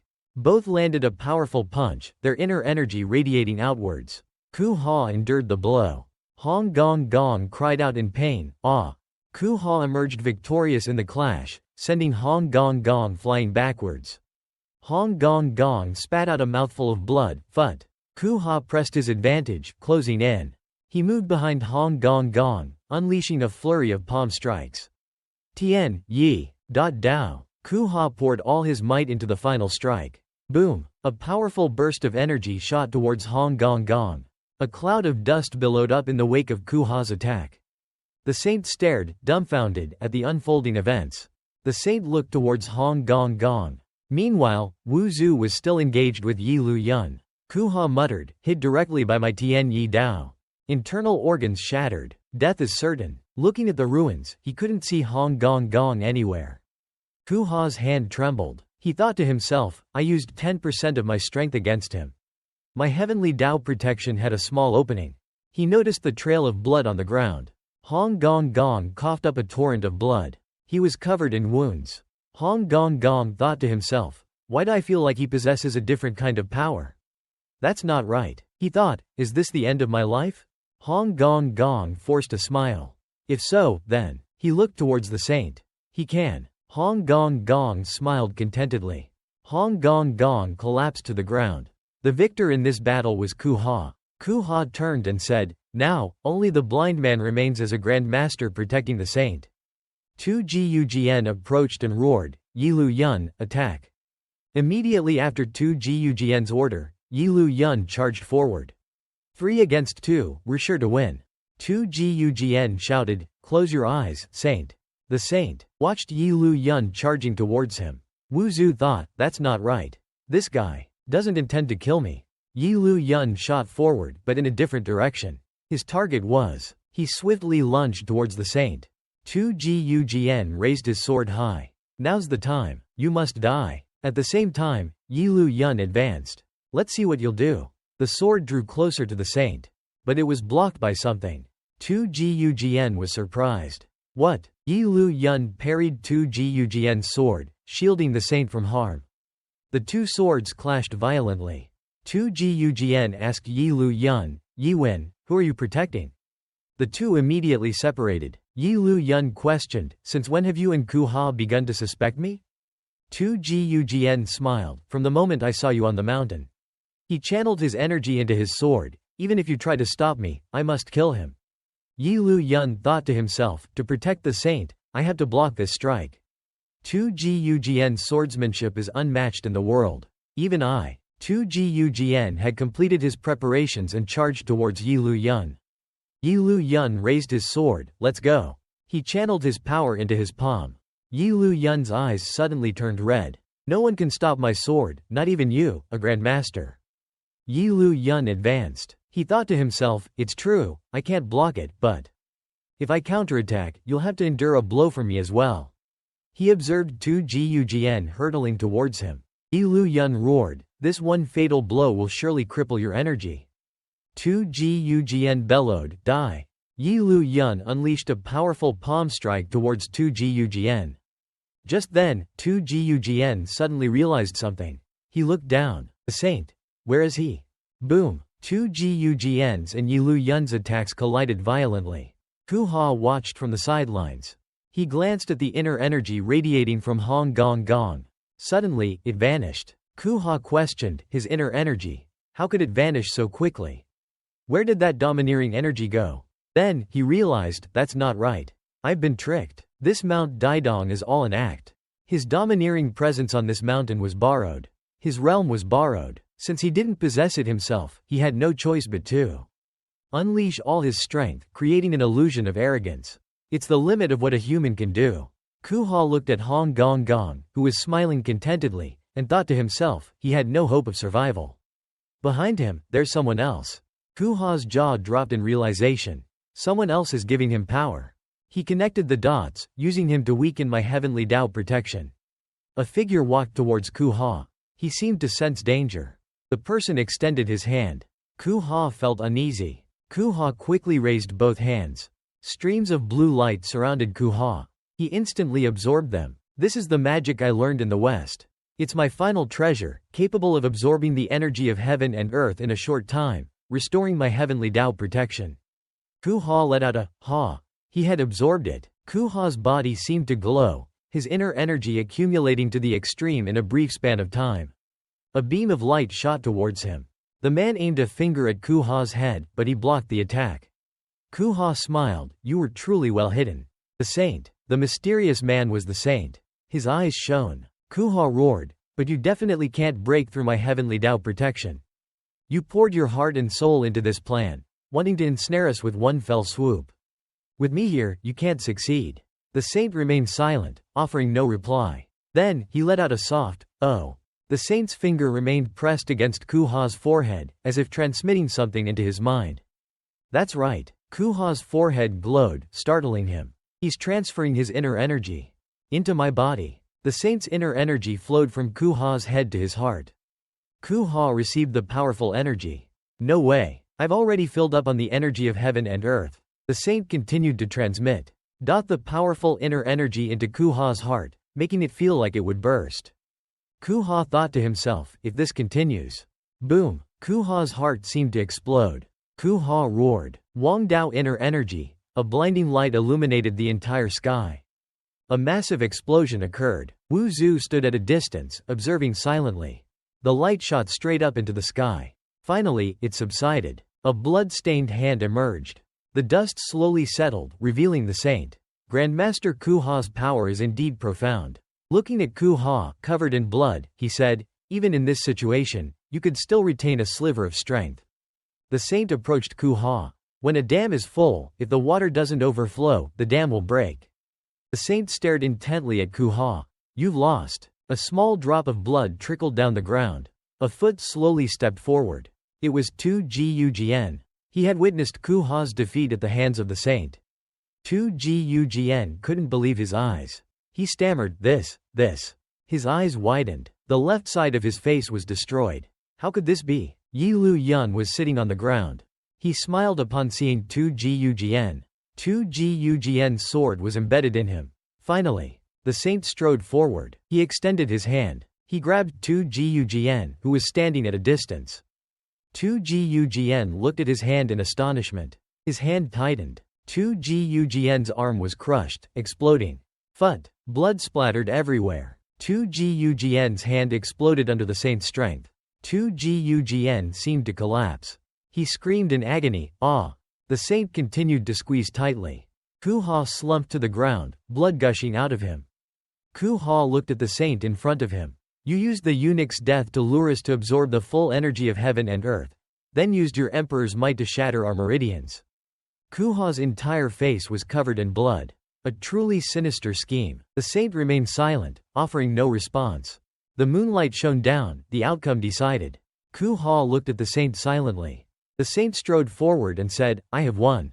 Ku Ha replied, "Your calculations are too deep." Ku Ha said with reluctance, "For the past 20 years, you've continuously channeled powerful energy into that eunuch, making the world believe he was a grand master. You've deceived me and Tu Jiujian. Who would have thought that a battle could unfold over 20 years? The saint responded, "For the past 20 years, to deceive you all, I've had to act in more than just this one play." Ku Ha smiled, "Ha ha, you mean Li Yundu? It's my fault that I'm old and had to take a gamble, thus falling into your trap." Ku Ha smiled, "Ha ha, you mean Li Yundu? It's my fault that I'm old and had to take a gamble, thus falling into your trap. It's my fault that I'm old and had to take a gamble, thus falling into your trap. Li Yundu didn't deceive you. This time, she truly wanted to kill me, which is why she gathered you all here. It's just that she didn't realize, from beginning to end, that she was merely a pawn on the chessboard. I deliberately tricked Chu Chengjai and Yi Lingni into getting married, to connect the Yi family and Chu Chengjai. Then, I suppressed Chu Chengjai and the Yi family, to make them believe that their uncle would stand against me for the Yi family. With them and Yi Shishu as stepping stones, you two old men naturally wouldn't be able to hold back from making a move." Ku Ha scoffed, "Indeed, an emotionless emperor, controlling everything in the palm of your hand." Then, Ku Ha turned to Yi Luyun and said, "Yi Luyun, you're a grand master, yet you willingly allow yourself to be manipulated. I always thought you were a hermit wandering the world. I never imagined that you were merely a lapdog of the Saint Emperor." Yi Luyun remained silent. Suddenly, Ku Ha roared, "Don't you see? He deliberately didn't dodge. He wanted you to block Tu Jiujian's strike." Yi Luyun remained silent, pondering. Ku Ha continued to sow discord between Yi Luyun and the saint. "He wants you to fight each other so he can benefit. You've been used, Yi Luyun." Yi Luyun finally spoke, "Blocking that strike damaged my meridians. I can't return to the realm of a grand master anymore." Yi Luyun looked at the saint. Then, he asked, "The promises the saint made to me, do they still hold?" The saint told Yi Luyun that he was officially free from now on. As long as the saint was alive, he would definitely protect Yi family. Yi Luyun could freely socialize and go anywhere he wanted without any restrictions. Yi Luyun knelt down and respectfully thanked the saint. Ku He, who was lying on the ground, suddenly spoke up. He said that the saint could have foreseen this step, and even his allies, who were helping him, were not spared. The saint calmly replied, 20 years ago, Lu Yun had already agreed to the deal with him. He joined the Jun Shan Wei. When Fan Han arrived, he would lure Wu Zhu to Danzhou, and obtain intelligence from Wu Zhu. Until today, he helped him eliminate Ku He's people. This was all part of the plan. Wu Zhu, who was listening from behind, was puzzled. What intelligence did he get? Seeing Wu Zhu's confusion, the saint quickly explained that it wasn't about guarding against him, but Wu Zhu's strength needed to be taken into account. Wu Zhu asked back, "So, Fan Han was also a pawn of the saint, used to control me?" But did Fan Han realize that the saint was manipulating him when he met Wu Zhu? The saint believed that Fan Han would understand him because they were father and son. At the same time, after he unified the world, Fan Han would be the most suitable successor. Wu Zhu calmly replied, "Fan Han won't help you unify the world." Hearing this, the saint spoke coldly, "Then Fan Han will just become the second Yi Luyun." Yi Luyun, who was standing behind, was drawn into the conversation and was speechless. Ku He, kneeling on the ground, trembled all over, sensing something was amiss. The inner energy that the saint had transferred to him, an ordinary person's meridians couldn't withstand it. Ku He questioned himself, how could the saint have so much inner energy? Hearing this, the saint answered his question, saying that his body didn't have meridians. Ku He didn't believe what he heard, shouting, how could he be without meridians? The saint continued to explain, the upper half of the Wu Ming Gong Ju is brutal, while the lower half is kingly. The cultivation method of the upper half is very simple, It's simply absorbing external inner energy into the meridians, then self-digests it into power and releases it. But the Wang Dao inner energy, after absorption, will be retained in the body without being released, eliminating the intermediary transformation process. However, the human body has its limits. During the absorption process, inner energy continuously accumulates in the meridians, causing them to rupture, resulting in unimaginable pain. This process is excruciating, feeling like tens of thousands of ants biting simultaneously. Moreover, their mouths, filled with salt, will continuously torment the cultivator's mind. By now, dawn had broken. The rising sun illuminated the surroundings. The saint had reached the Wang Dao realm. Ku He's whole body still trembled. He had never heard of the lower half. Wu Zhu asked, "Did she give the lower half to the saint?" The saint remained silent, not answering. Ku He asked, "So the saint has been accumulating inner energy for 20 years?" The saint replied, "No matter how strong their abilities are, human strength has its limitations. But I can increase indefinitely. Until I am confident that I can defeat any of them. 20 years ago, Ku He's people didn't kill me, so they have no chance now. The victory of Nan Khan has already been determined." Ku He, using the last bit of his strength, continued to speak. The saint, in order to ensure his own advantage, has sacrificed those around him for over 20 years. The departure of Hong Si Shang is truly sad. After all, in this world, there are truly no more than 3 people who understand him. Among them is Hong Si Shang. The saint will forever remember him. Ku He looked at the saint, his voice tinged with contempt. Will he be like Hong Si Shang, the way you remember Chen Pingping and Yi Qing Mi? Wu Zhu, upon hearing this, had a slight ripple in his heart. He was simply astonished and remained silent. Ku He let out a bitter laugh and asked, "But anyone who poses the slightest threat will become a sacrifice for the saint." The saint, upon hearing Ku He's words, was furious. He raised his hand, intending to end Ku He. "Enough, Ku He. Don't ruin my mood. It's time to end this." Ku He seemed to have accepted his fate. He closed his eyes and whispered, "It's true, it's time to end this." Wu Zhu finally spoke, asking the saint to let him go. The saint turned around and asked, "Why?" Wu Zhu calmly replied, "I don't like it. My master asked me to escort the saint safely. He is safe now, and Ku He doesn't have much time left anyway." After hearing Wu Zhu's request to release Ku He, the saint just glanced at him. He didn't know what to say. The saint bowed his head and sighed, then agreed to the request. He slowly said, "All right. But you have to follow me back to the capital." Before the saint could finish his sentence, Wu Zhu firmly and decisively replied, "I'm not going back." He added, "I remember a few things that need to be confirmed." Hearing this, the saint's whole body trembled, his face lifeless. He sighed sadly and turned to Wu Zhu, saying, "All right." He agreed to release Ku He. That old fool doesn't have much time left. Let him fend for himself. If he dies on his way back to Dongdi Cheng, it's a kindness from the saint. Wu Zhu, upon hearing this, simply turned away and grunted, And then, he flew away. The saint stood there, watching Wu Zhu's figure disappear, his heart filled with a sense of unease. Ku He spoke up, his voice tinged with emotion. This kind of loyalty from Wu Zhu, only his disciple, Haitang Duo, can reciprocate. Every era has its talents. The heavenly Tao rotates, even fate. In the end, the saint and I will become ashes buried in the ground.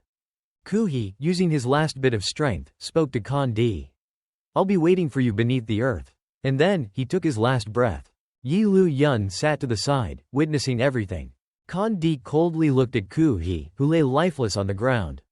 Then, he tilted his head towards the sky and smiled. The surrounding area, which had been silent, suddenly erupted in cheers. "Long live the Emperor! Long live the Emperor! Heaven protect the great Khan! Heaven protect the great Khan!" Kan Di turned to his subordinates and ordered, announced to the troops below the mountain to begin their attack. Yan Shaoyi's northern army, if they surrender, they will be spared. If they refuse, they will be executed. A eunuch, standing at the front, bowed respectfully and replied, "This servant obeys." As the eunuchs turned to leave, Kan Di called them back. "Wait." They immediately turned back, asking, "Your Majesty, is there anything else you wish to command?" Kan Di bent down and picked up Hong Gong Gong's hat from the ground. "Issue an order to posthumously bestow a title upon the owner of this hat."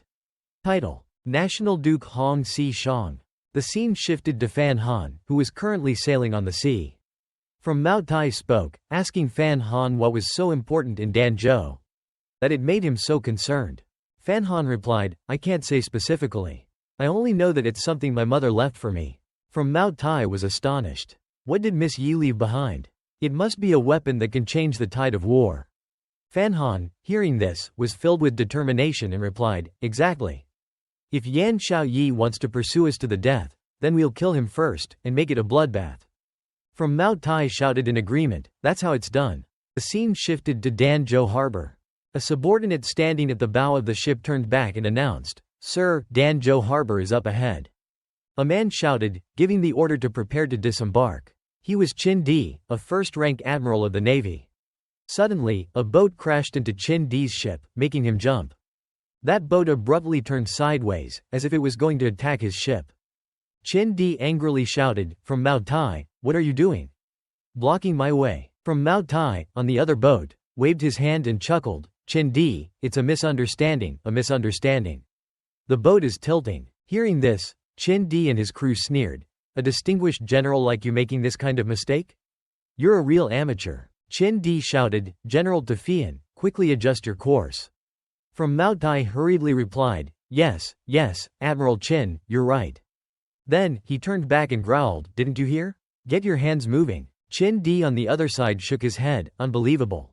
Suddenly, a screeching sound echoed, making Qin Di jump. This noise was. Before he could react, Tu Mao Tai yelled, fire. As soon as Tu Mao Tai finished speaking, cannons were loaded and aimed at Qin Di's ship. One after another, large cannonballs were fired directly at Qin Di's ship, causing significant damage. Qin Di was flung backwards by the force of the cannonball and fell to the floor. He shouted at Tu Mao Tai, what the hell are you doing? One of his subordinates yelled, Master Qin, this. Could it be a mistake? Qin Di snapped back, are you an idiot? This is a rebellion, a battle. Prepare yourselves. Tu Mao Tai on the other side yelled, fire. Boom. The sounds reverberated as Qin Di's ship took a direct hit. One volley followed by another, cannon fire unleashed with devastating force. Qin Di's ship shattered, people were flung into the air. Qin Di was lucky enough to grab onto a pillar. His subordinate was not so fortunate. He fell overboard, screaming in terror, ah. Qin Di's ship, now completely destroyed by Tu Mao Tai's bombardment, was engulfed in flames and slowly sinking. Qin Di gritted his teeth in anger. Master Yan had long suspected Tu Mao Tai of harboring Fan Han. He cursed Tu Mao Tai, so you're the traitor. Qin Di leapt into the water and ordered his men, abandon ship. Head for Master Yan's ship in the rear. On the other side, Tu Mao Tai's subordinate reported, we've sunk the enemy ship. Tu Mao Tai ordered, speed towards the harbor ahead. The harbor ahead belonged to the surveillance agency. As long as they delivered Fan Han there, his mission would be complete. Tu Mao Tai was just about to say something else when an arrow whizzed past his head. Just as the situation became critical, Fan Han leapt out from inside the ship and yelled, danger, then kicked Tu Mao Tai, saving his life. The arrow, with its incredible force, pierced straight into the ship's pillar. Tu Mao Tai collapsed to the ground, breathing a sigh of relief. The pillar that was hit had been split in half. The arrow's power was formidable. It was Yan Xiaoyi. Tu Mao Tai, still trembling from the shock, had tears in his eyes. If it weren't for Fan Han's kick, his life would have. Fan Han didn't have time for sentimentality. He shouted, they're going to counterattack. Defend. Yan Xiaoyi's ship is charging from the distance. Suddenly, a volley of arrows rained down on Fan Han's ship. Fan Han pulled Tu Mao Tai, who was hiding below, and said, follow the original plan. Go all out towards the surveillance agency's ship. Once I disembark, you don't need to stay, head for the open sea. Come back in 2 months. Tu Mao Tai, filled with anxiety, yelled, are you really going to face Yan Xiaoyi's army alone? This is suicide. Fan Han, his face devoid of fear, smiled confidently, Tu Mao Tai, don't worry, I'll figure something out. Tu Mao Tai also ordered, speed up. Their ship accelerated rapidly towards the surveillance agency's ship, which was close to shore. Suddenly, fireworks erupted from Yan Xiaoyi's ship. It was a signal to retreat. All of the surveillance agency personnel quickly made their way to shore. Fan Han stood at the bow of his ship. His ship sped towards the surveillance agency's ship with incredible speed. And at that moment, Fan Han drew a weapon and jumped off the ship. Everything seemed to be going smoothly, but then, suddenly, 2 arrows shot towards Fan Han. Fan Han caught sight of them. He quickly turned and dodged them. Fan Han landed but rolled a few times, losing his balance from dodging the arrows. He looked up irritably. He peered forward. Then he slammed his fist into the floor, shattering it. Fan Han also pulled out a large black box. The saying goes, the most dangerous place is the safest place. Who would have thought that Fan Han would keep the box along with this priceless coin? Fan Han was feeling smug, but something happened behind him, causing him to jump and turn around. Bang! Fan Han was flung backwards. Yan Xiaoyi shouted, "Got him!" Fan Han braced his legs to prevent himself from being flung further. He was still clutching the black box in his hands. Yan Xiaoyi's arrow was deflected, embedding itself in the box. It had actually managed to deflect a level 9 arrow. No wonder it was an heirloom passed down by his mother. Fan Han smiled confidently. "Ha, Master Yan, things have changed." Subordinate asked, "Did you hit him, Master Yan?" Yan Xiaoyi narrowed his eyes. "I hit him, but I didn't hit his body." Fan Han, on the other side, also glanced coldly at Yan Xiaoyi, causing him to flinch. Fan Han clutched the box that his mother had left him. Then he bolted. Swift as lightning, he leapt back onto the ship. Yan Xiaoyi, on the other side, was furious. He growled, "Are you trying to provoke me, Fan Han?" Good, good. He laughed maniacally, his face contorted into a grotesque expression. Then he ordered, "Fire." A hail of cannon fire rained down on Fan Han as he was running. The force behind them was tremendous. Yan Xiaoyi continued to glare, yelling, "Fire." Another barrage of red-hot cannonballs hurtled towards Fan Han. Their force was so powerful that everything in the area they landed in shattered. His subordinate flattered him, even a Grand Master would be left half dead by this kind of barrage. "Master Yan, Fan Han is surely finished." Suddenly, Yan Xiaoyi saw something that made him yell in alarm, "No!" From the distance, something surged forth from the midst of the cannon fire. It was Fan Han, still alive. He was clutching the box his mother had left him, leaping out of the inferno. He plummeted from the sky towards Yan Xiaoyi, who was standing there. Fan Han swung his arm, releasing the strap on the box. The box began to transform, emitting a faint purple light. The light coalesced into a large sphere. It began to assemble. It formed into a cannon in Fan Han's hands. Yan Xiaoyi, upon seeing this, roared Fan Han's name. "I want you dead." He raised his bow, aiming to shoot Fan Han in midair. Yan Xiaoyi, fueled by rage, unleashed all his strength, launching the arrow. A beam of light shot out against the backdrop of the dark, moonless night sky. Fan Han, on the other side, was also channeling all his power. Into the cannon in his hand, he softly replied to Yan Xiaoyi, "So do I." With those words, he fired a massive blast of energy, capable of obliterating anything. He aimed it directly at Yan Xiaoyi's ship. Fan Han's energy sphere rapidly approached the ship. Yan Xiaoyi stood there, frozen in shock. He couldn't fight back. Boom! A deafening explosion ripped through the air. Fan Han, high in the air, was also blown back by the force of the blast.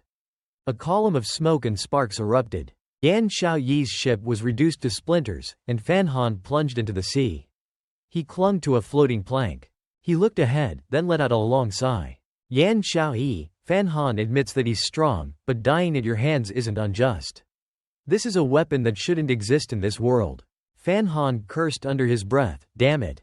I'm too far out at sea. I don't have the strength to swim back." He shook the box, pleading, "Since you've helped me this far, could you conjure up another boat?" The scene shifts to the palace. An underworld general kneels before the Empress Dowager, reporting, "Fan Han has rebelled. Your Majesty, he's been assassinated." The general's report hangs heavy in the air, met with an unnerving silence. An eunuch seated at a desk glances up, observing the Empress Dowager. The Empress Dowager's hand trembles. She struggles to regain her composure. Let the Crown Prince, the Regent, calm the public. Fan Jian will arrive at the palace tomorrow at 9 a.m. Jin Heng will arrive at the palace at 6 p.m. The Empress Dowager turns to the eunuch. "Where is Chen Pingping? Why hasn't he entered the palace yet?" The eunuch responds with a voice laced with fear. After the head of the institute, Chen, was poisoned, he retreated to his villa for seclusion and treatment. "We still don't know." The eunuch hasn't even finished his sentence before the Empress Dowager lets out a furious roar. "Send a decree to him. If he doesn't come to the capital, his mother will die. Let him come and collect her corpse." Faced with the Empress Dowager's wrath, the eunuch bows low, not daring to say another word. The scene shifts to Chen Pingping's residence. He's leisurely enjoying tea while his subordinate expresses concern. The Empress Dowager has spoken these words. Even so, you really won't go? Chen Pingping sets his teacup down with a smile. Let's wait. The princes, upon hearing news of the emperor's assassination, have started scheming for their own gain. Meanwhile, the crown prince looks up at the sky, his thoughts turning to his father. Father, I'm not an unfilial son. It's just that you've left me with no other path. Someone arrives with a message. The Empress Dowager has an order. Gather at the Ham Guang Palace. The Empress Dowager invites the Empress and the Crown Prince. The Crown Prince stands there, observing the crowd. He turns his gaze inwards. The Empress is slumped over her desk, weeping uncontrollably, grieving for the Emperor's supposed death. He walks over to comfort his mother, urging her to stop her grief. The Empress lifts her head, her eyes filled with pain. Your father, he's dead. The Crown Prince replies with a simple, I know. He speaks coldly, sooner or later, we all die. The Empress's expression reflects utter astonishment at these words. She stares at the Crown Prince, stammering, what are you saying? Ignoring her question, the Crown Prince changes the subject. The heavens offering ceremony is incomplete. I will become the rightful and legitimate heir to the throne of the Khan nation. And you will become the Empress Dowager. The Empress rises in fury, shouting, that Fan Han. I told you, he's a demon. Our Li family, sooner or later, will perish at the hands of this mother and son. Go to the Ham Guang Palace immediately, begged the Empress Dowager to issue an order to exterminate the Fan family. Kill them all. Eliminate the Fan and Lu families. And that dog Chen Pingping too. As the Empress storms towards the door, the Crown Prince grabs her arm, stopping her. The Empress is startled. The Crown Prince leans close and whispers in her ear, Mother, if you want me to sit on that throne, don't say anything. The Empress stumbles over her words, Ccn, my son. The Crown Prince continues, Mother, you don't need to say anything. Just wait until I sit on that throne.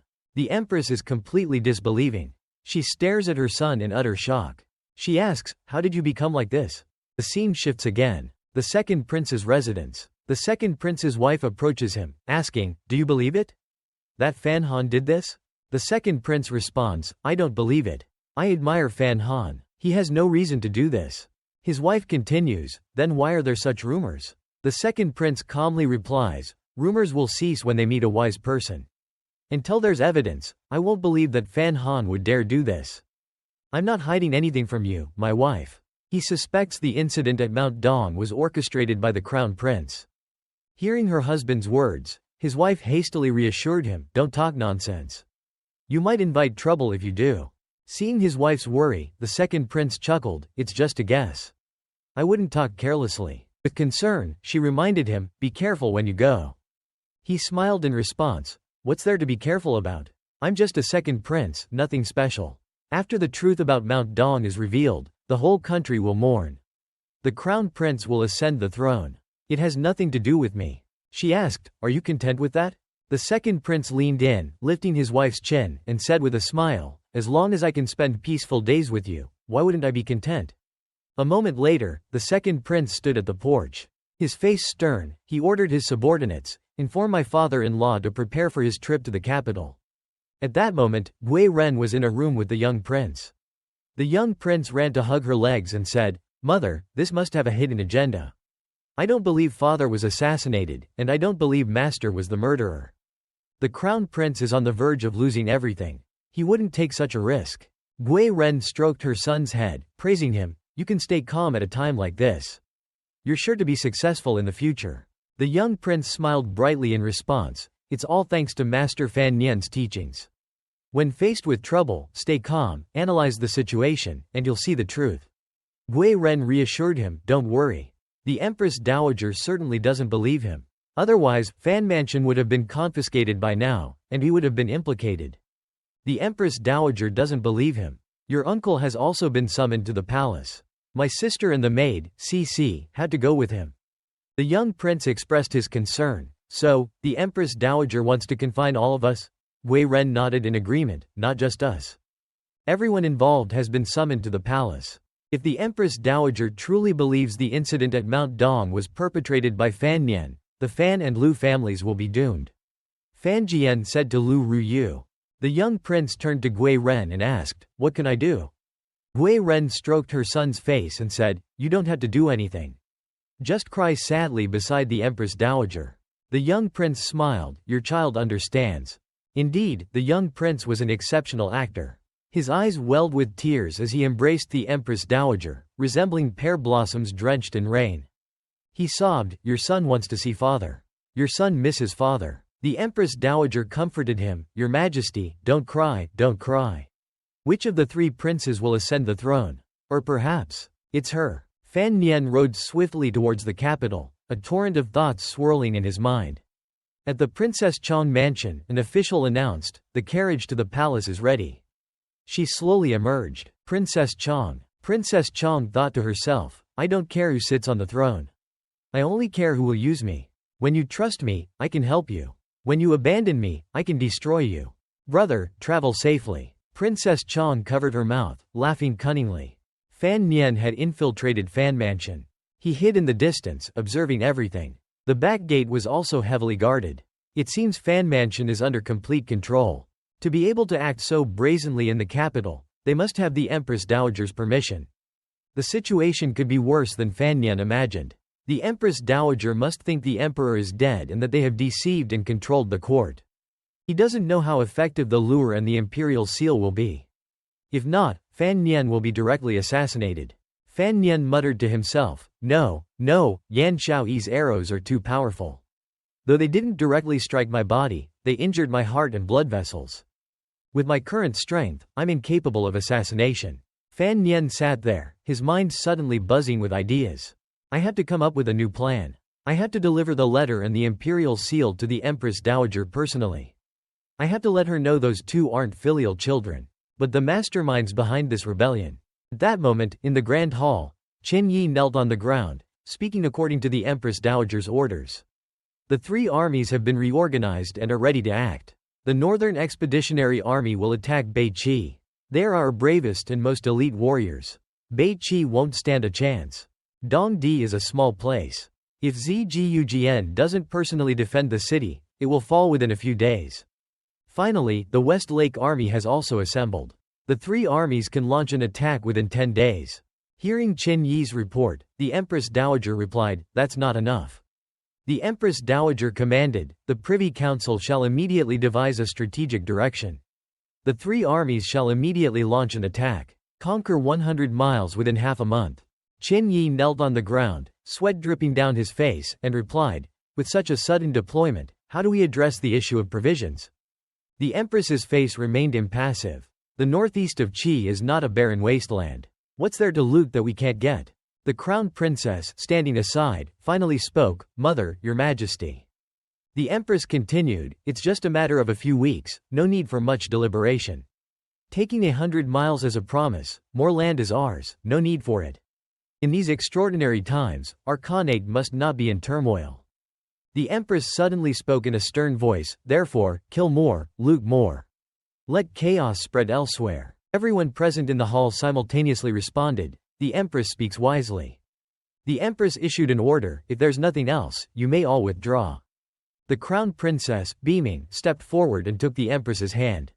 "Mother, let me stay with you for a while." The Empress coldly turned away, "No need." She also told the Crown Prince, "Return as well. You have much to attend to before your ascension, don't you?" The Crown Prince was stunned by the Empress's words, and softly called out, "Grandmother." He bowed his head and obeyed. Under the flickering light, the Empress was having her shoulders massaged by a maid. Her face was filled with worry. The Emperor was assassinated, the beneficiaries were her grandchildren, and her restless daughter. Their reaction was so quick, how could it not arouse suspicion? The Empress recalled the scene of the Crown Princess crying and hugging her, saying, "My brother was assassinated, my brother is gone."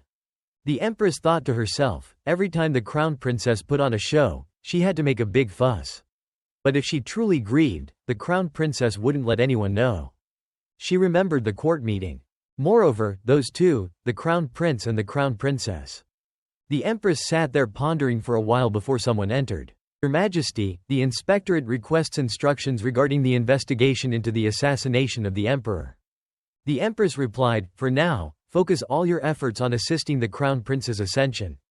Other matters can wait." The empress stood up with a heavy heart. She walked to the door and looked up at the sky. She silently said in her heart, "Emperor, don't blame me. If the emperor is dead, then the truth no longer matters. What matters is the enduring existence of the Khanate, and the crown prince is the best successor at the moment." Scene change. The empress had arrived at the imperial garden. The crown princess was already waiting there. Upon seeing her, she smiled and said, "Mother, I've come to pay my respects." The empress looked at her daughter, her brow furrowed. "Who did you assassinate?" she thought. She walked over and sat down on a chair. She slowly said to the crown princess, "It's just the two of us now. See if you can convince me about your brother's assassination." The crown princess's face remained impassive, her smile unwavering. Didn't everyone say that Fan Nian was plotting rebellion and scheming to assassinate the emperor? The empress hastily retorted, "Fan Nian had no reason to do that." The crown princess quickly interrupted, "He had a reason." The empress picked up her teacup and asked, "Why?" The crown princess calmly replied, "Because Fan Nian's mother is Yi Qing Mi. Moreover, Fan Nian has never considered himself to be of the Li lineage." The empress sipped her tea and said, "Crown princess, continue." The crown princess continued, "While in Jiangnan, Fan Nian easily colluded with northern Qi, having unclear ties to the Haitang Duoduo. Recently, he's been associating closely with Cheng Dongdi. The young ninth-rank expert who follows Fan Nian must be a direct disciple of the Four Guardians. Being a citizen of our southern Khanate, yet having such close ties to foreigners, is highly suspicious." The empress put down her teacup and asked the crown princess, "Is the Four Guardians' direct disciple you mentioned Wang Shi Sanlang?" The crown princess replied, "Yes, it's Wang Shi Sanlang." The empress heard this and continued, "If he is Fan Nian's man, then I think this young fellow is not bad." The crown princess was taken aback by this statement. "What?" she asked. "Several months ago, when the vice-chancellor of the south, Chu Kan, was on his mission, it was thanks to Wang Shi Sanlang's protection that he could return safely. You don't know that, do you?" the empress asked the crown princess. The crown princess hurriedly asked, "Did Chu Kan himself say this?" The empress picked up her teacup and replied, "These past few days, Chu Kan has been trying to defend Fan Nian. You can see this young fellow, Chu Kan, is not bad either." The crown princess's face darkened, silently cursing Chu Kan in her heart. He had never mentioned this to her. The empress continued, "It seems your collaboration isn't very tight. My grandchildren, each has their own strengths, truly a source of comfort," the empress said. "When will you finally put my mind at ease?" she turned to the crown princess and asked. The crown princess smiled and said, "Mother, rest assured, from now on, your daughter will definitely behave." The empress looked disappointed. "I've trusted you too many times. You've raised a wolf to harm my son." The crown princess denied, saying, "I've never harmed my brother. It was all Fan Nian's doing." The empress was utterly weary of her daughter. She said, "You know the truth in your heart. If it weren't for the southern Khanate sake, for Chu Kan's ascension, why would I have to endure your wolfish ambitions?" Fan Nian, hiding in the trees, overheard the conversation between the empress and the crown princess. The empress guessed it was the crown princess, but she's not going to charge her with a crime, Fan Nian thought to himself. The crown princess is always guarding the empress. I have absolutely no chance of getting close to her. After pondering this, Fan Nian decided to leave. Even if he waited for a chance, the empress would belong to the crown prince now. If that's the case, then there's still one way. Fan Nian recalled what Lin Ruofu had instructed him. He had said that after his departure, the civil officials would be led by the Grand Secretary of State. This was the card he left for Fan Nian. He had told him to remember to use it at the most crucial moment. At the time, Fan Nian had asked him when. Lin Ruofu had given an example. It's when Fan Nian ascends to the throne. The scene shifted to the Grand Secretary of State's residence, where he was engrossed in reading a book. Suddenly, a figure appeared behind him, startling him. He turned around and shouted, "Who is it?" Fan Nian quickly covered his mouth and gestured for silence, telling him to lower his voice. He also told him not to call him, "Your Highness." The Grand Secretary of State asked, "Fan Nian, dare you return? Now you're a major criminal of the court. If you're caught, you'll surely die." Fan Nian replied calmly, "I received orders from the emperor. I couldn't not return." The Grand Secretary of State, upon hearing the words, "Emperor," hurriedly asked, "What did the emperor say? Is the emperor safe?" Fan Nian replied, "He was safe when I left. Now, he must be dead." The Grand Secretary of State asked, "Did the emperor give you any edict?" Fan Nian pulled out the imperial edict. I have the emperor's verbal order and jade token, proving my innocence. The Grand Secretary of State quickly knelt down, respectfully receiving the edict. He carefully read every line of the imperial edict. This is indeed the emperor's handwriting. The Grand Secretary of State read aloud, then exclaimed, so cunning. The crown prince is about to ascend. If we want to stop him, now is the time. Fan Nian placed his hand on the Grand Secretary of State's shoulder. I need you to buy me some time. This will be dangerous, though. The Grand Secretary of State immediately responded, please give your orders, Your Highness. I will not hesitate. Fan Nian was overjoyed. General Lin's words were right. The Grand Secretary of State possesses a scholar's integrity that few possess. If you stand up, the civil officials will surely be swayed. The Grand Secretary of State asked, Your Highness, are you asking me to? They seemed to understand each other. Fan Nian replied, yes, I hope you can. During the coronation ceremony, expose the crown prince's crimes. The emperor is gone? What? How is that possible? The people gathered around the notice board were buzzing with discussion. How can it be? Our emperor, who is like a god, is gone. Fan Nian did it. Unbelievable. He's truly unpredictable. A woman said, I heard that the emperor is gone, and the crown prince will ascend. But didn't the emperor go to the eastern mountain to offer sacrifices to heaven to depose the crown prince? An elderly woman, upon hearing this, became afraid and gestured for the woman to stop talking. She told the woman to stop talking nonsense. Commoners like them shouldn't discuss such matters. The woman, hearing this, agreed meekly. In the palace, the empress was burning paper money for the emperor. She stood alone in the vast courtyard, wearing a robe. At that moment, the Grand Secretary of State arrived. He said, Your Majesty, please restrain your grief. The empress didn't turn around but said, Grand Secretary of State, you are a veteran official of the court, trusted by the emperor. At this moment, your top priority is to ensure the safety of the court. Do you understand this? The empress asked coldly. The Grand Secretary of State walked closer to the empress and replied, This old servant understands. The emperor's edict clearly states, this old servant dares not disobey. He then took out the imperial edict given to him by Fan Nian. The empress coldly turned back. She glanced at the imperial edict in the Grand Secretary of State's hand. She reached out and took it. She furrowed her brow and said with a hint of sadness, The person is gone. His words while alive are no longer important. It's all for the future of the Southern Khanate. The Grand Secretary of State replied, I believe the emperor also wished for the Southern Khanate to continue, wouldn't you say? He said to the empress, I am merely a scholar who reads books. I am a loyal subject of the emperor, and naturally I must obey the emperor's edict.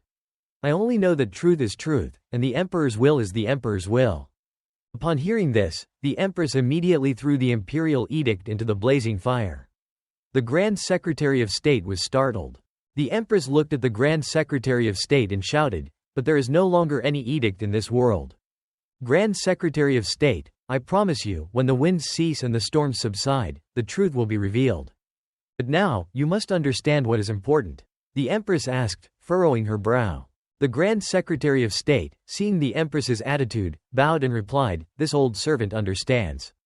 The empress turned away and continued, Also, if you have the opportunity to meet Fan Nian again, tell him to rest assured and return. I will give him a chance to clear his name. The following day was the emperor's funeral. All officials and descendants were present. The three princes sat solemnly. The priest above was performing the ceremony.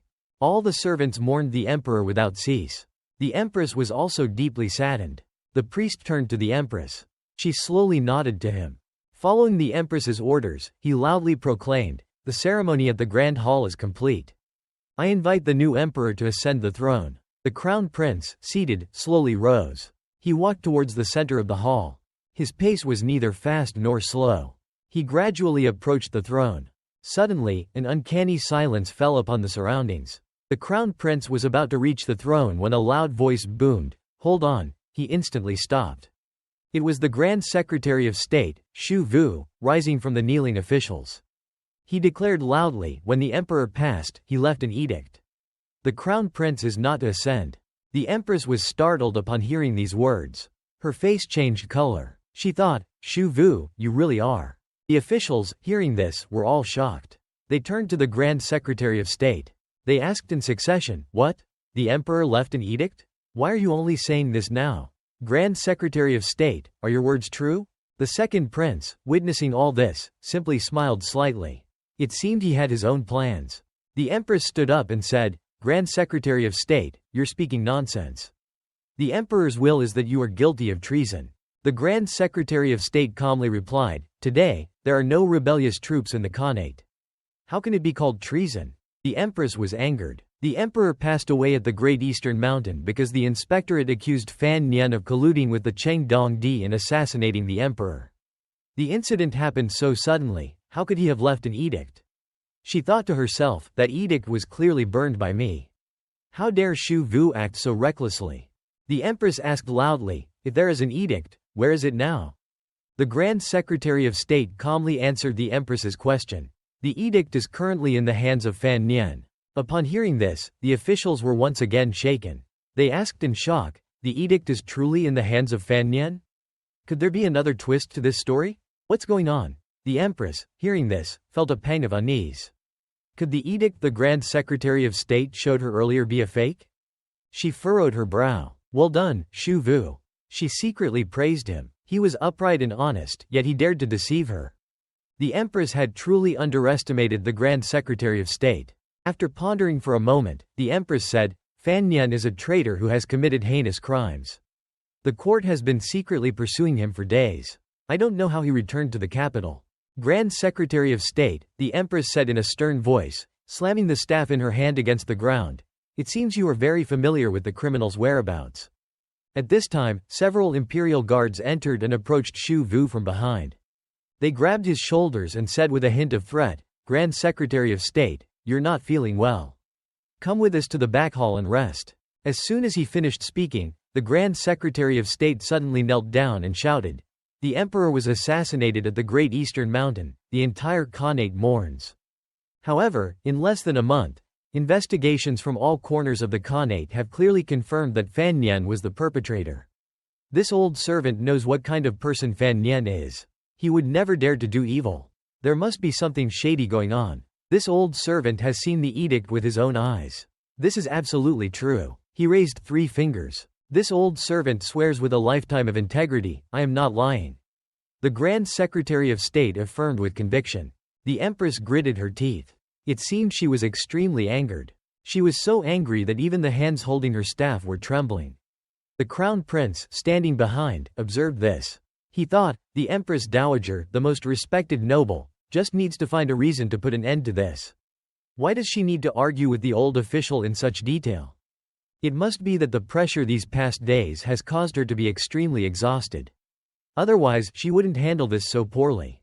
He watched the empress's back from behind. Qin Yi stood up and spoke, "If the Grand Secretary of State's words are true, we just need to find Fan Nian and ask him if there is an edict or not."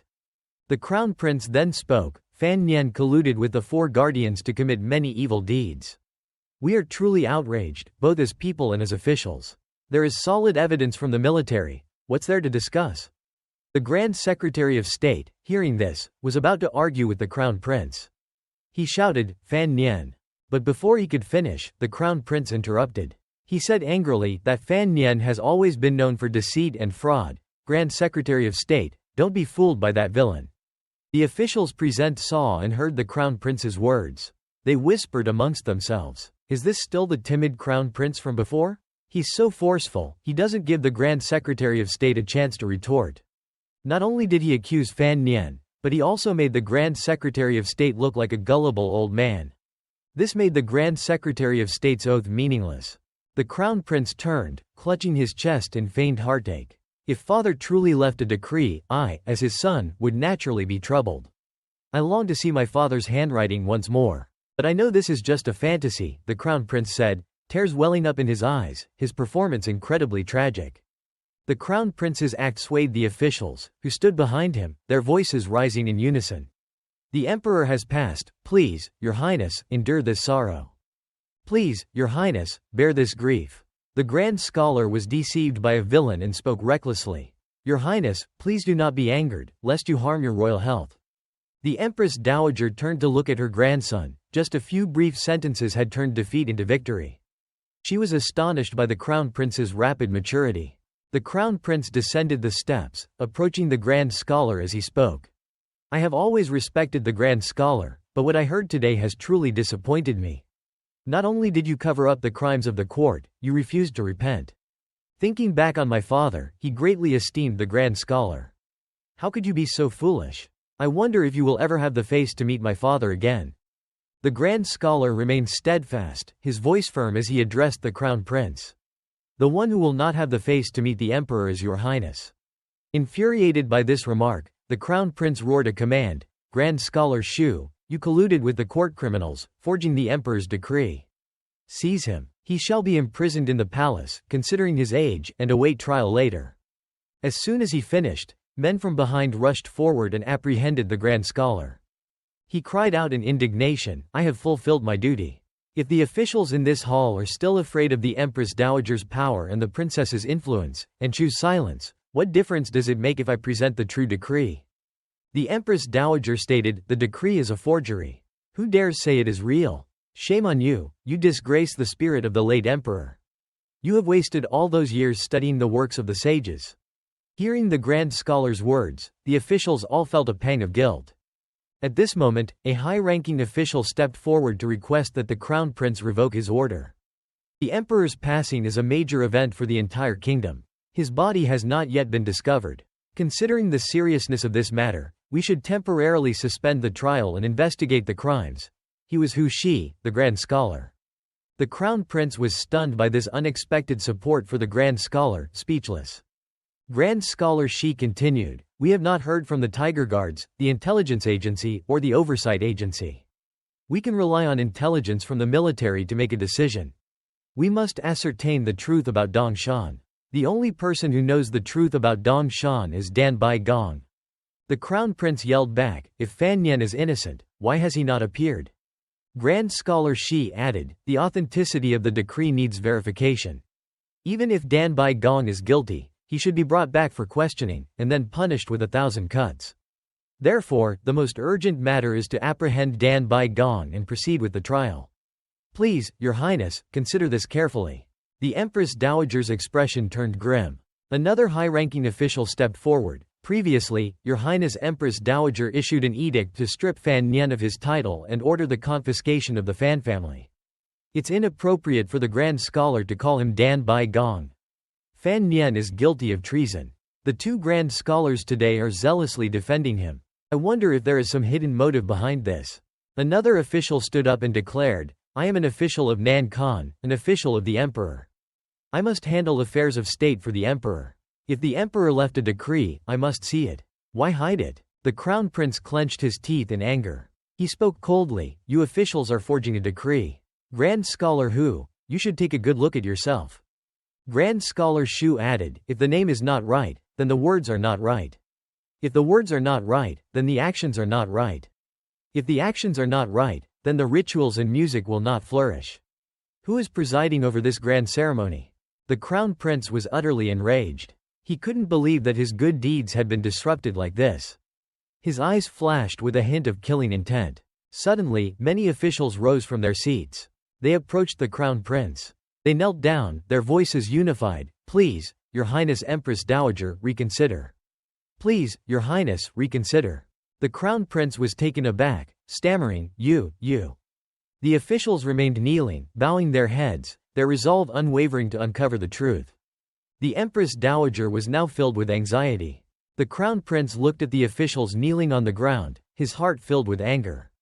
They're not afraid of death, are they? He gritted his teeth, his eyes glinting with a murderous gleam.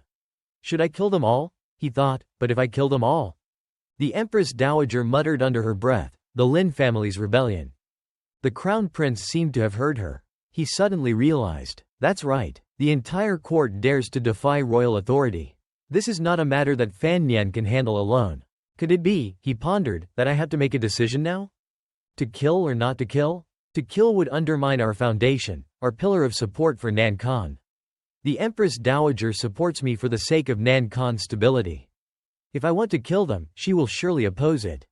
But if I don't kill them, I won't be able to ascend the throne easily. The crown prince clenched his fists, his hands trembling. He turned his gaze to the second prince. The second prince had remained silent throughout the entire ordeal, merely observing. A faint smile played on his lips, as if he had anticipated everything. The crown prince let out a cold snort. He then said, "You all believe that Fan Nian should be apprehended before verifying the decree. I will comply with your wishes." Hearing this, the officials hastily exclaimed in unison, "We thank your highness for your graciousness. Your highness is wise." The crown prince continued, "But you all disrupted the grand ceremony and disregarded royal authority. You must be punished. All of you will be imprisoned in the grand jail until after Fan Nian's trial, then you will be dealt with." The officials looked up. The crown prince was forcing them to make a choice. Everyone stood up and left.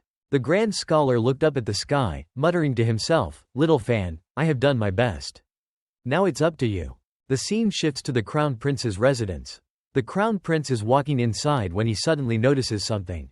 He yells, "Who's there?" Fan Nian is already seated, waiting for him. "Don't be afraid, it's me. Long time no see." The crown prince, seeing Fan Nian, immediately asks him to tell the truth. "Did father really leave a decree?"